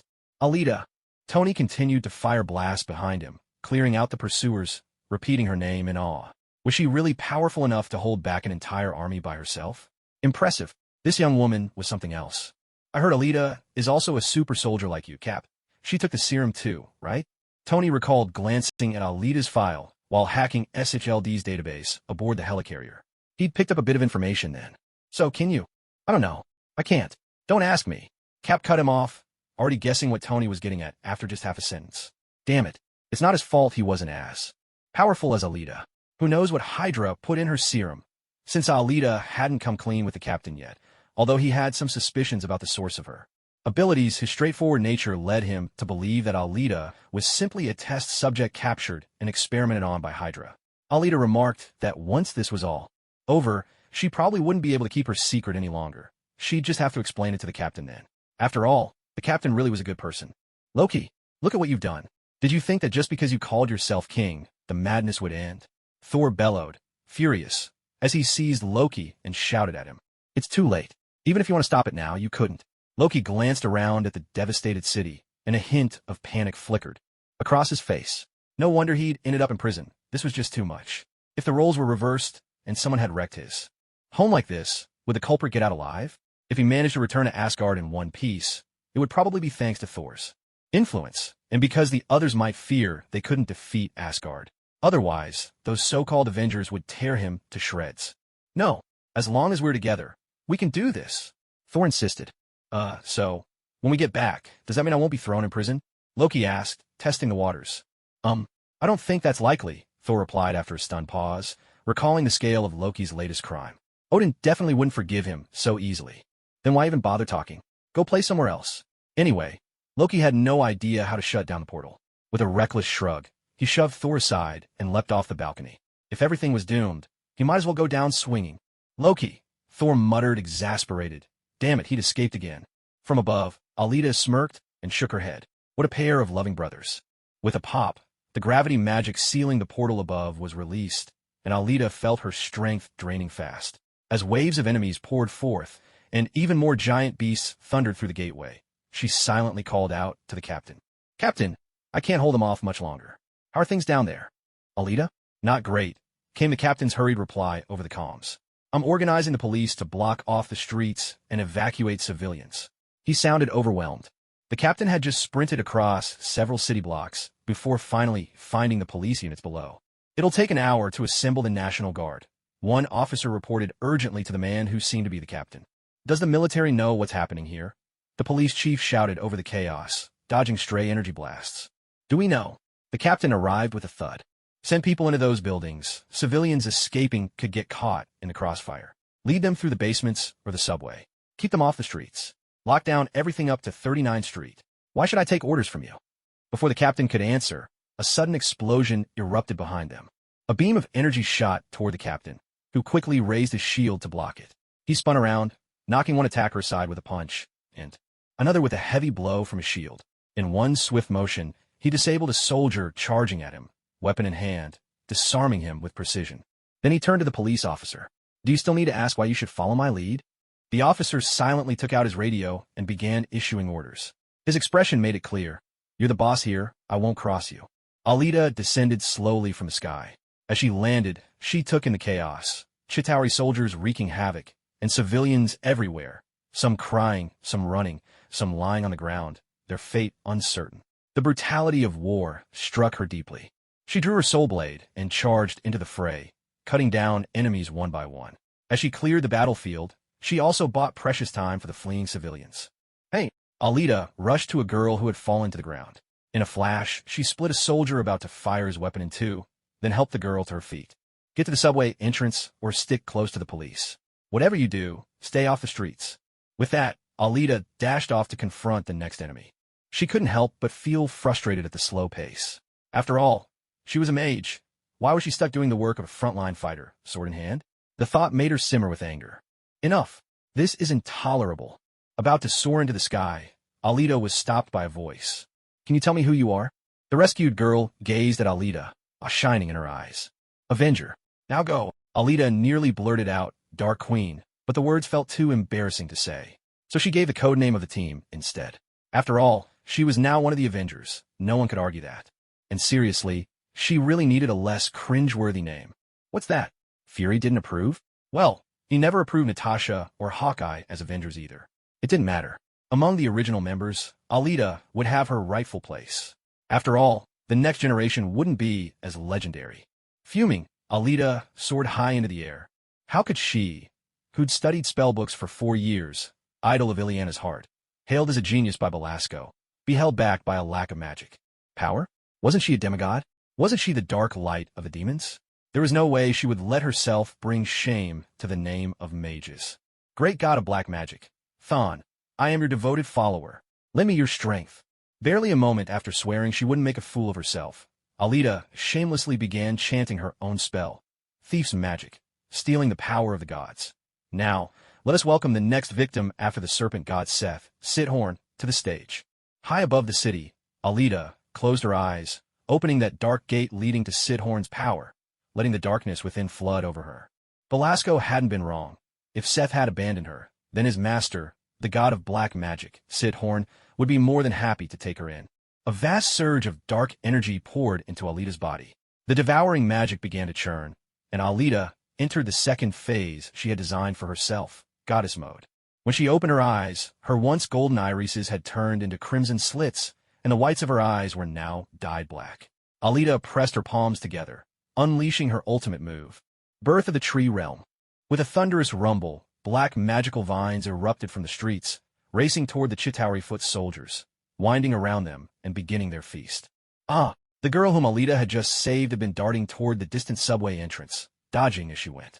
Suddenly, the black vines burst forth before her, startling her into a yelp. But when she saw the vines sweep past her and ensnare those hateful aliens, she realized this was no enemy's doing and turned to look back. Oh my God! The girl saw Alita floating in the sky, arms outstretched, green hair billowing, her cloak flowing behind her, radiating divine power. She looked like a goddess descended from the heavens, leaving the girl utterly stunned. In the next instant, she hurriedly pulled out her phone to snap a picture. Damn, this was a miracle. Many other fleeing citizens below were also staring up at the sky, frozen in shock by this incredible sight, rooted to the spot. Whoosh! A slow breath escaped Alita's lips. She silently thanked Chthon for his assistance. Just as she was about to fly to her next destination, she realized that the people below weren't running anymore. They were just standing there, gaping. Seriously? Still watching the show? Were they not afraid of dying? Get to safety now. Do you want to die? Alita projected her voice telepathically into the mind of every person below, her scolding ringing out loud and clear. Evacuate. Oh, thank you, goddess. I love you. Alita couldn't help but roll her eyes at the chorus of shouts from below. Was this why the population of America wasn't larger? Were they all thrill-seekers with nerves of steel? Shaking her head in exasperation, Alita decided not to bother with them and soared away. In the distance, Tony, flying overhead, caught sight of the vines covering the entire street and the wide, suddenly empty roads below. He was stunned for a moment, then quickly called his teammates. Cap, did you see that? What's going on down there with those things? What? I didn't see anything, the captain replied, exasperated. He couldn't fly, after all. How could he see that far? Don't worry, that was my doing. The vines will disappear soon. Alita replied to Tony through her headset. Oh my God, what was that, Alita? How did you do it? Tony was baffled and intrigued by this unknown power. Magic, Alita answered simply, then soared above Natasha and Hawkeye's position. Natasha, Hawkeye, and even Captain America in the distance had all heard the exchange over the comms. Puzzled, they wondered what Tony had seen to make him so astonished. Oh, could you give me a hand here? These pests following me are driving me crazy. No time. Alita pressed her hands together again and unleashed the birth of the tree realm, sweeping the entire street clean. Damn! Natasha, Hawkeye, and even the captain couldn't help but curse aloud as they saw the dense mass of black vines erupting around them.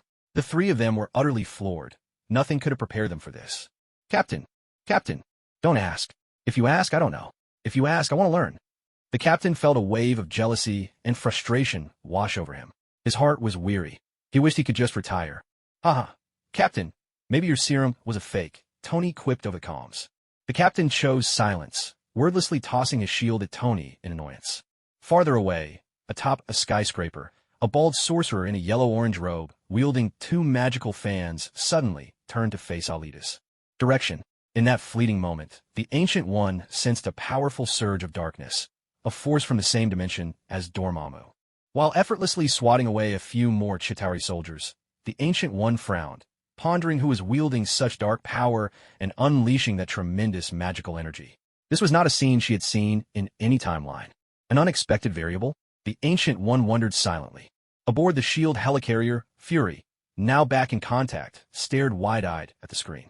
Like Hill beside him, he was utterly stunned by Alita's display, then muttered his favorite catchphrase under his breath. Fury recalled how Alita had previously answered his questions. Something about mutant abilities? Hell, what kind of mutant has powers like that? If someone did, would that bald-headed bastard Professor X ever let Alita go so easily? That little brat must be lying to me, Fury grumbled inwardly. Though he was a master at keeping secrets, Fury found it deeply unsettling to be the one left in the dark. No promotion for you. No raise either. Yet, even as he thought this, Fury knew one thing for sure. From now on, Alita would never be treated the same way again. As someone possessing great power, Fury found himself especially averse to all sorts of rules and constraints. That's why, in his mind, he had already started quietly evaluating Alita's future plans. A thunderous rumble echoed as a bolt of lightning struck down from the sky, shattering several Chitauri soldiers surrounding the captain into pieces.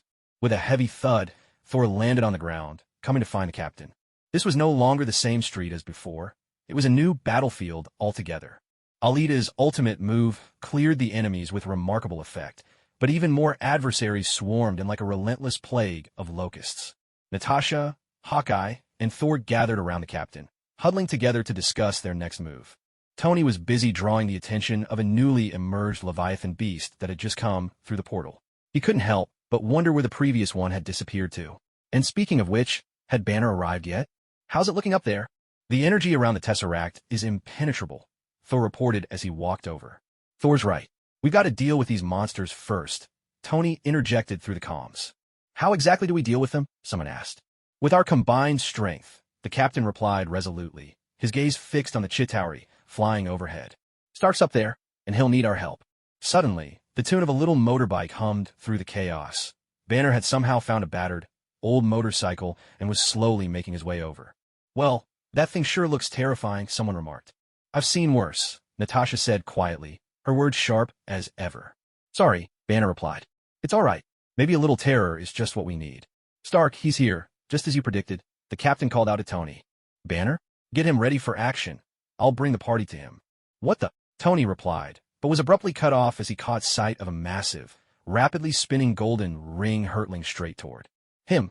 He swerved aside just in time, and as he turned to look back, he saw the golden ring slice clean through the Leviathan's forehead. A low, resonant hum filled the air as Tony hovered in place, watching in astonishment as the massive beast split neatly down the middle and tumbled to the ground in two halves. What the? Tony was left speechless, eyes wide with disbelief. Stark, what's happening? Are you all right? The captain called out urgently, worried at Tony's cry of alarm. Stark was one of their strongest assets. If something happened to him, this war would become even more difficult. What's wrong, Tony? Cat got your tongue? The reactor in your chest says your time's almost up, heading back to the land of light. Alita suddenly appeared at Tony's side, teasing him with a playful grin. Alita, did you do all this? Tony stared at Alita, who had suddenly appeared, his mind swirling with questions. How on earth are you flying? What's with that glowing halo? Where did those black vines come from? And what's up with your eyes? Are you going for some alternative look? When did you have time to do your makeup? Still, the fact that Tony wasn't scared by Alita's eyes was at least a good sign. Yes, I did, Alita replied, then raised her hand. The golden ring of light spun back into her grasp, transforming into a gleaming golden longsword. Just a moment ago, Alita had a sudden idea. she remembered how Thor's hammer would whirl around before launching him into the sky. Inspired, she tried something similar, conjuring magic to simulate the effect, then hurled her sword. It became a high-speed, spinning golden blade, slicing through a giant beast with the added power of the Soul Blade special effect. Alita made it look easy. "Let's find the captain," Alita said, sheathing her Soul Blade and taking off again, with Tony close behind. "Alita, how did you do that? What's that sword made of? Where exactly is the Land of Light? And for the record, I wasn't frozen because I was scared. You just blew my mind. That's a totally different thing. Could you just stop asking questions already?" Alita yanked off her headset, exasperated by Tony's endless chatter. He could really drive a person up the wall. Meanwhile, below, the others who had been worried about Tony's safety relaxed once they heard Alita's voice. Clearly, she had stepped in again, and her dramatic entrance had even startled Tony. As his barrage of questions continued over the comms, everyone listened on, half amused and half speechless. Only Thor and Banner looked at each other in utter confusion, as if to say, "Should I transform now?" Or, with a whoosh and a thud, Alita and Tony landed. "Alita, that was awesome." The captain gave her a big thumbs up in approval. By now, Alita had calmed the surge of magic within her and quietly slipped out of goddess mode. After all, it wasn't wise to rely too heavily on Sishorn's power all at once. If Sishorn ever realized and abandoned such a loyal follower, it would be a tremendous loss. Well, a tremendous loss for Sishorn, anyway. "Not as awesome as me," Tony interjected. The captain was left momentarily speechless. Above us, Natasha shouted in alarm. Everyone looked up, and their hearts sank as they saw even more enemies and giant beasts pouring forth. "Give the order, Captain." "All right, listen up." The captain's gaze was steely as he began to lay out the plan. "Before we shut down the portal, we need to get this situation under control. Barton, I want you up on that rooftop. Keep your eyes on the battlefield and report enemy movements. Stark, hold the blockade, and don't let any of those creatures get beyond 3 blocks. Alita, I'm counting on you to handle those big ones for now. Mind giving me a lift?" Hawkeye looked at Tony. "Okay," Tony replied, stepping forward, just about to pick up Hawkeye. "I'll take it from here." Alita placed a hand firmly on Hawkeye's shoulder. With a swift whoosh, Tony's outstretched hand froze awkwardly in the air. He grumbled, "Bullying me just because I can't teleport." With another whoosh, Tony flew off. "Jarvis, add teleportation to the suit development plan immediately." "Sir, I'm afraid that's a bit beyond my current capabilities," Jarvis protested, clearly flustered. "Just do it." "Understood." On the rooftop, Hawkeye shook his head and leaned back against the wall, forcing himself to swallow his discomfort. "Tisk, Clint, your stamina really needs work. The captain's just fine after teleporting." Hawkeye thought bitterly, if I'd taken the serum, I'd be just fine too. For his first teleportation, Hawkeye was left speechless. Teleporting was great. He just never wanted to experience it again.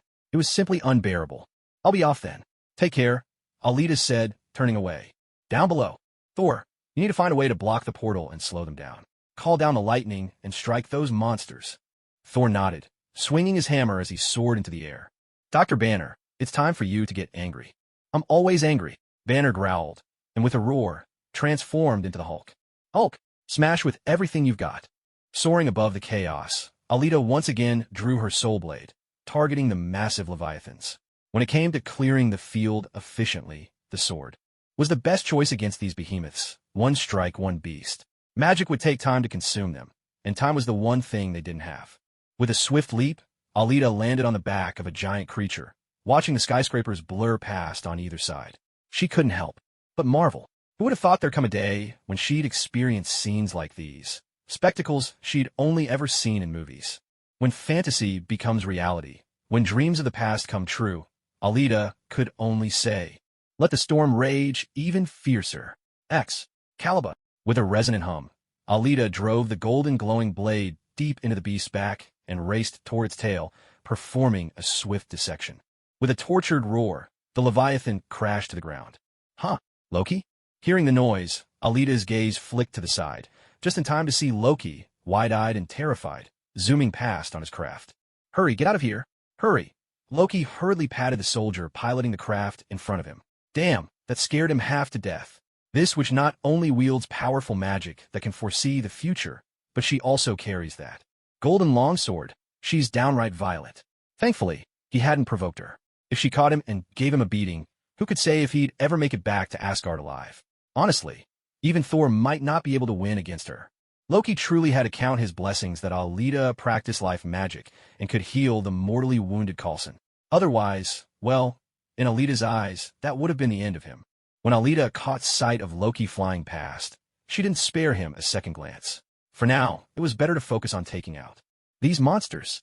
Landing once again on the back of a Leviathan, Alita silently pondered her next move. If she closed the portal now, the soldiers who'd already come through would still wreak havoc on the city. The only surefire solution was to wait for a nuke and blow up their mothership.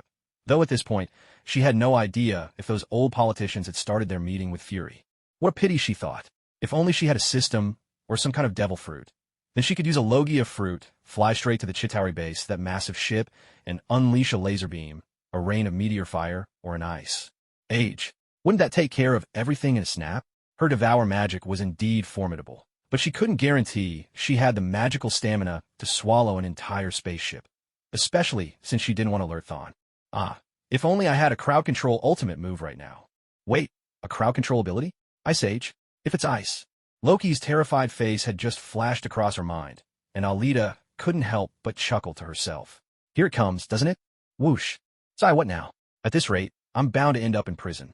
That big oaf Thor would never believe me if I told him I'd seen the future. He'd just think I was lying to escape again. Loki muttered as he gazed down at the ruined city below, heavy with worry. Given all he'd done, he knew there was no trust left for him with Thor or Odin. Maybe Alita could help. That violent woman. Who are you calling? Violent, Loki? Oh hell. Loki had thought he was in the clear when Alita didn't chase after him. He relaxed, figuring she had bigger things to deal with, and was lost in his own thoughts, never imagining that, just as he was complaining, the very subject of his mutterings would appear. As her hand landed on his shoulder and her voice, devilish as ever, sounded in his ear, cold sweat broke out across Loki's brow. His heart. He was silently screaming, vowing never to speak ill of Alita behind her back again. This which could see the future. I wasn't talking about you, really. You have to believe me. I was talking about Sif. Yes, that's right, her. The female warrior you met last time. The one who came to Earth looking for Thor. Loki stammered nervously, scrambling for an excuse. Is that so? With a swift whoosh, Alita teleported Loki straight into the heart of Stark Tower and tossed him unceremoniously onto the floor. Loki, Alita shook her head at him, disappointment evident in her eyes. Do you even realize what you've done? I know, but there's nothing I can do to stop it now. I'm sorry. My intention was to rule Earth, not destroy it. And now, my mind is fixed on the future. You understand, don't you? Loki stood up, looking at Alita with earnest sincerity. No, that's not what I'm talking about. Alita walked over to Tony's bar, picked up a bottle of liquor and a glass. She wondered for a moment if Tony's liquor was any good. Then what is it? Loki was confused. If it wasn't that, then what? He didn't recall ever doing anything to wrong Alita. TSK. You killed Coulson, Loki. That was my boss, my kind and gentle uncle. She tasted Tony's drink and found it disappointing. Sweets were more to her liking, but unfortunately, there was no cold cola here. Now he was done for. The moment Loki heard those words, he realized he was in real trouble. I'm sorry. If there's anything I can do to make it up. Of course you can make amends. Loki's heart skipped a beat at her words. You want to kill me? No, Loki. You should count yourself lucky that my magic is decent. Otherwise, Coulson really would have died, and then I would have had no choice but to send you on a little trip to the underworld. Alita shook her head as she spoke. Phew. So what do you want in return? Whatever I have, it's yours. Loki's smile returned, and he let out a relieved sigh. As long as he wasn't dead, anything could be negotiated. Just tell me, how can I make it up to you? The casket of ancient winters. I don't have it. Wasn't that a bit too quick to deny? Alita could tell from Loki's immediate response that he was definitely lying. Loki, you just hesitated for, let's see, exactly 0.00001 seconds. You're lying, Alita insisted, searching for any excuse. I did not hesitate that long. What nonsense is she talking about? Really, I gave it back to Odin, Loki said, calming himself. After all, he was the god of mischief. Surely he could bluff his way out of this. Although why did Alita want the casket of ancient winters? Anyway, Alita held Loki's gaze for 2 seconds, neither flinching nor avoiding his eyes. A battle of wits? She almost wanted to laugh. Mind games were her specialty, unless, of course, he could peer into the past itself. With a soft click, Alita produced a cigar and strolled to the floor-to-ceiling window, gazing silently out over the chaos below. At length, she spoke in a low voice. I remember the day Thor returned from Earth. You killed Lao Fei with the Eternal Spear, didn't you? And then you used the power of the casket of ancient winters to freeze the Bifrost so it couldn't be stopped. Loki stood behind her, listening as she recounted the events. His expression darkened with every word. How did this witch know? Was she there at the time, or had she somehow glimpsed the past now? And finally, I recall that when you fell from the Bifrost and Thor grabbed your hand, it was only then that Odin appeared. So, tell me, when exactly did you have time to return the casket, the one you took from the vault, to your father? Alita turned, fixing Loki with a steady gaze. What do you want with it? He demanded. You're not of Jotunheim. You don't have the blood of a frost giant. The casket's power is useless to you. Realizing that Alita had seen through every detail, Loki resigned himself. There was no point in hiding anything from her. Which is such a nuisance. At least, his mother, who knew everything, chose to remain silent. Wait, did his mother also know the fate awaiting him? And if so, why didn't she try to change it? Puzzled, Loki mused over these thoughts. Because your mother accepted her fate with serenity, Alita replied, watching Loki closely. And that is... what? Loki stepped forward, tense, eyes fixed on Alita. Did his mother's death change something? It's nothing, Alita said softly, shaking her head. Your mother's death helped you let go of your resentment and reconcile with Thor. But now, since I've told you all this, perhaps things will change. Then, can I stop it from happening? Loki's voice trembled with longing. What could possibly make a witch, who could see the future, accept her own death? You can. Your mother doesn't have to die, Alita said, nodding. Loki turned away, walking to the table where Alita had just set down her bottle. He quietly poured himself a drink, then returned. With a flick of his hand and a shimmer of magic, Loki conjured the casket of ancient winters before her. But I need you to promise me one thing, he said. I can, Alita replied. When Thor comes to Earth, let me return to Asgard with him. That way, everything will be resolved. Alita nodded in agreement, signaling her willingness to help. Thank you, Loki murmured, handing the casket to her. Alita caught it with a spell. Better this way, she thought, or she might actually freeze. Then, summoning her full power, she began to draw in and absorb the eternal frost locked within the casket. Loki silently stepped back with his wine glass, then sat down on the steps, wanting to see how Alita would wield the casket of ancient winters, a legendary artifact said to be usable only by frost giants. A faint, crackling chill began to emanate as the casket's icy power was slowly devoured by magic, flowing straight toward Alita. Frost quickly formed on her body, growing thicker and thicker, until in no time she was completely encased, transformed into a massive cocoon of ice. The ground itself became coated in a gleaming layer of frost, the casket's energy leaking out and spreading rapidly in all directions, icing over everything in its path. Loki remained motionless. The frost giant blood in his veins made him feel perfectly at ease amid the encroaching cold. In fact, he found it rather pleasant. He kept sipping his wine, in silence, watching Alita's transformation without a trace of worry. After all, if Alita hadn't been confident she could control the casket, she never would have come to him for it. Outside, Thor hovered atop the spire of the tall clock tower, summoning the power of the thunder god. At the entrance of the portal, he unleashed a barrage of lightning, striking down swathes of Chitauri foot soldiers. The entire towering building was wreathed in brilliant, crackling arcs, lighting up the city skyline. Sir, the council is online. Hill walked up to Fury, delivering her report. If Alita didn't hurry, it looked like a nuclear warhead would be on its way soon. Elsewhere, atop a nearby rooftop, Hawkeye took aim at the flying invaders, loosing a flurry of special arrows, each one bringing down another enemy ship. Stark, you've got quite the tail behind you, he called out. I'm just trying to keep them off the streets, Tony replied. They're lousy at turning, find a blind spot. Copy that. With a sharp whoosh, Tony led the pack of pursuing soldiers into a breakneck drift, and with Hawkeye's arrows exploding around them, he took out a whole swath in one go. Nice shooting. Anything else? Tony asked. By the way, where's Alita? Anyone got eyes on her? No. Thor's fighting a squadron over on 6th Avenue, came the reply. Down below, Captain America was rescuing a group of civilians trapped inside a church. As for the Hulk, for the first time in his life, he could unleash his strength without restraint. He was having the time of his life. Perhaps only Natasha was having a tougher time. Though she was a formidable fighter, her true expertise lay in espionage, not open combat. Cap, if we don't shut down that portal, this battle will be endless, she said. None of our most powerful weapons can pierce it, he replied. Maybe we're just using the wrong weapons. Despite their rocky start and all the conflict between them, the Avengers, in their first united stand, were beginning to find their rhythm in the heat of battle. Meanwhile, back at Stark Tower, the entire room had been transformed into a world of ice. Ceiling, walls, even the towering windows, all had become gleaming white sculptures, the frost already spreading out onto the balcony outside. Sharp cracks rang out through the frozen air. The deep cracking sound echoed from the massive cocoon of ice at the center of the room. Loki stood up, watching the scene unfold with curiosity. It seemed Alita had succeeded. With a sudden crash, the icy shell shattered completely, revealing Alita's figure. Alita exhaled a breath of frosty mist. The instant she had absorbed the power from the icebox, it was exhilarating, a chilling rush that pierced straight to her core. But soon after, her body began to stiffen uncontrollably. As crystals of frost crept up her skin, a flicker of worry crossed her mind.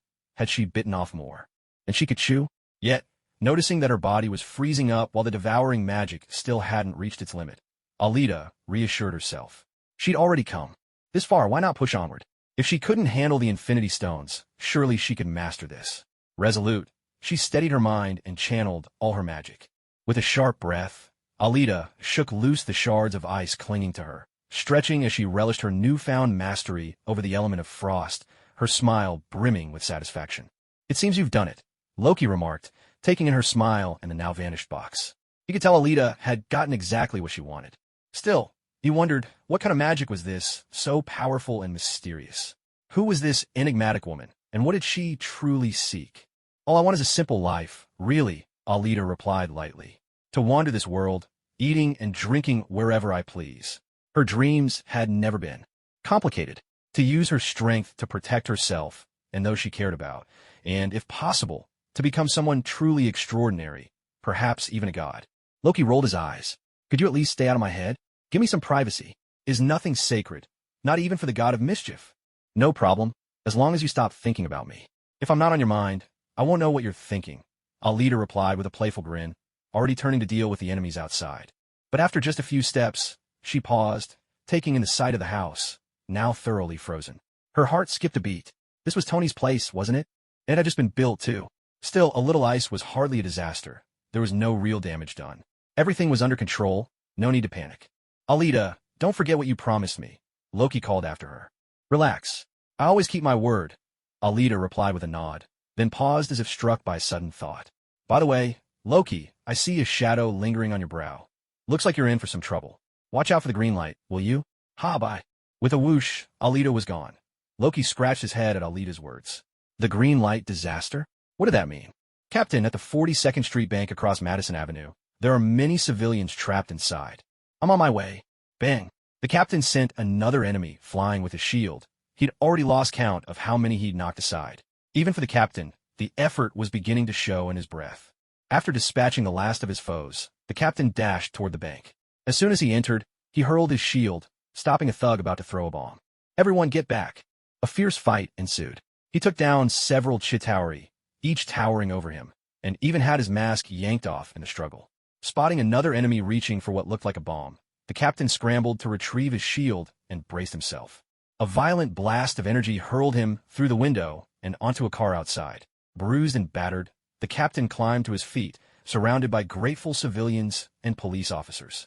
Meanwhile, up in the building, Hawkeye loosed his final arrow, reached for another, and realized his quiver was empty. At Stark Tower, Loki stepped onto the balcony, staring down at the chaos below with a stony face. Thanos, perhaps this debt should be laid at your feet. And what exactly is that green light disaster Alita mentioned?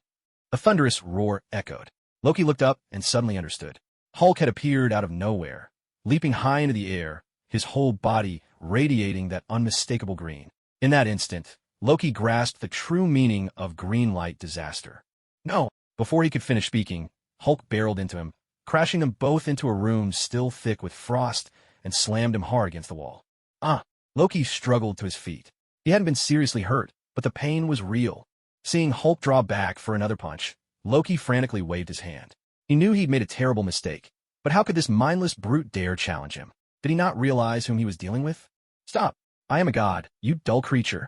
You dare to humiliate me, you. Thud! Thud! Thud! Hulk, unfazed and unconcerned, grabbed Loki by the leg and smashed him from left to right, pausing only to check if he was finished. Seeing he wasn't, Hulk continued with a few more bone-rattling slams. A puny god, Hulk sneered, glancing at Loki with disdain before turning away. A faint, pitiful whimper escaped Loki. Was it just his imagination, Or did he suddenly find himself back in Asgard, seated on the golden throne, eternal spear in hand, the hall filled with adoring Asgardians? And there was Thor, kneeling before him. It was over. With that one blow, Hulk had smashed even Loki's illusions to pieces. Damn it, Alita. You knew something like this was going to happen in the future. So why didn't you warn me? If you told me, I would have gotten out of here ages ago. I wouldn't be stuck out here, braving the wind. I hate you. And this is the second time already. The first time, Thor beat me up. Now, Hulk's taken his turn. Next time, Loki didn't dare finish the thought. Tony soared through the air, catching sight of the rampaging behemoth wreaking havoc on the other side. He called out to his teammates over the comms. Hey, Alita, you there? There are still plenty of these big guys left to handle. Alita hasn't replied for a long time. The captain answered Tony. A burst of static crackled. Sir, our remaining energy isn't sufficient to penetrate its shell. Jarvis informed Tony. The lasers were just too weak now. Jarvis, have you ever heard the story of Jonah? I wouldn't recommend emulating him, came the dry response. With a sudden burst, Tony unleashed everything he had, circling around to face the beast, then shot straight through its gaping maw, blasting clean through its entire body. A thunderous explosion hurled Tony to the ground. Wow, Alita really is incredible, Tony muttered in awe, thinking of how much effort it took him to take out just one, while Alita could cut them down one after another with a single stroke. He couldn't help but marvel at her in his heart. Meanwhile, high above, Alita gazed at the portal overhead, sensing it was time to bring things to a close. Everyone, I've got one good news and one bad news. Which one do you want to hear first? Her voice echoed over the comms once more. Alita, are you all right? Did something just happen? The captain asked with concern. Bad news, Tony chimed in. Good news, Hawkeye said. Let's hope it's something good, Natasha added. Hulk, smash, smash, smash. Thor, can't hear you. The good news is, I found a way to close the portal. Loki is on the top floor of Stark Tower right now. Whoever's available, head over and find him. His scepter can pierce the energy barrier of the Tesseract. Wait there for my signal. That's really good news, the captain replied. And the bad news? Tony pressed. So, is it almost over? Hawkeye asked. I'm almost there, Natasha reported. The bad news. Tony, the top floor suite of your new tower. Loki wrecked it. Alita deftly shifted the blame onto Loki without missing a beat. Well, that's not so bad, the captain said. Tony was speechless. Good news, Hawkeye echoed. Seconded, Natasha agreed. So the bad news was aimed at me, huh? Tony scrambled up from the ground, gritting his teeth. Just you wait, Loki, this isn't over. Nat, once you get the scepter, be ready and wait for my signal. All right, but why do we have to wait? What are you planning? Natasha had a bad feeling creeping up inside her. Alita, don't do anything crazy. The captain tensed up as well. What are you planning to do? Tony, have you spotted where Alita is? Hold on a second. Tony quickly shook off the soldiers surrounding him and soared into the sky. Wait, could she be? No way. Tony shot upwards and just in time caught sight of Alita flying straight into the portal. Captain, everyone, it looks like Alita just went through the portal. Aboard the helicarrier, he'll track down Fury, who was in the middle of a meeting with those old councilmen. Fury was busy trying to convince them not to use nukes on New York, arguing that it was an utterly foolish idea. He was as close to outright yelling at them, practically pointing at their noses. Are you out of your minds? The minute you hit a snag, your first thought is to nuke the place. Why don't you live in New York yourselves, huh? What if next time a portal opens in Washington? Are you going to bomb that too? Idiots. Sir, he'll burst into the room. Alita has found a way to close the portal. Agent Romanoff is standing by, ready to shut it down at any moment. Really? Fury's face lit up with excitement. He hadn't expected Alita to come through like this. Huh, looks like my decision was the right one after all. You old men, who've never set foot on a real battlefield, should retire early and go read your newspapers at home. Still want to use your nukes now. Fury turned to the council members, whose faces had soured, and taunted them with smug arrogance. Still want to oppose my Avengers initiative? Try and stop me now. Go on, say something else, you fools. The people on the other end silently cut the communication, realizing they had no ground to stand on. The conversation was over. Oof. Fury lifted his chin with satisfaction. Cowards. Then, he and Hill headed toward the control room. But wait, what did you just say? Romanoff is ready to close the portal at any moment? Why not shut it down right now? Because Alita just went into the portal? Mother of K. Has she lost her mind? Whoosh. Alita shot through the portal and emerged in the vastness of space, where an endless stream of Chitauri forces were still pouring toward the gateway. In her heart, she silently pronounced their fate, death. You dare attack Earth? Then be ready never to return. Whoosh. In another instant, Alita teleported onto the massive mothership. She knew she couldn't last long in the vacuum. This had to be quick. Ice Age. Alita crouched low, placing both hands on the surface of the ship, and unleashed all her icy power. Instantly, frost spread outward from her, racing to engulf the entire ship. It is said that the casket of ancient winters, much like the ether particles of the Dark Elves, holds the power to turn all 9 realms into a frozen wasteland, an environment the frost giants favor above all else. The ether, on the other hand, could plunge the realms into utter darkness. In the old days, Odin had to sacrifice one of his eyes to finally defeat Laufey, who wielded the casket. To prevent any future rebellions, Odin locked the casket away in his treasury. Over the years, Laufey's greatest wish was to steal back the casket and restore the lost glory of the frost giants. But he was ultimately fooled by Loki and met his end in Asgard. Aboard the spaceship, the Chitauri general, who was overseeing the intensified invasion of Earth, wore a troubled expression. He hadn't expected his assault to be blocked by a handful of mere humans. And then there was Loki, that self-proclaimed rightful king of Asgard in exile. He had already secured the Tesseract, so why on earth hadn't he opened a larger portal? The current gateway was barely big enough. Sure, the army and even the Leviathan beast could pass through, but the ships couldn't fit at all. For a so-called god, how could Loki have such a lack of sense? The general found himself caught in a maddening limbo, unable to advance or retreat. How was he supposed to complete his mission? How could he possibly answer to his superiors? If Thanos saw this failure, unable to conquer a few primitive locals, he'd surely crush the general with a single hand. If only the ships could enter Earth directly, there'd be no need to worry about resistance from a handful of humans. The Chitauri general cursed Loki under his breath as he continued sending more troops through the portal. Come on, put your backs into it. All this advanced weaponry, all this excitement, and for what? Suddenly, he felt a strange chill in the air. Perplexed, the general looked up and glanced behind him, only to see that the soldiers standing there had, without his noticing, been transformed into ice sculptures. The frost was still spreading swiftly toward him. Damn it, what is this? Why didn't anyone raise the alarm? His shout drew the attention of the nearby soldiers, who immediately tried to back away. But in the blink of an eye, they too were completely frozen in place. The general turned to flee, but after only a few steps, he found he could no longer move his feet. Looking down, his face frozen in terror, he became yet another statue of ice. Aboard the ship, Alita stood above, surveying her handiwork with satisfaction. The power of frost, she realized, was even quicker than her own devouring magic. Almost out of breath, she mused to herself, this is just a little bit faster.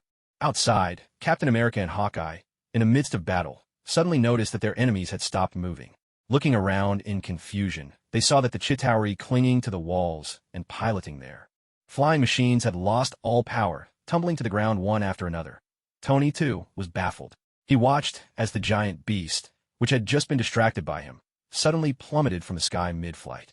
Tony, did you see that? I did. That must have been Alita's doing. Tony flew toward the portal. If Alita was coming back, he was sure he'd see her. Has Alita returned yet? Natasha asked over the comms, clutching the scepter. No, not yet. Hold on, Captain replied anxiously. Hurry back, Alita. Exhausted, Hawkeye, Thor, and Hulk made their way to the captain's side, all gazing up anxiously at the portal overhead. Far off, on the helicarrier, Fury, Hill, and the newly arrived Coulson frowned as they stared at the monitor, silently repeating Alita's name in their hearts. Suddenly, whoosh, whoosh. In a flash, Alita appeared right beside Natasha, collapsing to the ground and gasping for breath. Alita, Natasha exclaimed with delight as she looked at her. Close the portal, Alita managed between breaths, reminding Natasha to seal it. Oh, right, got it. Alita, you're back. The others on comms, hearing Natasha's cry of relief, quickly demanded answers. Yes, Alita is back, Natasha replied, thrusting the scepter into the center of the Tesseract as she spoke. How did you make it back? I didn't even see you, damn that teleportation. Tony flew back, a little disappointed. He'd wanted to greet Alita at the portal, only to forget that she could teleport. Just watch, I'll definitely develop a suit that can teleport. Tony Stark, Iron Man, will never fall behind. With a resonant hum, Natasha successfully cut off the Tesseract's energy, shutting the portal that had brought nightmares to Earth and all of them. As the gaping hole in the sky vanished, everyone felt the tension melt away. They could finally breathe easy. Down the streets, Busy police officers and citizens who hadn't made it to safety erupted into cheers. Fury, Hill, and Coulson, seeing Alita return safely, let go of the anxiety that had been weighing on them. In the control room, the agents all sprang to their feet, high-fiving each other in celebration. This was a hard-won victory, Fury thought to himself. Compared to those alien civilizations out in the cosmos, Earth was still lagging behind, but thankfully they had the Avengers. And Alita, she was no longer just a S.H.I.E.L.D. trainee. Seeing Alita safe and sound, Coulson broke into a wide, relieved grin. Her assistant, despite lacking field experience, often ignoring Fury's orders and having a tendency to run off, at this moment, without a doubt, was her savior. She was a true hero who, together with the captain and the others, had helped resolve the crisis threatening Earth. From today on, you're officially my second idol. Right after Captain America, if I ever have a daughter, I'll have her call you Godmother. Alita quietly protested in her heart. There's really no need. I'm not worthy. Meanwhile, atop a distant building, the Ancient One gazed into the distance. She had just used magic to locate the sorcerer wielding dark power, and witnessed her stepping out of the portal. Alita, is that her name? What a beautiful name. Beep, beep, beep. Hello. You need to act quickly with her plan. When she was at her weakest, you said you wanted to observe, and now, look at the situation. That hesitation cost us. If you fail to bring her in this time, you must consider how to destroy her. We absolutely cannot allow Hydra's assets to fall into SHIELD's hands. I understand. This was my mistake, and I will fix it. For all our sakes, let's hope we won't be disappointed. Hail Hydra! Hail Hydra! Natalia, let's head down. Alita grabbed Natasha's hand, and together they rose into the air, flying off to find the captain and the rest of the team. As for Professor Selvig, they'd just leave him here for now to dismantle the device. Alita and Natasha drifted gently down from the sky. Alita, the captain rushed over, gripping Alita's shoulders and giving her a once-over. Phew, thank goodness you're all right. That was reckless, Alita. Next time, don't take such risks, do you understand? The captain was clearly worried and upset about Alita dashing into the portal, though perhaps secretly a bit proud as well. He couldn't quite understand why Alita would go after the enemy when she could have simply shut down the portal, but the outcome spoke for itself. Because of whatever she had done, the Chitauri soldiers who had already come through suddenly lost their mobility, greatly reducing casualties and unnecessary fighting. Now, that's what I call a reliable comrade. Well done, Alita. Tony walked over, giving her a congratulatory clap on the shoulder. Thanks. Just doing my part. Alita scratched her head, a bit embarrassed. If it hadn't been her, Tony, you would have been the one to make that leap. We did it. Great job, everyone. The captain looked around, his tone light and relieved. Anyone ever tried Turkish kebabs? There's a shop a couple blocks over. I've never had them, but I'm thinking now's the time. Tony joked. We're not finished yet, Thor interjected from the side. Everyone immediately thought of Loki. Then let's go next time, someone said. Stark Tower loomed ahead. Tony led the way, flying up with Hawkeye close behind. Alita followed. With Natasha, while Hulk scrambled up the wall in a series of thunderous leaps. Thor arrived with Captain America in tow.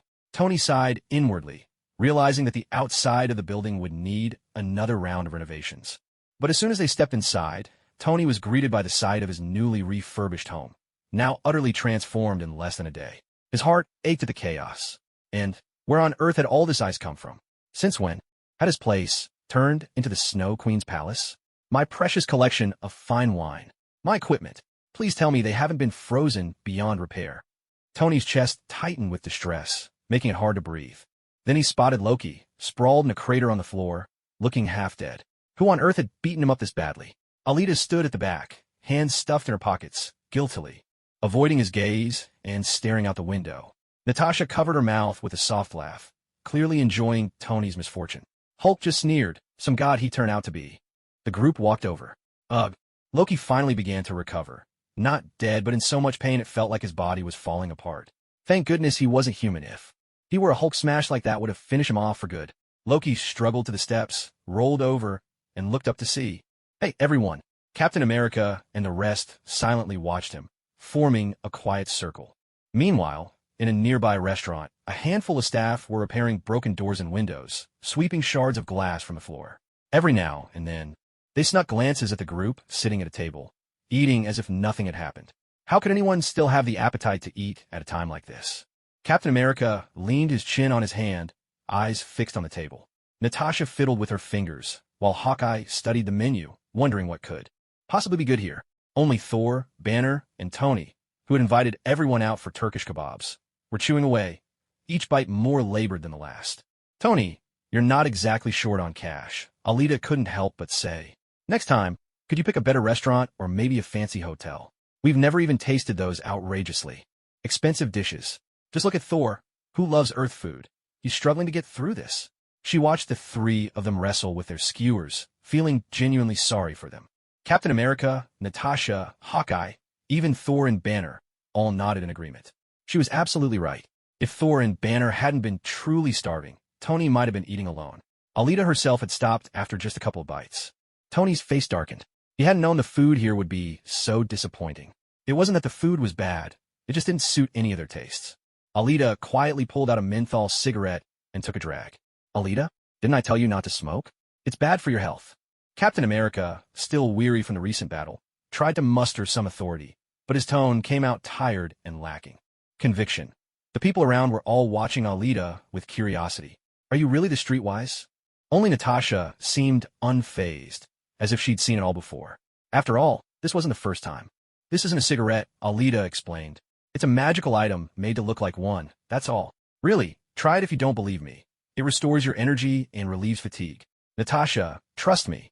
Alita made it clear that it was just something to refresh the mind, pure and harmless, though perhaps the way to use it looked a bit unconventional. Still, the others looked at Alita with disbelief written all over their faces. No one's willing to give it a try? Don't you trust me at all? Alita sighed in mock disappointment and pulled back the magical snow stick she had offered. So sad. Now I finally understand Sim's loneliness. What a lonely feeling. She looked up at the ceiling, lost in thought. Let me try it, Tony said, putting down his barbecue. If he weren't hosting guests and setting an example, he'd have tried it long ago. Now, hearing Alita claim it was made by magic and filled with questions, Tony couldn't resist any longer. He wanted to see just how miraculous this thing was. Good man, Alita grinned, handing Tony one of the sticks and lighting it for him. Tony took a long draw, savoring it as if it were a fine cigar. A soft exhale followed. Wow! Tony looked at the magical snow stick in his hand with surprise. The taste was rich with the flavor of fine whiskey. A wave of comfort swept over him, and he could actually feel his mind becoming sharper, his fatigue melting away. You all should try it. It really works, Tony said, turning to the others. All right, give me one. Let's see what it's like, Hawkeye chimed in, eager to try for himself. Just then, Coulson burst in to call them back to S.H.I.E.L.D., only to find a room full of superheroes enveloped in swirling clouds of smoke. He stopped in his tracks, bewildered. Did I walk into the wrong place? Meanwhile, the news played in the background. Though the city has suffered in this confirmed alien invasion, the heroic deeds of the Avengers brought comfort and even reason to celebrate for many. It's such a relief to know they exist. We have protectors watching over us. Captain America, Iron Man, I love you, Thor. Valkyrie, I love you. Superheroes in New York? Come on, give me a break. People are endlessly curious about the Avengers, but just as suddenly as they appeared, they vanished.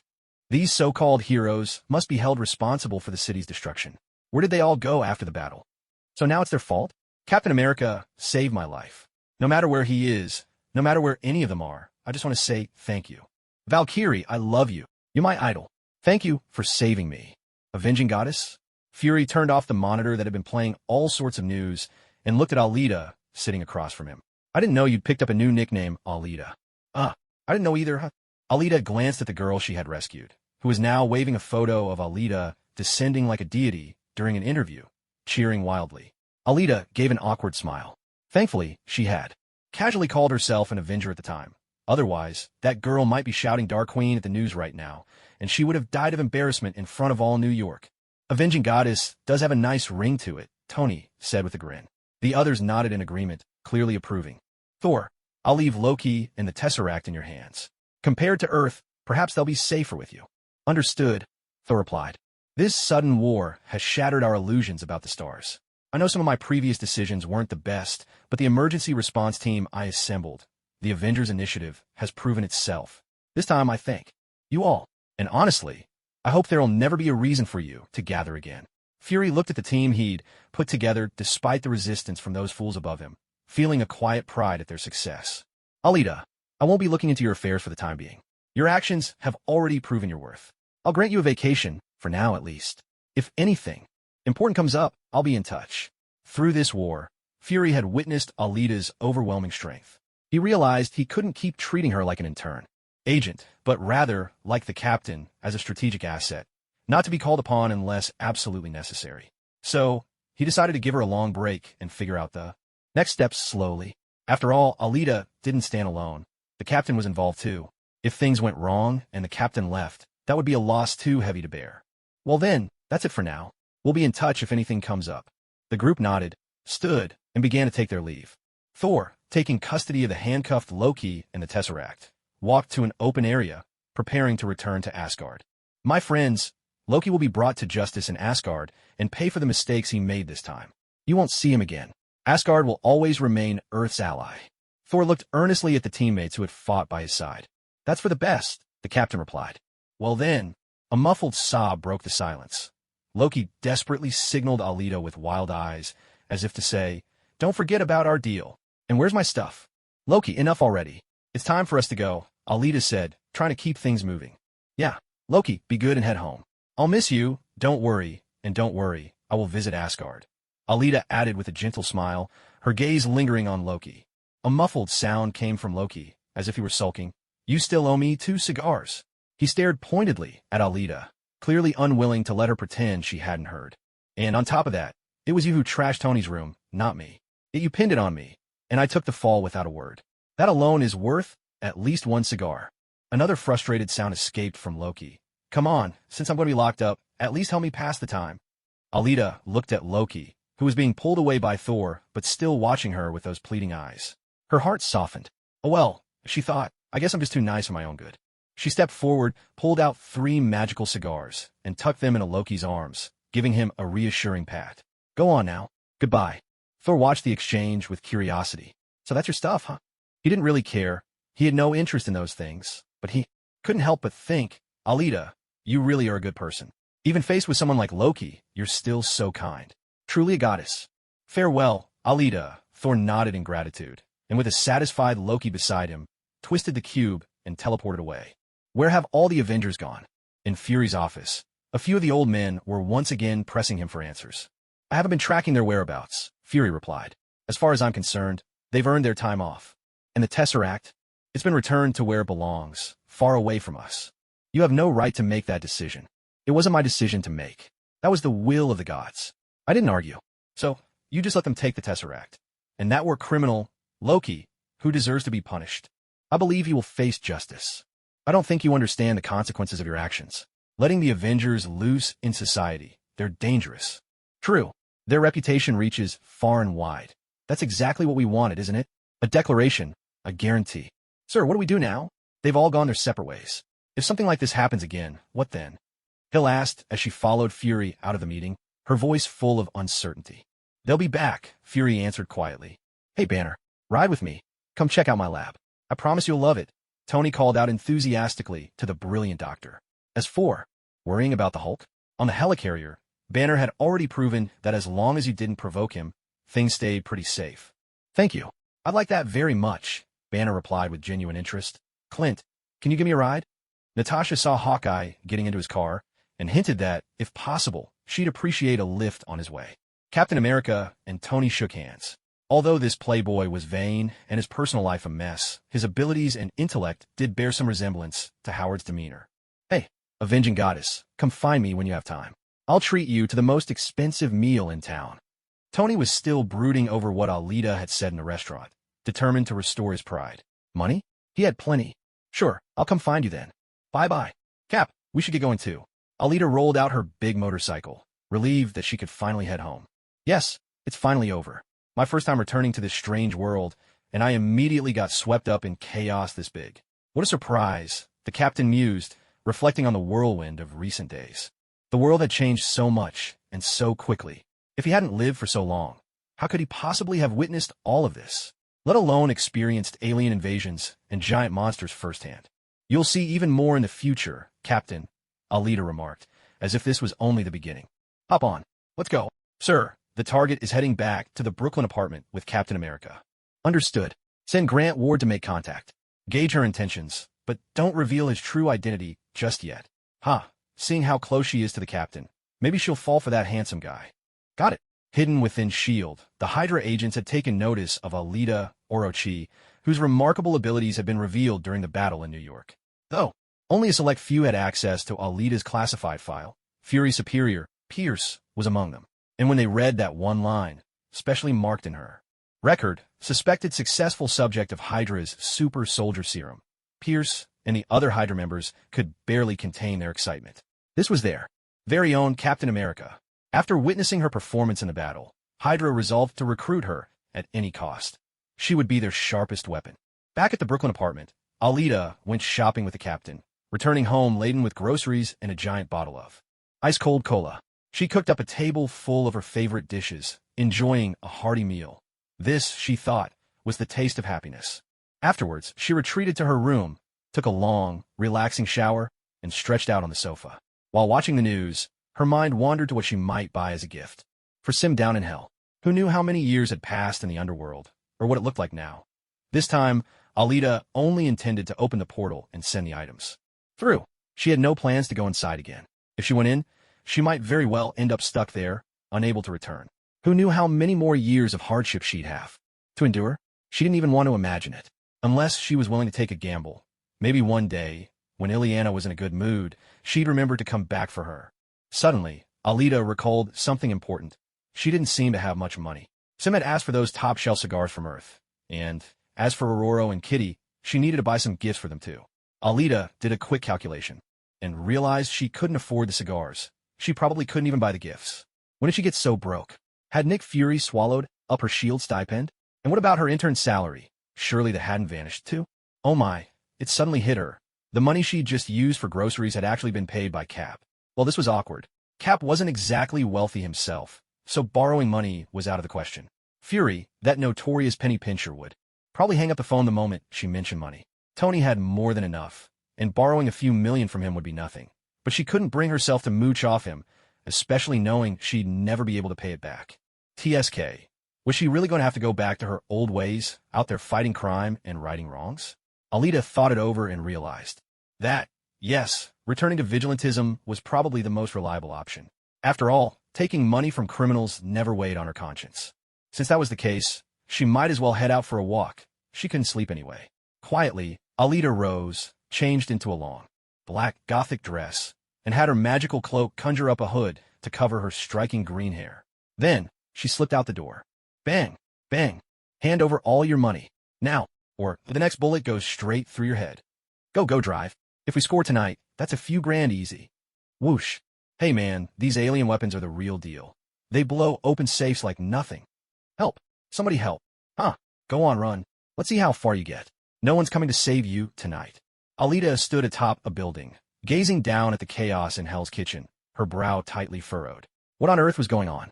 Was this the apocalypse? She saw people below robbing stores with guns, racing cars through the streets, blasting open ATMs with alien tech, blowing up vehicles, and gangs locked in vicious shootouts. It was a living hell, utterly incomprehensible to her. Was this madness brought on by the alien invasion? Did these people really think the world would end tomorrow? Huh. When the aliens attacked, everyone ran for their lives, as if they wished they had 2 extra legs. But now that the aliens were gone, they crawled out to make their presence felt. What use did such people have in this world? Was their sole purpose simply to bring misery to others? Alita was seething with anger. She had no fondness or pity whatsoever for these people who only acted tough among their own and bullied the weak to cover up their own fragility. With a surge of magic, Alita shaped the hellfire, conjuring a massive bow. She placed her right hand on the string, drew it back, and pulled out. An arrow wreathed in hellfire. Taking aim at the man who had just grabbed the money and was about to shoot the boss, she released her fingers. The thug below, clutching a sack stuffed with cash and pointing his gun menacingly at the boss crouched on the ground, grinned arrogantly. Just as he was about to pull the trigger, a sharp pain shot through his chest. Looking down, he saw a black arrow embedded there. His hand let go of the bag, the gun clattering to the ground. He staggered backward, clawing at his chest in a desperate attempt to pull out the arrow. But in the next instant, the arrow exploded, and black flames engulfed him. Consumed by the searing hellfire, the thug screamed in agony. Within seconds, life left his body. He collapsed, reduced to charred remains, which the wind slowly scattered into nothingness. Everyone nearby stared at the scene in terror, not daring to utter a sound. More arrows, black as midnight, sliced through the air, streaking toward the most notorious criminals among them. They turned to flee, but nothing could outrun Alita's furious, death-dealing fire arrows. Cries of pain and pleas for mercy rang out along the street. Wails that jolted even those still intent on chaos into grim awareness. Panic spread, and people scrambled to escape, desperate to avoid becoming the next target. Evil like this deserved to be cleansed by hellfire. How else could the filth ever be washed away? Stop! A voice suddenly called out from behind Alita. It was Daredevil, Matt Murdock, drawn by the outcry and rushing to the scene. Daredevil. Alita turned around calmly. She had sensed his arrival even before he spoke, so she wasn't startled by his sudden appearance. HM? That voice. It's you, the Dark Queen. Matt recognized the familiar tone. Thinking back, he realized this was the very person he'd been waiting to encounter for days. You've finally shown yourself. TSK. Every time Alita heard the words, Dark Queen, she couldn't help but feel a wave of embarrassment. If only she weren't so hopeless at coming up with names. She had no idea how to choose one that sounded good and suited her aura. It was truly vexing. Actually, you could just call me Angelite. Thank you. Alita corrected him. So, is there something you needed? Something? Yes, there is. What exactly were you doing just now? Did you kill them? Matt, who had just learned that the person he'd been waiting for had finally appeared, felt a surge of joy and, for a moment, forgot why he had come in the first place. It wasn't until Alita questioned him that he snapped back to reality. Yes, I sent them to hell to atone for their sins, he replied. Alita nodded. What they deserve is a trial under the law, not your personal punishment. Matt still couldn't accept what Alita had done. No matter how guilty those men were, they belonged in prison. If everyone acted like Alita, taking lives at will, then the law would lose its power, and society would descend further into chaos. That was not something Matt wanted, nor was it something he could tolerate. That's why he was here, to stop Alita. I don't deny that those who break the law should face justice and be locked away, Alita said quietly, meeting Matt's gaze. But Daredevil, looked down there. How long has this place been in turmoil? Why? Haven't the police come? Why do these people act so brazenly? Can you really handle all of this on your own? I don't think it's just this street. Hell's Kitchen as a whole must look the same by now. Matt tried to respond, but the words caught in his throat. Alita's point struck home. Yes, right now, not just Hell's Kitchen, maybe all of New York was reeling from the alien invasion. In just one day, the crime rate had skyrocketed. The police were overwhelmed, stretched thin, and he himself was racing from crisis to crisis. Hell's Kitchen, already notorious, had become a place the police seemed to have abandoned altogether, fearing that sending more officers would only mean more casualties. If the law can't do what needs to be done, then I see no reason to shy away from vigilantism. I'm all for vengeance, Alita said firmly. Just look at what I've accomplished by making an example out of a few. I've restored order, at least for now. If they're afraid for their lives, maybe they'll learn to value them. Maybe they'll restrain themselves. Daredevil, you do things your way, I'll do them mine. That's how it should be. Goodbye. With those earnest words, Alita vanished in an instant. She had no time to waste. Every second counted. Who knew how many lives might be lost to a madman's gunfire if she hesitated? She had to hurry. Matt sensed that Alita was gone, yet he remained rooted to the spot, lost in thought. He knew she was right. He could feel the street below growing calmer in the wake of her intervention, and, despite himself, felt a flicker of relief. Was it because Alita had done what he could not? Matt pondered this in silence, then collected himself and leapt back into action. That night, the chaos that usually reigned in Hell's Kitchen subsided for a brief moment. All because of a mysterious figure, cloaked, armed with a longbow, and able to shoot arrows wreathed in black fire. Fear crept in. As people watched those around them perish in agony, consumed by the flames, everyone realized they had angered a force far beyond their reckoning, a superhero not to be provoked. The madness that had gripped them was forcefully subdued. Some measure of calm returned, and one by one, they chose to hide quietly in the shadows. Achoo! After sleeping for most of the day, Alita finally dragged herself out of bed, mainly driven by hunger. Once she'd washed up, she thought about ordering takeout, just something simple to fill her stomach before. She planned to take stock of last night's gains. Searching through her clothes, she suddenly remembered. She'd been so occupied fighting crime the previous night, she hadn't done any noble deeds for herself. So, was my income last night actually zero? TSK, that's disappointing. Doing good deeds is satisfying, but having no earnings is even harder to swallow.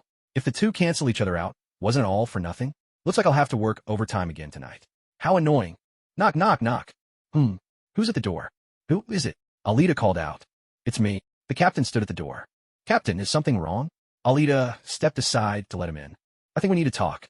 I waited until now because I know you like to sleep in, the captain said. TSK, he really has my routine figured out. Sit down. What did you want to say? I want to know about your abilities. Of course, I'm not asking to pry into your secrets. I just want to know, who are you really? Dr. Erskine's serum only succeeded with me. Back then, Dr. Zola, Howard Stark even, S.H.I.E.L.D. and the Council, none of them ever stopped trying to replicate or improve the serum. But they all failed, which means Dr. Zola's chances of success should have been slim to none. Alita, who are you really? Ever since Alita revealed her powers, the captain had been thinking about this. The serum could enhance strength, endurance, and power, and amplify a person's inner good or evil, but it could never, on its own, bestow the kind of magic Alita displayed. Alita always claimed she was a Hydra experiment, a super soldier injected with the serum, but that story didn't hold up anymore. The captain wasn't exactly suspicious or worried about Alita. He simply wanted to know if she might be a fellow old-timer from his own era. Captain, the truth is, I'm not a Hydra experiment, as I claimed. I'm sorry. I lied to you. Alita spoke earnestly. She had planned to come clean to the captain eventually, but hadn't expected he'd press her so soon. To tell you the truth, how should I put this? I'm not actually from this universe. I come from another one. Over there, there's also a Captain America, an Iron Man, Tony Stark, Natasha, Hawkeye, Banner, and S.H.I.E.L.D. You could say it's a parallel universe. Alita blended fragments of her actual story with elements from a multiverse theory. After all, it was a concept that existed. In the future, Doctor Strange would even open the doors to the multiverse and bring 3 Spider-Men together on screen. It wasn't all that unusual. The only question was whether the captain could accept it. Parallel universe? The captain furrowed his brow in thought. He recalled how, the very first time Alita had met him in Fury, she had called them both by name without hesitation. Now it all started to make sense. Having just survived an alien invasion, the captain's worldview had been shaken and rebuilt. In that light, the idea of parallel universes was oddly easier for him to accept. Go on, he prompted. Yes, Alita continued. I was originally a sorceress in that parallel universe, a descendant of a divine race. Because of an accident over 70 years ago, I passed through an open portal, wounded and drained of magic. I fell into a glacier and was frozen there until S.H.I.E.L.D. found you, and happened to find me as well. They dug us both out together. Because I'm descended from gods, Fury was puzzled by my physical examination results. They were almost identical to yours. He assumed I was some kind of super soldier, just like you, created by serum. I wanted to tell the truth from the start, but I couldn't be sure if you and Fury in this universe were the same people I once knew. So, I went along with your theory and admitted to being one of Hydra's experiments. During the recent battle in New York, I decided it was time to come clean, which is why I revealed my restore powers. That's the gist of it. At this point, Alita wove truth and fiction together with practiced ease. Whether the captain believed her or not, she could only shrug and leave it in his hands. A sorceress? Descendant of the gods? Like Thor's people, the captain had only met the Asgardians so far. And from any earthbound perspective, those mighty bodies and thunder-wielding magic truly were the stuff of gods. Yes, a sorceress. In fact, there's an entire group of sorcerers on Earth, even now. They keep themselves hidden, quietly protecting the planet from dark forces beyond our dimension. Someday, you'll meet them. Due to certain events, one of them will become your teammate. As for which pantheon I belong to, well, that's quite a long story. I am actually a descendant of an ancient deity. He doesn't exist within our current dimension, not like Asgard, which you can reach via the Bifrost or with the Tesseract. In that place, apart from the gods themselves, almost no one else can enter. After hearing Alita's words, the captain fell into deep thought. For someone rooted in technology like him, this truly shattered the boundaries of reality. Only now did he realize that there were sorcerers among the people of Earth, and that the gods weren't limited to Thor and his kind. There was also this so-called ancient gods category. I know it might be hard for you to believe what I'm saying right now, but in the future, you'll experience it for yourself. The captain nodded. That's true. Live long enough, and you'll run into all sorts of strange things. I'm living proof of that. But what do you mean, in the future, I'll experience these things? Do you know what's going to happen in the future? Or is it that you've already been through all this in your own universe? Were you an Avenger over there too? The captain had picked up on something from Alita's words, and he asked in surprise. Well, how should I put it? I haven't really gone through it myself, but I have seen it. You could say I used magic to glimpse the future. Alita scratched her head, a little at a loss for words, though she really had seen the script. The captain wanted to ask what major things would happen in the future, but he hesitated, unsure if that would upset the balance of things. Ah, I can't see everything, so you don't need to worry too much. If something really important comes up, I'll let you know. So, during the Battle of New York, that's why you knew Loki's scepter could close the portal? And you also knew that rushing into the portal to deal with the enemy would stop those armies, right? What would have happened if you hadn't done that? The captain recalled Alita's daring actions at the time, and now it seemed clear she must have glimpsed the future. If I hadn't done that, the World Security Council would have launched a nuclear missile at us. Tony would have carried the bomb through the portal to keep it from detonating here. Luckily, Tony made it back. The missile was dealt with, the enemy was defeated, and we still won in the end. Stark, so he's someone willing to sacrifice himself too? It turns out I was fooled by his playboy and flamboyantly narcissistic facade. The captain thought back on all his encounters with Tony and couldn't help but see him in a new light. All right, I understand. Thank you, Alita, for not hiding these things from me. The captain nodded, then stood up, ready to take his leave. Yes, he needed to take some time to process all this information. I should be the one thanking you. After hearing me out, you still believe me. You didn't just write me off as crazy. It's certainly strange, but sometimes reality can be even more dramatic than the truth, don't you think? Besides, I believe time will reveal everything. All right, get some rest. Goodbye. Phew, the captain is so easy to talk to. If it had been Fury, he'd probably have fired off a barrage of questions, then whipped up a stack of operational plans about Alita and made even more elaborate preparations for the future. That would have been much harder to handle. Night in Hell's Kitchen. The streets tonight were a little less chaotic. Maybe the darkness had simply forced their crimes to hide deeper in the shadows. Alita planned to find a good target tonight. With any luck, she could score a decent haul and solve her money troubles, and maybe clear out a few criminal dens along the way. Two birds with one stone. She stood atop a building, extending her senses, scanning the activity below. A pickpocket? Not worth the trouble. A car thief? Pass. A turf war? Not interested.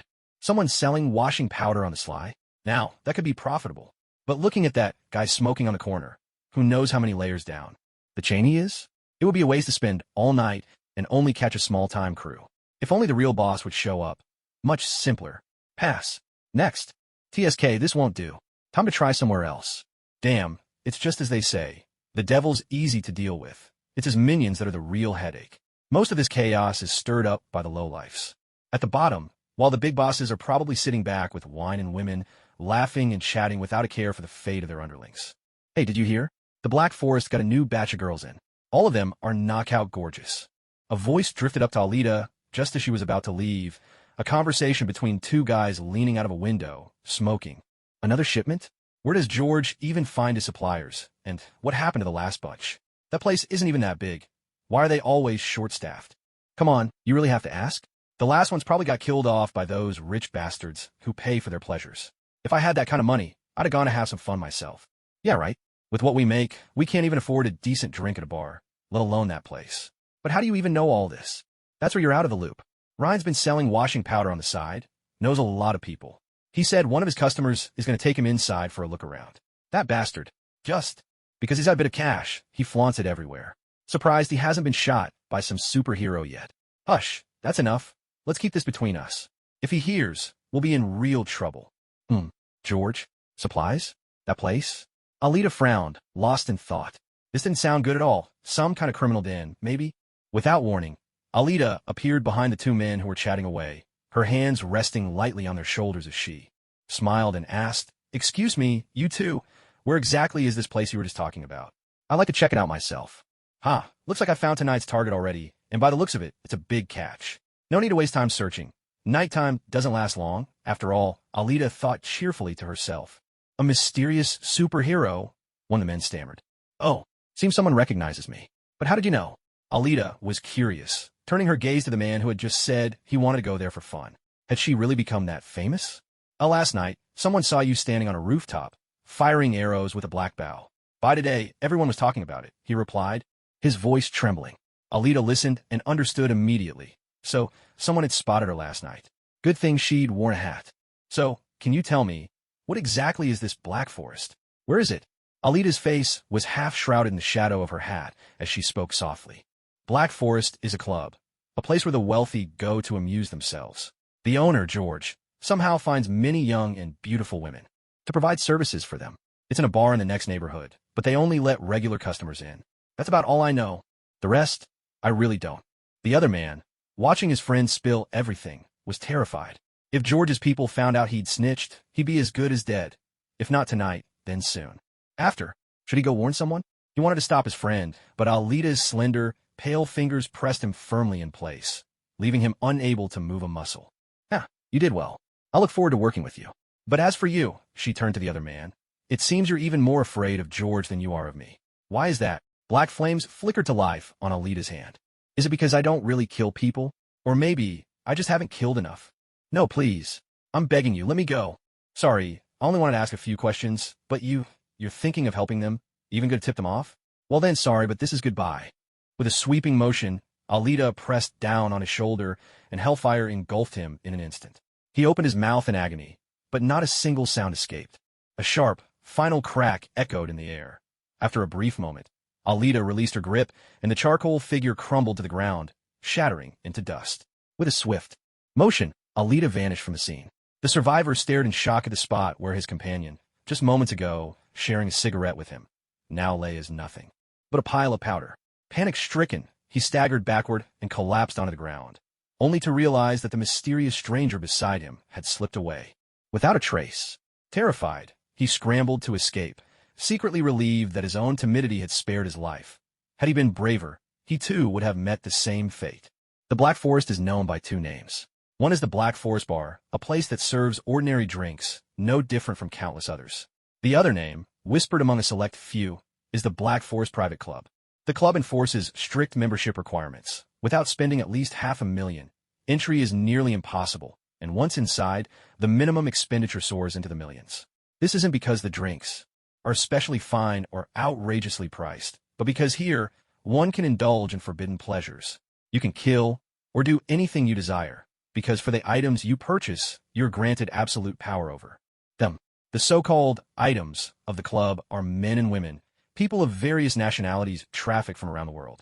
For those who come here to spend, it is a paradise. For the items, it is a living hell. No wonder this district is called Hell. Here, the gangs truly bring hell to earth. So, is the owner here that man named George? If so, he must know exactly where that channel is. Well, in that case, I might as well send you on a little trip to hell too. With that thought, Alita leapt down and strode into the bar marked Black Forest.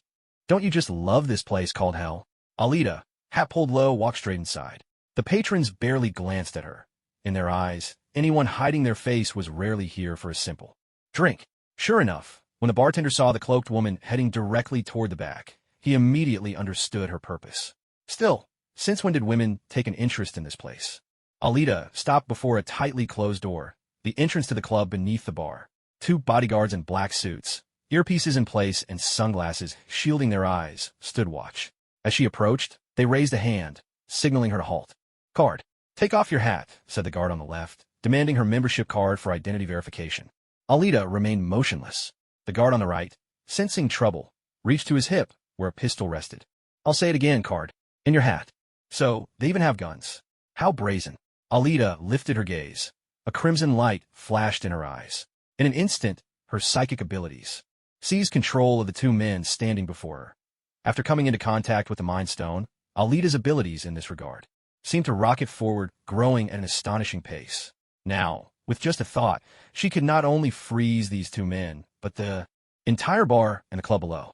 With a flicker of her will, Alita could bring everyone to a standstill, waiting for her command. Unhindered, Alita strode inside, determined to see with her own eyes what this place was truly like. A circular hall greeted her, furnished with sofas and liquor cabinets. Some people lounged about, drinking as they watched others dance. Others, brazen and shameless, engaged in acts that were almost painful to witness. Every single one of them was impeccably dressed in suits, their faces concealed behind various masks. Weaving among them were young, attractive women in revealing attire, and yes, some men as well. Encircling the hall were individual rooms, and from within, faint, muffled cries drifted out, barely audible yet unmistakable. Seeing all this, Alita was suddenly overwhelmed by a sense of suffocation, and anger she could not suppress. What age was this, and how could such things still exist? Was this the so-called underworld, the world of the capitalists? Outwardly, they dressed like gentlemen, but behind closed doors, they were nothing but beasts. A chill crept into Alita's heart. Looking at those girls, a thought flashed across her mind. If she had arrived in this world as one of them, would she have chosen to die, or would she have been too Afraid even for that? What a place, soaked in vice and filth, undeserving of survival. There is no need for judgment or redemption. Death would be their only end, and hell their rightful dwelling. With a sudden burst, Alita was engulfed in hellfire. Inside, no one paid attention to the newcomer at first. After all, anyone who could enter was assumed to be one of their own. But after a while, when the figure simply stood motionless, a few people glanced over, curiosity piqued. A woman? When did women become interested in this place? But as they saw the hat-wearing woman wreathed in flames, they realized something was very wrong. In an instant, everyone nearby shot to their feet, tense and wary of Alita. That fire. Surely it wasn't some kind of magic trick? Who are you? What do you want? A fat man glared at Alita, his voice thick with anger. Where are the guards? How could they let just anyone in? And you? How did you get in here? This isn't a place for people like you. Alita looked at him, lifted her hand, and hurled a ball of fire straight at him. I have no patience to speak with garbage like you. Even talking to you would ruin my mood. A blood-curdling scream tore through the hall. The fat man, seeing the flames licking at his body, was so terrified he frantically tried to slap them out. But no matter how hard he flailed, the fire only spread. Soon even his hands were ablaze. The fire Alita had hurled was just a small ball, hardly more than a spark, but it would burn for a long, long time. The longer it burned, the longer the pain lasted. As for putting it out, no one here had that kind of skill. Writhing in agony, the fat man rolled on the ground and howled in torment. His piercing screams sent the onlookers stumbling backward in fear. This was no joke. Death was on the line. He scrambled desperately toward the back door, shouting for his bodyguards to save him. Where is everyone? Suddenly, smack! Bang, bang, bang. With a clap of Alita's hands, magical vines erupted from the floor, snaking around the fleeing guests and pinning them in place. She didn't bother with the panicked girls. They were not her concern. Alita's body began to rise, floating above the chaos. She gazed coldly at the wretches thrashing in vain beneath her. Well then, are you all ready to face pain? You miserable scum! Infernal abyss. Hellfire burst forth from Alita, radiating outward in blazing orbs that homed in on their targets, consuming everything in their path. Screams filled the air. Ah, help me. It hurts. Please.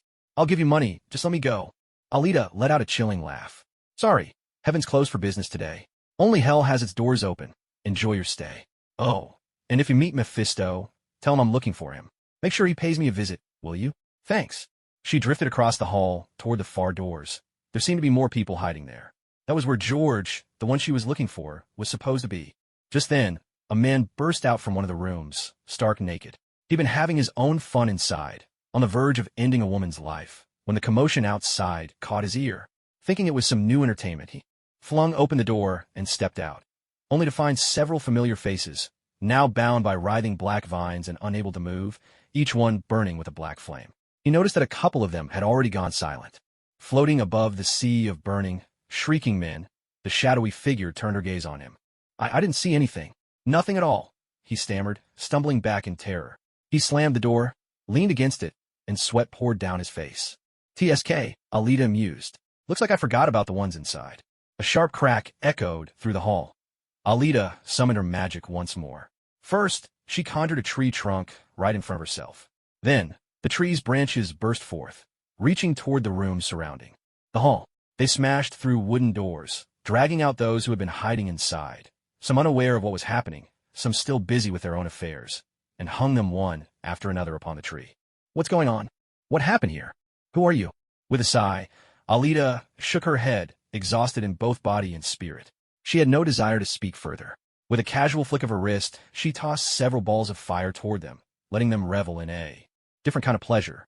They'd looked so happy just moments ago. Now, it was time for them to experience another sensation, the pleasure of pain. Listen, how exquisite are the miserable cries echoing all around. Wait, what was she doing? Was she turning into some sort of villain? Something fell off. No, it must be that her anger had gotten the better of her, making her act a little more arrogant than usual. Yes, that must be it. Taking a moment to collect herself, Alita steadied her heart. Then, with a burst of magic, she blasted open the door opposite her and drifted inside. She was greeted by the unmistakable sound of guns being cocked and aimed.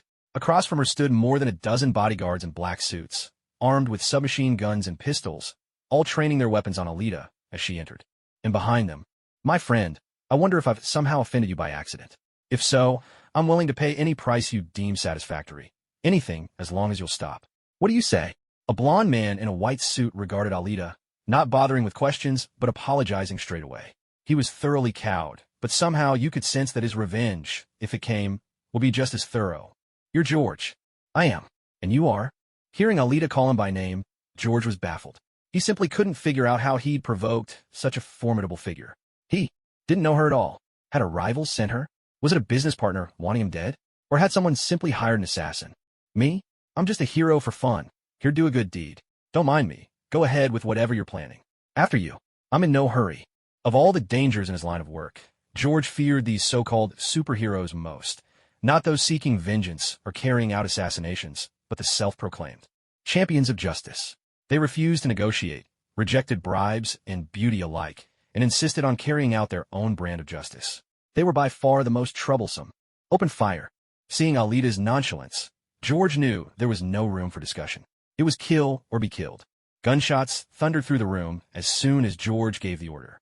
Spent casings clattered to the floor in a metallic cascade, sparks flying in every direction. In this moment, the bodyguards had only one thought. No matter how powerful this intruder was, they had to focus all their fire on her at once. After a while, when everyone's magazines had been emptied, they looked across the room. All they saw was a wall made entirely of bullets, suspended in the air. The barrage just now hadn't harmed that person in the slightest.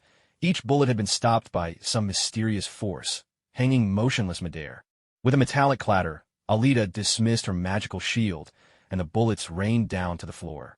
There were so many that they piled up, blocking the view ahead. "So is it my turn now?" she asked. The men in black suits recoiled as one, remembering the horrific scene they had just watched on the surveillance footage. The screams of a man being painfully consumed by fire still echoed in their ears. None of them wanted to experience that for themselves. "Do you even know what you're doing? Do you realize that you've crossed? You'll regret this." George blustered, his words trembling with fear as he faced Alita. Against someone who could stop bullets with ease, he had run out of options. Maybe his boss could handle her, but the boss wasn't here, nor were any of his trusted henchmen. This damned mysterious stranger had struck so suddenly, George hadn't even had time to react. Now, all he could do was wait for death. There was nothing else left to try. With a careless motion, Alita tossed George to the ground. She had just rifled through his memories, learning the details of his supply routes, and, more importantly, the identity of his boss. Kingpin. Wilson Fisk. Yes, it was him, the #1 nemesis of superheroes like Spider-Man and Daredevil. The biggest crime lord in New York, perhaps even in all of America. Wilson Fisk was cunning, his mind sharp as a blade, his body composed of more than 90% muscle. His strength was staggering. He could punch through a wall barehanded, and he was a world-class martial artist, rivaling even the Punisher in sheer combat prowess. His cane could fire lasers and smoke, catching his enemies off guard. In the underworld, he was known as Kingpin, the mastermind, the spider at the center of the web. His criminal network stretched across the globe, and he constantly clashed with superheroes who threatened his business. Daredevil, the Punisher, Spider-Man, even the Fantastic Four and the X-Men. Alita knew that as long as she continued fighting crime in New York, it was only a matter of time before she faced Kingpin. There was no avoiding it. He had money, power, and influence.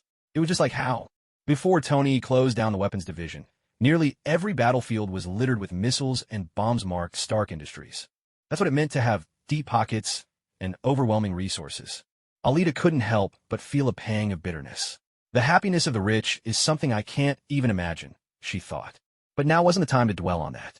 She had more immediate concerns. Her gaze swept over the group of girls huddled in the hall, and she felt a headache coming on. This is a tricky situation. Most of these women were smuggled in, trafficked, or brought here illegally, while a few local girls were kidnapped by gangs. Well, let's call the police first. Once they arrive, they can take the women away.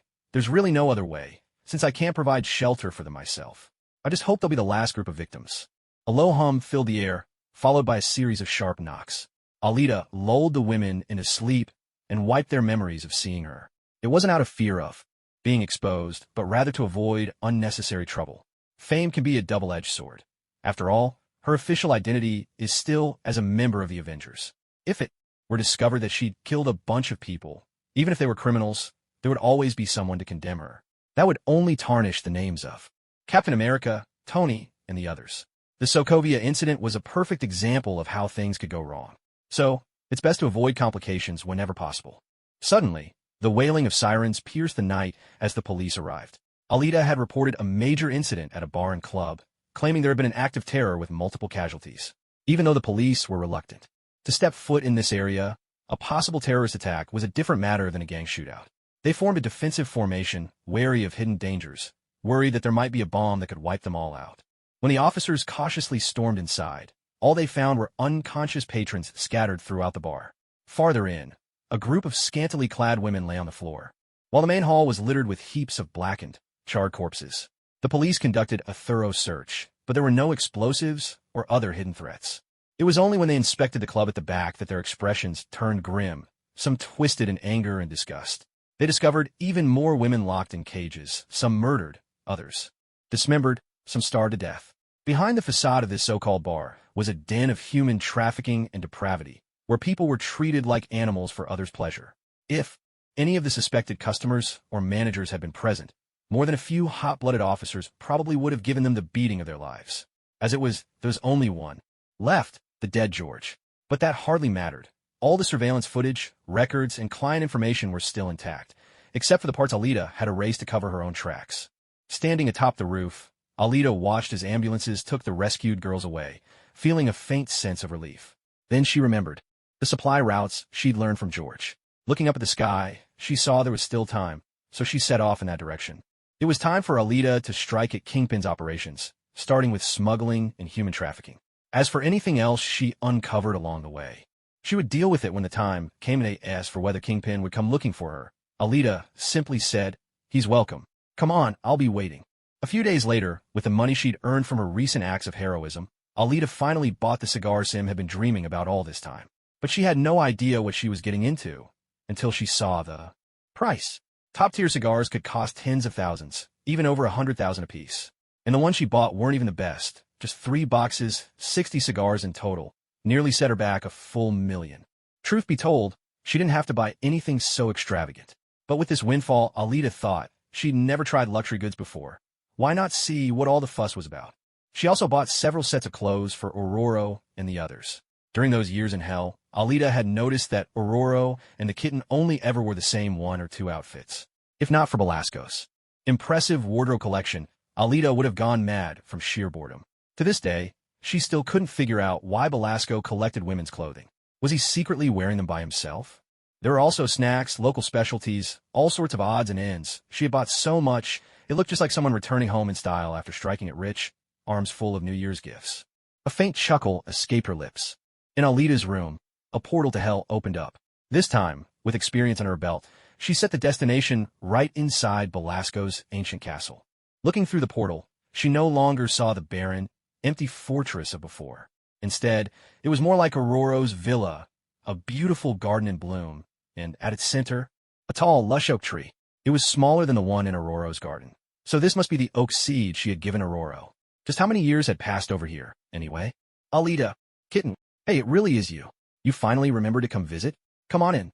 The kitten waved excitedly at the sight of Alita after such a long time apart. Oh, that's all right, Alita replied, scratching her head, still a little spooked by her last experience. I'm afraid if I go in, I might not make it back out. Where are Aurora and Sim? Aurora's in her garden, and Sim is in his basement, busy tinkering with something. Oh, and Ileana dropped by recently. That kid still doesn't look much older. HM, you haven't changed either, still as young and beautiful as ever. Thank you for the compliment. By the way, let me give you these, some clothes I bought for you all and some snacks. Let Aurora know, too. Next time, I'll go find Ileana and bring her along. As she spoke, Alita handed over the bundles of gifts, arms laden with her purchases. Thank you, Alita. It means a lot that you still remember us. Alita looked at the little cat and couldn't help but notice how much she had changed. She used to always give off a cold, distant vibe, but now was there a hint of gentleness? Hey, Alita, my friend. You finally made it. Sim hurried over, carrying a box in his arms. Sim, it's been a while. I brought something for you. Sorry I'm late. Something happened in the human world, but it's all sorted now. Alita handed over the 3 boxes of cigars she'd bought. Wow, are these the new cigars made by humans? Sim couldn't wait. He opened a box, picked one up, and took a deep sniff. Not bad. The aroma's even stronger than the ones I make.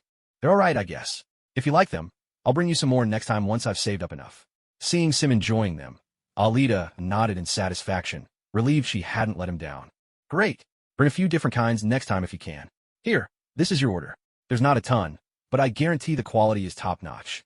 Ever since Aurora started, restoring the borderlands of hell, the magic in the air has grown richer, and it's made the flavor and effects even better. Sim handed the box over and added an explanation. There's so much. How did you get so much done? Alita stared in amazement. He was working at lightning speed. It's only because the better ingredients actually slow me down now. If you'd come a while back, never mind just one box, I could have given you 10 or more. You really are a craftsman, always striving for perfection. Anyway, thanks, Sim. I'll visit again whenever I can. Oh, and among the things I brought for the little cat, there's a share for you too. It's already divided. Just split it up among the three of you later. That's it. For now, this portal won't stay open much longer. Little cat, give Aurora my regards. Next time I'll come see her. And if any of you ever want to visit Earth, just let me know. I'll come and get you. Sim, see you soon. Goodbye, Alita. Bye-bye. With a soft pop, the portal vanished. It seemed that even though Ileana was gone, the borderlands of hell were flourishing thanks to Aurora. Maybe, one day, the whole place would be covered in flowers and become the sanctuary Aurora dreamed of, a haven where the X-Men's souls could finally rest. Calling it hell wouldn't feel right anymore. Now, let's see what Sim prepared. Alita opened the box. Inside, everything was arranged in several layers, each separated by fragrant herbs. The top 3 layers held slender cigars in shades of red, blue, white, and brown. The bottom 3 layers held more traditional cigars, all about the usual size, though their colors matched those above. Wow, Sim really put his heart into this.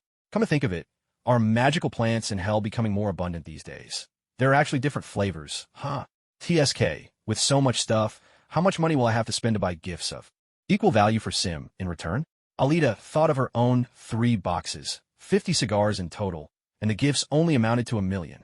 She felt a little embarrassed. Yes, Alita had secretly kept 10 cigars for herself, planning to try them later. With a swift motion, Alita used her magic to stow away the box.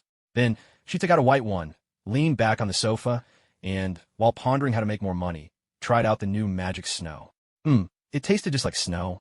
Meanwhile, in a lavish training room, 2 figures were moving constantly on a boxing ring in the middle of an intense training session. A heavy thud echoed through the space. Strangely, the tall, burly man on the ring wore no protective gear or boxing gloves. He simply defended against his opponent's relentless attacks, looking every bit like a sparring partner for the other boxer, who was launching a wild offensive. Fisk, a young man in an expensive suit, gold-rimmed glasses, and slick-back hair walked up to the edge of the ring, calling out to one of the men. Another heavy blow landed. The boxer, turning his head to glance at the burly man, struck him hard in the face. But perhaps the blow lacked force because the big man didn't budge. His eyes simply shifted to glance at the boxer, no more than a flicker of annoyance. Sorry, I didn't mean to do that, the boxer stammered anxiously, quickly retreating as if genuinely afraid of him. Continue, came the deep, rumbling voice, commanding the sparring to go on. Fisk now assumed a proper stance, facing the nervous boxer who swallowed hard before him. Come on. Okay. The boxer readied himself again, cautiously stepping forward. Staring at the hulking figure before him, he forced down his fear and began to throw another punch. A deafening thud. Ugh! No sooner had the gloved fist shot out than a sharp, blinding pain tore through the boxer's chest, as if he'd been slammed by a speeding car. He flew backwards, blood gushing from his mouth. With a heavy crash, the boxer was flung from the ring, landing in a heap on the ground, his fate uncertain. Onlookers could see a deep dent in his chest, a clear imprint of a fist. The man on the ring withdrew his fist. It became clear that his imposing bulk was not due to fat, but to layers of powerful muscle, making Fisk look like a living fortress, formidable enough to inspire fear. Wesley. Fisk stepped down from the ring, dabbing his forehead with a towel. Fisk, you don't even need to train anymore. These days, even the reigning champions of the underground boxing rings can't last 3 seconds against you. Wesley looked helplessly at the new kingpin of New York's underground syndicate standing before him. With muscles like yours, who could possibly stand up to you? Not to mention, you were already a master of combat to begin with. I just need them to help me stay at the top of my game. Have you found him? Fisk, better known as Kingpin, turned his right-hand man, Wesley. Unfortunately, no. This guy seems capable of flight, comes and goes without a trace. He's even trickier than our old adversary, Daredevil. But I suspect he'll keep making moves. Why do you think that? It appears he's specifically targeting human smuggling operations. Not just ours, but other syndicates' trafficking businesses have also been hit and cleaned out by him. Do you think Bullseye can handle him? Well, to be honest, I'd say his abilities surpass Daredevil's. In other words, if Bullseye can't even deal with Daredevil, then this mysterious figure sabotaging their business is probably out of his league too. Kingpin didn't reply. He took a towel and strode into the locker room, while Wesley stood at the door, waiting quietly. After a while, Kingpin emerged, now dressed in a crisp white suit and leaning on a cane. "Any new heavy hitters in the underworld lately?" he asked, walking ahead without looking back. "There is one, a mercenary, quite skilled by all accounts. Rumor has it he's taken down several gangs single-handedly already." Wesley adjusted his glasses, a certain name coming to mind. "Hire him. Give a try." "Yes, that's possible, but his fee seems rather steep."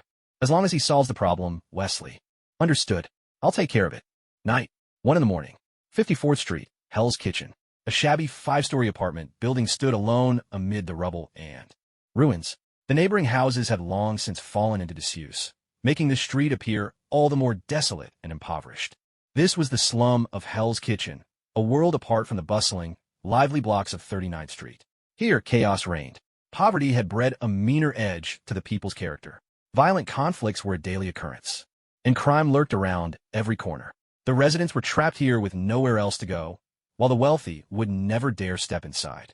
As a result, this place had become the perfect hideout for certain gangs. Firearms could crush any hint of resistance with brute force. From the destruction of several trafficking dens, Alita had learned that this was where a large number of women and men smuggled in through the New York docks were being held. It was one of George's so-called supply channels. Women were taken by men like George to work in bars, karaoke clubs, and dance halls.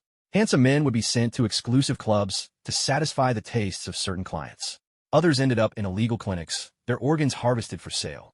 After all, organs had always been one of the most lucrative commodities on the black market. In the hands of these gangsters, human trafficking had spawned several downstream industries. They truly made sure nothing went to waste. Alita swept her senses outside with a gentle brush of her mind.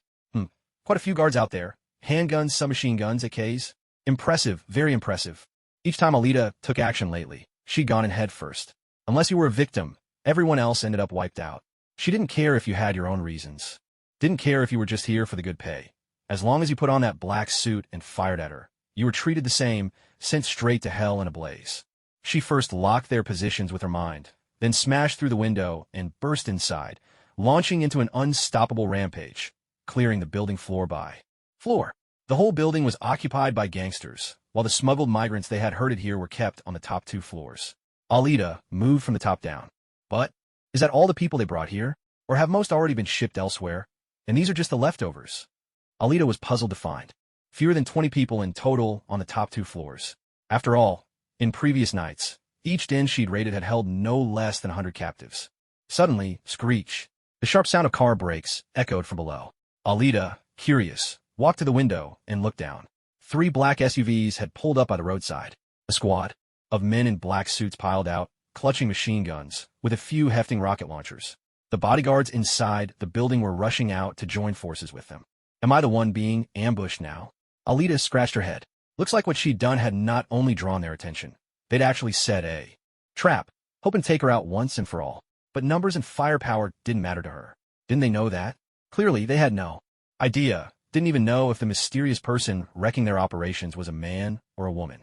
Alita had left no trace. Surveillance wiped, bodies burned, and even those she'd rescued were left with no memories. All they knew was their enemy was strong, but just how strong was a mystery. That's why Kingpin's right-hand man, Wesley, had brought out the heaviest firepower he could muster, ready for a full-scale sweep. And if that didn't work, well, they had backup plans. Hurry up, he's on the 3rd floor now. A few of our guys are trying to hold him off. One man in black dashed out, urgently briefing the heavily armed newcomers. Rocket launchers. 3rd floor, said what looked like the squad leader. Wait, our people are still in there, someone protested, assuming they were about to storm the building together. Fire, the squad leader replied coldly, shooting him a sharp look.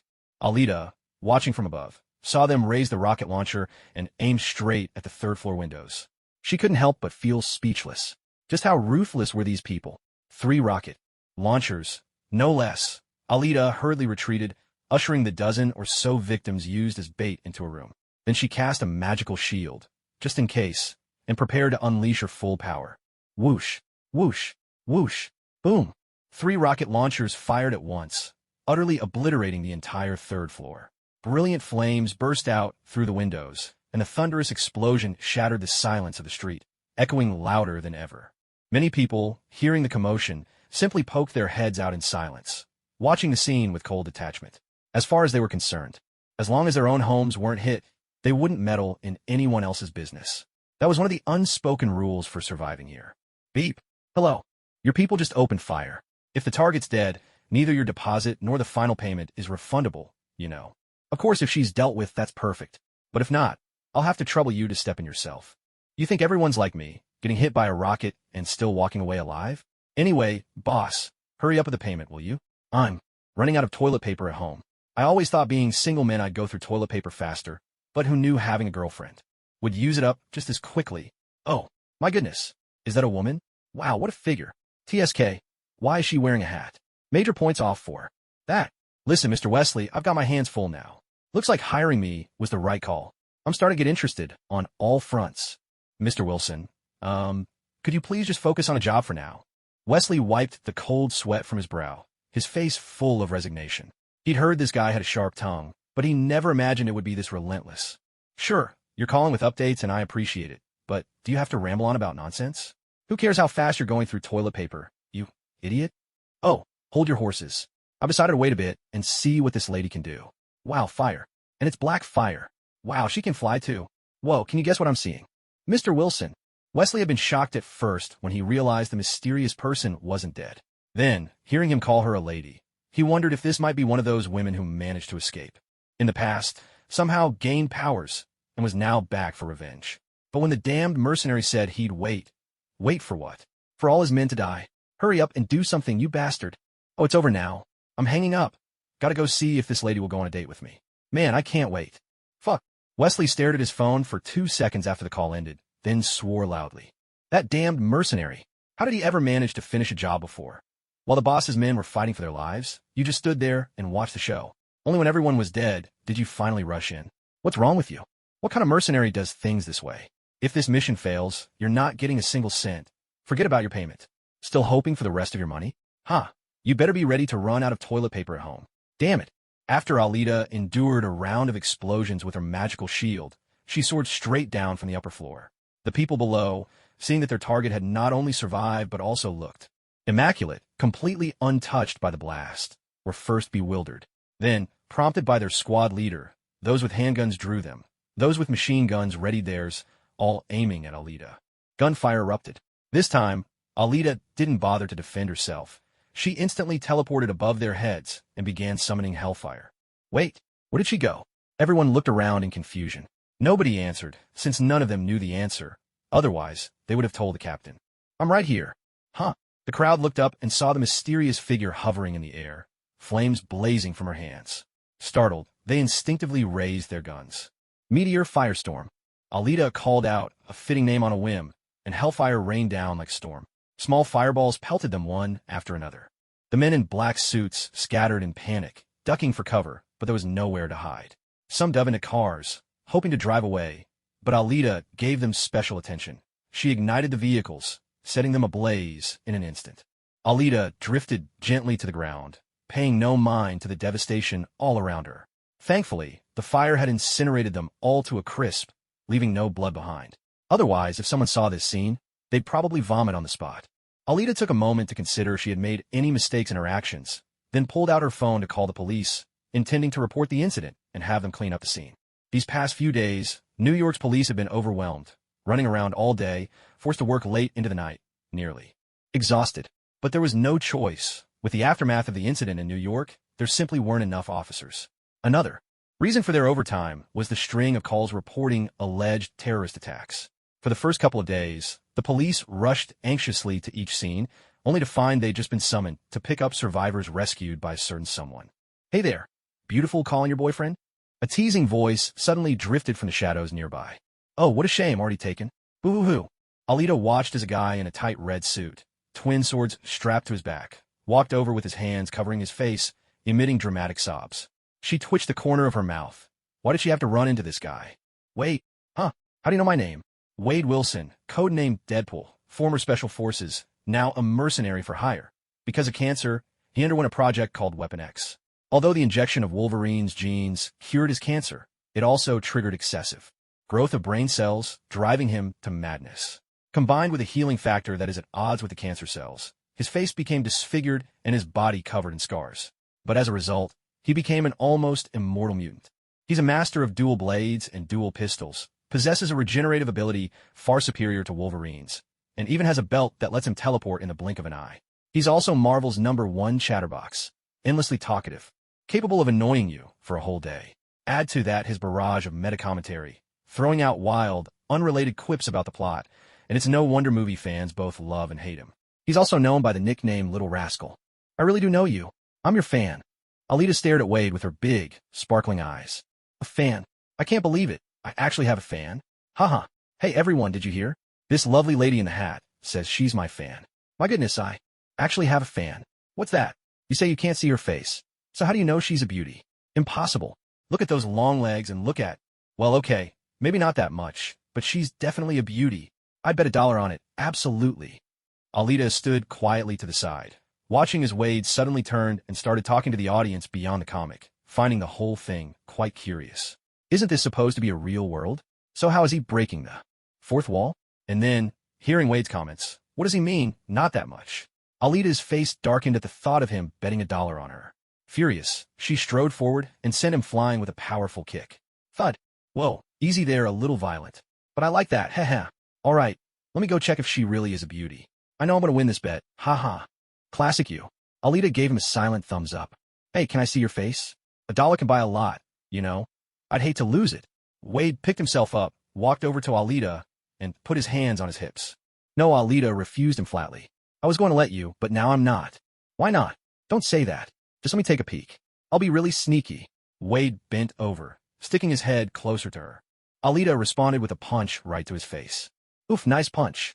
Wade caught Alita's fist, surprised. So what are you doing here anyway? Why did you show up? Oh, I took a job. The target is you, I think. Wade released her hand and stood upright. A job? So, is it Wesley or Kingpin? It's Wesley, oh no. How could I have just blurted out the employer's name? Wait, no, you figured it out yourself. I didn't say a word. As soon as Wade said the name, he clapped a hand over his mouth in an exaggerated fashion and shook his head. So, are we doing this? Alita looked at Wade, who was entertaining himself, with a look of exasperation. With a sharp hiss, Wade drew his twin blades from behind his back and nodded. Of course. They're paying me way too much to say no. But I'm your fan. You probably don't have many fans, do you? I guess I really don't have any. Does arson count? No can do. They paid up, Wade declared, making it clear he had a family to feed and money to earn. With a swift motion, his twin blades sliced through the air, yet Alita dodged in a blink. Whoa, was that teleportation? That's awesome. Wade's eyes widened in admiration as Alita tilted her head, considered for a second, then pulled out her soul blade and met Wade's charge head-on. Clang, clang. The sound of metal rang out as Wade stared at the broken blade in his hand, struck silent. Hey, are you all right? Alita was surprised to see Wade so uncharacteristically quiet and took a few steps closer, then realized. My swords, my money. My swords, my money, Wade muttered, clearly distraught. Alita could only watch in silence. Sorry, I just got too excited seeing you. Enough. Let's settle this with a duel. Wade whipped out his twin pistols and pulled the triggers. Alita raised a magical shield and didn't so much as flinch. You've got to be kidding me. How am I supposed to fight like this? I need a raise.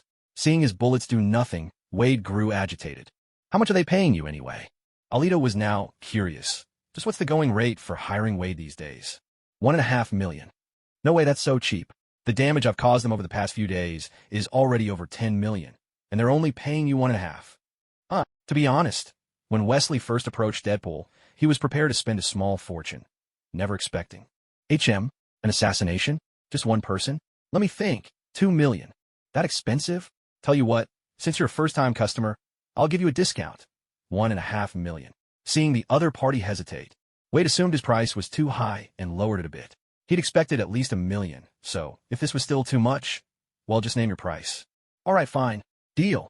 Wesley's silence wasn't because the price was too high, just the opposite. $2 million? That's dirt cheap. So why does everyone say this guy's fees are outrageous? Heck, I've been ripped off. Wade sat down on the ground, pounding the earth in frustration. Alita scratched her head. Honestly, $1.5 million is a lot. Really. It took me days of hard work to save just over $1 million. Not cheap at all. Looks like Wade is really strapped for cash. Asterisk sobs, asterisk, now my knife is gone, and I won't get paid either. Wade realized he might not be a match for this mysterious opponent. She could fly, stop bullets, and wielded a razor-sharp sword. Sure, he couldn't be killed, but he couldn't beat her either. He'd taken on this job for nothing. You really need the money, huh? Yeah, I'm saving up to get married. People often forgot that Wade was quite the homebody and a decent man at heart. I see. How about a job offer? 5 million. Interested.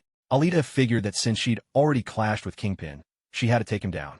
Suddenly, a clever idea popped into her head. I'm in. Wade leapt up with excitement at the mention of 5 million. I'll pay you $1.5 million up front. The rest when the job's done. Thanks for your business. About the advance. I don't have it for now. How about I pay you all when it's over? Wade scratched his head. I want to see your face. Careful. Vanessa might punch you for that. How do you know about Vanessa? Who are you? Wade was suddenly serious. I know Colossus. I know Storm. I even know Professor X. So why wouldn't I know you? Alita said nonchalantly. You mean the metal guy and the bald one? Are you a mutant too? Wade stroked his chin, curious. I'm not, but I know them. Oh, and I'm a fan of Wolverine, by the way. Alita admitted that she wasn't too familiar with mutants, but she knew plenty about Wade and Wolverine. Which wolf? Oh, that guy. Seriously, I'm not your only fan? And that guy who just howls all the time actually has fans too. Wade grumbled.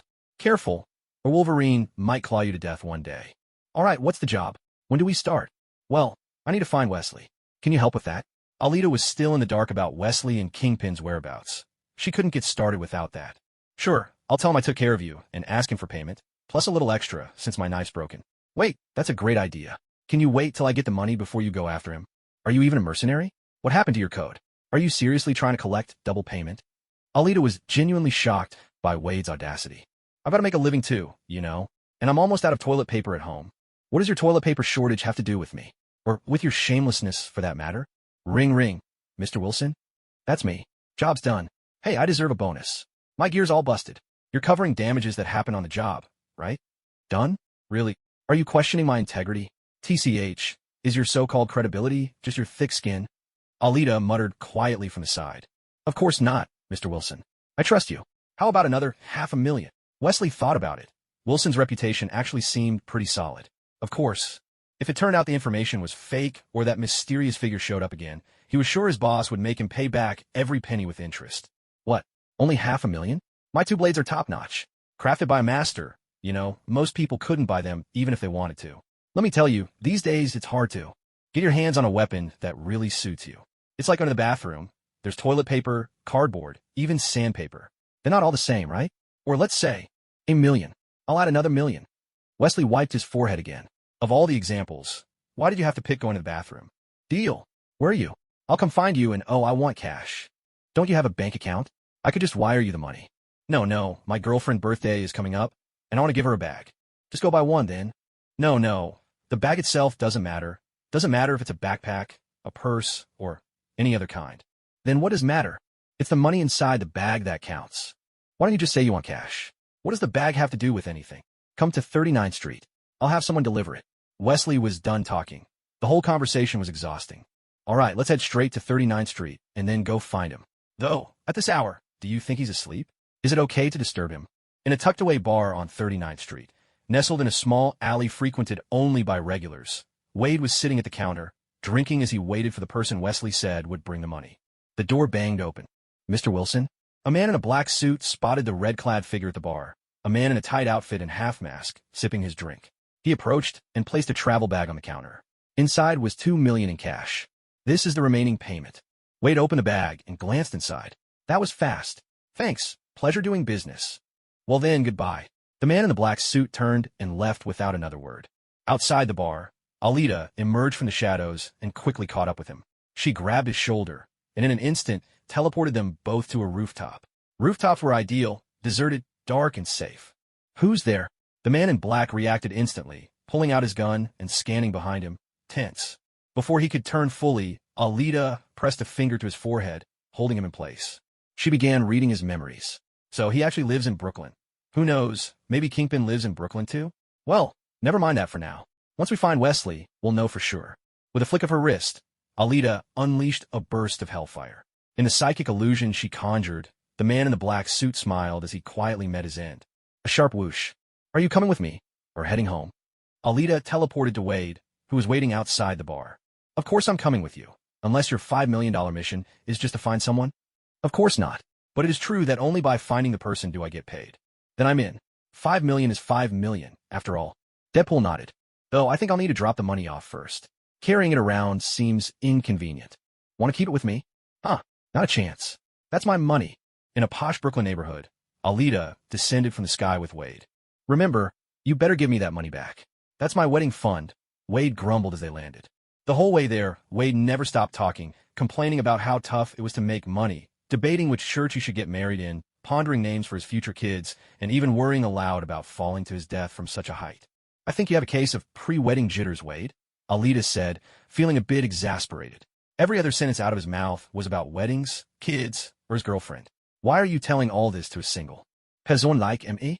Are you trying to rub it in? It's not like I'll be at your wedding, or give you a red envelope. Honestly, there's definitely something wrong with you.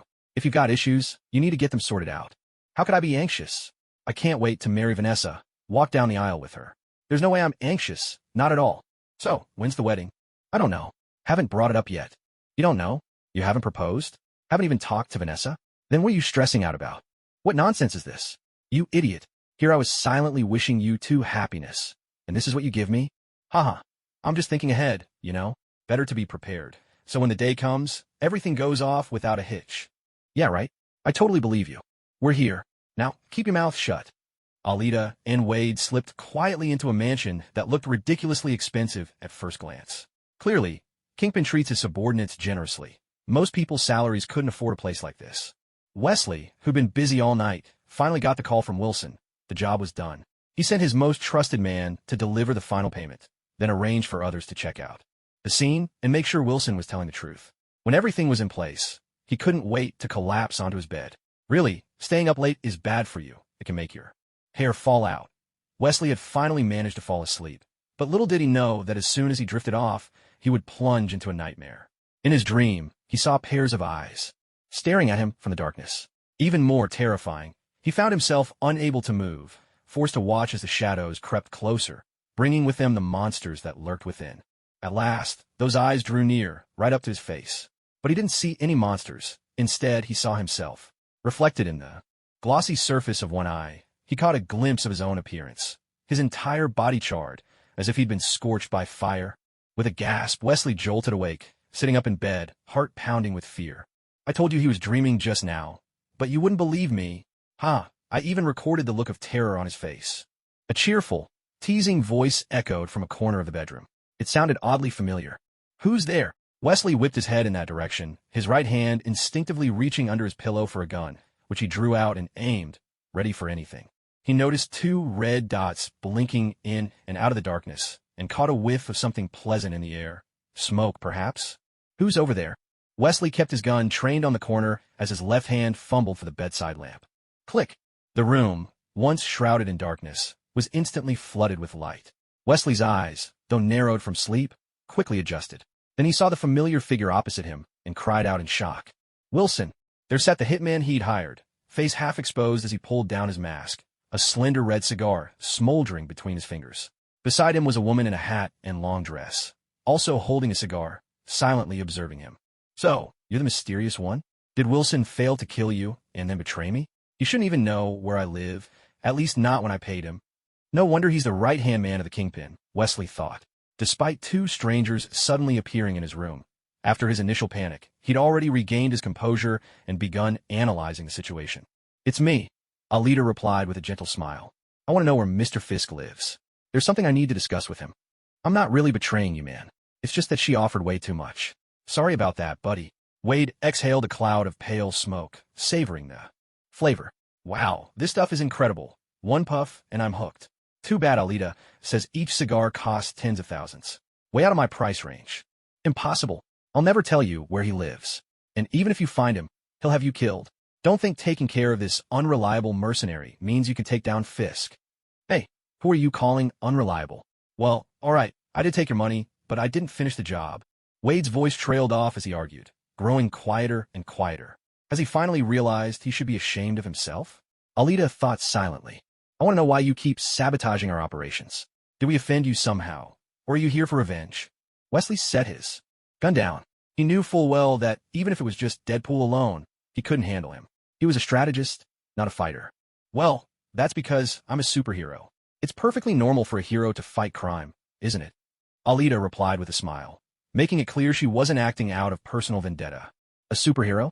Are you kidding me? That's your reason? And you only pick on us. There's so much going on in this city. Go deal with something else. There's so many people who need saving, so go save them. Damn it. Breaking into someone else's home is hardly the behavior of a superhero. Right, so that's why nobody knows I'm a superhero, Alita answered. Are you out of your mind? Seriously, are you? If you do good deeds, but don't let anyone know, what kind of hero does that make? You? And you expect me to believe you're not here for revenge with a ridiculous excuse like that? Only an idiot would believe you. Wow, that's so impressive. Working quietly behind the scenes, helping others without anyone ever knowing. Are you Gotham's Batman now? Such a noble character. Wade suddenly chimed in from the side, stabbing Wesley in the back with his words. I'm sorry, I must be an idiot. I actually thought these two could be considered normal people. That's my mistake. My apologies. Damn it. What asylum did these maniacs escape from? And that damned mercenary, Wade Wilson, whoever said he was reliable. And trustworthy? He's thrown in with the target. That's reliable? He's brought the target right into the employer's home. Trustworthy? If I survive this, I swear I'll track down whoever spread those lies. Not even Jesus could stop me. I mean it. All right, you look absolutely furious. Let's get down to business. Tell me, where does Kingpin live? Just kill me. I'll never betray anyone, Wesley said, putting a little extra emphasis on the word betray and shooting a glance at Wade. The message was clear. I'm not in the same league as this guy. I'd never sell out my brothers. Oh, don't worry. You'll talk, Alita said with a gentle smile. And why's that? Wesley shot back. I might not be a fighter, but that doesn't mean I lack courage. If it comes to it, I'll just shoot myself. Why? Because from now on, I am your queen, Alita replied with a sly chuckle. Alita had an idea. She wanted to turn Kingpin, the crime lord who had yet to fully unify all of New York's gangs, into one of her own. Comparing the timeline with Spider-Man's appearance in the Marvel Cinematic Universe, she realized that right now, Kingpin wasn't yet at his peak, nor had he ever crossed paths with Spider-Man. He probably hadn't even met the woman he would come to love. So, this moment was perfect. Although Kingpin was formidable, Alita's telepathy seemed to possess a touch of the Mind Stone's power. Controlling a single person was child's play for her. And if that failed, she still had soul magic she'd learned in Hell. Plus, she had a group of little cuties waiting for her at the edge of Hell's frontier. Everything was well in hand. King? What king? Wesley asked in confusion. Queen, Alita replied. She stood and strolled toward Wesley at an unhurried pace. Sensing danger, Wesley realized she was about to make a move on him. In a panic, he raised his gun and pressed it to his own temple, ready to sacrifice himself for loyalty's sake. But his finger, poised on the trigger, wouldn't obey him. In fact, his whole body was frozen in place. What did you do? Who are you? Wesley stared at this mysterious figure in terror. The situation mirrored the nightmare he'd just had. If only this, too, were just a dream. As Alita's finger reached toward his forehead, cold sweat poured down Wesley's face, but he was powerless to stop any of it. All he could do was endure, helpless and desperate. A deep, resonant hum filled the air. Wesley's eyes glowed with a blue light. After a moment, Alita withdrew her hand. Wesley was now hers, absolutely loyal to her every command, yet still capable of normal thought. Much like Hawkeye under Loki's control long ago. His beautiful golden eyes had turned completely blue. Alita released her hold over him. Where's Kingpin right now? He's at his villa in the Long Island area, near Brooklyn, Wesley replied. He lowered the gun, stepped down from the bed, and stood before Alita with utmost respect. What happened to him? Why is he suddenly so obedient? Did you use something, magic maybe? Your magic doesn't just let you fly. It can control people. Too. That's awesome, Wade exclaimed, looking at Wesley, who just moments earlier had been unyielding, but was now Alita's most devoted follower. That's right, magic. Wesley, do you have $5 million? Perhaps in a check. I do. I can write a check, Wesley replied. Good. Then please write one out to Mr. Wilson. Wade, my contract is complete. You can go home now, Alita said, realizing she'd only summoned Wade to help her find someone. Was $5 million too steep a price for that? That's it? It's over already. Wade scratched his head. The task is this simple? No fighting, no killing, just finding someone. You're not planning on keeping my $2 million, are you?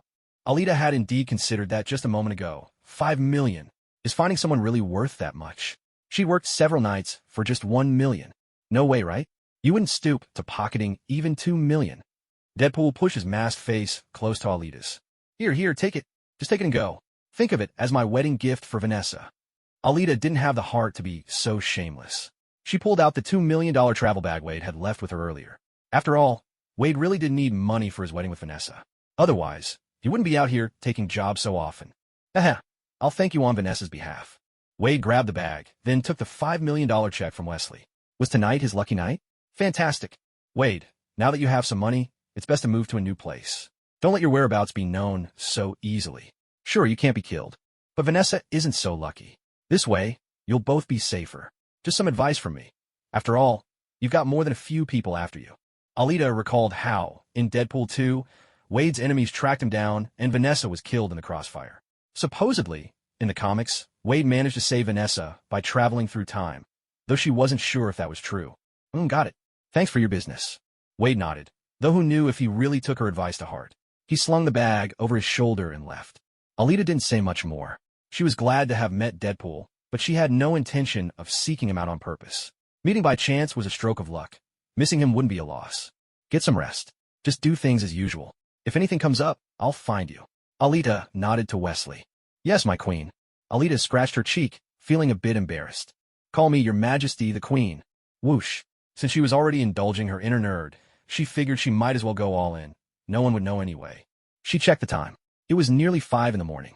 She figured she'd go after Kingpin later that night. Besides, even though she had control over Wesley, she hadn't changed his behavior or way of thinking.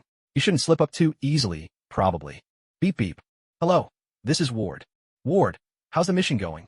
The voice belonged to Ward's adoptive father, John Garrett, a senior Hydra agent. Together with Pierce, he was in charge of contacting Alita, hoping to recruit her for Hydra. No progress.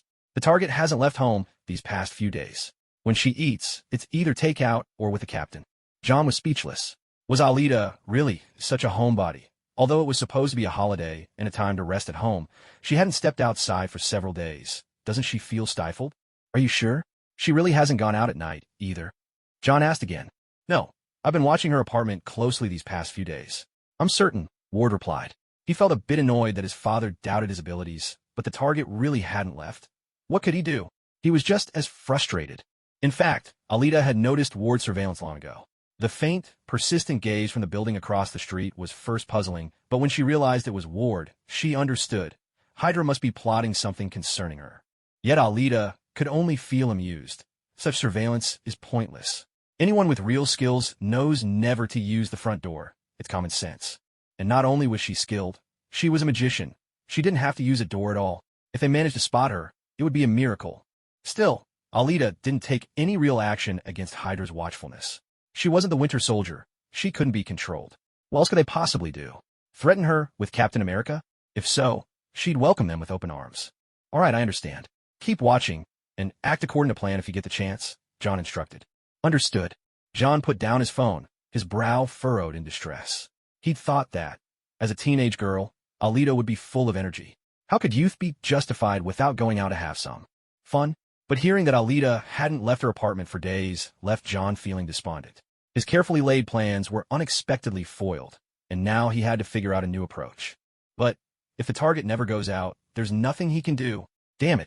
Alita had never imagined that her homebody tendencies would make a Hydra agent pull his hair out in frustration. As night fell, Alita lay on the sofa after dinner, watching the news. Days had passed, but the uproar from the Battle of New York had yet to die down. Cosplayers dressed as heroes were out in force, loudly praising and thanking the superheroes for their deeds. Those who had suffered losses due to the alien attack appeared on camera, demanding compensation from the superheroes. Uniformed police officers urged everyone to stay home at night and take care of their own safety. Alita even spotted a familiar face on the news, the girl she had once rescued. Wearing a black cloak and sporting green hair, she was leading a group in support of Alita herself. Did she have fans now? Impressive. You really can't underestimate the power of devoted followers. In just a few days, dozens had joined the cause. Suddenly, Alita felt a surge of pressure. Living up to the image of hero was no easy feat, whether it's Marvel or DC. These so-called superheroes, no matter how many people they save or what sacrifices they make, are always watched with suspicion, even as they're cheered and adored. Take Marvel's Sokovia incident, for example, which sparked a civil war within the Avengers and nearly tore them apart. Or look next door at Superman, the so-called god among men, who was even dragged into a courtroom. Alita has no intention of becoming too famous. Keeping a low profile and quietly growing stronger is the real way to go. It was still too early to make a move, so Alita sat silently on the sofa, watching the news as she drifted off to sleep. At midnight, Alita woke up, thinking that today might finally be the day to deal with Kingpin once and for all, along with the whole mess of the criminal underworld. Kingpin wanted to claim the throne of the Dark Empire, didn't he? Then maybe she should give him a hand, help him take that seat and become the king, or at least his shadow ruler. Hell's Kitchen, 39th Street, Kingpin's office. Wesley, what's wrong with your eyes? Kingpin noticed that Wesley's eyes had turned a striking blue and looked at him with some confusion. My eyes. Wesley took off his glasses and rubbed his brow. I'm not sure. I just woke up this morning and they'd turned blue. Must have happened overnight. Even Wesley sounded puzzled. Did you see a doctor? Kingpin asked. I went this morning. They said it was some kind of iris pigmentation loss, maybe iron deficiency anemia. They wanted to get a full checkup, so I booked an appointment for tomorrow. Kingpin nodded. He knew that Wesley had gone to the hospital that morning. Wesley was his most trusted right-hand man, but even so, the whereabouts of key subordinates were always reported to him. It was just standard practice. It didn't mean he trusted his people any less. How did things go yesterday? Did you take care of the situation? Kingpin remembered the plan Wesley had mentioned for dealing with that mysterious individual. It's done. The mercenary I hired was quite skilled. After he called me last night, I sent someone to the scene. All of our men in the ambush were wiped out, but the mysterious person was dealt with. And it turns out, it was a woman. Maybe she came back for revenge. That's good. Let the others know the problem's been solved. Business as usual. Understood. Hearing that the threat was gone, Kingpin felt a brief moment of satisfaction, though it was a pity he didn't really have anyone strong left on his payroll. Just Bullseye, who still couldn't handle Daredevil. But at least Daredevil was being kept busy elsewhere, so he wasn't poking into Kingpin's operations for now. That mercenary, do you think we could bring him into the fold? Kingpin mused. If that guy was as capable as he seemed, maybe it was worth making an offer. No chance, Wesley replied. He only takes jobs, never joins any organization. Plenty of gangs have tried before. If he doesn't turn them down, he wipes them out entirely. What a pity. If something like this happens again, just go to him directly next time. All right. You've worked hard. Go home. With that, Kingpin grabbed his cane and prepared to head home. Yes, sir. At midnight, Kingpin returned to the Villa District in Long Island. The Grand Mansion, for now, had only one master, Kingpin himself, plus a handful of maids responsible for cleaning and cooking, and a ring of armed bodyguards stationed outside. Although Kingpin was more than capable in a fight and claimed not to fear guns, appearances still had to be kept, and this arrangement spared him a great deal of unnecessary trouble.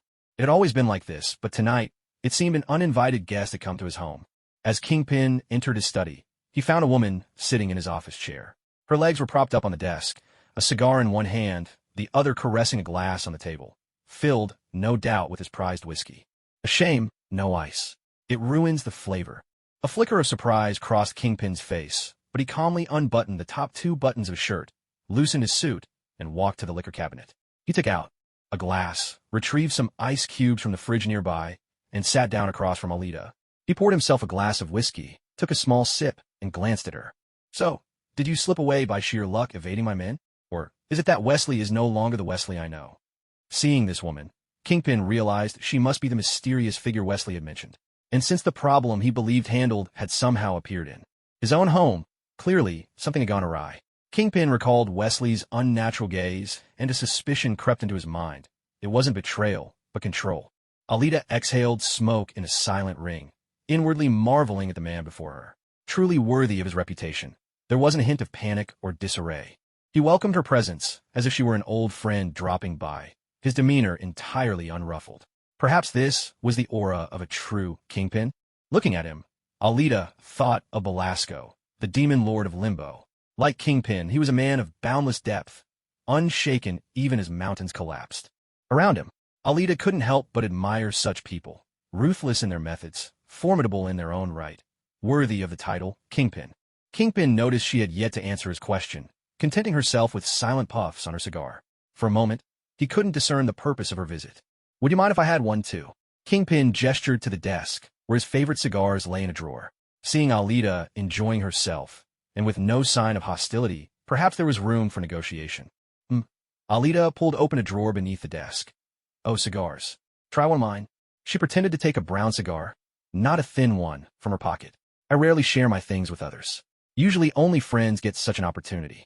Kingpin reached out and took it. Only friends get such an opportunity? Are you considering me a friend? Then why did you sabotage my business, just to get my attention? Well, if that's your goal, congratulations. You've certainly succeeded. Kingpin accepted the cigar, lit it, and took a draw. Wow, what a taste. He thought it might be the finest he'd ever tried. The fatigue from a long day seemed to melt away with each puff. Where did you buy these? Kingpin was already thinking he'd only smoke cigars from his place from now on. Compared to this, the ones in his own drawer had lost their appeal. They're exclusive. Only I have them.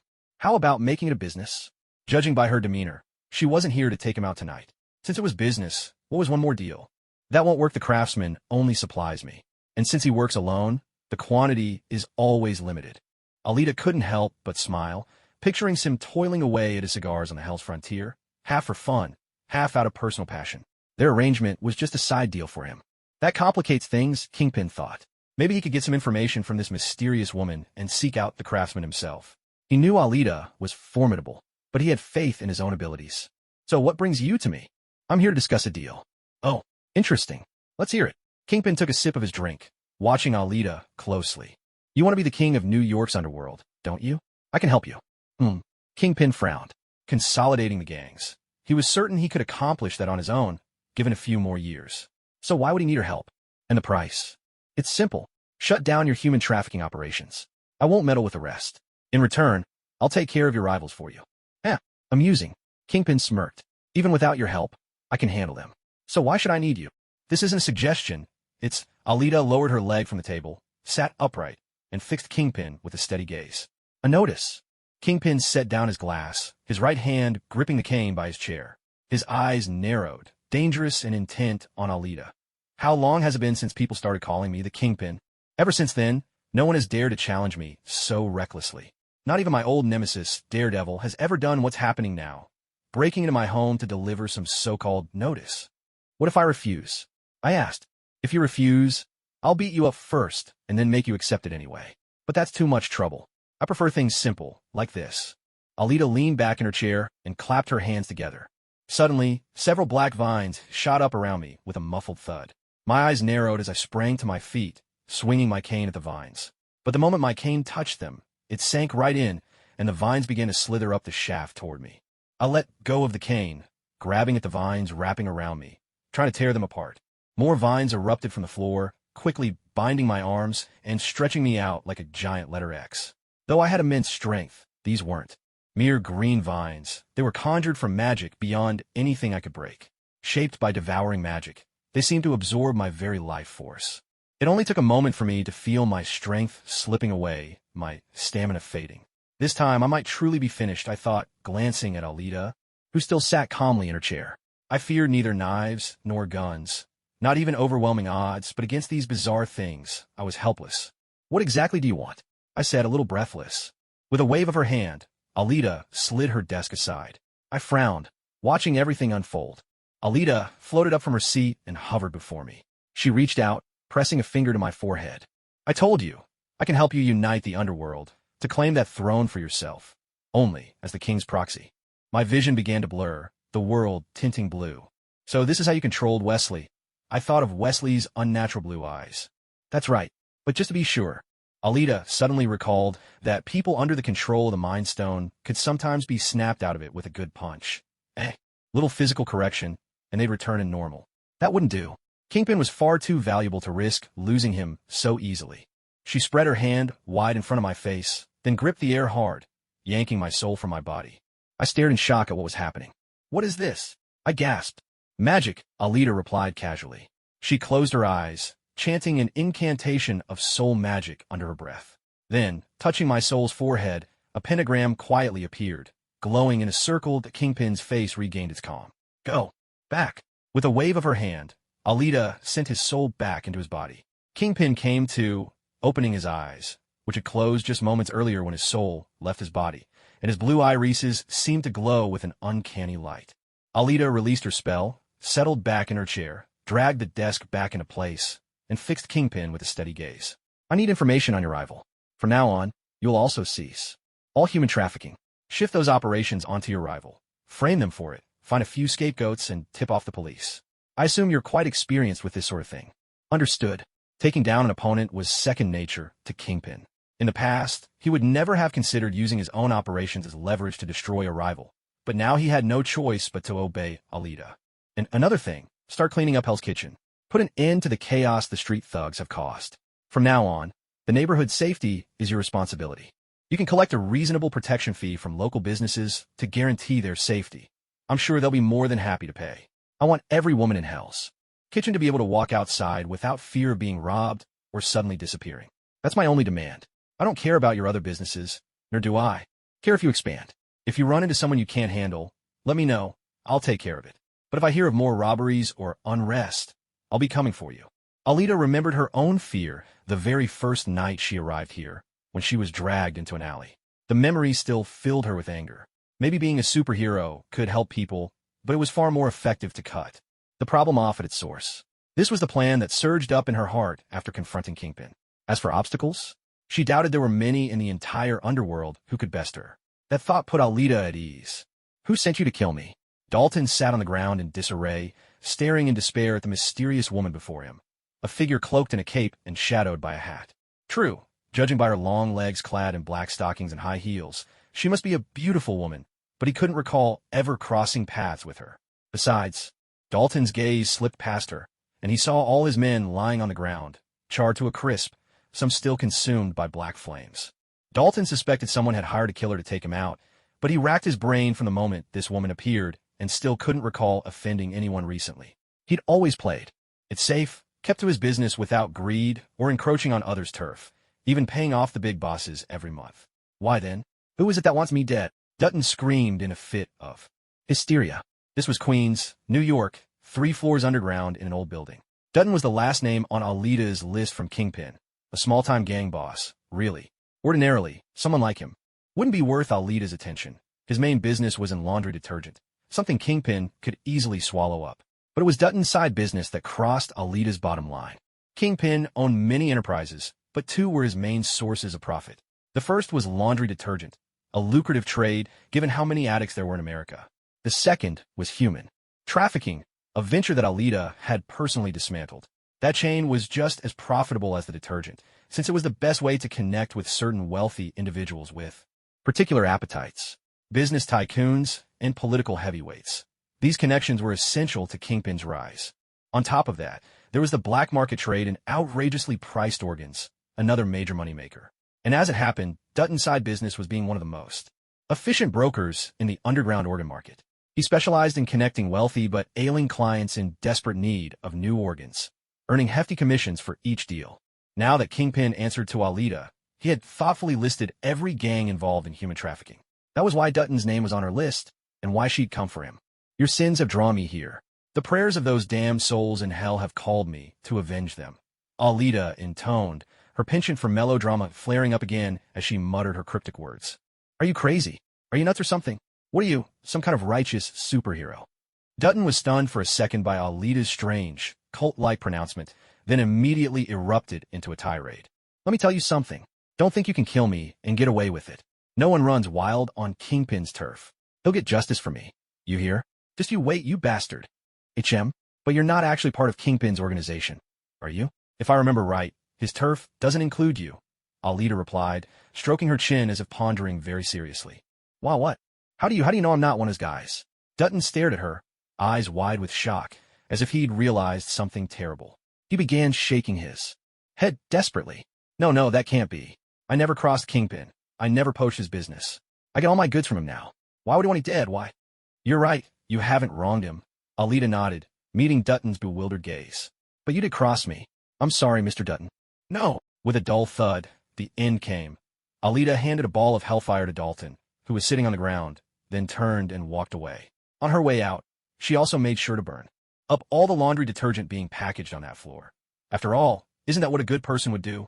Alita shook her head and teleported back onto the rooftop of the building. She gazed out over the city below, its lights still shining brightly. With this matter settled, Alita thought she could finally take a break and rest for a while. As for the crimes still breaking out across the darkened streets, Alita admitted to herself that she couldn't handle everything alone. For now, she'd let our tireless role model, Daredevil, carry the load. Once Kingpin established his new order, Alita believed those incidents would gradually subside. Chew. Alita let out a lazy yawn and stretched, ready to head home for some well-earned rest. Though her efficiency had been high these past few days, covering district after district across New York had left her exhausted. But just as she turned to leave, something caught her eye. Not far away, a long line of police cars with flashing red lights. And what was that swinging shape? Some kind of trapeze act? Wait, could it be Spider-Man? Alita narrowed her eyes, focusing intently. Sure enough, there was a guy in a jacket and backpack, swinging smoothly between buildings toward some unknown destination. Alita was certain it had to be the little spider, no doubt about it. But what was he doing here? Didn't he usually stick to Queens? Oh, right, she was in Queens right now. Oops. Still, seeing Spider-Man filled Alita with delight. Which version could this be, she wondered. With curiosity piqued, Alita decided to follow along silently, ready to enjoy the show. Meanwhile, on a bridge spanning two rivers, traffic had mysteriously ground to a halt. Frustrated drivers leaned on their horns, hoping the noise might somehow speed things up. In a sleek black limousine, Dr. Rasher was equally annoyed. Could you go see what's causing the holdup, Alfred? Rasher urged his driver. Alfred rolled his eyes. Even if he checked, it wouldn't magically clear the way. He wasn't a traffic cop. Still, he stepped out of the car, leaving Rasher rubbing his temples and staring out the window. Suddenly, there was a loud thud. A car from behind had rear-ended Rasher's limousine. Great, just what I needed, Rasher muttered, his mood sinking even lower. Was today cursed or something? He didn't notice that, in the adjacent lane, another rear-end collision had just happened. Worse still, one car, shoved forward by the impact, veered off course, crashing hard into Rasher's vehicle and pinning it against the guardrail. Hey, Rasher shouted, furious. But when he turned to look, all he saw was a panicked crowd abandoning their cars and running for their lives. What is that? It's a monster. Help. Oh God, I don't know. Lasha panicked and tried to get out, but no matter how many times he flipped the door switch, nothing happened. Damn it, it must have gotten busted in the crash. Lasha thought desperately. He scrambled to the other side and managed to get the door open, only to find the guardrail blocking the way. He could only force a narrow gap. Damn it, Lasha cursed under his breath. Today must be his unlucky day. Help! Lasha kicked at the car door with all his might, shouting for help, but everyone outside was too busy running for their lives to notice him. High above on the bridge, a figure swooped down and landed on the beams. Our friendly neighborhood Spider-Man had arrived. As Peter Parker swung onto the scene, Alita quietly followed behind him. She watched as Peter began to change clothes. Peter pulled out the Spider-Man mask he had just made from his backpack and started putting it on right there on the bridge. Alita, quick as ever, whipped out her phone and secretly started recording. Ha, so this is your big secret, Peter, gotcha?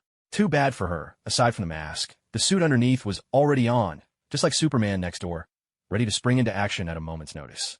Peter had no idea that on only his second day as Spider-Man, his secret identity was already compromised, caught on video and all. If he knew, he definitely would have changed his clothes before getting to the scene. Down below, a hulking, human-sized lizard was crawling forward, stepping over cars, while terrified crowds at the front screamed and ran for their lives. A few unlucky souls were trapped in their cars, helpless. The lizard grabbed a car and hurled it right off the bridge. Spider-Man leapt down from the bridge, shooting a web to catch the flying car, barely managing to secure it to the guardrail. Luckily, Peter's homemade webbing was strong enough to withstand the force. Inside his car, Lasha watched as Spider-Man swung through the air, while the monster, flinging cars aside, charged straight toward him. He was nearly paralyzed with fear. What the hell is that thing? Thud! Lasha felt something land on his roof. He looked up, heart pounding. Thud! A sharp green claw punched through the car's ceiling, reaching inside. Help me! Lasha screamed, scrambling backward, but the damn car was just too cramped. Suddenly, the claw withdrew, but before Lasha could breathe a sigh of relief, the side window burst apart. The green claw was back, relentless, determined to drag him out. The razor-sharp tip tore through the leather seats with ease, forcing Lasha to dodge frantically, barely keeping out of reach. Then, the whole car began to shake violently. Bang! No! The entire car was lifted by that lizard creature and hurled off the bridge. I'm here! Spider-Man arrived, just in time, swooping through the air. He kicked the lizard away and, with a quick flick of his web, caught hold of Rasha's car. Rasha, still in shock, clung tightly to her seat, terrified that she might fall at any moment. From above, Alita watched Peter's swift actions with envy. He was, after all, just a little spider by nature, but after getting bitten, Peter had gained superhuman powers. Lifting a car seemed effortless for him, and he moved with impressive speed. Looking at the row of cars now dangling from the bridge, Alita couldn't help but marvel silently. Meanwhile, The lizard glanced down at his right hand, watching as it began to dissolve. He shot a look back at Spider-Man, smashed into a car, tumbled off the bridge, and then fled. Peter was about to give chase. "Help me. Someone, please help. My child is trapped in the car." A man stood at the edge of the bridge, shouting for help. Peter paused, reconsidered, then shot out a strand of web and swung down beneath the bridge, landing beside the car. Saving lives came first. "I want my daddy. Help, please." The child, unharmed thanks to the seatbelt but terrified, screamed and struggled in panic. Hey, it's okay, little one. You're safe now," Peter said gently, lifting the rear window of the car and trying to comfort the child. "Go away. Help. Somebody." Peter sighed, a bit helpless, and was just about to take off his mask to calm the child and reassure him when he suddenly realized something strange. The entire car was being controlled by a mysterious force, slowly tilting until it was level with the surface of the water, and then began rising toward the bridge. Peter somersaulted onto the roof of the car, watching with confusion. He quickly noticed that it wasn't just the car he was standing on. Other cars he had just saved were also floating back up to the bridge. In no time, Peter found himself hitching a ride, returning to the bridge atop the car. "What's happening?" Peter scratched his head, puzzled. "Jack! Oh my God! Thank heavens!" The man rushed over, flung open the car door, and hugged his son tightly. "Are you okay? My boy, my precious boy." Tears of relief streamed down the man's face as he held his son close. Then he turned, staring at the strange figure in the red and blue suit and mask. "Who are you?"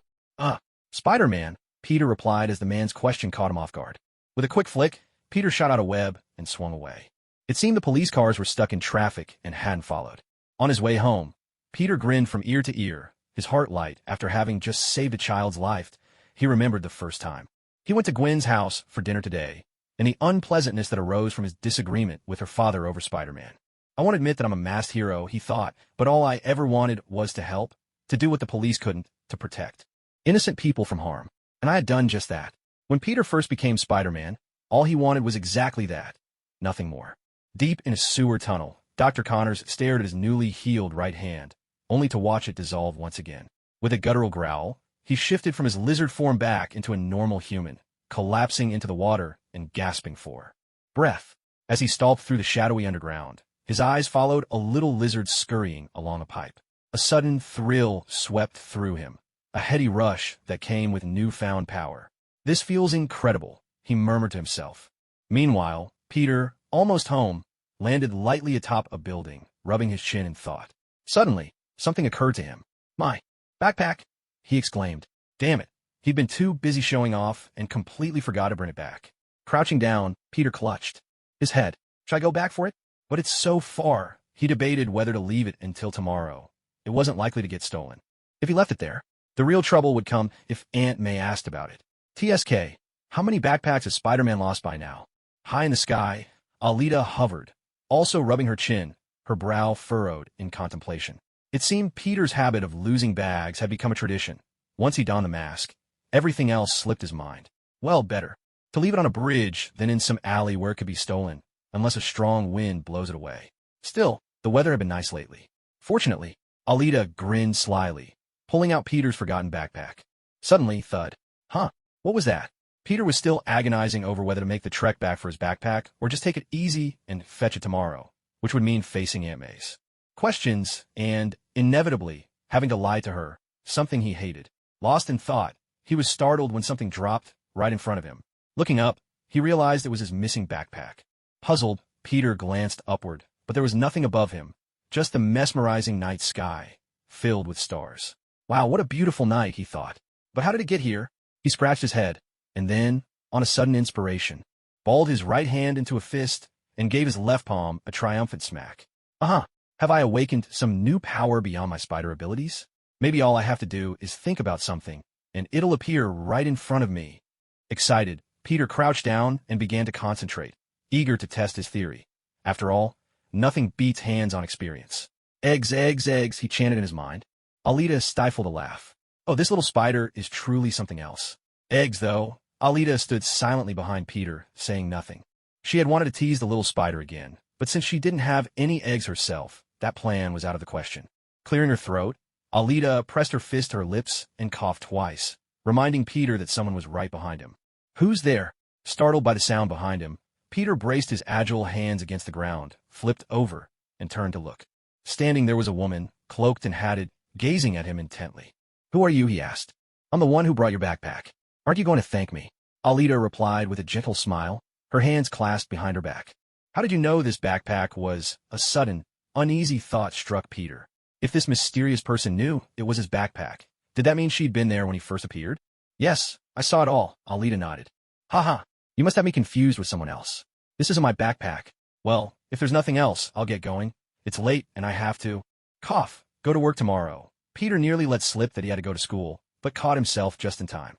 Even if she had seen him, it was New York, after all. So many people, and it was dark. Maybe she hadn't seen clearly. If he just laid low for a while, who could possibly find him? Still, damn it, he'd been careless. He'd accidentally exposed his face. It hadn't even been that long since Uncle Ben's killer was still at large. He'd only just debuted as Spider-Man. Was his career about to end before it began? Peter shot out a web, ready to swing away, but Alita called out to stop him. "Peter Parker." Bang! Peter had just leapt up, preparing to flee, but when she called his real name, he froze and dropped flat onto the ground, stunned. How could this be? How did she know who he was? This had to be some kind of mistake. Yes, that must be it.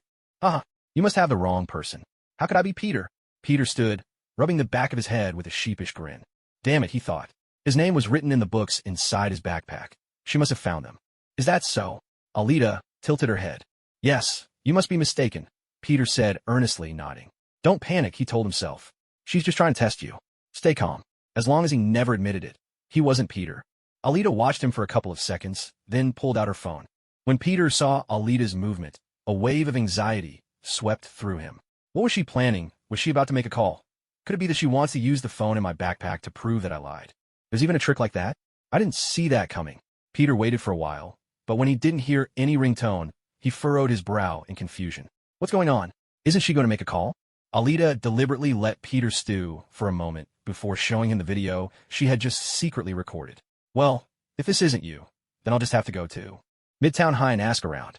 Maybe someone there will recognize this person, she said, feigning a regretful shake of her head, her face full of mock disappointment. Peter was stunned when he saw the video. He hadn't expected that not only his face was exposed, but that he'd been caught on film as well. What exactly is this woman after? Peter howled inwardly in frustration and despair. No, I can't let her go ask around, or I'll truly be exposed. Seeing this mysterious woman turning to leave, Peter immediately fired a few strands of web, hoping to restrain her first, snatch back the phone, and delete the video. That way, if she only had her words and he denied everything, hardly anyone at school would believe that a loser like him, someone constantly bullied, could possibly be Spider-Man. Peter did very well academically at school, but was also the target of bullying. Peter's plans sounded perfect in his mind, but reality is always brutally honest. He watched as his webs passed straight through Alita, failing to make contact, as if this mysterious woman had no physical form at all. Peter tried again. Still nothing? No, he couldn't let her leave. Peter dashed forward, using the speed he'd gained since becoming Spider-Man, aiming directly for the phone that was still in Alita's hand. Crash. Once again, Peter missed completely. What was going on? Was this just a phantom? But Peter caught a whiff of the pleasant fragrance lingering in the air. It was clear she was a real person. So why couldn't he touch her? Could it be she was a superpowered individual too? Excuse me, but what exactly do you think you're doing? Are you trying to snatch my phone? Alita's face was hidden in the shadow of her hat, making it impossible for Peter to read her expression. But her slightly teasing tone made him feel uneasy. He knew he'd been caught red-handed. I was just curious, but how did you do that? Do you have superpowers too? Peter looked at Alita inquisitively. How did I do it? That's called teleportation, Peter. Alita found the thought amusing, but had no intention of telling him. Why should I tell you? You're not Peter, are you? It's getting late. I should be heading home now, after all. Alita let out a sly, mischievous laugh. Tomorrow I still have to go to school and look for Peter, ha. Peter felt his head pounding. If he couldn't beat her, that meant he wouldn't be able to take the phone, and if he couldn't take the phone, he couldn't delete the video. That really would be the end for him. And then there was Gwen's father. Forget about dating Gwen in the future. If her dad ever got wind of this, he'd probably come after him with the police cruiser right away. Peter was sinking into despair at the thought. Alita turned to leave once more. Wait, I am Peter. Peter struck a dramatic pose, reaching out his right hand toward Alita's back, finally conceding the truth with a sense of defeat. He had no choice. Peter reflected that, compared to the whole school finding out, or Gwen's father knowing, it might actually be better to just admit it. Besides, he didn't sense any malice from Alita, maybe. He could even make a friend and ask her to keep his secret. Now that he thought about it, wouldn't that solve everything? Haha, there's always a way out. Peter was suddenly filled with hope. But, really? Alita asked. Peter nodded earnestly. I don't believe you. Peter was speechless. He had just admitted his true identity. Why wouldn't she believe him? He watched as Alita shook her head and kept walking away. In a panic, he rushed up and grabbed the edge of her cloak. Come on, I really am Peter. I'm not lying. That bag is mine too. Look, don't I look just like the guy in the video? Peter quickly took off his mask. Is that so? Alita pretended to open the video again, holding it up to compare his face. Secretly, she was grinning from ear to ear. Ha, gotcha. Still want to deny it? Looks like it really is you. Alita nodded. Yeah, it's me, Peter said, finally letting go of her cloak. Wait, did I just touch her? Well then, since you're Peter, there's nothing to worry about, Alita said lightly. So, you're not going to ask around at school anymore, right? I won't. Could you delete the video, please? I recorded that with my own skills. Why should I delete it? What if she posted it online? With the internet these days, that could be a disaster. Don't worry, I won't reveal your identity to anyone. But, you have to answer a question for me. Go ahead, Peter replied, a little more at ease. Who's your girlfriend? Gwen? Mary? MJ? Alita asked, her curiosity clear in her voice. Judging by how young the Spider-Man looked, he definitely wasn't the older version. Why do you know so much about me? Who are you really? Peter was once again stunned. How did she know that Gwen was my girlfriend, and who Mary and MJ were? I'm just a magician with nothing to do at night, wandering around, Alita replied with a gentle smile. So, your girlfriend is Gwen? Why, yeah, that's right. Peter scratched his head, a little embarrassed. Wait a minute. My girlfriend is Gwen, and then there's the lizard who showed up tonight. Could it be that Gwen's father, George, might soon? And in the future, will Gwen herself die in some event? What was it again? Oh, Electro. Peter noticed that, after hearing his answer, the mysterious lady across from him fell silent. A wave of anxiety swept over him. What exactly does this woman want? May I ask who you really are? I'm Alita Orochi. Alita lowered her hat and finally revealed her name. With her hat removed and illuminated by the nearby streetlights, Peter took a good look at this woman who called herself Alita Orochi. She was stunning, almost distractingly so. Wait, what am I thinking? Shouldn't I be trying to figure out if I know her? No, I'm sure of it. I definitely don't know any girls this beautiful. But Peter found his gaze drawn to Alita's long green hair. There was something vaguely familiar about it. Where had he seen it before? Online videos? TV news? Suddenly, it hit him. The goddess of vengeance. That's where he'd seen her. On TV just a few days ago, in the non-stop news coverage of the great alien battle in New York. Among the superpowered heroes who appeared, there was the one they called the goddess of vengeance. Ever since those heroes who called themselves the Avengers had appeared, Peter had searched everywhere for information about them. There was his idol, Iron Man, Tony Stark, and then there was that viral video online, the one where the goddess of vengeance descended like a deity. Waist-length green hair, a black magician's cloak? Yes, it all matched. Alita had to be that superhero. Peter could barely contain his excitement. Goddess, I'm your fan. Actually, Peter, you should be the one people look up to. So, how did you recognize me? You could tell, just from my silhouette. That's pretty impressive. Alita knew about the popular video of her online, but just from the back. Oh, she'd forgotten about her distinctive hair color. It's your hair, Peter answered, as if it were obvious. Of course. All right, Peter, don't worry. I won't reveal your secret identity. It's getting late, so I think I'd better be going. Alita thought to herself that this lizard man was meant to be a learning experience for little Spider. She couldn't just step in and help him. He needed room to grow on his own. She would only intervene during the final battle, just in time to save Gwen's father, George. MHM, I'm not worried at all. Peter nodded enthusiastically. Although his idol was Tony Stark, his goddess could absolutely be Alita Orochi. The thought filled Peter with delight. This was a real-life Avenger, a superhero who fought in the Battle of New York. He knew it was this beautiful goddess before him who had charged alone through the portal and defeated the alien army. Just imagining that scene sent a surge of excitement through Peter's veins. This was exactly what he'd always pictured a hero should be. Seeing Peter's utterly trusting expression, Alita couldn't help but sigh inwardly. Was the power of an idol really this strong? All right, Peter. In the future, you have to be more careful in everything you do. Since you wear a mask, you need to protect your identity even more for the sake of your family and friends. Alita gave him a gentle reminder.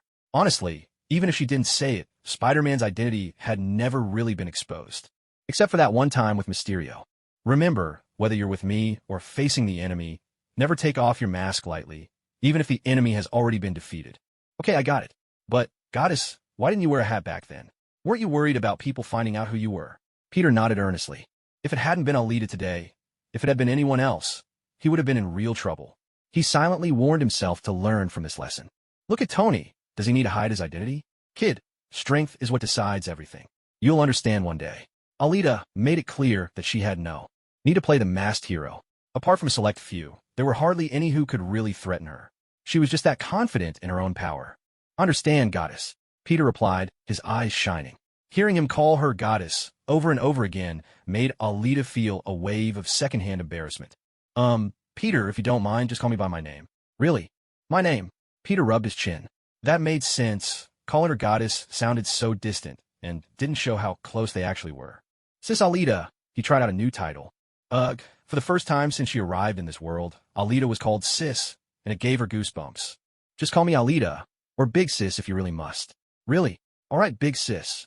Alita couldn't stand it when Peter called her Big Sis, even though she actually was older than him. So, without another word, Alita simply teleported away in a flash. Now that the business with Kingpin was wrapped up, and with some free time to help Peter sort out his father-in-law's situation, there were no major issues left to worry about. She could finally take a proper break.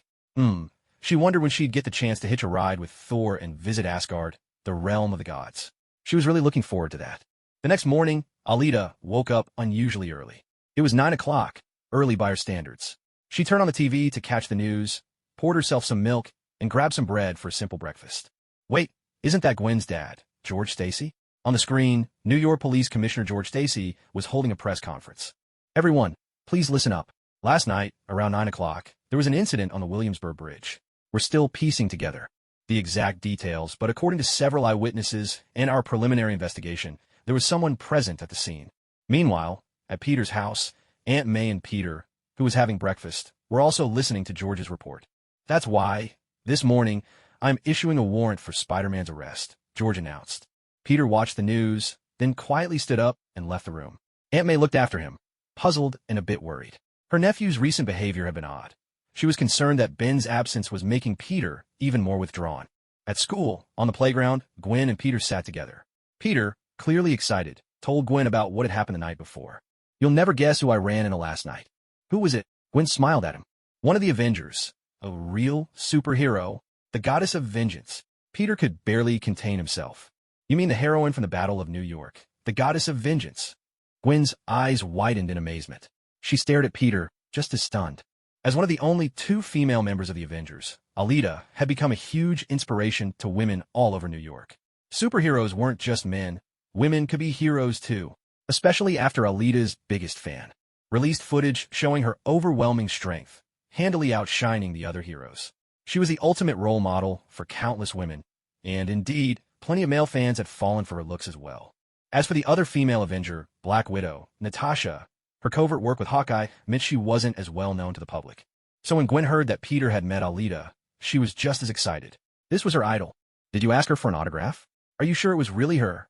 What I mean is, how can you be sure it was really her? Gwen asked, puzzled. After all, no one had seen Alita's true face lately. At most, just a glimpse of her from behind.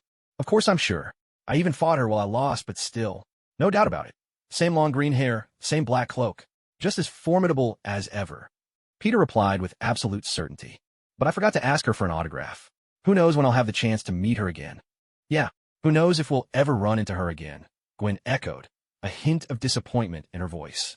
Around noon, Alita finally stepped out of her room in a perfectly ordinary way, just a regular person enjoying a day off during the holidays. She planned to have a meal at a restaurant with the captain today. After all, always cooking for herself could get tiring, and it was good to change things up once in a while. But first, she had to wait for the captain to change clothes. As usual, he had spent the morning pounding away at the punching bag, while Fury assured him there were no urgent missions today and left him alone.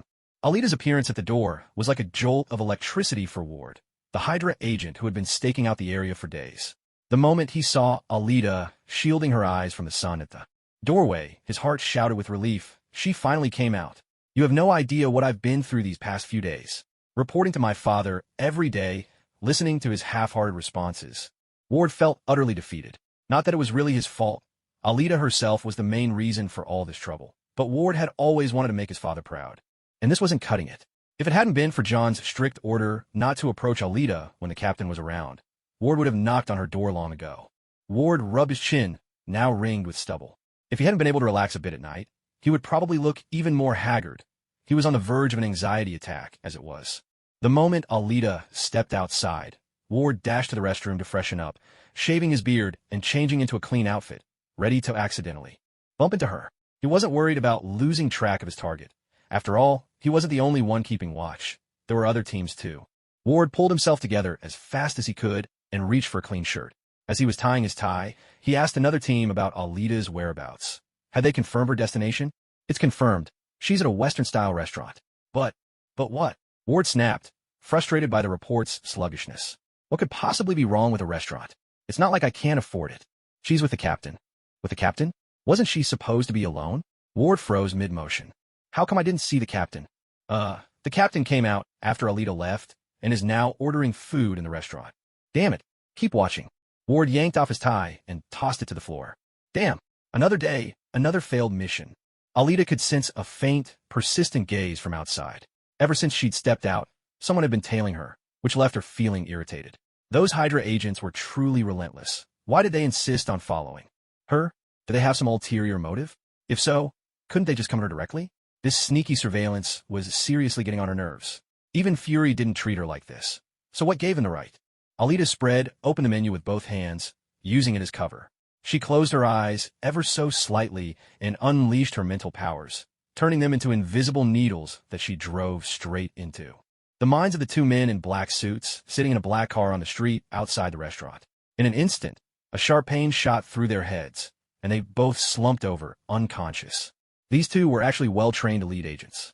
They knew better than to fix their gaze on someone for too long, lest a sensitive target notice. Especially when the captain was around, they were extra cautious.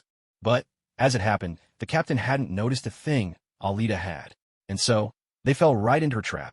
Still, Alita had no intention of ending their lives. They'd simply be out cold for quite a while. As for whether Hydra would notice, Alita couldn't care less. If you come looking for trouble, I'll just deal with you all at once and save myself the hassle in the future. New York Police Department, George's office. Mr. Mayor, if there's ever a dinosaur running wild in the city, you'll be the first to know, I promise. Peter walked in and took a seat at George's desk. George glanced at him and continued his phone call. So please, tell your son to get some rest, all right? George hung up the phone and stood. Mr. Parker, why are you not at school? I don't have class. All right then, let's get to the point. George led Peter out into the busy outer office. No problem. The creature running loose in Manhattan isn't a dinosaur. It's something much more dangerous. And I know who it is. You know who it is? George stopped, turning back to look at Peter. Dr. Curtis Connors. He's a biologist. The one from Oscorp? That's right. Dr. Connors. He was my daughter's mentor. You're talking about him? Yes. And now you expect me to believe he's running around Manhattan dressed as a dinosaur? He's not cosplaying, and he's not a dinosaur. He's turned himself into a gigantic lizard. Peter rubbed his face in disbelief. If he hadn't seen it with his own eyes, who would ever believe such a thing? Especially since this person was his girlfriend's father. In George's eyes, Peter's reputation wasn't just plummeting. It had crashed through the floor into the negatives. Let me ask you something. George looked at Peter with an incredulous expression, as if Peter was joking. Do you think I look like the mayor of Tokyo to you? I'm telling you the absolute truth. This man has devoted his life to cross-species genetic research. He lost an arm and wanted to regrow it, but the formula failed. He turned into a lizard.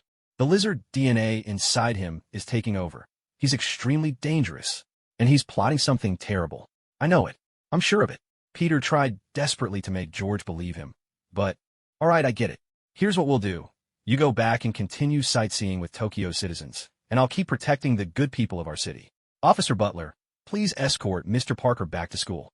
Captain Stacy, I'm not making this up. He's a real security threat. Peter protested as he was led away. But George couldn't accept such an absurd truth, nor could he believe that his daughter's mentor, a doctor, could become a lizard. However, as George rubbed his temples and remembered the conviction in Peter's eyes, he decided he'd better look into it. Jimmy, give me everything we have on Dr. Curtis Connors. I want it right now. Understood. Peter hadn't managed to convince George, so the police wouldn't take it seriously either. That meant Dr. Connors would be free to reappear at any time, causing even greater harm. Peter couldn't just stand by and do nothing. The words Uncle Ben once said echoed in his mind. With great power comes great responsibility. As evening fell, Peter walked down the street, deep in thought about what to do and where to find Dr. Connors to put an end to this invisible threat. Glancing down, he noticed several small lizards, each about the size of a gecko, scurrying into the sewers through a drain, as if something underground was drawing them in. Lizards typically live underground, on the surface, or among tall vegetation, and most are active during the day. Peter realized this was the perfect hiding spot, the city's sprawling network of sewers. He knew where to look now. Subject, Dr. Curtis Connors. Current temperature, 89.7 degrees Fahrenheit. Stable condition for the past 48 hours. Blood lymphocyte and monocyte. Counts show no significant fluctuations. On a certain platform deep within the sewers, Dr. Connors faced a camera, recording his experimental data. He had already transformed this area into a makeshift laboratory. After all, his research was not something that could see the light of day. Just the sight of his lizard-like form would terrify crowds. And he had proven that much already. Now, with the police actively hunting him, he had to be even more cautious. This place, however, was an exceptionally safe refuge. Peter, clad in his Spider-Man suit, quietly slid down through a manhole cover.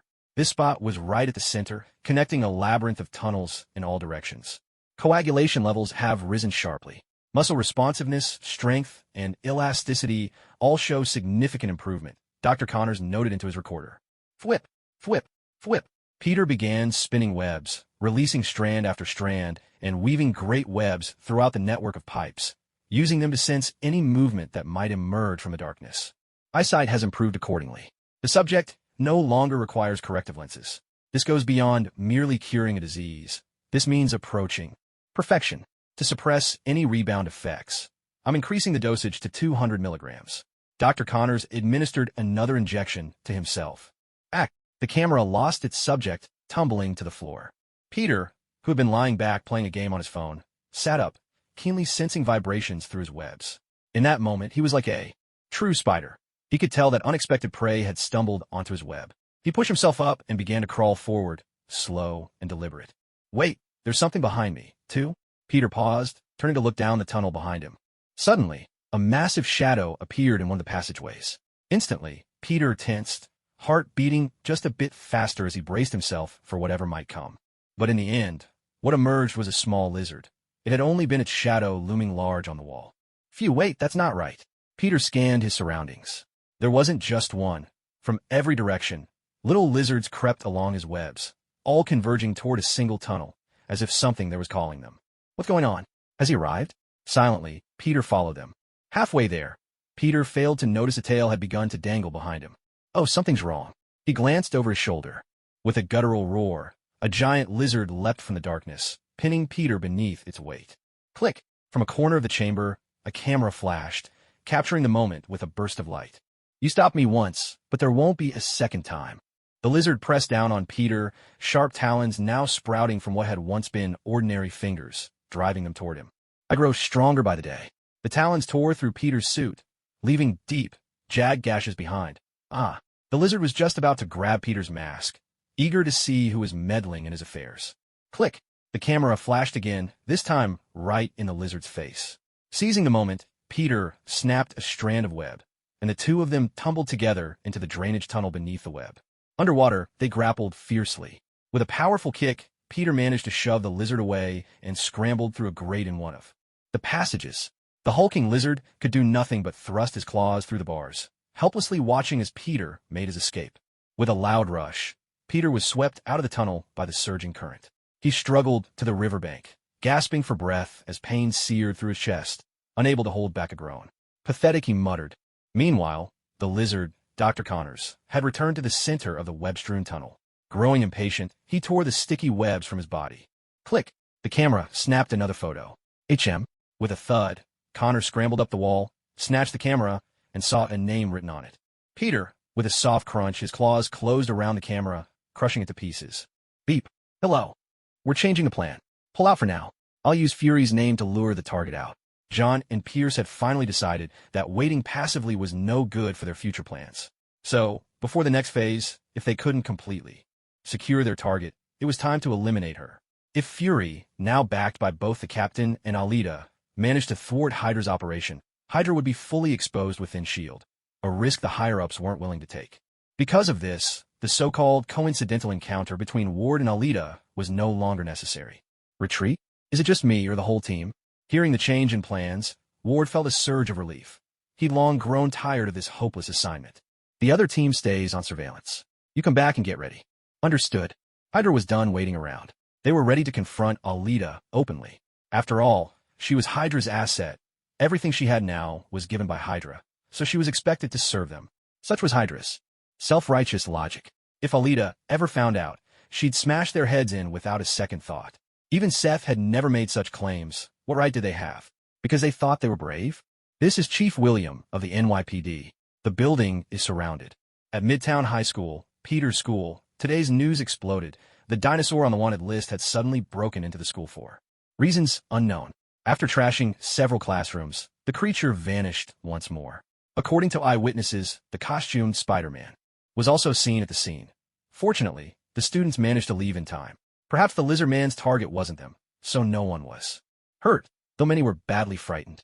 The police were already searching for evidence and comforting the students at the same time. Gwen stood outside the school, having recovered from the shock of being thrown out the window by Peter. One had to admit Gwen was truly brave. Though part of it was out of concern for Peter, it still took real courage to charge straight at the lizard and try to land a punch. Hey, where are you? I'm fine. I'm in the sewers, tracking him. I need to stop him before he hurts anyone else, but we need the antidote. Do you know how to analyze a serum? That's exactly my job. Great. I need you to go to Oscorp and find the documentation on cross-species genetics. It's a blue serum, document number 12389. Understood. I'm on my way. Peter finally followed the trail left by Dr. Connors and found his hidden base in the sewers. He turned on a monitor, which displayed a video of Dr. Connors, and ignored the small lizards scurrying by as he watched intently. I have dedicated my entire life to using science to create a world without weakness, a world where no one is abandoned. I've devoted myself to making humanity stronger, but it's impossible. Humanity is weak, pitiful, and lacks resolve. As Peter listened to Dr. Connors' manifesto, he continued to examine the equipment and instruments around him. Why must we insist on staying human? Clearly, we can evolve to be greater, faster, stronger, smarter. Peter noticed a blueprint for a device on another computer, along with data on Connors' transformation into the lizard. His brow furrowed. Was this what Dr. Connors had been plotting all along? This is my gift to you all. Oscorp. Hearing the name in the video, and seeing the map on the desk that had been deliberately marked, Peter suddenly understood Dr. Connors' plan. Then he remembered Gwen. Night was gradually falling. Captain Stacy. Yes? We have an eyewitness account. The lizard is heading toward Kinney Avenue. What about Spider-Man? We've lost contact for now. Find him, and then arrest Spider-Man. George climbed aboard a helicopter, heading straight for the lizard's location. Meanwhile, as the lizard clashed with a group of police officers, wreaking havoc and unleashing clouds of green biological chemicals, Peter emerged from the sewers and called Gwen. Hey, where are you? Peter, I'm at Oscorp. Get out there immediately. I'm working on the antidote. No. Connors is headed there right now. He needs that dispersal device. He wants to infect the whole city. There are only 8 minutes left. You need to get out of there right now. People are going to die. I'll evacuate everyone immediately, Gwen said. And with that, she hung up the phone. If Gwen had superpowers, she'd probably have what it takes to be a superhero herself. Oh wait, wasn't there a Spider-Woman after all? Are you even listening? Gwen, damn it, no, you can't be serious. Peter saw the call had ended, and, with nothing but silence on the other end, he nearly lost his mind with worry. He took off toward Oscorp Tower as fast as he could, praying he'd make it in time. Whoosh! A police officer spotted Spider-Man swinging through the sky and immediately reported his location over the radio. Spider-Man, surrender immediately or we'll open fire. George shouted from the helicopter, issuing his final warning. You're surrounded. There's nowhere to run. Move. Armed police officers raced up to the rooftop, aiming their taser rounds at Spider-Man as he swung at breakneck speed. After dodging several shots, Peter rounded a corner, only to be blinded by the intense spotlight from the helicopter waiting ahead. Bang! Peter was hit. Electricity surged through him, leaving his body numb and tingling as he plummeted toward the ground. George jumped out of the helicopter and strode over to Spider-Man, who was now sitting on the ground in handcuffs, surrounded by vigilant officers. Without hesitation, he pulled off Spider-Man's mask. The next moment, Peter's eyes snapped open. He kicked George aside, lowered his head, and swiftly took down the surrounding officers. Don't move. Get on the ground. George raised his pistol and aimed it at Spider-Man's back. Peter turned around reluctantly, his face tense with worry. He was desperate to save Gwen, and here they were, just getting in his way. I'm running out of time. Do you understand? Parker. George finally saw his face, that young, familiar face. He stared in disbelief at Peter Parker, who'd only recently been in his home discussing Spider-Man. The very person he'd been chasing all this time, the fugitive known as Spider-Man, was Peter. He's heading for Oscorp. Your daughter's there right now. You have to let me go. Peter slowly walked over to where his mask had fallen, picked it up, and pulled it back over his head. The moment George heard that his daughter, Gwen, was at Oscorp, and with the lizard on his way there, panic flashed in his eyes. Looking into Peter's face, he hesitated. He didn't say a word, nor did he try to stop him. With a leap, Peter fired a web and swung away. Bang! A police officer fired a shot, grazing Peter's leg. Hold your fire. Peter was limping across the rooftop, while on the other side of the building, the lizard had already begun to climb. Chapter 147. Alita, the Prankster. Happy Lunar New Year! Hey, Peter. You're looking a bit rough, aren't you? Alita appeared behind Peter, watching as Spider-Man, despite limping and in obvious pain, was still pushing himself with all his strength toward Oscorp Tower. Her heart brimmed with emotion. If she hadn't been keeping an eye on things here every night lately, and if the police hadn't mobilized such an impressive force, she might have missed this moment altogether. Big sis. Peter heard Alita's voice and was instantly overwhelmed.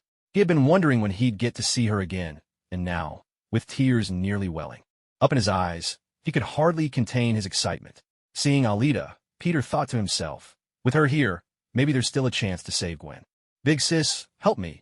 Please, hurry to Oscorp Tower and save Gwen. The lizard is heading there right now. Peter couldn't bear to imagine what he'd do if something happened to Gwen. The pain would be unbearable.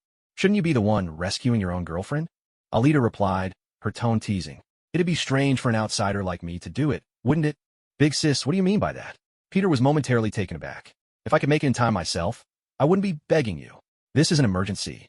Could you please hurry? Alita just smiled, placed a reassuring hand on Peter's shoulder, and with a powerful leap, launched them both into the sky like a streak of light, racing toward Oscorp Tower. Whoa! Peter exclaimed, delight lighting up his face as he soared above the city. This was so much faster than swinging by himself. Surely, they'd arrive in time to save Gwen now. Thank you, big sis.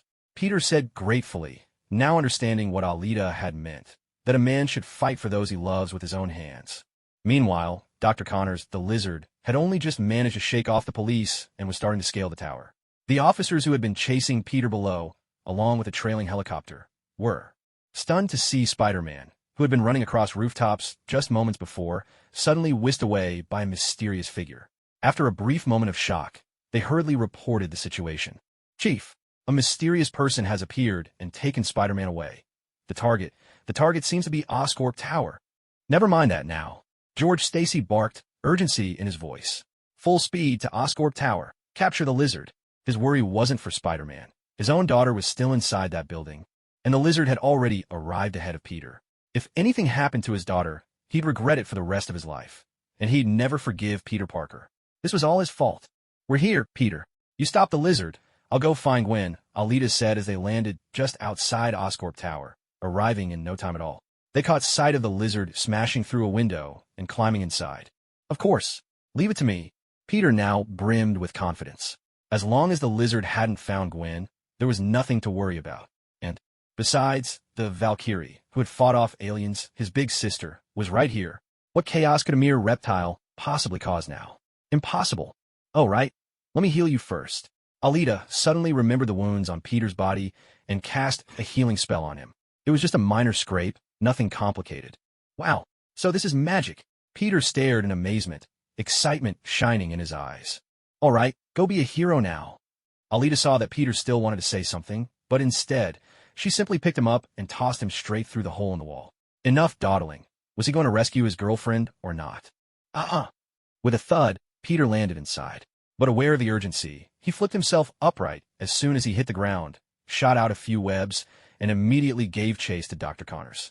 He caught up just as Connors was being blocked outside his own laboratory, furiously pounding on the door. Hey, lizard baddie, I'm over here.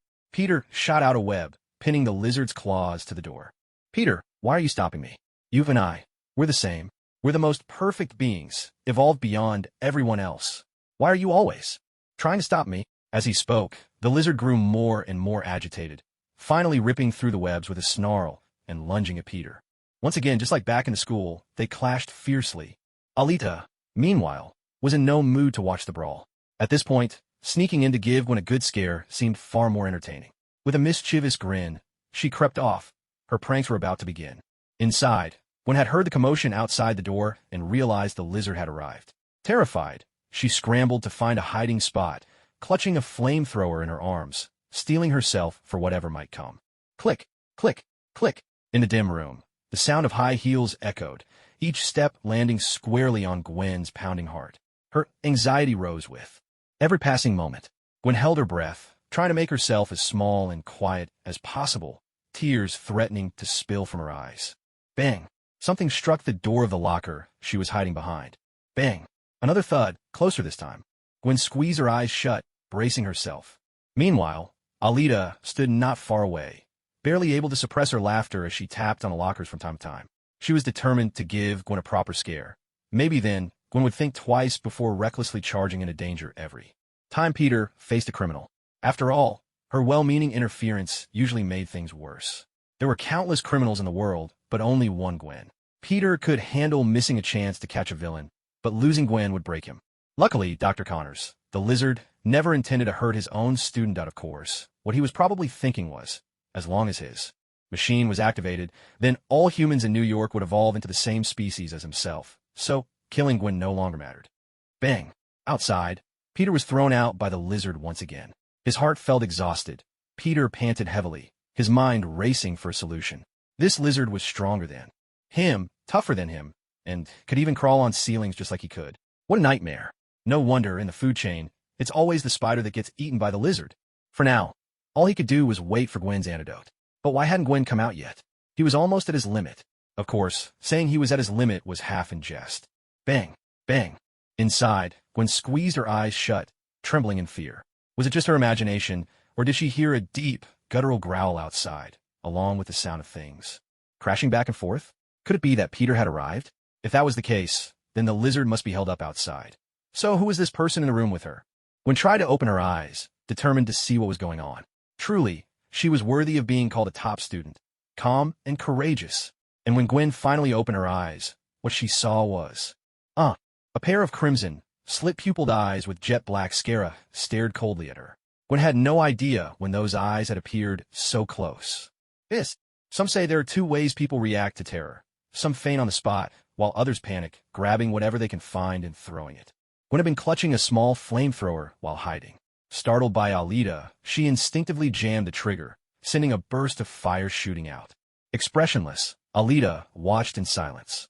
Honestly, it was fortunate she'd put up a magical shield just in case something like this happened, or her hair would have been singed by now. Seeing that those chilling eyes remained unfazed, still fixed on her, Gwen abandoned her struggle and lost consciousness. Oh, she fainted?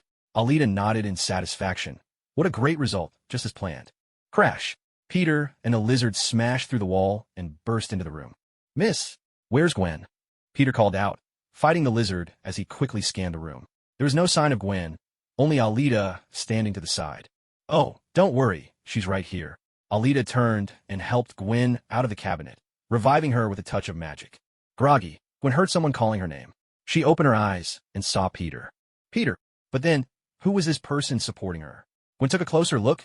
This seemed to be the superhero Peter had described. Are you the avenging goddess? Sister Alita? As expected, when a young lady calls me sister, and when Peter calls me sister, it just feels completely different. Alita made a silent comparison in her mind. When calling me sister, accepted. Peter, not happening. It's me. Looks like Peter's told you everything.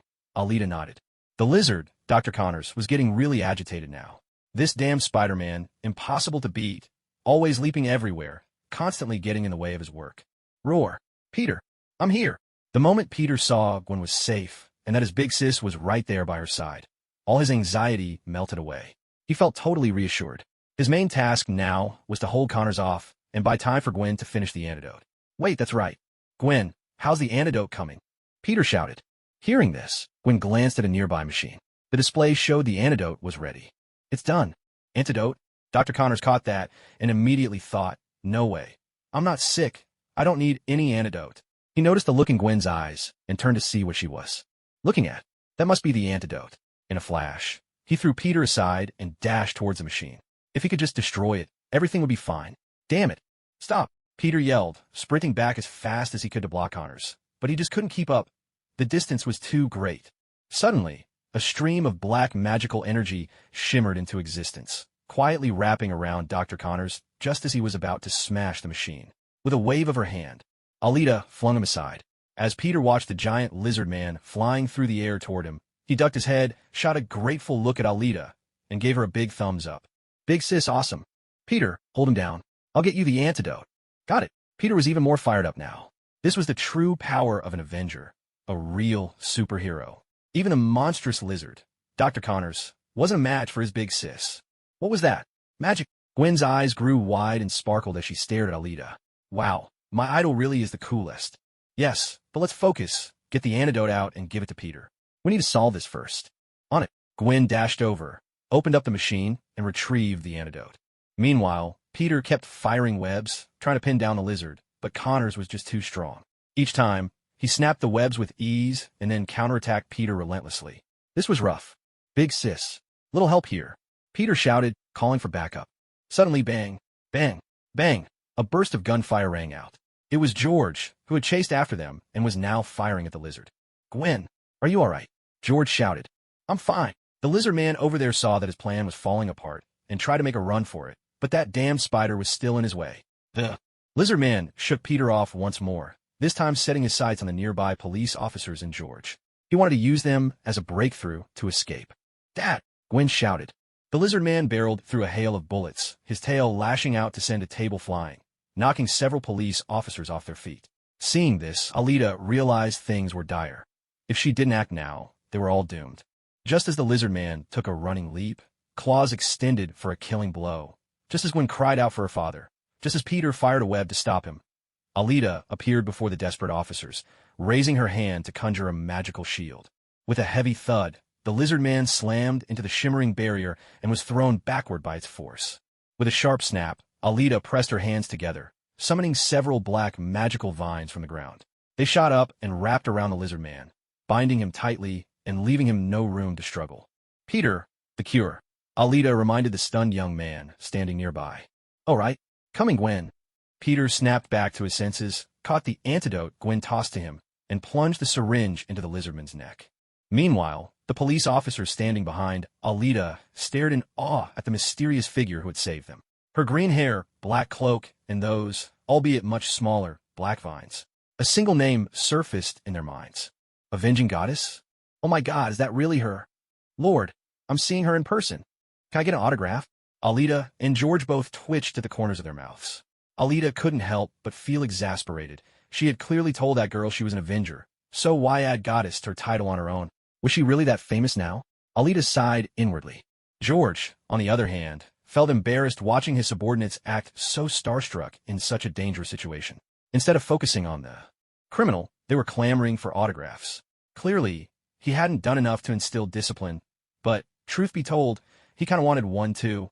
Not for himself, of course. It was for his daughter. Over on the other side, Dr. Connors began to shed his lizard form under the effect of the antidote, slowly returning to normal. His arm, of course, still as it once was. Peter, Gwen, Connors looked up at the two standing by his side. Dr. Connors, you're safe now, said George as he approached with his officers. Dr. Connors, I'm sorry, but you're under arrest. Seeing that Connors really was the dinosaur who had been causing such chaos in Queens these past few days, George felt a deep pang in his heart. After all, this doctor was his daughter's teacher. I understand, Connors said, nodding wearily. Spider-Man, you're under arrest as well. Though George was grateful that Peter had prevented a serious safety hazard and saved his daughter, Peter wasn't a police officer. Even if he wore a mask and acted as a vigilante, he still brought chaos to all of New York. So George insisted on arresting him. Dad, Gwen stepped forward, standing protectively in front of Peter. George's heart ached. So this is what it's like to have a daughter. Once she has a boyfriend, she's no longer your precious little girl and starts taking someone else's side. Gwen and George stared each other down, eyes wide, neither willing to back down. TSK, no wonder their father and daughter. Stubbornness runs in the family.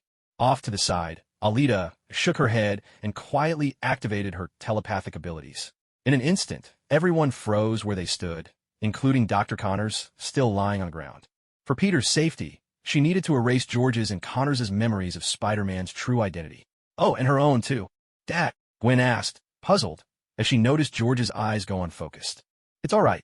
I'm erasing their memories about Peter's identity. Alita explained from the side. Big sis, Peter looked at Alita with gratitude shining in his eyes. Big sis was truly amazing. Not only did she help him save Gwen, but she also saved his future Gwen's father. Alita, Gwen beamed at her as well. If her father didn't know Peter was Spider-Man, then she could keep seeing Peter without any worries. Peter, you should go. Today you did what a hero ought to do, and I hope to see you grow into a member of the Avengers one day. Peter was stunned. Really? I could join the Avengers? Be a superhero like Iron Man or the Goddess of Vengeance? Peter was so excited he could barely contain himself. I said someday. As long as you keep doing your best, the opportunity will come. But also, Alita interrupted Peter's excitement, fixing him with a serious look. When you get home, write a reflection. Think about the mistakes you made today, Gwen's safety, George's safety, and why your identity was exposed again. I want you to go over it, and next time I see you, I expect to read it. Peter wanted to argue, but with his head lowered, he found himself at a loss for words. He had been the one to bring Gwen to Oscorp today to work on the antidote, and she had nearly ended up in danger. And then there was Captain George. He'd been unmasked right in front of a police officer. He'd made so many mistakes. Go home, Peter. Everyone makes mistakes. But some mistakes come at a steep price, or can't be undone at all. You need to be more careful and cautious from now on. Yes, I understand. Thank you, big sis. I'll remember what you said. Peter left. Alita still hadn't broken free from the mind control, although the memory had already been wiped. Gwen, do you want to learn magic? Gwen was taken aback. She could learn magic from her idol? Was she being offered a chance to become her disciple? Me? Really? Yes, you can. But for now, you should go home. I'll come find you when the time is right. Alita nodded and then took her leave. Gwen. George woke up. Where's Spider-Man? Damn, he got away again. Let's take Dr. Connors back first. Seeing that Spider-Man had already vanished, George could only shrug. After all, in a way, Spider-Man had saved his daughter and helped capture the criminal as well. Gwen found it amazing that her father remembered nothing about Peter, nor did he recall Alita ever being there. Alita was truly incredible. No wonder she was Gwen's idol. Remembering that Alita had promised to teach her magic, Gwen grew even more excited. Would she one day possess such wondrous powers? Maybe, just maybe, she could become a hero like Peter. The thought filled Gwen's heart with anticipation. Back home, Alita pondered things carefully. The idea of teaching Gwen magic had come to her on a whim, but the more she thought about it, the more sense it made. With Gwen's personality, the next time Peter went out fighting crime, she'd probably want to lend a hand again, rather than waiting for someone else to come to her rescue. Wouldn't it be better to seize this opportunity to teach Gwen some means of self-defense? At least then, she wouldn't end up like in the movies, falling once and that's the end. Still, Alita would need a plan. She had spent 4 years reading magical tomes in the borderlands of hell, and could recall nearly every one, but most of them were about dark magic. That was a bit troubling.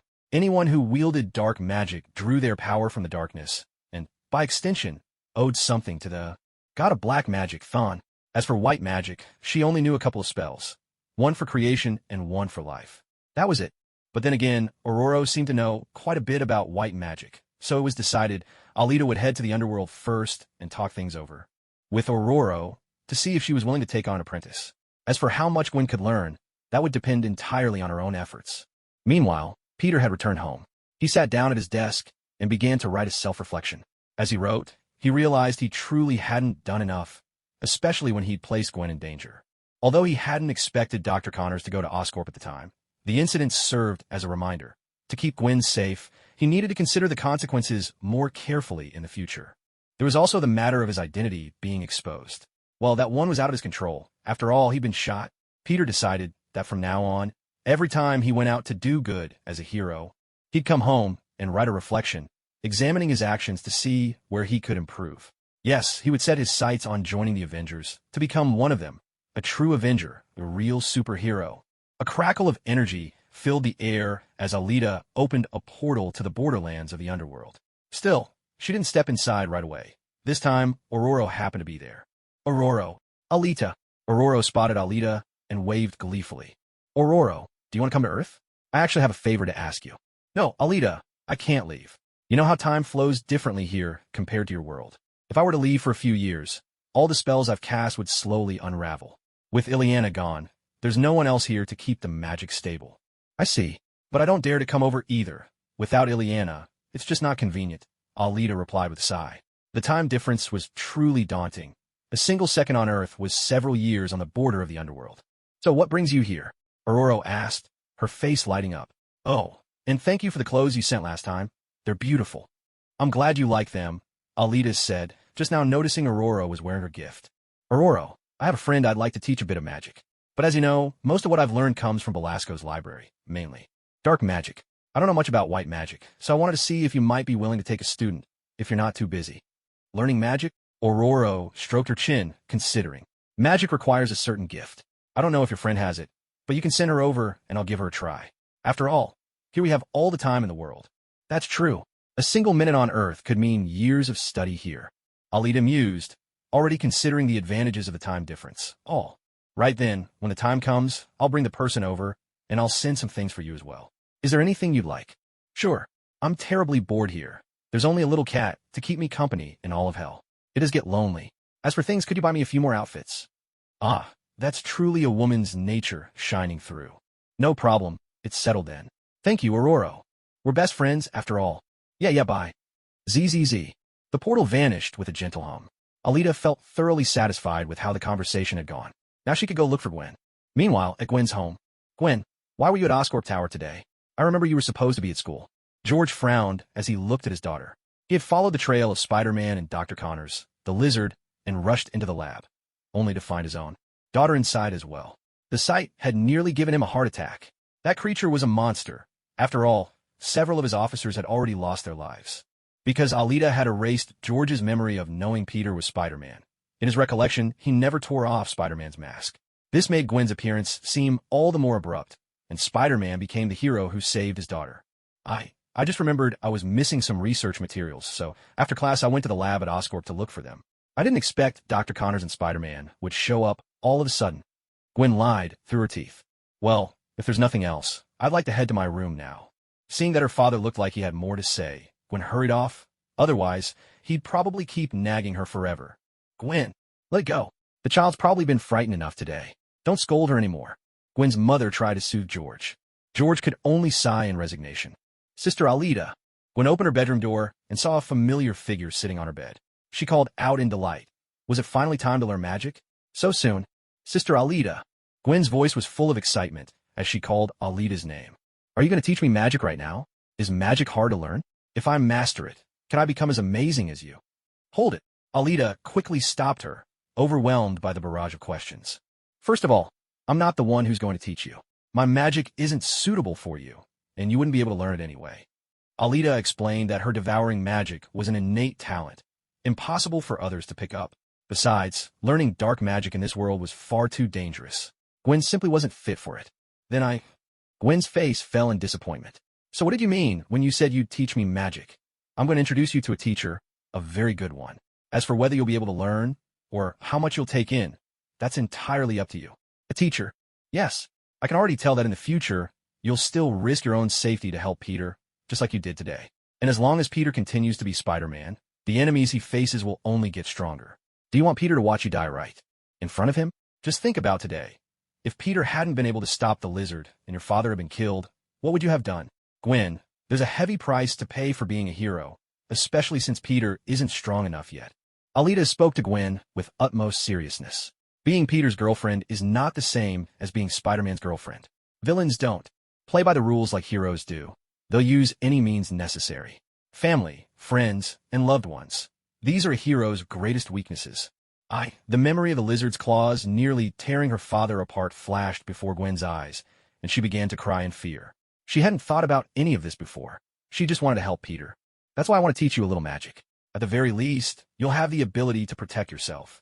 It's also to prevent Peter from losing you one day.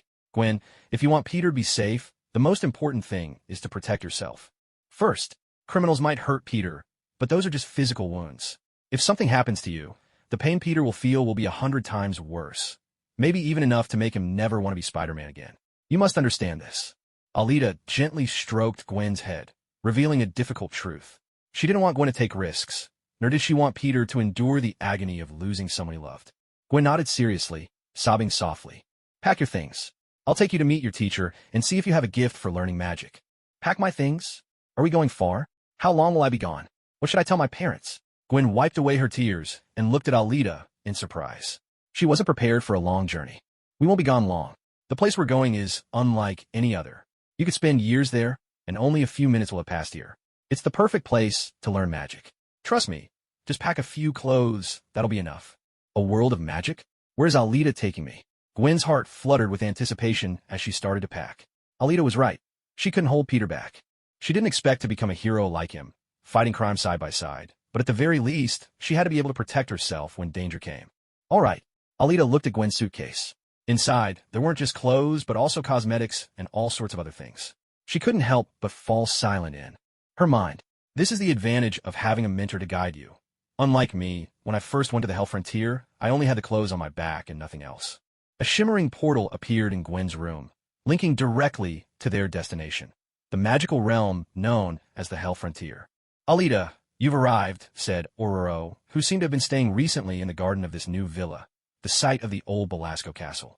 The old oak tree there looked even grander than before. Ororo, I brought you a student. Go on in, Gwen. She's my dear friend, and from now on, she'll be your magic teacher. Alita gave Gwen a gentle push, signaling that she could step forward. Gwen gazed in awe at the portal connecting to another world. Was this the power of magic? Quietly, she picked up her suitcase and walked through. Hello, teacher, Gwen greeted politely. Hello, child, Aurora replied with a warm smile. She was genuinely pleased. It had been so many years since a newcomer had set foot here. Oh, Aurora, I brought something for you. With a flick of magic, Alita conjured a pile of boxes filled with clothes, shoes, and some little snacks. By the way, where's Sim? Alita asked, a bit puzzled not to see her second senior brother, Sim, who usually worked for her. He went to plant oak trees with the little cat. I'm planning to use the acorns I've created to carve out small magical worlds across the plains, just as I built my own garden. These will help purify the dark magic left behind by Belasco. I see. Then could you give this to him for me? It's the cigars I promised him. Alita had even made a trip to Kingpin's place to gather the money for these cigars. She wasn't short on cash anymore. Kingpin was basically her personal bank now, and she could get whatever amount she wanted. Of course, Alita didn't have many expenses. It was just that Sim cigars were outrageously expensive. All right, Aurora agreed. So, should I open the portal again in a minute? Or wait a bit longer? Alita asked. A minute is enough. Although a few years is far too short a time to truly master magic, it's enough to lay the foundation, Aurora replied with a nod. After all, Gwen would eventually have to return to Earth, and time the Hell Frontier flowed as normal. She'd age just like anywhere else. If she stayed for over a decade, Gwen would be in her 20s by the time she went back. Good. Oh, and if the little cat comes back, make sure to properly train her in combat.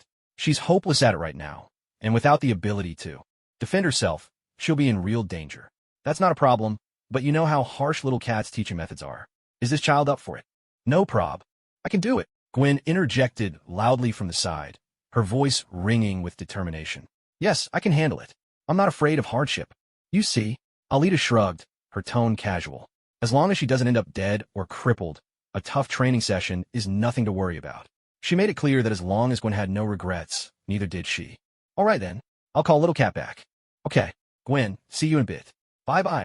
A faint hiss. Well now, I wonder what one will be like 1 minute from now. Alita felt a ripple of anticipation. Hood. Gwen. Seriously? How long has your daughter even been back in her room?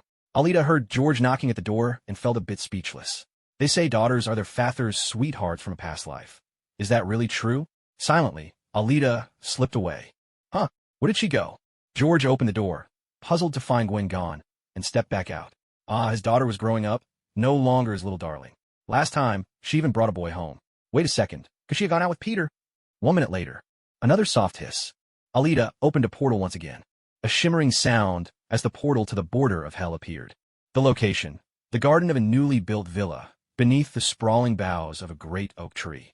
Through the gateway, Alita saw Aurora and Little Cat seated quietly in the garden. Not far in front of them was a beautiful young girl with flowing golden hair and a white dress, Gwen herself, now sitting cross-legged and floating in midair, a glowing white pentagram magic circle beneath her. So she's done it. Looks like Gwen's magical talent is even better than I'd hoped, Alita thought to herself. Aurora and Little Cat noticed Alita, but said nothing. They simply waved, signaling that Gwen was in the midst of something important. What's happening here?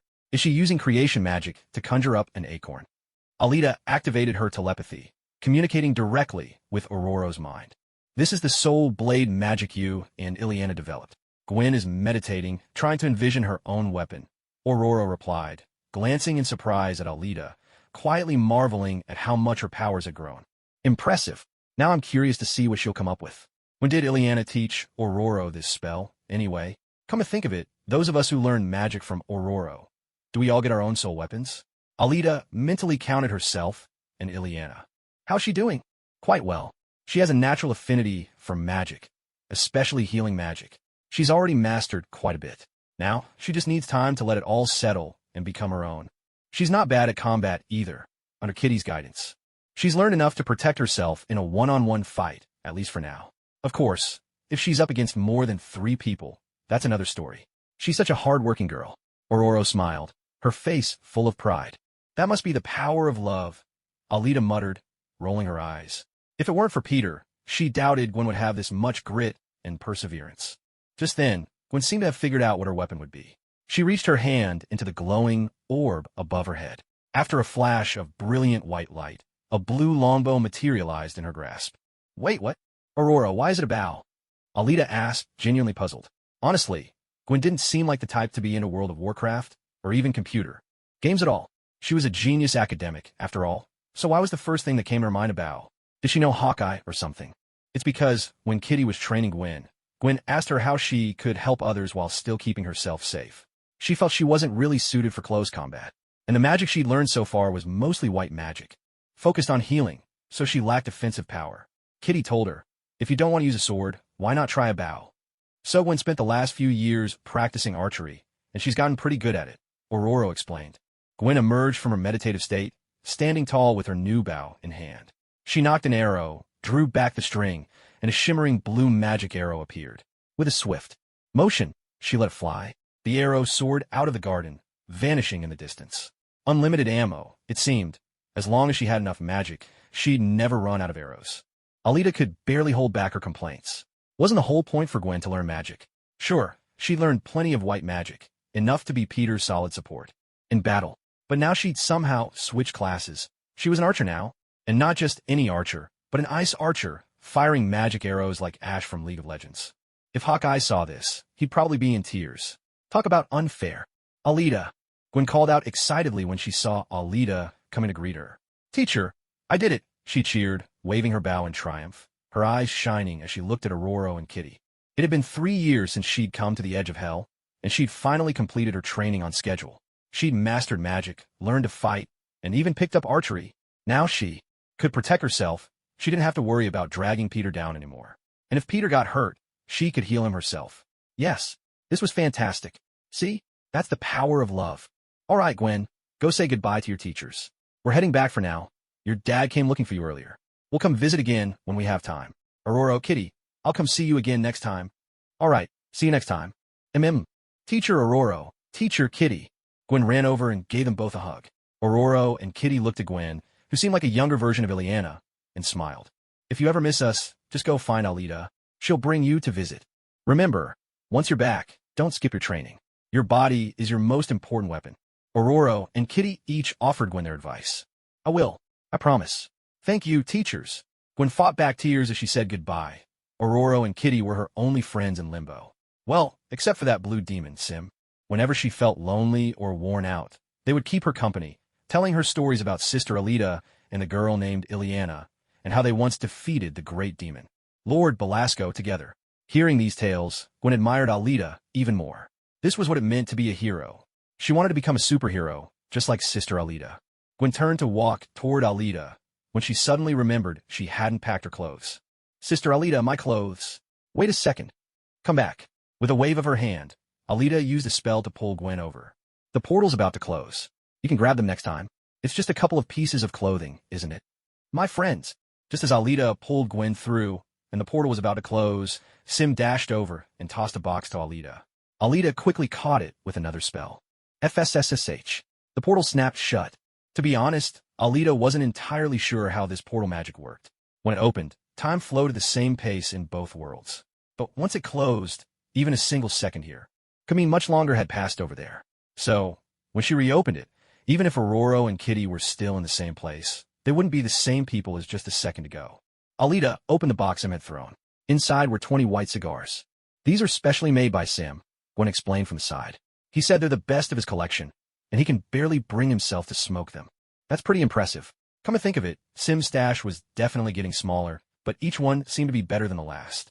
All right, Gwen, now that you've learned magic, I trust you know when and how to use it. But remember one thing, don't reveal it to others. That's my only request.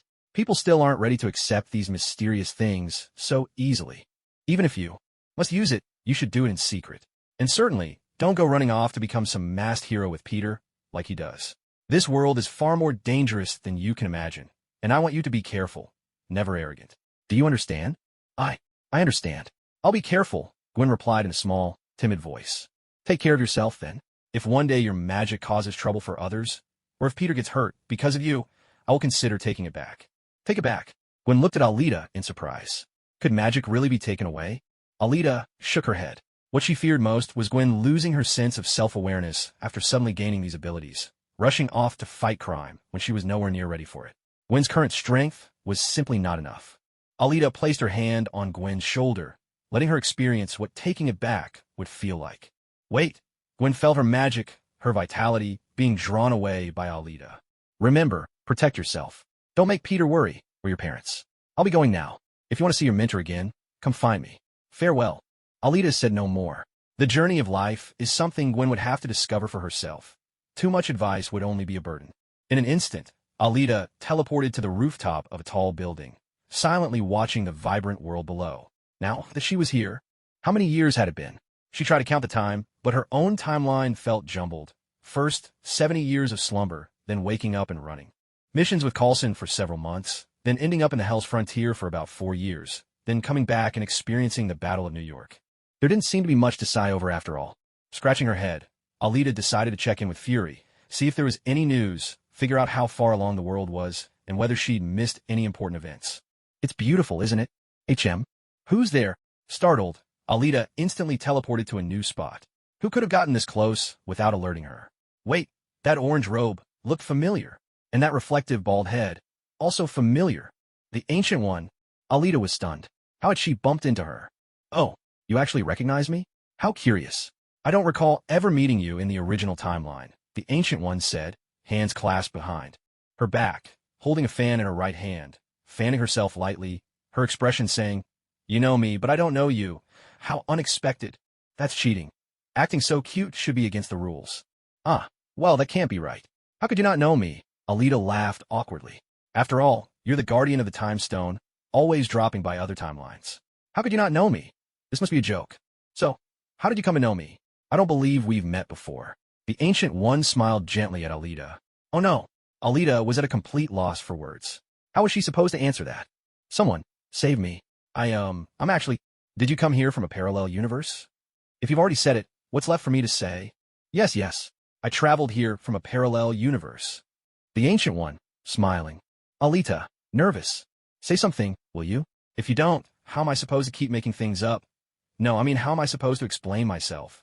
Alita darted her eyes to the side, pretending to admire the scenery. If it weren't for the occasion, she'd probably be whistling right now. I see. Then you must know quite a bit. The Ancient One finally spoke. Oh, not much at all, Alita replied modestly, flashing a sheepish smile. Truly, she only had a hazy grasp of what was to come. Then you probably also know that my own time is running short, don't you, Alita-oki? The Ancient One turned and walked to the edge of the building, gazing down at the sea of shimmering lights far below.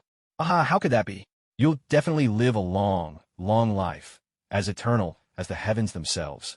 Darn it, what nonsense am I spouting? She's not celebrating a birthday. The Ancient One glanced sideways at Alita, unable to suppress a sigh in her heart. Ever since that last alien invasion, when she sensed a surge of powerful, dark magic, the Ancient One had kept a close eye on Alita, who didn't originally belong to this timeline. At first, she had suspected this was a wicked sorcerer who'd bargained with demons, drawing power from the fiends of other dimensions and preparing the way for their future arrival on Earth. But when she traced the timeline backward, the Ancient One was astonished to discover that it was Alita who'd caused the spatial disturbance over the Arctic Ocean. What's more, she'd been struck by the sheer purity of the energy back then. It It was cosmic energy, something only a rare few could ever hope to wield, and yet Alita had somehow been chosen by it. The Ancient One saw this as a kind of blessing, much like a sorcerer who'd received the favor of the Vishani. With such a gift, Alita's magical future was limitless. Through her careful observation, the Ancient One also realized that Alita was aligned with order, though she could be a bit unpredictable and sometimes enjoyed harmless mischief. Her very nature was supremely resistant to the powers of darkness. In fact, Alita seemed the perfect candidate to guard Earth and fend off the encroaching dark gods. As for that unorthodox, devouring magic, the Ancient One wasn't the least bit concerned. After all, she herself was no stickler for rules. In her eyes, such straightforward and forceful magic was the ideal weapon against demon lords. So long as Alita could handle it, she had no doubt those fiends would tremble at the thought of being utterly drained by her.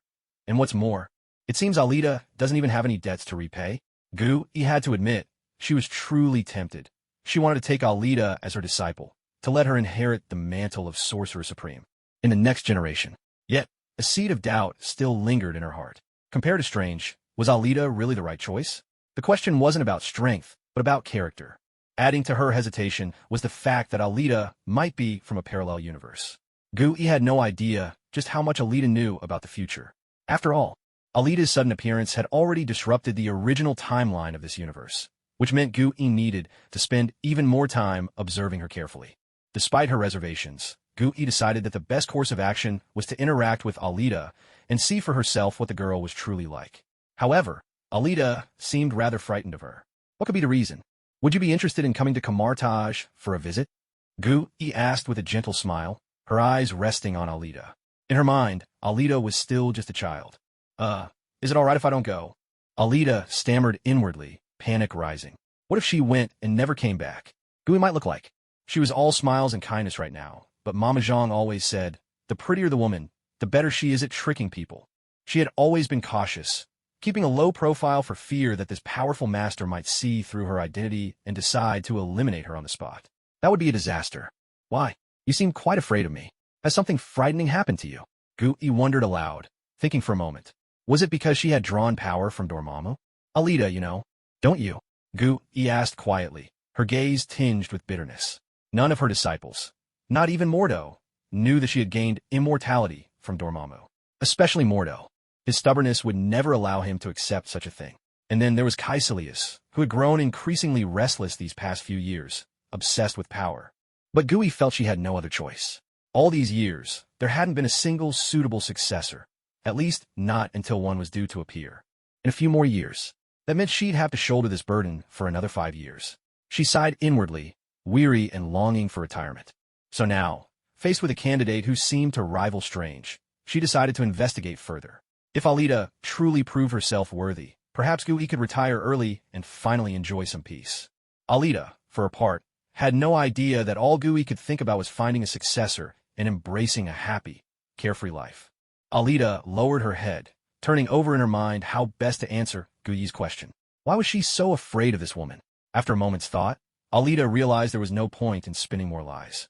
It would be better to just lay her cards on the table. After all, Gui was a formidable master. Alita might not be able to win in a fight, but she was a good person. Surely Gui wouldn't have the heart to strike down someone as cute and earnest as her. Right? No way, really? Well, you know, you're aware I'm not from this universe, right? Actually, I'm a descendant of Set. You know who Set is, right? Alita scratched her cheek, testing the waters as she spoke. I know. The Ancient One looked at Alita with amusement. So that's what she was worried about? And, well, you might think my magic is a bit on the dark side. Compared to the white magic of Kamartaj, it's definitely more dangerous. But I can promise you, I'm nothing like those cultists who worship evil gods. I have absolutely nothing to do with them. No, what I mean is, we're worlds apart. That's right. Besides, I've never used my magic to harm anyone. I only do good deeds. Alita raised her right hand, her tone full of conviction. I believe you. The Ancient One waved her fan and nodded earnestly. Alita froze. So, don't just nod at me. Say something, will you? Let me know what you're planning. I'm really not looking to die young here. So, you're not going to kill me, right? Alita asked, glancing shyly at the Ancient One.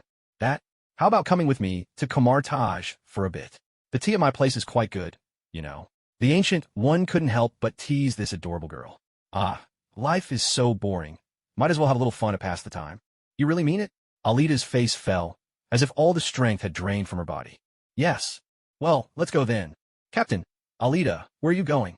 Alita, Kamartaj. Captain. And if you never return? Alita. Then I really won't be coming back. Damn it. With a crackle, a fiery portal appeared. On the other side lay Marvel's legendary magical sanctuary, Kamartaj. Sigh. Guess there's no choice. Bracing herself, as if for a final farewell, Alita stepped through. She had to admit, after all this time, seeing such an ancient and elegant place again filled her with joy. This was true Chinese style, so beautiful. Come with me, the Ancient One reminded the daydreaming Alita.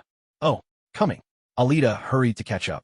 Sit, the Ancient One said, taking a seat by a tea table. She began to heat the water and wash the cups, her movements full of a master's grace.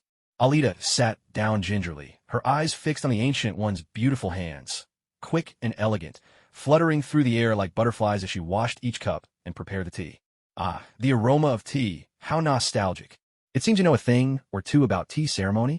The Ancient One noticed Alita sitting quietly, her gaze tinged with longing, and asked with mild curiosity. Huh, oh, just a little bit. Tea is really delicious. Alita snapped out of her daydream and nodded. The tea brewed by the Ancient One must be exquisite, she thought. I must make sure to savor it properly. Young people these days, not many truly appreciate tea anymore. So, where did you learn about it? And don't tell me it's because I've just served you some, the Ancient One said with a gentle smile. Oh no, not at all. This is my first time, really, Alita replied.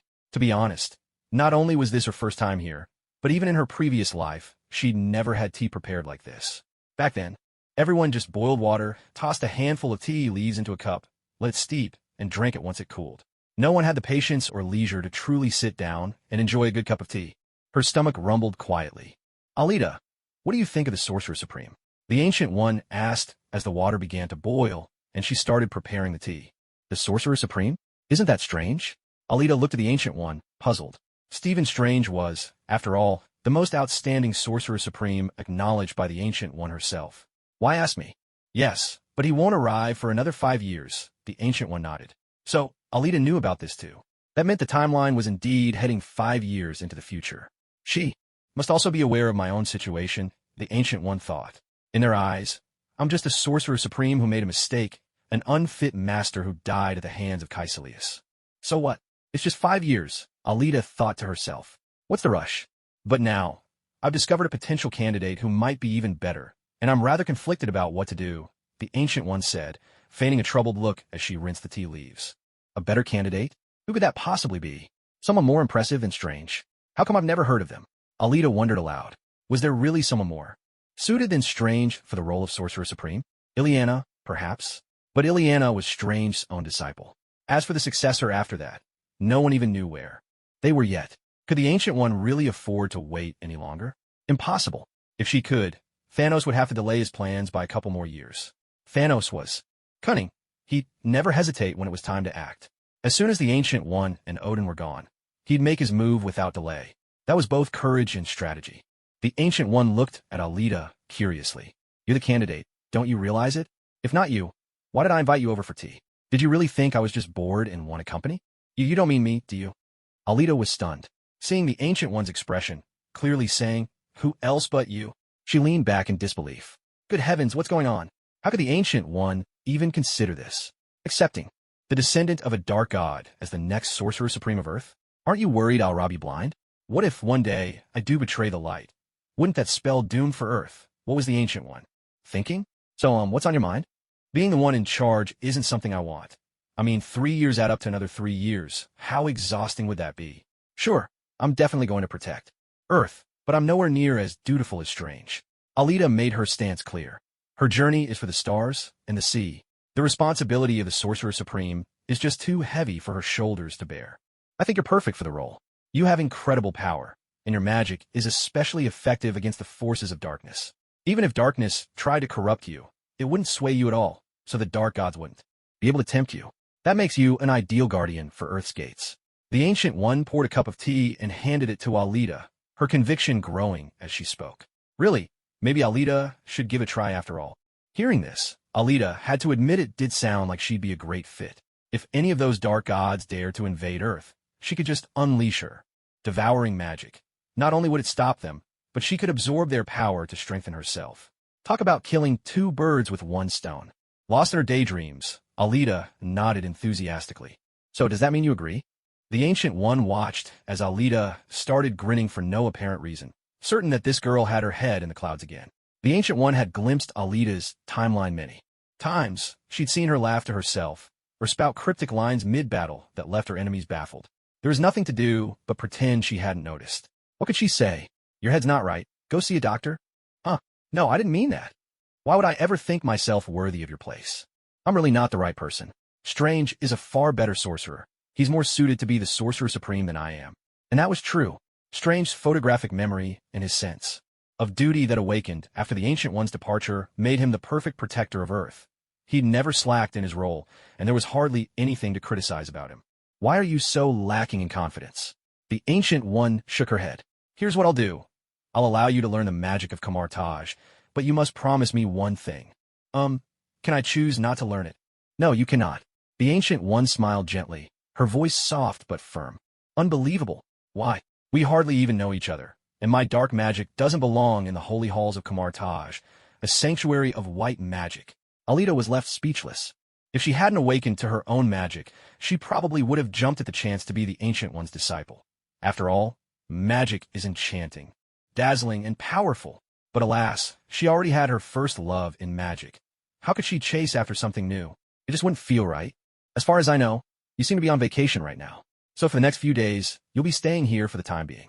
I hope you can take this chance to learn the magical knowledge held within the library. I have high hopes for you. The Ancient One stood up, her expression full of expectation for Alita. How did you know I was on vacation? Have you been spying on me in secret? The Ancient One replied calmly. Not in secret, openly. You simply didn't notice. Wong, Supreme One, this is our new junior sister. Arrange a room for her, and help her get acquainted with the core schedule here at Kamar-Taj. Also, she has access to all the books in the library. She may read whatever she wishes. Junior sister? Understood, Supreme One. Wong looked at the young girl, standing by the Ancient One in surprise. She can read every book in the library? Is she some kind of magical prodigy? She's so young. Hello, Wong. Alita looked at the man in front of her, whose sense of humor always seemed to arrive a beat too late. Oh, hello. Let me take you to your room first, and then I'll fill you in on everything else, Wong replied. All right, thank you. By the way, how should I address you, junior sister? Wong asked as he led the way. Just call me Alita. Actually, I'm not officially the Ancient One's disciple yet, so there's no need to be so formal. Oh my, junior sister? Has the Ancient One just taken me in as her student without even asking? Is this how real masters operate? So bold and decisive? I'm a little intimidated. The door creaked as Wong pushed it open and stepped inside first. These rooms have been around for quite a while, so both the furnishings and the decor are a bit old-fashioned. It might take some getting used to at first. If you need anything at all, just let me know. Wong scratched his head, feeling a bit embarrassed as he looked at the beautiful young woman before him. There's no need for that. This is wonderful. I really like it here. Though simple and unadorned, Alita found herself quite satisfied. The elegant pavilions and wooden buildings had an old-world charm, reminding her of an ethnic guest house. Absolutely delightful. She could almost pretend she was just traveling. I'm glad to hear that. Let me give you a quick rundown of our daily schedule. From 9 to 11 in the morning, we do basic magical meditation and exercises. From 2 to 5 in the afternoon, we practice magic in real-world situations. Evenings are set aside for self-study.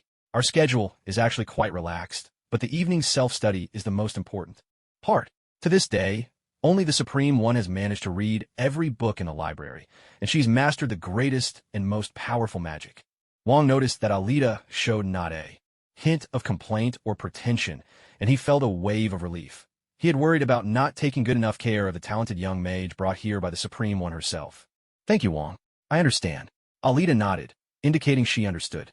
All right then, today you can wander around and get familiar with the place. There are no restricted areas here. Just make sure you don't get lost. Wong gave her a few reminders before preparing to take his leave. All right. Wong turned around, walked to his desk, and picked up a pen to scribble a string of words on a piece of paper. This is the Wi-Fi password, Alita smiled, cutting Wong off. Ah, that's right. Strangers being greeted by Mordo. So Wong hadn't gone to guard the library yet. Yes, the Wi-Fi password. I'll be going now. It seems Alita is much sharper than some of the other magic students. She didn't mistake the password for some kind of spell. Yes, that's exactly how strange was, Alita mused to herself.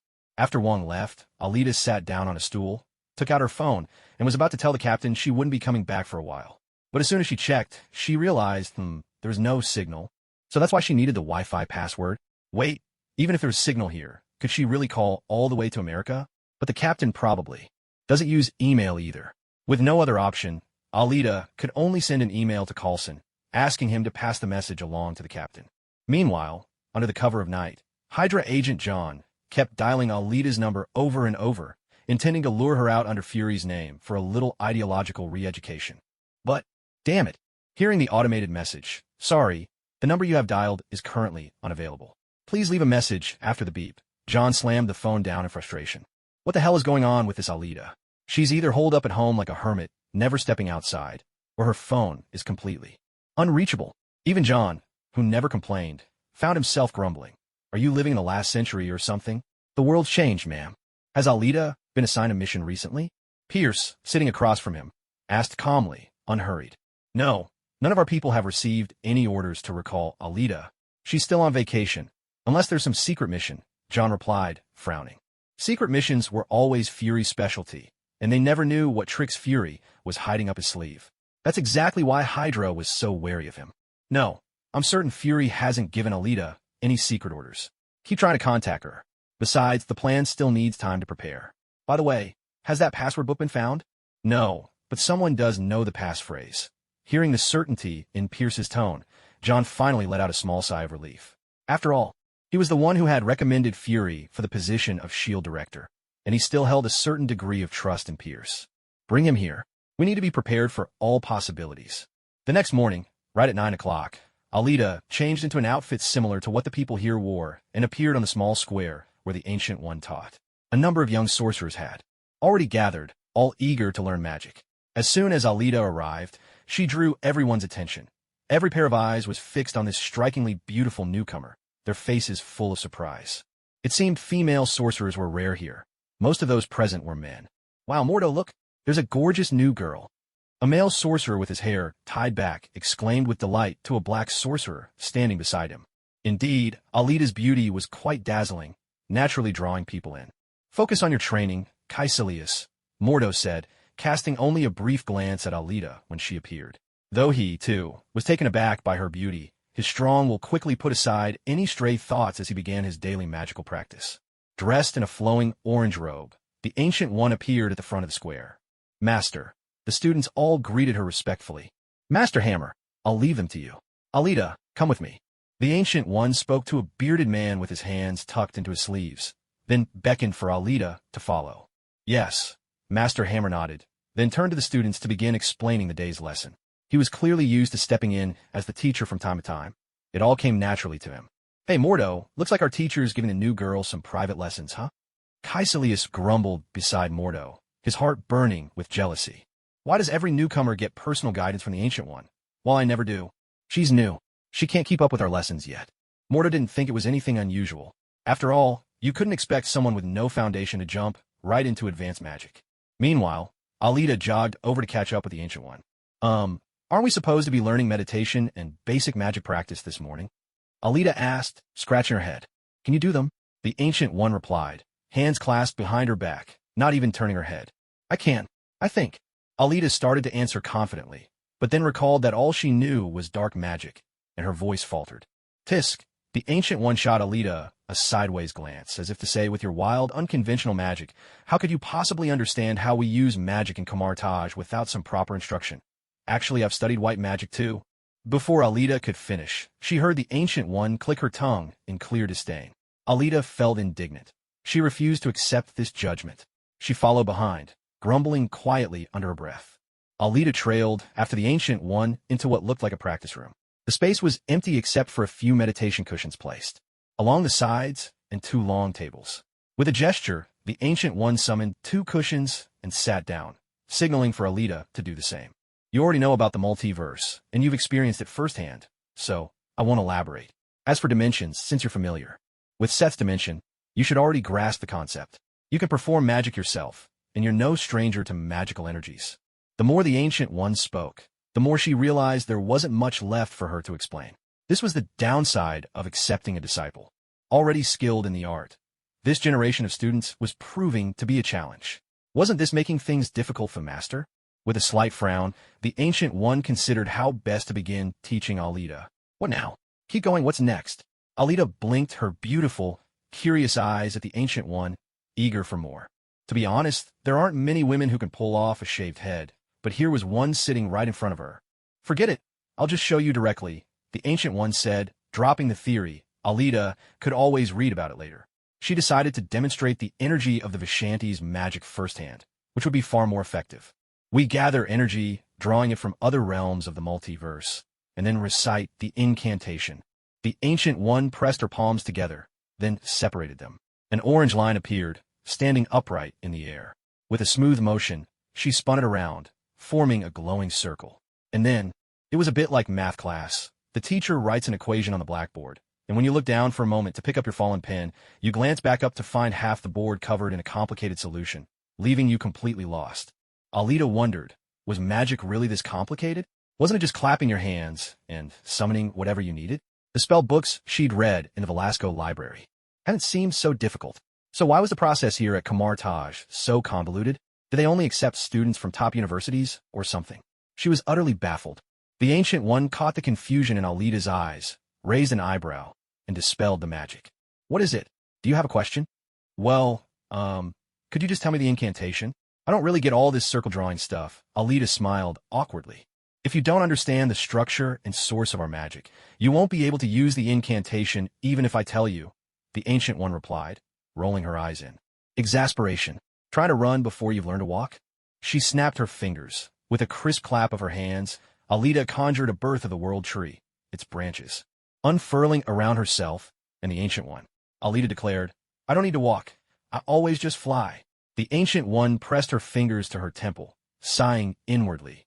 This is exactly why I can't stand students who come with their own tricks. But then she remembered, Alita was her own personal disciple. Well, that's different, never mind. Repeat after me. The Ancient One's expression was stoic as she addressed Alita. Yes, of course. Please go ahead. Alita hastily dismissed her magic, nodding earnestly. Inwardly, she fretted. Oh no, the Ancient One seems really upset. With the ancient flesh of Hoggoth by the primeval name of Ashtar, the Ancient One began to recite the incantation softly. With the ancient flesh of Hoggoth by the primeval name of Ashtar, Alita closed her eyes, focusing her mind. Using the meditation techniques taught by Ororo, she attuned herself to the world, listening to the whispers of all things, silently echoing the Ancient One's chant in her heart. Agamotto, heed our call. Vishanti, grant us fire. The Ancient One glanced curiously at Alita, who was sitting cross-legged, hands forming intricate gestures, already deep in meditative trance. Where did she learn to? Meditate liquidis. And just how powerful is her mind, to slip so quickly into such a state? Could it be that Alita truly is a magical prodigy? The Ancient One felt a subtle tremor of awe within her. Agamotto, heed our call. Vishanti, grant us fire. Alita finished the final line in her mind, then fell into silent anticipation, not rushing, simply maintaining this near out-of-body state. Suddenly, a radiant burst of light pierced the darkness at the core of Alita's soul, startling her into opening her eyes. She lifted her head, utterly astonished by the scene before her, momentarily dumbstruck. Yet it was the Ancient One, more than Alita, who was truly shocked by what was happening. Author's note. The Vishanti are a trinity of deities composed of three gods. Ashtar, previously translated as Ashit, one of the elder gods. Hoggoth, with the visage of a tiger, is the last survivor of an ancient, mysterious race, his name echoing the power of the old gods. Agamotto, son of the goddess Ashtar, was born from a single tear she shed. Possessed of immense mystical power, he stands as a bulwark against the threat of Dormammu. The Eye of Agamotto and the Orb of Agamotto are but two of the many magical artifacts he created. Outside, in the small square, Master Hammer was instructing a group of students when he suddenly turned toward the direction of the Ancient One and Alita. From that place, he sensed a surge of powerful Vishanti magic. No, not merely magical energy, but the very presence of the Vishanti themselves. Among the students, there were many seasoned sorcerers who had practiced magic for years, and they too sensed the power of the Vishanti, the very source of the Kamartaj sorcerer's strength. How can this be? She's just a newcomer. How could she possibly summon the great Vishanti? I don't believe it. The Ancient One must have given that little girl some special treatment. Caecilius glared furiously in that direction, an overwhelming sense of injustice flooding his heart. Why is it that after all these years of studying magic here, I am unable to summon the mighty Vishanti, yet she, a mere novice, can do it? Standing beside Caecilius, Mordo felt no jealousy, only a tinge of envy. So this is the difference between a genius and someone like me? Seeing Alita summon the Vishanti in person only fueled Mordo's fighting spirit. If I can't do it yet, it just means I haven't worked hard enough. I believe that as long as I keep striving and master more magical knowledge, I too will gain the recognition of the great Vishanti. That was Mordo, stubborn, yes, but before his fall, he was the very image of a diligent, driven, and quietly principled sorcerer devoted to upholding the laws of balance. But everything changed when he learned that his teacher, the Ancient One, had betrayed the very principle she taught them, drawing on the dark power of Dormammu to achieve immortality. And when Strange used the Time Stone's magic to restore the New York Sanctum after Caecilius had destroyed it, Mordo began down a path of darkness, strictly enforcing the laws of balance by taking back excess magic from others, ultimately becoming Strange's adversary. But perhaps turning dark isn't quite right. It was his unyielding beliefs that led him not toward the path of righteousness, but to one of destruction. Inside the chamber, Alita gazed at the three enormous heads before her. In the center, the tiger-faced Hoggoth, his eyes burning with orange fire. To the left, the human visage of Agamotto, and to the right, the goddess Azure. In the background, vast currents of crimson and orange magic swirled and twisted, warping the very fabric of space. They looked down upon the tiny Alita, and in a deep, resonant voice, Hoggoth spoke. In the name of the Vishanti, I grant you the right to wield our power. With a sudden whoosh, a torrent of orange flames erupted from Hoggoth's massive maw, engulfing Alita completely. Do all you gods give gifts with your mouths, just because you don't have hands? Set, I get it. You're a giant seven-headed serpent, so you don't have hands. But you too. Aren't you both human-shaped? Can't you just use your hands for once? Alita was at a loss for words. Bathed in the orange flames spewed by Hoggoth, Alita felt no pain at all. Instead, a gentle warmth spread through her entire body. So this is what it feels like to be enlightened by the purest white magic. I'm in love. I really am. The hum of magic slowly faded as the power of the Vishanti withdrew, returning to its own dimension. The warped space righted itself, and the orange flames that had engulfed Alita became one with her. Now, she could tap into the Vishanti's power at will and wield any spell from Camartage. Alita glanced down at her hands and nodded in satisfaction. See? I just fly straight through everything now, she said proudly. The Ancient One, watching Alita's joy, couldn't help but twitch the corner of her mouth. What a ridiculous, infuriating gift. Her very first time summoning the magic of the Vishanti, and she'd actually called forth the Vishanti's projection itself. How are all those students outside, toiling day and night over their studies, supposed to take this? Congratulations, Alita. You've received the blessing of the Vishanti. Truth be told, I'm more amazed and delighted by what you've done, the Ancient One said, her satisfaction growing. This was the perfect candidate for the next Sorcerer Supreme. As for Strange, he would have to settle for being the backup for now. Strange, wait, what? I'm just a backup now. The Vishanti's blessing? Alita asked curiously. Does that mean they've just acknowledged that I'm qualified to use their power? So having the right is the blessing? Why not just say you have my blessing? Isn't that much more impressive? Or are all gods this proud and aloof? Exactly. From now on, you can draw magical power directly from the Vishanti's dimension and cast the spells of Camartage. The Ancient One confirmed with a nod. Starting today, your main task is to study the spellbooks in the library and learn the incantations within. I'll have Wong assist you whenever you need help. If you have any questions, go straight to him. That's all for now, you may go.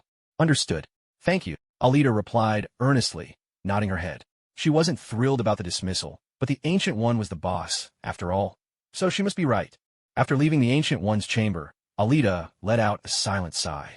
The timeline was already a tangled mess, and who knew what the future might hold? Still, the plan remained unchanged. Retirement was non-negotiable.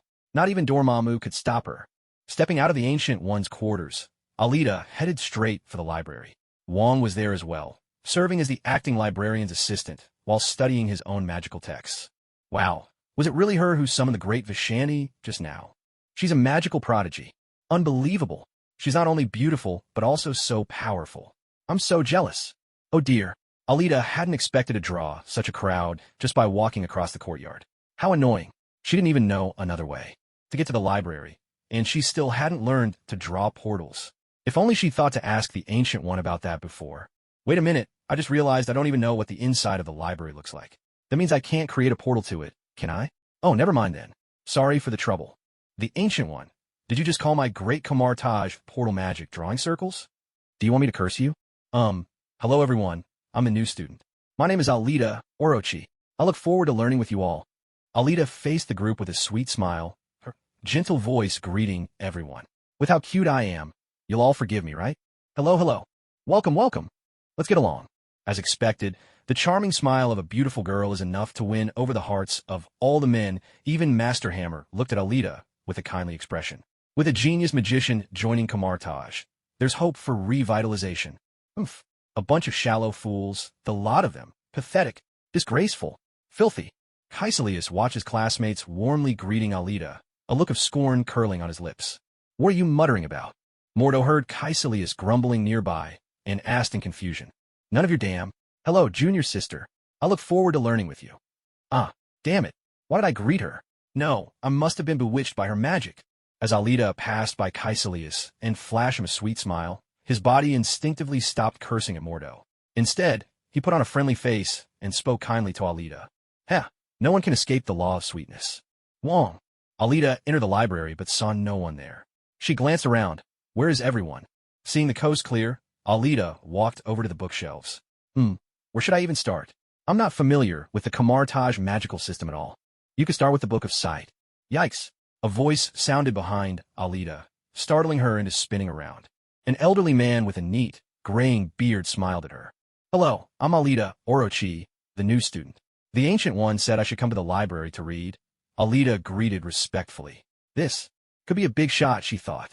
Anyone who guarded the library could be a hidden master. Better be careful. Alita silently warned herself. Hello, I'm Emil, the librarian. The Sorcerer Supreme already left instructions. You're welcome to read any book in the library. Make yourself at home. Emil nodded at her with a fatherly smile. It was said that she was a prodigy in magic, and for the Sorcerer Supreme to personally give her instructions, she might well be his last disciple. Perhaps she was even a candidate for the next Sorcerer Supreme. Hello, Master Emil. Did you just say I should start with the Book of Sight? Alita couldn't bear the eager look in Master Emil's eyes and quickly tried to change the subject. That gaze reminded her so much of Master Hamill's when he stood in the little square. Yes, you can begin with the Book of Sight, Fundamental Treatise, the New Cosmos, the Supreme Codex, and the Key of Solomon. Reading these will really help you understand our mage system. As Master Emil spoke, he led Alita past shelf after shelf, expertly picking books and piling them in her arms. When he felt the stack was sufficient, he stopped. Start with these for now. Once you're done, I'll recommend some more. All right, thank you, Master. Isn't Wong usually here? I haven't seen him around. He's off organizing the catalog. He might take over as the new administrator one day, so he needs to start with the basics. Did you need to see him about something? Oh no, nothing in particular. I just wanted to say hello. I'll be going now, then. Don't want to disturb you. Goodbye.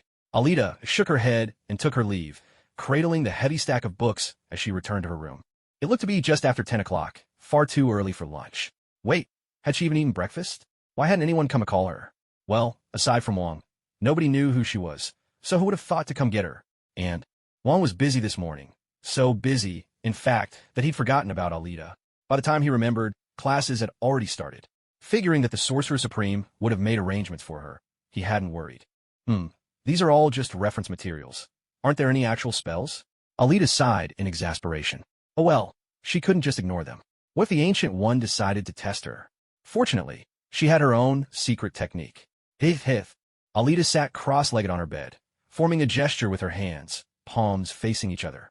She closed her eyes and quietly chanted an incantation. A black light shimmered to life, gathering into a small orb. Alita's figure began to blur, as if she had multiplied, and then several copies of her split off from her main body.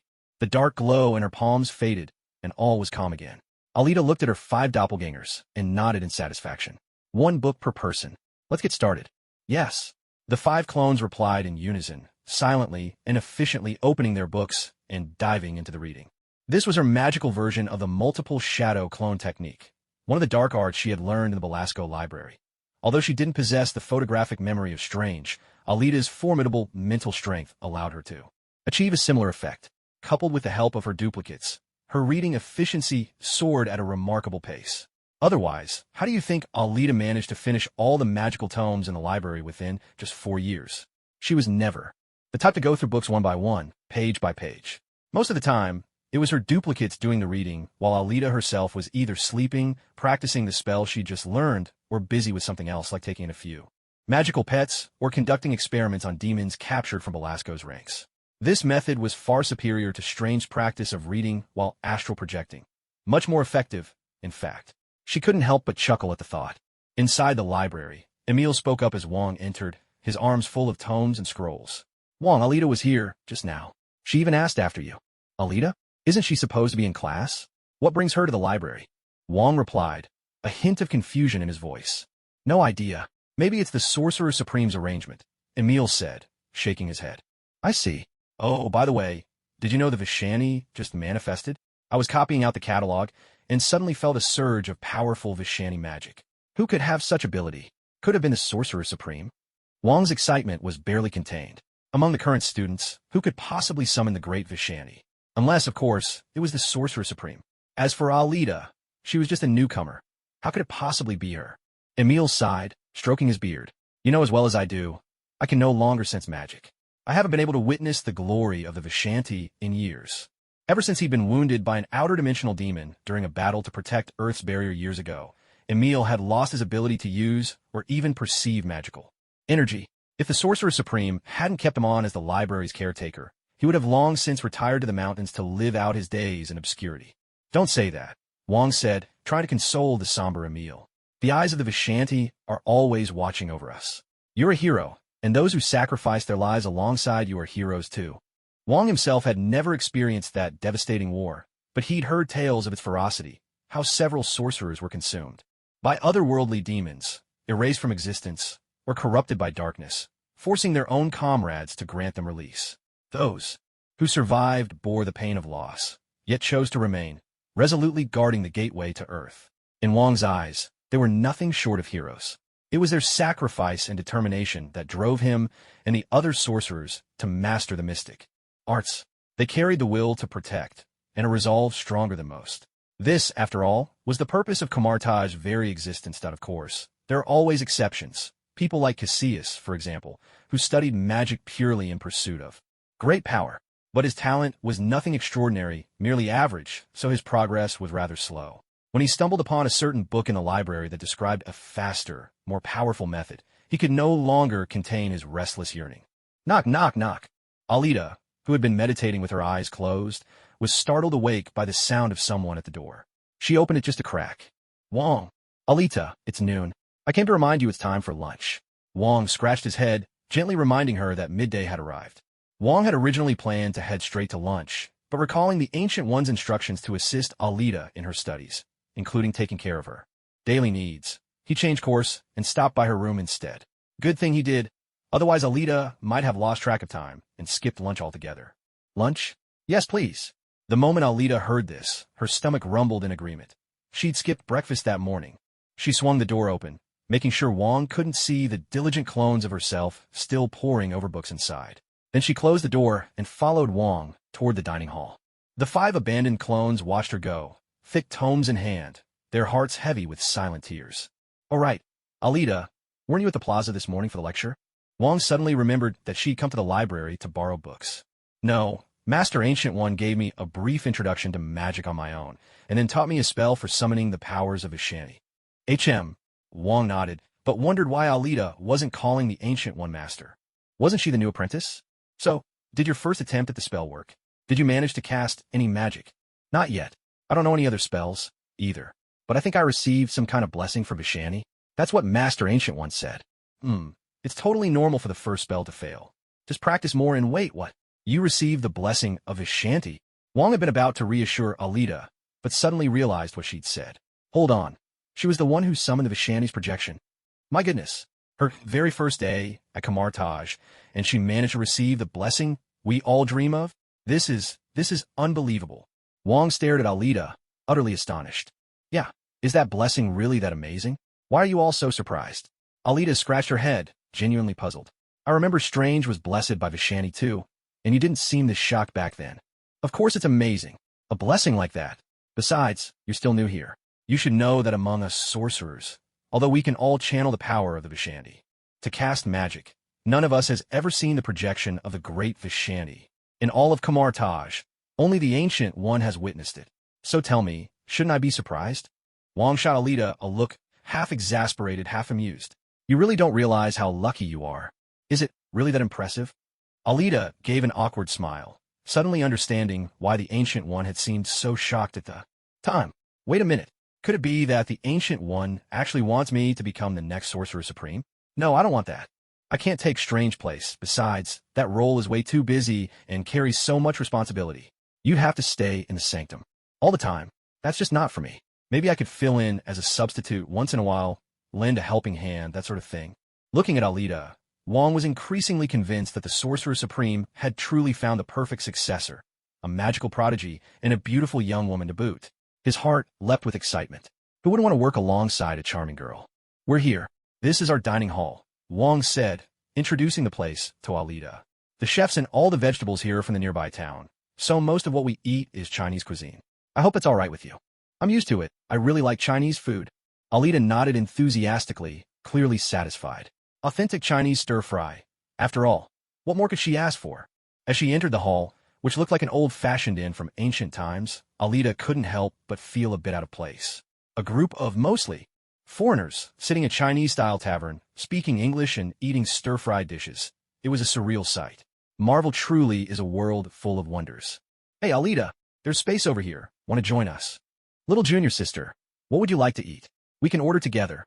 Alita smiled, waving awkwardly. Their warmth was a bit overwhelming. She really wasn't used to this kind of enthusiasm. Fortunately, someone came to her rescue. Wong, Alita, over here. Emil waved at them, motioning them over.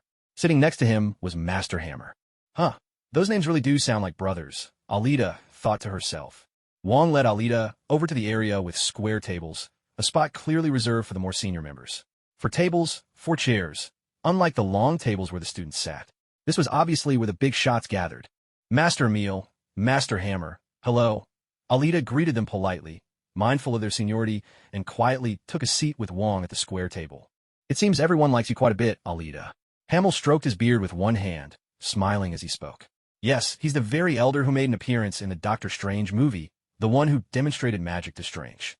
Haha, you're all too kind. I'm truly flattered. Alita replied with a gentle smile. Goodness, why is everyone here so enthusiastic? In her previous life, half a social recluse, Alita never liked being the center of attention, nor did she care for such lively atmospheres. But unfortunately, ever since she arrived, the commotion caused by the blessing of the Vishani was impossible to ignore. Even if she wanted to fade into the background, there was no chance. Wong, standing nearby, picked up a teapot and poured Alita a cup of tea. How odd. It felt as if she were attending a banquet. No, not quite. A bit more like dining in a hotel restaurant. Oomph. It must be because the Ancient One is giving our junior sister special treatment. Otherwise, why are Emil and Hamel being so nice to her?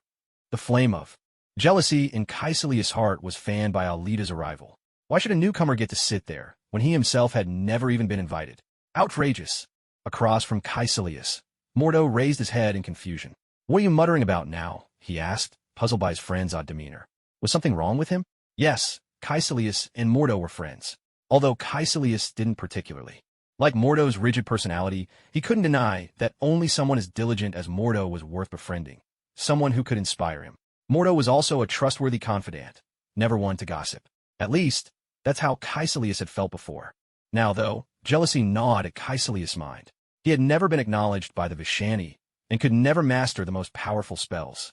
Bit by bit, his heart was losing its balance. He began to delve into the Ancient One's secrets, searching for a way to become even stronger. In fact, all the spells and magical knowledge of Kamartaj were right there in the library's books. But alas, Kaisalius simply didn't have a talent. He wasn't a prodigy like Strange. If you can't learn the magic, there's nothing you can do. You felt the powerful magical surge when the Vishanti appeared today as well. Didn't you, Hamel? Emil said to his old friend. Years ago, this old friend had lost part of his left hand in war, then came to Kamartaj to study magic, and along the way, became friends with Emil. Decades had passed in a blink. Yes, I felt it. It was this young girl's doing. She's a promising talent from magic. Anyone who receives the Vishanti's blessing is destined to become the next Sorcerer Supreme. The Ancient One has truly found herself a worthy apprentice this time. Hamiel looked at the young and radiant Alita with a kindly smile. Yes, after all these years, the Supreme finally encountered someone like her. She can rest easy now. Emil wholeheartedly agreed. Alita listened in silence as the two elders whispered in Chinese. Excuse me, why is it that only those who have received Vishanti's blessing can become the Sorcerer Supreme? Alita had cracked the code of their secret conversation and decided to join in. What? Emil and Hammer were both taken aback. This young junior sister could actually understand Chinese. How unbelievable. When they first met Alita, they'd been struck by her remarkable appearance as a foreigner, so they naturally defaulted to speaking English. Who could have guessed? Alita blamed her exceptional genes for this. Being a descendant of the gods, she'd been passively blessed with an unearthly beauty. After all, those mythical beings, the nymphs and goddesses, were all strikingly beautiful and graceful, radiating a sacred aura that mere mortals dared not defile. Meanwhile, Wang, quietly sipping his tea nearby, was also surprised to hear that Alita could speak Chinese. Suddenly, he felt a greater sense of kinship with her. What a polite, sensible, and lovely junior sister she was. Even from Wang's appearance, it was clear he was of Asian descent, quite distinct from the white Americans. Not that Wang harbored any prejudice. It was simply that he felt a natural friendliness and warmth towards anyone who could speak Chinese. That's the subtle power of language. You speak Chinese too? Now, that's a pleasant surprise. Hammer nodded with approval. Young people who could still converse with them in their own language were few and far between. Wang was one, raised here and always diligent. That's right. Looks like we won't have to struggle with awkward English anymore. Emil chuckled even more kindly. With Hammer and Emil, Alita's favorability was rising by leaps and bounds. See, speaking Chinese naturally bridged the gap with Asians and 1 extra point from these elders. As for why only those blessed can become the new Sorcerer Supreme, it's not simply a matter of strength. Emil began to explain Alita's question. It's about magical affinity, future potential, and, well, yes, I suppose strength is part of it. Any sorcerer blessed by the Vishanti wields a different kind of magic and power than the rest of us. That's right, Hammer added. For example, after you master the magic of Camartage, you'll become even stronger. Only then can a mortal body stand against those demonic beings from other dimensions. Without the Sorcerer Supreme, we wouldn't be able to hold back their invasions. Therefore, a sorcerer who has received the blessing is the best candidate to become the new Sorcerer Supreme. For the past few years, we've been waiting for the Supreme to take on a disciple, but nothing ever happened until you showed up. Now, we can finally set our minds at ease. The Supreme has a worthy successor at last. Isn't that right, old friend? As Hamel spoke, he burst out in hearty laughter. Absolutely. Emil nodded in agreement. It wasn't just the Supreme waiting for an heir. The older generation, like himself, had also been anxious about it. Even though the Supreme can live forever, not witnessing a new Sorcerer Supreme with their own eyes would still be a regret. But now, there's no regret left. Alita suddenly felt a wave of pressure crash over her. Luckily, she reminded herself, Strange is still here. No need to panic, stay cool. Strange, wait, what do you mean by that? At noon, Alita enjoyed a delicious meal of stir-fried dishes. If it weren't for the need to maintain her image as a graceful young lady in front of others, those few plates wouldn't have been nearly enough for her alone. On the way back, she turned to Wang. Wang, could you give me a sling ring? Alita wanted to open a portal and pop back to her apartment in Brooklyn. I could, but do you actually know how to use it? Wang handed his own sling ring to Alita. After all, she was the youngest disciple. Lending her a ring was no big deal. The only question was whether she could handle it. Of course. Please, she thought. Did you think I watched the Doctor Strange movie for nothing? Alita slipped the sling ring onto her left hand, struck the proper pose, and began drawing circles with her right hand, picturing her room in her mind. A shower of sparks flared up before Alita and then slowly stabilized. There, a portal was formed, stable and gleaming. See? Piece of cake. Alita, have you really never studied magic before? Wang was completely stunned. How did she pull that off?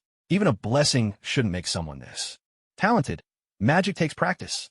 And yet, she just picked it up instantly? Wang marveled inwardly. Just what kind of prodigy had the Supreme taken in as a disciple? Well, technically, I've never learned Camartage magic before. Anyway, Wang, I'm just going home to talk to my friend for a bit. I'll be right back, so don't worry. Alita waved to the dumbstruck Wang, stepped through the portal into her room, and dismissed the magic. Hey, wait, you Alita. Wong didn't have time to finish before Alita vanished, leaving him speechless for a moment. Then he remembered. He should go report this to the Supreme.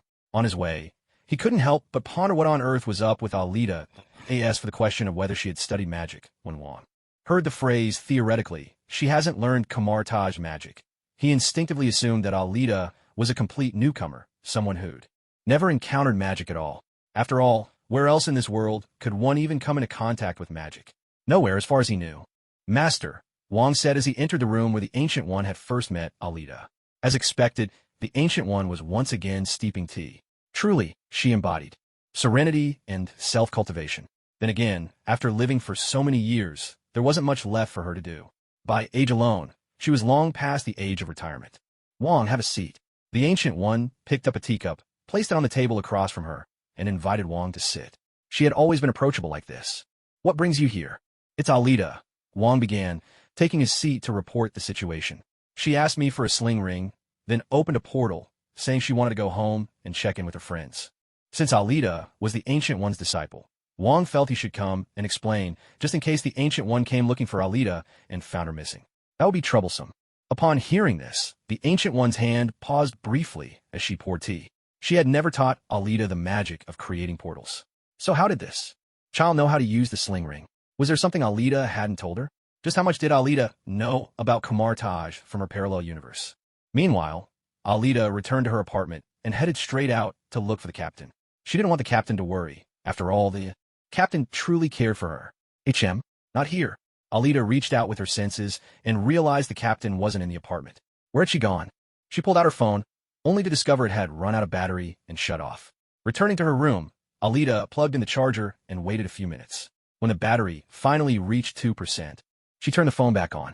Why so many missed calls? And who was this? Alita stared in confusion at the unfamiliar number. Someone had called over a dozen times. Who was so desperate to reach her? Alita returned the call. Ring. Hello. Who is this? She asked when the call connected. Alita, Orochi? Where are you? On the other end, John had been busy with something when the phone rang. Seeing the target's number, he instantly perked up. Finally, he was getting through. Who are you? Alita frowned. She didn't recognize the voice, and this stranger's first question was about her location. This is John Garrett, senior agent of S.H.I.E.L.D. Come to Warehouse 13 on 20th Street in Manhattan at 10 tonight. There's an assignment for you. John didn't waste words and got straight to the point. Alita was silent for a few seconds, then hung up. Beep. Hello. Hello. John was at a loss, staring blankly at his phone screen, which showed the call had already ended. He couldn't understand why. After he revealed his identity, Alita had hung up without saying a single word. Could it be she thought he was a scammer? But that's impossible. Who would be foolish enough to impersonate S.H.I.E.L.D. and try to deceive someone? That's just asking for trouble. Still, why did she hang up? Damn it. John was angry, frustrated by this target who always acted unpredictably and kept ruining his plans without meaning to. Why is this girl so hard to deal with? Hello, Alita? Didn't you tell Carlson you were going on vacation? I couldn't reach you by phone. So are you back now? In his office, Fury was a bit surprised to receive Alita's call. He remembered Carlson had reported that Alita was taking a few days off and wouldn't be returning to Brooklyn for a while. Since her phone couldn't be reached, Carlson was supposed to relay a message to the captain. It's only been a day. Has she already come back? No, I just have signal now. But did you assign me any tasks? Alita knew John seemed to be a Hydra agent, and also Ward's adoptive father. He even appeared in the TV show Agents of S.H.I.E.L.D. She wasn't calling Fury to expose John's Hydra identity. She just wanted to get Fury's attention, hoping that would make those people back off a little and stop bothering her. Now, they even tried to assign her a mission. Out of the question. She was busy and had no interest in playing their games. A task? What makes you say that? Fury frowned, sensing this wasn't a simple matter. A senior agent named John Garrett called me more than 10 times, then told me to go to a warehouse at 13, 20th Street in Manhattan at 10 o'clock tonight for a mission. So I thought maybe you had something lined up for me. Alita spoke slowly and calmly. John? I see. No, there's no mission at the moment. Enjoy your vacation. Fury hung up, propping his chin in his hands as he began to consider why John Garrett had bypassed him to assign Alita a task. Did someone want Alita to do something for them? Or were certain people starting to reach out from the shadows, trying to take control of her formidable power? Ridiculous. Do they really think anyone can order Alita around? That might have been possible in the past. Now, even I may not be able to give her orders, let alone the likes of them. Still, this served as a timely reminder. Time to see who's plotting what behind the scenes. With Fury, the smallest sign of irregularity would be enough for him to follow the trail and root out the mastermind. That's how confident and controlling he was. Beep. Bill, come in for a moment. Fury called upon his trusted assistant. The phone rang sharply. Again, Alita glanced at the caller ID and then, with a sly grin, thought, let's see how you handle this. Why did you hang up on me? I wasn't finished talking. The moment John heard the line connect, he immediately protested. Don't you know it's very rude to hang up before the conversation is over? Stop calling. I already asked Fury, and he said there aren't any missions for me. Alita snapped, then hung up at once. A wicked smile crept across her face. That ought to give you a real scare. If Fury finds out, let's see how you get yourself out of this mess. Damn it. John was so startled by Alita's response that he jumped up from his seat. What are you, some kind of freak? Who does things like this? He muttered, exasperated. I already told you I'm an agent of S.H.I.E.L.D. Isn't it perfectly normal to assign you a mission? Why do you only listen to Fury's orders and not those from a senior agent? Are you still an intern at S.H.I.E.L.D. or not? When John realized Alita had gone straight to Fury, he quickly switched to another phone and dialed Pierce. Fury knows, John blurted out urgently as soon as Pierce answered. Pierce frowned, confused. What did Fury know? What's going on? He asked. The target just called me. I told her I had a mission for her tonight and wanted to meet. She hung up before I could finish, and when I called back, she said Fury didn't give her any orders. Looks like she already checked with him. John pressed his fingers to his temples, feeling a headache coming on. Dealing with someone this unpredictable was starting to feel like the biggest obstacle of his entire career. Natasha silently sent her congratulations. Did you send anyone over yet? Pierce thought for a moment, then asked about John's arrangements. Anyone? Not yet. It's only just after 1 o'clock, and I never expected her to call at this time, so I haven't had a chance to set anything up. He hadn't anticipated things would end so quickly, either. That's good. Don't act rashly. If anyone comes looking for you, just say it was my idea. I'll explain things to Fury myself. After all, I'm with the World Security Council. It's perfectly normal for me to be in contact with Avengers-level superheroes. Pierce replied calmly, outlining the plan. All right, I understand. John exhaled in relief. Thank goodness for Pierce. No wonder he'd managed to stay undercover in S.H.I.E.L.D. for so long. And as the head of Hydra's New York division, he was always composed and quick-witted. For now, don't make contact with the target. Start thinking about a third plan. Understood. John hung up, already starting to feel the same pain his own son, Ward, had always complained about. Damn it, I can't believe I'm already having to think up a third plan just to deal with one person, John thought wearily as he slumped back in his chair. The worst part was, the first 2 plans hadn't even gotten off the ground before being scrapped. It was maddening. After hanging up, Alita immediately dialed the captain. The phone rang, then, Captain? Alita? You have signal now? Why did you suddenly go on vacation? The captain's voice came through, sounding surprised but relieved. Alita laughed sheepishly. It was all a bit sudden. I just felt like wandering around and seeing the sights. Sorry, I didn't have time to tell you. But you know I can fly, it's pretty convenient. The captain chuckled. Well, it's good to get out and see the world. Things have changed a lot. Just be careful, okay? He didn't really have any objections to Alita traveling. After all, as she said, she could fly and go wherever she pleased. Still, he couldn't help but worry about her safety, even though Alita was strong now. I know.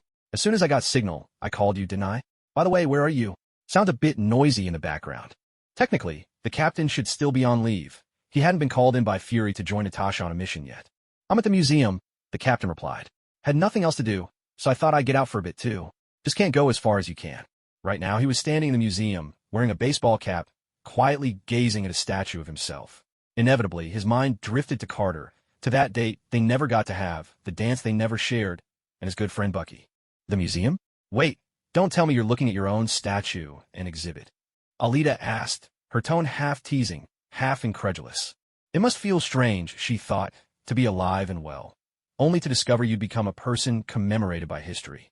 The captain laughed, slightly embarrassed. You guessed it. Hey, don't dwell on it too much, Alita said warmly. Whatever happened is all in the past. You need to look ahead, Captain. She knew he was probably getting sentimental again. After all, Carter was his first love, and first loves are always the most beautiful and the hardest to forget, especially when someone as lovely as Carter was involved. If she had such a beautiful girlfriend, she'd do whatever it took to go back in time and find her. Too bad. She didn't. Alita felt a twinge of envy at the thought. I know.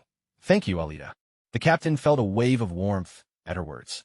Even though Alita wasn't from his era, she must have someone she missed deeply. Otherwise, she wouldn't have guessed what he was thinking just from hearing he was at the museum. Well, Captain, Let's talk more when I'm back next time. I'll hang up for now. Alright, take care. bye-bye. Alita hung up the phone, set it aside, and stretched out on the sofa. She took out a stick of mag snow and began to indulge herself. She never had the habit of brewing tea to cultivate her mind like Gui did, but she had her own way of unwinding. Mag snow was a wonderful thing. It could help Alita relax completely, as if she were lying on a bed of clouds. She made a mental note to thank him. No wonder he called it the crown jewel of his collection. Closing her eyes, Alita savored this rare moment of tranquility. She'd spent the past few nights constantly on the move and had been sleeping through the days. It had been ages since she'd gotten up early and had meals on schedule like she did today. You really know how to enjoy yourself. Huh, Gui? Oh my gosh. The sudden voice startled Alita into jumping up. She peered nervously over the back of the sofa. Why did these big shots always appear without a sound? It was seriously unnerving. Master Gui, what brings you here? I just came back to say hi to some friends, and I'll be leaving soon, really. Alita stammered, hiding the mag snow behind her back. With both hands, she gave an awkward smile, feeling just like she had in her school days, caught by her teacher while skipping class to play games at an internet cafe. I didn't expect you to know teleportation spells. And you smoke cigars now, too. Gui strolled over, fanning herself as she sat down on the sofa beside Alita. She crossed one leg over the other, resting her hands on her knees, and gave Alita a curious look. Oh, this isn't a cigar. It just looks like one, that's all, Alita explained hastily. Not a cigar?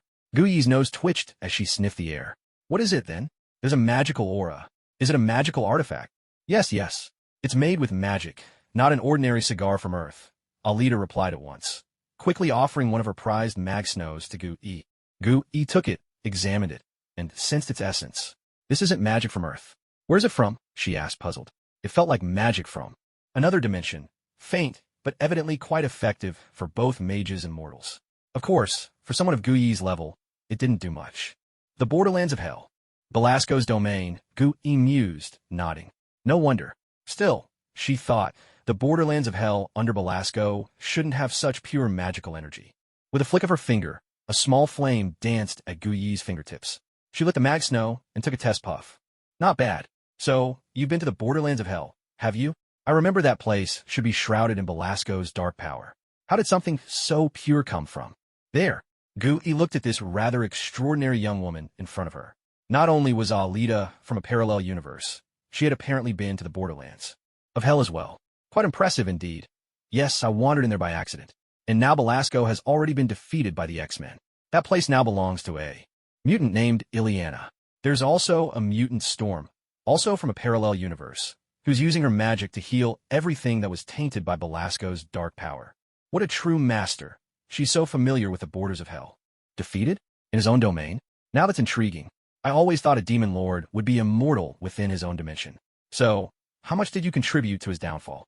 The Ancient One leaned back on the sofa, her features veiled by wisps of white smoke, making her even more mysterious and giving her an undeniable aura of authority. Well, I didn't really do much at all. His power was stolen by Ileana, which left him weak enough to be killed. Damn it, why can't I relax in front of the Ancient One? I'm totally at ease with Fury and Tony. So you must have gained quite a bit, right? Even weakened, Belasco was a dimensional lord. His power is not something ordinary people could match. Your devouring magic can absorb anything. So, logically, you should have been able to take at least a portion of his strength. Yet you gave up the entire hell frontier, passed on the chance to become a dimensional lord yourself. Why? The Ancient One's voice was as ethereal as drifting smoke, impossible for Alita to see through. What Alita didn't know was, these magical cigars from the Hell Frontier are simply amazing. The Ancient One took a few puffs and felt relaxation seep through her body, making her almost drowsy, too lazy even to speak. Alita really knows how to enjoy life. The Ancient One mused silently, admitting to herself that the younger generation truly knows how to have a good time. She was getting old. As Alita listened to the Ancient One, she wondered, what's the use of being a dimensional lord? That place is easy to get into, but impossible to leave. Even if I became the lord, it wouldn't do much good. I can't traverse dimensions like Ileana does. Ileana's mutant powers really are something else. Besides, the Hell Frontier seems to be a midway point for Ileana's psychic teleportation magic. It wouldn't be right for me to take it over. Right, there was something else. Master, is it possible to use Kamartaj's portal magic within the Hell Frontier? I mean, if I open a portal there, can I return to Earth? Alita remembered hearing that the portals from Kamartaj have the power to cross parallel universes. If that's true, she'd never have to worry about being trapped in the Hell Frontier again. You can. He cast a lazy glance at Alita, then suddenly remembered the real reason she had come to find her. Damn it, this magic snow is truly addictive. It's impossible to stop once you start, and it's all Alita's fault. Alita looked at Gu-E with a hint of confusion. Why had the mood suddenly become so odd and unserious? Where did you learn your portal magic? I don't remember ever teaching you that, Gu-E asked, getting straight to what was on her mind. Oh, I just picked it up after watching Strange use it, Alita replied. She had indeed seen him cast it, and had also watched Gu-E and Kaiselius do the same. Wasn't it quite simple? Just put on the sling ring, and you could open a portal. Even Peter's friend Ned had done it with ease. Of course, this required some innate magical talent. Most people wouldn't be able to use it even if they tried. Can you tell me, in your original universe, just how much did you see? Gu-E asked, her tone serious. How much did I see? Sensing that Gu-E wasn't just making idle conversation, Alita paused to think, then decided to answer honestly. I suppose I saw Thanos gathering all 6 Infinity Stones and, with a snap of his fingers, wiping out half the life in the universe. But I also witnessed the Avengers' relentless efforts, which eventually managed to save the day, turning the worst fate around. Is this what you call knowing just a little? You practically know everything. If I hadn't asked, would you never have mentioned any of this? Gu-E silently took another drag of the magic snow, feeling a pang of frustration in her heart. What sort of successor had she found herself here, really? Wait, doesn't this mean Alita is actually even more suited to become the next Sorcerer Supreme? With this almost script-like foresight into the future, and such a wealth of first-hand experience, it's perfect.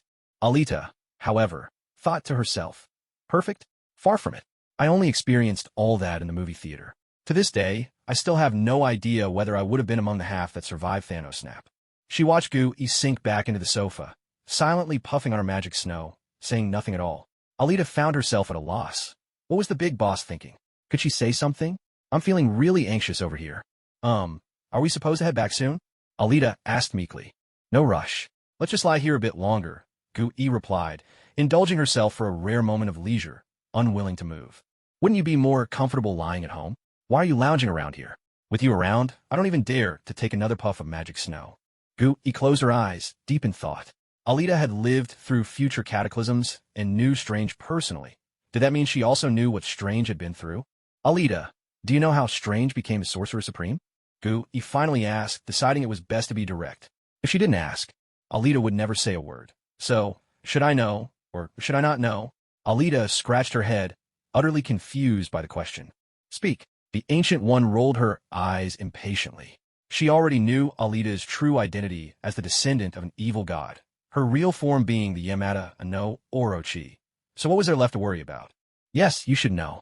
With a click of her tongue, the Ancient One exuded an air of authority that made Alita too nervous to say another word. All of it. All of it. Since that was the case, there shouldn't be anything left to fret over. What do you think of me? Alita still had to ask, sighing inwardly.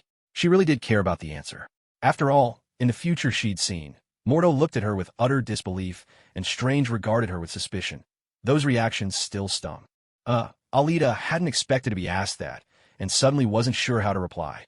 Well, you're the Guardian of Earth, the greatest Sorcerer Supreme, the one Odin admires and Thanos fears. You're a good person. The Ancient One had watched over Earth for centuries, more than earning the title of Protector. The dread gods from other dimensions dared not invade. Even Odin hesitated, and Thanos was wary of the mighty Sorcerer Supreme. Such accolades were well-deserved. And in the end, she truly was a good person. Even after drawing power from Dormammu's dimension, she never fell to darkness. That was worthy of respect. Oh, am I really that admirable? The Ancient One's lips curled into a subtle smile. Perhaps she wasn't such a failure after all. Alita didn't seem upset or disappointed by her bending of the rules. That was enough. With a sigh, she pressed the last bit of her magical cigarette into the ashtray, straightened up, and opened a portal back to Kamartaj. Let's go. We're heading back. You still have a mountain of books to study. Yes, ma'am. Alita hurried after her. They returned to the same room, where they'd had tea. Walking ahead, the Ancient One mused, puzzled, why does Alita keep calling me boss? Granted, the title fit her status, but I intend for her to be the next Sorcerer Supreme. Wouldn't she want to call me master? Alita, do you not wish to become my disciple? The Ancient One sat at the tea table, her tone slightly tinged with disappointment. Why should I become your disciple? Alita thought. Sure, she was learning magic at the Ancient One's place. She'd been blessed by the Vishani, and she could feel the Ancient One's goodwill. But why insist on becoming her disciple? As far as she could see, Strange had studied here, become the new Sorcerer Supreme, and even taken on the responsibility of guarding the Time Stone. Yet he'd never called her master. That didn't seem to be the custom in America. Seeing Alita remain silent, the Ancient One's disappointment deepened a bit. Even taking on a student, she thought, not even that goes my way. Perhaps it was time to retire, to rest. But then again, Strange never called me master either, did he? Tsuke, Guti felt even more uncomfortable now. What was going on with this new generation of successors? Alita noticed. Gui's dejected shake of the head, and her heart softened. Well, never mind, she thought. Seeing how old you are, I'll humor you this once. After all, you've been pretty good to me. Teacher, Alita called out softly, her voice gentle. Oh, was that her acknowledging me? Gui raised an eyebrow. In that case, Alita, since you just called me teacher, shouldn't you give me a gift? A gift? Alita was baffled. Isn't it usually the master who gives the disciple a present? Since when does the teacher ask for one from the student? Teacher, isn't it customary for the master to give something nice to the disciple? Is it? Well, I suppose our customs are a little different here. Gui lifted the teacup and took a quiet sip. Alita scratched her head in confusion. What kind of rule was this? Did Kamartaj really go in for this sort of thing? Alita, your teacher here has lived for centuries. There isn't much left that brings me joy. My only way to pass the time is drinking. Tea. Unlike you young folks, you can still go to bars, nightclubs, have a drink, dance, or enjoy a good cigar. But your teacher here, life's a bit dull, you know? I like to enjoy myself a little too. Do you understand? I don't want to understand. But, all right, teacher, here's a little something for me. It's all I have for now. The new ones haven't arrived yet. Alita took out the small box Im had given her before. There were still a dozen or so rare magic snows inside, and she handed them all over to Gui at once. Good. That's my clever little magical prodigy. So thoughtful. Now go on, keep up your studies. Gui nodded in satisfaction, pleased that Alita had caught on so quickly to the unspoken request. It wasn't about wanting gifts. Really, it was just that Alita's offerings were too tempting to resist. Thank you, teacher. Please have a good rest. Alita forced a smile as she bid farewell, holding back her heartache. Oh no, those were the limited edition ones. Only a dozen left, so rare. Who knew how many Sim had made since then? Phew, at least I still have that big box Sim gave me earlier with the magic snows and all those different colors. Sigh. Accepting a teacher seems like a bit of loss right now. With a heavy heart, Alita opened a portal and returned to her room. Yes, at this point, Alita couldn't even be bothered to walk anywhere. Meanwhile, after Alita left, Gui lit another magic snow and settled in, enjoying its comfort. This stuff really is marvelous. She wondered where Alita had managed to find it. After returning to her own room, Alita saw that the 5 books had already been finished. By her duplicates. She sat cross-legged on the bed, dispelled the magic, and began to sort through the memories left by her other selves after reading. Fortunately, Alita possessed a strong mind and wasn't affected by the sudden influx of memories from her doubles. She meditated for a while, fully digesting the knowledge from books. Then, she opened a portal once again and headed to the library. Alita was about to enter book-devouring mode. Alita? You've learned how to use teleportation magic, Emil said in surprise as the portal appeared before him. That's right, Mage Emil. I'm here to return the books, Alita replied with a nod. Return them? You finished all 5? It's only been a day. Emil looked at Alita in disbelief. Even if she was a prodigy in magic, how could she borrow books in the morning and return them that very afternoon? Was this even a normal reading speed? And had she truly understood what she read? Yes, I've finished them all, and I remember everything. If you could lend me a few more this time, I could learn even faster, Alita said sincerely. Wait, Alita, you must understand that haste makes waste, especially when it comes to the mysteries of magic. You have to be extra cautious if you get even a single incantation wrong. At best, the spell won't work, and at worst, you could cause an explosion and seriously injure yourself. Not to mention, some spells can open portals to other dimensions. One careless mistake, and you could lose yourself in them. Emil's voice was earnest, still unable to fully believe what he was hearing. He cautioned Alita not to let impatience lead her astray. Don't worry, Mage Emil. I understand. There's no need to be concerned. Just give me the books I need. The teachers are aware of my progress. As well, Alita said, invoking the name of the Ancient One. Not to mention 5 books. Even if there were a dozen, Alita could finish them. Well, all right. Wait here for a moment. Emil sighed in resignation. Teachers? That must mean the Ancient One. Honestly, the student the Ancient One accepted this time wasn't just a genius. She was a phenomenon. Emil felt his heart pounding at the thought. At Alita's current pace, she would soon surpass those mages who had studied for years, and might even catch up with the seasoned elders themselves. The thought was thrilling. Was this the kind of person destined to inherit the mantle of Sorcerer Supreme? Incredibly strong, truly a once-in-a-century talent, worthy of leading Camartage and serving as Earth's great protector. And now, he was witnessing the birth of a legend. Alita tilted her head, a bit puzzled. Just a moment ago, Emil had hesitated to give out more books, but now he was bustling about full of energy and enthusiasm. What just happened? Here, this is the Advanced Magic book. It already starts to cover some actual spells, so read carefully and don't rush through it. Emil placed 5 thick tomes in front of Alita, still reminding her as he did so. Master Emil, could you bring me 5 more? I'm afraid these won't be enough for me to read. What? 5 aren't enough? She wants 5 more? Are you serious? Yes, I'm serious. Well, all right then, as long as you know what you're doing. Emil walked back to the bookshelf and brought 5 more books for Alita. Thank you so much, Master Emil. Alita opened a portal, then, hugging the towering stack of magic books, returned to her room. I really am getting old. I simply can't compare to these young folks anymore. Maybe this is what genius looks like, Emil muttered to himself, shaking his head as he sat in his chair. Thank goodness I'm old now. If I'd met such a prodigy in my younger days, my confidence would have been shattered beyond repair. Master Emil? What's wrong? Did something happen? Wong walked in, his voice tinged with concern as he saw Emil shaking his head and sighing. Nothing major had happened in Camartage recently, so why the troubled look? Alita just came by, Emil replied. Alita's back? That's good, that's very good. Relief washed over Wong's face as he nodded. Thankfully, they'd avoided the Supreme Sorcerer coming to look for her, only to find she wasn't there. Of course, what Wong didn't know was that the Ancient One had gone to fetch Alita herself and brought her back. Wong, how long would it take you to read 5 of these magic books? Emil asked, testing the waters to see if he should mention Alita's astonishing reading speed. 5 books. About half a month, I suppose. Wong thought for a moment, stroking his chin. At his best, he could finish 1 book in 3 days, and that was without getting stuck on any especially tricky spells. Otherwise, it would take even longer. Comparison is the thief of joy.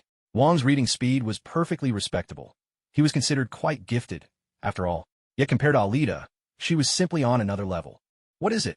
Wong asked, scratching his head as he watched Emil shake his own. It's nothing. Have you finished copying the catalog? Emil decided to spare Wong the painful truth.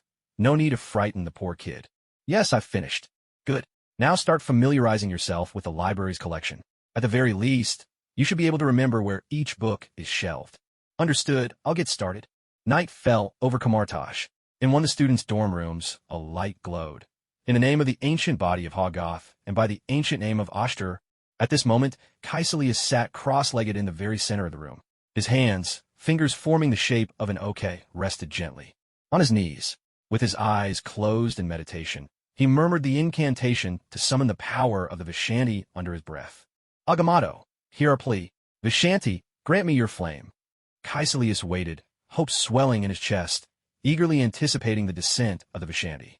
Yet after a while, there was still not even the faintest sign. Why can a newcomer so easily earn your blessing, but I, your loyal follower, who's studied for years, cannot receive your gift of power? Why? Tell me, Vishanti, haven't you always watched over us? Why do my prayers go unheard? With clenched fists, Caecilius pounded the ground, his voice low and rough with disappointment and pain. He simply could not understand why he failed to gain the favor of the Vishanti, nor why his magical studies left him so weak, far from the strength and power he had once imagined. He knew the Sorcerer Supreme, the Ancient One, was immensely powerful. He could sense it. Yet even though he followed her teachings to the letter, he could never reach her level. In fact, even the elder sorcerers were far stronger than him. No, there must be a secret. Otherwise, why would the Ancient One live so long? Why is she so powerful? Caecilius' eyes reddened with frustration as he racked his mind for the secret behind the Ancient One's might. He was convinced she was holding something back, perhaps favoring that newcomer with some special instruction. Otherwise, how could someone who had never studied magic summon the Vishanti on their very first day at Camartage? He refused to believe it. That book! Suddenly, Caecilius recalled the most peculiar book, hanging high on a shelf in the deepest corner of the library, a book said to be comprehensible only to the Sorcerer Supreme, the only one capable of wielding its spells. Though most books in the library were accessible to them, Master Emil would always caution against reading certain tomes before one's skills had reached a sufficient level. Caecilius had once tried to open that book, but Emil had stopped him, saying, "This is not something you can read yet. What kind of book is forbidden to us, yet open to the Supreme?" That question had planted itself deep in Caecilius' mind, though he had always obeyed the rules, until now. Now, jealousy and his longing for power drove Caecilius to action, to break the rules. Emil, wounded and now an ordinary man, could no longer sense the flow of magic. The only real obstacle left was Emil's assistant, that chubby fellow, Wong. Caecilius began to ponder how he could read the contents of that book without being discovered. During the first half of the night, Wong would still be in the library, but by the latter half, only Emil would remain. That would be his chance. At 3 in the morning, the whole of Camartage was cloaked in deep darkness, wrapped in silence. Only a few dim street lamps along the paths still shed a faint, lonely light. Inside the library, Emil sat in a chair at his desk, focusing intently on his book in the soft, yellow glow of the lamp. From time to time, he would look up to stifle a yawn and take a sip of hot tea. In fact, the Ancient One had once instructed that there was no need for anyone to keep watch in the library during the second half of the night. After all, to become a magical apprentice at Camartage required not just talent, but also integrity, a quality rigorously checked before entry. No one expected a student here to resort to petty theft. And even if someone did try to steal from the library, Emil certainly wouldn't be able to stop them. Despite that, Emil stubbornly insisted on following his own principles. In his mind, since he could no longer help protect the Earth, the best he could do was to carry out the Ancient One's wishes and watch over the library. Of course, he was getting old, and there wouldn't be many years left for him in this role. Once Wong was completely familiar with everything in the library, it would be time for Emil to retire. Emil sighed quietly to himself, entirely unaware that a flicker of orange firelight had appeared behind him. With a soft hiss, a portal opened in the depths of the library, right in front of a shelf that held only a few magical tomes. Caecilius, moving with utmost care, unfastened the little iron chain securing the book, and at last held in his hands the magical volume he had long coveted. He silently closed the portal behind him. A quiet exhale of relief escaped Caecilius. He had succeeded. Thankfully, he had memorized the book's location in advance, which made this moment possible. Without a sound, Caecilius opened the book, eager to discover what made it so special. Meanwhile, in her chambers, the Ancient One was sitting cross-legged in meditation. She opened her eyes, the corners of her mouth lifting ever so slightly. It seems that fate is never so easily changed, she thought. Even though Alita's arrival had already influenced everyone, the immense corrective power of time still forced events to unfold as they were meant to. Of course, perhaps Alita's influence hadn't been strong enough. After all, she hadn't tried to interfere with Caecilius's actions. The Ancient One closed her eyes again, choosing to ignore whatever Caecilius was up to. After all, this was a matter that concerned whether or not she could finally retire, a matter of great importance. Still, was she truly ready to entrust everything to Strange? She gave a soft, knowing chuckle. No matter. In the end, whether it was Alita or Strange, either one would do. Dormammu. Caecilius murmured the name, which sounded utterly foreign to him. From within Dormammu's dimension, one can obtain immense power and even achieve immortality. Immortality? Could this be the reason why the Ancient One has lived for so long? Caecilius's hands trembled as he held the book, his body involuntarily leaning forward. He carefully reread that line, making sure he hadn't misread it. Once he was certain, excitement surged within him. Suppressing his exhilaration, Caecilius tried to keep himself from bursting out in laughter, not wanting anyone to hear. Still, convinced he had uncovered the Ancient One's greatest secret, he just couldn't help but let out a series of strange, muffled chuckles. At last, finally, I found it. Ancient One, I knew you were hiding something from us. All that talk about us not being strong enough, about how we're not ready to learn the most powerful spells, it's all nonsense. You're just afraid someone will discover your secret and threaten your place as Sorcerer Supreme. You're not worthy to be our teacher. You sanctimonious fraud. Caecilius muttered his curses under his breath, his voice filled with resentment. The anger and frustration he'd bottled up from being overlooked all this time now came pouring out. Far away, in the Ancient One's quarters, she caught the faint echoes of Caecilius's muttered insults. With a disdainful curl of her lips, she thought, if you're useless, who can you blame but yourself? If you were as talented as Alita, I would have made you my disciple long ago. Even if you're not as gifted as Alita, If you could at least rival Strange, I'd still consider you. But you're just too weak. It's hopeless. Caecilius flipped to the page that described the ritual and incantation for summoning Dormammu. He studied it intently. It's quite complex, he thought. It'll take time to fully grasp, and there are even some concepts I don't understand yet. That could be a problem. Frowning, Caecilius reached out to tear the page from the book, but then hesitated. If the Ancient One ever decided to flip through this book and found a page missing, wouldn't that give him away? No, he couldn't risk it. He'd wait until he had mastered the unfamiliar spells and symbols, then come back for it. For now, he'd better return the book, or else he might be discovered. Having made up his mind, Caecilius quietly opened a portal and slipped the magic book back to its original place. He turned off the light and lay down in bed, ready to sleep. But he soon realized, in his excitement, that sleep simply wouldn't come. The next morning, Caecilius ran into Mordo in the dining hall, who immediately noticed the heavy dark circles under his eyes. Caecilius, what happened to you? Didn't sleep well last night? Yeah, that's right. I was just too happy, haha. At the thought of having uncovered the Ancient One's secret, Caecilius could barely contain his laughter. What's got you in such a good mood? Haha, let me tell you, I just realized. Cough, never mind. Maybe I just had a really good dream. Caecilius had originally wanted to share his discovery with Mordo, but then he remembered Mordo's temperament. If Mordo found out what he'd done, he might run straight back to tell the Ancient One. No, he thought to himself, his secret couldn't be exposed yet. It was better to lay low for now. Take care of your health, Caecilius, Mordo reminded him. As for what Caecilius had discovered to make him so cheerful, Mordo didn't have the energy to be curious. He decided it was better to focus on his own business for now. At 9 in the morning, Alita appeared at the library once again, clutching the 10 books she'd borrowed the day before. In just one night, with the help of 10 duplicates, she had finished reading all those thick tomes. If her room weren't so small, barely able to hold 10 copies of herself, she might have read even more. Alita, here to borrow some books? Wong greeted her from behind the desk. Good morning, Wong. Where's Master Emil? He's gone to rest. He was on night duty. What? Pulling an all-nighter at his age? Can his health handle that? Alita was genuinely surprised. With Emil's white hair and beard, he looked quite advanced in years. It's all right. He said he wants to stand his last night watch. Once I officially take over his position, he'll finally be able to retire in peace. Wong spoke with a sigh. If not for Master Emil's stubbornness, he would have taken over the night shift long ago. I see. Here you go, Wong. Could you please help me exchange these for 10 new books? Thank you so much. You finished all of these? Wong stared in astonishment at the stack of books Alita said on the desk. Yes, I finished them. Wong opened one and saw that they were all advanced magic texts. But hadn't Alita only borrowed these yesterday? She was already reading advanced material. Wait a minute. Wong suddenly recalled that last night, Master Emil had asked him how quickly he could finish a book. Could it be? Ahem. Alita, how long did it take you to read these 10 books? Just one night. So that's why Master Emil seemed so defeated. No wonder he didn't tell me. How crushing. Wong stared at Alita, utterly speechless. Wong, are you all right? Alita waved her hand in front of his face. What was wrong with him? Had he suddenly fallen ill? Huh? Oh, I'm fine. Alita, how did you do it?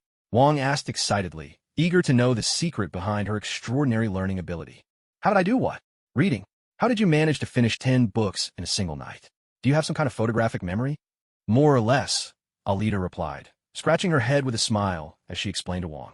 I used a spell that lets me create 10 clones of myself. They help me read, and it's just as effective as if I'd read everything myself. She had to clarify, or else Wong might end up worrying about every little thing like Master Emil did, and that would be quite a hassle. Clones? Cloning spell. Wong racked his brain, trying to recall which spell could do such a thing. After a moment, he realized this kind of magic was beyond him.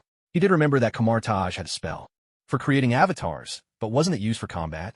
Who would have thought you could use it for reading? Incredible. He was itching to try it himself. Then it hit him. He didn't actually know that spell. Like a wilted eggplant, Wong let out a disappointed sigh and hugged his book close as he walked toward the bookshelves in the back. I can't compare myself to a genius. I can't compare myself to a genius. He kept telling himself, but deep down, he felt like crying. Master Emil, I need your comfort. Watching Wong swing between excitement, gloom, and sadness, Alita was baffled by his sudden mood changes. Wong, you need to take care of your health. If you ever feel unwell, remember to see a doctor in time, she reminded him earnestly. I got it. Wong glanced back at Alita. Oh well, she was just a junior apprentice, after all, personally chosen by the Sorcerer Supreme and the future successor. Naturally, she'd be a little extraordinary, even monstrous in her talent. That's only to be expected. A while later, Wong returned with a stack of 10 books. Here, These go deeper and cover more ground than what you had before. Take your time with them. Great, thank you. With a soft whoosh, Alita expertly opened a portal and stepped through, leaving Wong to sigh quietly to himself. Forget it. No use brooding. There's work to be done. Meanwhile, Alita split into 10 clones again, handed them each a book, and decided it was time for a stroll. Passing through the small plaza, she greeted the enthusiastic students, then made her way to find the Ancient One for some tea and a bit of reflection. Hey, junior apprentice, I heard you're a magical prodigy, even blessed by the Vishanti. Does that mean you don't have to attend classes anymore? Caecilius called out, just as Alita was about to turn away. My teacher told me to focus on reading for now, Alita replied with a smile. Recognizing him at once, Caecilius, the villain from Doctor Strange and a disciple of Dormammu. So, you don't need to learn any spells or incantations. Or have you already mastered them? Caecilius was clearly fishing for what special treatment the Ancient One might have given Alita. No, I haven't learned any spells yet. My teacher hasn't taught me any magic, and I'm not sure what her plans are for me, Alita answered, inwardly thinking, I don't think I've ever offended you. Why are you so intent on picking on me? Alita felt a flicker of annoyance in her heart. Really? I don't believe it. Caecilius raged inwardly. The Ancient One is a liar, and so are you. So, can you show us just how talented you really are? Caecilius pressed on, unwilling to give up. The other students remained silent, but their curiosity was obvious. They, too, wanted to see what this junior sister, who had received the blessing, was truly capable of. Caecilius, stop causing trouble. Alita's only been here for 2 days. How could she possibly have mastered magic so quickly? Mordo tried to calm things down from the side. How do you know she hasn't learned it? The Ancient One taught her. How would you know? So, how should I demonstrate for you?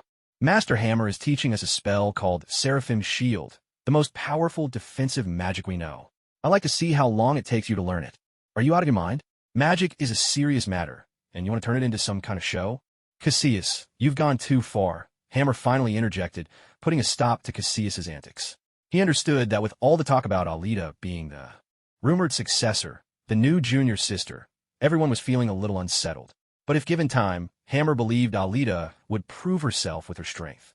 Alita, if you have something else to do, you can leave first, he offered. That won't be necessary, Master Hammer. Since the senior wants to see, I'll oblige. Master, would you please demonstrate? You? Well, all right, Hammer agreed, seeing Alita's earnest expression, and truthfully, he was curious to see how quickly she could learn. Hammer stretched out both hands, began chanting, and traced a flurry of orange lines through the air. With a final push forward, a huge magical shield appeared before him.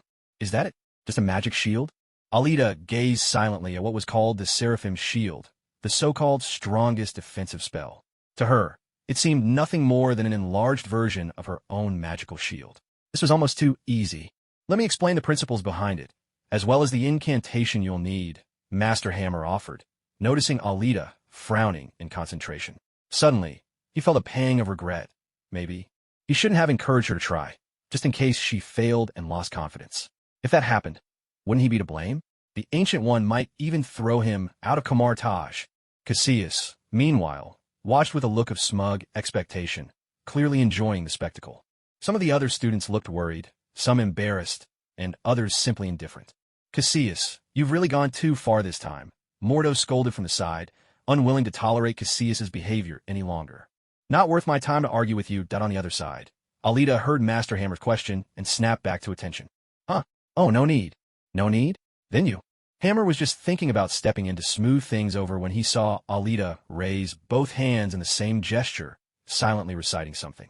In a flash of orange light, a massive magical shield appeared, summoned effortlessly by Alita. Wow, my goodness. Are you serious? Did you just learn that? Is she really a genius? By the great Vishanti. The students stared in astonishment at the magic Alita had just performed, each one expressing their disbelief. I knew it.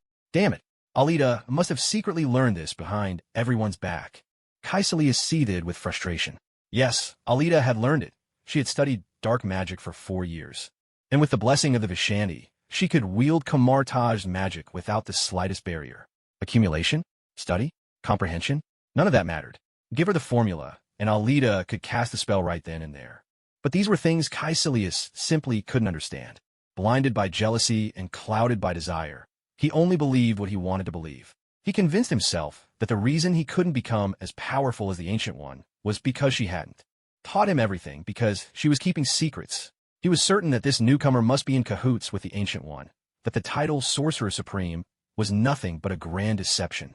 Only Dormammu's power was the true reality concealed beneath Kamartaj's shining exterior. And he, Caecilius, had found the answer. Master Hammer, everyone, if there's nothing else, I'll be heading off now. Alita flashed a sweet smile, waving her hand in farewell. Damn it, can't I even go out for a walk and enjoy the scenery anymore? All right, take care, Hammer replied, his voice brimming with excitement. He had just witnessed a miracle. Oh, I'm exhausted. I feel like retiring, Alita thought to herself with a silent sigh. Master, Alita, shouldn't you be studying? What brings you here? The Ancient One looked at Alita, puzzled. I'm studying. I just came to have some tea. Alita sat down politely across from her, waiting for the Ancient One to pour the tea. There was no helping it. She didn't know how to make it herself. Studying? If you're studying, why are you here? My clone is studying. Since I'm free, I thought I'd come have some tea. You're openly slacking off. A clone? A clone that can study and read books? This was the first time the Ancient One had heard of such a thing. What kind of magic was this? Was there really such a powerful spell among the dark arts? Where did you learn that? In the library of Velasco, using a combination of duplication magic and soul magic, I created my own spell called Multiple Shadow Clone. Technique. Alita lifted her little face, brimming with pride. Well, aren't I amazing? I've actually studied magic, you know. I'm definitely not some clueless newbie. The hand with which the Ancient One was pouring tea paused ever so slightly. You invented your own magic? You can even do that? Truly, you never cease to amaze me, Alita. What kind of prodigious genius are you? What was all that commotion outside just now? The Ancient One had heard the lively sound from the small square. It seemed like something had happened. Oh, that was Caecilius asking me to show him what genius-level learning looks like. He wanted me to learn a spell on the spot from Master Hammer. Well, I couldn't just let him challenge me like that, could I? So I gave him a live demonstration of learn and perform on the spot. I've studied the 9 Yang divine skill and the transposition of heaven and earth for 4 years. Ordinary magic is nothing to me. What nonsense are you spouting now? The Ancient One cast a disdainful glance at the beaming Alita. This child must be having another one of her episodes. By the way, teacher, what do you think about Caecilius? Don't you hate him? Alita recalled that Caecilius was supposedly the one responsible for the Ancient One's death. Hate? Why would I hate him? The Ancient One sipped her tea gracefully. Well, he did stab you after all. Quite a lot of details. Were you there at the time? The Ancient One looked at Alita with curiosity. Someone not present wouldn't know so much. You could say I was there. Alita faltered. The Ancient One sighed inwardly. This child never gives a straight answer. Why hate him? Every cause has its effect. So, am I your karmic retribution? Nonsense. The Ancient One picked up her fan and lightly tapped Alita on the head. Mind your words. My mistake. Alita bowed her head and apologized sincerely, realizing she'd spoken without thinking. Out in the small square. All right, everyone, let's keep studying diligently. Remember, when your talent can't match others, you must work even harder. Put in more effort than anyone else to catch up, or even surpass them. Never forget our mission. Hammer stood before the students, encouraging them. He didn't want Alita's extraordinary aptitude to undermine the children's confidence. Yes, sir, came the enthusiastic reply. Most of the children were pure-hearted. They didn't envy Alita for her gifts. That perhaps was one of the reasons Kamartaj chose its apprentices so carefully. Those with overly complicated minds or an excessive hunger for power rarely made it in. There were only a few exceptions. Vic, do you really think our new junior sister is as gifted as they say? A tall young man quietly asked a question to his black friend beside him. How should I know? I'm not a genius, Beck replied, sounding a bit annoyed. Yeah, we're not geniuses. How can we possibly understand what goes on in a genius's mind? Well, don't overthink it, Dakashiri. We just need to keep studying step by step. Look at how much better we are now compared to when we first arrived. Beck comforted his good friend. Although he also envied Alita's natural talent for mastering magic at a glance, he understood that some people simply couldn't be compared. While the two whispered to each other, they didn't notice that Caecilius, behind them, had already fixed his gaze on them. How could the truth possibly be mine alone to know? These two might just be good companions, Caecilius thought to himself with a hint of delight. That afternoon, Alita was fast asleep. Her duplicates, some sitting cross-legged on the floor, the desk, or the bed, and when there was truly no space left, simply floating in midair, were diligently flipping through books page by page. Like scanners, they absorbed the contents into their minds. As for understanding the material, that was left for the main body to slowly ponder. The duplicate's job was only to read. A sudden knocking sound echoed through the room. All the duplicates turned their heads in unison toward the door. "Alita, are you there?" Wong called out from outside, sounding like he had something important to discuss. The duplicate closest to the door exchanged a glance with the one perched on the edge of the bed, signaling her to wake the main body, and then went to open the door. "Alita, the Supreme needs you for something," Wong began as soon as the door opened. But when he caught sight of the scene inside, he was left utterly speechless. Anyone would be stunned to find themselves face to face with a dozen identical, beautiful young women all staring wide-eyed at you. Wong was completely dumbfounded. Even though he'd heard about Alita's magic that created reading duplicates that morning, seeing it with his own eyes left him awestruck. My goodness, 10 Alitas all exactly the same. Isn't this a little too dazzling? At that moment, Wong felt his heart skip a beat, charmed by the sight of Alita's duplicates. Wong, what brings you here?" Alita, groggy from sleep, rubbed her eyes and looked at Wong standing in the doorway, puzzled. This must be the real one, Wong guessed, noticing this Alita wasn't holding a book and still had the look of someone who'd just woken up. He couldn't help but marvel. What an incredible spell. It's practically a cheat code. "Alita, the Supreme asked me to come find you." "Oh, all right," Alita said, straightening her clothes and stepping outside to leave with Wong. "Is something the matter?" she asked. "Why seek her out now? If it was important, shouldn't they have said something that morning? We've got someone here who wants to learn magic, and the Supreme One wants you to come along and take a look," Wong explained to Alita. "I see," Alita replied, though she was puzzled. "Why am I being asked to go? Am I supposed to teach him magic?" Alita, there's something I'd like to ask you," Wong said, rubbing his hands together awkwardly. "What is it?" "Well, could you teach me the magic that your avatar has learned?" Wong looked at Alita with hopeful eyes. "Of course, I understand that every spell is a magician's most precious knowledge, and I know I really shouldn't be asking this. It's just, my talent is rather average and my progress is slow, so..." Seeing that Alita hadn't replied, Wong hurried to explain further. "If you're willing to teach me, I'm happy to trade you something for it. Anything I have, really. But if for some reason you can't teach me, that's fine too." Alita's silence caused the light in Wong's eyes to slowly fade. As expected, it's not possible. Is this spell something only the Supreme One can pass on to disciples? Otherwise, I wouldn't have failed to find it in the library. In fact, after hearing about Alita's magic that morning, Wong had searched the library, but found nothing. Actually, Alita wasn't refusing or ignoring him. The truth was, one part of this spell came from dark magic, another from soul magic, and she wasn't sure if Wong would even be able to learn it. "Wong, do you know any soul magic?" she asked. "Soul magic? No, I don't," Wong replied, shaking his head. "It's not that I don't want to teach you," Alita explained. "It's just that this spell is something I created myself, a combination of soul magic and duplication magic. So I honestly don't know if you could learn it." She explained the principles behind the spell, so Wong wouldn't think she was being stingy. "You invented it yourself?" Wong stared at Alita in disbelief. "You're actually able to create your own spells? How did you manage that?" "That's right. How about this, Wong?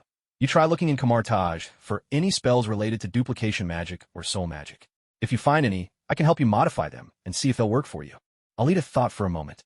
Although her own spell drew from dark magic, what if it could be adapted as white magic? In principle, the difference between the two should just be the magic's attribute, meaning the source of its power. Casting the same spell using the power of darkness would count as dark magic, but drawing on the Vishani's power would make it white magic. Alita felt confident that she could combine Kamartaj spells and the power of the Vishani to create a white magic version of her duplication spell. Although Alita's own powers are fundamentally different from black or white magic, hers are more akin to the primal energies of the cosmos. The spells she uses do lean toward the darker arts. If she were to teach them to Wong directly, he'd undoubtedly end up being expelled by the Ancient One for using them. "You can actually improve spells? Wait, isn't your magic from Kamartaj? Didn't the Sorcerer Supreme teach you?" "No, it's not like that." "So, you learned magic before?" "Sort of, yeah." Alita chuckled softly. "I studied the kind of dark magic you people can't even tolerate. That's not something I can just tell you. So that's how it is." When Wong heard that Alita had been exposed to magic before, he felt a wave of relief. This was much easier to accept than the idea that she could master a brand new spell just by glancing at it, even if she was still incredibly gifted. At least, this way, she was still within the realm of ordinary people, more or less. Wong relaxed at the thought. "How about I go look for some spells on duplication and soul magic for you to study?" Wong looked at Alita with anticipation. "Sure, that sounds great," Alita replied with a nod. Wong began to get excited, but his admiration for Alita only grew. She could even create spells of her own. How long had she been studying magic, anyway? Alita, how long have you been learning magic? You don't look that old, either. I'm 17 this year. I've been studying magic for 4 years. Alita replied, shamelessly, offering up a false age.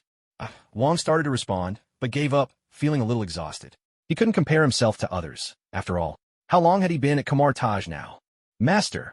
Alita and Wong entered the main hall and saw the Ancient One, Hammer, and a man sitting in a wheelchair. The Ancient One nodded to them. This is Jonathan Pangborn. These two are my disciples. Hello, said Jonathan, greeting Alita and Wong from his wheelchair. Hello, nice to meet you. Hello. Mr. Pangborn sustained a spinal injury and can only move around with the help of a wheelchair. He hopes to heal himself through the study of magic. The Ancient One gave a simple introduction. Pangborn? Isn't that the man Dr. Strange finds after his accident? The one who tells him about Kamar Taj and opens the door to the world of magic? So why am I being called here? Alita glanced at the Ancient One. The Ancient One looked back at her. What's the meaning of this?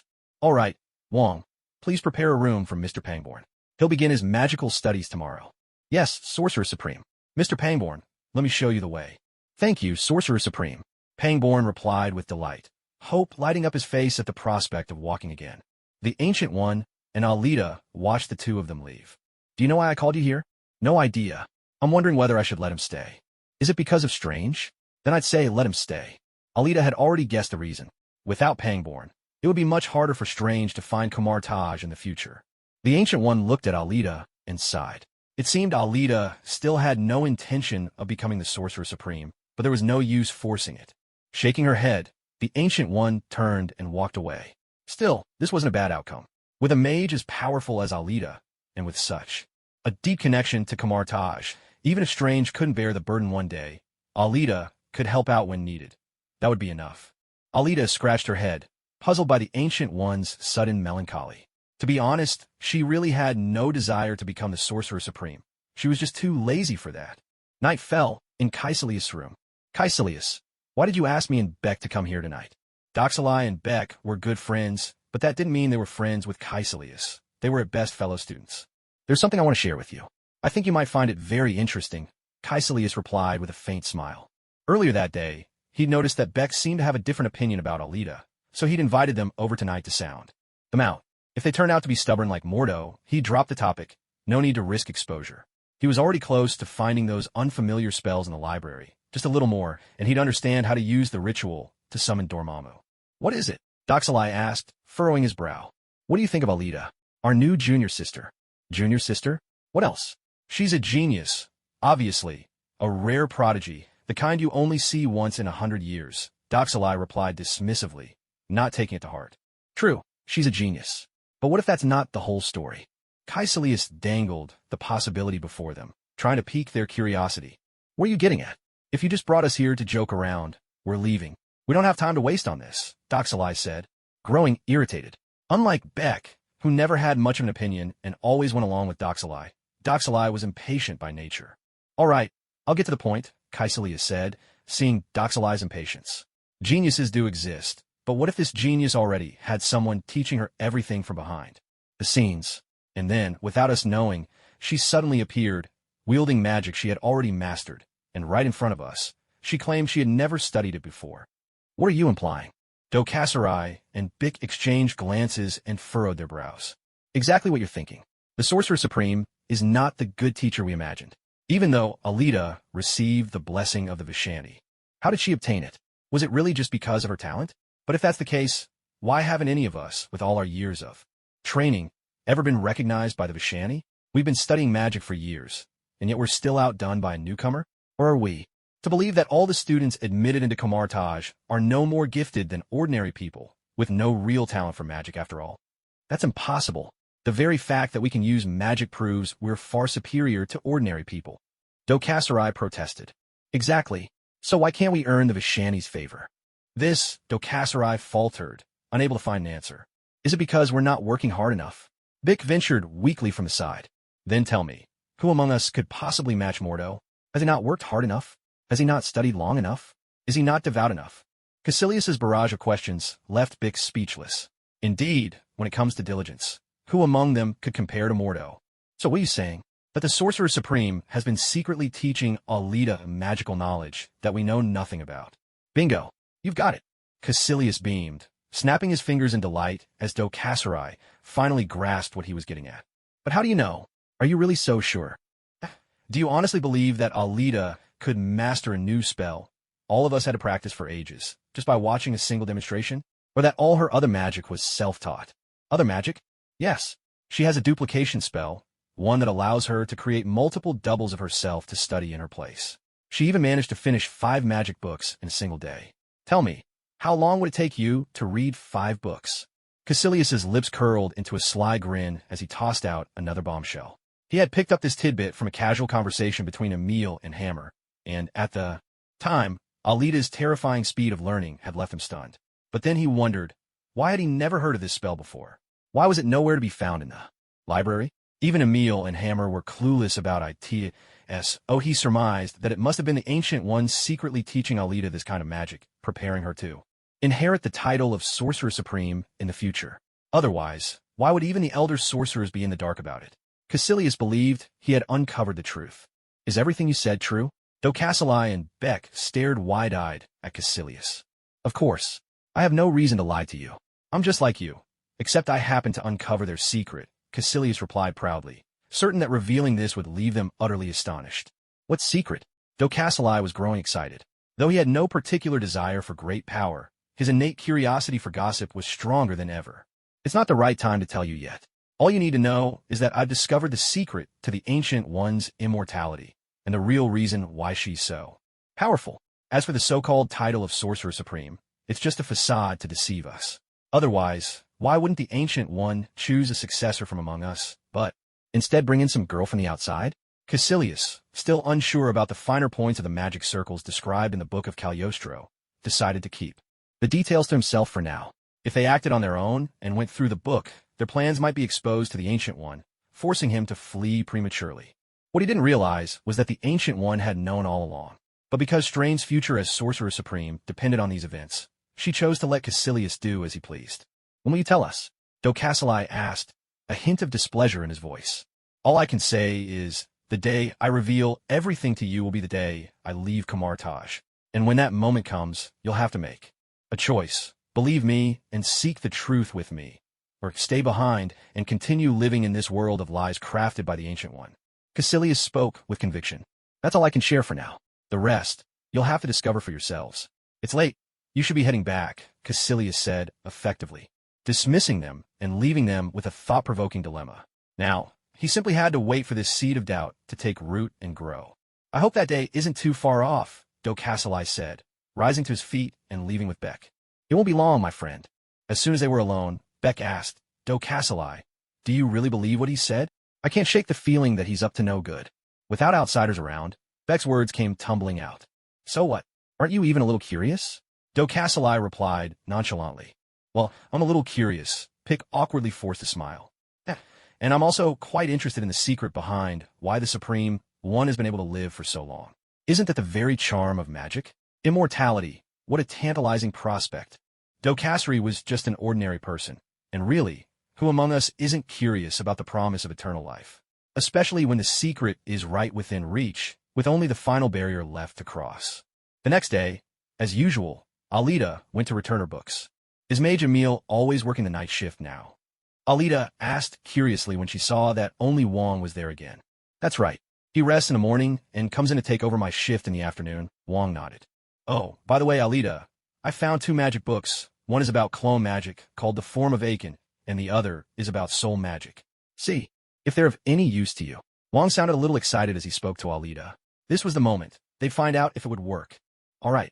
Could you help me check out 10 more books first? I'll take a look in the meantime. Of course. Just a moment. Alita picked up the magic books and started reading. She skipped over the theoretical explanations, found the incantation, silently recited it a few times, and rehearsed it in her mind. Then, she positioned her hands for the opening gesture of the Form of Aiken clone magic. Murmuring the spell to herself, Alita reached out to the power of Ashanti, pressed her palms together, raised them high above her head, traced a full circle to both sides, and brought her hands back to her chest. As she moved, afterimages rippled out from her sides. Alita glanced at her reflection. Wait a second. Wasn't this just like the thousand-armed Avalokitesphera? And, come to think of it, she remembered this move being used on Titan when Strange fought Thanos. One after another, Alita's clones burst forth from her body, whooshing into existence.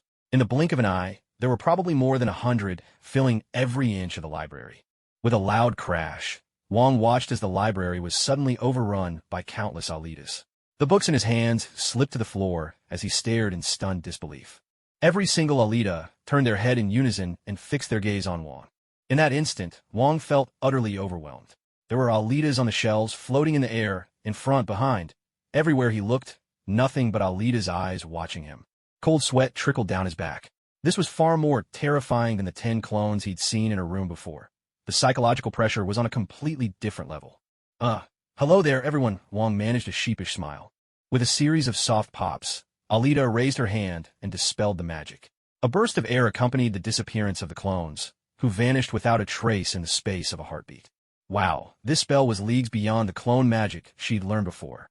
The sheer number of clones, and Alita noticed, each one, seemed to possess the same strength as her original body.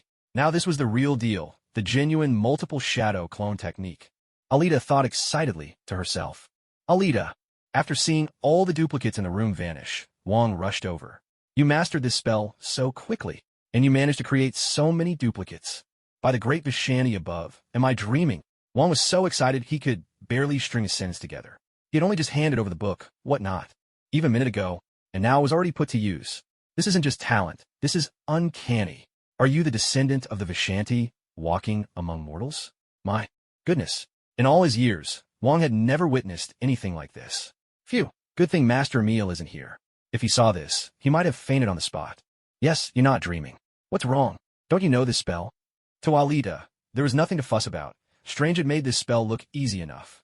I do know it, but I could never split into so many. Wong lowered his head, a little embarrassed. So you can't make this many. Then how many duplicates can you conjure? Alita asked. Wong quietly lifted his hand and showed 5 fingers. 50? That's not a small number either. Wong shook his head in silence. No, just 5. Wong's voice trembled, on the verge of tears. Is this what it feels like to be left in the dust by a true master? He thought he could conjure 50 duplicates, but it turned out his limit was just 5. What a disgrace to the magical world. Wong hung his head in shame. Now Alita understood why the Ancient One had waited for centuries without finding a worthy successor, only to end up with Strange. Honestly, everyone else just wasn't up to the mark. A simple duplication spell, and you can only manage 5 copies? Is this a joke? Look at Strange. He can casually summon hundreds. Oh, but he is the Sorcerer Supreme, so perhaps that explains it. Alita was somewhat speechless, though she didn't look down on Wong. After all, she was practically cheating, while Strange was a true prodigy. I'll take another look at this book on soul magic, Alita said, flipping open another tome. Wong stood nearby, watching eagerly, desperate to understand how Alita could learn magic so effortlessly. He saw her pick up the book, flip through page after page, then pause somewhere in the middle, usually where the full spell incantation was written. The front of the book explained the spell's components and the necessary knowledge. The back listed warnings and potential dangers. Wong watched as Alita spent barely 10 seconds scanning the pages, then closed the book and shut her eyes. That's it. Wong scratched his head in disbelief. There's no way he could ever learn like this. What kind of genius is she? For the first time, Wong felt the world was deeply unfair. All right, Alita said, opening her eyes. She raised her hands, ready to cast, and silently began to recite the incantation in her mind. A faint white glow shimmered around Alita's body as she closed her eyes. Her soul form gently emerged from her physical self, and in that instant, it felt as if the whole world had come to a halt. Alita glanced at her ethereal form, quietly sensing how this experience differed from what she'd learned with Aurora about astral projection. Yes, this magic seemed to be purely about sending the soul out of the body, unlike Aurora's spells, which required her to perceive the essence of all things and feel the flow of various energies. If Alita had studied the magic of Kamartaj before, she might never have learned life magic, since she hadn't sensed any energy manifesting in the world after her soul left her body. Letting out a breath, Alita returned to her body and opened her eyes, already considering how she might combine these spells. The form of Icon was truly an excellent spell, far more powerful than before, while the soul magic was slightly less impressive by comparison, yet still more than sufficient for Wong's use. Wong stood nearby, staring in awe like a student witnessing a teacher reveal secrets he could barely grasp. Alita is just too incredible. The greatest of all time.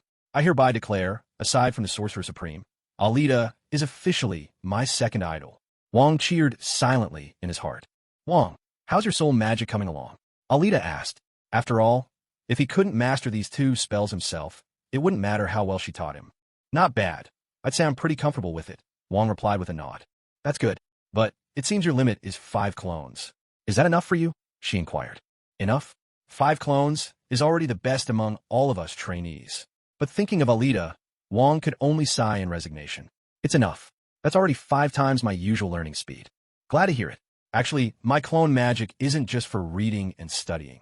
It can also be used to practice skills and boost proficiency. For small spells and simple tasks, you can absolutely let your clones handle the learning, Alita explained. She thought to herself, my version of the multiple shadow clone technique is practically unbeatable, as long as your mind can handle it. Learning at cheat-like speed is no longer just a dream. Really? That's amazing. Wong's spirits soared. He'd been worried about finding time to train, especially since he was expected to take over as Emile the librarian's apprentice. Now, his dilemma was completely solved. All right, just give me a moment. I'll make some adjustments for you, Alita said, walking over to the side and sitting cross-legged on the ground to begin meditating. Drawing on her previous experience, she found this round of magical refinement completely effortless. All she needed was a little time to weave the spells together. The reason Alita's duplication magic combined with soul magic can develop its own capacity for independent learning is because it's essentially splitting her spirit or mental energy into dozens of separate parts, then using the duplicates created by magic as vessels to achieve remote learning. It's a bit like having her own local network. Maybe it's like setting up a wireless connection for herself. That's roughly the idea. This time, with the addition of the form of Icon, both the autonomy of each consciousness and the power of the other duplicates have been multiplied many times over. Wong saw Alita meditating nearby and didn't disturb her. He first picked up the books that had fallen to the floor earlier, tidied them up, and then found another set of 10 new books for Alita. Phew, it was lucky that Master Emile wasn't around. If he found out that Wong had accidentally dropped the magic books on the floor, he'd probably scold him again. After all, Master Emile truly cherished his books. After organizing the books, Wong returned to the table and quietly waited for Alita to finish her meditation. Watching Alita, beautiful even with her eyes closed, Wong was filled with emotion. He wondered if the Ancient One, before becoming the Sorcerer Supreme, had possessed such magical talent. Perhaps only someone at Alita's level could meet the basic requirements to inherit Camartage. Alas, he and the others must have let the Ancient One down. Wong, you know it's impolite to stare at a girl unless she's your girlfriend, Alita joked, opening her eyes to find Wong lost in thought as he gazed at her. Come to think of it, Wong and Strange have always been single, haven't they? And Strange's beautiful doctor friend. Didn't she get married in Doctor Strange too? What a pity. Sorry. I was just lost in thought. Wong snapped back to reality, apologizing awkwardly. All right, the magic's ready. I'll show you how to use it, Alita said, standing and walking over. Okay, tell me. I'll take notes. Wong quickly grabbed a notebook and fountain pen from the table, ready to write everything down. Go ahead. Wong waited, head bent, but Alita didn't say anything. He looked over in confusion. Writing it down is so slow. Alita shook her head. Then how am I supposed to learn? Wong was puzzled. Like this, Alita replied. She reached out and touched Wong's forehead with her fingertip.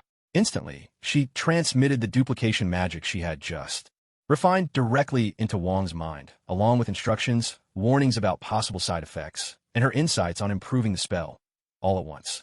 As Wong received the torrent of knowledge from Alita, he slipped into a meditative state. Standing there, completely dazed, Alita glanced around and realized it would take a while longer, so she thought to herself, since she had to wait for Wong to wake up anyway, to prevent him from being disturbed, and since she needed to read as well, why not do it together?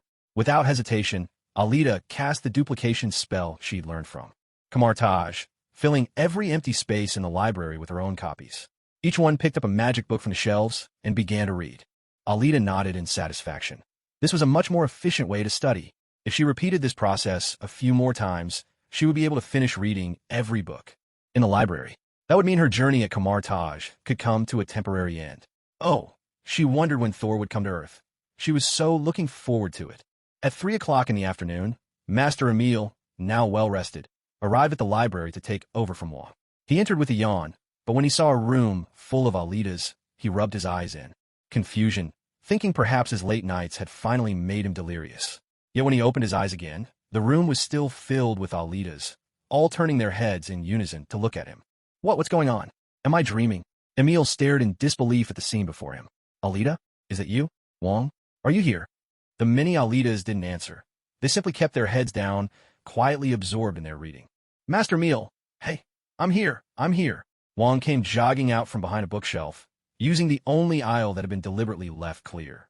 Wong, what is happening here? Emil asked, his eyes wide with shock. This is Alita's duplication spell. They're all reading and studying, Wong replied. He'd been organizing books in the back, but honestly having so many Alitas around was seriously slowing down his workflow. No matter where he looked, down, up, or over his shoulder, it was always Alita. Wong felt surrounded and overwhelmed, and after half a day, he still hadn't quite adjusted. This is a duplication spell? Master Emil looked utterly baffled by the state of the library. In all his years, he'd never seen magic like this. Yes, Alita invented it herself. She says it helps her study faster, Wong said with pride. It really wasn't his achievement, but as her senior, he couldn't help but feel a bit honored. After being shocked by Alita more times than he could count, Master Emil suddenly grew calm. With a blank, speechless expression, he stroked his beard and turned to leave. Master Emil, Wong hesitated, wanting to say something but holding back. What happened to taking turns on duty? But then he thought, oh well, at least he was young and could handle a bit of chaos. 10 days later, Alita had spent a peaceful stretch of time at Camartage. Every day, she handed over the tasks of reading and practicing magic to her clones, then ran off to find the Ancient One for tea, a puff of magic snow, and to while away the hours. If it weren't for the fact that Alita's clones were diligently studying, the Ancient One would have probably thrown her out long ago. Given how much she looked like she was already retired, this girl really knew how to enjoy life, even more than she did herself. Thinking back to when she first started learning magic, getting up at dawn, burning the midnight oil, searching everywhere for knowledge. Only then had she managed to achieve what she had today. And then, looking at Alita, the Ancient One took a silent draw of magic snow, feeling utterly drained. She truly wanted to retire. Alita, that magic snow you gave me last time is almost gone. Do you? The Ancient One looked across the table at Alita, who was sipping tea, and spoke slowly. All right, I'll go restock in a bit, Alita nodded. She was almost out herself. At the next table, Mage Hamill was also having tea, listening to what sounded like a conversation between two mob bosses. He didn't dare look up.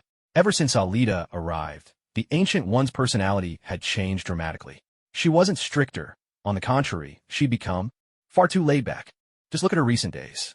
The day before yesterday, tea, lounging, a puff of magic snow.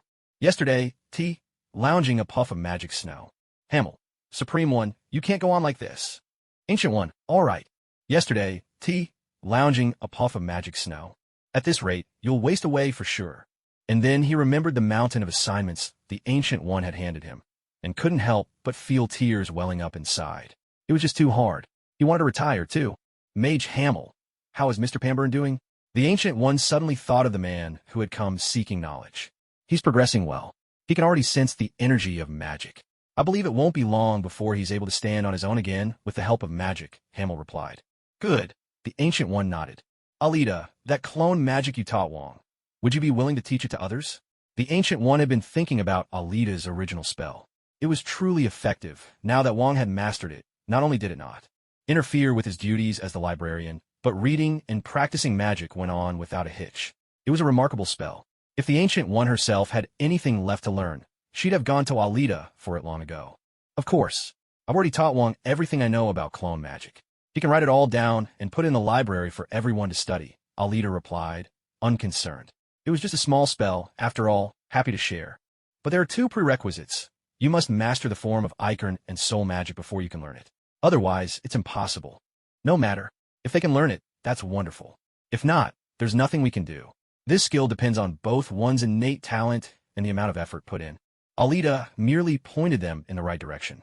Even Wong, after all, had spent several days before he managed to understand it and successfully cast the spell. Meanwhile, in the small plaza, Caecilius, it's been more than 10 days now. Are you ready? Dor Cassili stood beside Caecilius, speaking in a low voice. He had already learned the secret of the supreme immortal life from Caecilius, and also about the ritual that could summon Dormammu's power. However, Since the paper containing the instructions was still in the library, they couldn't just take it openly without going through Master Emil. But they had a plan for how to obtain it.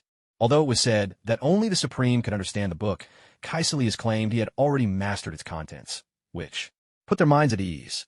The only lingering concern was that once they acted, they would have no choice but to leave Camartage. What about that woman? Caecilius did not answer directly. Don't worry, Dia has agreed. As soon as we make our move, she'll join us. After all, she still has an unfulfilled wish in her heart, Dorcasili replied with a smile. Over these past few days, they had been discussing the details of their plan, studying magic diligently, while watching out for others who might share their ambitions. Fortunately, they had discovered a young female sorcerer. Through his conversations with Gia, Dorcasili learned why she had joined Camartage. Her father had been gunned down by gangsters. She had been just a child, barely 10 years old, when her world was torn apart. Orphaned and left to wander the streets, she was eventually found by a kind-hearted sorcerer who took her in and began teaching her magic. As the years passed, the urge for revenge had faded somewhat, but she never forgot the image of her father collapsing in front of her, riddled with bullets.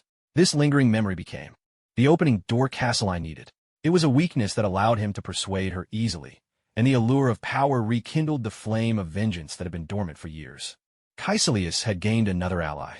At 1 o'clock in the morning, the stillness of Camartage was suddenly shattered by a violent surge of magical energy. Roars rang out, echoing through the night, and the once quiet sanctuary erupted into chaos. People poured out of their rooms, all heading toward the small plaza. The commotion was coming from the direction of the sanctum, the place where the Ancient One rested. Alita followed the crowd, unsure what had happened. Yet, unlike the other students, she sensed the disturbance with startling clarity. It was a force of darkness, a power from an extra-dimensional demon. A demon god invading Earth? But why come to Camartage? Could it be that protecting Earth only required staying inside Camartage? Alita pondered in confusion. Everyone, don't panic. This is a dark force from another dimension invading Earth. The Sorcerer Supreme is already stopping them. Students, please go back and continue resting. Master Hammer stood in front of the small courtyard, reassuring the crowd. Master, which demon god is it? Master, does this kind of thing happen often? Master, do you need our help? So this is the mission of Camartage. The students began chattering among themselves, their curiosity outweighing their fear as they experienced such an event for the first time. Many crowded around, eager to question Master Hammer. Everyone quiet down. Hammer raised his hand, signaling for silence. For now, I'm not sure which dimensional demon it is. Incidents like this do occur rather frequently, but every time, under the leadership of the Sorcerer Supreme, we have successfully driven them back. So there's no need for concern. You are still young and need to focus on your studies. When we grow old and step down, you will take our place and protect the Earth. For now, your duty is to rest well and study hard. All right, everyone, off you go. With a wave of his hand, Hammer ushered the students back inside. Alita, however, stood rooted to the spot. She could sense the magical energy from the sanctum growing stronger and, more importantly, she felt the dark power beginning to encroach upon the area surrounding the temple. If this continued, the entire Camartage would soon be affected. Alita, why are you still here? Don't worry, the Sorcerer Supreme is there, along with the other masters. Everything will be fine. Hammer smiled at her, seemingly unaware of the danger. No, thank you. I'd like to go and take a look, Alita replied. But you, Hammer hesitated. After all, Alita was still an apprentice, and it didn't seem appropriate for her to face a demon from another dimension just yet. Alita, don't worry. The Sorcerer Supreme is there, added Wong, trying to reassure her. Little sister, it's enough for us to stand guard here, Mordo said, showing his usual kindness toward Alita. It's all right, don't worry. Master Hammer, Wong, Mordo, I know what I'm doing. Alita assured them. After all, she had faced Set himself and even descended into hell. There wasn't much left in the world to frighten her. Hammer made as if to stop her, but before he could act, Alita vanished in a flash, leaving Hammer staring in shock while Wong and Mordo exchanged bewildered glances. Mordo, what kind of magic was that? Wong, I have no idea. Alita had always thought she was well-traveled and knowledgeable, but when she finally arrived at the sanctum and took in the scene before her, she had to admit, this was something she had never seen before. The entire floor of the sanctum was covered by a massive magic circle, from which enormous tentacles emerged, relentlessly lashing at the Ancient One and the assembled sorcerers. The Ancient One was holding up the shield of the Seraphim, fending off the demon's attacks. This was the very spell Strange always used. First in a fight, a pair of glowing orange discs forming in his hands to block any assault. It had even one stopped a kick from Thanos. Around them, the other sorcerers were fighting back with whatever they could. Some wielded weapons, others cracked glowing orange whips of energy. Despite being sorcerers, they all seemed to be fighting up close and personal like warriors, leaving Alita at a loss for words. Still, she supposed that was just how things worked in the Marvel Universe. Alita? Quick, get the wounded out of here. The Ancient One caught sight of her and immediately called out, not expecting her to hold back the demon, just to save who she could. Only then did Alita notice the wounded sorcerers lying in various corners of the sanctum. They looked as though they'd been tainted by dark magic. Their faces were ashen, twisted with pain. All right. Alita hurried over, crouching beside one of the injured. She focused for a moment. His physical injuries weren't too serious, probably just some bruises from being flung by the tentacles. The real problem was the dark energy corrupting him. But it was nothing she couldn't handle. Alita placed her hand over the sorcerer's chest and activated her devouring magic, drawing out and absorbing every trace of the invading darkness. The sorcerer's face relaxed, his color returning to normal. Satisfied, Alita nodded, grabbed hold of him, and teleported out of the sanctum in an instant. While the Ancient One was busy fighting off the monstrous threat and Alita was rescuing the wounded, Master Hammer, Wong, Mordo, and a few of the more senior sorcerers had gathered in the small courtyard, keeping order and standing ready for anything. Meanwhile, on the other side, Caecilius' expression was feverish with excitement. He realized their chance had come. Boom, boom, boom. Dorcas Silly. Caecilius knocked on Dorcas Silly's door. The commotion had woken everyone in the sanctum.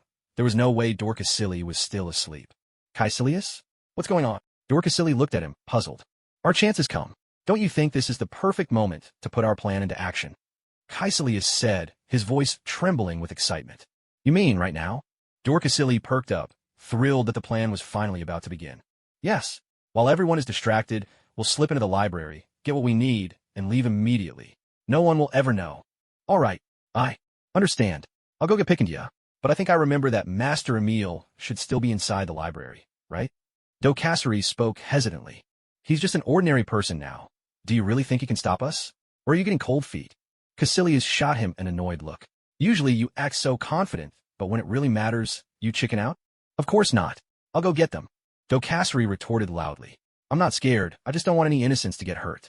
Meet me at the library entrance, Caecilius said, then turned and left to pack up his things.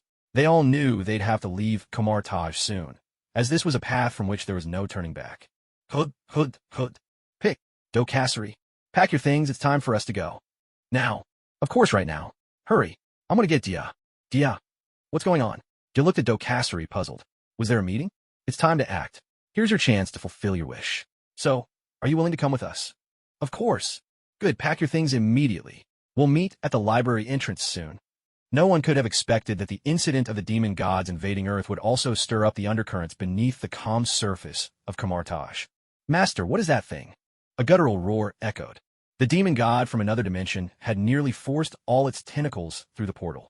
Alita spotted a massive eyeball glaring at them from the center of the magic circle. That's a beholder. The Ancient One put away her ring and conjured the form of Ikken, summoning numerous duplicates to encircle the beholder at the heart of the sanctuary. Bands of magical energy lashed out, binding the creature's writhing tentacles. Seizing the opportunity, the surrounding sorcerers hurled their most powerful attacks at it. Some resorted to bashing it with staffs, but those blows barely scratched its defenses. Ancient One, you won't be able to hold me off for long. The beholder ignored the energy whips restraining it and spoke directly to the Ancient One. Well, aren't you the talkative type? She replied with a wry smile. Are you surprised that an ancient demon like me can speak? What a young girl like you know. You always say that, but every time I end up sending you home with your tail between your legs, the Ancient One taunted. That was before. Let's see how you hold me back this time. With a guttural roar, the beholder's massive form shuddered, snapping the whips binding it and sending several sorcerers flying. Impressive, Alita thought, quickly raising her magical shield to block a lashing tentacle. And more than a little disgusting, she really couldn't get used to the beholder's grotesque appearance. Teacher, do you need my help? Alita asked the Ancient One. If I'm not needed, then I'll just sit back and enjoy the show. You? TCH, what could a little girl like you possibly do? The beholder cut the Ancient One off, casting a disdainful glance at Alita, who had been boasting moments before. Without a word, Alita drew her soul blade. You said it yourself. The beholder Don't come begging for mercy later. Alita threatened, her voice resolute. Tonight, I'll turn you into takoyaki. A chilling laugh echoed. You? Don't make me laugh. Let's see who gets the last word for underestimating me. Since the beholder clearly looked down on her, Alita was determined to teach him a lesson, or perhaps a monster lesson. With a swift motion, Alita charged forward, swinging her blade. Slash after slash, she relentlessly cut down every tentacle the beholder extended, then planted her sword into the ground, tilting her chin up to meet the beholder's gaze. For a brief moment, the beholder was stunned. Well done, little junior sister. Incredible, Alita. No wonder you're the chosen heir of the next Sorcerer Supreme. She's simply unmatched. The surrounding mages, witnessing Alita's effective assault, showered her with praise. Their admiration for the new junior sister grew. Clearly, the Sorcerer Supreme had chosen her apprentice well. So you're the heir to the next Sorcerer Supreme? You think this is all it takes? How laughable. The beholder sneered at Alita, shifting its massive eye toward her. A few tentacles? I have plenty more where those came from. With a dull thud, more tentacles burst forth from the magical array, as if summoned by the beholder's words. The severed ones regenerated rapidly, multiplying in the sanctum and writhing in wild frenzy. With thunderous crashes, the powerful tentacles shattered the sanctuary floor. The mages had no choice but to retreat. After all, a blow from one of those would be more than most could withstand. Seraphim's shield. The Ancient One conjured a formidable magical barrier, encircling the entire sanctum to prevent the beholder from destroying the surrounding walls. I told you, Ancient One, this time you won't be able to stop me. A torrent of dark energy erupted from the magical array, surging forth and rapidly corroding the protective shield, tainting the surrounding magical energies. Is the beholder really this strong? Alita asked in astonishment. No, it was never this powerful before. It must have gained some new strength this time, the Ancient One replied, her brow furrowed. She pressed her palms together, conjuring an orb of orange magical energy, and, as its glow intensified, she hurled it forward. A resonant hum filled the air as the orange light blazed, purifying the black energy that had just surged forth. It's useless. My dimensional energy is endless. But what about you? The beholder's deep voice rumbled once more. You will not succeed. We'll see. Teacher, let me handle this. Alita saw that the Ancient One and the beholder were locked in a stalemate, and she felt she had to do something. Besides, such a powerful dark force would make for a fine source of nourishment. What do you intend to do? Are you going to use your magic? Can you really handle it all? The Ancient One knew Alita was probably planning to use her devouring magic, but with this much energy, could she really consume it all? This is nothing. Alita smiled, confident in her limitless capacity, at least for now, not counting that bug-like Mind Stone. You? Just you? The future Sorcerer Supreme. The beholder burst out laughing when he heard Alita was going to help. Alita said nothing. She pressed her hands together, then slammed them firmly onto the ground. Birth of the Tree Realm. With a series of heavy thuds, over a dozen thick, black magical vines, each as large as the beholder's tentacles, surged up from the ground, winding their way toward the beholder's limbs. The beholder eyed the scene, puzzled. Was she trying to match him in numbers? Is that all? You're still too— wait, what's happening? The beholder started to sneer, but suddenly felt his strength ebbing away, ever so slowly. He focused his senses. Those black vines were draining him. Cheap trick. Roar. The beholder tried to break free from the vines as he'd done before, but this time, the move didn't work. He was truly being restrained. This can't be. There's no such thing as impossible, Lord Beholder. The times have changed.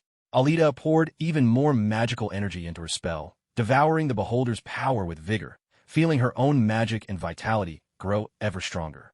You wretch! You tricked me! The beholder bellowed, sending more tentacles surging from the magic circle toward Alita. You think you're the only one with tricks? Birth of the Tree Realm. More vines erupted from the earth, blocking the incoming tentacles in their tracks. No, I refuse to believe this. How can a mere apprentice to the Sorcerer Supreme be stronger than the current Sorcerer Supreme? The beholder howled, unable to believe he was being held in check. What do you mean by that? Did the beholder think so little of her? The Ancient One bristled at his words. What was that supposed to mean? Every time she'd send him scurrying home in defeat, he'd looked like a beaten dog, just because she hadn't stopped him in time this once. Now he dared to get cocky? Had he forgotten who had brought him pain before? Forgotten who had once driven him to despair? That was her, damn it. Form of Ekern. Alita, drain him dry for me. The Ancient One, now thoroughly enraged, unleashed her duplication spell again, wrapping the beholder in energy whips. She made it clear, if he didn't leave a part of himself behind today, he shouldn't even think about escaping. Master, the way you're saying this could be easily misunderstood. What am I draining exactly? This is devouring magic. Devouring. Meanwhile, outside, in the small plaza, what's going on in there? Which demon lord showed up this time? Seeing the mages emerge from the sanctuary, Master Hammer and the others hurried over, their faces full of anxiety as they questioned them. It's an eye demon, one of the mages replied, panting for breath. An eye demon? That shouldn't be too dangerous, right? Did you come out because the Sorcerer Supreme has already taken care of it? Upon hearing it was an eye demon, Hammer relaxed a little. After all, the eye demon was a frequent visitor, but every time, the Sorcerer Supreme had driven it away. This time should be no different. No! A thunderous roar erupted from within. What's happening? Wong took 2 quick steps forward, his gaze tense and fixed on the direction of the sanctuary. That's what I was about to say, another mage said bitterly, frustration etched on his face. For some reason, the eye demon is much stronger this time. None of us were able to hold it back. Now the Sorcerer Supreme and Little Sister are inside, facing it alone. Fearing we'd get hurt, the Sorcerer Supreme ordered us all to leave. You mean Alita is inside, helping the Sorcerer Supreme? And you were told to come out? Hammer, Wong, and Mordo exchanged bewildered looks, completely at a loss. What was going on? Yes, you have no idea how incredible Little Sister is. She wielded a golden longsword and, in a flash, hacked off the eye demon's tentacles. That's right. And then she cast this powerful vine-summoning spell that actually managed to trap the eye demon. Sigh, truly worthy of being the Sorcerer Supreme's disciple, future heir to the mantle. With her kind of power, we no longer have to worry about Earth's protection. The 3 of them looked at each other, still completely baffled. Was Alita really that formidable? They'd never seen her practice much magic. Wong, you know Alita best. What do you make of all this?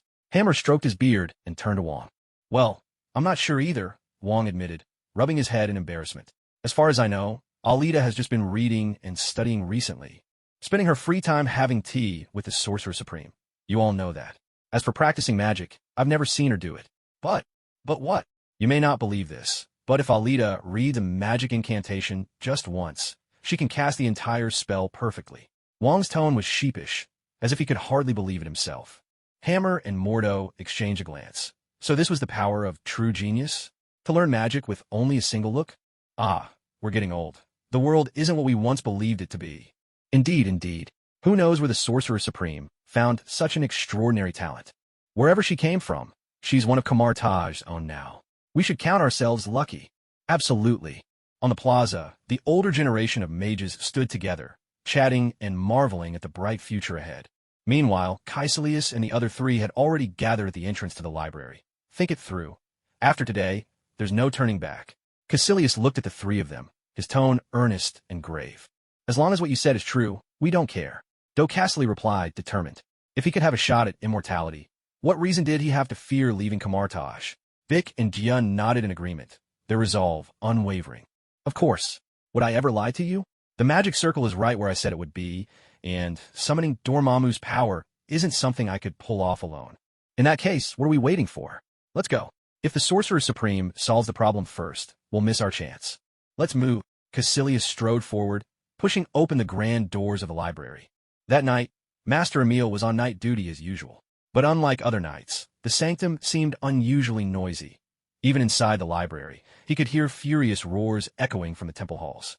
It was a pity, now that he was just an ordinary man, stripped of his magical abilities, he could only stand by helplessly. If he still had his powers, he would have rushed over in an instant. Instead, all he could do was stand by the window, gazing out at the sanctum and sighing in frustration. The door creaked open. Who would come to the library at this hour? Master Emil glanced toward the entrance, puzzled. Caecilius? Caecilius? Beat Dia? What are you all doing here so late? Are you looking for a book? Emil watched as the 4 of them entered. It was good to see such diligence, but wasn't it a bit excessive to be studying at this hour? Yes, Master Emil, we'd like to borrow a book, Caecilius replied with a faint smile. All right, which book do you want? But you must remember to rest, too, Master Emil said, walking toward the shelves. I'd like to borrow the Book of Cagliostro. Caecilius, if I recall, I told you from the beginning. Only the Sorcerer Supreme can understand that book. Looking at it too soon won't do you any good. Master Emil frowned, studying the 4 of them carefully. I know, but now I can understand it. So may I borrow it? Caecilius pressed. You can understand it now. Master Emil's confusion deepened. You've never read that book? How do you know you can understand it? Wait, did you read it already? When? Of course I did. When you weren't here. I've seen it. So now I know I can read it. When I wasn't here. Even so, Wong would have stopped you. All right, old man. Enough with the chatter. Caecilius, we're just here to get the book. What's the point of all this talk? Docasely interrupted impatiently. Honestly, Master Emil was just a regular person now. Wasn't a waste of time to argue. What could he possibly do to stop them? Looks like our friend is getting impatient. Fine, let's just take it. Dorcas silly, Caecilius chuckled. You all. Are you trying to steal the magic book? Do you even know what you're doing? The Sorcerer Supreme will never let you leave Kamartaj. At this point, Master Emil also realized something was wrong. They weren't here to borrow the book. Right now, the Ancient One has no time to bother with us. Dorcas silly laughed as he walked toward the shelves at the back. Stop! Master Emil suddenly sprang into action, landing a punch and a kick, sending Dorcas silly tumbling backward. It was a heavy thud. Damn it! Dorcas silly stood up, furious that he couldn't even handle an ordinary old man. Clenching his fists, 2 orange discs appeared in his hands. You've underestimated Master Emil. Caecilius stepped forward, blocking Dorcas silly. Even without magic, he's still quite a fighter. If I hadn't been injured before, none of you 4 would be walking out that door today. Master Emil raised his hands in a defensive gesture, watching Caecilius warily. He knew he couldn't possibly stop 4 sorcerers, but he would never step back. This is my duty. Even in death, my sacrifice will be worthwhile. As you said, that was in the past, Caecilius sneered, conjuring a shimmering magical shield with both hands. The way you are now, you couldn't withstand even a single blow. Sanctum. A guttural roar echoed through the chamber. The eye demon was still struggling, torrents of dark energy pouring out of the magic circle, trying to corrupt Alita's spell. Its main body shrank back, attempting to retreat into the circle and escape. Alita, do you have any of the tricks left? At this point, even if Alita withdrew, the eye demon wouldn't linger. It knew this invasion had failed once again. On the other hand, if it didn't flee now, the losses would only be greater. The Ancient One sensed the demon's intent, but she was in no mood for mercy. If I don't make you regret ever coming to Earth, I am unworthy of the title Sorcerer Supreme. I do have one, but it's too powerful. Alita hesitated. The gravitational force of her black hole spell was so immense, she worried it might tear down the very walls of the sanctum. Don't hold back. I'm here, the Ancient One replied with unshakable confidence. This is my domain. All right then. Suddenly, Alita's senses picked up a faint cry of pain. Her psychic power was vast, and with the eye demon's intrusion, her awareness stretched even farther. At that moment, it felt as if she heard Master Emil's voice. The library? At this time, could it be Caecilius has made his move? Alita? What's wrong? He noticed that Alita was suddenly lost in thought and asked in confusion. We're in the middle of a battle. Look, the beholder is about to get away. Indeed, because Alita was distracted, the beholder lost control over its magic. Several of its tentacles had already broken free, and its enormous eyeball, which had been partially exposed, was now retreating back beneath the magic circle. With a sharp whoosh, Alita teleported instantly to the center of the magic circle, landing right in the middle of the beholder's eye. What are you trying to do? You can't enter this world. The beholder, staring at Alita mere steps away, spoke with a wavering voice. He couldn't help it. He was frightened by this supposed heir to the future supreme sorcerer. This devouring magic reminded him of a certain legendary figure, someone said to be able to consume anything.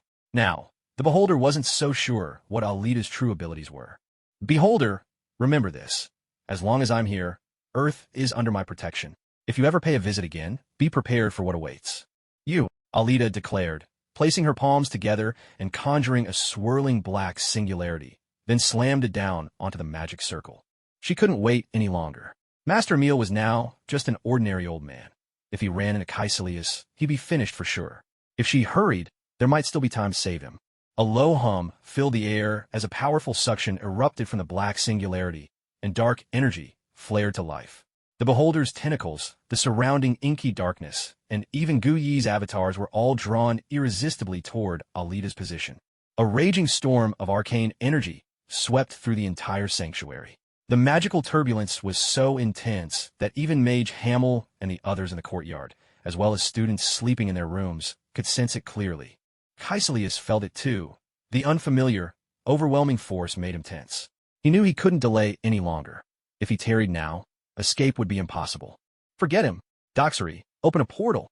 Caecilius shouted back to Doxery, who was in the middle of kicking Master Emil. Originally, he planned to string Emil up as a sign of his contempt for godhood, but now there was no time for that. Caecilius strode forward quickly, snatched up the spellbook, flipped to the page he needed, tore it out, and headed for the portal. "You are all doomed to fail," Master Emil murmured from the ground, his face smeared with blood. Who can say?" Caecilius sneered, lips curling in disdain. "Goodbye, Master Emil." With a hiss, the portal vanished. "Hey, why didn't you just take the whole book? There might be even more powerful spells in there." Doxery chased after Caecilius, questioning him. If they managed to get the entire book and learn those spells only godhood could decipher, wouldn't that make them invincible? "Do you want godhood to hunt you down?" Caecilius looked at Caecily as if he were looking at a fool. "If we take the whole book, the Ancient One will definitely come after us. Do you really think you can get away? As for just a single page, she won't bother with it. There's no way we could escape. But how can you be so sure the Ancient One wouldn't come after us just for a page?" Caecily retorted, unconvinced. Caecilius shook his head in exasperation, not even bothering to reply. Seth, the beholder, feeling its strength and even its life force being drained away, roared out that powerful being's name in fury. Now he was certain. This girl's magic must be Seth's devouring spell. He might not die from it, but this was still a crushing blow. Beside him, the Ancient One wore a look of utter shock. This is what you meant by too powerful? Struggling to keep up the magical shield that protected her sanctum from destruction, the Ancient One was left speechless. Just a little more, and her entire sanctum would have been ruined. Damn it, even the ground had almost been sucked away. A sharp, splintering sound echoed through the air, like glass shattering. It was the magic circle on the floor. With Alita's devouring spell siphoning away its energy, the circle could no longer hold, dissolving into a cascade of sparkling starlight and vanishing entirely. With it, the beholder's furious roar faded into silence. The hum of magic ceased. Alita clutched the black hole, formed from the black singularity, in her palm, releasing her magical hold. The raging energy storm within the sanctum calmed, and everything returned to normal. Phew, it's over. Oh right, Mage Emil. Alita stood up, suddenly remembering what had happened in the library. Without hesitation, she teleported away. Alita, the Ancient One watched as Alita disappeared in a hurry, and stared wordlessly at the barren ground of her sanctum. Just how much was it going to cost to fix all this?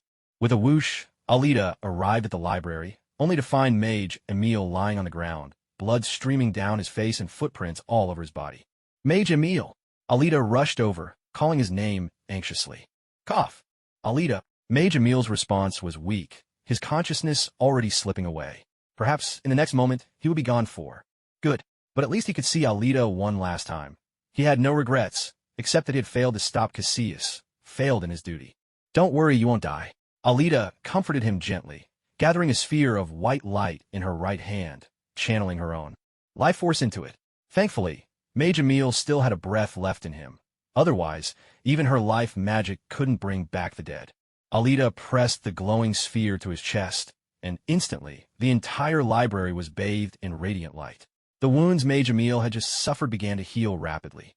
Even the old scars from before under Alita's life magic started to mend at last. Emil closed his eyes, feeling as if he had returned to his childhood, nestled in his mother's warm embrace. With a gentle smile, he drifted into a deep sleep. Supreme One, Master, on the small square. As soon as the mages saw the Ancient One emerge, they hurried forward. "Rest assured, the eyed demon has been dealt with," the Ancient One nodded slightly. The mages all let out a sigh of relief. This time, the eyed demon had somehow gained new power and caught Camartage off guard. Fortunately, the Sorcerer Supreme was here, and so was her disciple, Alita. Where's Alita? "Supreme One, where's our little junior sister?" Master Hammer noticed that only the Ancient One had come out and asked worriedly. "Yes, where is she?" "She's not hurt, is she? Should we help look for her?" Seeing the anxious faces of the mages around her, the Ancient One smiled. It seemed that everyone was quite fond of Alita. What a pity, her ambitions lay elsewhere. Such a talent for magic. The Ancient One hadn't been mistaken back then. Alita's devouring magic truly was the most powerful weapon for protecting Earth, no matter who tried to invade. As long as they hadn't broken the barriers and gotten in, if Alita got hold of them, even the most persistent invader would give up and scurry home in defeat. After all, her power didn't come for free. It accumulated over time. The Eye Demon had lost big this time. Just thinking about it brought a smile to the Ancient One's face. "It's all right. Alita is fine. She's gone to the library. Something happened with Master Emil," the Ancient One explained. Master Emil! Master Emil! Hammer and Wong, hearing that trouble had struck the library, rushed over at once. One was an old friend of Emil's, the other his assistant, both deeply concerned for him. The Ancient One followed them, leading the other mages behind her. Bang! Emil! Master Hammer burst through the door, his gaze sweeping the room. He immediately spotted Emil lying on the ground, with Alita beside him. Emil, wake up! Who did this to you? Hammer ran to his side. Seeing Emil's closed eyes and blood-soaked figure, he began to weep, shouting in grief and anger. Alita, Master Emil. Wong's eyes filled with tears as well.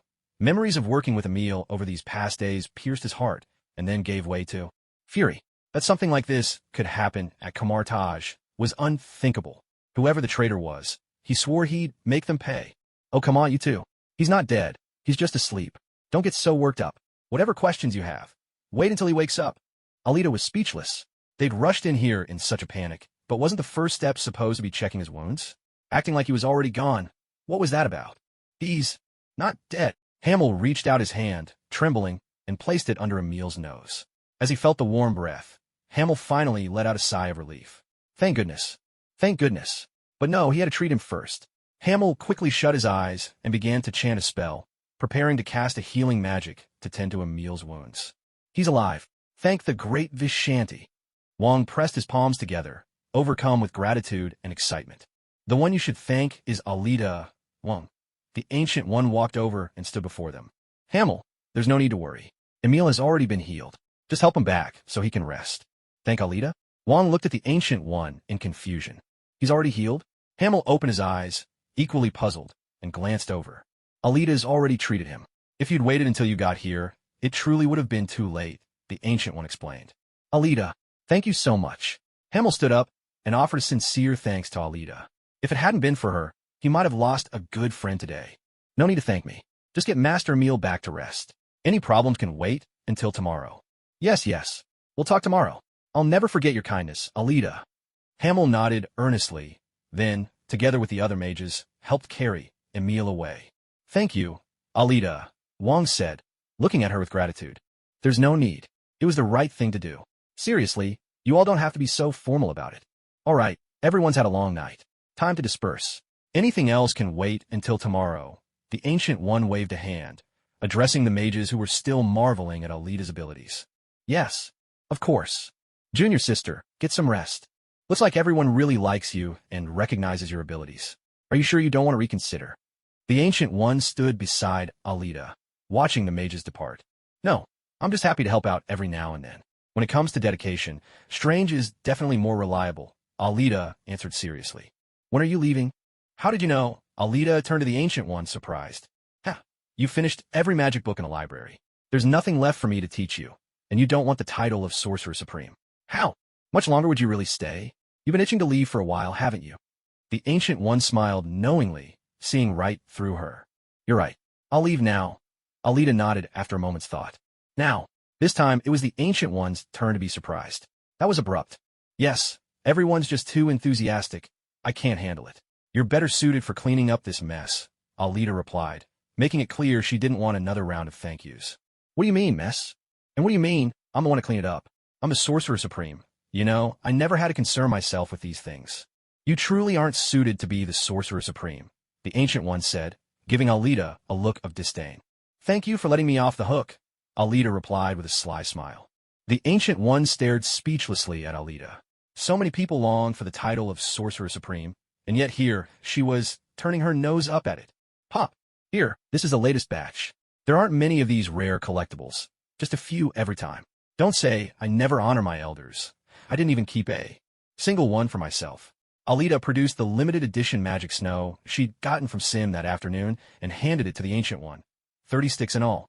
Now that's more like how a disciple should act, the Ancient One said, accepting the gift with satisfaction and nodding in approval. I'm just respecting my elders, that's all. Alita grumbled. What kind of teacher was this, anyway? She had to learn magic from books herself, hadn't been taught a thing, and spent most of her time just drinking tea with the Ancient One. Now she even had to bring the teacher presents. Unbelievable. Here, take this as a memento, the Ancient One said, producing a neatly folded robe. So you can't accuse me of being stingy.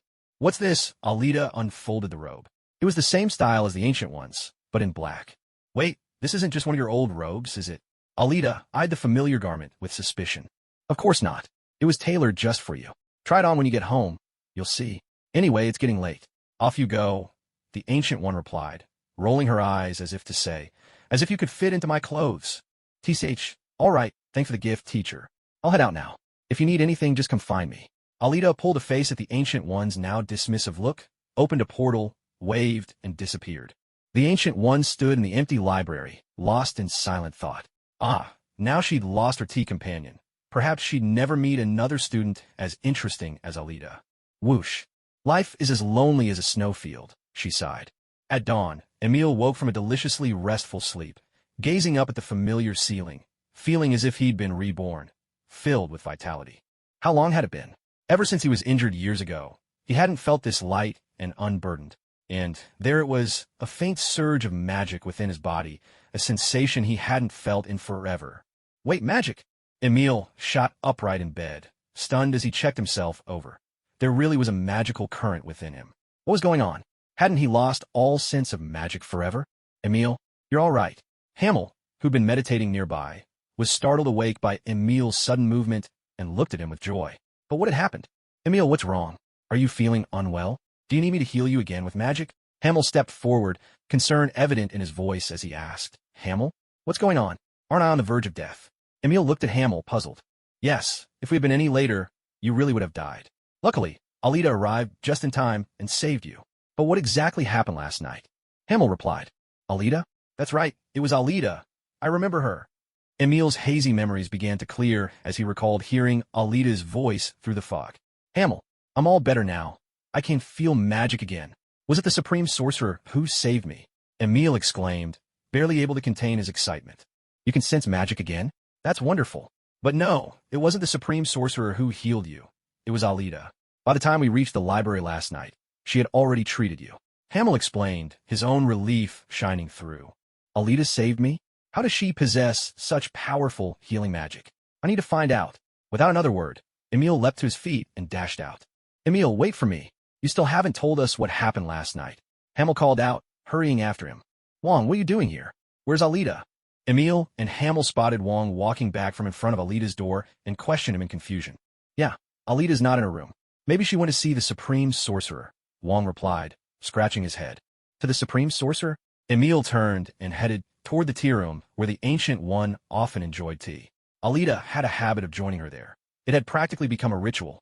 Sai, let's go together then, Wong said, but he couldn't help wondering, why are all of Alita's belongings gone? What? Alita's left? Where did she go? Emil, Hamel, and Wong were stunned when the Ancient One told them that Alita was already gone.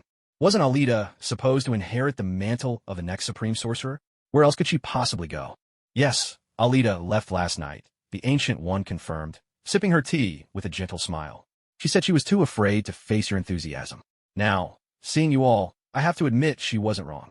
But Supreme Sorcerer, isn't Alita your apprentice? Isn't she meant to be the next Supreme Sorcerer? Why would she leave? Hamel asked anxiously, while Emil and Wong nodded vigorously beside him. She simply didn't want to, the Ancient One replied with genuine regret. She said the responsibility was too great for her to bear, and asked me to choose someone else. How could this happen? I wanted to thank her properly. She saved my life, and even healed my old injuries. Now I can be a magician again. Emil's voice was filled with sorrow. Oh, you can use magic again? The Ancient One looked at Emil in surprise. Was Alita's healing magic truly that powerful? No, that's not something she learned from me. This girl, just where did she pick up such powerful magic? Yes, when I woke up today, I found myself feeling wonderful, my body filled with newfound energy. Most of all, I could sense the flow of magic within me. It's all thanks to Alita, but sadly, she's gone now, Emil said sorrowfully. She was our little junior apprentice. She left without so much as a word. How infuriating. I haven't even gotten a chance to thank her yet. Don't worry, the Ancient One said with a gentle smile. It's not like she's gone forever. You'll see her again. Just try not to get too excited next time, or you might scare her off all over again. Emil, Hammer, and Wong all looked at each other, speechless. They still couldn't quite grasp why Alita, such a prodigy, no, such an unparalleled, magical genius, would refuse to take up the mantle of Sorcerer Supreme. But then again, considering her age, perhaps she was simply too young. I'll wait for her to come back. So will I. She's our little junior, after all. If it's not her, I won't accept anyone else as Sorcerer Supreme. Me too. The Ancient One could only sigh inwardly, watching the three of them growing more and more agitated. Wordlessly, she took out a magic cigarette, lit it, and took a slow drag. I wish she would become the Sorcerer Supreme too, but if she's truly unwilling, what can I do? Tie her up and force her.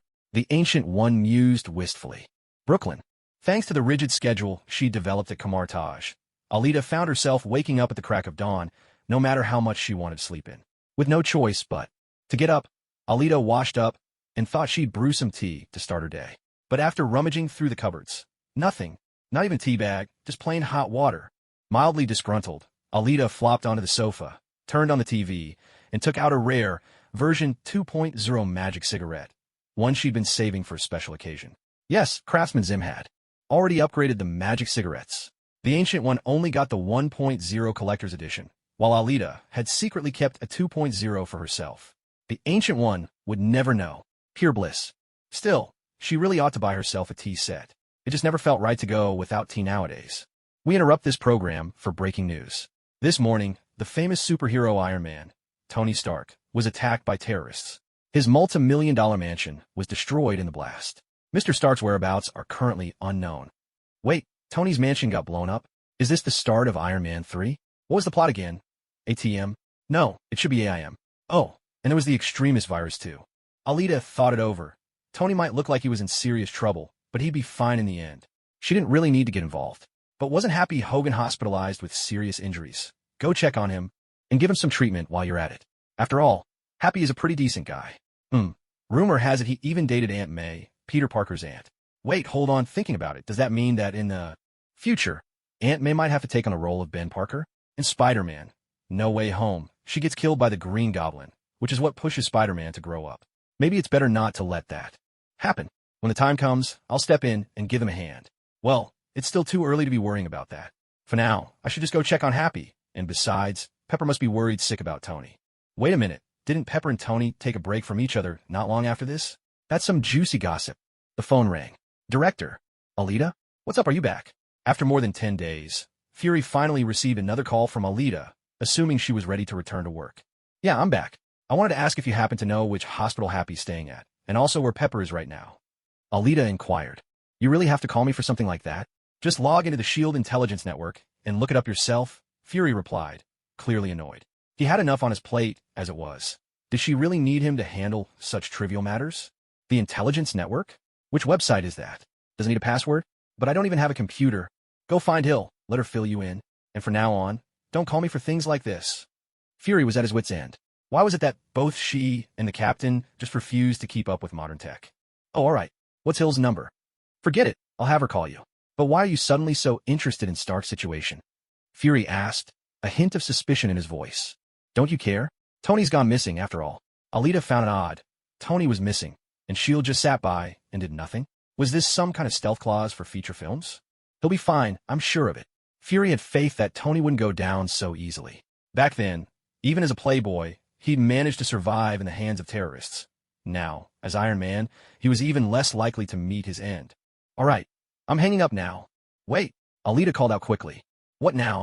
About last time, any progress? Did you find anything? Alita suddenly remembered the issue with Hydra.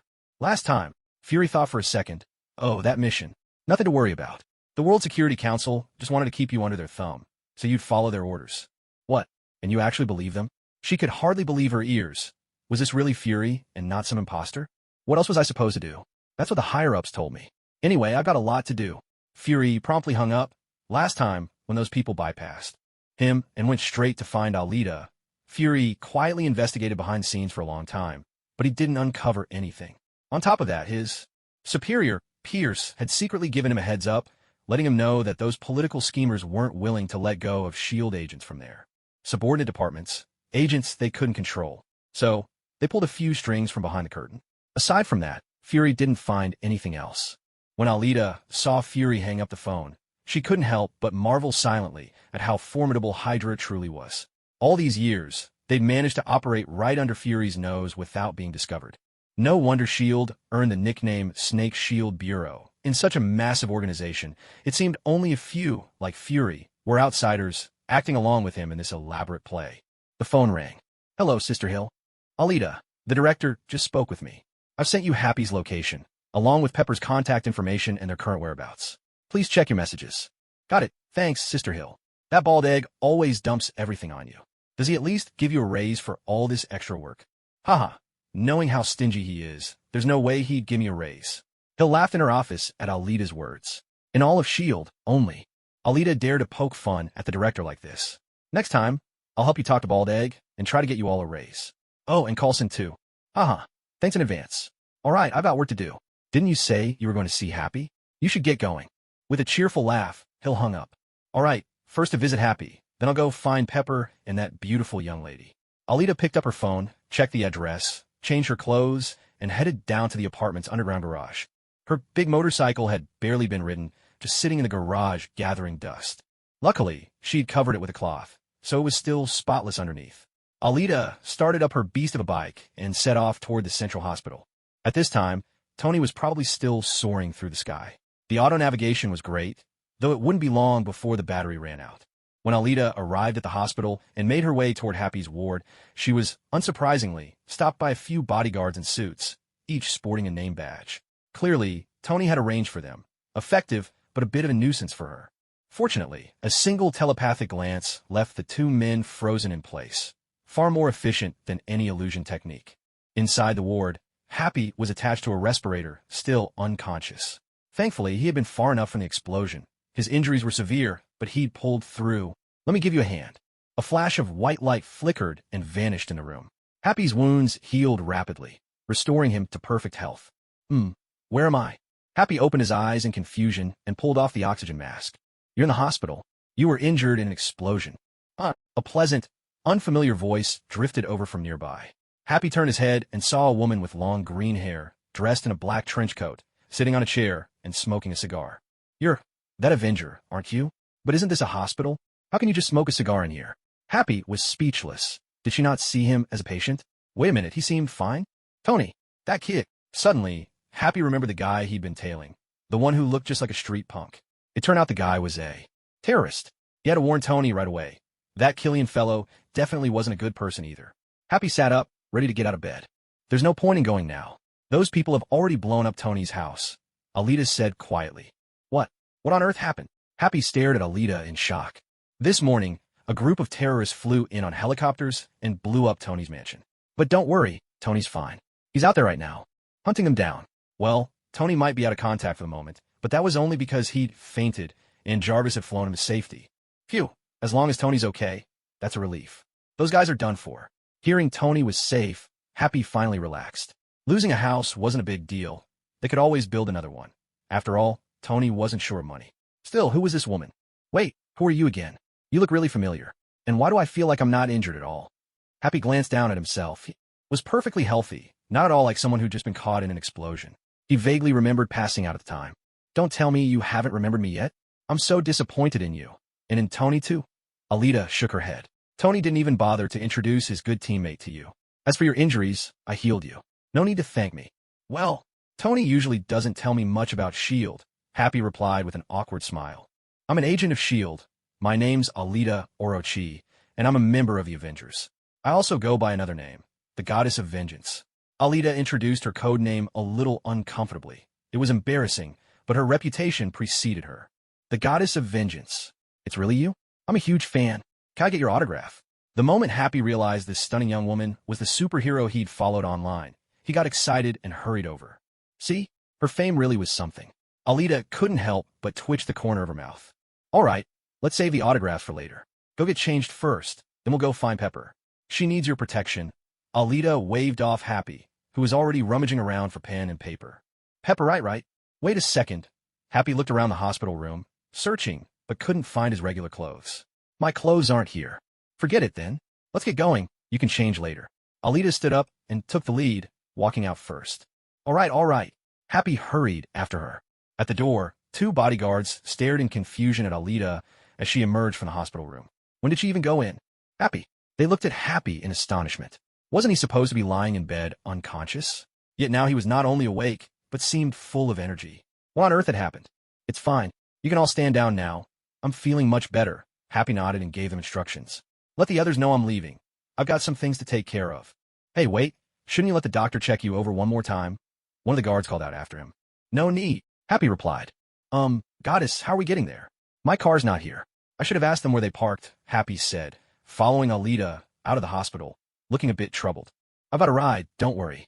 Alita led him over to her imposing motorcycle, swung her leg over, and got on. And call me Alita, please. All right, got it, Goddess Alita. Happy nodded earnestly. Hop on. Alita started up the motorcycle.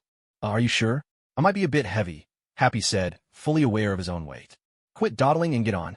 What are you worried about? My bike doesn't run on gas. It's a magic motorcycle.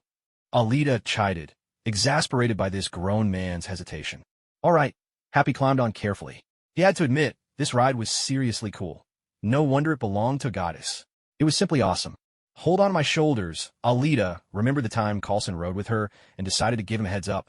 Okay, Happy's heart pounded. How many fans ever got this close to the goddess? Virum. Happy yelled as the motorcycle roared to life. Perfect.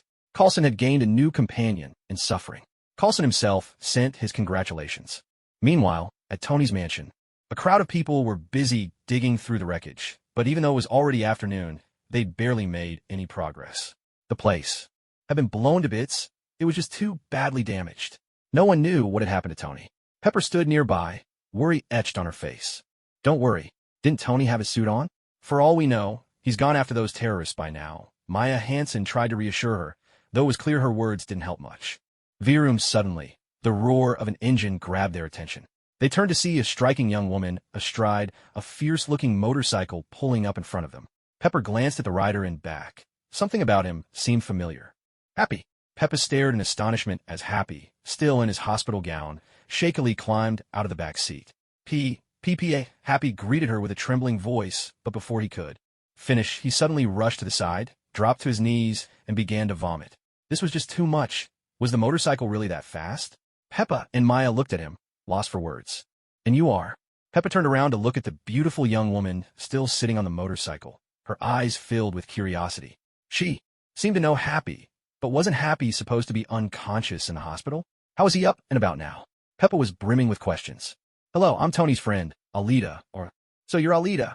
Peppa looked at her in surprise. Oh, you know me?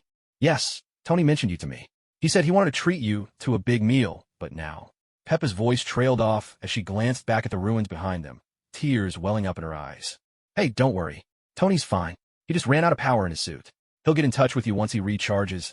Alita reassured her, letting a little secret slip. Really? How do you know he's all right? Peppa looked at Alita with excitement. This was truly welcome news. Because I'm a magician. Didn't Tony ever mention that? He did. Oh, thank goodness. Tony's safe. Peppa clutched her chest and finally let out a sigh of relief.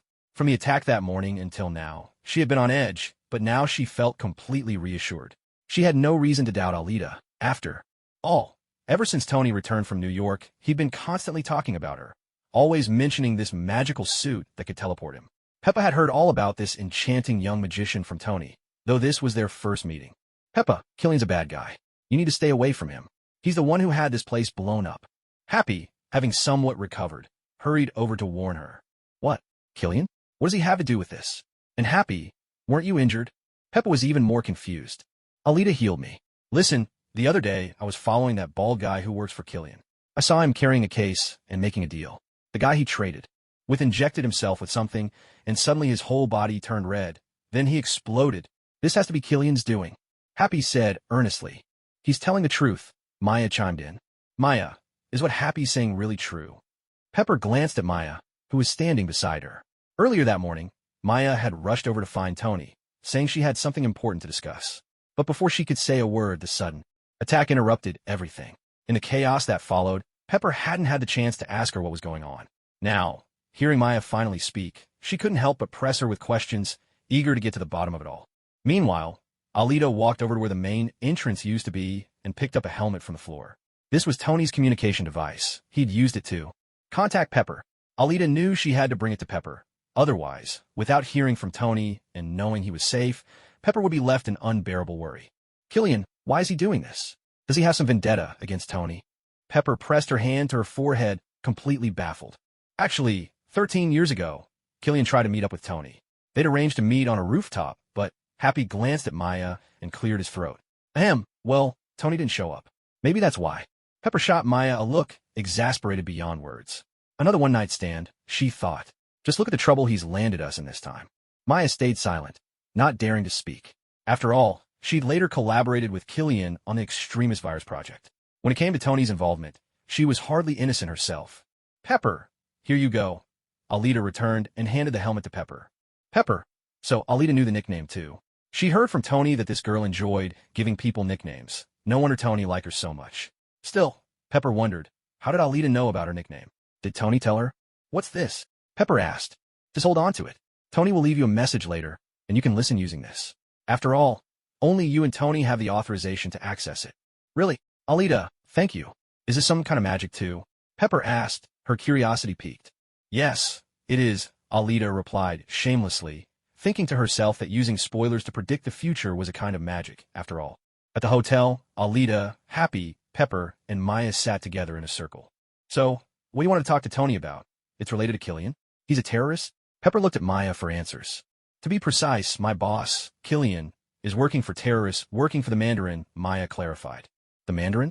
But Tony told me you were a botanist, Pepper said, a bit confused. You could say that. In reality, I'm a DNA genetic coder. I lead a team of 40 people. It's a branch of a private think tank. But you could call me a botanist, too, Maya explained. A series of beeps sounded, beep, beep, beep, and a red light appeared on the helmet resting on the table. Everyone turned to look. Tony's left a message, Alita said with a nod. Pepper quickly picked up the helmet and put it on, anticipation and worry written on her face. Stark security server, identity verification successful. Pepper, it's me. I know I owe you so many apologies, but time is short. So, first, I'm sorry for putting you in danger. Utterly selfish and foolish of me. I promise it won't happen again. A muffled sob escaped Pepper as she finished listening to the message, her tears mingling with a shaky, relieved smile. Thank goodness Tony was safe. At last, her heart could truly be at ease. Thank you, Alita, she said with deep gratitude. Alita waved her hand, brushing off the thanks as nothing. So what should we do now? Just wait. Maya piped up from the side. You're in a lot of danger right now, Alita explained. Killian will definitely come looking for both you and Pepper. He needs you to keep working on the Extremis virus, and he needs Pepper to threaten Tony. So, staying here is actually the safest choice. How does she know Killian would use Pepper to threaten Tony? Maya wondered silently. Alita's right. Don't worry, I'll protect you both, Happy said with a determined nod. Seeing even Alita agree, Pepper and Maya relented. After all, they had no better options. Meanwhile, Tony had hacked into the SHIELD intelligence network and found everything he needed about Extremis and AM. He now knew the mastermind was the Mandarin, and he was ready to take action. Knock, knock, knock. Suddenly, someone rapped at the door. Everyone turned in unison, alert. Happy stood up, motioning for silence and caution as he approached the door. Who's out there? Room service. Your dinner order is here, replied a staff member outside, pushing a cart. With a soft creak, Happy cracked the door open and, seeing it was just room service, relaxed a little. Come in, he said, stepping aside and glancing back. All clear, it's safe. A sudden, sickening snap shattered the calm, a neck breaking. Happy, watch out, Pepper shouted as Killian lunged from behind the server, twisting his neck with brutal efficiency. But Happy, ever the seasoned bodyguard, sensed the danger. He whirled around, swinging his fist hard. Thud. Not bad reflexes, Killian smirked, effortlessly catching Happy's punch, but you're a little short on power. What the? Happy's disbelief barely left his lips before Killian sent him flying with a single blow, blood spraying from Happy's mouth as he crashed into the furniture. Happy, Alita, Maya, run. Pepper grabbed both women, trying to pull them to safety. But she hadn't realized the only exit was already blocked by Killian, and they were high above the ground on one of the upper floors. There was no way Pepper and Maya could escape on their own. Luckily, Alita was with them. With a soft hiss, Alita pulled out a magic snow cigarette, lit it, and exhaled a delicate ring of smoke.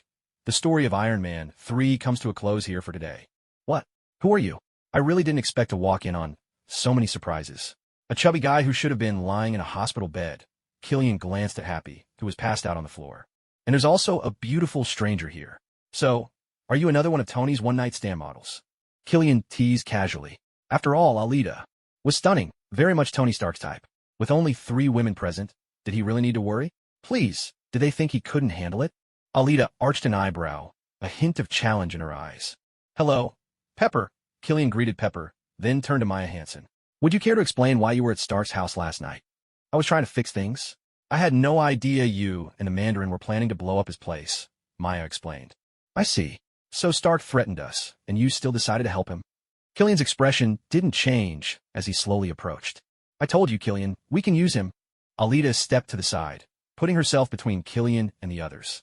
Killian looked at the beautiful woman smoking a cigar in front of him and couldn't help but laugh in exasperation. He stopped moving forward, waiting to hear what Maya would say next.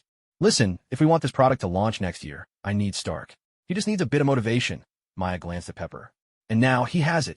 Maya, Pepper looked at her in confusion. Are you saying Killian is here because you called him? I'm sorry, Pepper. I really need Stark's help to perfect the formula. Maya turned her head away, unable to meet Pepper's gaze. Oh, that actually makes sense. So, Killian shifted his gaze back to Alita. Even if you're a beauty, I won't go easy on you. Is that so? Well, I won't go easy on handsome men either, especially when you're not handsome at all. Killian chuckled. Sharp tongue, aren't you? He suddenly clenched his right fist and swung it at Alita. But Alita sidestepped, easily dodging his punch. What? Oomph. With a dull thud, Killian followed in Happy's footsteps. Before he could process the fact that Alita had dodged his blow, he was struck hard in the abdomen and sent flying through the doorway, crashing into the corridor outside. He coughed, struggling to catch his breath. Cough, cough. What just happened? Killian coughed twice. The extremist virus within him kicked in, and he forced himself back onto his feet, casting a grave look at Alita, who was calmly smoking a cigar in the room. There was no way this woman was just one of Stark's one-night stands. Alita, Pepper exclaimed in delight when she saw her, almost forgetting that this woman was a superhero with the Avengers. Maya, standing to the side, was dumbstruck. How could such a delicate-looking girl be so fierce? Then again, just look at her, riding that badass motorcycle, puffing on a cigar with such swagger, radiating an aura that screamed trouble. Clearly, she was not someone to mess with. You all stay here. I'll take care of him, Alita declared, hands on her hips, ready to deal with the boss behind all this. Suddenly she stopped and turned back to Maya. Oh, by the way, you're not planning any tricks, right? Like threatening me with Pepper or something? No, absolutely not. Maya frantically waved her hands, desperate to show she wouldn't, and dared not do anything. With the sharp rhythm of her Martin boots tapping across the floor, Alita strode out of the room. Who are you, really? Killian asked, his nerves creeping up on him as Alita approached, step by steady step. But why? Why was he feeling afraid? He was the perfect extremist user. Wing Chun. Alita bit down on her cigar, her right hand tucked behind her back, her left hand gesturing in invitation. Killian was a decent close combat fighter. Why not have a little fun? Oomph. Alita. Killian scoffed at the unfamiliar name. Still, with such power and protecting Pepper, she had to be some S.H.I.E.L.D. agent or something. In that case, she had to die. Killian tore off his suit jacket in one swift motion, his body glowing with a fiery red hue. His eyes blazed as he stomped his right foot into the ground and charged at Alita. With a right hand hot enough to melt steel, he reached for her throat. All he needed was a touch, just one, and she'd be finished. High temperature? You think that scares me? I'm a magician, after all, Alita replied with a smirk. Magical energy shimmered over her hands, forming a shield that blocked the searing heat. She gripped Killian's outstretched claw with her left hand, then drew back her right fist and punched at lightning speed. Consecutive normal punches. In a heartbeat, a flurry of powerful blows landed on Killian's abdomen. Over a dozen punches in a single second. With a thunderous impact, Killian was sent flying backward, crashing to the floor, and lying there motionless for a moment. Even the extremist virus needed time to heal, and this time, the pain was all too real, especially in his stomach. Damn it, that hurt even more. It was a testament to Killian's willpower that he hadn't passed out yet. At the doorway, Pepper and Maya peered in secretly. Seeing Killian take a relentless beating, Pepper actually felt relieved. With Alita here, she had nothing to fear for her own safety. Maya, however, was growing more and more terrified. As someone who had researched the extremist virus, she knew all too well how powerful Killian was when perfectly fused with it. And yet, here was Alita, effortlessly overpowering him. Didn't that make her even more terrifying? After a brief moment, Killian struggled to his feet, coughing weakly. How could this be happening? He couldn't comprehend it. He'd become so strong, yet he couldn't even best a single woman. This was just too much to accept. Did you, like Captain America, inject yourself with the super soldier serum? Killian knew a little about the superheroes who had appeared in the Battle of New York, especially Captain America. By rights, he should be on par with the captain, who'd also received the serum.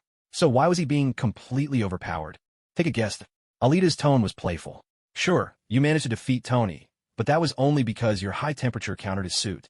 And Tony, after all, is just a regular human. He couldn't withstand your attacks. But when those advantages don't matter, who else can you defeat? This world isn't as simple as you think, Killian. What you're trying to do, it'll never succeed. Relying on an actor? Maybe you can fool most people, but there are always a few who see right through you. How do you know all this? Killian stared at Alita in shock. Had someone leaked his secrets? Well, who's to say? Come on, beat me, and all your questions will be answered. Alita beckoned him with a teasing smile, inviting him to try again. This was bad. Killian desperately wanted to uncover all of Alita's secrets, but it was clear he couldn't win. Her speed was unmatched, her strength overwhelming, and her body could resist even his highest temperatures. There was just no way he could beat her. The urge to flee was growing. If you won't come at me, then I'll make the first move. Seeing Killian hesitate, Alita's patience wore thin. She'd even limited herself to hand-to-hand combat. Couldn't he at least try to keep up? Whoosh. You've got to be kidding me. Killian's eyes widened in disbelief as Alita appeared before him in an instant, his entire worldview shaken. Bang. Whoosh. Bang. Whoosh. Bang. Whoosh. At the door, Pepper and Maya watched as Alita kept vanishing and reappearing, batting Killian around like a ping-pong ball, sending him flying back and forth through the air. Neither woman could bear to watch. This was just too brutal. Pepper couldn't help but recall Alita's cunning nature. No wonder she got along so well with Tony. Even though Alita had never visited their home, Pepper had certainly heard plenty about her. Soaring through the air, Killian finally reached his limit. The extremist virus within him erupted at full force, his body blazing with a dazzling red light. Let's die together. Yes, humiliated beyond endurance, Killian was about to blow himself up. This, Alita stopped her attack. Killian crashed to the ground, his face twisted into a snarl as he glared at Alita. You're scared, aren't you? Then die with me. He no longer cared about anything, compressing his power even further as he charged at Alita, determined to drag her into hell with him. The scorching heat beneath his feet melted the carpet, and the walls on either side of the corridor began to warp, as if a miniature sun was barreling toward her. TCH, is that it? You're just going to end the game here. Alita curled her lip in disdain. She reached out her right hand and pressed it against the wall beside her. A surge of icy frost hissed forth, chilling the air as it swept rapidly toward Killian. Just a bit of ice. Killian sneered, shouting, Do you have any idea how hot I am right now? Who cares? For your information, this is the power of eternal frost. Do you even know what eternal means? Killian's feet were suddenly frozen by the oncoming ice. Where the intense heat met the solid ice, thick white steam billowed up. TCH, is that all? With a crash, Killian shattered the spreading ice, charging ahead regardless. If he didn't hurry, he really would explode. What can't freeze you? Seriously? Sir, you said this power could freeze all 9 realms, and it can't even handle one guy on fire.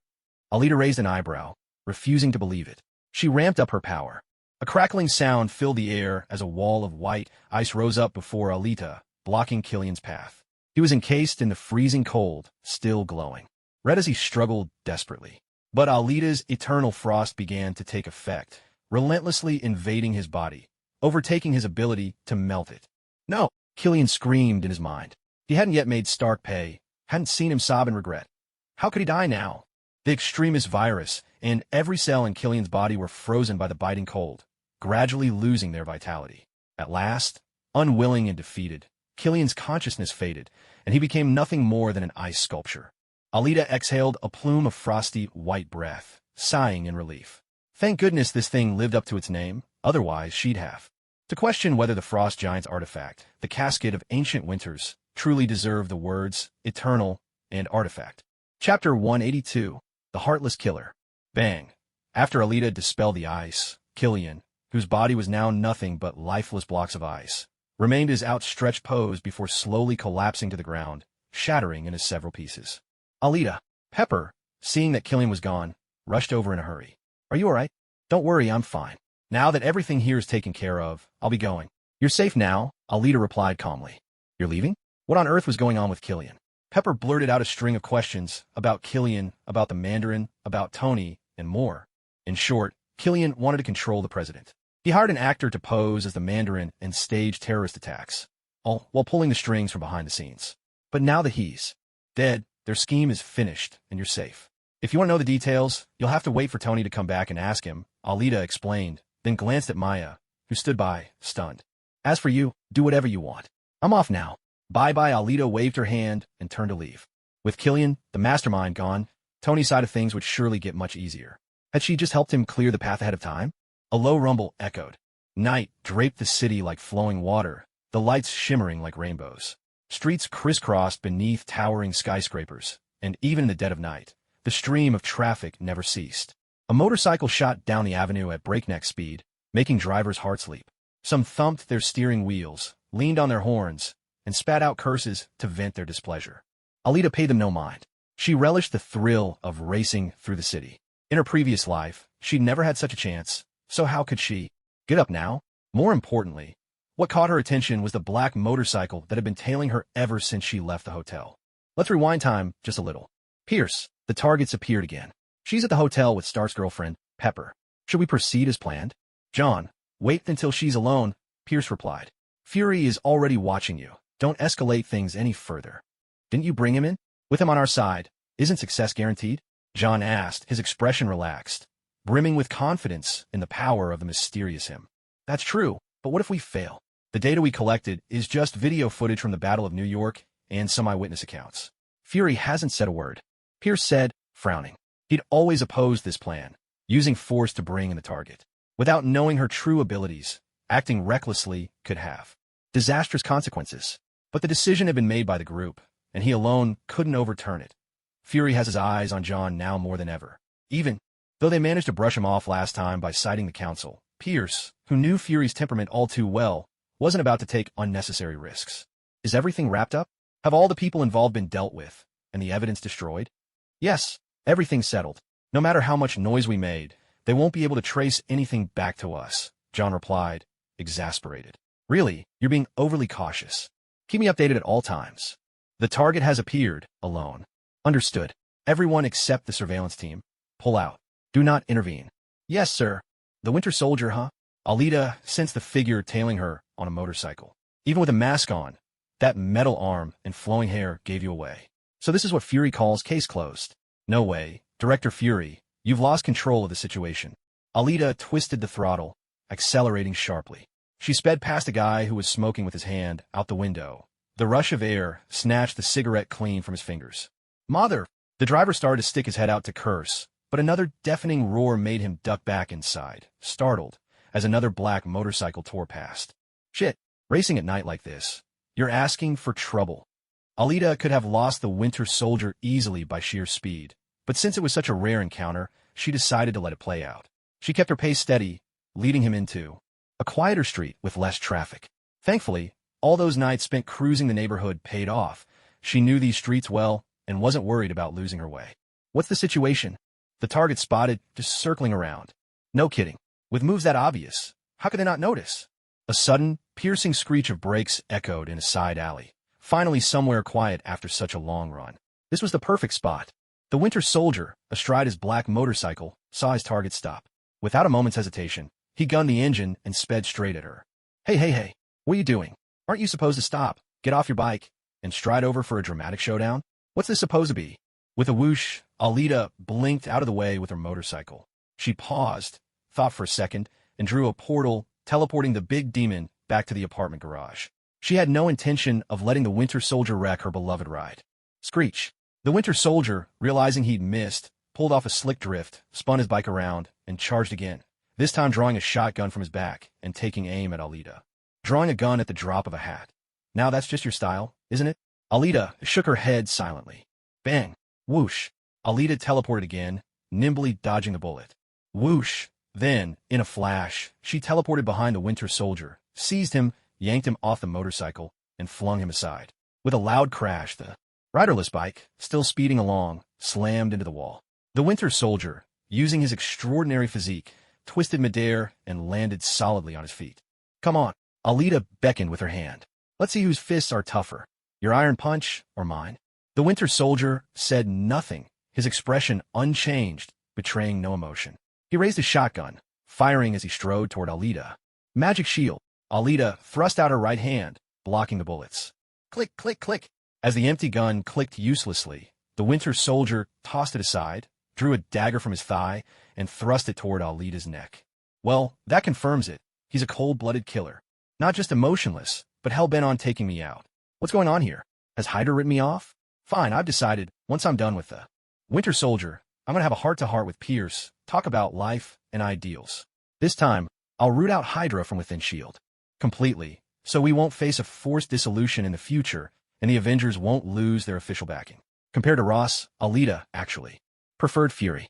At least Fury genuinely cared about Earth and would fight for the Avengers' interests, unlike Ross, whose only desire was control. With a thud, Alita ducked low to evade the dagger, sweeping out her leg in a wide arc. The Winter Soldier leapt backward, narrowly dodging the kick. Alita stomped her right foot, propelling herself forward like a bullet. Bang! The Winter Soldier raised his metal fist to block her punch, but the force of the blow sent him stumbling back several steps. Honestly, since her debut, aside from those early hand-to-hand training sessions with the captain in his apartment, Alita had always relied on magic to win fights. After all, her powers were practically unbeatable. But facing Killian and the Winter Soldier stirred something in her, a desire to test her own strength and martial skill, to pass the time with a real battle. The Winter Soldier's dagger flashed in a blur, slicing through the air. Although he'd only received a damaged version of the Super Soldier Serum, he could still fight the captain to a standstill. His exceptional physique, lightning-fast reflexes, and the raw power of his metal left arm. No wonder John had so much confidence in him. His record in completing missions was unmatched. But unfortunately for him, that wouldn't be nearly enough to handle Alita. With a heavy thump, Alita caught the iron fist the Winter Soldier had swung with all his might. That's enough. There's no point in dragging this out, she said, shaking her head. The Winter Soldier didn't respond. His right hand, dagger still gripped tightly, continued its relentless thrust toward Alita. A low, ominous hum filled the air as a wave of black magical energy appeared, seizing control of the Winter Soldier's right arm. Get some sleep. As Alita spoke, she reached out and pressed her fingertip against the Winter Soldier's forehead. Her psychic powers activated, and the Winter Soldier felt his consciousness blur before he slipped into unconsciousness. Within Alita's psychic perception, she sensed several gazes watching her. Hydra really is a nuisance. Once they've set their sights on you, they never let go, do they? Suddenly, a low, ominous hum filled the air, followed by a sickening thud. On the rooftops not far from Alita, several agents who had been observing her and the Winter Soldier were struck by a searing pain in their brains. They coughed up blood and collapsed, lifeless. Their threat ended for good. Alita had decided to wage war against Hydra, so she no longer held back. She grabbed the Winter Soldier, opened a portal, and returned to her own apartment. There, she cast a magical barrier to block the prying eyes of outside agents, and began tending to the Winter Soldier's mind. Delving deep into his memories, Alita saw Bucky as a young man, newly enlisted during World War II, and also caught a glimpse of the then scrawny Steve Rogers. The memories flowed onto scenes of battle, leading up to that fateful mission when the Winter Soldier fell from the train, only to be discovered by Hydra.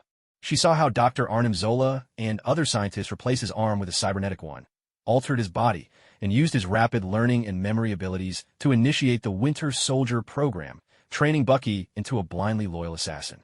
Once the project began, Red Skull implanted a mental controller in his mind, turning him into a puppet who followed orders without question, including assassinating high-profile targets like American leaders.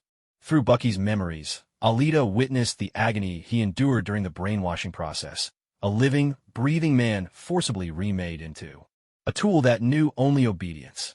A chill ran through her heart at this, for here lay the true horror and darkness at the heart of Marvel. A hero once on par with Captain America, now reduced to Hydra's weapon, his hands stained with blood against his will, even responsible for the deaths of Tony Stark's parents. This was the root of the rift between Tony and Steve. Steve chose Bucky, and in doing so, left Tony behind. With a heavy heart, Alita sifted through these memories until, at last, she uncovered the deeply buried trigger codes hidden in Bucky's mind. Longing, rusted, furnace, daybreak. 17, benign 9, homecoming, 1, and freight car. These were the very words found in the notebook after the Sokovia incident, the activation codes that could awaken the Winter Soldier. Alita tried to erase these activation codes, but for some reason, she couldn't completely get rid of them. It seemed as though they had become an instinct through forced brainwashing. She could only weaken their influence. Yet if a situation like the Civil War were to happen again, and someone recited those trigger words, he would still fall under control. This was quite a dilemma. Deleting memories wouldn't work either. Instincts weren't something that could be changed so easily. Besides, more than 70 years had passed. The programming had sunken deep. Forcibly removing it might even damage Bucky's brain. Alita sat down, looking helplessly at Bucky, who was slumped unconscious on the sofa across from her. Brainwashing, Hydra, truly was the root of all evil. No matter how hard you tried, you could never fully destroy them. What was she supposed to do? Alita frowned, lost in thought. The mental controller implanted in his brain was easier to deal with. She could simply destroy it. After all, handling a small device was no trouble for someone with magical abilities. But the instincts buried deep in his subconscious were a different story. They were like a ticking time bomb. Was she supposed to brainwash him again? Wait, brainwash him again? Alita's eyes lit up. While she couldn't erase or alter the profound mental conditioning behind the activation codes, what if she simply changed the words themselves, starting from the very first time Bucky was brainwashed? After all, she had seen every step and every occurrence of Bucky's brainwashing in his memories. She clapped her hands together. This was it. But what should she change the words to? Ideally, this should be something no one else could guess, something only she knew. Let's see, there were 10 words. Longing, rusted, 17, dawn, furnace, 9, benign, homecoming, 1, freight car. None of them seemed related at all. Wait, inspiration struck. Hit. Suddenly, Bucky felt as if he was dreaming. In the dream, he had just woken up, only to be told by the people in front of him that he had survived a fall from a cliff, losing just one arm, and that they had found and rescued him. He asked what had happened to Captain America. They told him that the captain had captured Dr. Zola and defeated them once again. Hearing that Steve had completed the mission, Bucky felt a small surge of happiness. Thank goodness, the mission was done, and he was still alive. Now, he could go back and find his friend. You seem pleased, a deep voice rumbled. Red Skull, Bucky exclaimed in shock, staring at the man before him. Their enemy. How could this be? That's right. We're the ones who found you and saved you, while your good friend simply assumed you were dead. Red Skull sneered. If that's the case, then I consider myself lucky, Bucky replied coldly. Red Skull laughed. Oh, I could never bear to let you die. Just imagine, one day, when that so-called savior with the shield meets his best friend again on the battlefield. What an exhilarating moment that would be. What are you planning? I want to show you what Hydra is truly capable of. I want you to become one of us. Never. Don't even dream about it. This isn't up to you anymore. Red Skull chuckled, then turned and gave instructions to the researchers in white lab coats. Inject the mind controller into his brain, then begin the first round of indoctrination. I look forward to the day you and the captain meet again. With that, Red Skull spun on his heel and strode away. No, stop, Schmidt. Bucky struggled with all his might, shouting Red Skull's name, but he was bound tightly to the restraint chair, utterly unable to move. Suddenly, a sharp pain shot through the back of his head. A cold device was injected into him. Bring the lights closer.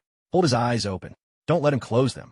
A bespectacled man in a lab coat directed the others, then produced a notebook and began reciting a series of words to Bucky, who sat helpless in the chair. Love, compassion, humanity, please, mercy, empathy, emotion, robot, humanity, alive. Chapter 184. Bucky awakes. At dawn, soft orange sunlight streamed through the window, scattering in gentle shards across Bucky's face. His long lashes fluttered as he opened his eyes, emerging from a long, tangled dream. He stared blankly at the ceiling, caught between worlds, unsure if this was still a dream or if he had finally returned to reality. He remained in a daze for a while before finally turning his head to take in his surroundings. The room was unfamiliar, yet tidy and clean. Though it wasn't spacious, it exuded a quiet warmth that put Bucky somewhat at ease. Where am I? He couldn't recall last night's mission, nor being knocked out by Alita. In truth, thanks to the dream Alita had crafted for him, one that endlessly repeated the brainwashing process, he lost track of time. The relentless repetition had left him groggy, lingering halfway between dream and waking world. This time, it seemed the reprogramming had gone especially deep. Longing, rusted, a strange voice spoke from behind Bucky, reciting certain words. No, wait, who's there? Instantly, as those words washed over him, a surge of fear rose in Bucky's mind. He dreaded becoming a mindless machine, a puppet stripped of will and feeling, fit only to follow orders. He reacted instinctively, twisting to face the person behind him, only to find himself bound by coils of a mysterious, black energy, pinning him to the sofa. Furnace, daybreak, the voice behind him continued, calmly uttering each word. No, stop. I wait. I think I'm okay. His body's instinctive reaction made Bucky instinctively cover his head and clamp his hands over his ears, trying to block the sound from entering his mind, bracing himself for the blinding headache that would surely follow. But, am I really okay? Bucky looked up in surprise. Strange, why did I react like that just now? Those activation codes weren't even those words. Now, Bucky's mind flooded with memories, missions he'd carried out, targets he'd been ordered to assassinate. He remembered it all. He realized this was a rare moment of clarity, yet he felt a lingering confusion. Why had those unfamiliar words just now filled him with such inexplicable fear, as if finishing their recitation would snatch away his consciousness? Who are you? Bucky called out loudly. Alita Roki. Suddenly, it dawned on Bucky that he'd been on a mission the day before, trying to assassinate a target. Judging by his current state, he must have failed. But how had he come back to his senses? Love, compassion. Boom. The moment those two words sounded, Bucky's mind felt as if it had exploded. His whole body trembled uncontrollably, reacting before he could think. Stop! Bucky roared, desperate to make it end. But he couldn't break free from the black energy binding his body. Beads of cold sweat rolled down his forehead, a clear sign of agony. Huff, huff, huff, the voice stopped. The black energy unwound and vanished. Bucky collapsed weakly onto the sofa, gasping for air. It appeared the brainwashing had worked. The old Russian code words had been overwritten, replaced by the terms Alita had chosen. From now on, unless Alita herself spoke these new words, no one else could use a little notebook to turn Bucky back into the Winter Soldier. James Buchanan Barnes. Alita walked over slowly and sat down beside Bucky on the sofa. Alita Roki. Bucky looked at his target, exhaustion etched on his face. Here, have one. It'll do you good. Alita, noticing the toll her experiment had taken on him, took out a stick of magic snow and offered it. After all, he'd spent the whole night being reconditioned in his dreams. If not for Alita's strong mental guidance, Bucky's mind might have shattered completely, leaving him a shell. I don't smoke, Bucky replied, shaking his head. You don't have the right to refuse, Alita said lightly, lifting her left hand. Black energy danced at her fingertips, a silent reminder of the magic she'd just used to restrain him. Bucky took the offered stick and placed it between his lips. Got a light. Snap. Alita snapped her fingers, and the magic snow lit up on its own. Bucky watched all of this in silence, unable to find any words. He took a tentative drag and exhaled slowly. The flavor was surprisingly good, and whether it was real or just his imagination, he suddenly felt much lighter, as if a weight had lifted from his shoulders. Bucky, congratulations. You're back to normal now. From now on, you never have to worry about being controlled by anyone again. Well, except for me, Alita said with a sly grin. She clamped the magic snow between her lips, crossed her legs, and leaned back on the sofa, her eyes fixed on Bucky. What do you mean? Bucky asked, bewildered. Wait, how do you know those words? Are you really a traitor to Hydra? When did I ever become a Hydra traitor? Why am I the last to know about this? Alita was taken aback. Since when did she get recruited without so much as a heads up? My mission is to capture or eliminate the Hydra test subject traitor, alive if possible, Bucky explained. Alita let out a sigh, blowing a smoke ring into the air. Or were they even thinking? After all this time, had they found not a single clue that all that talk about her being a Hydra experiment was fake? A quick background check would have cleared it up. What did you mean just now? About me returning to normal? Bucky pressed. I mean, I've changed the activation codes Hydra used to brainwash you. From now on, only I know the codes. No one else can control you using the old cipher book anymore, Alita replied. Bucky still looked puzzled. After all, the only words he remembered from the very beginning of his conditioning were love, compassion, humanity, please, mercy, empathy, emotion, robot, human nature, being alive. Just those 10 words. What did she mean by changing them? Noticing his furrowed brows and the confusion clouding his face, Alita sighed softly. See for yourself. It's easier than explaining. She sent Bucky the memories of what had happened the night before, including the dreamlike experience of resetting the activation codes. It was far quicker for him to see it directly than for her to try to put it all into words.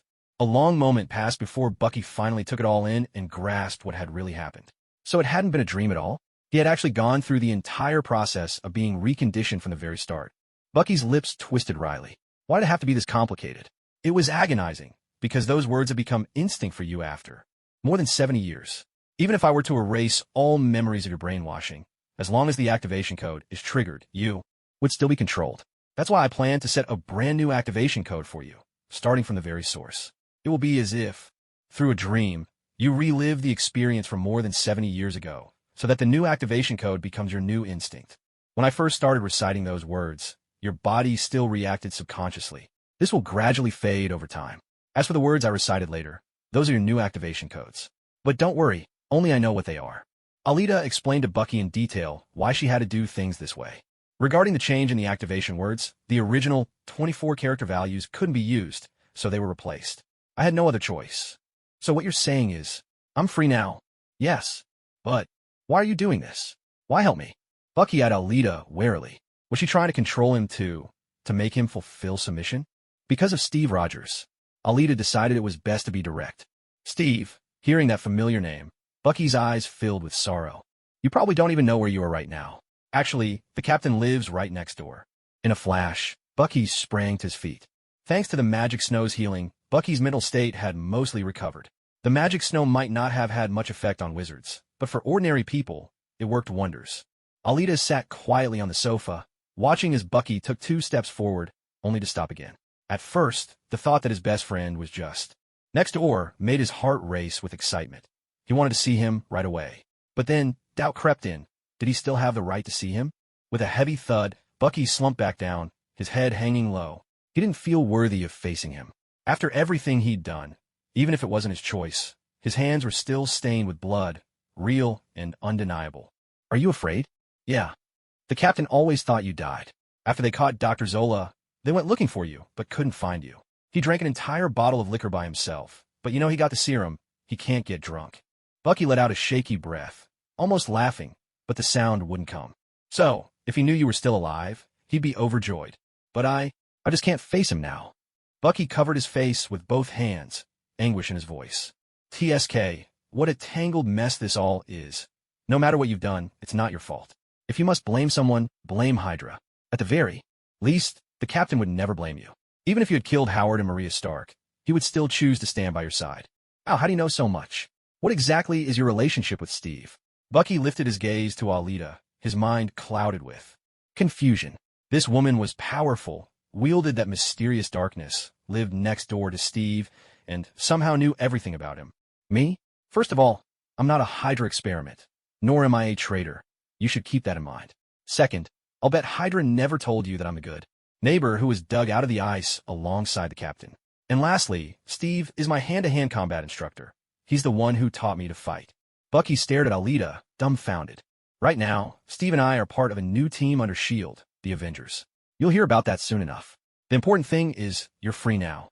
You don't have to follow Hydra's orders anymore. In fact, I'm about to make a move against Hydra, and this time, I intend to uproot them completely. So what do you say, will you help me? Bucky hesitated, thinking it over. If he really was free, he'd finally be rid of Hydra's shackles. After everything they'd done to him, forcing him to betray his own heart, they deserved nothing less than to pay the price. Besides, they were always his enemies anyway. I'm in. What do you need me to do? Well, I haven't actually made a plan yet. Alita scratched her chin, realizing she truly hadn't thought that far ahead. For now, let's start by getting you to meet Steve. Wait, no. It's better if he comes here. Steve's room didn't have any magical wards, so if someone eavesdropped, things could get complicated. Alita pulled out her phone and began to dial. Right now, Bucky asked nervously. Of course, Hydra's influence runs deep. We can't hope to take them down with just the two of us. We need allies. The phone rang, then Steve's voice came through. Hello, Alita. Hey, Captain. Are you home? Yeah, I'm here. What's up? Is something wrong? Oh, nothing's wrong. But I do have a surprise for you.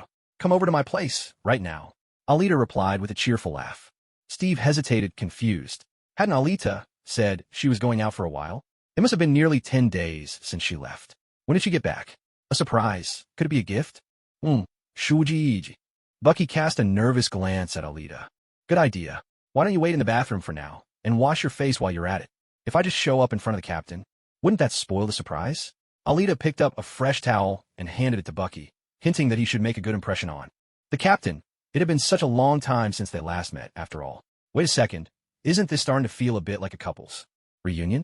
Alita scratched her head, suddenly feeling as though she were setting up her best friend and another friend on a blind date. Well, in this scenario, Bucky was the best friend. Knock, knock, knock. I'm coming. Alita called out as she opened the door. Captain. Alita, it's been ages. How have your travels been?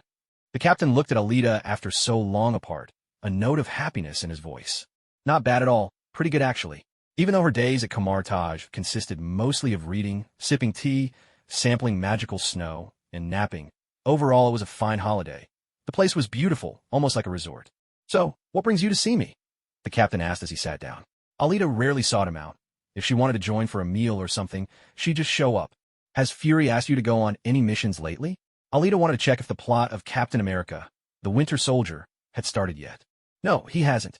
Did he talk to you?" The captain frowned, puzzled. "No, not exactly. But I was almost assassinated last night." Assassinated? The captain's demeanor turned serious in an instant. Even though Alita looked perfectly fine, why would someone try to assassinate her? "Alita, what exactly happened?" "Captain, do you know about Hydra?" "Hydra? Weren't they wiped out back in World War II? What did this have to do with Hydra?" "You remember Hydra's motto, right? Cut off one head, 2 more shall take its place." "I know it. Are you saying there are still members out there?" The captain's brows knotted together. His greatest enemy. There were still remnants left? Unforgivable. "Yes, there are. And they even tried to assassinate me last night." Alita nodded. "But how do you know it was Hydra? Did the assassins shout their slogan while trying to kill you?" "Because I caught one of them alive," Alita replied with a small, confident smile. Inside the bathroom, Bucky curled his lips. "I called it a prisoner." "A live one? Did you get any intel out of him? What did you find out?" the captain asked excitedly. This was Hydra they were talking about. "Well, why don't you go ask him yourself?" Alita said. "Where is he?" The captain stood up at once, unable to wait any longer. "Clap, clap. You can come out now," Alita called, clapping her hands as she spoke to the room. "Come out? What's going on?" "She caught a prisoner and just let him wander free." The captain turned his head to look as well. Creak, the bathroom door swung open, and out stepped a person with long hair and a peculiar left hand. Who was that? The captain wondered, puzzled. At that moment, Bucky lifted his head and looked at Steve. "Bah, Bucky, Bucky." The captain hurried forward, trying to see clearly and make sure. "Is it really you?" "It's me, Steve. It's been so long," Bucky choked out. Ever since he'd been under Hydra's control, he had longed to see Steve again. But each time he thought about what he'd done, and with all his waking moments between missions spent frozen, he couldn't even cling to such a small wish, let alone hope for the future.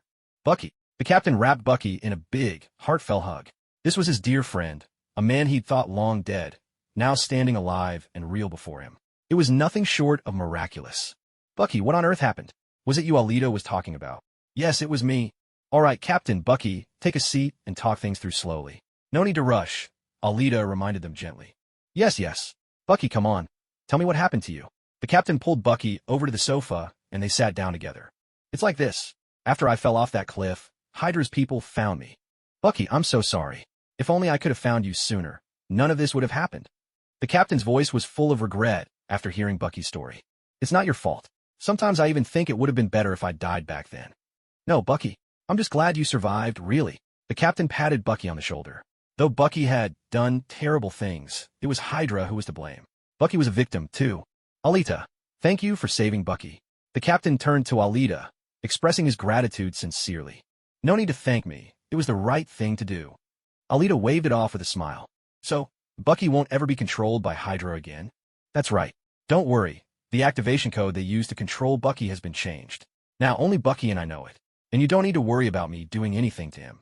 "No, I trust you completely. I'm only worried about Hydra." "Damn Hydra."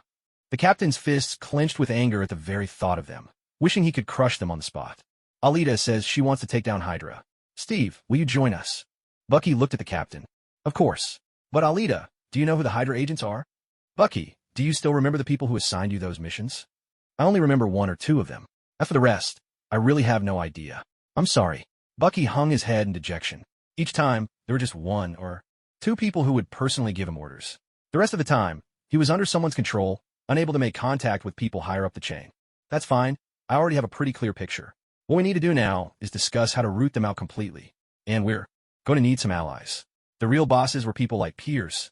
Those would be easy enough to deal with.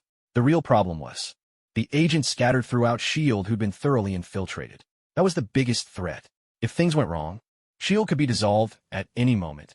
Or, if the agents defected to Hydra, there would be no one left in S.H.I.E.L.D. "Alita, what do you think we should do?" Both Captain and Bucky turned to Alita. Let me think." Alita pulled out a magic snow stick, pondering as she spoke. "Want one?" After the battle in New York, the captain had tried magic snow himself and discovered it wasn't a cigar. So, he didn't stop Alita anymore. In fact, the stuff tasted pretty good and was quite refreshing. So, the 3 of them sat in Alita's living room, trailing smoke as they talked. "Here's the plan. Bucky, you'll stay with the captain for now. I'll go find someone first, then explain the situation to Fury. After that, we'll bring back Natasha and Hawkeye. They're both S.H.I.E.L.D. agents, so they're familiar with how the missions work and how the system operates. With them helping to steady the ship, things will be a lot easier for us. Once I've gathered detailed intel, you and Bucky will move out. Your main job will be to strike at Hydra's bases. When the time comes, we'll bring Tony in too. His mobility could be a huge asset. Alita organized her thoughts and laid out the plan. Sounds good, but what does this have to do with the agents? The captain trusted Alita's plan, but was puzzled. Did they really need to mobilize S.H.I.E.L.D.? Cap, the truth is, S.H.I.E.L.D. has already been thoroughly infiltrated by Hydra. Alita broke the news to him. What? The captain was stunned. How did this happen? Why would Hydra? After all, S.H.I.E.L.D. was founded by Carter and Howard together. How could Hydra have wormed its way in? It's because of Project Paperclip, and because Dr. Zola was brought in at the time. He was basically a mole. Thanks to the project he led, combined with Fury's compartmentalized management style, Hydra found the perfect environment to hide and grow. The captain stood speechless at the doorway. There was nothing he could say. He'd been frozen too early, and honestly, he thought that once the Red Skull was defeated, the rest of Hydra would be nothing to worry about. But reality turned out to be something he could never have imagined, not even in his wildest dreams. All right, Cap, why don't you head home for now? I'll open a portal to your place in a bit, and Bucky can stay with you for the time being. Why not just walk over? The captain asked, scratching his head. Because right now, there's a whole squad of Hydra agents lurking outside our window. And also, that pretty nurse who lives next door to you? She's actually an Agent Fury sent to keep an eye on you. Oh, and by the way, she's Carter's niece. Alita dropped the bombshell with a mischievous grin. Sharon was actually an agent? And Carter's niece? No less? The captain stared in shock, remembering he'd even felt a little fondness for her. Ahem. So, are you saying she's Hydra too? No, not at all. But for now, let's not alert anyone. We're not quite ready yet. That's a relief. But did you know about all this from the start? The captain couldn't help but ask, seeing how much Alita seemed to know about Hydra. Of course. I'm a magician, remember? I can hear people's inner thoughts. There's magic like that? Absolutely. For example, just now, when you learned Sharon was Carter's niece, you were thinking about how you kind of liked her. Alita gave him a conspiratorial, sly smile. Ahem. You must have misheard. I'd better head back. Just send Bucky over when you're ready. The captain couldn't stand Alita's teasing look, nor Bucky's knowing smile. He stood up awkwardly and left in a hurry. Hey. Alita and Bucky exchanged a knowing chuckle. All right, I've set up a magical barrier in your room now. No matter what kind of advanced surveillance equipment they use outside, they won't be able to see in. And you, don't have to worry about being bugged, either. Bucky will be perfectly safe here. With that, Alita finished preparing the room with her magic before leaving Bucky there. Thank you, Alita, Bucky said gratefully. No need to be so formal. Alita waved it off. You two just stay here and wait for my word. Once I've taken care of things, I'll come find you. Be careful out there, the captain reminded her. Don't worry, I've got this. With a soft whoosh, Alita opened a portal and stepped through, off to keep an eye on Pierce. She needed to make him one of ours. Only then could she gather the proof she needed to show Fury just how dangerous the situation really was. So this is the power of magic? Bucky whispered in awe. Yes, it was only through Alita that I learned magic actually exists in this world. How did you two meet? Well, that's a long story. Washington, S.H.I.E.L.D. headquarters. Pierce, the mission failed. The Winter Soldier is missing, most likely taken by Alita.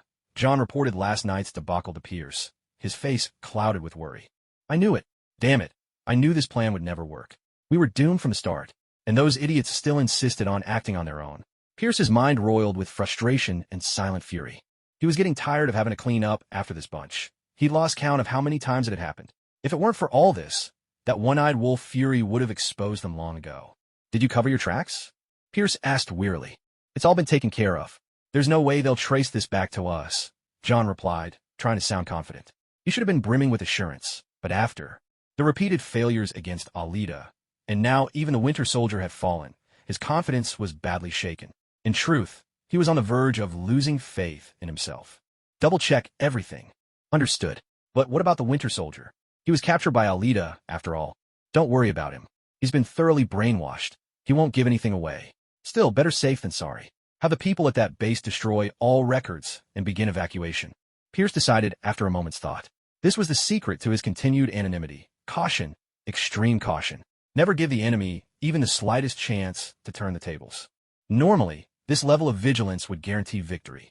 Unfortunately, he was up against Alita, a game breaker if there ever was one. How do you win against someone like that? After leaving the captain's quarters, Alita appeared near S.H.I.E.L.D. headquarters.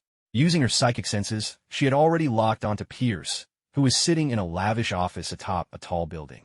Alita decided to keep an eye on him and only make her move once he returned home. She didn't want to risk setting off some unknown high-tech alarm. Inside S.H.I.E.L.D. That would be far too hard to explain away.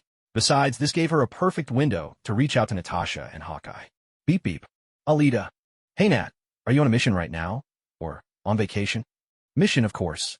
Not everyone gets to be as laid back as you and the captain. Natasha replied with a chuckle. So what's up? Why the sudden call? There's something important. Have you finished your assignment? Just about. Is there some kind of emergency? Natasha was puzzled. Alita never called without a good reason. Yeah, it's urgent. I need your help. Can you get in touch with Clint? Clint, it's possible, but what's going on? Natasha furrowed her brows, clearly sensing that something big was afoot. The Avengers are assembling for a second time. We need you and Clint to return to the team. Alita paused for a moment. Come to think of it, except for Banner, it really was the second gathering of all the Avengers, while except Thor was missing. Is serious? But Fury hasn't sent out any notification. Shouldn't Fury be the one to inform them of something like this? This time, I'm the one calling you. The captain knows as well. As for Fury, Natasha, you know about the Winter Soldier, don't you? The Winter Soldier? Natasha recalled the time she'd encountered him during a mission for the Red Room. I know of him. Is this related to him? That's right. Not only is it about him, but it also involves a certain organization. Because of the gravity of the situation, I haven't notified Fury yet. But I need you and Clint to come back to New York. Once you're back, meet at S.H.I.E.L.D. headquarters. Oh, and make sure you return as if it's the normal end of a mission. Don't arouse any suspicion. Not even a hint. Alita's tone was stern. Understood.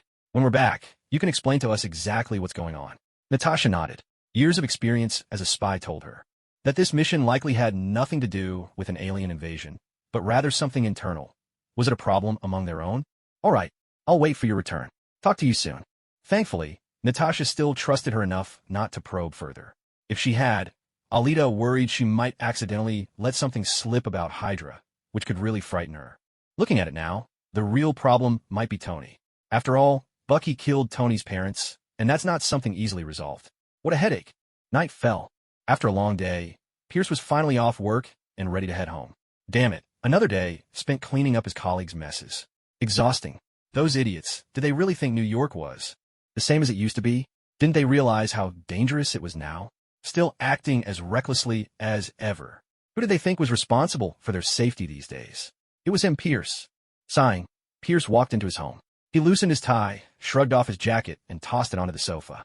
From a liquor cabinet, he took out a bottle of whiskey and a cigar, dropped some ice into his glass, poured himself a generous serving of his treasured whiskey, lit the cigar, and sank into the couch, enjoying the comfort. This was the best moment of the day. No work troubles, no stressful Hydra assignments, just a rare, peaceful quiet. He exhaled a slow, satisfied cloud of smoke, took up his glass, ready to take a sip. Then his hand froze midair. Wait a second. Who made that second sound? As a top agent, Pierce was instantly on high alert. Even if it was just his imagination, he couldn't afford to relax. Not even for a second. This vigilance was the very reason he'd managed to survive so many years. Unscathed, setting down his wine glass, Pierce kept up the facade that he'd noticed nothing out of the ordinary. His right hand slipped beneath the coffee table in front of him, and the moment his fingers wrapped around his handgun, Pierce felt a faint sense of reassurance. With a swift roll forward, he spun around and trained his weapon on the space behind him.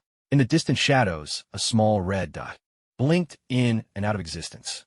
At that moment, Pierce had only one regret. Why hadn't he turned on the lights as soon as he got home? Who's there? Pierce gripped his gun tightly, forcing down the tension in his chest, and called out. A soft exhale came from the other side, the sound of someone blowing out a smoke ring. A man, perhaps? Pierce speculated. You know, with your status and your reaction just now, you're honestly less impressive than a mob boss. I have to say, I'm deeply disappointed. Alita mused, her thoughts drifting. To Kingpin, that's what true composure looked like.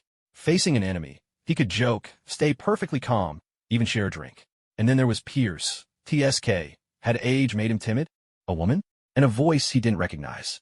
Pierce's mind raced, trying to deduce who would come looking for him at this hour, and in his own home, no less. As a member of the Council and a level 10 S.H.I.E.L.D. agent, all his personal information was highly classified. Unless she'd followed him here.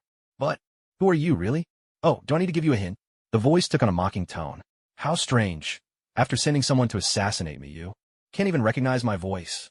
Alita was exasperated. Was this really Hydra's level of professionalism? She couldn't believe it. Alita, Orochi, Pierce was just as flustered.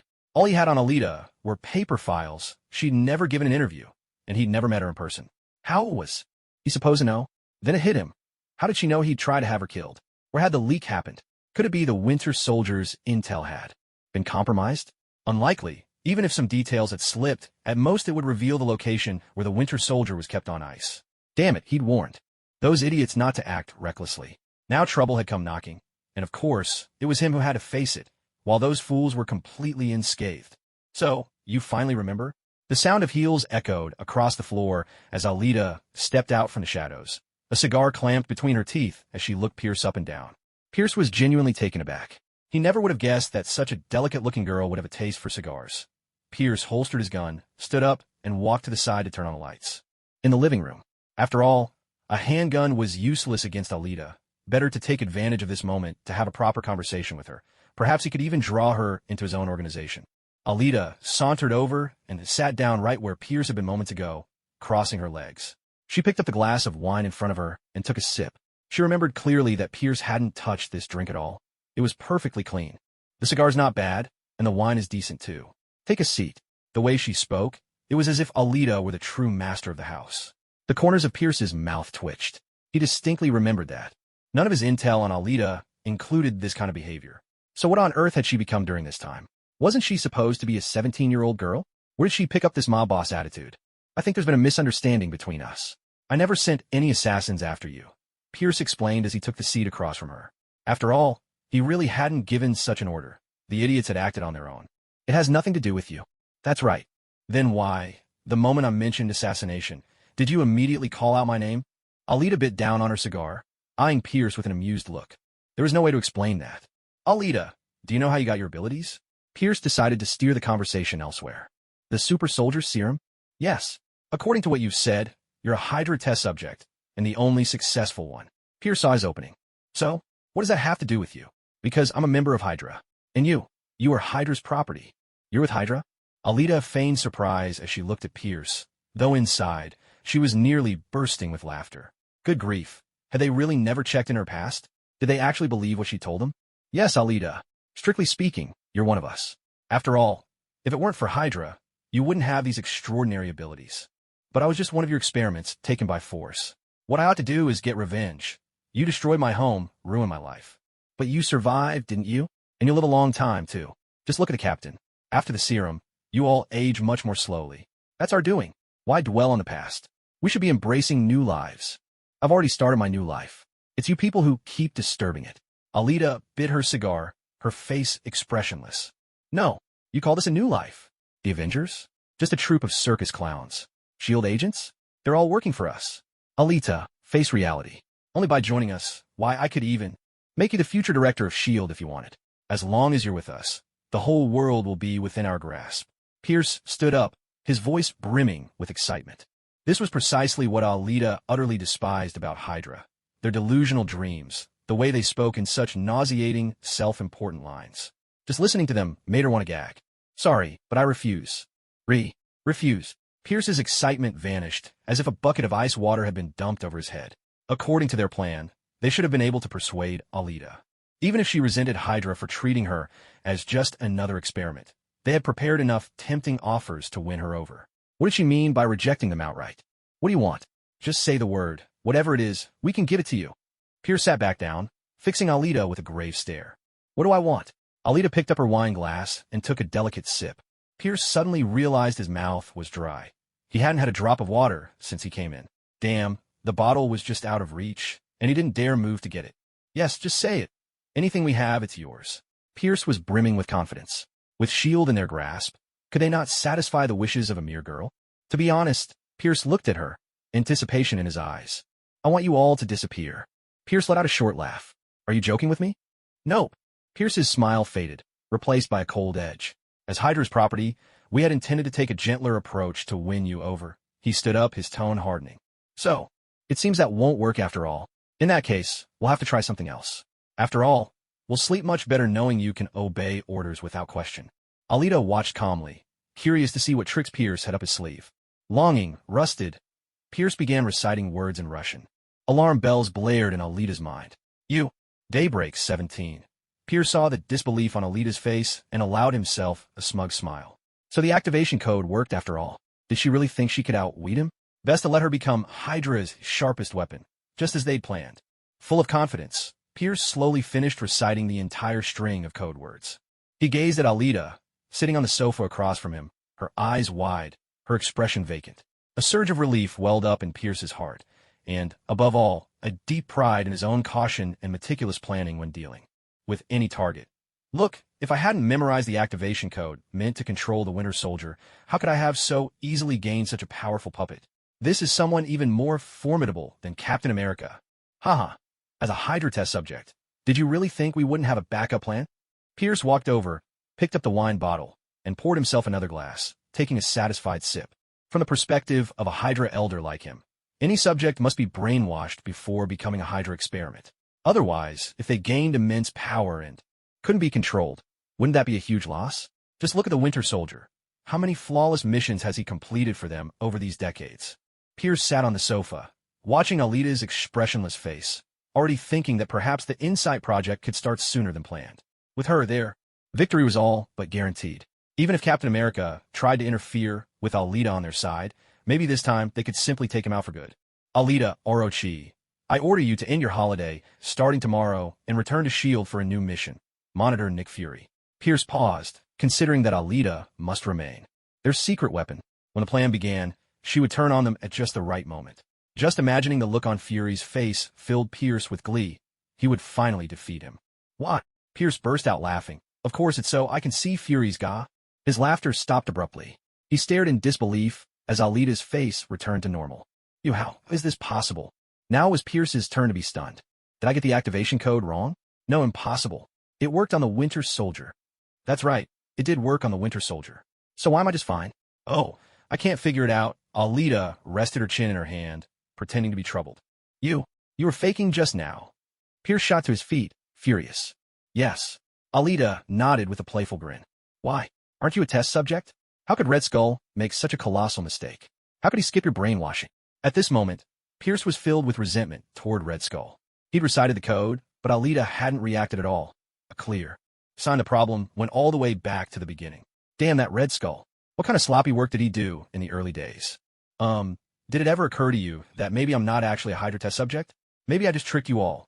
Impossible. Pierce roared. Alita was speechless. What's wrong with this guy? One little lie she told ages ago had not only been believed, but now they were absolutely convinced it was the truth that I've never used any magic on them. After all, if you're not one of them, then how did you end up being dug out of the ice with a captain?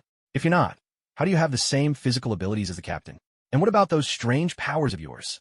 Well, Alita scratched her head. Isn't it possible I just accidentally fell into the sea, and then the captain happened to fall next to me? Then S.H.I.E.L.D. just dug us both out together. Pierce was speechless for a moment. How could there be such a ridiculous coincidence in this world? I don't believe it. But that's exactly what happened. Alita spread her hands helplessly. Is what you're saying really true? Pierce asked cautiously, still clinging to a sliver of hope. Yep. Alita mercilessly shattered his illusions. Pierce let out a stifled sob, slumping into a chair.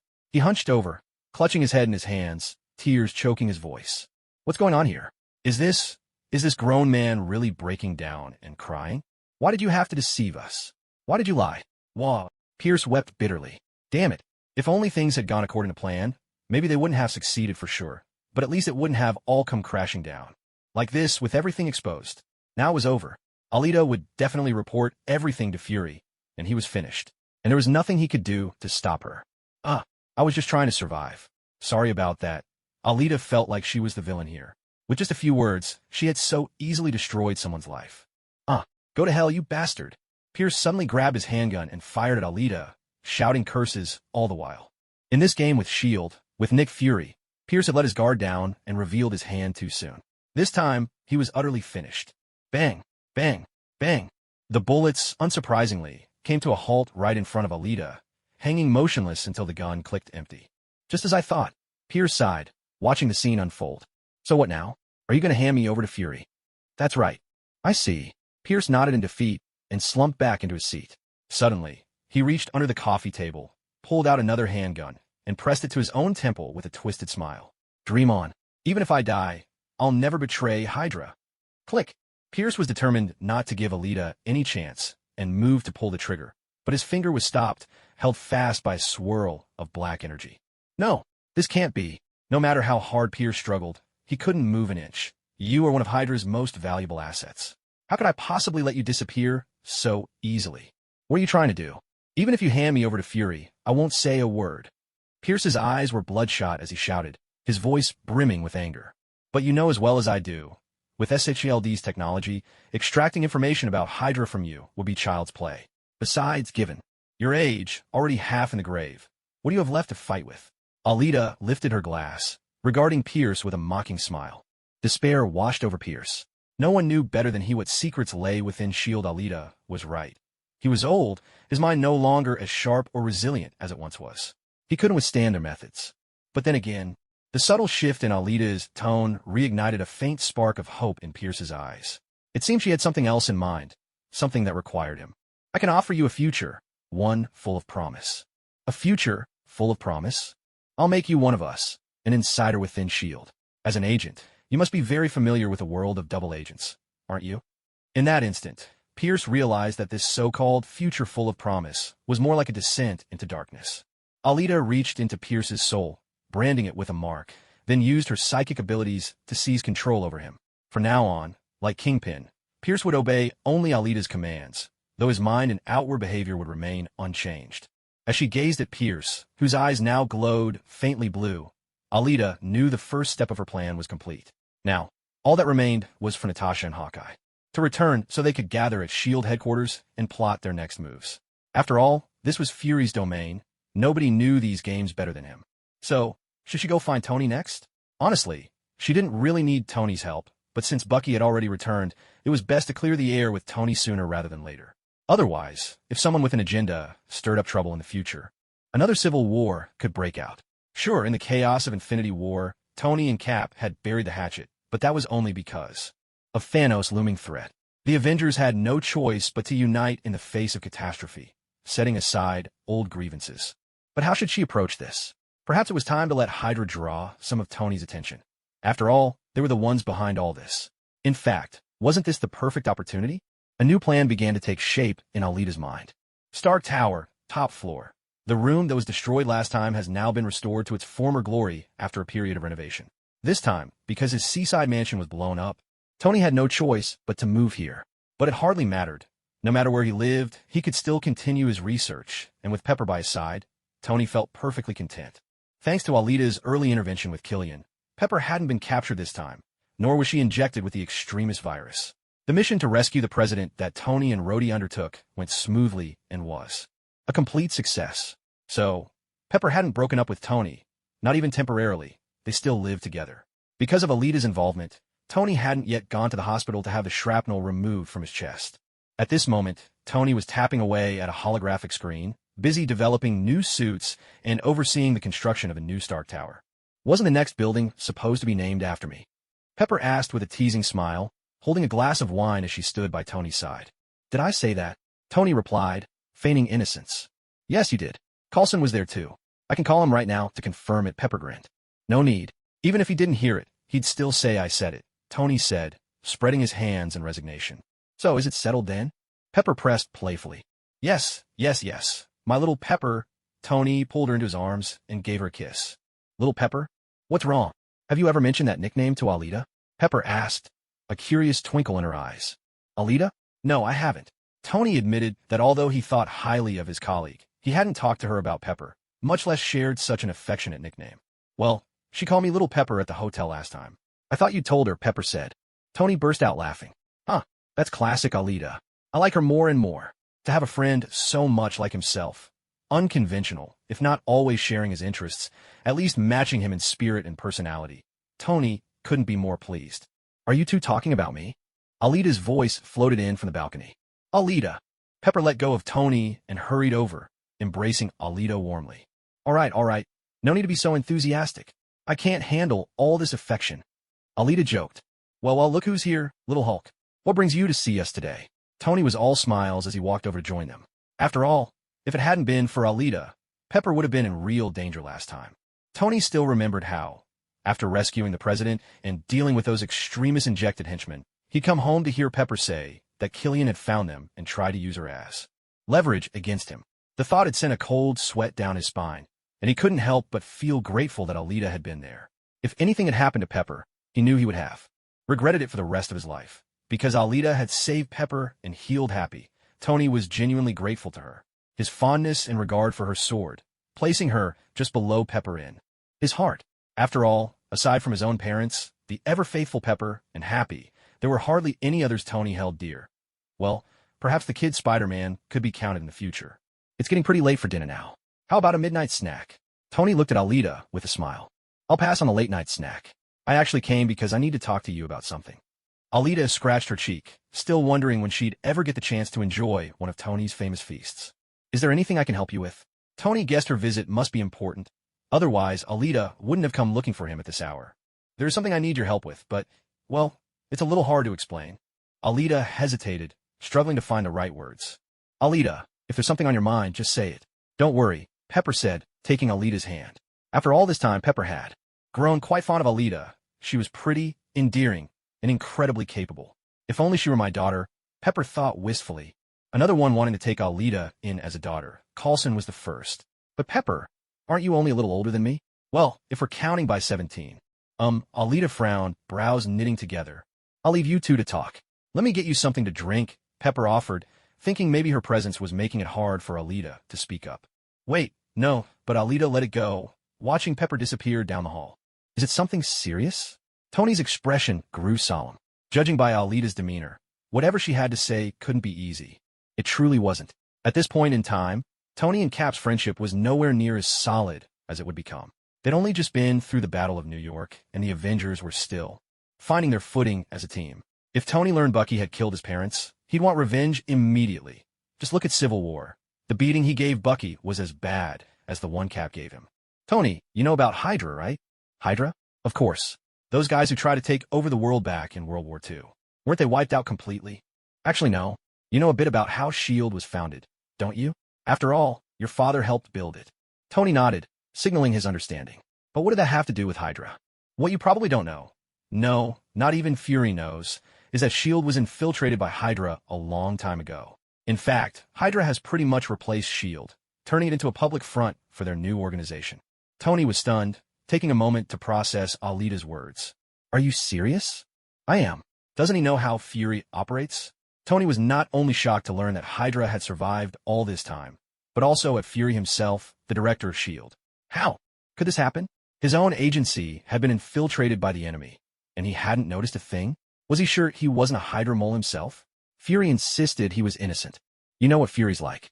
Because of his unique style of compartmentalized management, and the fact that after World War II, S.H.I.E.L.D. absorbed Dr. Zola and other former Hydra members. Zola was able to launch Operation Paperclip. So S.H.I.E.L.D. was compromised from the very beginning. And after all these years, Hydra has grown into a monstrous force. So, the reason you've come to me is, you want my help dealing with Hydra, right? Tony finally understood Alita's purpose. That's right. You can fly, you're incredibly mobile, and I've also called in Natasha, Clint, and Cap. No Banner? This is starting to sound like the Avengers assembling again, Tony said, a spark of excitement in his voice. We won't need Dr. Banner for now. The agents are more than enough for us to handle. This time, there wouldn't be any giant monsters for Hulk to smash. True enough. So when do we head out? Tony nodded, clearly agreeing with Alita's plan. There's no rush to leave just yet. Besides asking for your help, there's actually something even more important I need to tell you. Alita hesitated, clearly struggling to find the right words. What is it? Tony, as I just said, Hydra infiltrated S.H.I.E.L.D. right after World War II, and their ambition to rule the world has never changed. Whether it's through technology or breeding super soldiers, they've kept growing their power in secret. So, your father, Howard Stark, once experimented with the super soldier serum. He didn't succeed, but he did manage to develop something that could enhance physical performance a little. What are you trying to say? Tony frowned, a bad feeling settling in his gut. That night, a Hydra agent embedded in S.H.I.E.L.D. leaked Howard's research, which led to, in a flash, Tony shot to his feet, his face twisted with fury. He already understood what Alita was about to say. Hydra had targeted his father because of the serum, which meant they were responsible for his parents' deaths. His parents hadn't died in a car accident. They've been murdered by Hydra? Where are they? Tony's voice was cold as steel, but inside, his rage was burning hotter than ever. I'll tell you everything I know about Hydra, and where the mastermind is hiding. But, Tony fixed Alita with an intense stare. I've already found the person who killed your parents with their own hands, Alita replied, feeling just how heavy this mission truly was. It's unbearable. Where is he? Tony, what I'm trying to say is, the reason he turned out this way is because he was brainwashed by Hydra. He became nothing more than a puppet who could only carry out orders. He had no choice in the matter. You know him? Tony noticed Alita's expression and guessed that her hesitation probably had something to do with this man's complicated identity. He grew up with the captain. Back in World War II, he and the captain carried out missions together. Then, due to an accident, he fell off a cliff and lost his left arm. Hydra's Red Skull found him first, forced brainwashing on him, and turned him into a mindless puppet, an assassination machine. For all these years, whenever Hydra needed him, they'd thaw him out to take care of their enemies. Years ago, it was him who carried out the mission. The captain, Tony finally understood that it was all because of the captain's connection. But so what? Sure, his father and the captain were good friends, but he barely knew the man himself. Are you going to stop me? I don't want to stop you, but I also don't want to see you and the captain fall out. There's no way to tell someone not to seek revenge. Tony, the captain, and Bucky were all victims here. The real culprit was Hydra. But if Tony insisted on killing Bucky, that was something Alita just couldn't bear to witness. That wasn't what she wanted. I don't care. Tony walked off to the side and pulled up a holographic screen. As expected. On the surface, Tony might come off as a playboy who didn't care about his parents, but deep down, he just couldn't accept that his parents were murdered. That was a world apart from dying in an accident. Tony, you must know, he was forced to carry out those missions. Like you, he's been suffering all these years. Everything that happened was Hydra's doing. I won't stop you from getting revenge, but if you want, I can bring him to you, let you take a swing at him. Would that help? Alita, if you were in my shoes, would you be able to let him go? This is so frustrating. These damn questions, so hard to answer. If that's the way it is. Tony, put on your suit. What do you mean? Even with his judgment clouded by hatred, Tony was momentarily at a loss by Alita's words. He couldn't figure out what she was planning. Suit up. I'll take you to him. Tony fell silent for a moment, but since Alita said so, fine. He wanted to see for himself just who this guy was. Tony opened a wall panel in his room, revealing a brand new suit gleaming with metallic luster, standing silently in the shadows. Jarvis. Yes, sir. As Jarvis responded, the suit's eyes lit up with a stark white glow. It stepped forward from its place, coming to a halt in front of Tony. Then, the front section slid open. Tony spun around, spread his arms, and leaned into it. Amidst a symphony of mechanical whirs, the suit sealed shut around him. Where is he? Tony, now clad in the armor, truly lived up to his reputation as Alita's idol. The legendary Iron Man Alita gazed at Tony, her eyes sparkling with admiration. He really was impressive. Alita. Seeing the excitement shimmering in Alita's eyes, Tony felt a swell of pride, but was quickly overwhelmed by a wave of sorrow. All right, don't worry, he said, trying to reassure her. Alita? Tony? What are you two doing? Pepper had returned, holding a cup in her hand. She paused in confusion, seeing Tony suddenly suited up. What could be so urgent? Pepper, something's come up. I need to head out for a bit. This urgent? She asked, surprised. Yeah, it's really urgent. After all, this was a matter of vengeance. If Tony knew exactly who in Hydra was responsible, he would have flown straight to them already. Alita, you're leaving now? Pepper asked. Yes, Pepper. I'll see you later. Alita glanced at Pepper, and an even better plan suddenly flashed through her mind. This would make things even more secure. With a sharp hiss, Alita opened a portal. On the other side was a barren stretch of desert. She stepped through first, then beckoned to Tony, who was still standing in place. Come on. Magic, huh? Tony looked at the portal, this gateway that could open to anywhere at any time, and found himself more intrigued than ever by such mysterious power. But now wasn't the time to dwell on it. There's no one here, he observed, scanning the empty sand. The person you mentioned isn't here. Wait a moment. I'll bring them over. With another soft hiss, Alita opened a portal to her own room. Not to the captain's, since she needed to explain the situation to both the captain and Bucky first. Captain Bucky. Alita entered the captain's quarters. Alita, how did it go? The captain asked. Well, everything went pretty smoothly. Natasha and Clint are already on their way back, and I've managed to capture one of Hydra's agents. Alita scratched her cheek, a little sheepish. So when do we move out? The captain pressed, impatience in his voice. After all, Hydra was responsible for countless crimes, and this time, they had to be eliminated for good. Captain, there's been a bit of an unexpected development. What happened? The captain's brow furrowed. With a sigh, Alita explained, "Here's the thing. I want to find Tony, and I told him about Bucky. Now, he's consumed by anger and hatred. But this was all Hydra's doing. Bucky had no choice in the matter." The captain instantly realized. Tony now knew it was Bucky who had killed his parents. "That's true, but Tony, blinded by hatred, isn't thinking straight anymore," Alita said, rubbing her temples in slight frustration. "So what does he mean to do? Kill Bucky for revenge?" The captain's frown deepened. "I'm not about to let that happen. Steve, after all, it was something I did. Stark's reaction isn't unreasonable. No, I'm not going to let you face all of this alone." The captain strode into the room and picked up his shield. "Knew it would come to this." Alita sighed helplessly. "Alita, did you tell Tony where Bucky is?" "Oh no, I didn't." "In that case, Bucky, you should go. I'll go talk to Tony. If Tony doesn't know where Bucky is, it's simple. Just make sure he can't find him." "No, Steve, I can't just run away from everything. Tony's only one of the people who'll come after me. There might be more in the future." "But," the captain looked at Bucky with concern. He knew Tony's strength well. Tony Stark without the suit and Iron Man with the suit were two completely different people. And in his current state, Tony probably wouldn't listen to anyone. "Oh, come on. Do you guys have to act like this is some tragic parting of life and death?" Alita said, exasperated. "Alita, do you have a plan?" The captain looked at Alita hopefully. "It's simple. Just let Bucky and Tony have a fight. I've already told Tony that Hydra was behind everything. Right now, he just can't accept the truth. But if he fights Bucky, he'll vent his anger and maybe resolve the whole business about Bucky killing his parents. But what if Tony loses control? That was the captain's biggest worry. Fighting was one thing, but if Tony couldn't restrain himself and went too far, it would be a disaster. What's there to worry about? With me there, I guarantee Bucky's safety." "Yes, Steve, let me do this," Bucky said, looking at the captain.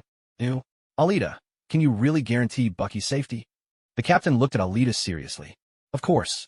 I've been worrying myself sick over you and Tony, you know? All right, then I'm coming too. You'd better not. I'm afraid you won't be able to resist intervening, and that might just make things worse." If the captain jumped in, Tony definitely wouldn't hold back. Nothing stings like a brother's betrayal. Well, though their relationship isn't quite that close yet. "No, I'm not comfortable with that." "Fine, but you can't bring your shield," Alita decided after a moment. After all, she was invincible. Keeping things under control would be no problem. "All right." The captain gritted his teeth and set down his shield. After all, this wasn't a fight to the death, but a mission to solve a problem. If the team couldn't get along, how would they ever defeat Hydra? "Bucky, don't worry. When you get there, go all out and fight Tony with everything you've got. I'll make sure you're safe. Only if you give it your all will Tony forgive you. But if you hold back, he'll just look down on you." "I understand." Bucky nodded. With Alita's guarantee, there was nothing left to worry about. After all, he couldn't even last a single move against her. "Let's go," he said. With a soft hiss, Alita opened a portal, and they stepped into a sandy landscape. "Captain," Tony greeted calmly. "Stark, so it's you." "It's me. I'm sorry." Bucky nodded. "Stark, Bucky didn't want this. He was under Hydra's control." "It doesn't matter. He killed my parents with his own hands." "Stark, come on. Alita should have explained everything to you. I won't hold back, so be prepared. I might kill you." Red energy glowed in Tony's palms. "I've been ready for this, and honestly, I hope the day comes sooner rather than later." Bucky nodded and walked forward. "Bucky." The captain moved to intervene, but someone held him back. "Captain, you promised not to interfere." But the captain's heart raced at Tony's cold words. Would he really go so far as to kill Bucky? Don't worry," Alita sighed. She knew the captain always lost his composure when it came to Bucky, even in front of Tony. But truthfully, Bucky probably didn't stand a chance. His metal arm wasn't made of vibranium, after all, and it likely couldn't withstand Tony's lasers. "Stark, I'm truly sorry about your parents. Enough. You made your choice. Now face the consequences. Let's do this. And don't say I'm picking on an old man." Bucky thought of Alita's words and resolved to give it everything he had. Even if it meant dying by accident, he would have no regrets. He crouched low, then charged at Tony with all his strength. Tony raised both hands, repulsors ready, targeting the oncoming Bucky. Bang, bang, bang. A volley of blasts fired, but Bucky dodged them all with lightning-fast reflexes. Reaching Tony, he swung his left fist at the helmet. Tony blocked the blow, then, with a burst from his left boot's thruster, launched Bucky backward. With a sharp hiss, Tony's hands and feet lit up, and he skimmed low over the ground, closing in on Bucky just as he got to his feet, unleashing a relentless barrage. Fortunately, although Bucky's physical prowess wasn't on par with the captain's, he was himself a master of hand-to-hand combat. Combine that with the iron fist on his left arm. Each time it struck Tony's suit, red alerts flashed across Tony's holographic display, while Tony's armor easily absorbed the blows. Protecting him from Bucky's punches, hand-to-hand combat was never Tony's strong suit. As a result, he took more hits than he landed in their close-quarters fight. TCH. With a sharp whir, his repulsor charged up once more. Bucky's fist crashed into Tony, disrupting his attack. The relentless hammering of Bucky's metal fist rang out as it battered Tony's armor. From a distance, the captain watched the scene unfold. He let out a subtle sigh of relief. At least Bucky wasn't entirely overwhelmed. "Ah, Captain, you're still too naive," Alita thought with a faint smile. Never underestimate the power of technology. With a sharp hiss and a burst of explosions, Tony sent Bucky flying back and soared into the air. Several small missiles launched from his shoulder, sweeping the ground in a barrage. Jarvis, analyze his fighting pattern. "Yes, sir." Bucky, caught off guard, rolled swiftly to evade the blasts. The missiles weren't especially powerful, but the shockwaves sent shards of rock and debris flying. Though Bucky managed to avoid the direct explosions, bits of stone and metal grazed his body and face, leaving bloody cuts. Bucky, the captain, made another desperate move to charge forward. Tony clearly had no intention of holding back. But as expected, Alita grabbed his arm and held him back. "Alita," the captain called out anxiously. "Captain, you said you wouldn't interfere. Besides, this still isn't the critical moment." "But, sir, the opponent's fighting style has been fully analyzed," Jarvis reported. "Let's finish this." Tony dived down, engaging Bucky once more. This time, things had changed. Not only could Tony block Bucky's punches, he could seamlessly counterattack. A left hook, a right hook, a knee strike, and then a well-aimed repulsor blast sent Bucky stumbling back. Bucky was trapped in Tony's rhythm, forced onto the defensive, unable to strike back. This was the true strength of technology. Jarvis, as an artificial intelligence, had analyzed Bucky's every move with unmatched precision. Although Tony couldn't match Bucky's combat skills, honed as a soldier and through Hydra's brutal training, Jarvis more than made up the difference. "Bucky, start!" the captain shouted from where Alita held him back. Tony paused briefly, glanced over his shoulder, then turned his attention to Bucky once again. "Get up. We're not done yet." A moment like this could never quench the fire of his fury. Cough, cough. Bucky stood up. Though he had just taken a beating, his exceptional physique and rapid recovery showed he hadn't reached his limit yet. "Alita, let go." The captain glared at Alita with anger in his eyes. "I told you I'd keep Bucky safe. Now's not the time," Alita replied, calm but firm. But Tony shows no sign of stopping, the captain shouted, his voice tight with frustration. How could he just stand by and let Bucky get pummeled without doing anything? Tony has already pulled his punches, you know. Alita thought silently, speechless at the captain's anxiousness. Meanwhile, the next round of fighting had already begun. Having lost the upper hand in close combat, Bucky could now only exchange blows wound for wound, or rather, he was using his own injuries to wear down the other's armor. That's what it really was, Bucky told himself quietly. But even so, Bucky kept attacking with all he had left. After all, he had killed Tony's parents. If he were to die by Tony's hand, so be it. He faced it calmly. To have regained his senses after years under Hydra's control, and to have seen Steve again, he had no regrets. Bucky, the captain, broke free from Alita's grip and dashed forward, only for a portal to open suddenly in front of him. It was Alita's magic. Before he could react, the captain stepped right through it, and found himself standing in his own home. "Alita!" he shouted in frustration. Even if he wanted to grab his shield and run back, there was no way. He had no idea where Alita's portal would put him. Even if he did know, even if he could fly, he'd never make it in time. Ugh, I said I'd handle this, so I will. Why is he in such a rush? Even if Bucky is hanging by a thread, I can still pull him back. But if the rift between Tony and Bucky isn't resolved, there will always be a divide between them. How can they unite against the endless threats to come? Even if the captain doesn't understand, I'll be the one to play the villain here. Besides, I do have a plan. With a soft crackle, Alita opened another portal, this time to Stark Tower. Alita. Pepper looked at the portal that appeared right before her, her eyes wide with surprise. If Alita hadn't just left using this very magic, Pepper would have been even more shocked. "Pepper, come here for a moment," Alita beckoned. Without hesitation, Pepper walked over. "Wow, this is incredible. What sort of magic is this? Can you really go anywhere you want, anytime?" "That's right, but there's something urgent." "What is it?" "Tony." Pepper caught sight of Tony in his suit, brawling with a stranger not far away. "What's going on?" Pepper asked in confusion, her tone revealing that things didn't seem too urgent. At least for now, Tony clearly had the upper hand. That's probably why Pepper wasn't overly anxious. After all, Tony had been through his fair share of battles. "Pepper, I think you're the only one who can truly comfort Tony right now. What exactly is going on? Pepper's curiosity only deepened. This is how it happened. Alita began to recount the situation with Tony's parents to Pepper.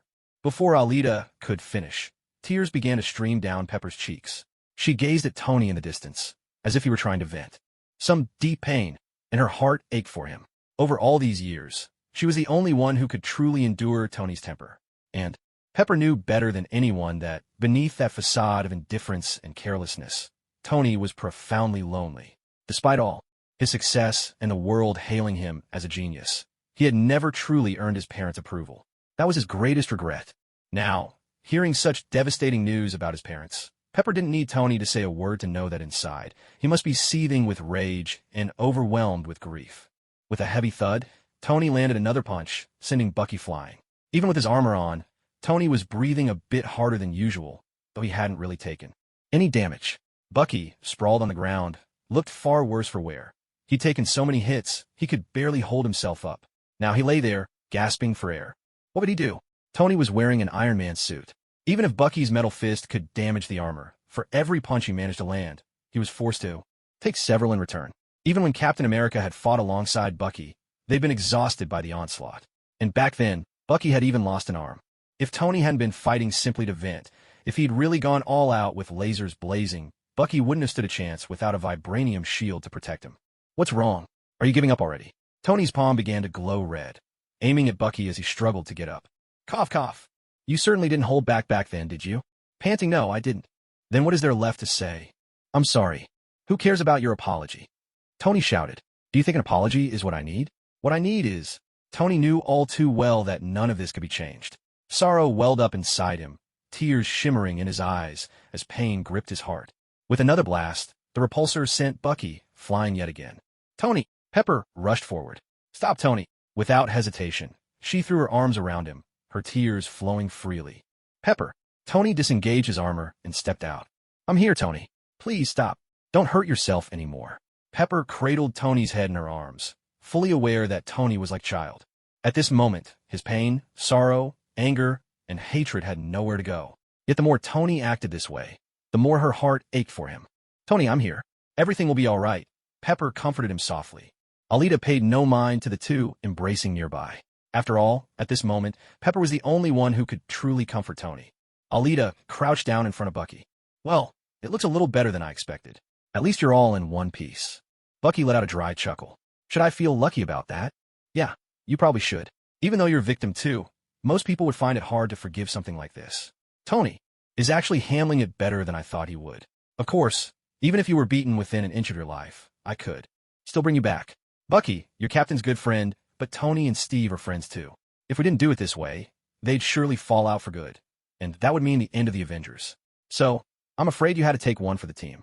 Maybe it was because Alita had warned Tony about Hydra in advance, giving him time to brace himself. But Tony's desire to kill Bucky didn't seem as intense as expected.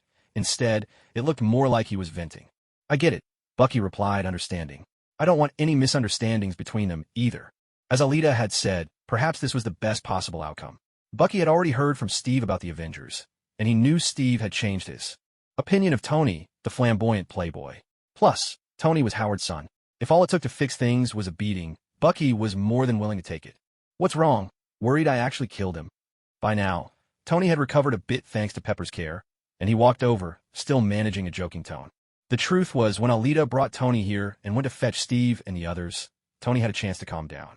Compared to being kept in the dark and having to discover Bucky was his parents' killer on his own, he appreciated Alita's honesty. At least she never intended to deceive him. And even when Steve showed up, Alita had held him back, even teleporting him away to let Tony and Bucky fight it out without interference. That only raised Tony's regard for her. In this time, Tony had cooled off a bit. Alita was a good friend, and he didn't want to put her in a tough spot between him and Steve. Still, he couldn't let go of his hatred. Given the chance, he had to let it all out, and that meant giving Bucky a good thrashing. If it ever gets to that point, unless Bucky's hanging on by a thread, I wouldn't stop you. You're that confident? What if I really couldn't pull my punches in time? What would you do then? Tony looked at Alita in surprise. Of course. Alita nodded, then summoned a glowing orb of white light in her hand and pressed it against Bucky's chest. In the blink of an eye, Bucky's injuries were completely healed, as if nothing had happened. Tony was speechless. He'd gone through all that trouble to land those hits, and now they were gone just like that? Bucky was equally astonished. So this was what Alita meant when she promised life safety? What if I suddenly feel like giving him another beating? Tony muttered, pressing his lips together. Bucky, at a loss for words, just stared at him. Sure, he'd been healed quickly, but the pain he just felt was real. All right, enough fooling around. As a reward, Alita stood up and tapped on the arc reactor embedded in Tony's chest. I'll help you solve this issue. This issue? Tony glanced down at his chest, puzzled. What did she mean by that? We'll talk about it when we get back. With a crackle, a portal opened before them. Captain America, seeing the portal appear, gripped his shield and was about to charge through, but then he saw Bucky step out, completely unharmed. Bucky, Steve, you still want to fight me? Tony shot a disgruntled look at the captain's shield and couldn't help but grumble. Alita was so much better. Even when she could have stopped him, she didn't. And you? Were you really trying to intervene? Aren't we supposed to be friends? Stark, it's over, Alita interrupted, stepping forward. Let's all sit down and talk things through. Tony. Pepper pulled Tony down onto the sofa before anyone else could take a seat. Tony, too proud to protest, let her have her way. Cap, Bucky, please have a seat. Captain America exchanged a glance with Bucky, set down his shield, and sat on the couch opposite Tony. I've said this before, everything that happened here was orchestrated by Hydra from the shadows. Not just Bucky, who was brainwashed into a puppet, not just Tony, but all the innocent people who've been lost over the decades. That's why our true enemy is Hydra, lurking in the darkness. Alita began. The captain nodded. Where are they now? Tony asked urgently. His hatred for Hydra was no less than Steve's or Bucky's. That's what I was getting to, Alita replied. I've already subdued one of their top bosses. From him, I can get a list of Hydra agents there, accomplices, other high-ranking members, and secret bases. But Hydra's reach is vast, especially now that we can't count on S.H.I.E.L.D. for help. So I brought in Natasha, Clint, and Tony. This time, we're launching a full-scale operation. Natasha and the others will be back tomorrow. I'll open a portal and take all of you to S.H.I.E.L.D. headquarters. With a boss I captured, we'll spill everything. Then, we'll move out. With that, Alita laid out her initial plan. Why are we gathering at S.H.I.E.L.D.? Hasn't it already been infiltrated by Hydra? Who can guarantee that Fury and the others aren't Hydra themselves? Tony was full of suspicion toward Fury, especially when it came to his methods of management, which had turned S.H.I.E.L.D. into little more than an empty shell. Tony was far from satisfied. Don't worry. Fury, Natasha, Clint, and Hill are definitely trustworthy. If you want to know why, well, let's just say it's magic. Oh, magic again. That's so unscientific. Tony turned his head away in disdain. As for why we're reaching out to Fury and meeting at S.H.I.E.L.D., the truth is, we don't know nearly as much about the agency's internal workings as they do. Plus, when it comes to dealing with agents, they're the experts. When it's time to strike at the bases and apprehend the other high-level operatives, we'll need Natasha, Clint, Cap, Bucky, and you, Tony, all working together to prevent any of them from slipping away. The internal agents at S.H.I.E.L.D., leave them to me. Sounds good. Cap and Bucky nodded in agreement. Should we leave anyone alive? Tony asked. That's entirely up to you. I don't mind either way, Alita replied with a shrug. Do whatever makes you happy. In that case, I'll wait for you to pick me up. Tony stood up, ready to leave. Stark, I'm sorry, Cap said as he stood and apologized to Tony. What's it got to do with you? Tony was still annoyed with Cap. If Alita hadn't told me everything, would you have kept hiding it from me? Because Bucky's my friend. I used to be too. Tony muttered as he brushed past Cap. Cap's face darkened with guilt. Pepper gave an awkward smile. Alita, aren't you going to take us home? I didn't drive here, you know. I'm on it. Let's go together. Cap, you and Bucky should get some rest. Tomorrow's going to be a busy day, Alita said to them. I understand. Thank you, Alita. And I'm sorry for everything before. It's fine, Alita replied cheerfully. With a soft hum, Alita opened a portal and brought Tony and Pepper back to Star Tower. She still had one more thing to do. Remove the reactor from Tony's chest and give him a healthy body. Do you need something from me? Tony asked as he noticed Alita following him. Yeah, I do. Come on, take off your shirt, Alita replied, nodding. Tony was stunned. Excuse me. Pepper was just as shocked. What? Pepper's still here. What are you planning to do? I thought we were friends, and you, Tony pressed a hand to his chest, staring at Alita in disbelief. You're after my body?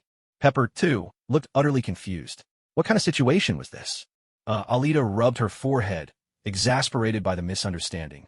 I'm going to deal with the shrapnel in your body. The shrapnel? Tony touched the reactor embedded in his chest. Alita, do you think you can fix this? Pepper came over, taking Alita's hand in hers, looking at her with hopeful eyes. Of course, Alita replied, hands on her hips. Tony, let Alita give it a try. Do you really want to wear that thing for the rest of your life? Tony glanced at Pepper, her face filled with worry, standing so close to him.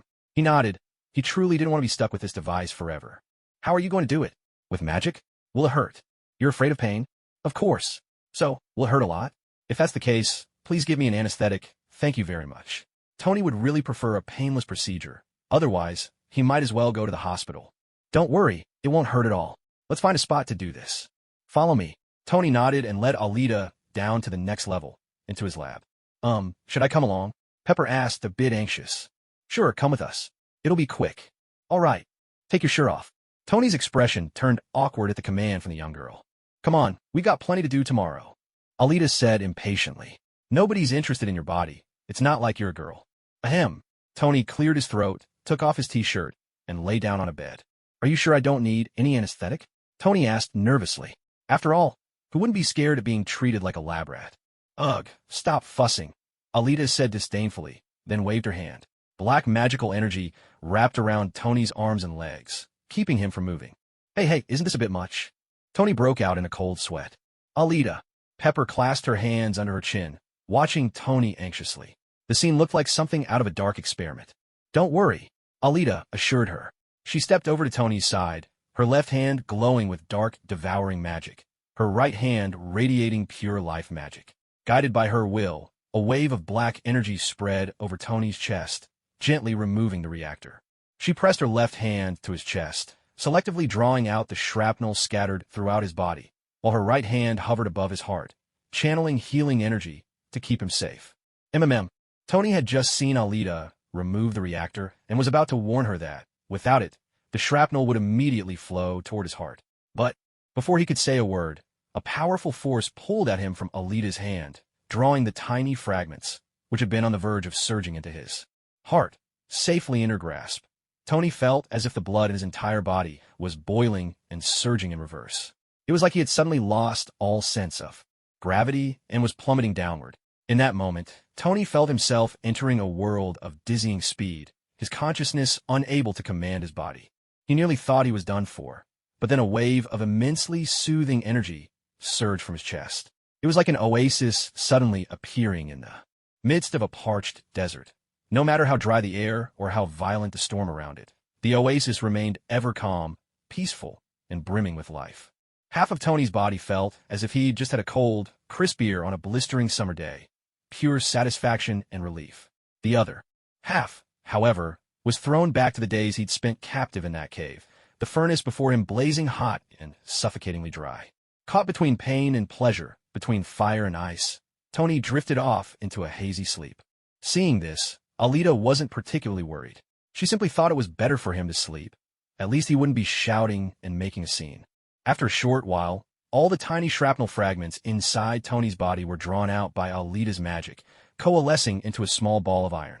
Her right hand then channeled even more healing energy, rapidly knitting together the gaping wound in Tony's chest. His skin smoothed over, flawless, as if he had never been hurt at all. Pepper stood behind them, hands covering her mouth in astonishment at the scene unfolding before her. Could magic really be this powerful? If someone lost a limb, could Alita heal that too? Alita simply replied that, as long as she was willing, yes, she could. The white light faded with a soft hum, and the spell ended. Tony's problem was solved. Alita walked over to Pepper and handed her the little ball. Give this to Tony. He can keep it as a memento. Oh, okay. Pepper accepted it in a daze, then suddenly realized Tony was all right now. Alita, thank you. Pepper threw her arms around Alita in excitement. All right. No need to get so worked up. Alita gently pried herself free, feeling a bit embarrassed. After all, Pepper was a stunning woman herself, but friends' partners were off limits. Tony's fine now. Let him rest for a while. Not only did I remove the shrapnel, I also took care of his old injuries. Wait until he wakes up. You're leaving? That's right. I've got a lot on my plate these days. Alita replied with a nod. With a crackle, a portal shimmered into existence. Alita stepped toward it. All right. Don't forget to tell Tony he owes me 2 big dinners. I don't do cheap, she called back. I'll make sure he knows. Pepper waved goodbye with a laugh. Seeing Alita leave, Pepper fetched a blanket and gently covered Tony. Then she sat down by his side, watching the peaceful expression on his sleeping face. A sigh of relief escaped her. Tony's arc reactor had always weighed on her mind. She tried so many times to persuade him to go to the hospital, but he always refused, saying he didn't trust the doctor's skills. Who would have thought Tony would trust Alita so much? He hadn't even asked many questions. He just laid down and let her do her work. But, judging by the outcome, things had turned out well. Pepper allowed herself a small smile. It's hard to say how much time passed before Tony finally woke up with a stretch. He hadn't slept so comfortably in ages, though the bed left much to be desired. It was just too hard. Wait a minute, a bed? Wasn't I just getting those fragments out? Pepper. Tony looked around in confusion, and there she was, dozing right beside him. HM? Tony. Pepper opened her eyes and saw that he was awake. You're up. How are you feeling? How do I feel? Tony instinctively reached for his chest. Wait, what's this? He quickly looked down. Wow, that damn hole was gone. Tony pressed the spot with delight. It wasn't a dream. Did Alita do this? He asked excitedly. Had he really just slept and woken up cured? Yes, it was all Alita's doing. And she said she even took care of your old wounds while she was at it. Wow, no wonder I slept so well. I definitely owe her a big thank you next time. That's right. When Alita left, she wanted me to tell you that you owe her 2 big dinners. She won't accept anything cheap. Pepper laughed with genuine happiness. Huh, I'll treat her to the most expensive meals. If there's one thing I have plenty of, it's money. Tony grinned triumphantly. The next morning at 9, Alita rode her powerful motorcycle to the SHIELD headquarters. Her arrival didn't go unnoticed. Certain people were instantly alerted. The phone rang sharply. What is it? Came a question. Alita Orochi just arrived at headquarters. John reported to Pierce, already wondering if Pierce had any new plans in the works. Don't interfere. Just keep an eye on her in Fury. As long as we're not exposed, we're fine. In reality, their cover was completely blown, but since Pierce was now one of Alita's people, he wouldn't deliberately leak any information. Understood. John pursed his lips. Just surveillance, huh? Alita. Hill emerged from Fury's office and happened to run into her. Sister Hill. Alita greeted her. Hill had to admit, Alita's voice was quite pleasant. What brings you here? Is there a mission? Oh, just here to talk to Egghead Director about something. Inside the office, Fury, who had been straining to eavesdrop, darkened at the nickname. Egghead again. There's no escaping it, is there? But what's Alita doing here all of a sudden? I see. Well, I won't keep you. Hill nodded, stepping aside. Alita pushed open the office door. Director Fury, I'm back. Humph. Fury lowered his head with a huff, his gaze fixed on the documents in his hand, making it clear he had no intention of acknowledging her. Alita fell silent, bewildered. What's up with him now? Seriously, what's wrong this time? Don't think that just because you call me Egghead behind my back, I'll let that go so easily. So why are you here? I don't recall asking for you. Fury finally spoke, knowing full well that Alita never came to see him without a reason. Trouble must be brewing. I need your help, Alita replied, settling into the chair opposite Fury. It's something important. At those words, Fury put down his documents. Go on. Is this place secure? Alita glanced around the room with a hint of caution. Fury stared at her for a few seconds, then reached under the table and pressed a button. Heavy steel plates began to descend on all sides, covering the glass walls and transforming the office into an impenetrable safe room within moments. It's a bit dim in here. Fury scoffed at her complaint, always so demanding. He pressed another button, and the ceiling lights flickered on. The room wasn't exactly bright, but it would do. Alita nodded in satisfaction. All right, get on with it. I'm a busy man, Fury said, his tone sharp. Okay, here goes. Alita cleared her throat. But first, have Natasha and Clint arrived yet? Those two? Natasha's finished her assignment and checked in. As for Clint, Fury trailed off, puzzled as to why Hawkeye, who was supposed to be home with his kids, would show up now. Did you ask him to come? Yes, Director Fury. But are you aware there's a serious problem inside S.H.I.E.L.D.? A problem? What kind of problem? Fury's brow furrowed. Alita's words seemed to come out of nowhere. Well, did you know someone tried to assassinate me 2 nights ago? An assassination attempt. Fury's expression grew grave, his thoughts immediately turning to the council. You think the council is behind it? Alita drew out a stick of enchanted snow, lighting it with deliberate slowness. So, you know who's pulling the strings? Fury asked, watching her closely. Yes, and your old nemesis is back, the one they call Hydra. Impossible. Fury snapped the moment he heard the name. Hydra was destroyed along with Red Skull, back when Captain America took them down. And what makes you so sure? Alita pressed. Because I was there. I lived through those days, Fury answered with unshakable confidence. Is that so? Alita nodded thoughtfully. Well then, let me show you the facts. Alita took out a recording device and placed it in front of Fury. This was a recording she'd made when she found Pierce's hideout. She'd captured it on impulse, thinking it might serve as evidence. Now she wanted to give Fury a heads up, so that when the others were called in later, Pierce would have no choice but to confess his crimes. What's this? Fury flicked the switch. Instantly, a voice he knew all too well filled the air. Super Soldier Serum? Yes. According to you, you were Hydra's test subject and the only one who succeeded. So, what does that have to do with you? Because I'm a member of Hydra. And you are Hydra's property. You're Hydra? Yes, Alita. Technically, you're one of us too. If it weren't for us, you wouldn't possess such incredible power. Fury listened to the entire recording in silence. His mind was in utter chaos. The shock of a superior's secret identity, the anger of being betrayed by someone he trusted, and the crushing realization that Hydra had infiltrated S.H.I.E.L.D. All this, and he'd never seen it coming. He felt powerless. Either way, Fury knew he needed time to process this avalanche of revelations. Want one? Alita offered him a pack of magic snow cigarettes, waving it slightly. Fury was speechless. Was this really the time for a smoke? But then again, forget it. He took one. As he reached for a lighter, he saw the cigarette light itself. He raised an eyebrow in surprise, then remembered. Right, Alita was a mage. Whatever. He needed to focus on Pierce. That bastard. He turned out to be Hydra all along. A single recording isn't enough for me to believe this, Fury said at last. I understand. Alita nodded thoughtfully. Still, Fury, maybe it's time you reconsidered your management style. I remember Pierce was at work today. You didn't kill him. Fury recalled a line in the recording, something about making you one of S.H.I.E.L.D.'s own. Did Alita really think Pierce would switch sides that easily? I'll explain in a moment. For now, call Natasha, Clinton, and Hill in. They're among the only agents who aren't Hydra. Let's listen to this together. Wait, what did she mean by only? Was the entire S.H.I.E.L.D. compromised by Hydra now? Motherf. Hill, get Natasha and Hawkeye in here. You come too. There was a knock at the door. Hill entered first. She paused, seeing the director, who never smoked, sitting back in his chair, his face unreadable, quietly puffing on a cigar. What on earth had happened? It's nothing serious, Fury muttered, just feeling a little numb. Close the door. With a soft click, the door shut. The steel plate descended once more, transforming the office back into a secure fortress. Hey, Nat Clint. Alita stood up, greeting the two she hadn't seen in quite some time. Alita, we're here, right on time. Isn't it about time you told us what's really going on? Yeah, I even ditched plans with my son to rush back here.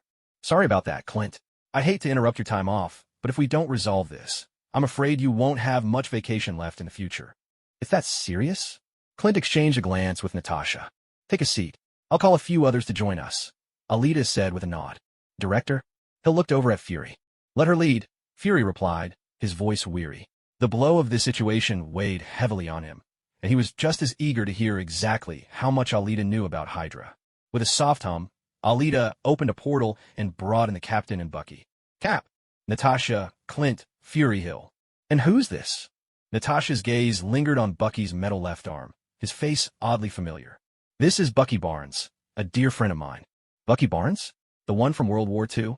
How is he still? Fury stared in astonishment at the hero who ought to be a museum legend. That's exactly what I wanted to explain, Alita began. After Bucky fell from a cliff and was presumed dead, Hydra found him. They forcibly brainwashed him, turning him into their perfect assassin. All these years, he's been kept in a frozen state, which is why, like the captain, he hasn't aged a day. Oh, and by the way, Bucky's codename is the Winter Soldier. He tried to assassinate me just 2 days ago. If not for that, I wouldn't have gone looking for Pierce. Fury's face betrayed nothing, but he took a deep drag from his cigar, inwardly cursing Hydra with every fiber of his being. Do you remember me? Natasha asked, looking at Bucky. Sorry, I'm afraid not. Have we met before? Bucky replied with an awkward smile. Is that so? Well, never mind. Natasha shrugged it off. After all, the memories weren't exactly pleasant ones. With another gentle hum, Alita opened another portal. On the other side, Tony was laughing and chatting with Pepper, holding her in his arms. Hey, you know, spying is rather rude, but since you're here to fetch me, I'll let it slide, Tony quipped as he greeted the group, his wit as sharp as ever. I'll be back in a minute. Wait for me, he said, planting a kiss on Pepper's cheek. Be careful. Alita watched the affectionate display with a blank expression. Yeah, got it, Tony replied, nodding as he strolled over, glancing around at everyone. Not bad. Looks like we're all here. So, can we get started? Yes. It's time to begin. Alita nodded. Everyone turned their gaze to her, in unison. There was a faint hiss. The portal had opened again. Anyone else coming? She asked. Wasn't everyone here already? On the other side of the portal was a bright and spacious office. Pierce appeared, wearing sunglasses, moving in at a leisurely pace. Director? Sir? A few S.H.I.E.L.D. agents stood up, looking at Pierce. Only Fury, Bucky, and Alita stayed put, and so did Tony, who even asked Alita for one of her magic snowflakes. Pierce, have you betrayed us? Fury spoke up, his tone sour. Not at all, Pierce replied, his words leaving Fury full of questions. I've simply chosen a brighter future. He took off his sunglasses and then turned to Alita. My queen, do you have any commands for me? It was only then that everyone noticed Pierce's irises. They were a startling shade of blue. Alita coughed awkwardly. Oh no, she'd forgotten to change the way she addressed him. This was really embarrassing. As every bewildered gaze settled on her, her cheeks flushed, and she stammered an explanation. Well, Pierce is temporarily under my magical control. He's basically Hydra's chief in New York. You can ask him any questions you want, and then we'll use the intel he gives us to start the cleanup operation. I see. So that's how it is. Is magic really that powerful? Who gave the order to kill my parents? Tony stood and walked right up to Pierce. Howard. Fury was puzzled by Tony's question. Weren't the Starks killed in a traffic accident? It was Strucker who gave the command. Pierce answered truthfully. He's mainly in charge of the Winter Soldier program. So he needed the serum Howard Stark developed to create more assassins. Of course, it was I who leaked Howard's travel information. You. Tony clenched his fists, ready to strike. Tony, wait. Alita quickly held him back. Don't rush. He can't escape anyway.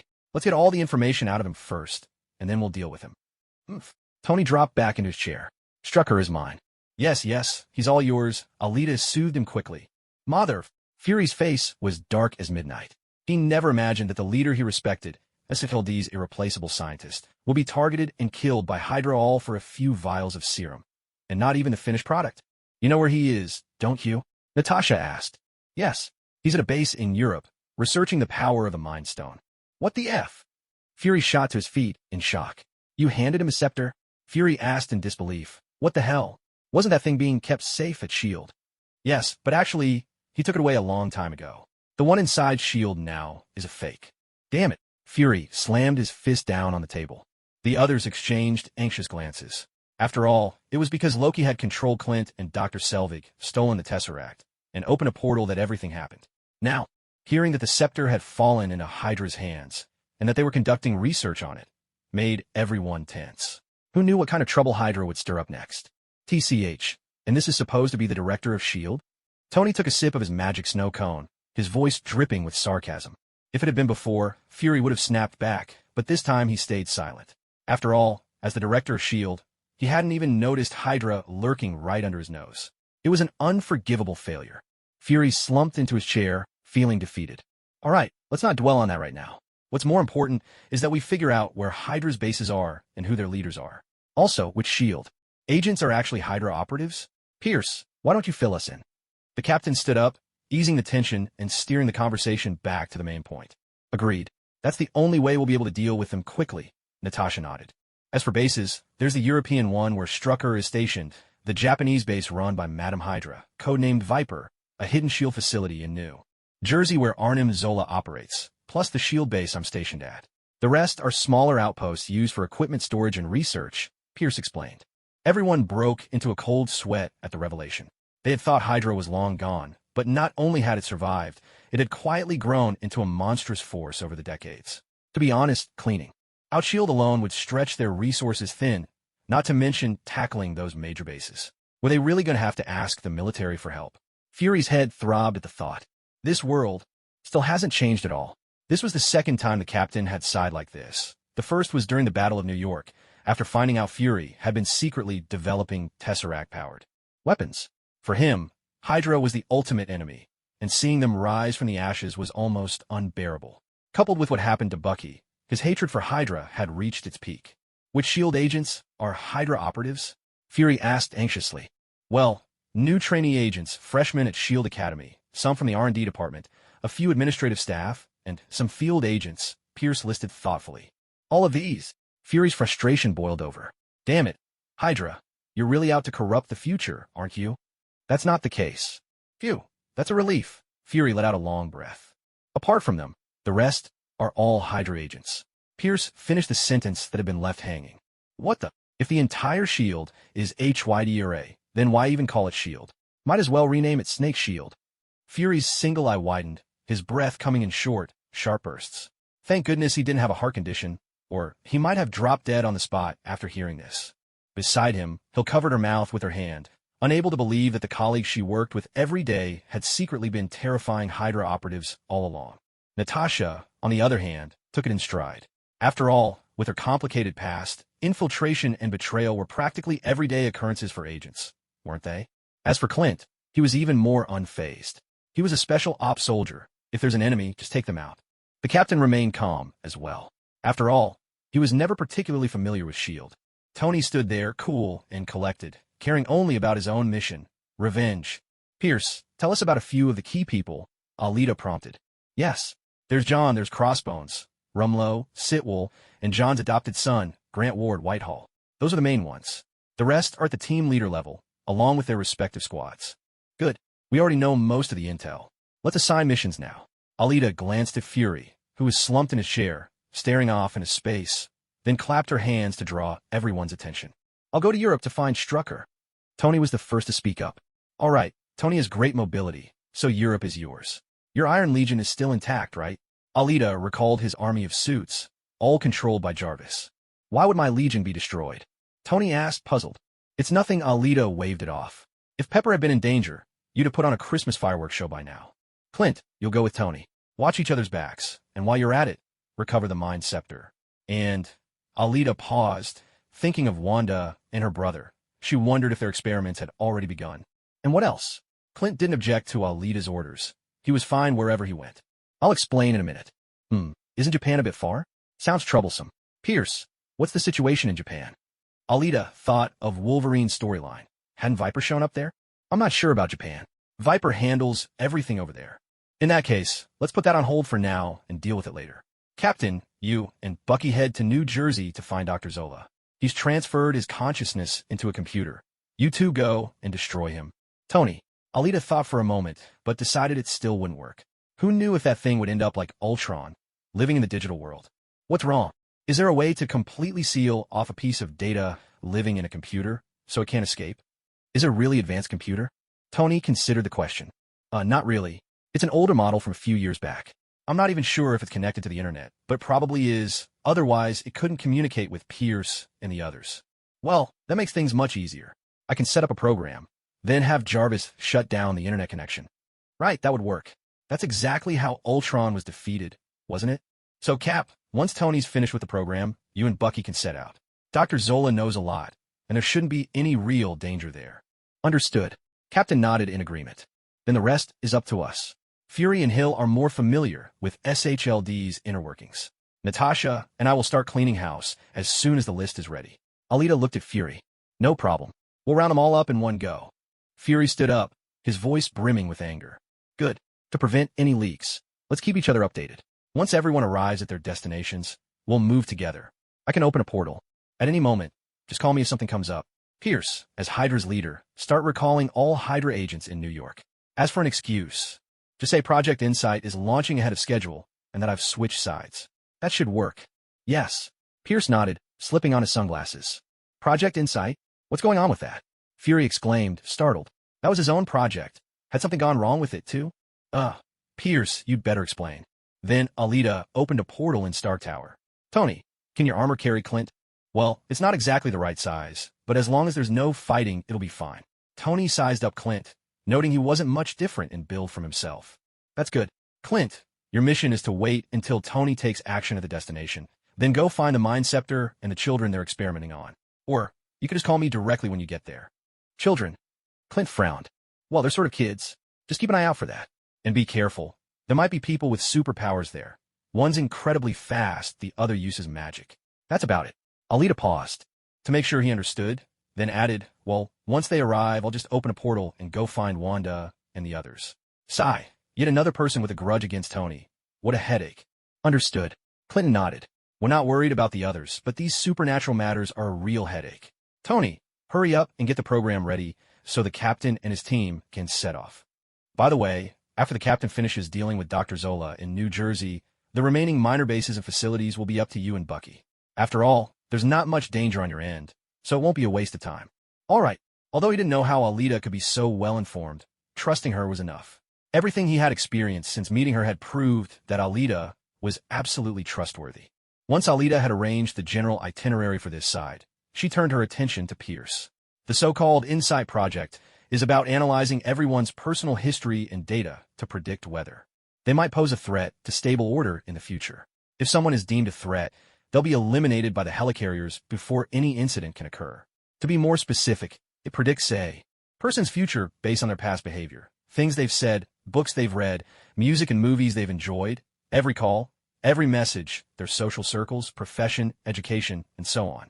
If the prediction flags them as a risk, those people will be cleansed to ensure Hydra's will is fully carried out. Anyone who might stand against Hydra will be eliminated before they can even act. Damn it, you've been lying to me. Fury grabbed Pierce by the collar. Wasn't I deceiving you right from the start? Pierce replied calmly. Mother of K. Fury felt, perhaps for the first time, that his career and all his painstaking efforts had been dealt a massive blow by Pierce's words. All right, Fury, what's done is done. If we want to keep S.H.I.E.L.D. from falling apart and destroy Hydra, we need to treat this war with the seriousness it deserves. After decades, they were once again at war with Hydra. Fury shoved Pierce away in anger and sat down, turning his head aside. Pierce, put the list together as soon as possible and notify Hydra's agents to assemble. Even if it's just a pretense, let's begin preparations for the Insight Project. Immediately. That way, no one will get suspicious. Also, make sure we account for all the senior agents in those few bases. I don't want anyone slipping through the cracks. Understood. Please send me back. Pierce nodded. With a gentle hum, Alita opened a portal. After Pierce left, Alita sat down and took out another stick of magic snow. Give me one, Natasha said. After all, Alita's magic snow was a great help in restoring mental energy, especially in how comfortable it made people feel. If it weren't a magical creation and non-addictive, Natasha would have suspected it was laundry powder. Here you go, Director. Alita lifted her chin and nodded at Fury, asking if he wanted one.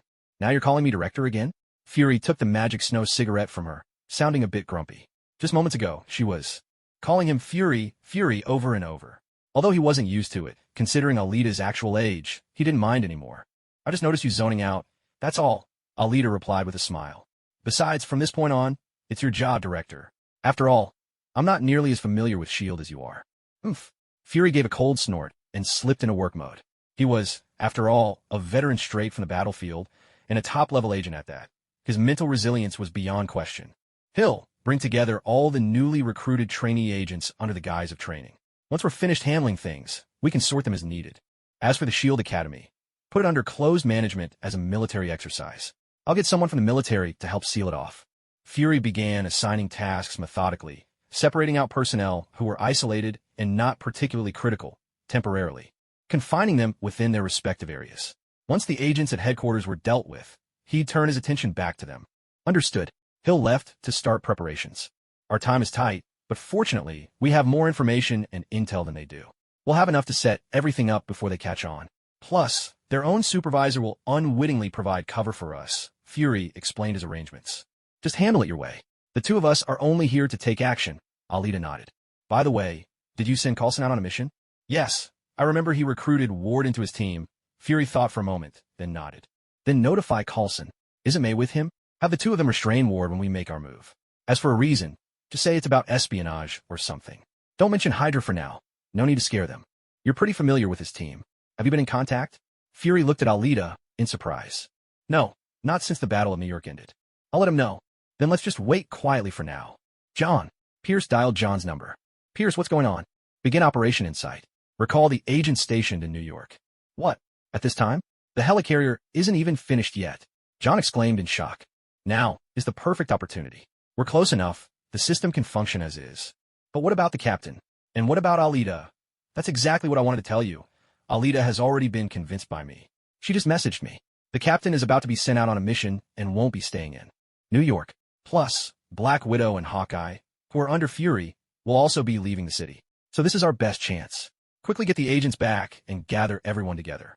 As soon as we're all assembled, we'll take off. Okay, so should we start preparing for launch? John was bewildered. Since when did Alita become one of us? Is this opportunity really coming so suddenly? He felt completely unprepared, yet was about to carry out Hydra's greatest plan. Yes, go make the arrangements. Understood, John replied, his excitement barely contained. If launch preparations were starting, then it must be real. Sitwell, Rumlow, come to my office, Pierce said, hanging up on John and summoning his two most capable men. Taking advantage of the moment, Pierce gathered the list of Hydra's agents and all the information on their various bases, and sent it to Fury. "Sir, Commander." One of them, bald and wearing glasses with a suit, looking very much like a South Asian, entered alongside a muscular man in tactical gear and a bulletproof vest. They both arrived at Pierce's office. "Rumlow, gather your men and the assassins here. We have a new mission. Project Insight is about to begin." Pierce stood up, walked to the back, took out a bottle of liquor and 2 glasses, and handed them to the men in front of him. But the captain, Rumlow, had no doubts about the mission, only concerns about that man. "Don't worry. Fury's already sent him out of New York. He won't make it back in time." "Understood." Rumlow nodded. "Sitwell, prepare a list of field agents and call every one of them back." "All of them?" "Yes, sir. To our imminent victory. Cheers." "Cheers. Cheers." Meanwhile, at Star Tower. "Here, take this. When the time comes, plug it into the computer. Jarvis will retrieve that batch of data," Tony said, handing the captain a hard drive. Where do I plug it in?" the captain asked, revealing his utter cluelessness about computers. Tony hesitated for a moment, at a loss himself.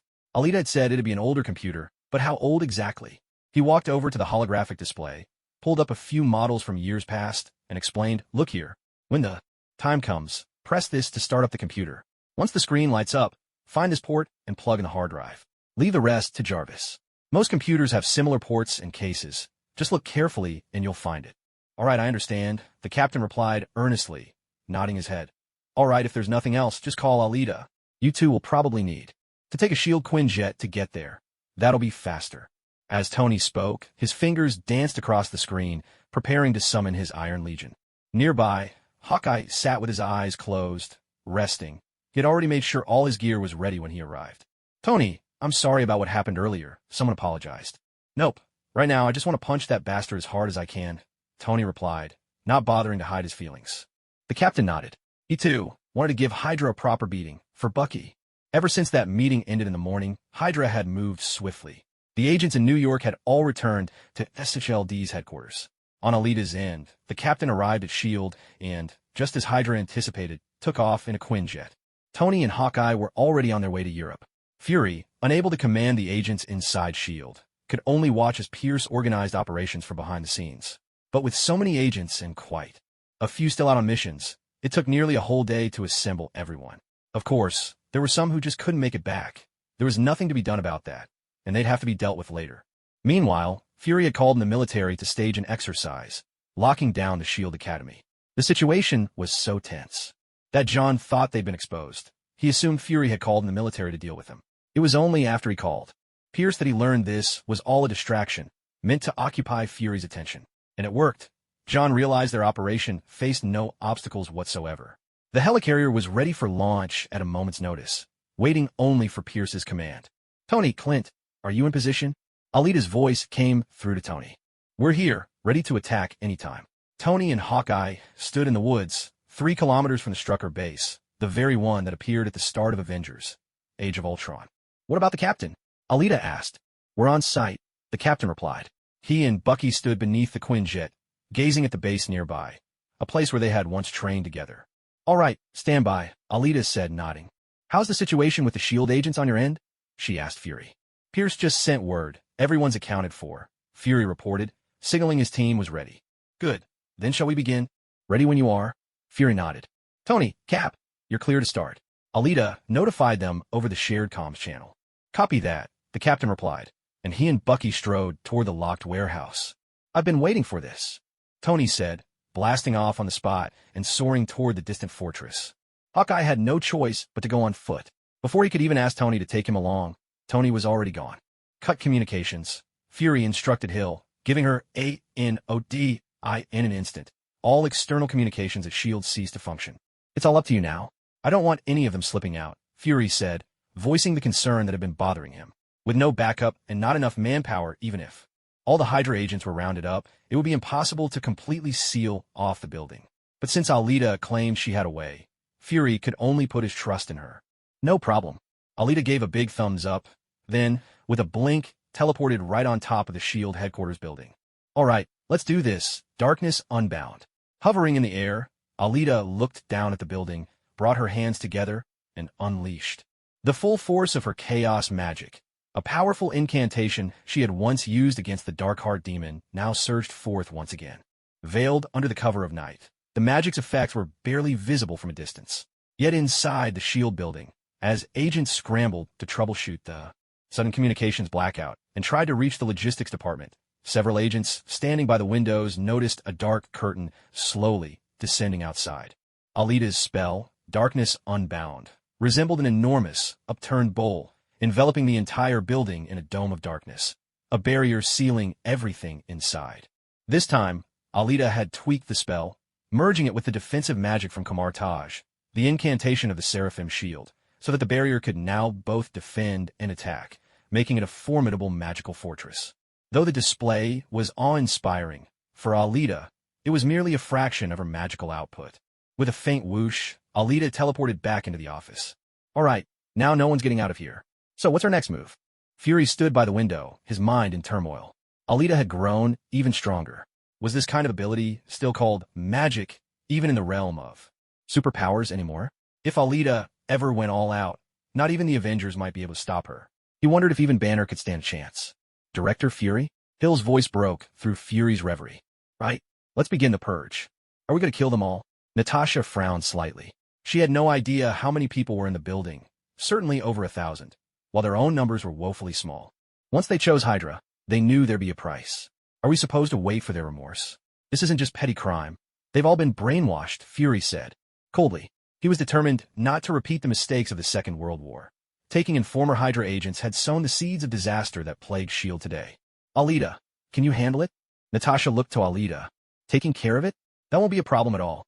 In truth, Alita felt a bit uneasy about the idea of a massacre. It wasn't that she was overly compassionate or anything. She just never had to. Personally end the lives of thousands, nor even considered it before. The thought was hard to swallow, even if the targets were the notorious Hydra.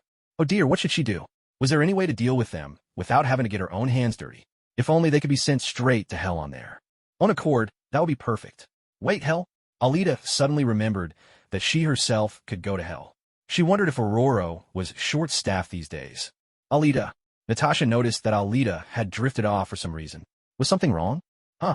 Oh, give me a moment. Alita snapped back to attention. Natasha looked at Alita in confusion, not understanding what was going on. Fury and Hill, who had just walked over, were equally puzzled. This was a critical moment. What could possibly be holding things up now? With a sharp hiss, black hellfire flickered from Alita's right hand as she drew a portal in the air, opening a gateway to the border of hell. Ever since she'd learned the portal spell from Taj, Alita found it even easier to open a doorway to the hellish frontier. Maybe everything really does get easier once you learn the basics. Black flames? A shadowy portal? What was Alita up to? Fury wondered silently. Aurora, are you there? Alita called out to her old friend. With a rush of air, Aurora descended from the sky in her white robes. Alita? What's happened? Is something the matter? Aurora had never seen Alita look so urgent. Well, I wanted to ask if you're short-handed lately, say, in need of 1,000 or so extra people? What? Aurora was baffled, completely lost by the question. Ahem. I mean, does the border of hell need more workers? I always see you so busy, Alita clarified. Aurora stroked her chin and began to catch Alita's drift. She wanted to send people over to help out, perhaps. Aurora thought it over. The pure magic of the hell border still wasn't strong enough to cleanse the lingering darkness left by Belasco. The plains remained ravaged by ferocious beasts, and with only Aurora, the little cat, and the demons under Syme's rule, their forces were stretched far too thin. If a group of people could come now to sweep the plains, plant gardens, and guard the great oak tree, it might just work out brilliantly.